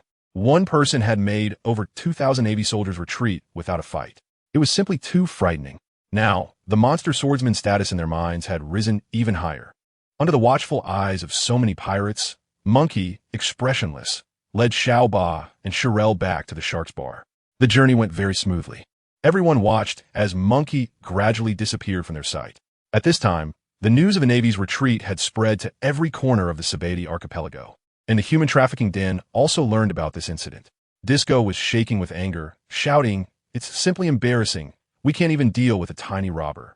After hearing the news of the Navy's retreat, Disco initially thought it was a rumor. But later, more such news came in. He had to believe that the Navy had really chosen to retreat. Well, he didn't have high hopes anyway, Diamanti said. His expression gradually darkened. The leader would have made arrangements, and news would come soon. Before that, we might as well wait patiently and see what he plans to do next. After about 10 minutes, Munchie, with Little 8 and Shelly, returned to District 13. Upon entering Shaki's extortion bar, Shaki smiled and said, "Indeed, it went smoothly." With Munchie's abilities being so impressive, rescuing a fishman was not a big deal. It was surprisingly smooth, far beyond my expectations. Munchie chuckled in disbelief. Indeed, throughout the whole process, he hadn't even had to lift a finger. He had thought there would be a big battle against the Navy, but he didn't expect Hobson to actually order the troops to retreat. Munchie felt like laughing. "Is this Shelly?" Shaki asked, looking at Shelly. "This is Shaki. She's a really nice person," Lil 8 said. "Thank you, Sister Shaki," Shelly said shyly. "I didn't do anything. It was Munchie who helped a lot." Shaki waved her hand and said. Then she asked Munchie, "Are you planning to set off?" Munchie nodded and said, "That's right. After finishing this matter, I will set sail." The original plan was for today. Now that everything in the Sabidi archipelago was taken care of, there was no need to waste any more time. "Have you decided where to go?" Shaki asked. "I plan to go to Alabasta first," Munchie said. "Yes, the destination this time is Alabasta. According to Rodney's treasure map, he would go there to look for the treasure sword. This katana is no longer suitable as a weapon. Even if he can't find it, he needs to replace it with a good knife. It seems you plan to find yourself a suitable weapon. Indeed, with your current abilities, having a suitable weapon would greatly enhance your skills," Shaki said. "Where's Rayleigh now?" Munchie wondered, not seeing Rayleigh and feeling a bit strange. Just as he finished speaking, Rayleigh entered from outside the bar, and upon seeing Little 8 and Shelly, he smiled and said, "You really did it." "Yeah, it went very smoothly." Munchie also smiled and replied, "Before you set sail, I have a gift for you," Rayleigh said. "I've arranged for supplies to be stocked on your new ship, so you won't need to go shopping." "Thank you," Munchie said. "I should be the one thanking you," Rayleigh said with emotion. Little 8 and Shelly nearby said, "Mr. Munchie, we really don't know how to thank you. If you ever have time to come to Fishman Island, we will give you a warm welcome." "Okay." Munchie agreed without hesitation. He planned to go to Fishman Island at some point. After all, Fishman Island still seemed to be under the territory of the Whitebeard pirates. But so what? Even a Moby Dick, Munchie could go to whenever he wanted. "See you all next time." Munchie said goodbye to everyone in the bar. "Be careful on the road," Shaki and Rayleigh said. Then Shaki took a bottle of wine from the front desk and handed it to Munchie. "Thank you, Shaki," Munchie said. He then turned and left Shaki's extortion bar. "I think the Grand Line will stir up a storm in the future. Anyone who accidentally provokes Munchie will be in big trouble," Rayleigh remarked. With Munchie's abilities, he certainly ranked among the top levels in the Grand Line. Such a person sailing in the Grand Line would definitely create waves. For the pirates of the Grand Line, Munchie was practically a nightmare. Given Munchie's personality and strength, I believe there will be a lot of big news in the Grand Line soon, Shaki said, watching Munchie's figure gradually fade away, feeling unexpectedly hopeful in her heart. "Little 8, I'll see you off," Rayleigh said. "Thank you, Rayleigh." Little 8 looked at Rayleigh gratefully. For Little 8 and Shelly, the Sabidi archipelago was their nightmare, and they couldn't wait to leave as soon as possible. Only Fishman Island was their true home, where they felt safe. Although Rayleigh, Munchie, and Shaki were all very nice people, the Sabidi archipelago was still too dangerous for them. If it weren't for Munchie, they might have lost their lives. Chapter 144, Departure to Alabasta. The Sabidi archipelago. The entire island was buzzing with a piece of news. The monster swordsman single-handedly raided the human trafficking market and left unscathed, and no one dared to stop him. Moreover, now that the human trafficking market had suffered such a heavy blow, would the forces behind them take any measures? Would they launch a manhunt for the monster swordsman? Everyone was eagerly anticipating what would happen next. In the end, could the monster swordsman escape the pursuit of the forces behind the human trafficking market? People were discussing endlessly, and various versions of rumors were circulating on the island. Now, the entire Sabidi archipelago was talking about this matter. Everyone knew that the forces behind the human trafficking market were terrifying. Otherwise, for so many years, not only had pirates not dared to act recklessly there, but even the Navy had turned a blind eye to the human trafficking market. But unexpectedly, today, this rule was broken. Furthermore, the human trafficking market had not made any move so far. "No, something is wrong." They reported to the Navy, requesting assistance. However, this was even more unexpected for everyone. The Navy did indeed go to carry out the capture. But when they encountered the monster swordsman, no one anticipated that there would be no battle. Instead, they retreated directly. This incident only intensified everyone's fear of the monster swordsman. Even the Navy dared not confront him. At this time, while everyone was discussing the matter, Munchie had already arrived at Area 44. After leaving the Shaki's bar, he headed straight here, taking about 20 minutes. Along the way, passers-by basically saw him, and their eyes were filled with fear. However, Munchie paid no attention to this. After all, he would soon be leaving this place. And even if the entire island talked about him, it had nothing to do with him anymore. As he approached the seaside, Munchie looked into the distance. He could hear the sound of waves crashing against the shore and the damp smell in the air. Upon reaching the coast, Munchie saw several boats docked along the shore, with many people transporting goods among them. After surveying the surroundings, he quickly found the pirate ship he had ordered, which cost him 50 million berries. He came to the shore. At that moment, he felt the once bustling coastline suddenly become quiet. It was evident that the people around were looking at Munchie with terrified eyes. There was no helping it. It was because Munchie's reputation in the Sabati archipelago was simply too great. Monster swordsman, someone exclaimed softly. No one expected to see this terrifyingly powerful swordsman here. They recalled the moment when Munchie instantly killed the pirate with a bounty of over 100 million berries. They immediately stood there, not daring to move. Mr. Munchie, here is the ship you ordered, a shipwright said respectfully after seeing Munchie arrive. It was clear that the shipyard had even sent someone to wait here for Munchie, to prevent any unforeseen circumstances. Thank you, Munchie said. He looked into the distance. A huge pirate ship was docked at the shore. This was the very one he had set his eyes on at the shipyard. It's okay, this is my luck. The shipwright bowed his head and said respectfully, all right, you can go back now, Munchie signaled. In an instant, the shipwright quickly slipped away as if there was some terrifying monster here. Munchie walked along the coast and climbed the stairs to the deck of the ship. He looked at the ship with satisfaction, a smile creeping up the corners of his mouth. This was much better than the raft he had with Hawkeye before. It was simply on a different level. If I ever have the chance to meet Hawkeye, I should recommend the shipyard in Sabati archipelago to him. After all, he is also a world-class swordsman. And that broken raft really doesn't match his status, Munchie thought to himself. He stood on the deck and looked back. He could still see the people on the shore, watching him in fear. Now it was time to leave. Munchie stretched and gazed toward the distance of coast. Ding! Found white fragments dropped beside the master. Would you like to collect them? Ding! Found white fragments dropped beside the master. Would you like to collect them? What? Munchie's movements instantly froze. He looked at the distant crowd, his eyes filled with fear. He really didn't expect that he could still find attribute fragments at this time. Is this a gift for me, leaving the Sabati archipelago? Munchie smiled. He said without hesitation, acquire. Acquisition successful. The white fragment grants one to the attribute of strength. Do you want to learn it? Acquisition successful. The white fragment grants one to the attribute of strength. Do you want to learn it? A familiar feeling filled his body. Although this ability does not bring a significant improvement, it is still a genuine enhancement. He can strengthen some abilities again. He pulled up the attributes panel. Master. Munchie strength. 118. 2. Speed. 115. 3. Stamina. 113. 1. Instinctive reaction. 93. 1. Skills. Basic swordsmanship LV19. Swordsmanship yen return. LV11. Armament Haki LV11. Conqueror's Haki LV8. Observation Haki LV8. Fist Technique LV2.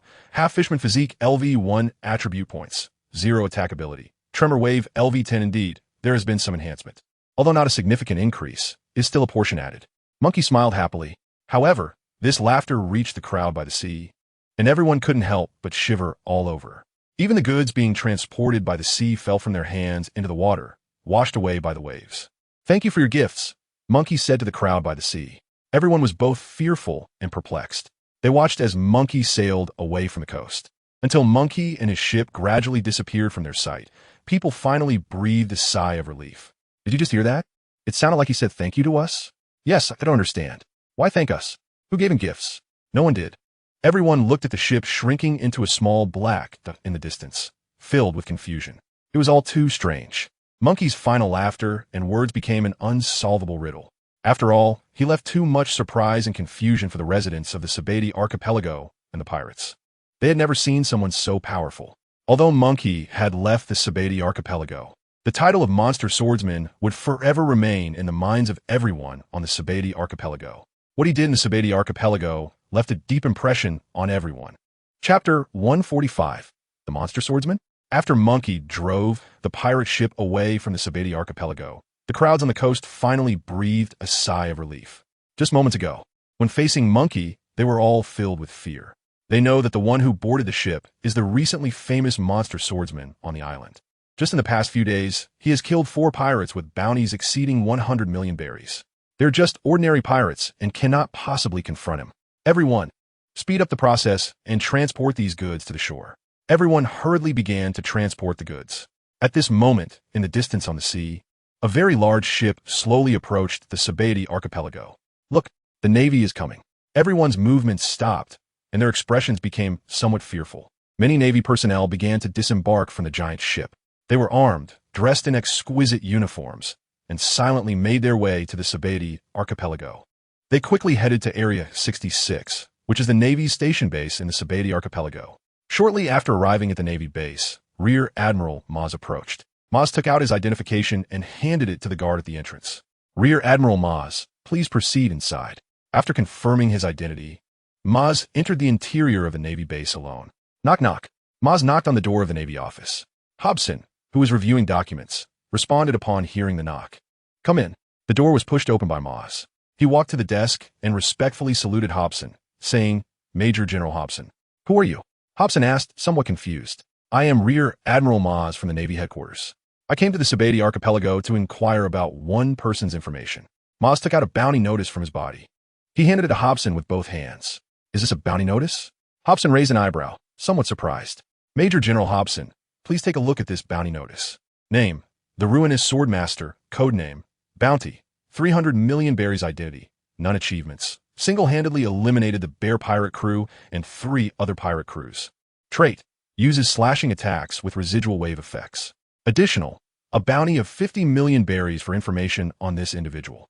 A bounty of 300 million berries? Hobson still didn't understand what Maz meant. However, this bounty notice was very strange. He could say that in all his time as a major general, he had never seen such a bounty notice. There was no name or image on it. How could he possibly know who to look for based on this bounty notice? It was simply ridiculous. Maz sensed Hobson's emotions and explained, Major General Hobson, let me explain.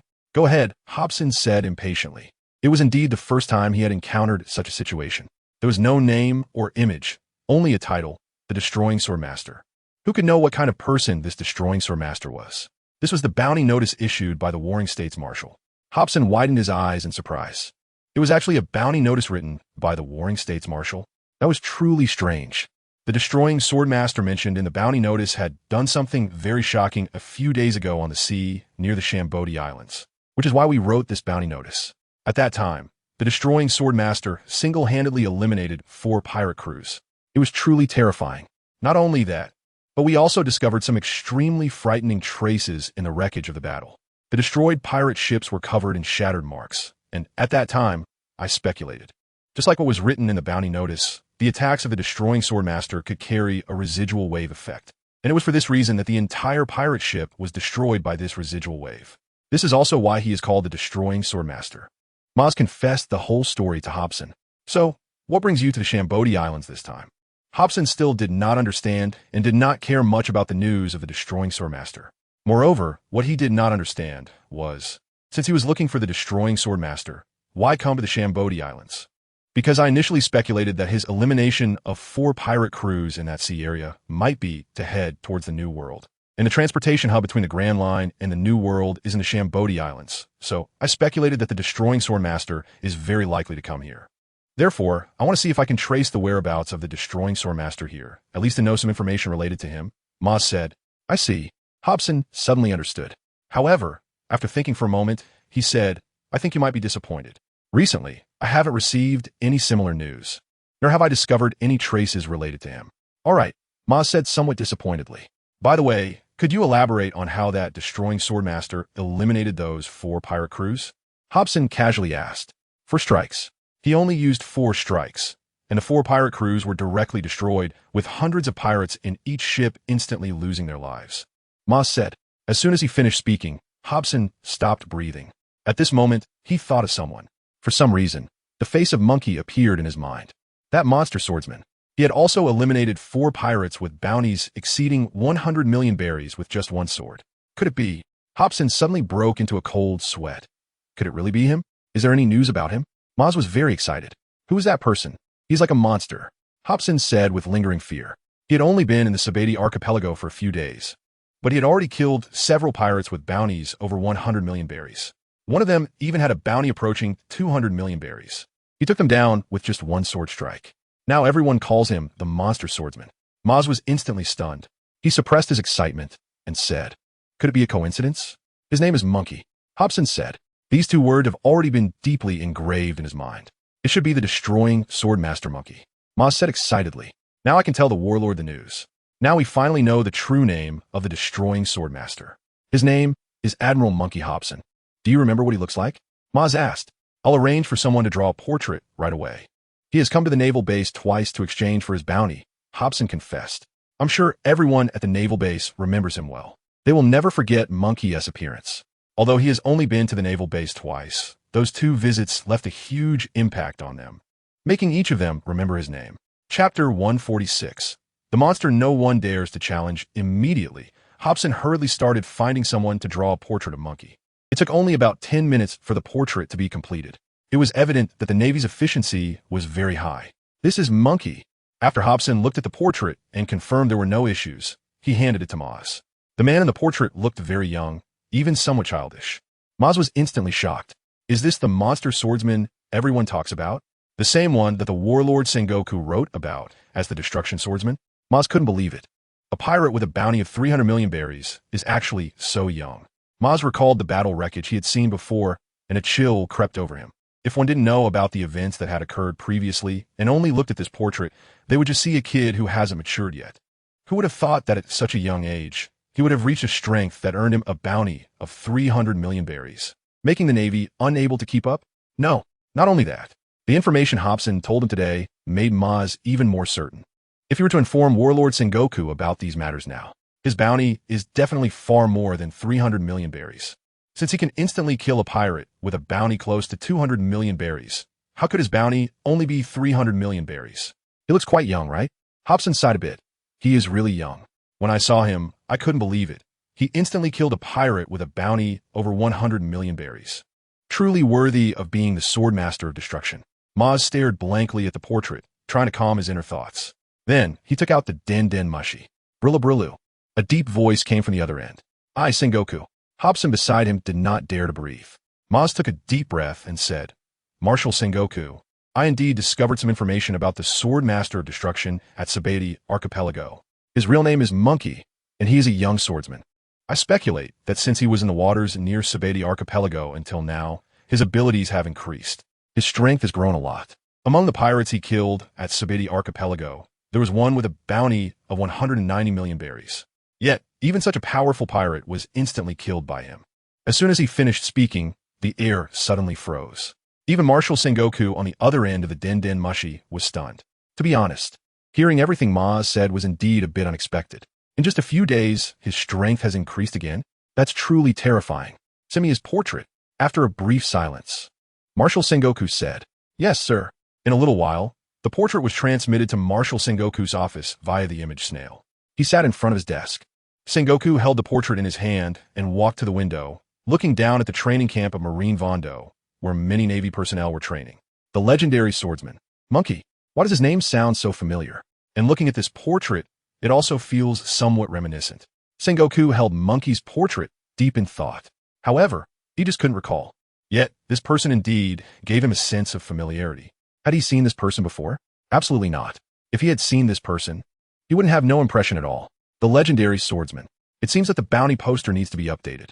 Even someone with a bounty close to 200 million berries died instantly under his sword. His abilities must be terrifying. Sengoku sighed, feeling a sense of helplessness about the situation. It seems the Grand Line is about to stir up some waves again. Pirates are getting stronger and stronger, but the Navy's abilities are still stagnant. Sengoku felt somewhat worried about this situation. If the bounty on the wanted poster is still 300 million berries, it would definitely mislead those bounty hunters. Facing the legendary swordsman like this would be akin to seeking death. Sengoku thought about this with concern. He put down the portrait and thought for a while. He took out the phone snail and said, "Brigadier General Maz, you have completed your mission. Please return now. With your abilities, you cannot face the Swordmaster of Destruction in a direct confrontation. If you encounter him, it could easily lead to danger." Sengoku is absolutely certain of this. Since Monkey D.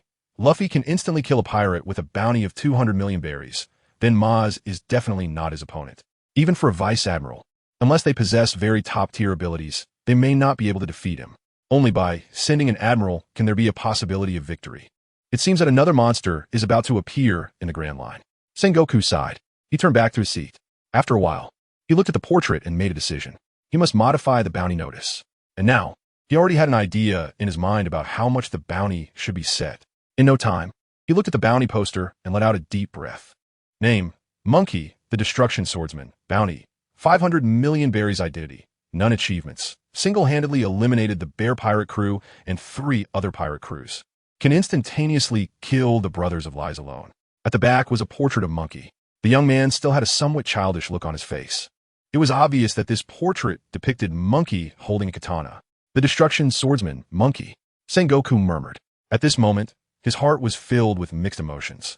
The pirates are becoming increasingly powerful in the Grand Line, and there are many individuals with terrifying talents. However, the Navy has made no progress over the years. If this continues, the road ahead will surely be difficult. Sengoku had long anticipated the future developments, yet he felt powerless against it. Distribute this bounty poster, Sengoku commanded. In the Grand Line, even a pirate with a bounty of 200 million berries is quite rare, let alone one with a bounty of 500 million. Although the bounty does not necessarily represent his true strength, it does reflect the Navy's level of concern. It is clear that this person poses a significant threat to the Navy. I heard that a new pirate with a bounty of 500 million berries has appeared in the Grand Line. I think with such a high bounty, he is one of the few in the entire Grand Line. Yes, let us quickly see what he looks like. If we encounter him in the future, we must definitely steer clear. When did this person emerge, and why have I never heard of his name before? Gradually, this news spread among the pirates, and everyone deeply remembered his name and appearance. Not only did they remember Monkey's name and appearance, but most pirates in the Grand Line regarded him as a terrifying existence. Chapter 147. The Don Quixote family is shocked at this moment. The sunlight was bright and clear. The sea breeze gently swept across this area of the sea. New World. Such bright weather was rarely seen. The town of Dressrosa was bustling as usual. The Royal Plateau. This is the stronghold of the Don Quixote family, the Lords of Dressrosa. At this time, in the conference hall of the Royal Plateau, the atmosphere was very oppressive.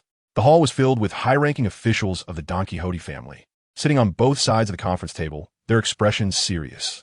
At the very front of the table was Don Quixote da Flamingo, one of the 7 warlords of the sea. Just now, Diamante received news from the human trafficking site in the Sabati archipelago. Da Flamingo said darkly. His words just came to an end. Sitting next to Da Flamingo was a high-ranking officer, Pika, who is the user of the stone fruit and has a very robust build. He angrily said, "Master, how dare he break into our human trafficking den?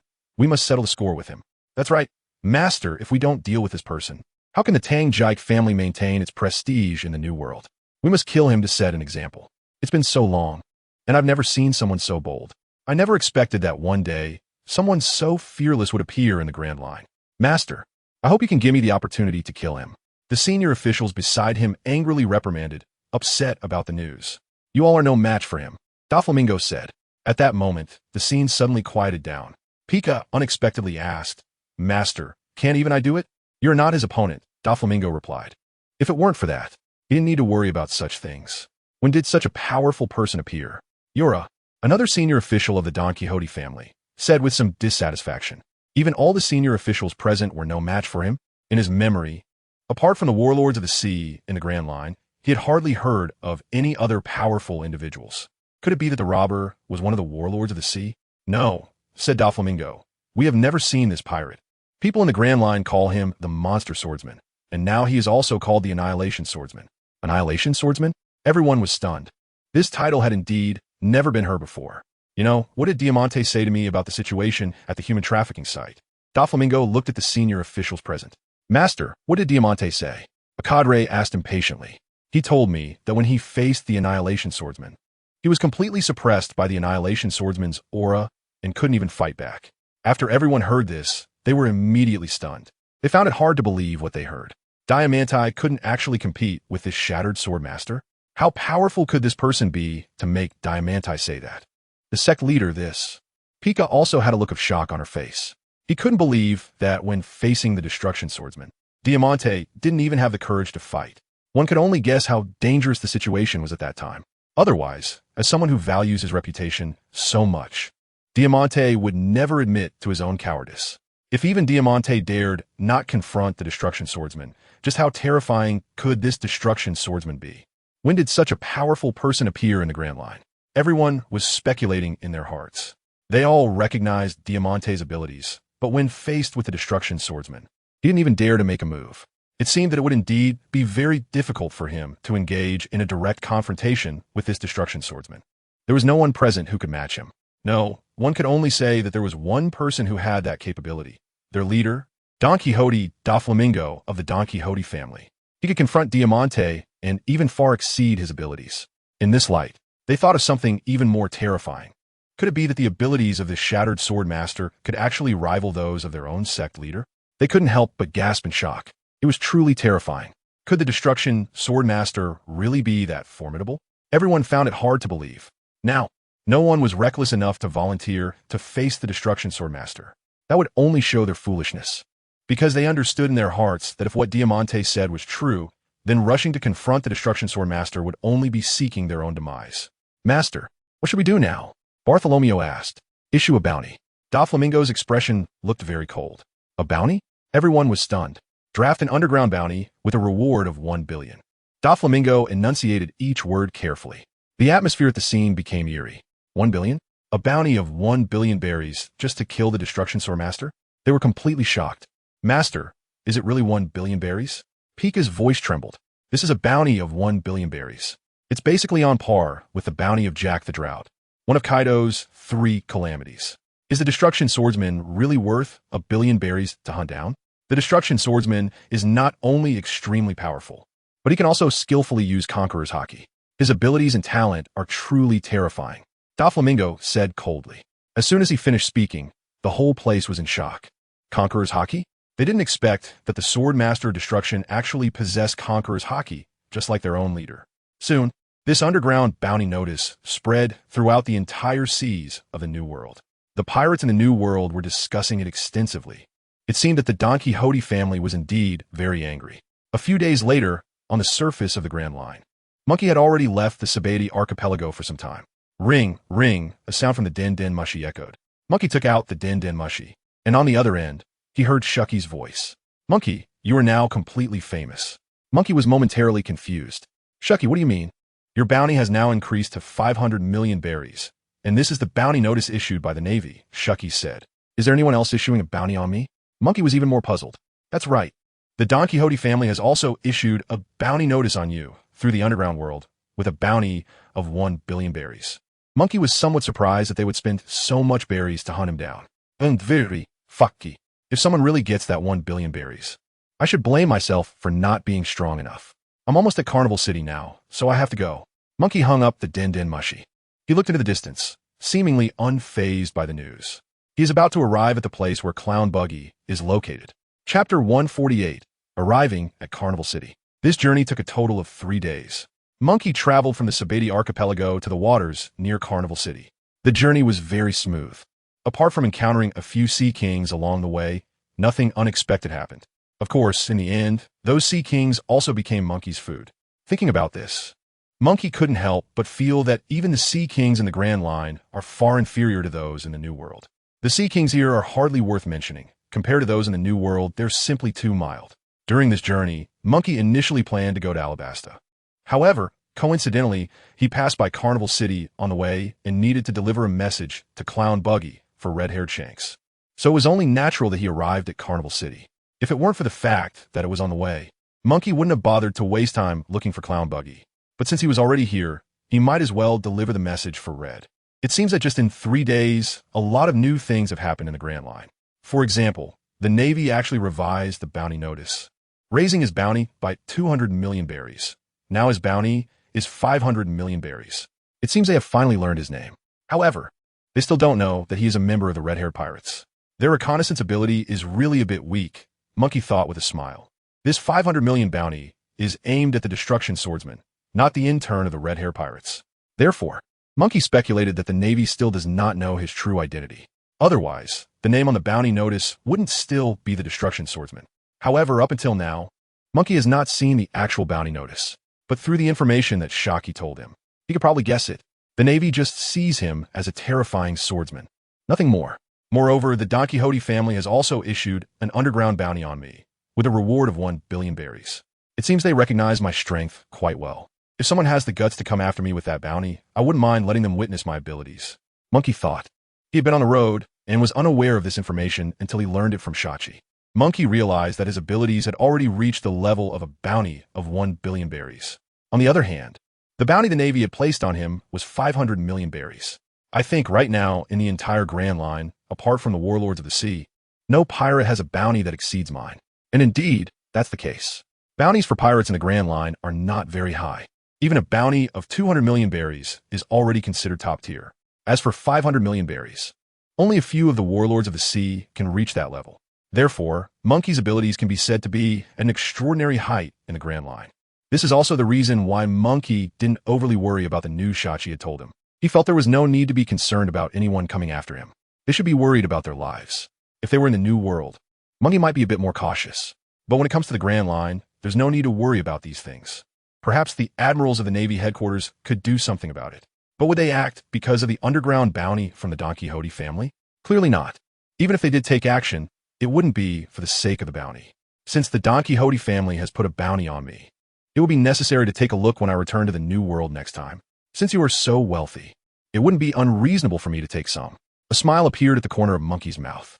He then looked up into the distance. As the ship got closer to Carnival City, Munchie steered the ship towards the shore. There were many ships docked along the coastline, and some people were transporting goods. It looked very lively. Carnival City is considered a very prosperous small town in the Grand Line. Therefore, there are many pirates here. Not only pirates, but merchants also choose to dock here. The rest are the local residents of Carnival City. The area is vast, and thus the population is large. Munchie stopped the ship at the shore, leaped off, and landed on the beach. He stood on this piece of land, deeply feeling the lively atmosphere of Carnival City. People came and went, and the noise was unending. With so many people around, it seemed easy to gather information about the clown buggy. Munchie thought as he walked towards the inner part of Carnival City. In the distance, tall buildings rose. Both sides of the street were lined with shops and vendors. They were selling goods, bringing life to the entire island. This is livelier than I imagined Carnival to be. It's perfect for buying some supplies here. Munchie planned in his mind. First, he needed to find news about the clown buggy. If there was no news, then there was nothing he could do. While purchasing supplies, Munchie asked the merchants about these matters. Clown buggy? The shopkeeper looked puzzled and said to Munchie, Clown buggy is not a good person. Why are you asking about him? You look young, and you'd better not provoke him. Otherwise, you might be in grave danger. The shopkeeper kindly reminded him. Boss, I'm just a bit curious. Munchie replied, Well, Clown buggy has indeed been here recently, but I heard they plan to look for John S. treasure. For that, they have to duel with 3 pirate crews. This morning, I even heard that these 3 pirate crews plan to unite to eliminate Clown buggy. They're probably fighting right now, the shopkeeper said. Do you know where they are fighting? Munchie asked. It should be on the eastern coast. After hearing this, Munchie immediately left, forgetting to take his things. The shopkeeper watched as Munchie left, feeling helpless about the goods he had worked hard to sell, and muttered angrily, Damn it, wasting so much of my time and energy.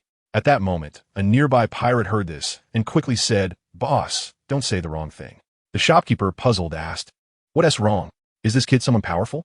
The pirate turned to see Munchie gradually walking away and said, This is the infamous Sword Master of Destruction that has been making waves in the Grand Line for the past few days. Munchie, he has a bounty of 500 million berries issued by the Navy. What? The shopkeeper was instantly stunned. 500 million berries. He was so scared that his legs trembled, completely shocked. Fortunately, his previous words had not been heard by that person. Otherwise, wouldn't he be doomed? The boss asked, his voice trembling. Then, if he's so powerful, why would he come to Carnival City? I don't know about that. In any case, it's better to be cautious. This kind of monster is not something we can provoke. Don't put your life at risk. Chapter 149. Fight later. Just imagine how powerful it must be to issue a bounty of 500 million berries for the Navy. The boss was completely stunned. In his impression, the only ones who could reach this level should be the 7 warlords of the sea from the Great Route. However, even among the 7 warlords of the sea, there are none with a bounty of 500 million berries. He thought to himself, and suddenly felt a shiver run through his body, a chill washing over him. That person just now was actually so formidable. The boss's eyes widened in shock, filled with fear. Moreover, he had secretly cursed a few times after the person left. He suddenly looked up and glanced around, fearing that the young man hadn't left yet. Only when he confirmed that there was no sign of the young man did he let out a deep breath and feel relieved. Even in this new world, with his level, he should be considered advanced, right? Boss, you better take care of yourself. If you get targeted by someone like that, all you can do is lament your bad luck, and you'll probably just have to wait to die, the pirates kindly reminded him. They never expected to see the legendary Broken Sword Master in Carnival City. And just when they met Munchie, they were all stunned in place, not daring to move. Basically, in the Grand Line, no one is unaware of the title of the Swordmaster Munchie. Moreover, everyone deeply remembers his appearance, because people of such strength are incredibly rare. Therefore, everyone is very cautious to avoid offending him out of ignorance. Munchie did not care about the boss's sarcasm.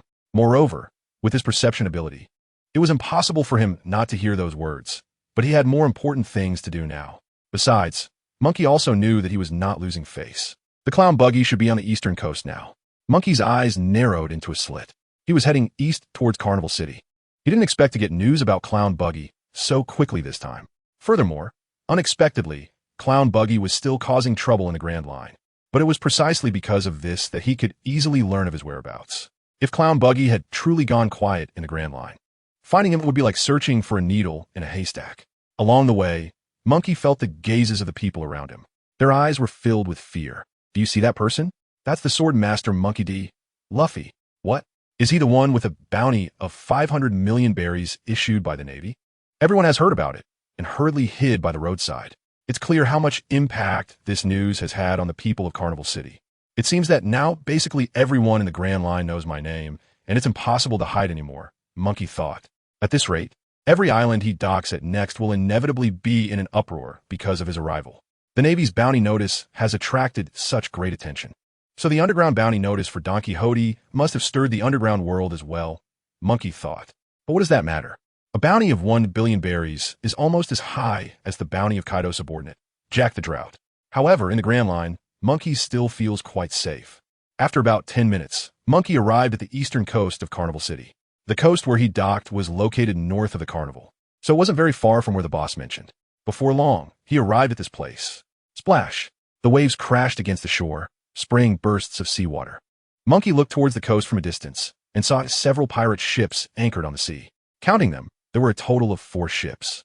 It appeared that one of the pirate ships in the middle was surrounded by the other 3. Munchie could see that on the central ship stood a clown with a red nose, and that was undoubtedly Clown Buggy. Red Hair had also asked him to deliver a message to Clown Buggy. It seemed that this task was quite simple. Munchie looked at Clown Buggy in the distance and smiled.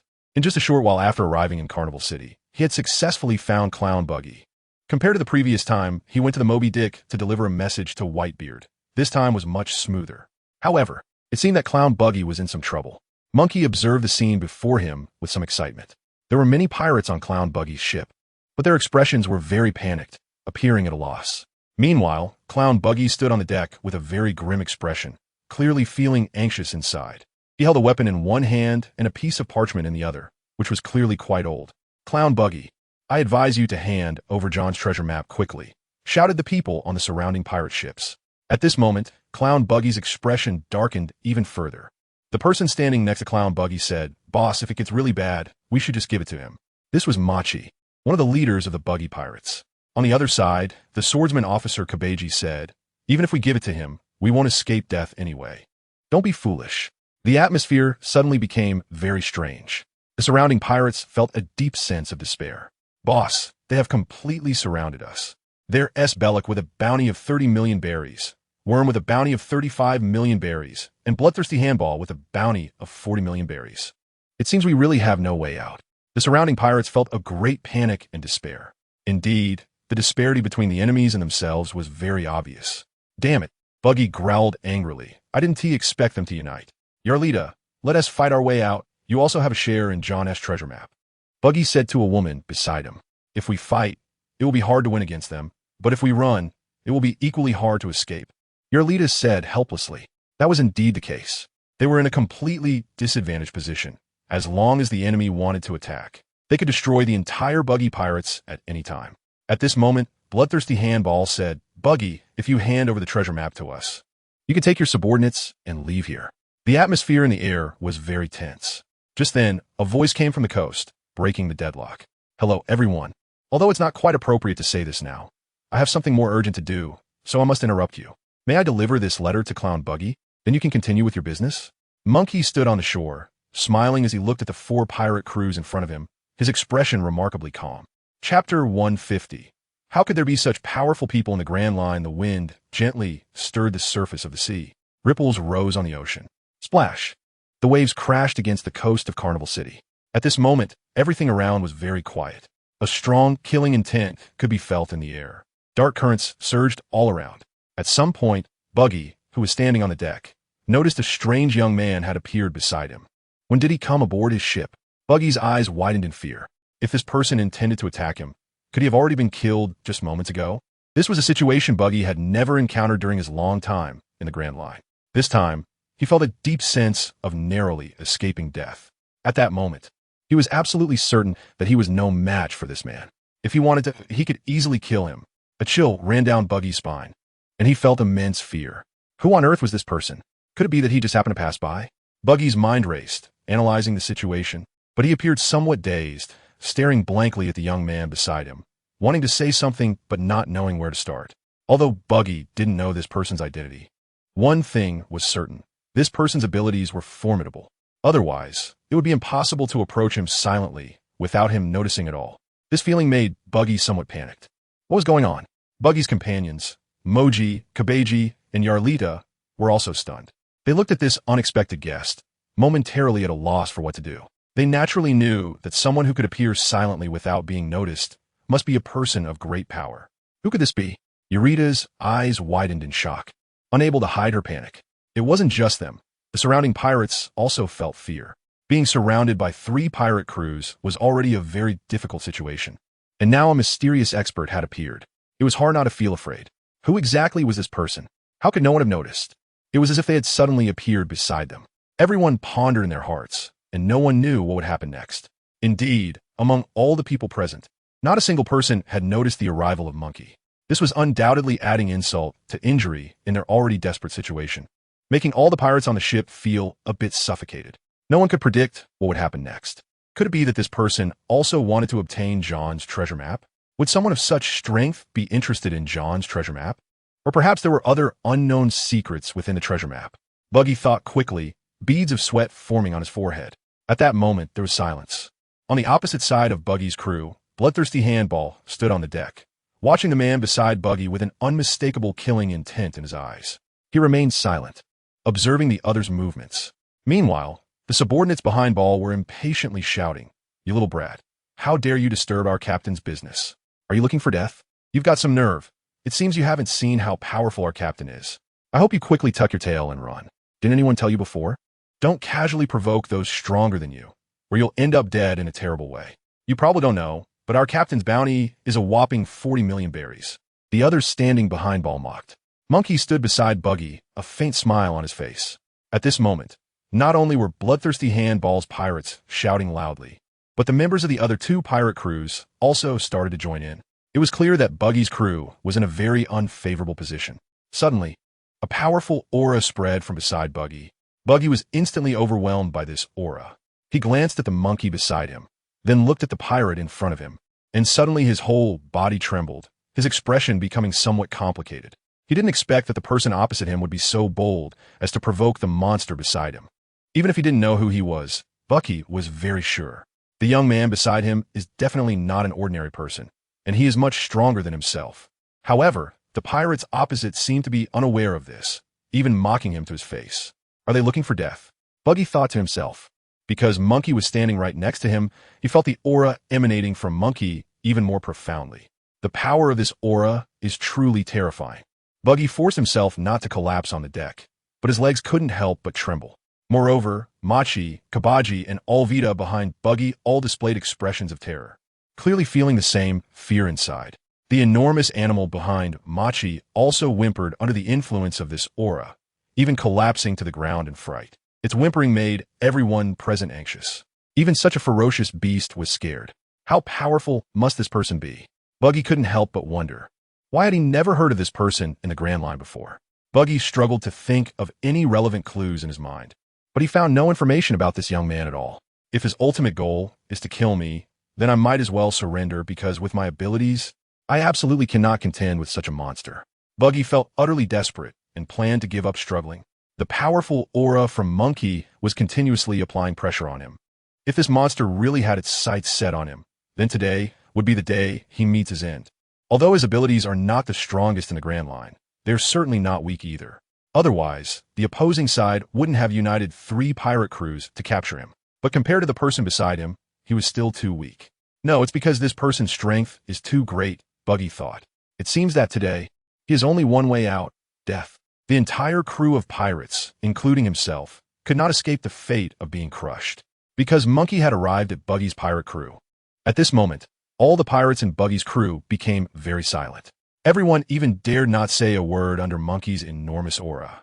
Each person's breathing became very faint, fearing that any movement would result in their instant death.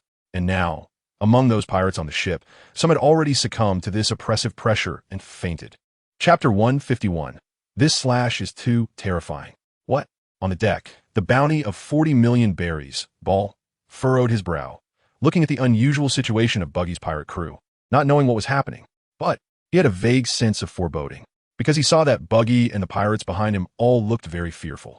The sounds of his subordinates' commotion filled his ears, but on Buggy's pirate ship, there was complete silence. They stood there motionless. Ball felt that something was off. It was strange. Shut up, Ball shouted. At that moment, the surroundings gradually quieted down, and his subordinates looked at their boss with confused expressions. The atmosphere became somewhat oppressive. He couldn't shake the feeling that the young man in front of him seemed familiar. Ball stared intently at Munchie, his mind racing.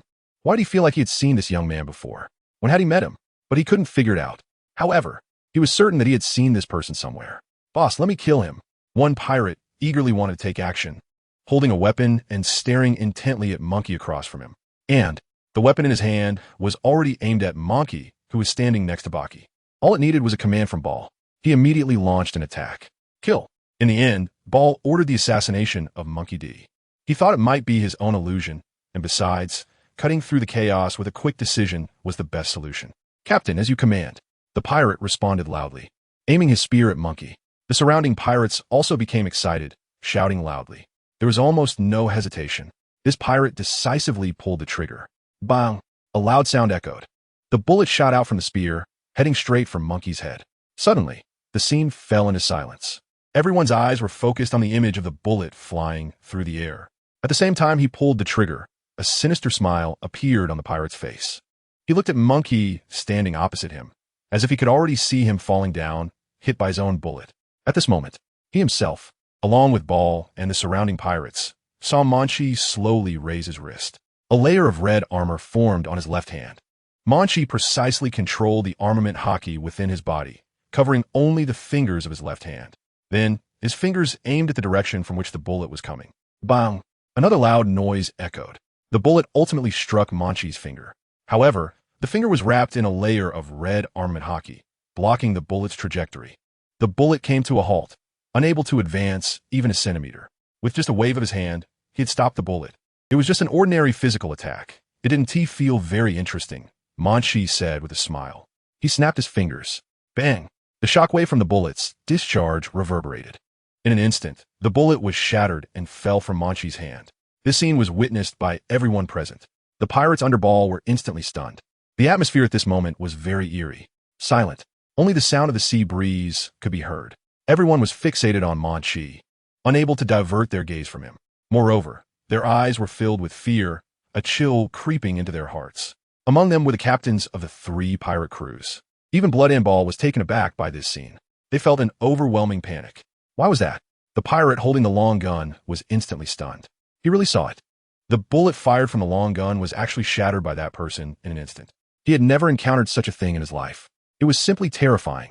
Ball's Adam's apple moved as he swallowed, staring blankly at Munchie, feeling somewhat dazed. Even after spending so much time in the Grand Line and seeing so many pirates, he had never experienced anything like this. This young man was definitely not an ordinary pirate. His abilities are simply terrifying. What kind of monster is this? His voice trembled slightly. A person with a bounty of 40 million berries is considered to be quite strong in the front seas of the Grand Line. However, at this moment, he was completely shocked by everything that was happening in front of him. The people on the two pirate ships nearby were also dumbfounded. Buggy stood on the deck, unable to believe what was happening before his eyes. He witnessed it firsthand. The bullet was shattered beside him by that person. However, what surprised him even more was not that this man shattered the bullet, but that he discovered this person actually possessed the ability of armament Haki. Buggy naturally understood how terrifying this ability was. It was actually armament Haki. Buggy turned his head, looking at Munchie in disbelief. Why had he never heard of such a powerful person before? Buggy had never encountered a pirate with armament Haki in the Grand Line. Even the officers beside Buggy were shocked. Indeed, it was just when Munchie appeared. They felt that this person was no ordinary character. Now, their suspicions were further confirmed. This person's abilities were incredibly powerful. At this moment, Munchie stood at the front of the deck, looking at the pirate who had attacked him, and said with a smile, "Since you have made your move, it's my turn now. Take my blade." As soon as he finished speaking, Munchie picked up the weapon in his hand. The katana was infused with Haki, emitting a red glow. This time it was even more evident. Buggy was very certain that this was the power of armament Haki. At this moment, Buggy's heart could no longer be described as shocked. Where did this monster come from? Munchie smiled as he looked at the pirates across from him. The katana pointed directly at the pirate ship in front of him. Without hesitation, he swung down his blade. A sharp aura surgit fort. A dazzling light shot out from the blade. Ball felt a chilling, killing intent approaching. But he could do nothing as he watched the light rush toward him. Boom! A massive rumble echoed. The entire pirate ship was split in half under the impact of the sword's aura. It pierced through the giant pirate ship, tearing apart the sea behind it. The ocean surface surged with enormous waves, the splashing water rising hundreds of meters high. All the pirate ships present were shaking violently. The splashes flew into the sky, then fell back onto the sea, as if a huge storm had erupted in this area. Upon closer inspection, the sea surface behind the pirate ship had been torn open with a massive gash, extending hundreds of meters away. This time, Munchie did not hold back his power. After all, apart from these few pirate ships, there was no one else around. Chapter 152. This is the Destroyer of Swords. Splash! The seawater rolled violently, and splashes were flying everywhere. The moment the water droplets hit the sea surface, they stirred up even larger waves. The entire ocean was no longer calm, as if it had fallen into a great storm. The surrounding pirate ships were shaking violently. On the deck, the pirates, unable to maintain their balance, fell to the deck one after another, desperately grabbing the mast, their eyes filled with panic. Splash! Water was splashing everywhere, looking very spectacular. Looking into the distance, the range of the slash affected hundreds of meters beyond. The sea surface was torn apart with a huge gap. Looking at this scene was truly shocking. This slash had actually divided the entire sea area in two. The pirates present could hardly believe their eyes. They shook their heads vigorously, thinking they were dreaming. Did they see it wrong? Some quietly doubted. Silence. Everyone was looking in the direction of Munchie. Then, the discovery of their despair was that everything happening in front of them was actually real. A crack hundreds of meters wide had opened up in the sea. The power of this strike was simply immense. Baki thought to himself. He was completely shocked. He had never encountered such a situation. The abilities of the person next to him far exceeded his imagination. In comparison, even the sea could be split open with a massive crack. That pirate ship just now was a piece of cake. Furthermore, everyone overlooked this matter. Not to mention that they didn't notice that the pirate ship that had been split was continuously disintegrating due to the effects of the tremors. Crack! The deck and hull of this pirate ship gradually became covered in cracks. Boom!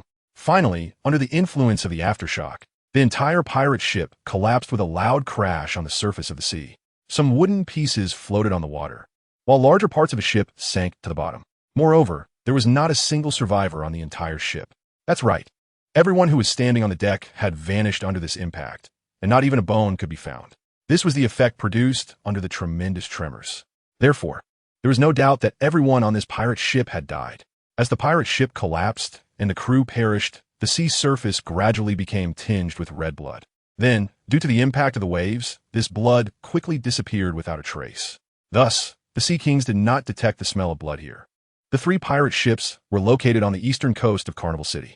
Aside from these three pirate ships, the previous ship of Blood Handball had ceased to exist. Even the captain himself had vanished without a trace. Splash! As the shock dissipated, The sea surface gradually returned to its previous calm state, as if nothing had happened. Dead. With such a huge crack opened on the sea surface, it was only normal for Blood Handball to be dead. But why had his crew also died? On the remaining 2 pirate ships across from them, the pirates stood on the deck, their expressions filled with shock. They looked at the sea, where only the wreckage of pirate ships floated on the surface. This made their hearts filled with even more fear. It was just a single strike. The entire pirate ship, along with all its crew, had been killed in an instant. It was evident that the power of this blow was immense. Bloodthirsty Handball was instantly killed. The remaining 2 pirate captains were extremely terrified at this moment, even trembling. After witnessing what had just happened, they could no longer remain calm. Even Bloodthirsty Handball had been killed in an instant. With their abilities, it was impossible for them to fight against the monster in front of them. The entire pirate crew had been wiped out, and the sea had been split open. Everyone exchanged glances, their eyes betraying their panic.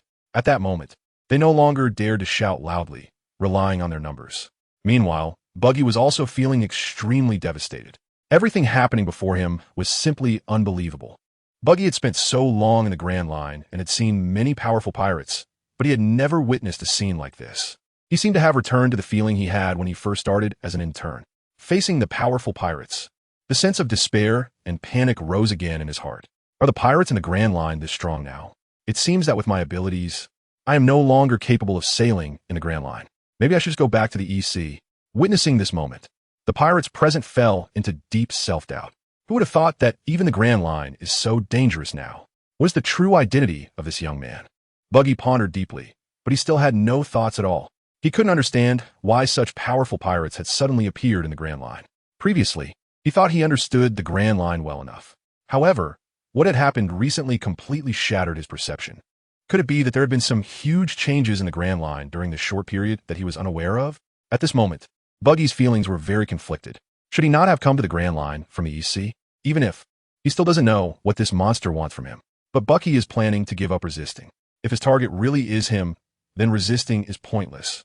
There's a huge gap in strength between them. Buggy knows very well that he cannot defeat this monster no matter what. At this moment, on a pirate ship across from him, a pirate is staring intently at Munchie, his face filled with fear, and his hands are trembling uncontrollably. Even his voice is shaking. I finally remember who this person is. No wonder I always felt he looked very familiar when I saw him. Ha ha! We can't escape. We're all going to die. He suddenly burst into laughter, looking both desperate and insane. It was definitely him. There couldn't be anyone else with such terrifying strength.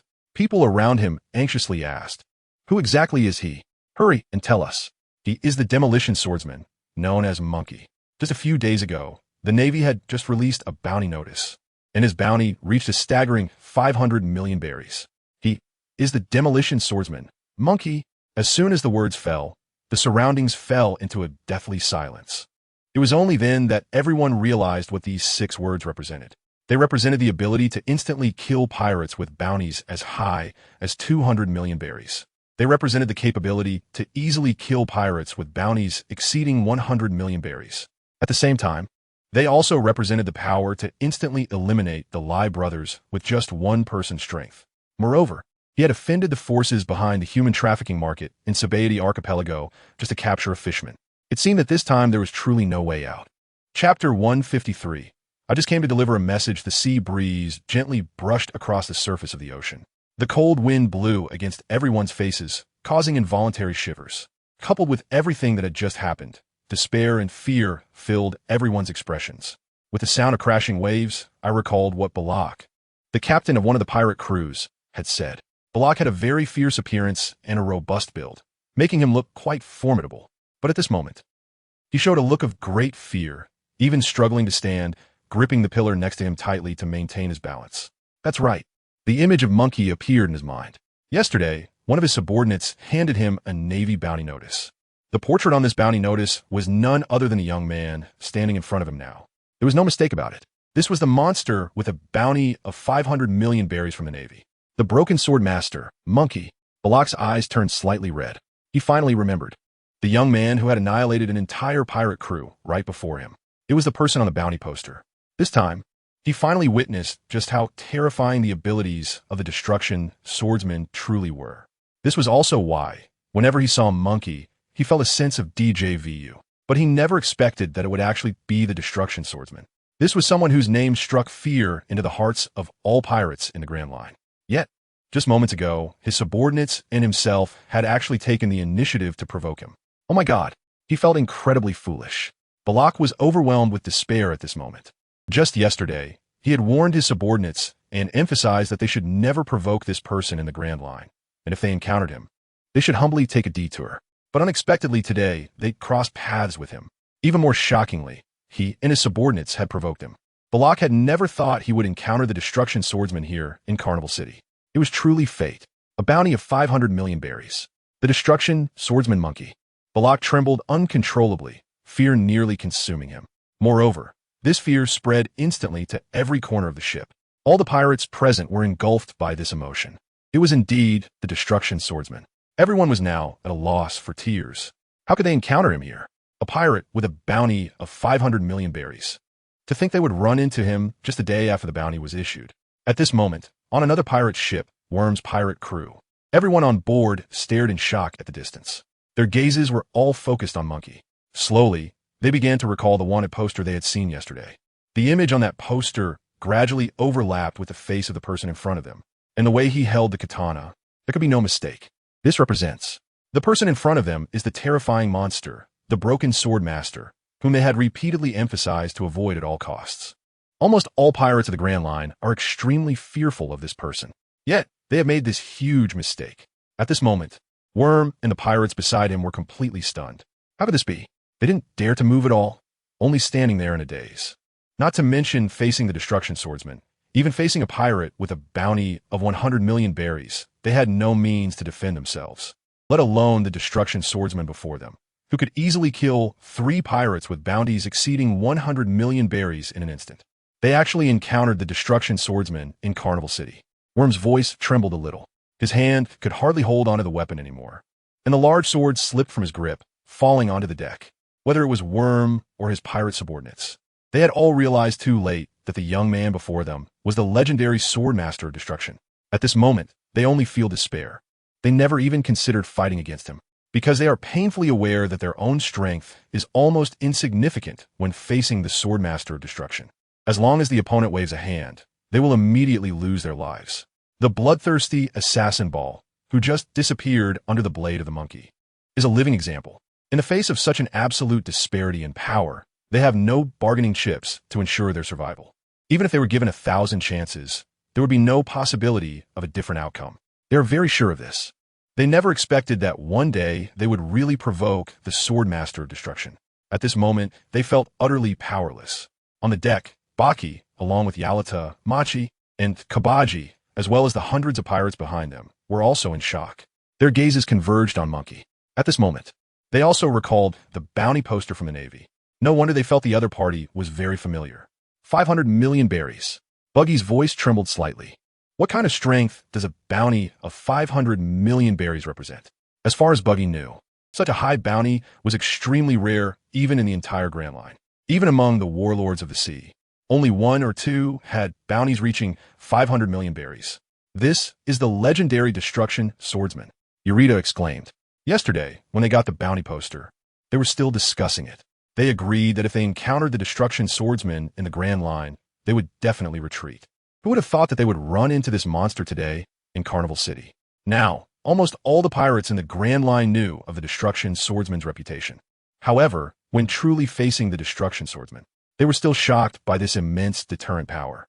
Moreover, the total bounty of everyone present combined was not even a fraction of his bounty. Machi and Kabaji remarked.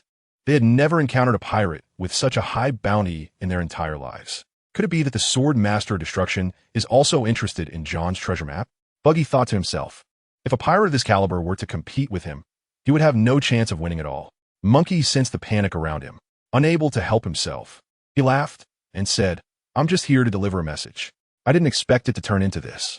But really, that group of pirates was just stirring up trouble. They could only be eliminated to restore peace. Sure enough, after he took action, the effect was quite good. Then, Dream turned to look at Buggy, who still had a look of terror on his face at that moment. He found that Monkey was staring at him, and he suddenly felt a sense of cardiac arrest. He couldn't help but slowly retreat, wanting to create some distance. Then, he took out John's treasure map from his pocket and respectfully handed it to Munchie, saying, Master Destroyer Swordsman, this is the precious John's treasure map. I hope you can accept it. Chapter 154. I think you have some bias against interns. At this moment, Buggy was very scared. Moreover, he could not be scared. From what had happened before, he had deeply felt how powerful the person beside him was.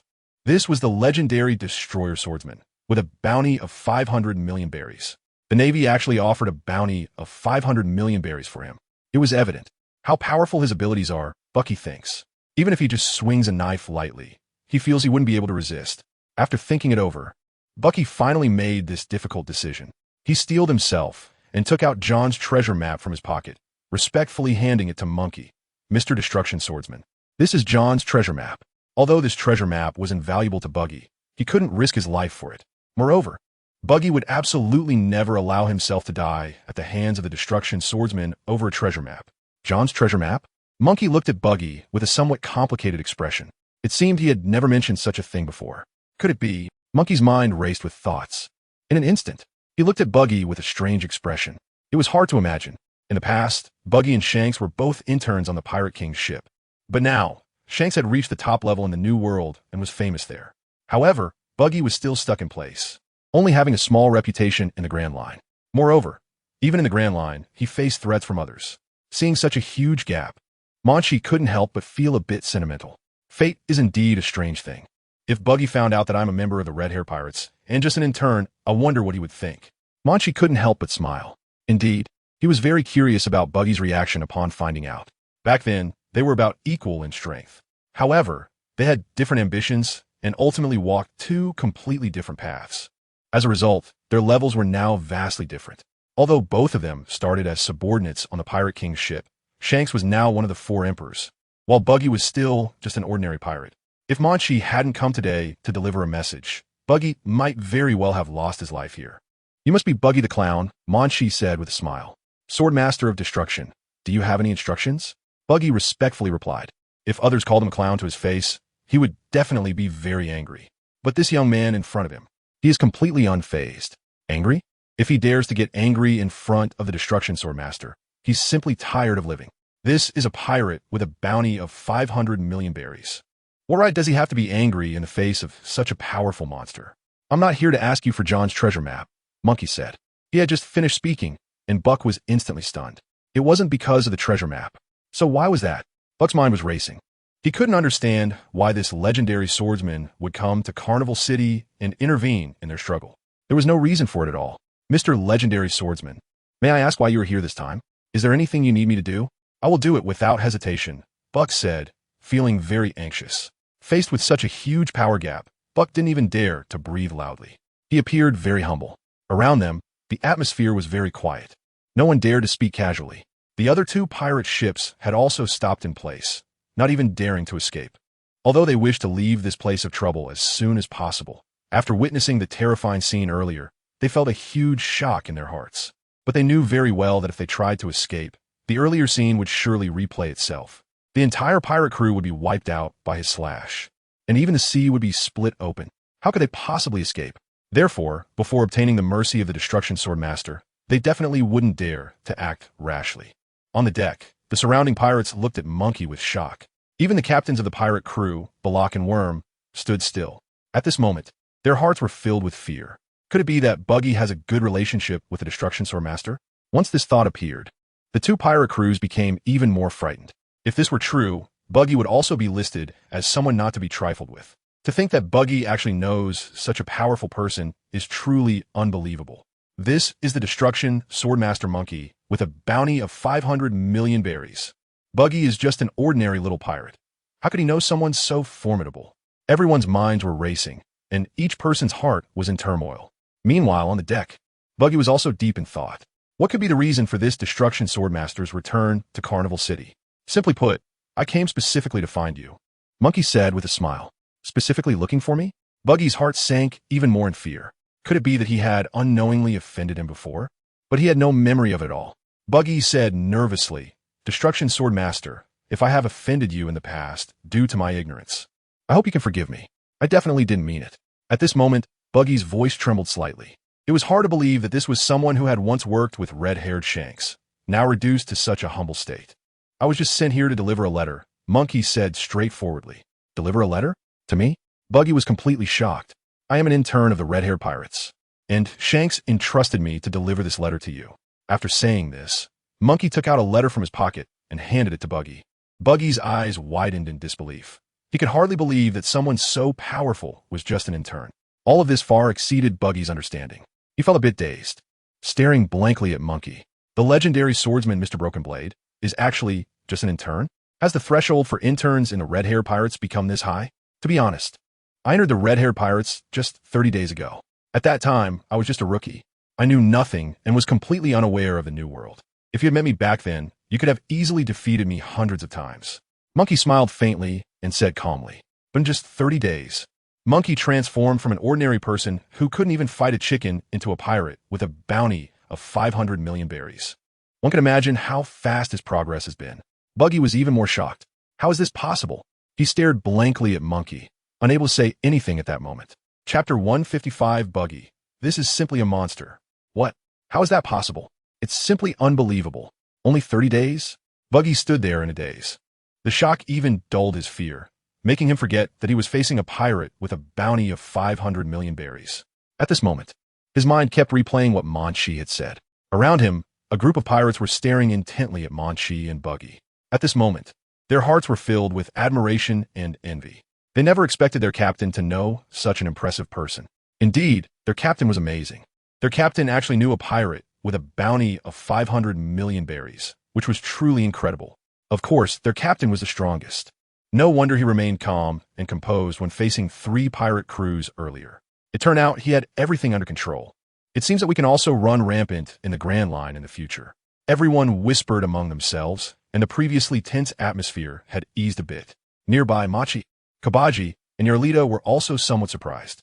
Indeed, Munchie's appearance was like a divine intervention for them. They never thought that Baki actually knew such a powerful big shot. 30 days, Baki murmured. He seemed to be dreaming at this moment. His brain had lost the ability to think. He just said, 30 days ago, my abilities could crush him? Baki was very surprised. What does this mean? It's obvious. 30 days ago, the Broken Sword Master Munchie was just an unknown little character. Looking at it this way, he has become a pirate with a bounty of 500 million berries in such a short time. This is absolutely impossible.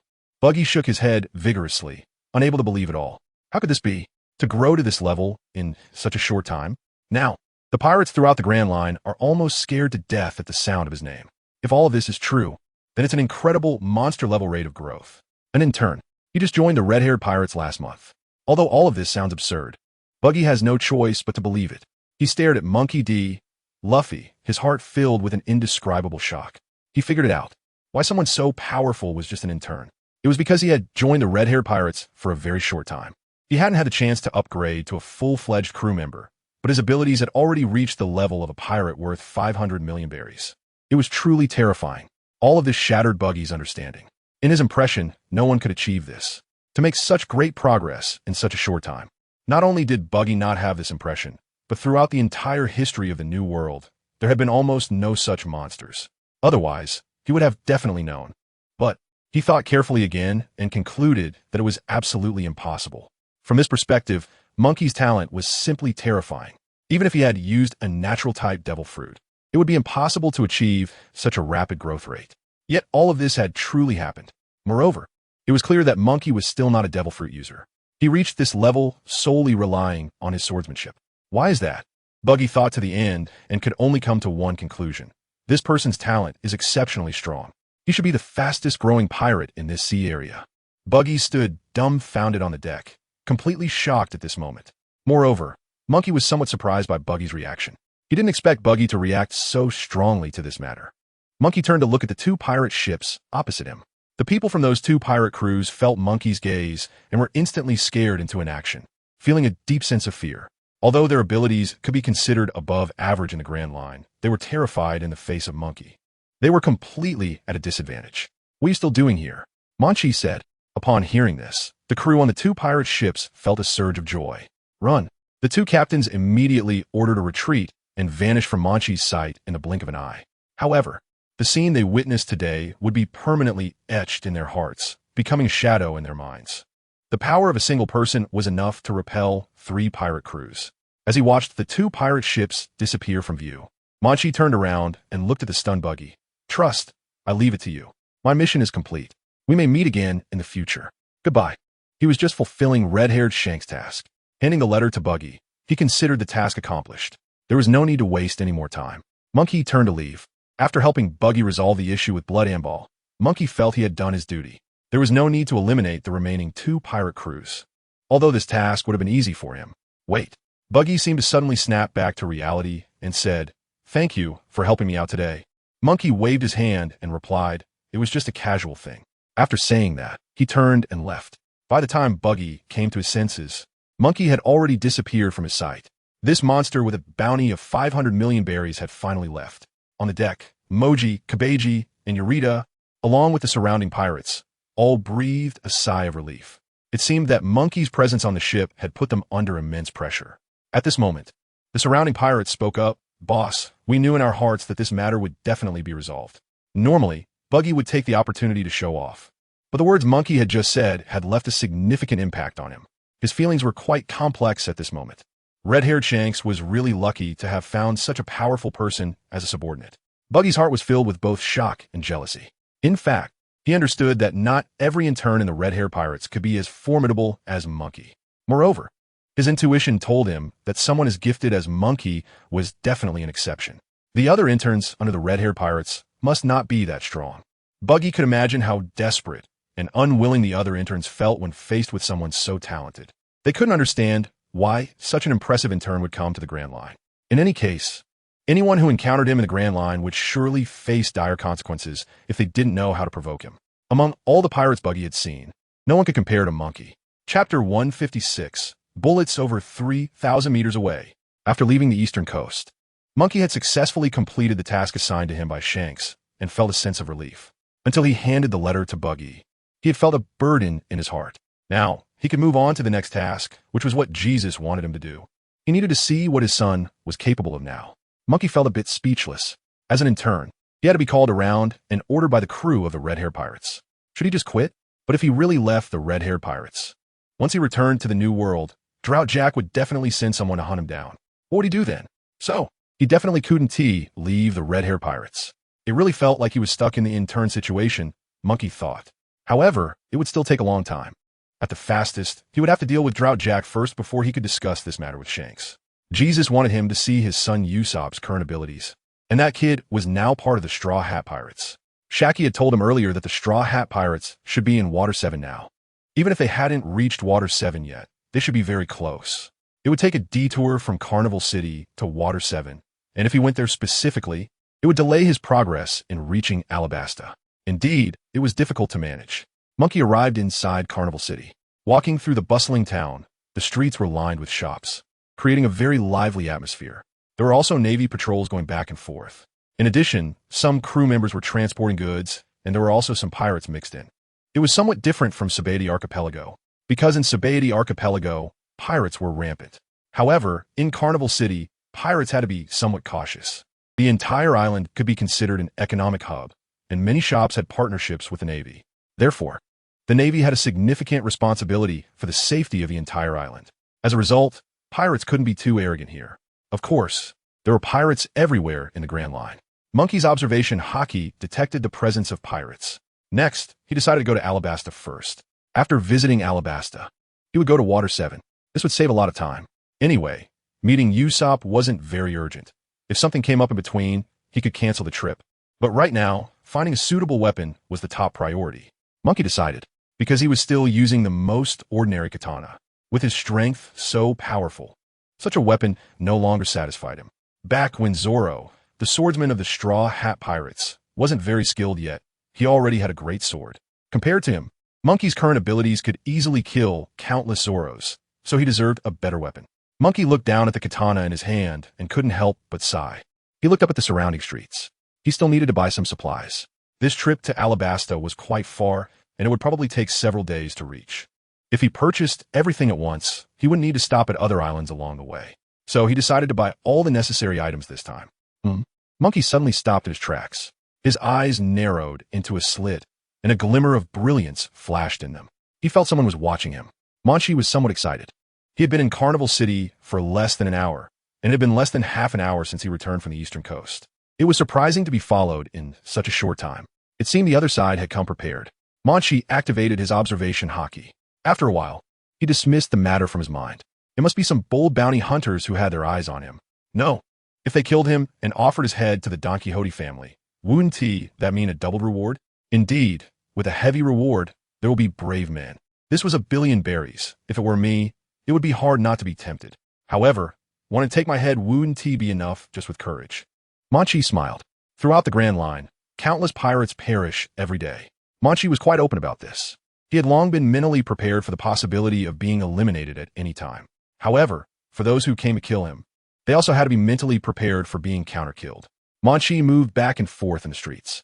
In no time, he had finished purchasing everything he needed. It only took a few minutes. He was carrying a huge backpack and headed straight towards the northern coast. He handed the letter with the red hair to Buggy. Now, he was going to Alabasta. Before leaving Carnival City, Monkey wanted to see who had the audacity to tail him. It seemed like this person was quite experienced. Having evaded his observation Haki, perhaps he wasn't around me, which is why my observation Haki couldn't detect him. Is it because he fears my strength? He seems quite clever. Monkey thought. This person is very cautious. It was clear that he felt his strength was insufficient to confront me and was looking for the right opportunity. After so many battles, I have become quite sensitive to crises. If he is far away and still plans to kill me, what should he do? An idea struck Monkey as he arrived at a very open area. It was spacious, with nothing around to obstruct. Monkey was sure that if the opponent wanted to kill him, they would make a move at this moment. Still no sign of him. Interesting, there is something to it. If he doesn't make a move now, it seems he is either calm by nature or his situation requires him to remain calm. Could it be? Monkey had basically guessed the identity of the person watching him. In any case, he was definitely not a Navy officer. So, the opponent was either someone who often acted alone or was waiting for an accomplice. Therefore, the person monitoring him must be a pirate. A pirate actually wants to kill me. Strange. Then let me see what you really want to do. Monkey turned and walked towards the coast. Sure enough, his thoughts were confirmed. A gust of wind whizzed past his ear, coming from the southeast. Monkey turned to stare in that direction. A fast-flying bullet was gradually approaching him. Calmly, Monkey concentrated his Haki at his fingertips and effortlessly pinched the bullet. It was about several thousand meters away from me. Monkey looked in the direction the bullet came from and vaguely saw a figure in the grass, holding a gun. Just as he had guessed, the opponent was a sniper. Moreover, a calm and composed marksman. Only such a person could be this cautious and composed. Monkey's thoughts were confirmed. Chapter 157. The Sniper of the Blackbeard Pirates. On a rooftop several hundred meters high, a tall and thin man, dressed in a suit, wearing a black top hat, with a monocle over his right eye. He was crouching with a gun in hand, aiming at a figure thousands of meters away. It was truly wonderful. He had only come to Carnival City to rob, but unexpectedly stumbled upon such a great opportunity. This was a pirate with a bounty of 1,000,000,000 berries. His face is filled with excitement. He recognized Monkey. That's right. This is the destruction swordsman mentioned on the bounty poster. Moreover, it is not the Navy's bounty of 500,000,000 berries, but the bounty of 1,000,000,000 berries issued by Don Quixote in the underworld for the destruction swordsman. Then he thought to himself, what a pity. I probably won't be able to claim that 1,000,000,000 berry bounty now. Blackbeard is very eager to kill someone with a higher bounty. Therefore, to obtain the title of Warlord of the Sea, he must present the head of the person with the 1,000,000,000 berry bounty to the Navy. The destruction swordsman Monkey. Bounty of 500,000,000 berries. If this is accomplished, Blackbeard will soon become a Warlord of the Sea, and the next steps will follow naturally. Thus, he has no choice but to hand over the head of this destruction swordsman to the Navy. Although the price is not as high as that of the Don Quixote family, many benefits will come later. Blackbeard is also nearing, and there should still be some time before he arrives. Before that, I must stop him from leaving, or simply kill him. The expression on this man's face is very cold. And he comes from the Blackbeard Pirates. This is a pirate crew that was established when the Grand Line was just formed. Although they're not very famous yet, he is very confident that it won't be long before the entire Grand Line knows their name. This man is named Van Oka. He's a very skilled sniper. He comes from the East Sea, and his current bounty is 64,000,000 berries. However, his strength is far beyond that price. When he is ready, he can easily kill pirates with bounties exceeding 100,000,000 berries using his sniper rifle, provided that they are not devil fruit users. Van Oka believes in himself. From a distance of several kilometers, He can kill pirates with bounties exceeding 200 million berries. Therefore, he dared to shoot at Munchie here. Blackbeard was still pondering which pirate to kill, and here was one delivered right to him. This was a pirate with a bounty of 500 million berries. If he handed over this head to the Navy, he would definitely become a warlord of the sea. A confident smile appeared on Van Oka's face. He thought about a pirate with a bounty of 500 million berries dying under his gun. It should be a very fulfilling thing. He thought as he was about to pull the trigger. That was until he saw Munchie planning to leave Carnival City. He could no longer sit idly by. If he didn't take action at this moment, he might never find another opportunity like this. Therefore, he decisively pulled the trigger. After all, this opportunity was extremely rare. Moreover, the bounty of 500 million berries, along with the chance to help Blackbeard become a warlord of the sea, was a tremendous temptation for him. If he didn't kill the Swordmaster of Destruction, Blackbeard would have no bargaining chips to negotiate with the Navy. So, Van Oka fired. He knew very well that once he had made a decision, he could not hesitate. For a sniper, decisiveness and calmness are the most important qualities. If he hesitated and missed the best opportunity, he could very well expose himself to danger. At the moment he pulled the trigger, Van Oka felt as if his heartbeat had stopped. All he could hear was his own rapid breathing. He focused intently on the target direction. With great decisiveness, he pulled the trigger. Bang! A gunshot rang out, and the bullet shot out of the chamber, speeding toward his target. The bullet used by Van Oka was specially crafted by himself, giving it great range and power. For some less capable pirates, even if they weren't killed by a single shot, they would still feel immense pain. Because at the moment of impact, the shockwave from the bullet would continuously strike the human body. Otherwise, Van Oka wouldn't be able to snipe from such a distance. This distance was enough to ensure his safety while maximizing the bullet's power. Therefore, a distance of several kilometers was simply perfect. The moment the bullet shot out, Van Oka seemed to envision the scene of the shattered brain of the breaking swordmaster. This image excited him greatly, but in an instant he was stunned. Through his specially made glasses, he saw that the bullet he had meticulously crafted was effortlessly caught between the fingertips of that figure. Suddenly, the scene fell into silence. Van Oka felt as if the air around him had solidified. He couldn't believe what was happening before his eyes. Why was this happening? How could the breaking swordmaster notice it and react so quickly? His bullets are incredibly fast, definitely not the kind of ordinary rifle used by the Navy. But even so, that figure was able to catch the bullets he fired. Moreover, they seemed very calm. The kill from thousands of meters away was surprisingly easily countered by the opponent. He had previously considered countless possibilities. However, not a single one of those possibilities was the scene happening now. He actually caught his own bullet with his bare hands. How could this be?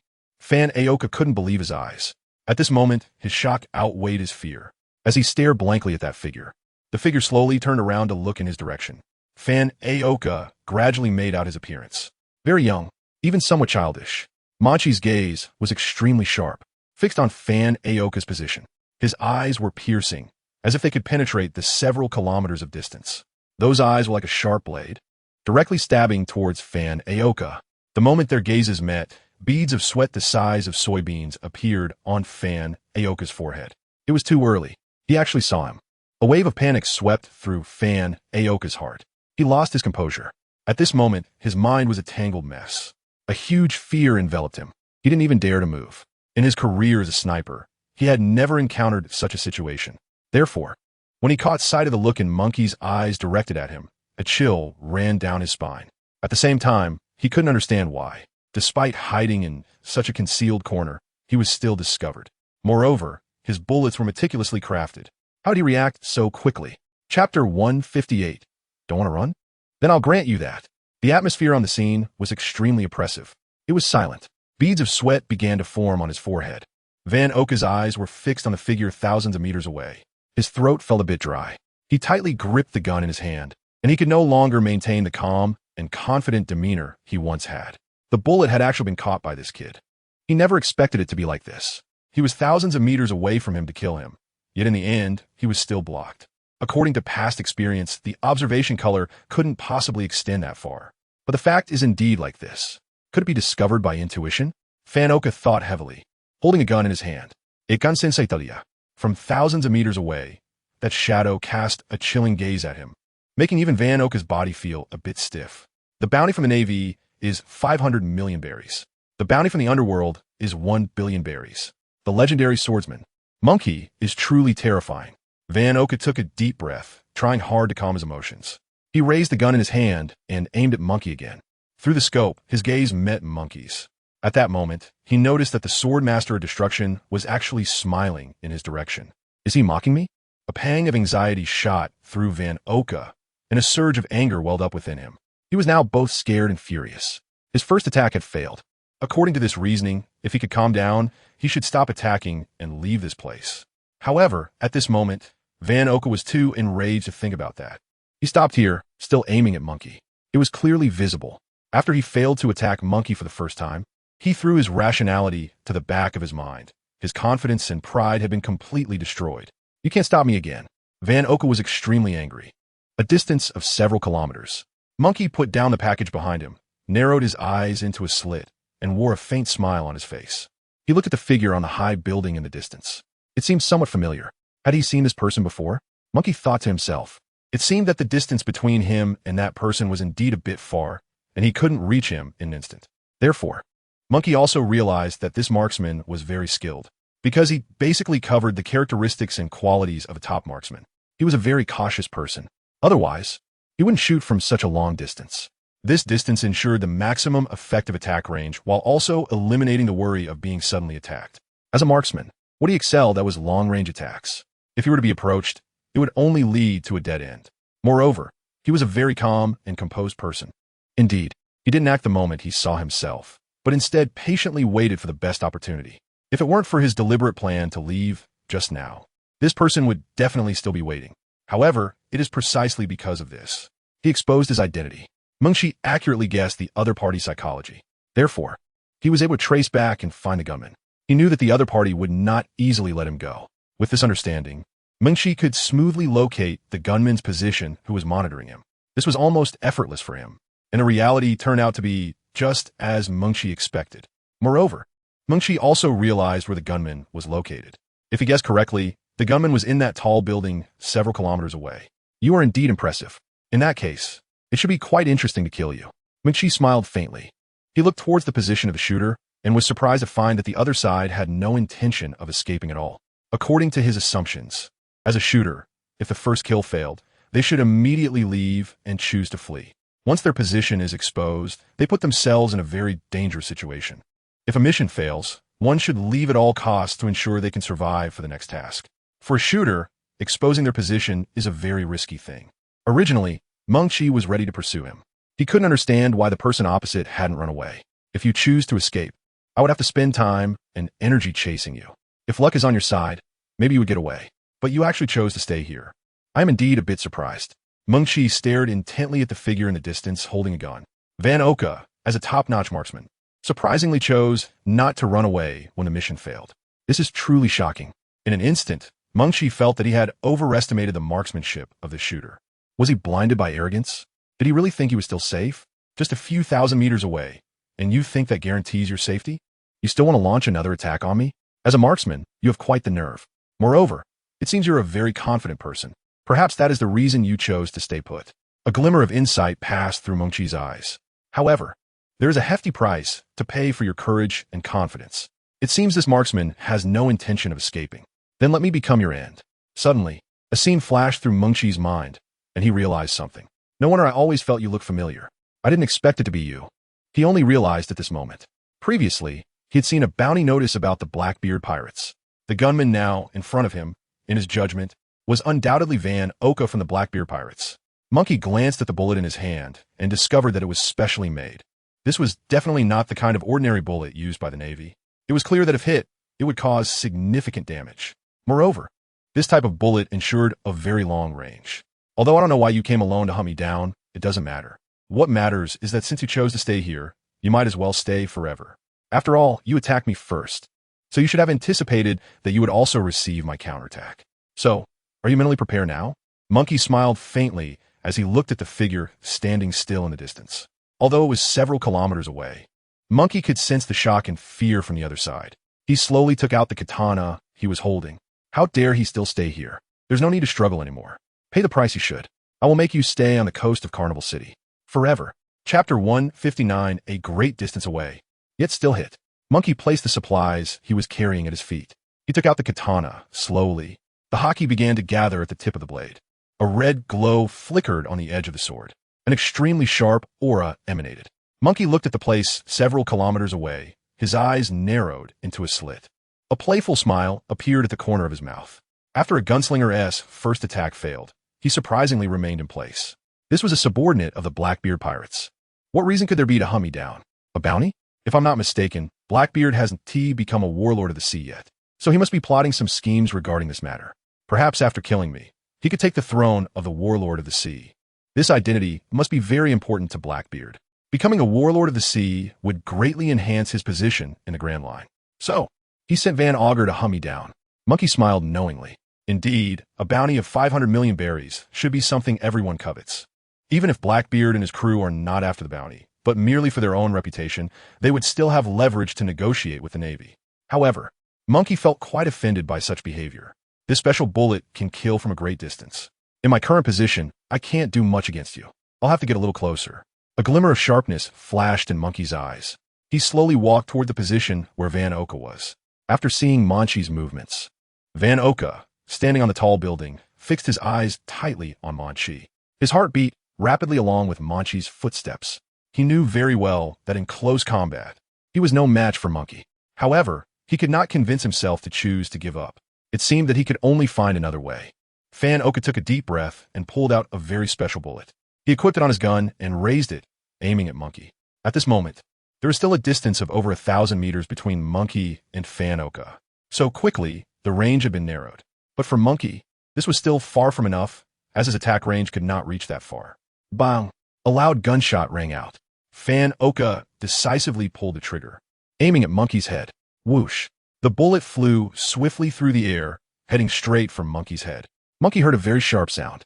He picked up the katana in his hand, calmly watching the bullets coming straight at him. Without hesitation, he swung down with one strike, instantly splitting the bullet in half. At the same time, the bullet suddenly exploded, the shockwave impacting the entire surface of the sea, enveloping Munchie in a cloud of black smoke. This bullet would explode upon being destroyed. Got him! Van Augur shouted in his heart, gripping his gun tightly, his expression a bit excited, though still trying to restrain himself. This was the pirate with a bounty of 500 million berries. So what? He didn't care how strong his opponent was, as long as his shooting was accurate enough. No one was his match. It seemed I no longer need Blackbeard and the others for support. Van Augur smiled confidently. After a while, the black smoke gradually dissipated. Just at that moment, he saw Munchie holding a samurai sword, looking safe and sound. Munchie looked up at Van Augur in the distance and smiled slightly. All this was seen by Van Augur. Suddenly, he felt his scalp tingle, and even his breathing stopped. This was absolutely impossible. Although the power of his bullet was not very great, it could still cause significant damage at close range. After all, this bullet had cost 300,000 berries to make. However, when facing the attack of this bullet, Munchie was surprisingly unscathed. Van Augur could hardly believe what was happening before his eyes. He was completely shocked. He's a monster. This is absolutely impossible. Van Augur meitert. He hadn't had time to react. Munchie leaped up and rushed towards Van Augur at lightning speed. Van Augur could hardly see Munchie's figure. He's coming. I must stop this person, otherwise I'm done for. Van Augur held a gun in his hand, extremely panicked. He took out the gun and aimed at Munchie again. He pulled the trigger. Once again, the bullet rushed towards Munchie. This time, there was no need to stop it. The armament Haki had enveloped Munchie's entire body. A red glow emanated from Munchie, and he was covered in a layer of red armor. It looked indestructible. Indeed, for any gunman, close combat is their deadly weakness. If the bullet can't penetrate the armament Haki, then it's a dead end. Ultimately, the bullet still hit Munchie's head. Munchie's speed slowed slightly. Ouch! If it weren't for using armament Haki, being exposed to his marksmanship like this would have definitely resulted in his death, Munchie thought. Then, he charged forward at full speed towards Van Augur's position. Munchie's speed was astonishing. Although Van Augur kept shooting at Munchie, it didn't affect him at all. All the bullets fired were blocked by the armament Haki. Not a single one penetrated Munchie's armor. In no time, Munchie was close to Van Augur. Munchie stopped, looking up at the figure on the tall building with a playful smile on his face. There was no need to get any closer now. At this moment, Van Augur stood on the tall building, gun in hand. The pride and confidence on his face had vanished, replaced by endless panic. He could hardly believe it. None of the bullets he fired had caused him any harm. This was simply a monster. At this moment, Munchie swung down his katana without hesitation. A blinding light shot toward Van Oka. Van Oka was instantly stunned. Damn it. He hurriedly took out a small bottle of red potion and drank it straight away. Then, his body started to turn red. His expression looked extremely painful. I actually had to drink the life concentration potion. This cost me a whole 3 years of my life. The life concentration potion can greatly enhance one's abilities, but it comes at the cost of losing 3 years of life. However, at this moment, Fan Aoka couldn't care less about that. After he finished drinking, he decisively jumped from the tall building. However, just a second before he hit the ground, a slashing blow struck the building behind him directly. The entire structure was split in half. Accompanied by the aftershock, the whole building began to sway precariously. Countless stones tumbled down. From such a distance, it could cause such great damage. Chapter 160, Battle Machine Boom. Accompanied by this terrifying slash, the entire building was cleaved in the middle, shaking violently. Countless stones fell from the sky. Boom! Even large stone slabs were falling down. In an instant, the ground was pounded with deep pits from the stones, and the dust was swirling everywhere. At this moment, Fan Oka, who had just escaped from the tall building, looked extremely panicked. He was stunned, his eyes fixed on the tall building behind him. This was a place he had previously sniped from. At this moment, it had turned into this state. Fan Oka was completely stunned. He could not imagine at all, from such a great distance, it was possible to directly split a tall building in half with a single strike. It was truly terrifying. How much strength would it take to achieve this? If he hadn't jumped down from the building in advance, would he have been split in half like the building? Fan Oka couldn't help but start trembling all over. He could no longer think calmly. He originally planned to kill Munchie directly from a safe distance. But why did things turn out this way? He could never have imagined it. Even with such a great distance, he still couldn't avoid being attacked. He truly underestimated his strength.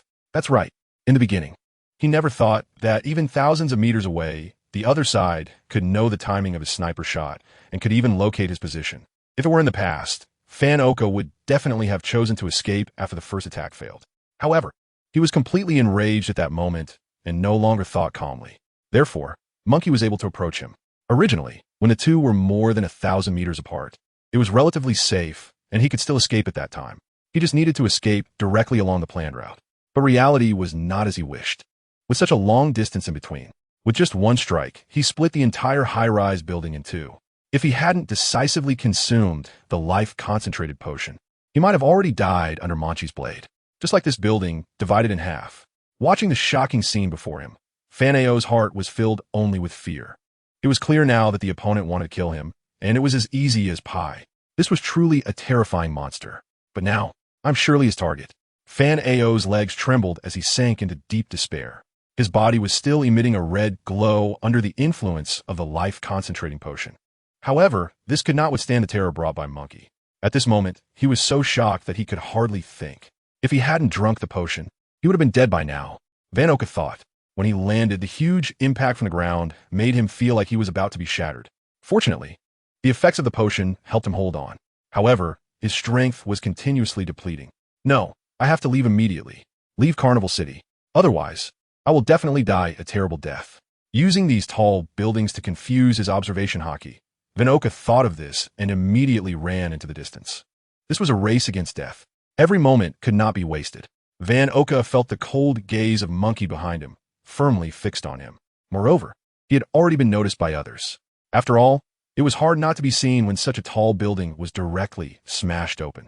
Whether it was pirates, local residents, or even the Navy, they all witnessed the towering building collapse with a loud crash. But everything happened too quickly. They haven't had time to react yet. What is going on? Before the collapse, I saw a blinding light. The crowd was buzzing with discussions. More and more people were gathering from a distance. Everyone was staring in shock at the destroyed high-rise building. At the same time, the members of Buggy's pirate crew were inside. After Monkey D. Luffy had driven away the pirates who were trying to capture them, they did not leave Carnival City. It was just because Buggy felt that now, with Monkey D. Luffy's help, no one dared to bully his pirate crew. So he planned to stay in Carnival City for a few more days. Therefore, Buggy and his crew witnessed everything firsthand. Their expressions were filled with panic. Did you see that? Yes, very quickly. Buggy was stunned, unable to say a word as he looked at the collapsed skyscraper in the distance. At that moment, some of the swordsmen said, if I'm not mistaken, this was cleaved open by sword energy. What? Everyone was even more shocked. Upon closer inspection, the middle of the building was very flat, and when it collapsed, it fell apart from both sides. So clearly, this was directly sliced open by a very powerful swordsman. This statement stunned the crowd. A single blow had split such a tall building. It was terrifying. Whether they were pirates or navy, they had never witnessed such a horrifying scene in their lives. I seem to have seen it.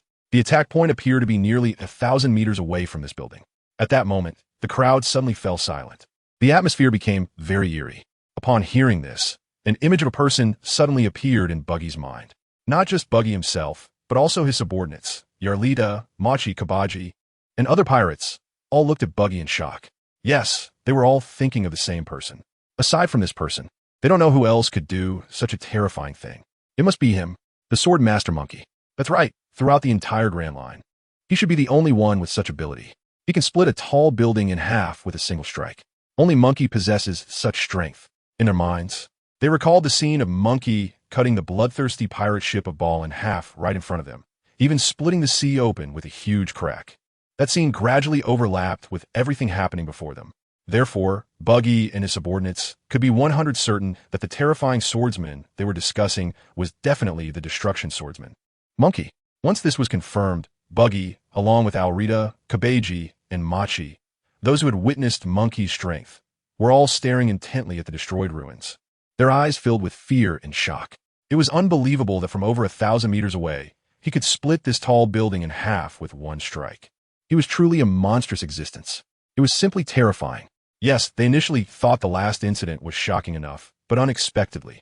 Indeed, he deserved the bounty of 500 million berries. I believe there is no one more terrifying than him in the entire Grand Line. Chapter 161. You have some nerve, boom. The entire building collapsed. The falling stones were covered in countless cracks, disintegrating into powder the moment they hit the ground. Around them, people could even feel the earth shaking. The massive roar was almost deafening. On the streets of Carnival City, people were buzzing with discussions. Upon learning that this scene was caused by just one sword strike, everyone was instantly shocked. This was undoubtedly the most terrifying thing they had ever heard in their lives, especially when they realized that this strike was delivered from over 1,000 meters away, causing such immense power. At this moment, the onlookers around fell silent. Buggy and his pirate subordinates in the crowd were stunned. A building over 100 meters high was instantly reduced to ruins with just one strike. Boss, is this the pirate with a bounty of 500 million berries? Everyone asked anxiously. Otherwise, there wouldn't be any other explanation. Buggy's voice trembled. If it weren't for him, Buggy couldn't imagine who else in Carnival City could create such a huge impact. In his mind, not just Carnival City, but even in the Grand Line, only he could do this. No, perhaps the first of the 7 warlords of the sea could achieve it. However, no matter what, the one who caused all this could only be the destruction swordsman. When everyone heard this, they were completely astonished. But Buggy couldn't understand. Why was he still making such a commotion in Carnival City if he was supposed to leave? Was it just to practice swordsmanship? But this noise was way too loud. There was no need for the entire Carnival City to know. That was absolutely impossible. Could it be? Buggy suddenly thought. Could it be because of the Navy's high bounty that some fearless bounty hunter had set their sights on Monkey? So they wanted to kill him here? That was entirely possible. Buggy gasped. He looked around, searching for Monkey's trace. If that were the case, that was really too bold. To chase the destruction swordsman for a bounty of 500 million berries was simply unbelievable. Buggy thought it was a madman's dream. Was it because the bounty was too high? But didn't the Navy's offer of 500 million berries already indicate the strength of the destruction swordsman? Yet even so, there were still people willing to take the risk. That was truly courageous. However, no matter what, this person was definitely walking down a dead end. No one could defeat him. Even the strongest bounty hunters would only be seeking their own demise, Buggy thought. Boom! Suddenly, a loud noise came from afar. My God, they are still fighting. It's simply terrifying. Look, that tall building over there has collapsed too. I really want to see who this person is with such amazing strength. Everyone was excitedly discussing. In an instant, some pirates had already stood up and headed towards the source of the loud noise. Alrita and her subordinates looked at Buggy and asked, "Should we go take a look?" "Let's go," Buggy said without hesitation. So they hurried towards that direction. At this moment, Van Oka was in utter despair. While jumping off the tall building, he had already thought about how to escape from this inevitable defeat. After all, he had planned how to escape before coming here. He followed the planned route, weaving between the tall buildings while suppressing his aura to conceal his presence. However, Van Oka couldn't figure it out. Another terrifying beam of light struck, directly cutting off his escape route. This slash hit the building where he was hiding, causing the entire structure to collapse in an instant. The falling debris posed a significant obstacle for him. Damn it! Van Oka held a gun in his hand, skillfully maneuvering through the ruins, all while keeping a constant watch on Monkey's movements. He felt an increasing sense of fear in his heart. Monkey's abilities were truly terrifying.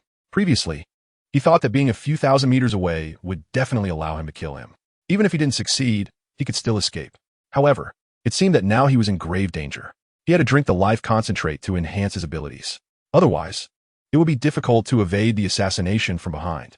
However, he didn't know when he could completely shake off Monkey. Now, Van Oka was covered in blood and felt completely exhausted, looking quite disheveled. He wasn't hit by the slash, but the shockwave still caused him considerable harm. Why? I clearly dodged it. How could I still be injured? Does the shockwave have such great power? Van Oka thought in fear. He held the gun in his hand and rushed forward at full speed, wanting to create some distance from Monkey. Moreover, he was constantly sensing Monkey's position and occasionally firing at him. If he didn't do this, Monkey would catch up to him very quickly. Although the bullets were specially made, it was still difficult to break through his defenses. They could only slow him down. He never expected that the notorious swordsman with a bounty of 500 million berries would be so formidable. Van Oka felt a deep sense of fear in his heart. He thought, what if all the members of the Blackbeard pirates were present? But in a fight against Monkey D. Luffy, the outcome would truly be hard to say. Thinking of this, Van Oka felt even more fear.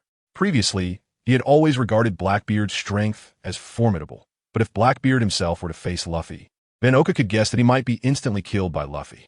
Whoosh! A beam of light flew towards him from behind. The speed was too fast. Oh no! Van Oka cried out in his heart. At this moment, he felt the threat of death. He could smell the scent of death. He didn't even have time to react. His expression became heavy. The beam of light struck a tall building directly in front of him. The entire building was split in two by this slash. Moreover, the shockwave caused by it left the whole building covered in dense cracks. Countless stones were falling from the sky, producing a tremendous roar. Boom! The huge noise even made the ground tremble. Dust flew up and debris collapsed. In the blink of an eye, the entire building was destroyed before Van Oka, turning into a pile of ruins. The dust rose, obscuring his vision. Monkey stood about 100 meters away from Van Oka. He held a katana in his hand. Slowly approaching Van Oka. At this moment, Van Oka didn't even dare to look back and ran forward in one breath, looking quite disheveled. Monkey watched Van Oka's back with a hint of disdainful laughter on his lips. Wasn't he quite confident before? A pirate with a bounty of 500 million berries. Why isn't he feeling excited now? With this level of strength, he still wants to flaunt in front of me? Chapter 162, Buggy, I don't believe you're an intern. Boom. The entire high-rise building was destroyed, turning into a pile of ruins. Dust spread continuously in the air, covering Van Oka completely, making it hard to see his figure. The entire building was obliterated under Monkey's strike, and this was simply effortless for him. He stood hundreds of meters away, holding a katana in his hand. Watching the skyscraper in front of him being destroyed, Munchie activated the observation Haki within his body and could sense Van Oka's presence amidst the ruins. Can he still escape? Munchie smiled. He picked up the knife in his hand. The red-armed color began to cover the tip of the knife. With a swift and decisive swing, he struck down. Whoosh! A very sharp slash broke through the dust, directly heading toward the position where Van Oka was. Boom! A thunderous sound erupted. The ruins were directly split open by Munchie's slash. The stones on the ground began to spread cracks, and even the ground was split open with a fissure. The entire earth was shaking violently. Munchie, holding the katana, walked forward, looking very calm. He sensed Van Oka's position through his sight and perception of color, so he was not afraid that Van Oka would escape from his grasp. If you hadn't chosen to stay when you were thousands of meters away from me, I wouldn't have chosen to hunt you down. On the contrary, you could have left easily. However, now it's too late. Some things happen in an instant. You once had the chance to survive, but you didn't cherish it. Now, it's time to pay the price. Munchie slowly approached Van Oka's location. If Van Oka had chosen to flee when he initially failed to snipe, even if Munchie were faster, it would be difficult to catch him. After all, he must have planned his escape route beforehand. In that case, Munchie would only have a 50% chance of hunting down Van Oka. That was also Van Oka's best opportunity to escape. However, he lost his composure and impulsively launched a second attack against himself.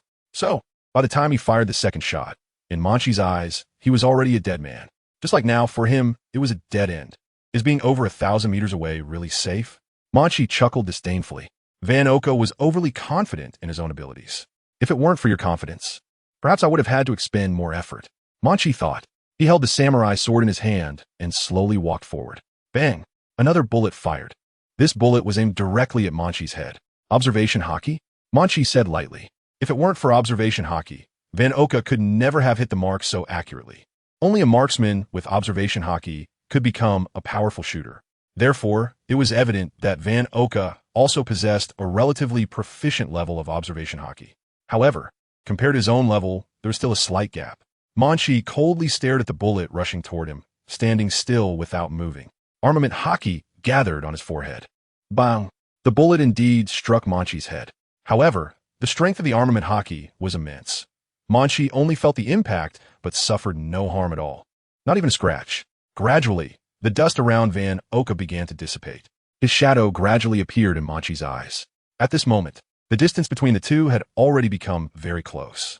The atmosphere became extremely tense. Standing in the ruins, Van Oka tightly gripped his weapon, his eyes filled with panic. He looked at Munchie, too afraid to move, his breathing becoming rapid. At this moment, his mind was completely blank. Being this close was simply fatal for a gunslinger. Moreover, the opponent was a swordsman. Trapped in a deadlock, Van Oka felt a deep sense of despair. He couldn't determine whether his bullets were faster or the attacks from the opposite side were. Moreover, his bullets couldn't break through the opponent's Busashoka Haki at all. A gentle breeze blew by, stirring up dust. Van Oka was covered in scars, all caused by the residual waves from monkey slashes. What a monster! Van Oka thought to himself. This time, he was surely facing a dead end. At that moment, he heard a commotion behind him. Using Kinbunchaku, he sensed that some people with relatively weak abilities were gathering around, watching the scene before them. The ruins around them shocked them completely. This was not a battle. It was simply a catastrophe. The once towering buildings had now turned into ruins. They were astonished by all of this. Did these two cause this? My God, they were like fighting machines. At this rate, the entire Carnival City would be destroyed by them. No, I think it was the Destroyer Swordsman who caused all this. And the person opposite was merely forced to defend. As soon as the words fell, the people around were instantly stunned. Moreover, judging from the situation at the scene, this indeed seemed to be the case. Did you notice? That person's figure looks very familiar. Could be. It really is him. The image from the bounty poster for 500 million berries was still vivid in their minds. Suddenly, everyone felt the air freeze. The pirate with a bounty of 500 million berries. The Destroyer Swordsman. That's right. Standing before them was none other than the Destroyer Swordsman, Munchie. Who was the person standing opposite him? I've never seen him before. He sure has guts. Everyone began to discuss among themselves. At this moment, Buggy and his crew also arrived. Seeing the scene before them, everyone was dumbfounded. My God, Buggy exclaimed. Then he saw that familiar figure. That's right. Just as he had anticipated, Buggy was instantly shocked. He suddenly remembered what Munchie had said to him earlier on the pirate ship. He is just an intern of the Red Hair Pirates. Buggy looked at everything in front of him, hardly able to believe it. This swordsman, who caused such immense destruction, was actually just an intern under the Red Hair Pirates. He looked around and found that many pirates had gathered. Everyone's face was filled with disbelief and panic. The place that was once full of tall buildings had now turned into a wasteland, looking utterly devastated. Buggy couldn't help but swallow. This is the intern under red-haired Shanks? He had never seen such a person, nor had he even heard of them. To think that an intern could possess such strength. It seems that helping him fend off 3 pirate crews was a piece of cake for Munchie. Buggy realized he had underestimated the strength of the opponent. Such massive destructive power. An intern from the Red Hair Pirates could achieve this? Absolutely impossible. Buggy couldn't believe it at all. Chapter 163. One person almost destroyed Carnival City. An intern from the Red Hair Pirates? The Swordmaster of Destruction, Munchie. I think you have some misunderstanding about what an intern is. Buggy was completely shocked. He had never seen such an impressive intern. To think that one person could destroy so many skyscrapers was truly terrifying. If he saw him again in a while, he might become even more fearsome. It was simply not giving anyone a chance to survive. Buggy stared blankly into the distance. Next to him, Yarlita said, the person in front of the Destroyer Swordsman should be Van Oka, a gunslinger. It is said that he has killed someone with a bounty of over 100 million berries. As soon as she finished speaking, Buggy was also a bit surprised. It seemed that this guy was quite powerful too, being able to kill a pirate with a bounty over 100 million berries. However, looking at the standoff between Van Oka and Munchie, Buggy shook his head and said, Even so, he's dead today. To challenge the Destroyer Swordsman, he really must not want to live anymore. For all the pirates in the Grand Line, the Destroyer Swordsman is a nightmarish existence. He can instantly kill 3 pirates with a bounty of over 100 million berries by himself. Otherwise, the Navy wouldn't have set his bounty at 500 million berries. To be honest, although Van Oka is also very strong, he is far from being a match for Munchie. Indeed, today he is doomed. Yarlita also agrees with Munchie's viewpoint. Moreover, Van Oka is a sharpshooter, which makes him extremely vulnerable in close combat. Additionally, he is facing the incredibly formidable Doom Swordsman. More and more onlookers are gathering around. They are still immersed in shock. What's going on? Are they really going to level Carnival City to the ground? It's just too terrifying. The gunman definitely couldn't cause such destruction, so it must be the Doom Swordsman. Indeed, after all, he is a swordsman with a bounty of 500 million berries. Everyone feels both fear and admiration. Just hearing those few words fills their hearts with dread. The bounty poster of the Doom Swordsman is etched in everyone's minds, constantly reminding them to steer clear if they ever encounter him. They must not have any conflict with him. Otherwise, with their strength, it would surely be the dead end. It seems that Munchie has already eliminated many pirate crews. It looks like that gunman is also in despair. Everyone looks at Van Oka. Indeed, as people have discussed, at this moment, Van Oka is almost going crazy. Looking at the monkey in front of him, feeling the pressure emanating from him, his body becomes incredibly stiff. Even his hands tremble, unable to hold the gun. He has been closed in. In close combat, he has no advantage at all. Now, it's too late to escape. Van Oka feels an overwhelming sense of regret at this moment. He still underestimated the strength of his opponent. If he had run away immediately after the first failure, his opponent would definitely not have been able to catch up with him. But now it's all too late. The distance between the two is so close. Van Oka can imagine that as long as he makes any move, his opponent can instantly kill him. Who would have thought? It's simply monstrous from such a distance. He can split an entire building in half. Van Oka feels incredibly unwilling. And because of this, it has blocked his planned escape route, turning all his plans into bubbles. Even if he has another chance to hide, Munchie will use the same method to leave him with no way to retreat. Just like now, with just one slash, he could destroy any building that blocks his path. This is how Van Oka is trapped here by Munchie. If he had known the Doom Swordsman was this powerful, he would never have chosen him as a target. Van Oka thinks in despair. After all, he still underestimated Munchie's strength and was overly confident in his marksmanship. The person in front of him, although young, is not inferior to Captain Blackbeard at all. In fact, he is even more formidable than Blackbeard. He made a mistake from the very beginning. At this moment, Munchie is slowly walking towards Van Oka, holding a katana. With each step he takes, Van Oka's heart sinks further. He looked at Munchie, approaching him with panic. Fear spread in his heart. Escape? There was absolutely no possibility. Van Oka was very aware of this. So he stood still, rooted to the spot. Closer. Finally, Munchie stood just dozens of meters away, smiling as he said, "You were sent by Blackbeard to kill me? I must be quite a good catch, huh? Just happened to run into you." Van Oka gritted his teeth and replied, "Is that so?" Munchie nodded. "If that's the case, then there's really no need to waste words with him." Munchie smiled as he picked up his katana and said, "You can pay the price you deserve." As he finished speaking, Haki began to gather on the blade, emitting a red glow. In an instant, Munchie swung down the katana without hesitation. The secret technique, swordsmanship, Swallow's return. Whoosh! A blinding light shot from Munchie's blade. The purple beam instantly charged towards Van Oka. He hadn't had a chance to react before it had already arrived beside him. Van Oka felt the blinding light, and he couldn't even open his eyes. Dodge! Van Oka was screaming inside, but his body remained frozen in place. It wasn't that he didn't want to dodge. It was just that everything happened too quickly. Even if he focused all his attention on observation Haki, he couldn't sense the range of the attack. No! Van Oka let out a desperate roar. In the end, he was struck by the slash. Instant kill. The resulting shockwave created a massive crack behind Van Oka. No one could have imagined that such a crack was caused by a single slash. The entire ground was torn apart. Everyone looked at this scene in disbelief. The surrounding pirates stared blankly at Monkey D.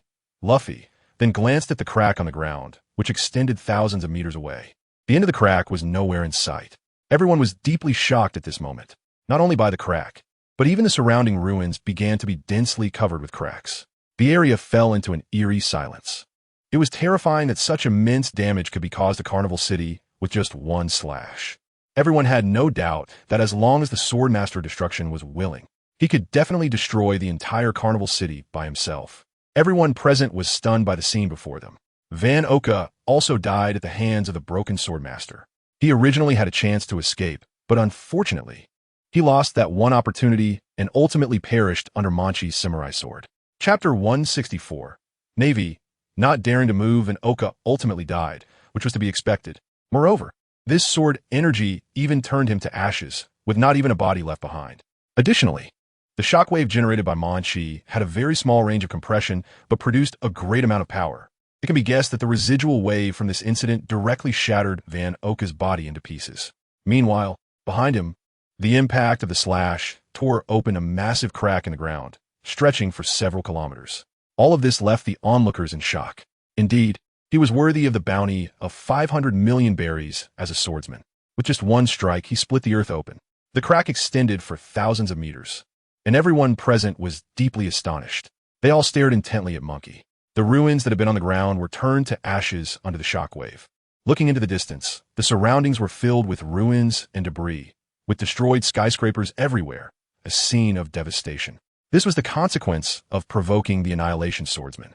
If he wished, everyone had no doubt he would reduce the entire carnival city to rubble. In the battle between Van Oka and Munchie, Van Oka was at a disadvantage the entire time, not even having a chance to fight back. Furthermore, after his death, there was not even a trace of his body left, only his gun quietly lying in the ruins, along with some fragments of clothing fluttering in the wind. The people around were shocked. They can be sure. For Munchie, even destroying the entire carnival city is not out of the question.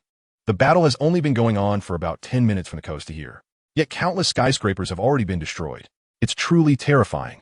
No wonder he is a pirate with a bounty of 500 million berries. He is incredibly powerful. Everyone thought to themselves, we must not anger someone like him. Otherwise, we might end up like Van Oka, not even knowing how he died. To them, Munchie is a nightmarish name. They are acutely aware that throughout the Great Route, no matter who they anger, they absolutely cannot provoke the Destruction Swordsman. Otherwise, it can only lead to a dead end. For a gunman, being approached is essentially a death sentence. It's not that, but rather that their abilities are indeed vastly different. Did you see that? Even from thousands of meters away, the Destruction Swordsman can destroy an entire building. This indicates that even if Van Oka isn't approached, he still cannot escape death. Just as the words fell, the whole place fell silent. That's right, it really is like that. When they witnessed this scene, Buggy and his crew stood frozen in place, their eyes fixated on the massive crack created by the slash, feeling a chill run through their bodies. It was truly terrifying. If they were in Van Oka's position, what would the outcome be? I think it would be no different from that of this gunman. Buggy's voice trembled slightly. Indeed, no one can resist this attack. At this moment, everyone clearly understood how terrifying the Destruction Swordsman's abilities were. It was simply too frightening. Moreover, Buggy found it even harder to believe, because Munchie was just an intern under the red-haired pirates. At this time, Buggy recalled a sentence Munchie once said, 30 days time. Up until now, he truly is a monster among monsters. Buggy felt as if his throat was choked. For the first time in his life, he encountered someone with such terrifying strength. It was unbelievable that this person would appear here. Therefore, for all the pirates on the Grand Line, this was like a nightmare, seeing what was happening before him. The surrounding pirates would likely live under the shadow of the Demolition Swordsman for a long time. Indeed, even the ground was split open with such a large crack. How could they withstand such power? The atmosphere became very tense. The people around stared blankly at Munchie, their eyes filled with fear and panic. Under everyone's gaze, Munchie put away his weapon, and the armament color dissipated. He glanced at the distance, at the huge crack he had created, and then looked at the ruins. His eyes narrowed into a slit. Everything that had happened was already within his expectations. It only took about 10 minutes to eliminate Van Oka, which wasn't too much a waste of time. However, he was just too good at dodging. If it were close combat, I could eliminate him in a second. Munchie thought. He glanced around at the surrounding pirates. Every person he saw involuntarily lowered their heads, not daring to meet his gaze. He ignored those people and walked away directly. As Munchie gradually disappeared from the crowd's sight, the atmosphere eased a bit. However, the scenes that had occurred earlier still echoed in their minds. They would never forget what happened today. Moreover, after this incident, they began to understand just how terrifying the abilities of the Destruction Swordsman really were. He was undoubtedly a formidable figure, an existence that everyone present could not resist. Gradually, the onlookers dispersed, leaving behind a scene of devastation. The towering buildings of Carnival City had turned into a wasteland. Before long, the news spread throughout the entire town. Everyone learned about the destruction swordsmen coming to Carnival City. The pirates in Carnival City felt an overwhelming sense of panic. However, Munchie felt an immense sense of relief for completing a task. He is not worried about angering the Blackbeard pirates because of the Van Oka incident. After all, with his current strength, there is no need to care about these things. Munchie arrived at the seaside. Just as he was about to board the ship, he suddenly stopped in his tracks. He said, "There's no need to hide. Come out." As soon as he finished speaking, a group of sailors walked out from the corner. They looked extremely panicked. "Are you here to capture me too?" Munchie said with a smile, but his smile looked very cold. "Absolutely not. The Navy is very clear about its own capabilities. What they are facing is the notorious swordmaster with a bounty of 500 million berries. How could they dare to take on such a risk? Unless they were truly tired of living." All the Navy personnel present stood far away from Munchie, frozen in place. They didn't dare to move at all. They followed Munchie to personally confirm his departure from Carnival City. Only then could the Navy continue to patrol Carnival City with peace of mind. That's all. It is predictable that as long as Munchie stays here for a day, anything that happens to him would be enough to stir up a storm in Carnival City. After all, he is a truly terrifying swordsman. Moreover, during the pursuit of Van Oka, he nearly destroyed half of the buildings in Carnival City. Synopsis: traveling to the world of One Piece. Munchie activates a card pickup system that allows him to collect attribute cards dropped by others. The stronger the individual, the higher the level of the dropped cards. Thus, Munchie begins to contemplate and decides to become an intern on the red-haired pirate ship.